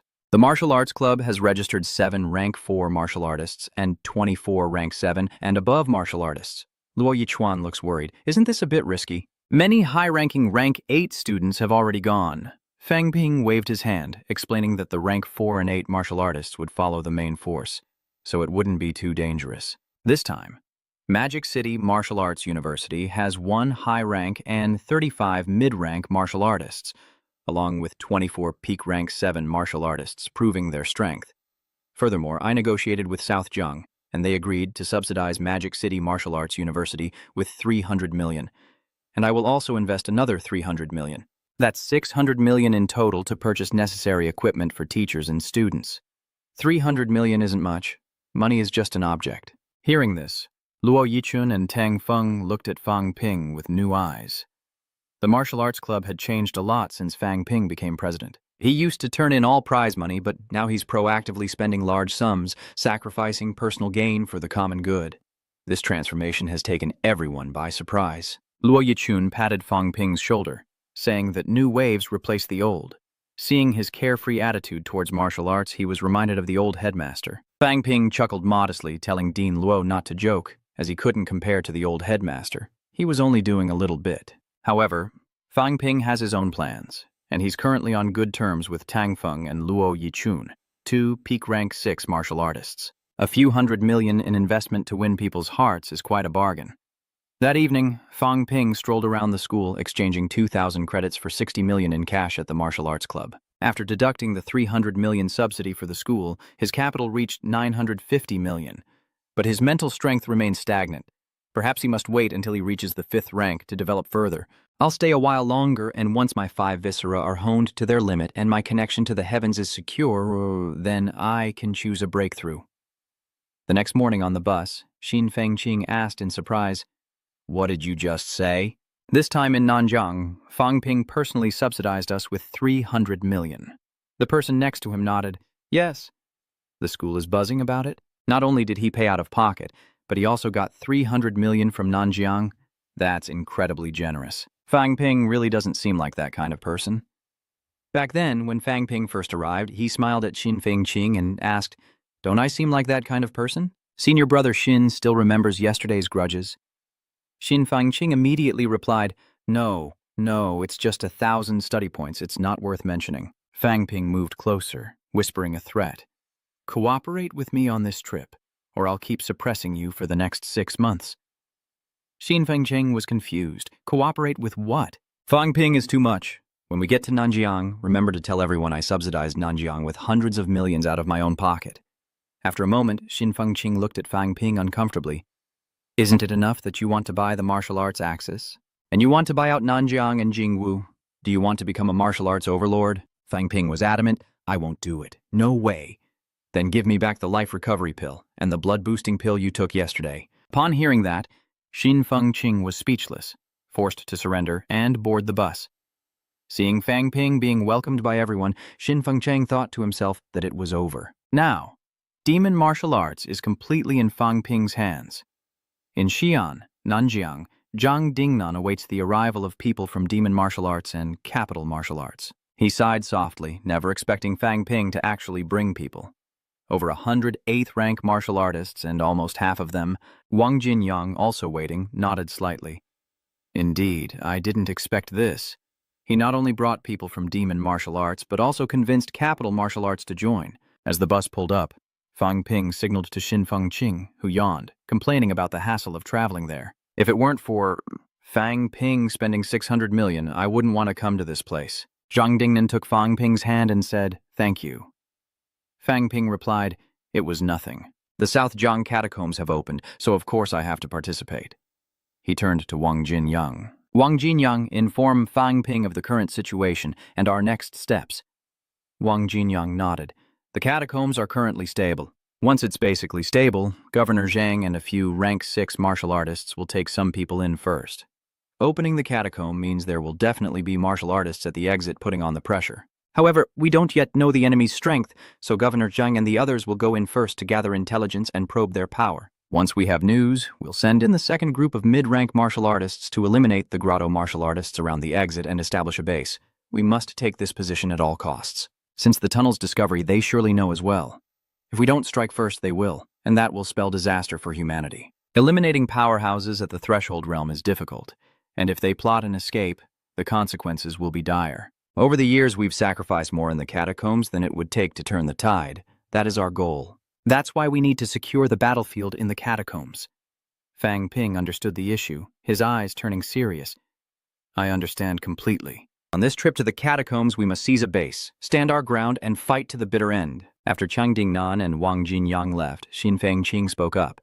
"Brother Ken, what if the first group of powerhouses discovers the energy stones, gets too excited, and forgets their mission to report back?" Fang Ping scolded. "Do you think those powerhouses are only interested in money like you? Step outside." Just then, a figure caught Fang Ping's attention. He called out, "Old Li!" Li Changsheng landed before Fang Ping, asking, Kid, what are you doing in Ruian? Fang Ping scratched his head. With the opening of the southern Jiang catacombs, how could I not come? What are you doing, teacher? Just wandering around? I'm scaring off some cult grandmasters, says Li Changsheng with a chuckle. They can't show up publicly, and I doubt they'll reveal themselves otherwise. I'm a rank 6. Maybe my presence will lure them out. Fang Ping quickly asks what the result was, but Li Changsheng shakes his head, saying he found nothing. I'm worried they'll only reveal themselves once we enter the catacombs. But it's fine. If I go in, other grandmasters will surely come to deal with them. Fang Ping wondered if he wanted to enter the catacombs first, but Li Changsheng raised his sword, saying, There's nothing strange about a martial artist entering the catacombs. Fang Ping advised, Why do you have to participate? The first ones in aren't grandmasters, but old-timers. You're only 60, teacher. Li Changsheng turned his back to Fang Ping, saying, Kid, do you know what I've regretted most in the last 10 years? It was not being able to draw my sword and strike. Back then, I was Li Changsheng. That's the greatest pain for a martial artist, to strike down whoever they wish. I once dreamed of cutting down 7th, 8th, and even 9th grade powerhouses with my sword, but back then, I couldn't. I can't even draw my sword. How laughable. If I can't even draw my sword, something bad is going to happen. What's the point of killing a 7th or 8th rank? Li Changsheng scoffed. If everyone thought like you, the catacombs would have conquered Earth long ago. Fang Ping lowered his head and muttered, Earth being conquered is someone else's problem. It's humanity's problem. Li Changsheng's words reminded Fang Ping of a past conversation, and he turned to Luo Yichuan, asking how severely injured Teacher Li was. Luo Yichuan sighed, saying that while it didn't affect his daily training, the mental trauma made things difficult for him. He couldn't release his energy. After all, he may be stuck as a rank 6 grandmaster forever, with no hope of advancing. A pity. Fang Ping was disappointed. He once said he had a sword strike that could kill an 8th rank. Was it true? Luo Yichuan handed Fang Ping a cup of tea and said he had spent 10 years keeping this sword. I can't be sure if he's capable of striking down an 8th rank. The difference between 6th and 8th rank is vast. Fang Ping asked if he was dead, to which Luo Yichuan firmly replied that he was certain to be. Back in reality, Fang Ping watched Li Changsheng's figure disappear and, in frustration, slammed his fist into the ground. He was truly angry. Sometime later, in the Southern Territory, Wu Chuan, a veteran powerhouse, looked at the 4 before him and asked if they wanted to change their plans for the first foray into the Bureau. Are you sure? Let us remember that in the quiet corners of our lives, there are those who bear heavy burdens and press forward for humanity, for our homeland, so we cannot fail. In Xi'an, Nanjiang, Wu Chuan looked at the 4, including Fang Ping, and emphasized that the first foray into the catacombs was no joke. We have no idea how strong they are. If they're too powerful, we won't be able to protect you. Fang Ping waved his hand, telling them not to worry, as a martial artist's death is predetermined. We won't act rashly while we wait for you. Seeing that the 4 of them were determined, Wu Chuan sighed and said, If you're sure, then so be it. You'll have more opportunities amidst the chaos of battle. Be extremely careful. Fang Ping smiled. Don't worry, senior brother. Near the Earth Cave tunnel, Tan Fengqing patted Fang Ping's shoulder. I always advised you to join the first batch to make some profit, but now you've suddenly changed your mind. Annoyed, Fang Ping retorts that it's none of his business, as a staff member announces that the tunnel is stable and the first group should line up. Fang Ping watched the first group prepare to enter. Governor Zhang Dingnan, chief of the military Zhu Dingguo, headmaster of Nanwu Academy, and the master of Zhengyang Martial Arts Academy. 7 grandmasters and 18 rank 6 warriors were in this group. In Nanjiang, there are 5 grandmasters in total, and 3 are in this batch. Wu Chuan looks at everyone and asks if anyone has anything to say. Zhang Dingnan sighed. Everything that needed to be said had been said. He bent down, picking up a handful of dirt and putting it in his pocket. The old head swore to the heavens. What bad luck. Zhang Dingnan smiled faintly. I'm afraid of death. They can't even smell their homeland anymore. Fang Ping and Wang Jinyang understand Governor Zhang's feelings. Our southern border will be defended by us. At that moment, Xin Fengqing interjected. The scene was serious. Shouldn't we be boldly seizing territory? Why so glum? Wu Chuan chimes in, saying, Well said, we're going to seize territory. The younger generation needs that kind of mindset. We take what's ours, not wait to be attacked. And so, they set out. Seeing Fang Ping prepare to enter the tunnel, Chen Yunxi shouted, Fang Ping, please come back safe! Chen Yunxi's words startled Fang Ping, but he resolutely entered the tunnel, as she silently prayed for their safe return. As soon as he stepped into the energy tunnel, Fang Ping immediately felt the difference from the energy tunnel model and motto. Spiritual power couldn't escape, making it difficult to detect the surrounding crystallized energy particles. Meanwhile, back in Nanjiang, he could immediately feel the abundant energy as he entered, and Wu Chuan, along with others, used their mental strength to stabilize the tunnel. The tunnel hasn't fully stabilized, and the energy particles are becoming chaotic.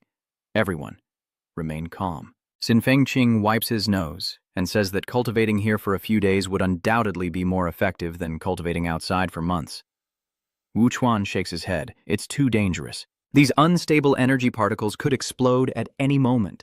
Just wait a day or two for them to stabilize. Then the tunnel will absorb the particles and things will return to order. Therefore, cultivating in the tunnel was a must, and upon reaching the exit, Wu Chuan breathed a sigh of relief. Upon exiting, we'll face an immediate assault. I'll go first to hold them back. Zhang Ding and Liupolu, your main mission is to defend the tunnel. The other rank 6 martial artists will assist you. You two must hold out for 2 days. By then, the tunnel should stabilize and the next group can enter. As for Fang Ping, the decision is yours. If you're not going, then get out of here. In this life-or-death battlefield, survival is a matter of fate. And Wu Chuan is the first to enter the catacomb. Old Li glanced back at Fang Ping before quietly joining the group, soon leaving only the 4 of them in the tunnel. After a moment, Qin Fengqing looked toward the exit, saying, Fang Ping, let's go. Fang Ping changed his clothes in preparation for the Earth Cave. Once we're out, everyone run. I'll find a chance to blend in with the dungeon team. If I successfully infiltrate them, I'll find a way to lure them into attacking us. Wang Jinyang reminded Fang Ping to be extremely careful. The difference between the catacomb powerhouses and us isn't just their clothes. Their blood energy is completely different. If you're not careful, you'll be exposed. Fang Ping firmly shook his head. Don't worry, I know what I'm doing. Thanks to the energy shield from the system update, Fang Ping could hide his blood energy, ensuring he could blend in with the catacomb martial artists. Of course, these things couldn't be revealed. Immediately after, Fang Ping shouted that time was running out. Let's go. Led by Fang Ping, the 4 entered the South Jiang catacombs. As soon as he stepped inside, Fang Ping felt his breath grow heavy. The power was overwhelming. What was happening outside? A fierce battle between humans and the underground is underway, filled with killing intent. And when he sees Fang Ping and his group emerge, Old Man Li warns them that the enemy has mobilized a force far stronger than anticipated. In the southern borderlands, Fang Ping lurks among the crowd, as the Grotto Heavens have mobilized a 9th grade, 3 8th grades, 9 7th grades, and a host of 6th grade martial artists. Their fighting strength is almost double ours. As planned, we'll fight and retreat, gathering near the entrance, awaiting reinforcements. Thanks to the system's energy shield, Fang Ping successfully infiltrated the catacomb forces. Let's make the most of this opportunity. It could create some openings for our side. Qin Fengqing and 3 others have lured some enemies east. I'll assist them immediately, as the main battlefield is to the east, where dozens of Earth Cave martial artists are surrounding Qin Fengqing.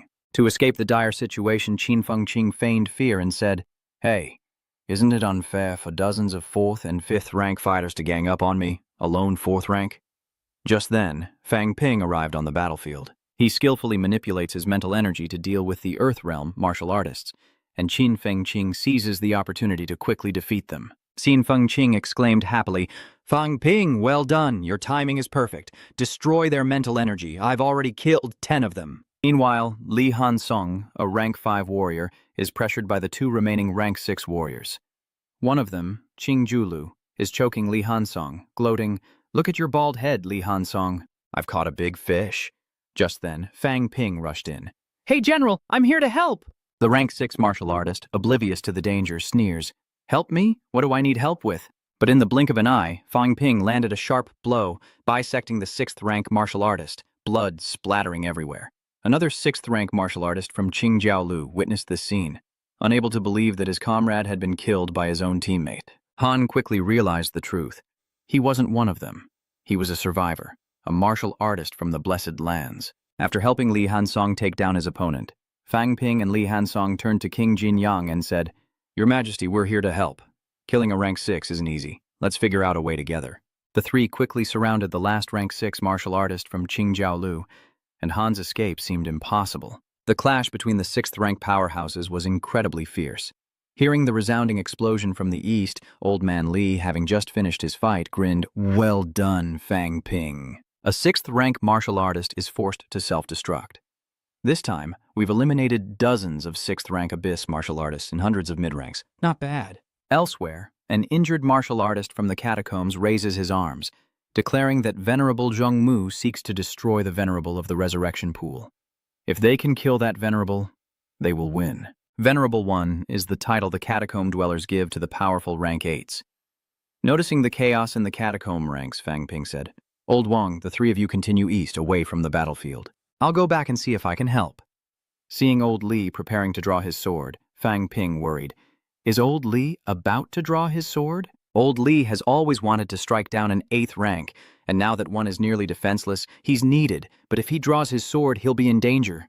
If our 8th rank falls, the remaining middle ranks will surely fail as well. If Old Li can draw his sword and kill that rank 8, turning the tide, perhaps even death would be worth it.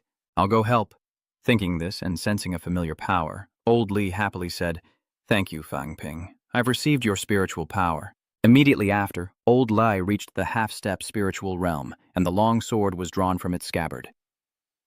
The sword's cyan silhouette creating a massive shockwave, causing many martial artists to flee in terror. Laughing, Old Li quickly killed a few enemies, saying, "You should feel honored." Next, he soared into the sky, and the old man declared, "I told you Li Changsheng will use a 6th grade sword to slay an 8th grade. The rank 6 sword in the catacombs reverses the situation. A pivotal moment.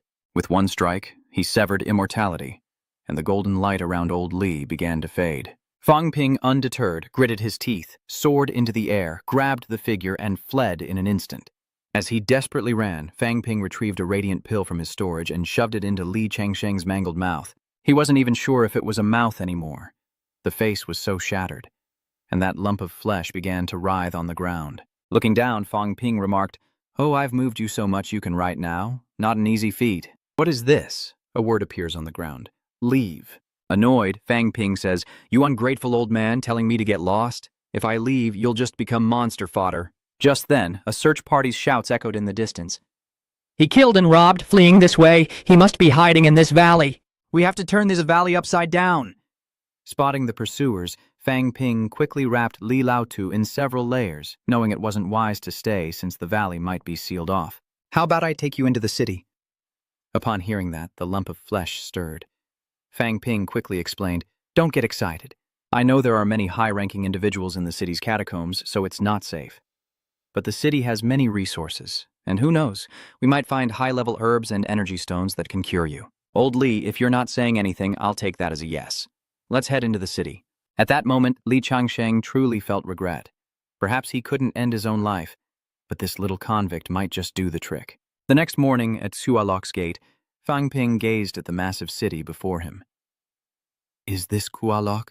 "This is my first time near a dungeon city, and it's more magnificent than I imagined. The great tree at its center radiates immense power. Could that be the Deer City's 9th grade guardian deity tree, Li Ruoshan?" From the surrounding chatter, it seems the energy around the central stronghold is amplified, because Li Ruoshan is about to open the source of life. In yesterday's battle with the Land of Rebirth, both the Venerable and the commander of Jaw's city were seriously injured. Opening the source of life is meant to heal the warriors, but the source within the city is heavily guarded and reserved for the high-ranking members of Deer City, not ordinary martial artists. Fang Ping telepathically speaks to Old Man Li. "Old Li, healing energy for 7th and 8th ranks. Want to give it a shot? I'll try to snag a few pounds for you. Maybe it'll give you a chance at revival?" At that moment, Li Geng stopped Fang Ping. Noticing the sapling scanning him, Fang Ping was a little surprised. He hadn't paid attention earlier, but this must be one of Willow God's abilities. "This little tree is scanning me with spiritual power, but I have my energy shield up. It shouldn't be able to scan my blood vitality. So, Old Li is carrying blood vitality with him." Fang Ping showed Li Geng the lump of meat, a spoil of war, and Li Geng let him pass, telling him to go. Arriving at a hotel outside Willow City, Fang Ping set Old Li down at the main table and began digging a tunnel, knowing the Spring of Life was too heavily guarded to approach from above ground. However, if we conceal our life signatures and sneak in from underground, no one will notice. Old Li, rest assured here while I retrieve the source of life. After all, even the saplings outside the city can sense your breath and energy, so taking you would be too dangerous. They'll take the earth down to the depths. There are many roots here. Perhaps they belong to that giant tree. For now, everything seems quiet, but if they sense a threat, they could become ferocious instantly. Fuang Bin must be extremely careful not to touch these roots or unleash his mental power or blood energy. As he walks, the earth seems to brighten, revealing minerals beneath the ruins of the old city. These roots are guarding precious energy resources. The purity of these energy stones is at least 90%. The surrounding roots don't seem very active. Seeing his chance, Fang Ping immediately began storing the energy stones in his dimensional space, breathing a sigh of relief when the roots didn't react. These roots must not have reached the level of divine sense. Perhaps they can only sense a lack of energy. Moreover, compared to the Qi to the vast mineral vein, the loss of a single energy stone is insignificant. Taking advantage of the tree's inaction, Fang Ping quickly presses forward, venturing deeper into the heart of the ancient green city, where the energy particles grow ever denser. Fang Ping sat down, sensing the powerful energy. The source of life was just ahead. "I have to hurry," Fang Ping excitedly says. "The source of life. I've arrived, Fuang Bin. At the heart of the old green city lies the spring of life, its spiritual energy now activated." The esteemed level 8 Gong speaks, surveying the group. "Yesterday's battle with the land of rebirth cost us dearly, and they could strike again at any moment. Our wounded may not hold out much longer, so Willow God has decided to open the source of life to heal everyone. That waterfall is the spring of life, where Willow God has refined energy from the mining area for many years. Originally, the spiritual barrier was prepared by Willow God to break through to become a supreme king. Originally meant for protection, Willow God has decided to use this precious life force to aid us in this dire situation. Quickly absorb the essence of the life force before the spiritual barrier is opened." The Venerable One led everyone to sit cross-legged on the ground, and soon after, the spiritual barrier was opened, revealing the source of life. While the warriors absorbed the life force, eyes closed in recovery, a crack echoed as Fang Ping's head emerged from the earth. He surveyed the scene, thinking of the feast before him. An 8th grade, the cauldron that was Liu Shen, and even Qiao Pin. As they secretly gather energy, it's like shining a light in front of an outhouse.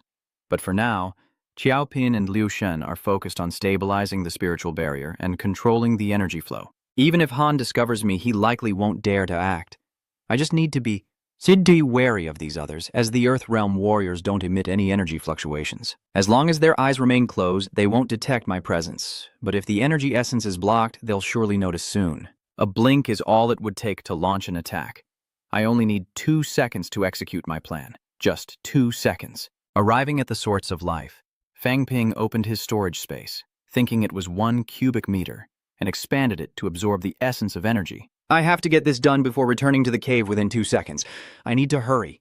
The moment Fang Ping intercepted some of the energy essence, the Venerable Wind sensed something was amiss. His eyes widening as he roared, "Who's there?" Fang Ping panicked, realizing he was in trouble, and immediately dove back into the earthen cave. Venerable Feng pinpointed Fang Ping's location, unleashing his mental force and stomping the ground, furious at the thief's audacity to steal the life source energy, and Fang Ping coughed up blood. Sensing the scent of blood, Venerable Feng realizes it's from a resurrected warrior. Immediately seal off the source of life and halt all healing. Seal off the city and impose martial law. They need high-ranking officials to search the area and find the thief. Meanwhile, Fang Ping gritted his teeth and fled, the pressure having severely damaged his internal organs and nearly shattered his mental strength. Now that he had the essence, he had to avoid conflict and return to the hotel to pick up old Li as soon as possible. Following the underground tunnel on the outskirts of Luch City, high-ranking martial artists patrolled the area. Fang Ping saw the hotel was only about 3 meters away. Though we're dangerous, there's no time to hesitate. To save old Li, I have to risk it all. Instantly, Fang Ping emerged from the earth and charged toward the hotel, while a high-rank martial artist on the surface noticed the anomaly and launched an attack. With a deafening roar, the hotel was blown to pieces, leaving a gaping hole. The high-rank official roared, realizing the thief had burrowed underground. Continue the search. Meanwhile, Fang Ping clutches Li Lao Tu, a hint of worry on his face. These powerhouses are willing to destroy their own city just to catch me. Old Li, I'm bringing Li Lang your way. With a sickening thud, 2 roots pierced through Fang Ping. His face went white. It was over. The god's roots had fully awakened. It's about to punish me. And Fang Ping notices old Li. He felt like he was being stabbed through tofu. He had infiltrated the source of life to steal its essence, escaped the pursuit of high-ranking individuals, and returned to the hotel. If there's even a chance to revive old Li, I can't give up here. And with that, Fang Ping snapped the 2 roots piercing him, ignoring the roots impaling him from behind. Old Li, I'm transferring energy to you now. Absorb it quickly and try to recover as much as you can. Better to die fighting than to die in shame.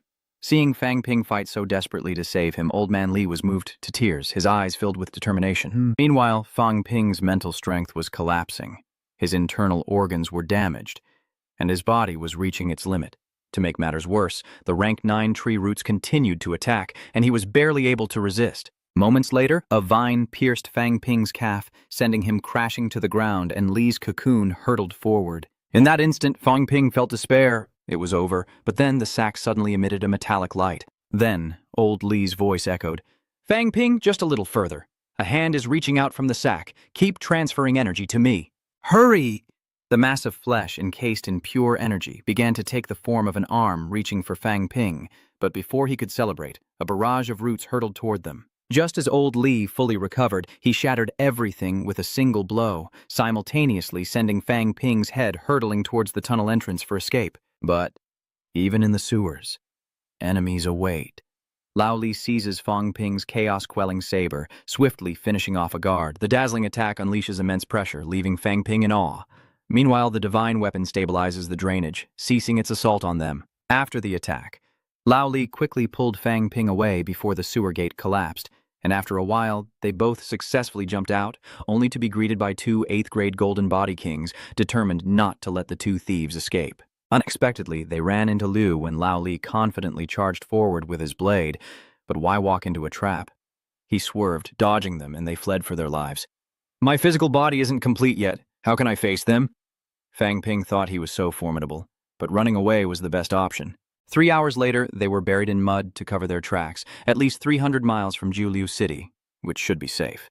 Fang Ping now looked at the dripping energy essence, feeling a pang of regret, not to mention that half of his internal organs were shattered. His spiritual world was shattered into pieces, and his spiritual power was fractured countless times. Wait, healing old Li is costing me 100 billion, not to mention all the energy wasted during our escape. Old Li felt a pang of guilt, realizing he owed the kid more than one life. Now that the enemies had retreated, old Li asked him to stand guard while he focused on reconnecting his bones.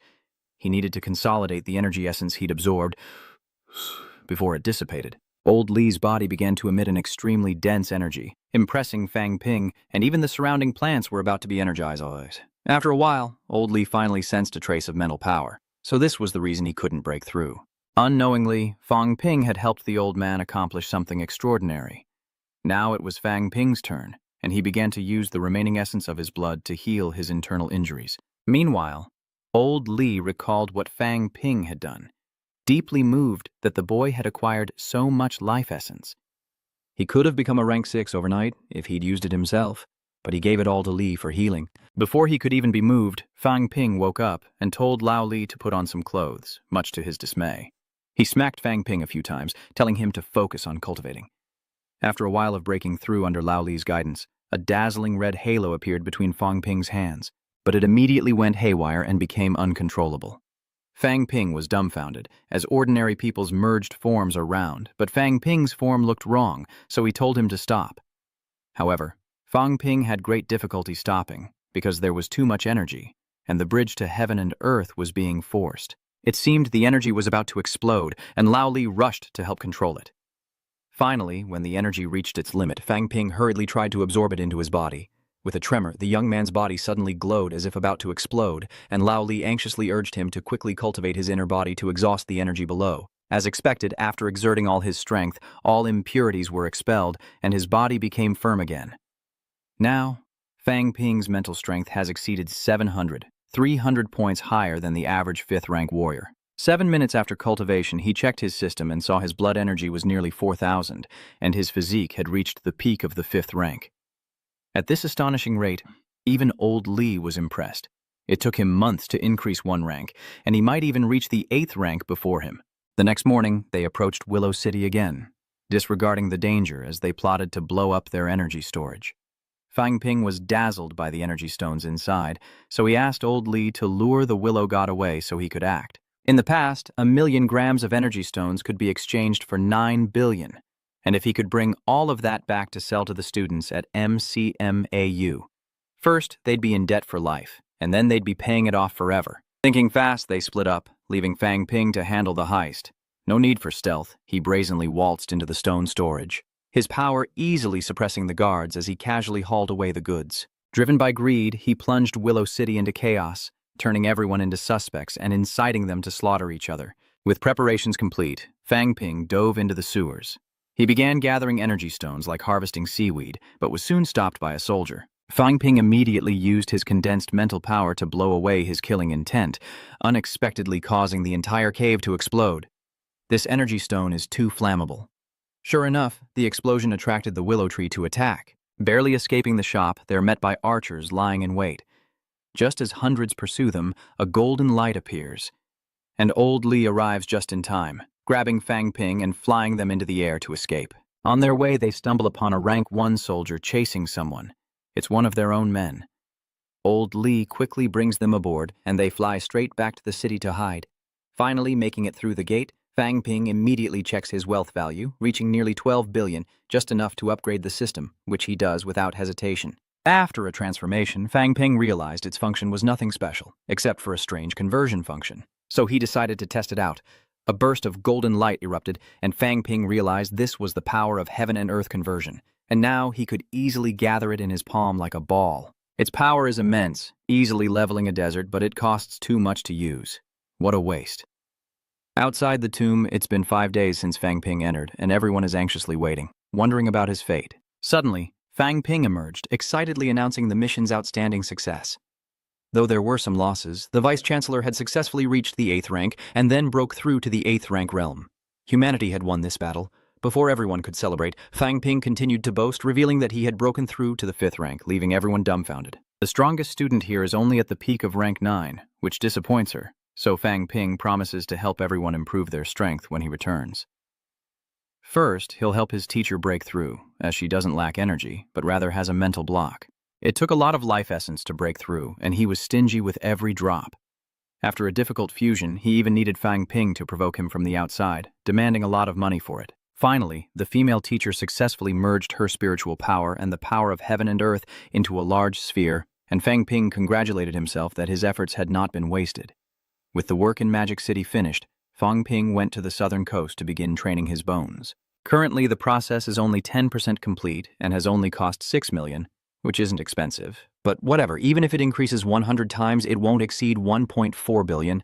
I have money now, so I'm not afraid of anyone. As the refinement begins, he clearly feels the bone marrow starting to change, emitting a dazzling golden light with cracking sounds as the old marrow is gradually released like dust. With the process complete, Fang Ping punches the ground to test his golden bones, and its power is like a bomb, blowing everything away. Old Li immediately stops him, saying it's dangerous because he hasn't transformed his bones yet. He's only refined them. Fang Ping grinned, telling them to rest assured, but he was afraid of mixing teeth and lips if he kissed someone now. He felt like he could chew through A-grade alloy. The next day, while he was studying the documents he'd seized from the catacombs, Old Li rushed in to report that the passageway on the island nation had suddenly opened, and although grandmasters had rushed to stop it, there were countless casualties. Globally, there are an estimated 104 passageways, each guarded by 30 rank 9 powerhouses. If they all opened, we'd be fighting 1,500 rank 9 enemies, a staggering number that even made Fang Ping pale in fear. There's still plenty of time to prepare, Fuang Bin thought. He must get stronger to face the coming disaster. Time flew by, and it was soon Lunar New Year. While Fuang Bin returned to his hometown to celebrate with his family, 3 strangers lurked outside, watching him.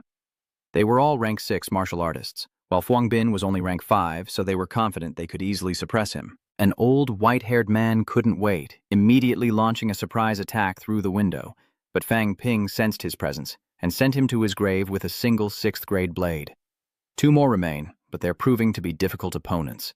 With their coordinated attack, they successfully restrained Fang Ping, and the other immediately delivered a devastating blow. Fortunately, Fang Ping was unharmed due to his refined bones, and just then, Wang Ge arrived to assist. It turns out that Fang Ping knew about the attack beforehand and had asked him to move his family out. The two then ganged up on the cultists until they stopped. After questioning them, Fang Ping and Wang Ge discovered that the mastermind was a martial arts official who owned a pharmaceutical company. Immediately, he led his forces to their lair, subduing all the employees there. Upon hearing the news, CEO Jing Minghuang immediately rushed to resist, his 3rd-grade strength allowing him to unleash a powerful force that sent Fang Ping flying 100 meters. Unexpectedly, that attack shattered his body. It was all part of Fang Ping's plan to self-inflict grievous injuries and frame him for attempted murder. Meanwhile, Principal Ma Wu reprimanded him, leaving Director Zheng with no choice but to compensate Fang Ping with indestructible materials. It was time for accusations, and he presented a series of solid evidence that he was ambushed and that the company was involved with the Weist Church, leaving the old man speechless. But because they refused to take responsibility, Principal Wu Kuishan didn't hesitate to use his energy to suppress everyone. If they don't sell their company shares, we'll just take them. Fang Ping estimates the weapons and pills are worth 200 billion, making the company worth over 1,000 billion. That's incredible. After the suppression, they finally agreed to share the benefits with the Magic Martial Arts Academy. Days later, at the Magic Material South District Energy Chamber, everyone anxiously awaits Fang Ping's recovery inside the healing machine. His blood energy has increased by 6,000 points, and his mental power is nearly 800, so he needs to quickly adapt to his new power to enhance his control. Finally, Fang Ping emerged with a shaved head. Apparently, his body could be healed, but not his hair. As soon as Qin Fengqing appeared, Fang Ping lied, saying that shaving his head like this was necessary to break through quickly, as it saves energy and blood, and he should try it. Sure enough, the next day he shaved his head, while Fang Ping used indestructible matter to restore his hair, a painful deception that left him seething with resentment. Now, the three of them are in the city, hoping to find a way to gather more energy stones. After swiftly dispatching the guards with a coordinated sword attack, Fang Ping reached the mine entrance, prepared by Lao Huang, successfully descending into the energy stone-filled depths. While diligently harvesting this valuable resource, he stumbled upon a cluster of cypress stinkfruit and quickly gathered every last one. Just as he emerged from the ground, Fang Ping encountered Principal Huang Jing being attacked by a rank 7 orb beast, so dangerous that he had to unleash Old Wu's rank 8 divine weapon to fight it. After a struggle, it was finally defeated, but the commotion could attract other divine beasts. He urged everyone to retreat, then shot into the sky, making his escape. However, from below, Fang Ping saw the value of the beast's corpse. He opened his system and calculated that he needed a storage space of about 25 cubic meters to take it back intact. Upgrading would cost 130 billion, and he only had 170 billion. But it was still a bargain, so he spent the money to expand his inventory and collect the entire corpse. Just as Lao Huang warned, a golden horn and a level 8 microscopic beast appeared simultaneously. Unexpectedly, they ignored everything else and fought to the death. In the end, the golden horn won, then turned its attention to Fang Ping, demanding answers. Only then did he nervously greet his old friend, but it paid no attention and instead drew strange animal figures on the ground. Seeing this, Fuang Bin guessed it wanted to use the sword to show off a few moves, but he didn't know what it meant. Unexpectedly, Lao Huang had left, but hearing the noise, he turned back and saw Fuang Bin being restrained. Sensing the aura, he shouted, asking Lao Huang to lend him the sword. Before he could grab it, a divine beast snatched the blade, intending to use it on itself. Fang Ping was thrown back, witnessing the gruesome scene, but Huang Jing grabbed him, and they fled. He discovered its scheme. Feigning an attack by the willow tree to conspire with old Huang's 9th grade demon beast, Li Wang, having reached the 9th grade, personally intervened to stop Kim Jiak, immediately instructing the willow tree to use its roots to restrain it. With its immense power, it could suppress any demon beast of equal rank. Soon, Kim Jiak's comrades appeared, the 9th grade Lion King and the 9th grade Crocodile King, both charging at the willow tree to rescue their comrade. Fang Ping sneaked in and saw a fierce battle with no clear winner, so he slipped into the tomb to mine energy stones. A real win-win. After a while, Golden Horn broke free from the willow tree's control and followed Fang Ping's scent down below. The two combined forces to attack the core mine beneath Tianmen, successfully infiltrating a massive ore deposit. "Eat up, Golden Horn King. I'll help you save some for later when we need it." Having gathered a considerable haul, Fang Ping sensed the willow deity's return and clung to Golden Horn, rocketing out much to Zhu Qing's shock at being so easily outmaneuvered. Fang Ping returned unscathed, presenting his spoils and recounting the events, leaving Headmaster Wu Kuishan speechless. Inspector Nan Yunyue calculated over 300 kilograms of high-quality energy stones, over 1,000 kilograms of low-quality energy stones, plus an intact 7th grade elite corpse worth at least hundreds of billions. Yet, Fang Ping gave it all to the headmaster to build the magic martial arts. At this point, he didn't hesitate to take 2 million credits to acquire all the materials, promising the school would do its best to help Fang Ping when needed. Of course, he could not forget gifts for his friends, giving the beautiful Chen Wenxi a white marrow fruit whose sweet taste delighted her. The teacher saw the principal try to stop him, saying that one pill allows for 3 days of non-stop rapid training, but a second pill would be a waste of excess energy. Fang Ping chuckled, reassuring her that eating a few wouldn't hurt. He'd brought back an entire vine with 17 or 18 fruits per node, enough to eat to their heart's content. Even old Huang wasn't satisfied with the large, outstanding color jade he'd given him. He wanted at least an 8th-grade divine weapon, but he'd let old Huang have it. No sooner were the words out of his mouth than an earthquake struck, a sign that his master, Lu Fengru, was breaking through. A fire phoenix suddenly appeared, a manifestation of her spiritual power. Immediately, Fang Ping congratulates her on reaching the Grand Master realm and treats the entire school to an energy stone, all at his expense. He then tells his master everything, from helping her destroy the Heavenly Gate City to luring 2 beast kings to trap Chengchu. And though he couldn't kill them, he was able to teach them a lesson. Li then embraced him, deeply moved, while the youth blushed with joy. But this sudden kindness from his teacher felt strangely terrifying. Back home, Fang Ping inquired about his sister's training. She was eager to break through, having trained diligently and met all the requirements, but Fang Ping still refused. Becoming a martial artist means facing countless dangers, and he truly wished for her to live a happy life. A princess loved by all, but the future is uncertain, and she's determined to contribute to the prosperity of their country, especially to not embarrass her genius brother. Just as he helps his sister break through, he receives an invitation. A delegation of young martial artists from around the world wants to visit magic martial arts for an exchange. They're all 6th-rank martial artists or higher, looking to challenge the teachers. And their arrogance has Fang Ping determined to teach them a lesson. There are 4 of them, and Fang Ping personally welcomes them, wanting to show them around, starting with the newly built Energy Stone room. But Li Fei doesn't even glance at it, as his school has an entire martial arts tower built of energy stones, measured in tons, making Fang Ping envious. The fatty also chimed in, showing off his billion-dollar divine boots. These guys are walking gold mines, and Fang Ping is determined to strip them bare before they leave, or he'll lose face. While Fang Ping acted polite, Zhongxin and Feng Qing were as contemptuous as could be. With just a few taunts, the fatty was enraged and demanded a challenge. He'd taken the bait. This was the sinister plan to lure these mountains of gold into a trap. Xin Fengqing immediately saw Fang Ping scratching his face and offered 50 billion and 5 battles, even provoking him by saying he eats stinky fruit every day like a snack. The fatso immediately accepts the offer, but he doesn't want the money. Just the energy fruit.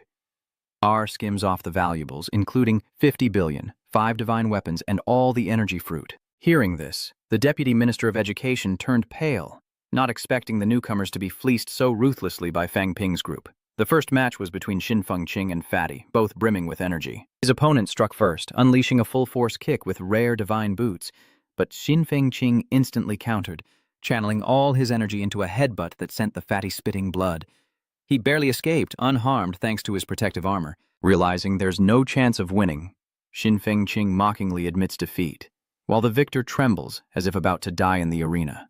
In the second match, Jiang Shi from the guest team steps up, but she's shocked by the pressure from her opponent, Yao Qingjun, who exudes a fierce aura as he rushes forward. After a fierce exchange, both fighters suffered grave wounds. Looking back, Jiang Shi was unharmed thanks to her armor, but she ultimately conceded, realizing Yao Qingjun had shown her mercy. The next round begins with Ying Wang unleashing a red aura, the bridge of heaven and earth, truly intending to kill his opponent. He unexpectedly stretches it into a bow, using his spear as an arrow, forcing his opponent to summon the 3 Realms Gate to counter. After a fierce exchange, both fighters, exhausted and covered in red dust, refused to yield until Fang Ping intervened. They agreed to a draw, promising an even more intense rematch. In the final round, Fang Ping steps into the arena, facing an opponent who has reached the 6th rank and is supported by a divine weapon. Yet Fang Ping remains confident, having nearly completed his golden body and bone refinement. They immediately clashed like a whirlwind, energy rippling across the arena, stunning even the Grandmasters. The outcome was quickly decided. Fang Ping stood firm while his opponent collapsed, defeated with a single blow despite their equal strength. Finally, the 5 divine weapons were handed over by the Martial Arts University team, completely convinced. As for the spoils, Fang Ping gifted the divine blade to his female teacher, while Lao Li received a pair of boots, much to his displeasure. He wants to team up with them to deal with the catacombs, learning they have 13 families, but an ancestor disappeared in the realm of wisdom 3 years ago, leaving 12 ancestors. And the shocking news is that humanity is on the verge of extinction, as explorations have revealed that the Catacomb Forbidden Zone is divided into 2 factions, the Demon Eaters and the Demon Life. Previously, they were wary of sneak attacks and hesitant to strike humans, but recently they've begun to show signs of cooperation. If this information is accurate, these two forces are more than capable of wiping out humanity. After some time, the team finally departed, and Fuang Bin took this opportunity to invite the headmaster and everyone to a celebratory banquet on the 3rd and 4th, mainly to build rapport with them for future benefits. After that incident, everyone focused on forging divine weapons, quickly improving themselves and growing stronger. Soon, the global master ranking was released, causing a major upheaval. The list shocked all of China and spurred arrogant individuals to desperately train to become stronger. Meanwhile, Fang Ping was working tirelessly to unlock the 3 gateways. Otherwise, even reaching rank 7 would be insignificant.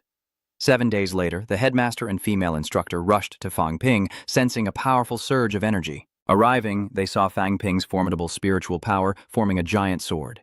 Without hesitation, he unleashed a strike, cleaving the sea in 2, revealing the 3 gates of Sanjiao behind him. This was the 6th rank realm. He could feel 3 gates absorbing the surrounding energy, flooding his body like a tidal wave. As Fang Ping marveled at his rapidly increasing vitality, his friends rushed over to congratulate him. On March 30th, Fang Ping broke through to the 6th rank, achieving in less than 2 years what many struggle to do in a lifetime. Finally, the day of the banquet arrived, and Fang Ping and his comrades were excited to welcome it. This time, magic martial arts' reputation spread far and wide, attracting many grandmaster martial artists to participate. But Fang Ping doesn't miss the chance to solicit investments in his Far East company, offering shares in return, 3 to 5 million for 1%, which includes supervisory rights. But just then, a twist disrupted everything. Li Changsheng's spiritual power had finally materialized. Though it seemed like good news, the headmaster sensed great danger. He's merging his spiritual power and golden body to forge an oath. If the sword is destroyed, he'll die, beyond even resurrection pills. He only has a few years left anyway, so let him live his dream, to become the strongest martial artist of all. Days later, at the entrance to the catacombs, martial artists gathered to block the gate at Qingmang Mountain. This siege was massive. Fang Ping counted over 10 rank 9s and 20 rank 8s. Joined by countless Qinghua warriors, a fierce purge began. After hearing the sounds of battle outside, Fang Ping's team could no longer wait and went inside. In such a short time, countless bodies already littered the path. Deeper inside Tianan City, the strongest demons were still battling the willow tree. Suddenly, a wave of energy spread out, shocking everyone. It was from a 9th grade monster that had been killed. Minister Zhengnan had slain it. This initial victory frightened the monsters, causing them to flee in terror, but the opportunity allowed Fang Ping and the others to quickly sneak into the city, plotting to kidnap 6th grade monsters for interrogation. In less than 2 nights, he's taken out 7. Just then, a master appears, a powerhouse of blood essence fusion. Immediately, Qin Fengqing and Wang Jinyang rushed to attack, but his strength was unexpectedly overwhelming, creating an incredibly sturdy armor. Hope now rests solely on Fang Ping as a fierce battle ensues between those who possess the 3 god gates. Finding the situation too time-consuming, Fang Ping spends a large number of points to use the Emperor's Skyblade, immediately sending the expert to his doom. His next target is the smaller cities, and Fang Ping, now armored, heads towards their city with his eyes closed. Turns out he was luring a giant beast to cause chaos, and once inside the city, Fang Ping used his mental power to ambush and take down countless enemies. Pressing his advantage, he single-handedly defeated all the martial artists and successfully entered the central mine. As he pulled out the energy stones, Fang Ping lamented that only such a costly method could destroy their city, a truly great sacrifice. Next, while digging a hidden tunnel, he calculated that the amount of ore, if detonated, would be equivalent to 10 tons of TNT, with an impact range of up to 30 kilometers, so he had to run as far as possible. Finally, the explosion erupts as the command headquarters slaughters all the Earth Cave martial artists. Although we suffered heavy losses, we also killed and depleted countless enemies, making this a great victory. Meanwhile, Fang Ping was still lost in the tunnels, unable to celebrate with his comrades. As dawn broke, he emerged from the passage, spotting 3 streaks of blue light, the commanders of the besieged city, flying overhead. Following their trail, he witnesses the Bamboo Fate King realm throwing his own men into the water.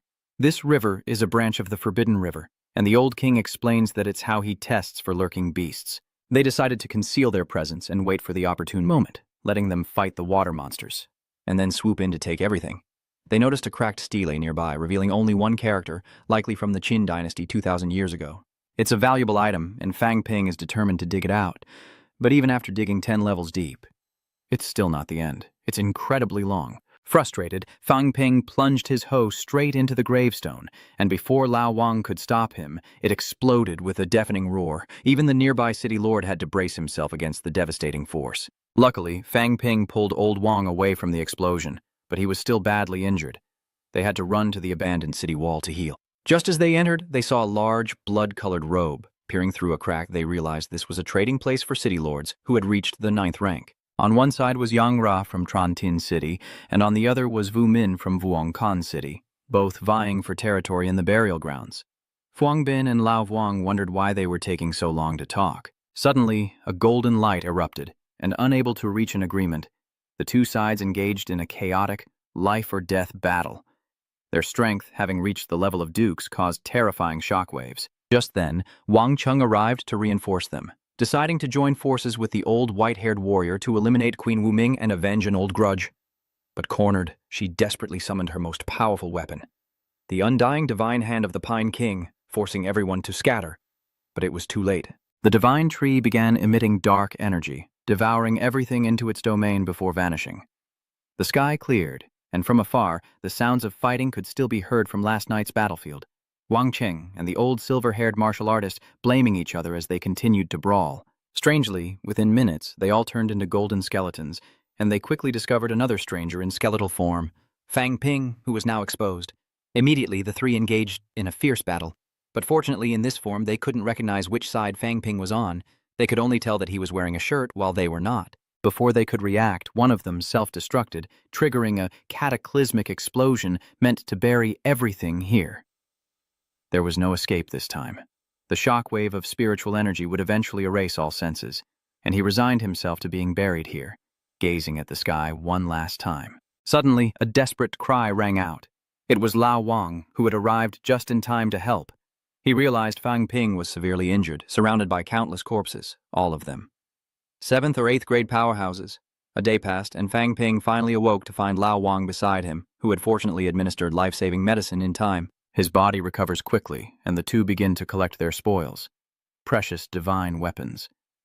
Moreover, the bodies of the rank 7 and 8 martial artists have returned to normal, containing a great deal of life essence. Fang Ping unhesitatingly creates a large rift, sucking everything into his bottle, estimating the value at 373 billion.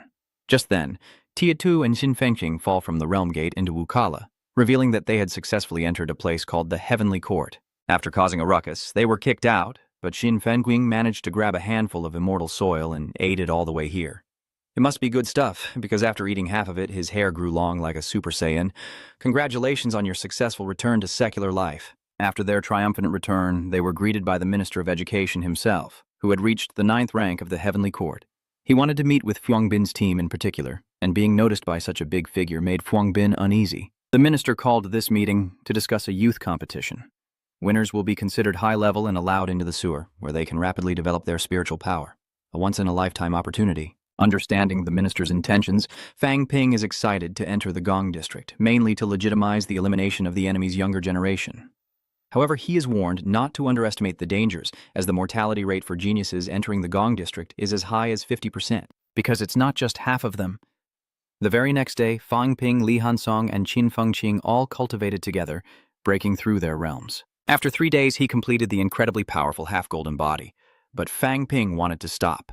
Sensing a change in his mental power, a sign that he could use the sealed blood to return mysterious energy to his body, and perhaps overcome this obstacle. As expected, the moment he reached the rooftop to sense the world's energy, a dazzling red halo erupted, stunning everyone below. The teachers recognized that Fang Ping was about to break through to rank 7. Insane, considering it had only been 50 days since his last breakthrough. Fang Ping focused intently, sensing that with 3 spirit herbs consumed, 8,000 points of vitality, and a mental force of 999 all at their peak, this breakthrough had to succeed. Without hesitation, Fang Ping opened the Fengmen acupoint, unleashing a terrifying surge of energy. After enduring the pain, his mental force manifested as a dilapidated building, his old apartment. Then, before everyone's eyes, it grew stronger, representing the entire city where he lived, though it was different from the present. This city is completely peaceful, without any destruction, and everyone realizes this is the manifestation of his greatest dream.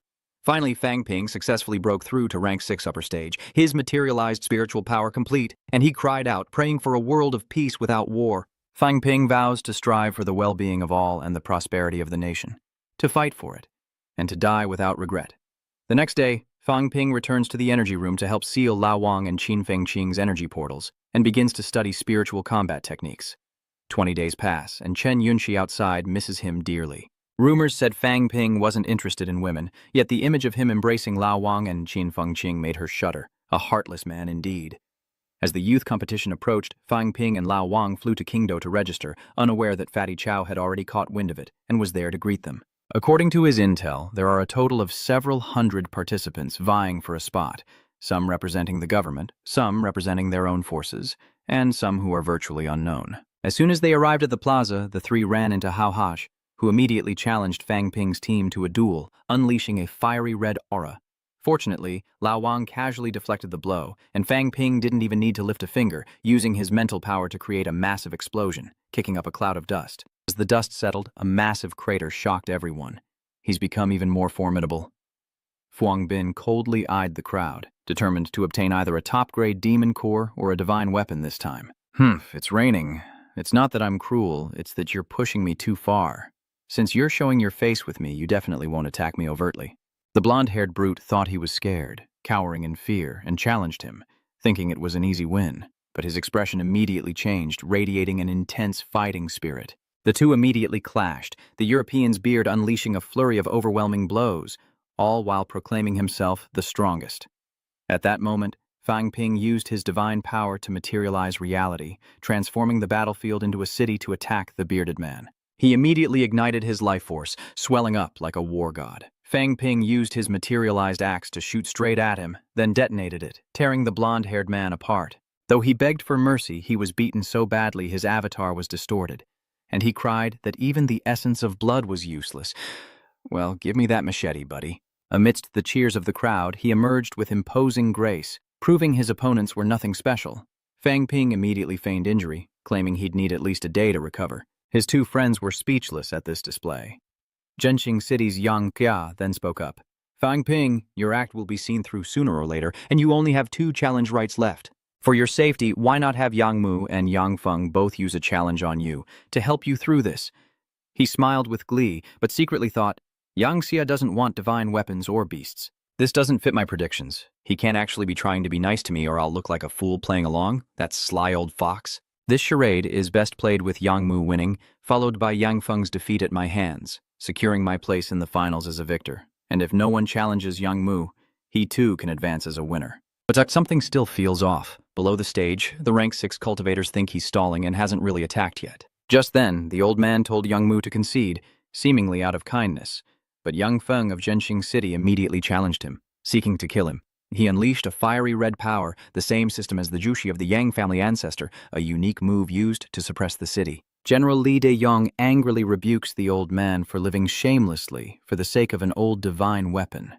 Yang Xia's true goal is the storage ring of the Yang family ancestor. How could Fang Ping return with so many spoils of war?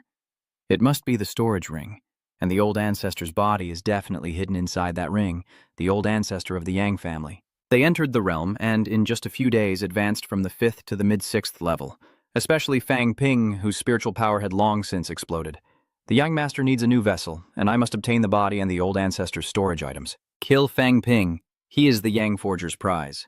Those are the rules. So what if we offend the Magic Martial Arts Society? Once I return to Zhenxing City, they won't dare touch me. In the arena, Fang Ping struggles to hold on. His saber shattered, and he unleashes countless blades that pierce his opponent's body. Yang Feng died instantly, and the elder Yang Xia roared in anger, trying to accuse him. Fang Ping didn't need to hold back. According to the rules of the competition, he had reached the 6th grade and was challenged. But now, as a mid-level rank 6, I want to challenge those higher up who forfeited their rights. Anyone who doesn't give up, I'll kill. Is there a problem with that? And so, many forces withdrew their challenges. He then turned to the command, accusing someone of trying to kill him, claiming he was only acting in self-defense. Everyone, have I Fang Ping done something to disgrace Zhenxing City? I saved 2 rank 8 powerhouses, but the truth is, Yang has bullied me so much. If you want to kill, then kill. A martial artist always repays debts and grievances. Young Mu, enter the arena. Otherwise, cripple yourself and I'll spare your life. All he could do was tremble in fear. Old man Yangxia couldn't argue, and Li Dai ordered Yang Mu to enter the arena according to the rules. Yangxia, unable to reason, charged onto the stage to kill him. But at that moment, a shocking explosion sent a sword soaring, sending Yangxia to his ancestors. Everyone was shocked. Who could kill an 8th grade cultivator with a single strike? It was none other than the exhausted 8th grade cultivator Li Changsheng. Yang Mu wept bitterly below, trying to blame it all on the martial demons. But Li Changsheng didn't care about any outdated rules. He pointed to the sky and declared, "Today, I, Li Changsheng, killed Yangxia with my sword. I may have done wrong, but I am not guilty." An eye for an eye. A resounding boom echoes through the arena as everyone is shocked that Li Changsheng has committed self-immolation. Fang Ping immediately broke down, lamenting that teacher Li had died to protect him, crying out for Li to visit him in his dreams. Faced with this, Li Daiyong couldn't pursue the matter, while Fang Ping secretly thought that Lao Li's 10,000 blades become one technique was just a feigned death. They helped set up a deal that Yang Luo couldn't interfere with, but it'll be hard for him to show up next time. He pointed at Yang Mu. My master can't fight in this district today because of the Yang clan. If you want revenge, then come. Let's fight to the death. Han was scared witless. Just then, Commander Li Zhen, a 9th grade powerhouse, appeared and brought everything to a halt. He then turned to Fang Peng, saying that Desheng was the leader of the younger martial artists and should think before acting. He didn't expect martial artists to be selfless, but hoped they would be true to themselves. Though Li Changsheng has passed, I acquired a miraculous fruit from the Forbidden Sea a few days prior. If you're willing to use the Southern Azure weapon and kill 10 high-ranking officials as tribute, I'll give you the miraculous fruit to save him. Everyone praised the minister's benevolence, but inwardly, he cursed the old fox for trying to take advantage of Li's near-death state. The Nam Thun divine weapon. I'm not happy about this, but I can't resist. Damn it. Soon, Li Changsheng will have to appear before the minister, who wants to extract his life essence, but Li is willing to risk it all, leaving him helpless. He wanted to extract information from old Li, but gained nothing. Back in the arena, Fang Ping silently calculated, and after defeating old Yao, the weakest on paper, the first round came to an end. Now 16 are dead, and 1 has left. Eliminate 23 more, and this competition could end right now. Among the dead, the martial arts university killed 5 people, which is quite impressive. In the second round, countries are allowed to have representatives replace staff members in the arena who concede, and due to the rule change, the second round begins. The killing intent has indeed lessened, but Fang Ping didn't get a divine weapon because his opponent surrendered too quickly. Everyone easily passed the third round, and as the fourth round ended, some had already secured their place in the next round, where they would have to eliminate 8 of the 21 remaining. Fang Ping immediately challenged a 7th stage powerhouse to ensure his brother's advancement. The fight began, and Fang Ping once again detonated his materialized spirit to suppress his opponent. After several attempts, the wide-shouldered fighter finally conceded, losing his divine weapon. The following matches were uneventful, with major powers engaging in staged fights to protect their resources. With 12 finalists, China held a commanding lead, and as the surrenders piled up, the list of those entering the Forbidden Zone was finalized, with all 4 martial arts university students being recommended. Before officially entering the restricted area, everyone could return to their hometowns to rest and recover. Fang Ping and the others naturally wanted to return to school. On the way back, Fang Ping learned that Wu Kuishan had advanced to rank 9, almost a certainty, and not too surprising. Before returning to school, Fang Ping visited the Ministry of Education, ostensibly to hand over the divine weapon, but also to seek out higher-level secrets. After returning to MCMAU, Fang Ping immediately threw himself into high-intensity work. First, a grand graduation ceremony was held showing the world that MCMAU lived up to its reputation as the #1 military academy. While reviewing new student information, Fang Ping stumbled upon a name, Fang Yuan. She had deceived him, enrolled, and passed each screening with flying colors to enter Mavu. Fang Ping didn't want his sister to walk the path of martial arts, but he couldn't resist his family's pleas. Though he outwardly expressed his intention to train Fang Yuan strictly, he secretly resolved to never let his sister face any danger. Another very important thing is to help the military garrison break through, but Fang Ping didn't expect the old Yao Sun Xiao dreamin to materialize almost instantly. So for the remaining time, Fang Ping began to cultivate in seclusion, and finally, before departure, successfully sealed his second wing. Days later, he arrived at the military camp in Qingdao, preparing to enter the Forbidden Zone, a battlefield created when 2 kings waged war, leading their strongest warriors into battle and a place of the ultimate conflict. While others seek to level up, Shu Mian only has eyes for the treasures and weapons. The battlefield is divided into areas for ranks 6 through 9, and if you can't win, you must run to save your life. Soon after, Bio offered his wares, including a maternal chi sensor, fixed with the spiritual power of a top-tier expert. It senses spirit stones nearby, so if we get separated within 100 li, we can find each other. It can also be used to take enemies down with you, but this guy's stuff is really trash. As they head into battle, old Zhang casually provokes enemies to show off, making him a little excited. I wonder how strong I'll be when I reach the ultimate 9th grade level. They then arrived at the king's battlefield, where they quickly encountered the 6th grade Feng Misheng. While the others were busy bickering, Fang Ping and his group huddled together, plotting something. Turns out they were dividing up the divine weapons here, and each person would get a share. Fang Ping signaled for Du Hong and the others to leave first, while he and his 3 friends would stay behind to scavenge the divine weapons of the monster plant royal court. Jiang was hesitant to stay with these guys, but ultimately remained for 20 minutes, only able to dig tunnels for an ambush. Meanwhile, at Seahorse Mountain, Zhang seemed to grasp the situation and engaged in extreme combat with Marshal King Huaiying. Let's see which side, the demonic plant court or the humans, has a higher survival rate. If I lose, I'll grant you the right to attack one region as long as you don't personally intervene, and you can gather the survivors under the true monarch. However, Huaiying also wanted a wisp of original qi from Zhen Tianwang, which Lao Zhang couldn't decide on his own. Just then, Li Zhen, the commander of the U.S. Department of Defense, a top-tier fighter, agreed to it. This is a high-stakes gamble. In the rank 6 region of the king's battlefield, Zhong Xiu hastily departs, reminding Fuang Bin and the others that if they're in danger, they can seek him out. He possesses an item bestowed by his ancestor that can help them escape death. Fuang Bin assesses that this chubby guy is actually quite shrewd, contrary to his appearance. Zheng Chao was indeed calculating.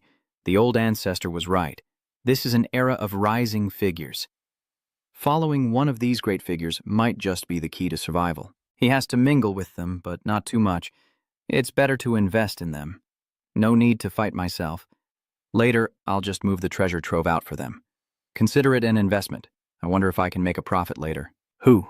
It would be great if they all became extinct. 5 minutes later, the monster plant royal court entered the battlefield, led by the rank 6 Feng Wangzi, only to be ambushed by a horde of monsters. A battle erupts. Once Fang Ping confirms that 128 of them have entered, he detonates his trap, killing over 10 and wounding countless others. The Prince of Feng had to order a retreat, but that's when Fang Ping and his group finally made their move, forming a defensive formation and luring them into pursuit. Soon, over 34 of their numbers had fallen, enraging Prince Huai Mukthan, who ordered all great royal court and sect martial artists to be killed on sight. As long as they die in droves, we won't lose face, and those martial artists in the land of rebirth must be eliminated. If the ancestor doesn't attack, you're all dead. Fang Ping tells Lao Wang and Tieto to block Feng Miasheng while he and Lao Yao unleash their spiritual power to kill. Feng Miasheng, enraged, unleashes his power, while the other two gleefully slaughter Han's underlings. Even Feng Miasheng is shocked by how much spiritual power they have. It's all thanks to Ming's secret life essence. Wang and the Ironhead could no longer hold back Feng Miasheng and cried out, and in the blink of an eye, Fang Ping appeared, embracing Han's 8th grade divine weapon with a look of joy, before letting Han taste the power of his explosive spiritual energy. They've only been on the battlefield for half an hour, and already their numbers have dwindled by 86, with 10 more severely wounded. Meanwhile, Fang Ping and his group are hiding underground to recover and devise a plan, as the ever-shifting terrain makes it impossible for Feng Miasheng's forces to track them. Just then, Fang Ping emerged from the earth, taking out several subordinates and taunting Feng Miasheng to divide their ranks. As Feng Miasheng gave chase, Old Wang and the others dealt with the remaining forces. They'll regroup with Fang Ping using the location orb taken from Sheng Chao, but Fang Ping, battered and bruised, is forced to flee towards Xiang Chao's position, which is surrounded by monster lairs. I used the excrement and urine of apex demon beasts to scare them here, but the smell dissipated, leaving only a trace. The beasts retreated, but dared not approach. Soon enough, Lao Wang's group returned with the divine weapons they had seized. When Xiang Chao learned they had obtained 32 divine weapons, he was shocked, and there were many more they didn't have time to collect. When they heard that these 4 had killed over 80 of their guys, they couldn't believe it. You became divine weapons to prove it, making your little brother believe it hook, line, and sinker, and in the end you were dragged in to finish off the last 3 blood essence unifiers. A moment later you beat Yu Feng Miasheng, making him very angry. You even declared yourself to be Shang Chao, grandson of the old ancestor War King, to scare them, but you were wrong. After revealing his name, Shang Chao, they wanted him dead even more, because Shang Hao, Shang Chao's older brother, was a powerful and notorious figure who had killed many kings of the Beast Kingdom. They unleashed the old ancestor's ultimate move, a power capable of slaying even a king. Fang Ping was sent flying, a truly foolish mistake. Feng Misheng cried out, no longer sensing his presence. He's dead, ha ha, he's dead. Xiang Chao immediately uses the ancestral killing move, unleashing terrifying power that blows everything away. Taking advantage of the chaos, Fang Ping appeared behind them like a ghost, killing the prince who followed Feng Misheng with a single strike, forcing him to flee. Meanwhile, Fang Ping eagerly awaits a system upgrade, now that he has enough assets. He's dumbfounded that his $100 billion fortune is now only 100 million points. This is ridiculous. Did they change the calculation formula? 10,000 points of wealth now equal just 1 point, so will income under 10,000 points no longer count? That can't be right. Before, energy recovery only cost 1,000 points. But now that the currency has changed, what will the prices be? 1 point only restores 10 vitality, and mental strength only increases by 1 star. Recovery will be 10 times more expensive from now on. Clearly, they're just taking advantage of me having money to raise the price, this scam of a system. He asked what imperishable substance was, and the man explained that it was renamed recovery energy. The ancestors say that in ancient times, imperishable matter was used as an offensive energy, and when masters combined it with their attacks, their power became even greater. This destructive force is essentially a heightened form of power. The way to cultivate imperishable matter is for a grand completion expert to continuously combine essence and blood to cleanse their golden body, thus creating a strand of imperishable matter. He seems to realize something. The ancient warriors dared to use it as destructive power without worry, proving they could definitely refine it quickly, right? Perhaps ancient martial artists didn't just cultivate life force like us, but cultivated both essence and blood together, unifying all paths. Perhaps old Li's path is the true path of cultivation for ancient martial artists. The screamers were filled with admiration as they watched him manipulate imperishable substances. But this little bit of energy cost me 1,000 points. That's 10 million before. It's too expensive. But since it can be used as an attack method, I have to see how it fares in combat. A devastating punch is unleashed, shocking everyone, and using it in battle can enhance the body's strength. This destructive power has a healing effect because it drives warriors to fight relentlessly, a power born specifically for combat. Meanwhile, within the area, Feng Misheng of the 6th rank shouts that they discovered this ancient structure first, and all the resources and treasures within belong to them. Facing him is the envoy of the Demon Fate Royal Court. Feng Misheng, a powerhouse to be respected. I am stronger than you, and the Heavenly Fate Royal Court is stronger than you. That is enough. Get out of the way or I'll start killing people now. They're looking for a fight, and not far away, Du Hong's military unit is trapped and unable to escape. Both sides want to kill Jiang Chao to avenge their leader's massacre. Nearby, Fang Ping and Jiang Chao eavesdrop, while Mu remains confused as to why they're after him when Fang Ping has killed so many without consequence. Jiang Chao is touched that Fang Ping is here to protect him. How laughable. Fang Ping quickly attacks the royal court's plant-type warriors, and recognizing him, he yells, "Jiang Chao, you damned fool!" Only then can the military safely retreat. Fang Ping's strength has increased considerably. One sword can now hold off 3 commanders, shocking Feng Misheng, who is angered by the fact that each strike costs around 30 million yuan. A level 7 divine weapon only costs 1 million points, or about 300 strikes. 300 strikes, and a divine weapon is gone. He's literally crushing them with money. Fang Ping realizes his body is healing itself. The more he fights, the stronger he gets as long as there's money in his account. Single-handedly taking on 100 foes, his blade containing indestructible matter unleashes terrifying power, sweeping across the battlefield. They must stop him, so the 3rd prince, Feng Misheng, can await the 2nd prince's arrival for revenge. But Fang Ping wouldn't let them escape, unleashing his mental power to obliterate them.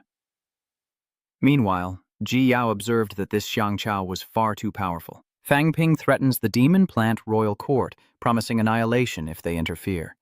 As his underlings bicker, Ji Yao silences them, claiming she's only there to kill Feng Misheng. But he acted like a king, and his arrogance left her army helpless against his power and swagger. News of his ruthlessness spread quickly between the 6th and 7th rank warriors. This time, he nearly annihilated 200 members of Feng Wangzi's team, and even Princess Zhao didn't dare to follow. Shang Chao declared that if they continued to follow, he would slaughter the Heavenly Fate Royal Court's people, and all 7th ranks were drawn to the support area. Hearing this, 7th rank Zhang Hao was furious. His chubby brother wasn't like that at all. What was really going on? Meanwhile, Fang Ping was being chased relentlessly by a group of 7th ranks, including high ranks led by Feng Misheng's older brother, the high-rank 7th rank Feng Qing. At this rate, they'd all be dead, so he rushed to Ji Yao and pretended to be close to her, causing her formation to scatter as she reminded them to avenge her if she fell. No matter what Feng Qing said, Ji Yao immediately detonated herself, then frantically hunted down Ji Yao to blame it on Cheng Feng. He used the life of Ji Yao as a threat, saying that if she died, everyone would know the culprit was the Demon Court dynasty. Feng Qing wanted Ji Yao to tell everyone he was lying, but she wanted Feng Qing to save her first. In the end, Fang Ping gained the upper hand by threatening to detonate his ancestral bloodline and bury everyone with him, forcing Feng Qing to retreat. One of Ji Yao's arms was severed, and he finally escaped. Outside the king's battlefield, news had spread far and wide. War King and Minister Zhang Tao also appeared, arguing with the peak-level Wang Ting. This matter won't be easily dismissed. The fatty ancestor doesn't understand how his fatty grandson has such abilities. He can only ask old Zheng to help him if a major battle breaks out. Inside the battlefield, the machinery cult sent assassins after Fang Ping, even though he only slashed its darling a few times. Just then, Yang Qing, a rank 7, arrived, seeking revenge, only to be fried by Fang Ping, and his close friends came to his rescue. And so he was attacked by the people of the machinery department, and no one believed his explanations. He died with hatred in his heart, regretting that Yang had come to wipe them all out. Near the entrance to the King battleground, the number of people dwindled as the lucky survivors began to flee. This time, it was perhaps the shortest and most sparsely populated King battleground in history. This time, all sides suffered heavy losses, and someone needed to take responsibility, making Feng Mises the perfect candidate, since humans were untouchable opponents. Meanwhile, the Harmony King of the Royal Court of Demonic Beasts was furious at their loss to Zhang Tao, blaming Feng Misheng. At the same time, Feng Misheng was being hunted when he discovered Shang Hao lying on the ground. He couldn't stand being ignored instead of hunted, even begging to be killed. Just then, the fake Xiang Chao rushed in to save his leader, wanting to kill the little demon girl. But Xiang Chao immediately questioned who he was. The two quickly escaped, and Xiang Chao immediately pressed his sword to Shang Hao, asking where his chubby brother was. Fang Ping calmly replied that he was safe and that he would lead him to him. Moments later, they met the chubby brother, who immediately reproached his brother, saying he never knew he was such a perverted and hateful guy. I just wanted to live a simple life, but all I do is get hunted, everyone shouting for Xiang Chao's head. Luckily, Fang Ping was honorable enough to take the heat for me, or I'd be dead for sure. It's then that Xiang Hao thanks Fang Ping for protecting his brother, but Fang Ping urges him to keep fighting.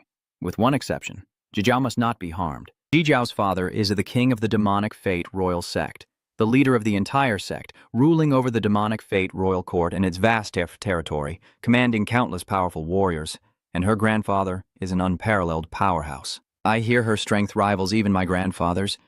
If she dies, all of humanity will be buried with her. Killing isn't just a free-for-all, and Fang Ping declares he'll fight as himself from now on, moving the two brothers. At first, they thought Fang Ping was using his family to shoulder the blame, but it turns out he has some skill, especially with Shang Hao joining him. Meanwhile, at the Demon Fate Royal Court camp, the commander advises Princess Jijiao to leave, but she insists on staying to hunt him down. Suddenly appearing in his true form, Fang Ping makes everything clear to Jijiao. But a 7th grade commander attacks, though he's no match.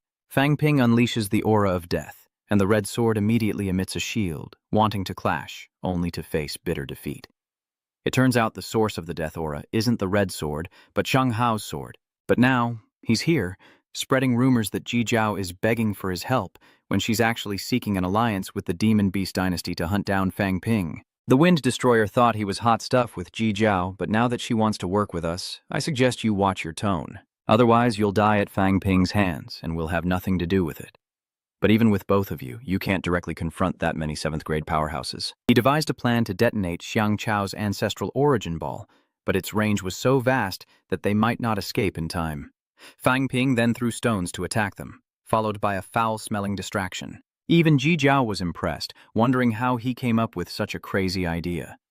Fang Ping had hidden the explosive orb inside the rock room before throwing it. Feng Qing couldn't withstand a single blow and was shattered, unexpectedly self-destructing in a cataclysmic explosion that blew everything away. They suffered 6 destroyed fingers, all of Feng Qing's confidants, further enraging him. They then ambushed him at the entrance to the battlefield. Unafraid, Fang Ping charged forward, but the strength of a 7th-grade grandmaster was overwhelming, especially with the combination of artifacts and divine weapons. Fang Ping, beaten severely, is forced to draw his trump card, the blood-red sword. He burns his life energy to its limit, unleashing the ultimate blood decimation strike, turning the entire sky blood-red as it sweeps across the battlefield. Fang Ping's body collapses, his strength spent. Am I dying? I can't feel anything anymore. Why did I even fight them? I was blinded by wealth, wanting to kill for money, but each kill only led to more war. I want to fix my mistakes, kill them all, leave no one alive, but why should I fix them? I still want to live. I don't want to die. I'm afraid of death. A golden energy flows through him, the essence of life he'd stored away. Xingfeng is still trying to recover and hunt him down, but he gets pummeled instead, becoming his punching bag for a breakthrough. He unleashes a flurry of iron fists, beating Feng Qing senseless.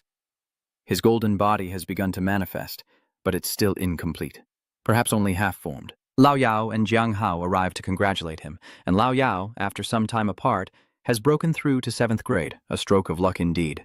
He attributes it to entering the relic earlier, and Fang Ping, wanting to try his luck, discovers a relic within the dilapidated temple. This is a human relic, so I can enter directly. Then this skeleton must belong to an ancient human martial artist. Whether they were good or bad or what they fought for, they are our ancestors. Ancestors are ancestors, but this one has nothing at all. No divine weapon, no cultivation method, no energy or materialized objects like old Yao mentioned. He discovers a jade pendant in the skeleton's hand, realizing it's a storage device, a human storage device. It's only 1 cubic meter, nothing to me, but 9th grade cultivators would go crazy for it. Inside, there's also a token. Is this the rare item that Chang Peng mentioned? The material seems similar to the boundary pillar I encountered in the previous territory. The ancients were truly wealthy. It's engraved with Senior Lu Duong. After searching 3 ruins, aside from the corpse and some spoiled herbs, there's nothing of value. Outside the king battleground, Ji Jiao tries to explain that Fang Ping impersonated Xiang Chao to kill people, but the information is too confusing, causing chaos. Xiang Chao comes out, immediately crying and clinging to the old ancestor, saying that the people inside were hunting him down. Fang Ping follows and explains everything. Since entering the king battle land, Xiang Chao and I have been relentlessly hunted for accidentally discovering a top secret. It's a miracle we even escaped, let alone had time for slaughter. The crowd tries to find fault with him, but Fang Ping's altered aura makes it impossible. An enraged Ji Jiao accuses Fang Ping, only to be refuted. He then fabricated a story about that day, claiming that after entering the king's battlefield, Xiang Chao and I used the supreme demon beast fragment bestowed by the war king to hide within a pack of demon beasts. Suddenly, someone approached, discussing important matters. It was Ji Jiao and Feng Misheng. They plotted to help Feng Misheng become the master of the royal court, uniting through marriage to control the 2 great royal courts. Ye Yao also said that all the prodigies of the monster plant royal court must be eliminated, especially Feng Qing, the most outstanding of the younger generation of the Feng royal family, who has great potential to become the master of the royal court. Hearing this, Ji Jiao was even more furious than before, accusing him of slander, and the 2 began to argue wildly. Lord Huai then demanded that Fang Ping's belongings be searched to determine if he was responsible for the missing weapons, and old Zhang sensed that things were about to go very wrong. Fang Ping then took out the new spatial rings he had obtained and gave them to old Zhang, who used the excuse of lending them to Fang Ping to rob the contents. What a sly old fox. Inside were only a few simple items, with no divine weapons at all. He even laughed, showing off his possessions to prove his innocence, while his sister, Ji Jiao, could only blush in embarrassment. Moreover, the source of power her grandfather gave her for protection would also be exposed. Old Zhang plays along, bringing things to an end here. His sister tries to argue, but Zhang silences her.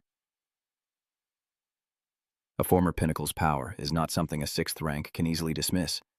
Feng Misheng then frantically runs out, looking like he's been haunted, shocked that everything outside has been arranged by him. How else could he have gotten his hands on all those divine weapons? But old Zhang still demanded half of the divine weapons as a protection fee to quell his anger. This was his hard-earned reward, and he still had to pay up. Just then, Tito came over, bragging about getting at least 60 divine weapons this time, only to have old Zhang snatch them away, leaving him furious. He wanted to beat Tito to a pulp, On the way back, Jiang's battlefield took half a month. Everyone returned to where they belonged, some to visit family, others to report for duty. Fang Ping deliberately refused a ride back to Magic Martial Arts University, choosing instead to fly back to school, showing off as he went. But upon his return, Fang Ping was surprised to find that the entire school, except for a few freshmen at the first rank, was on holiday. Enraged, he finally pulls out dozens of divine weapons to impress the teachers and students. A few days later, he stands before the entire school, a peak rank 6 powerhouse. But as soon as he broke through, he was whisked away so he could show off. The terrifying aura emanating from him shocked everyone in the Rongshuan auditorium. Fang Ping closed 3 doors, and Wu Quishan and Lao Li were all terrified by the immense power. They realize he's enveloped in the imperishable substance of the 8th rank, a power that can restore the injured. He says it doesn't hurt, but inside, he's feeling the sting.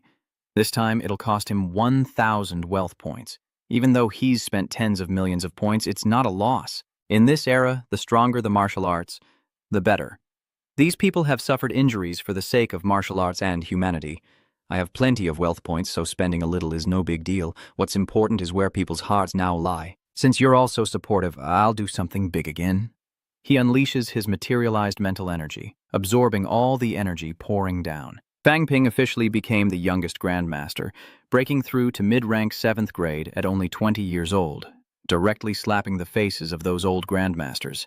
After all, they were only 7th grade.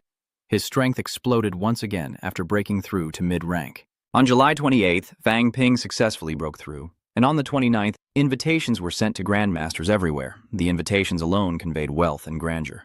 They were made of energy crystals, unremarkable to powerhouses, but invaluable to 7th grade martial artists.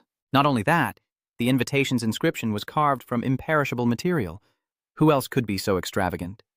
Immediately, the invitations on the market were driven up to exorbitant prices. Days later, the global rankings were updated, with the biggest changes in the 6th grade rankings. Li Hansong rose to 3rd place, and Wang Jinyang took 4th. In addition, 4 more people from Mavu joined the rankings, proving their strength. As for the 7th grade rankings, the most prominent person is, of course, Fang Ping. Though ranked 171st, everyone knows it's only temporary. With the Grandmaster celebration and the upcoming war, Meivu is bustling, and the school's elixir and weapon production lines are working overtime. A massive amount of resources flowed into the vault, and the day before the Grandmaster banquet, Fang Ping and the Martial Arts Society provided all students above the high ranks with a free set of battle armor, part display, part preparation for battle. Finally, on August 8th, Mavo held another Grandmaster ceremony, but despite the short time between them, the quality was worlds apart from the last. Just the mid-rank students greeting guests numbered nearly 300, mid-ranks who could be presidents in the military, or at least governors locally. Aside from the 3 departments and 4 offices, no one else could host such a grand ceremony, and he was now known as the Vice General. Meanwhile, Fang Ping is still showing off, even wearing a birthday hat to emphasize it. He thought he'd get gifts, but the old geezers only gave him a bunch of feng shui paintings, much to his anger. He's lost a fortune, folks, sharing immortal treasures and divine weapons with every demon martial artist seeking a handout. Though the fruit wasn't valuable, the esteemed guests offered him much advice on cultivation and helped him complete a suitable battle technique. Fang Ping, not forgetting to boast, named it 10,000 Teachers Fang Ping, determined to shock the old men, as if a battle technique could be completed just by adding a name. He leveraged his pile of divine weapons, earning thousands of billions in both debt and cash, and boldly declared to his sister that from now on, they wouldn't have to fear anyone. These grandmasters owe your brother hundreds of billions, and the elites owe him trillions. So if you meet their descendants, feel free to remind them. And this entire school, along with its teachers, also owes your brother hundreds of billions. His sister even suggested changing the school's name to Great Vo Phuong Bin University for added flair. I'm speechless.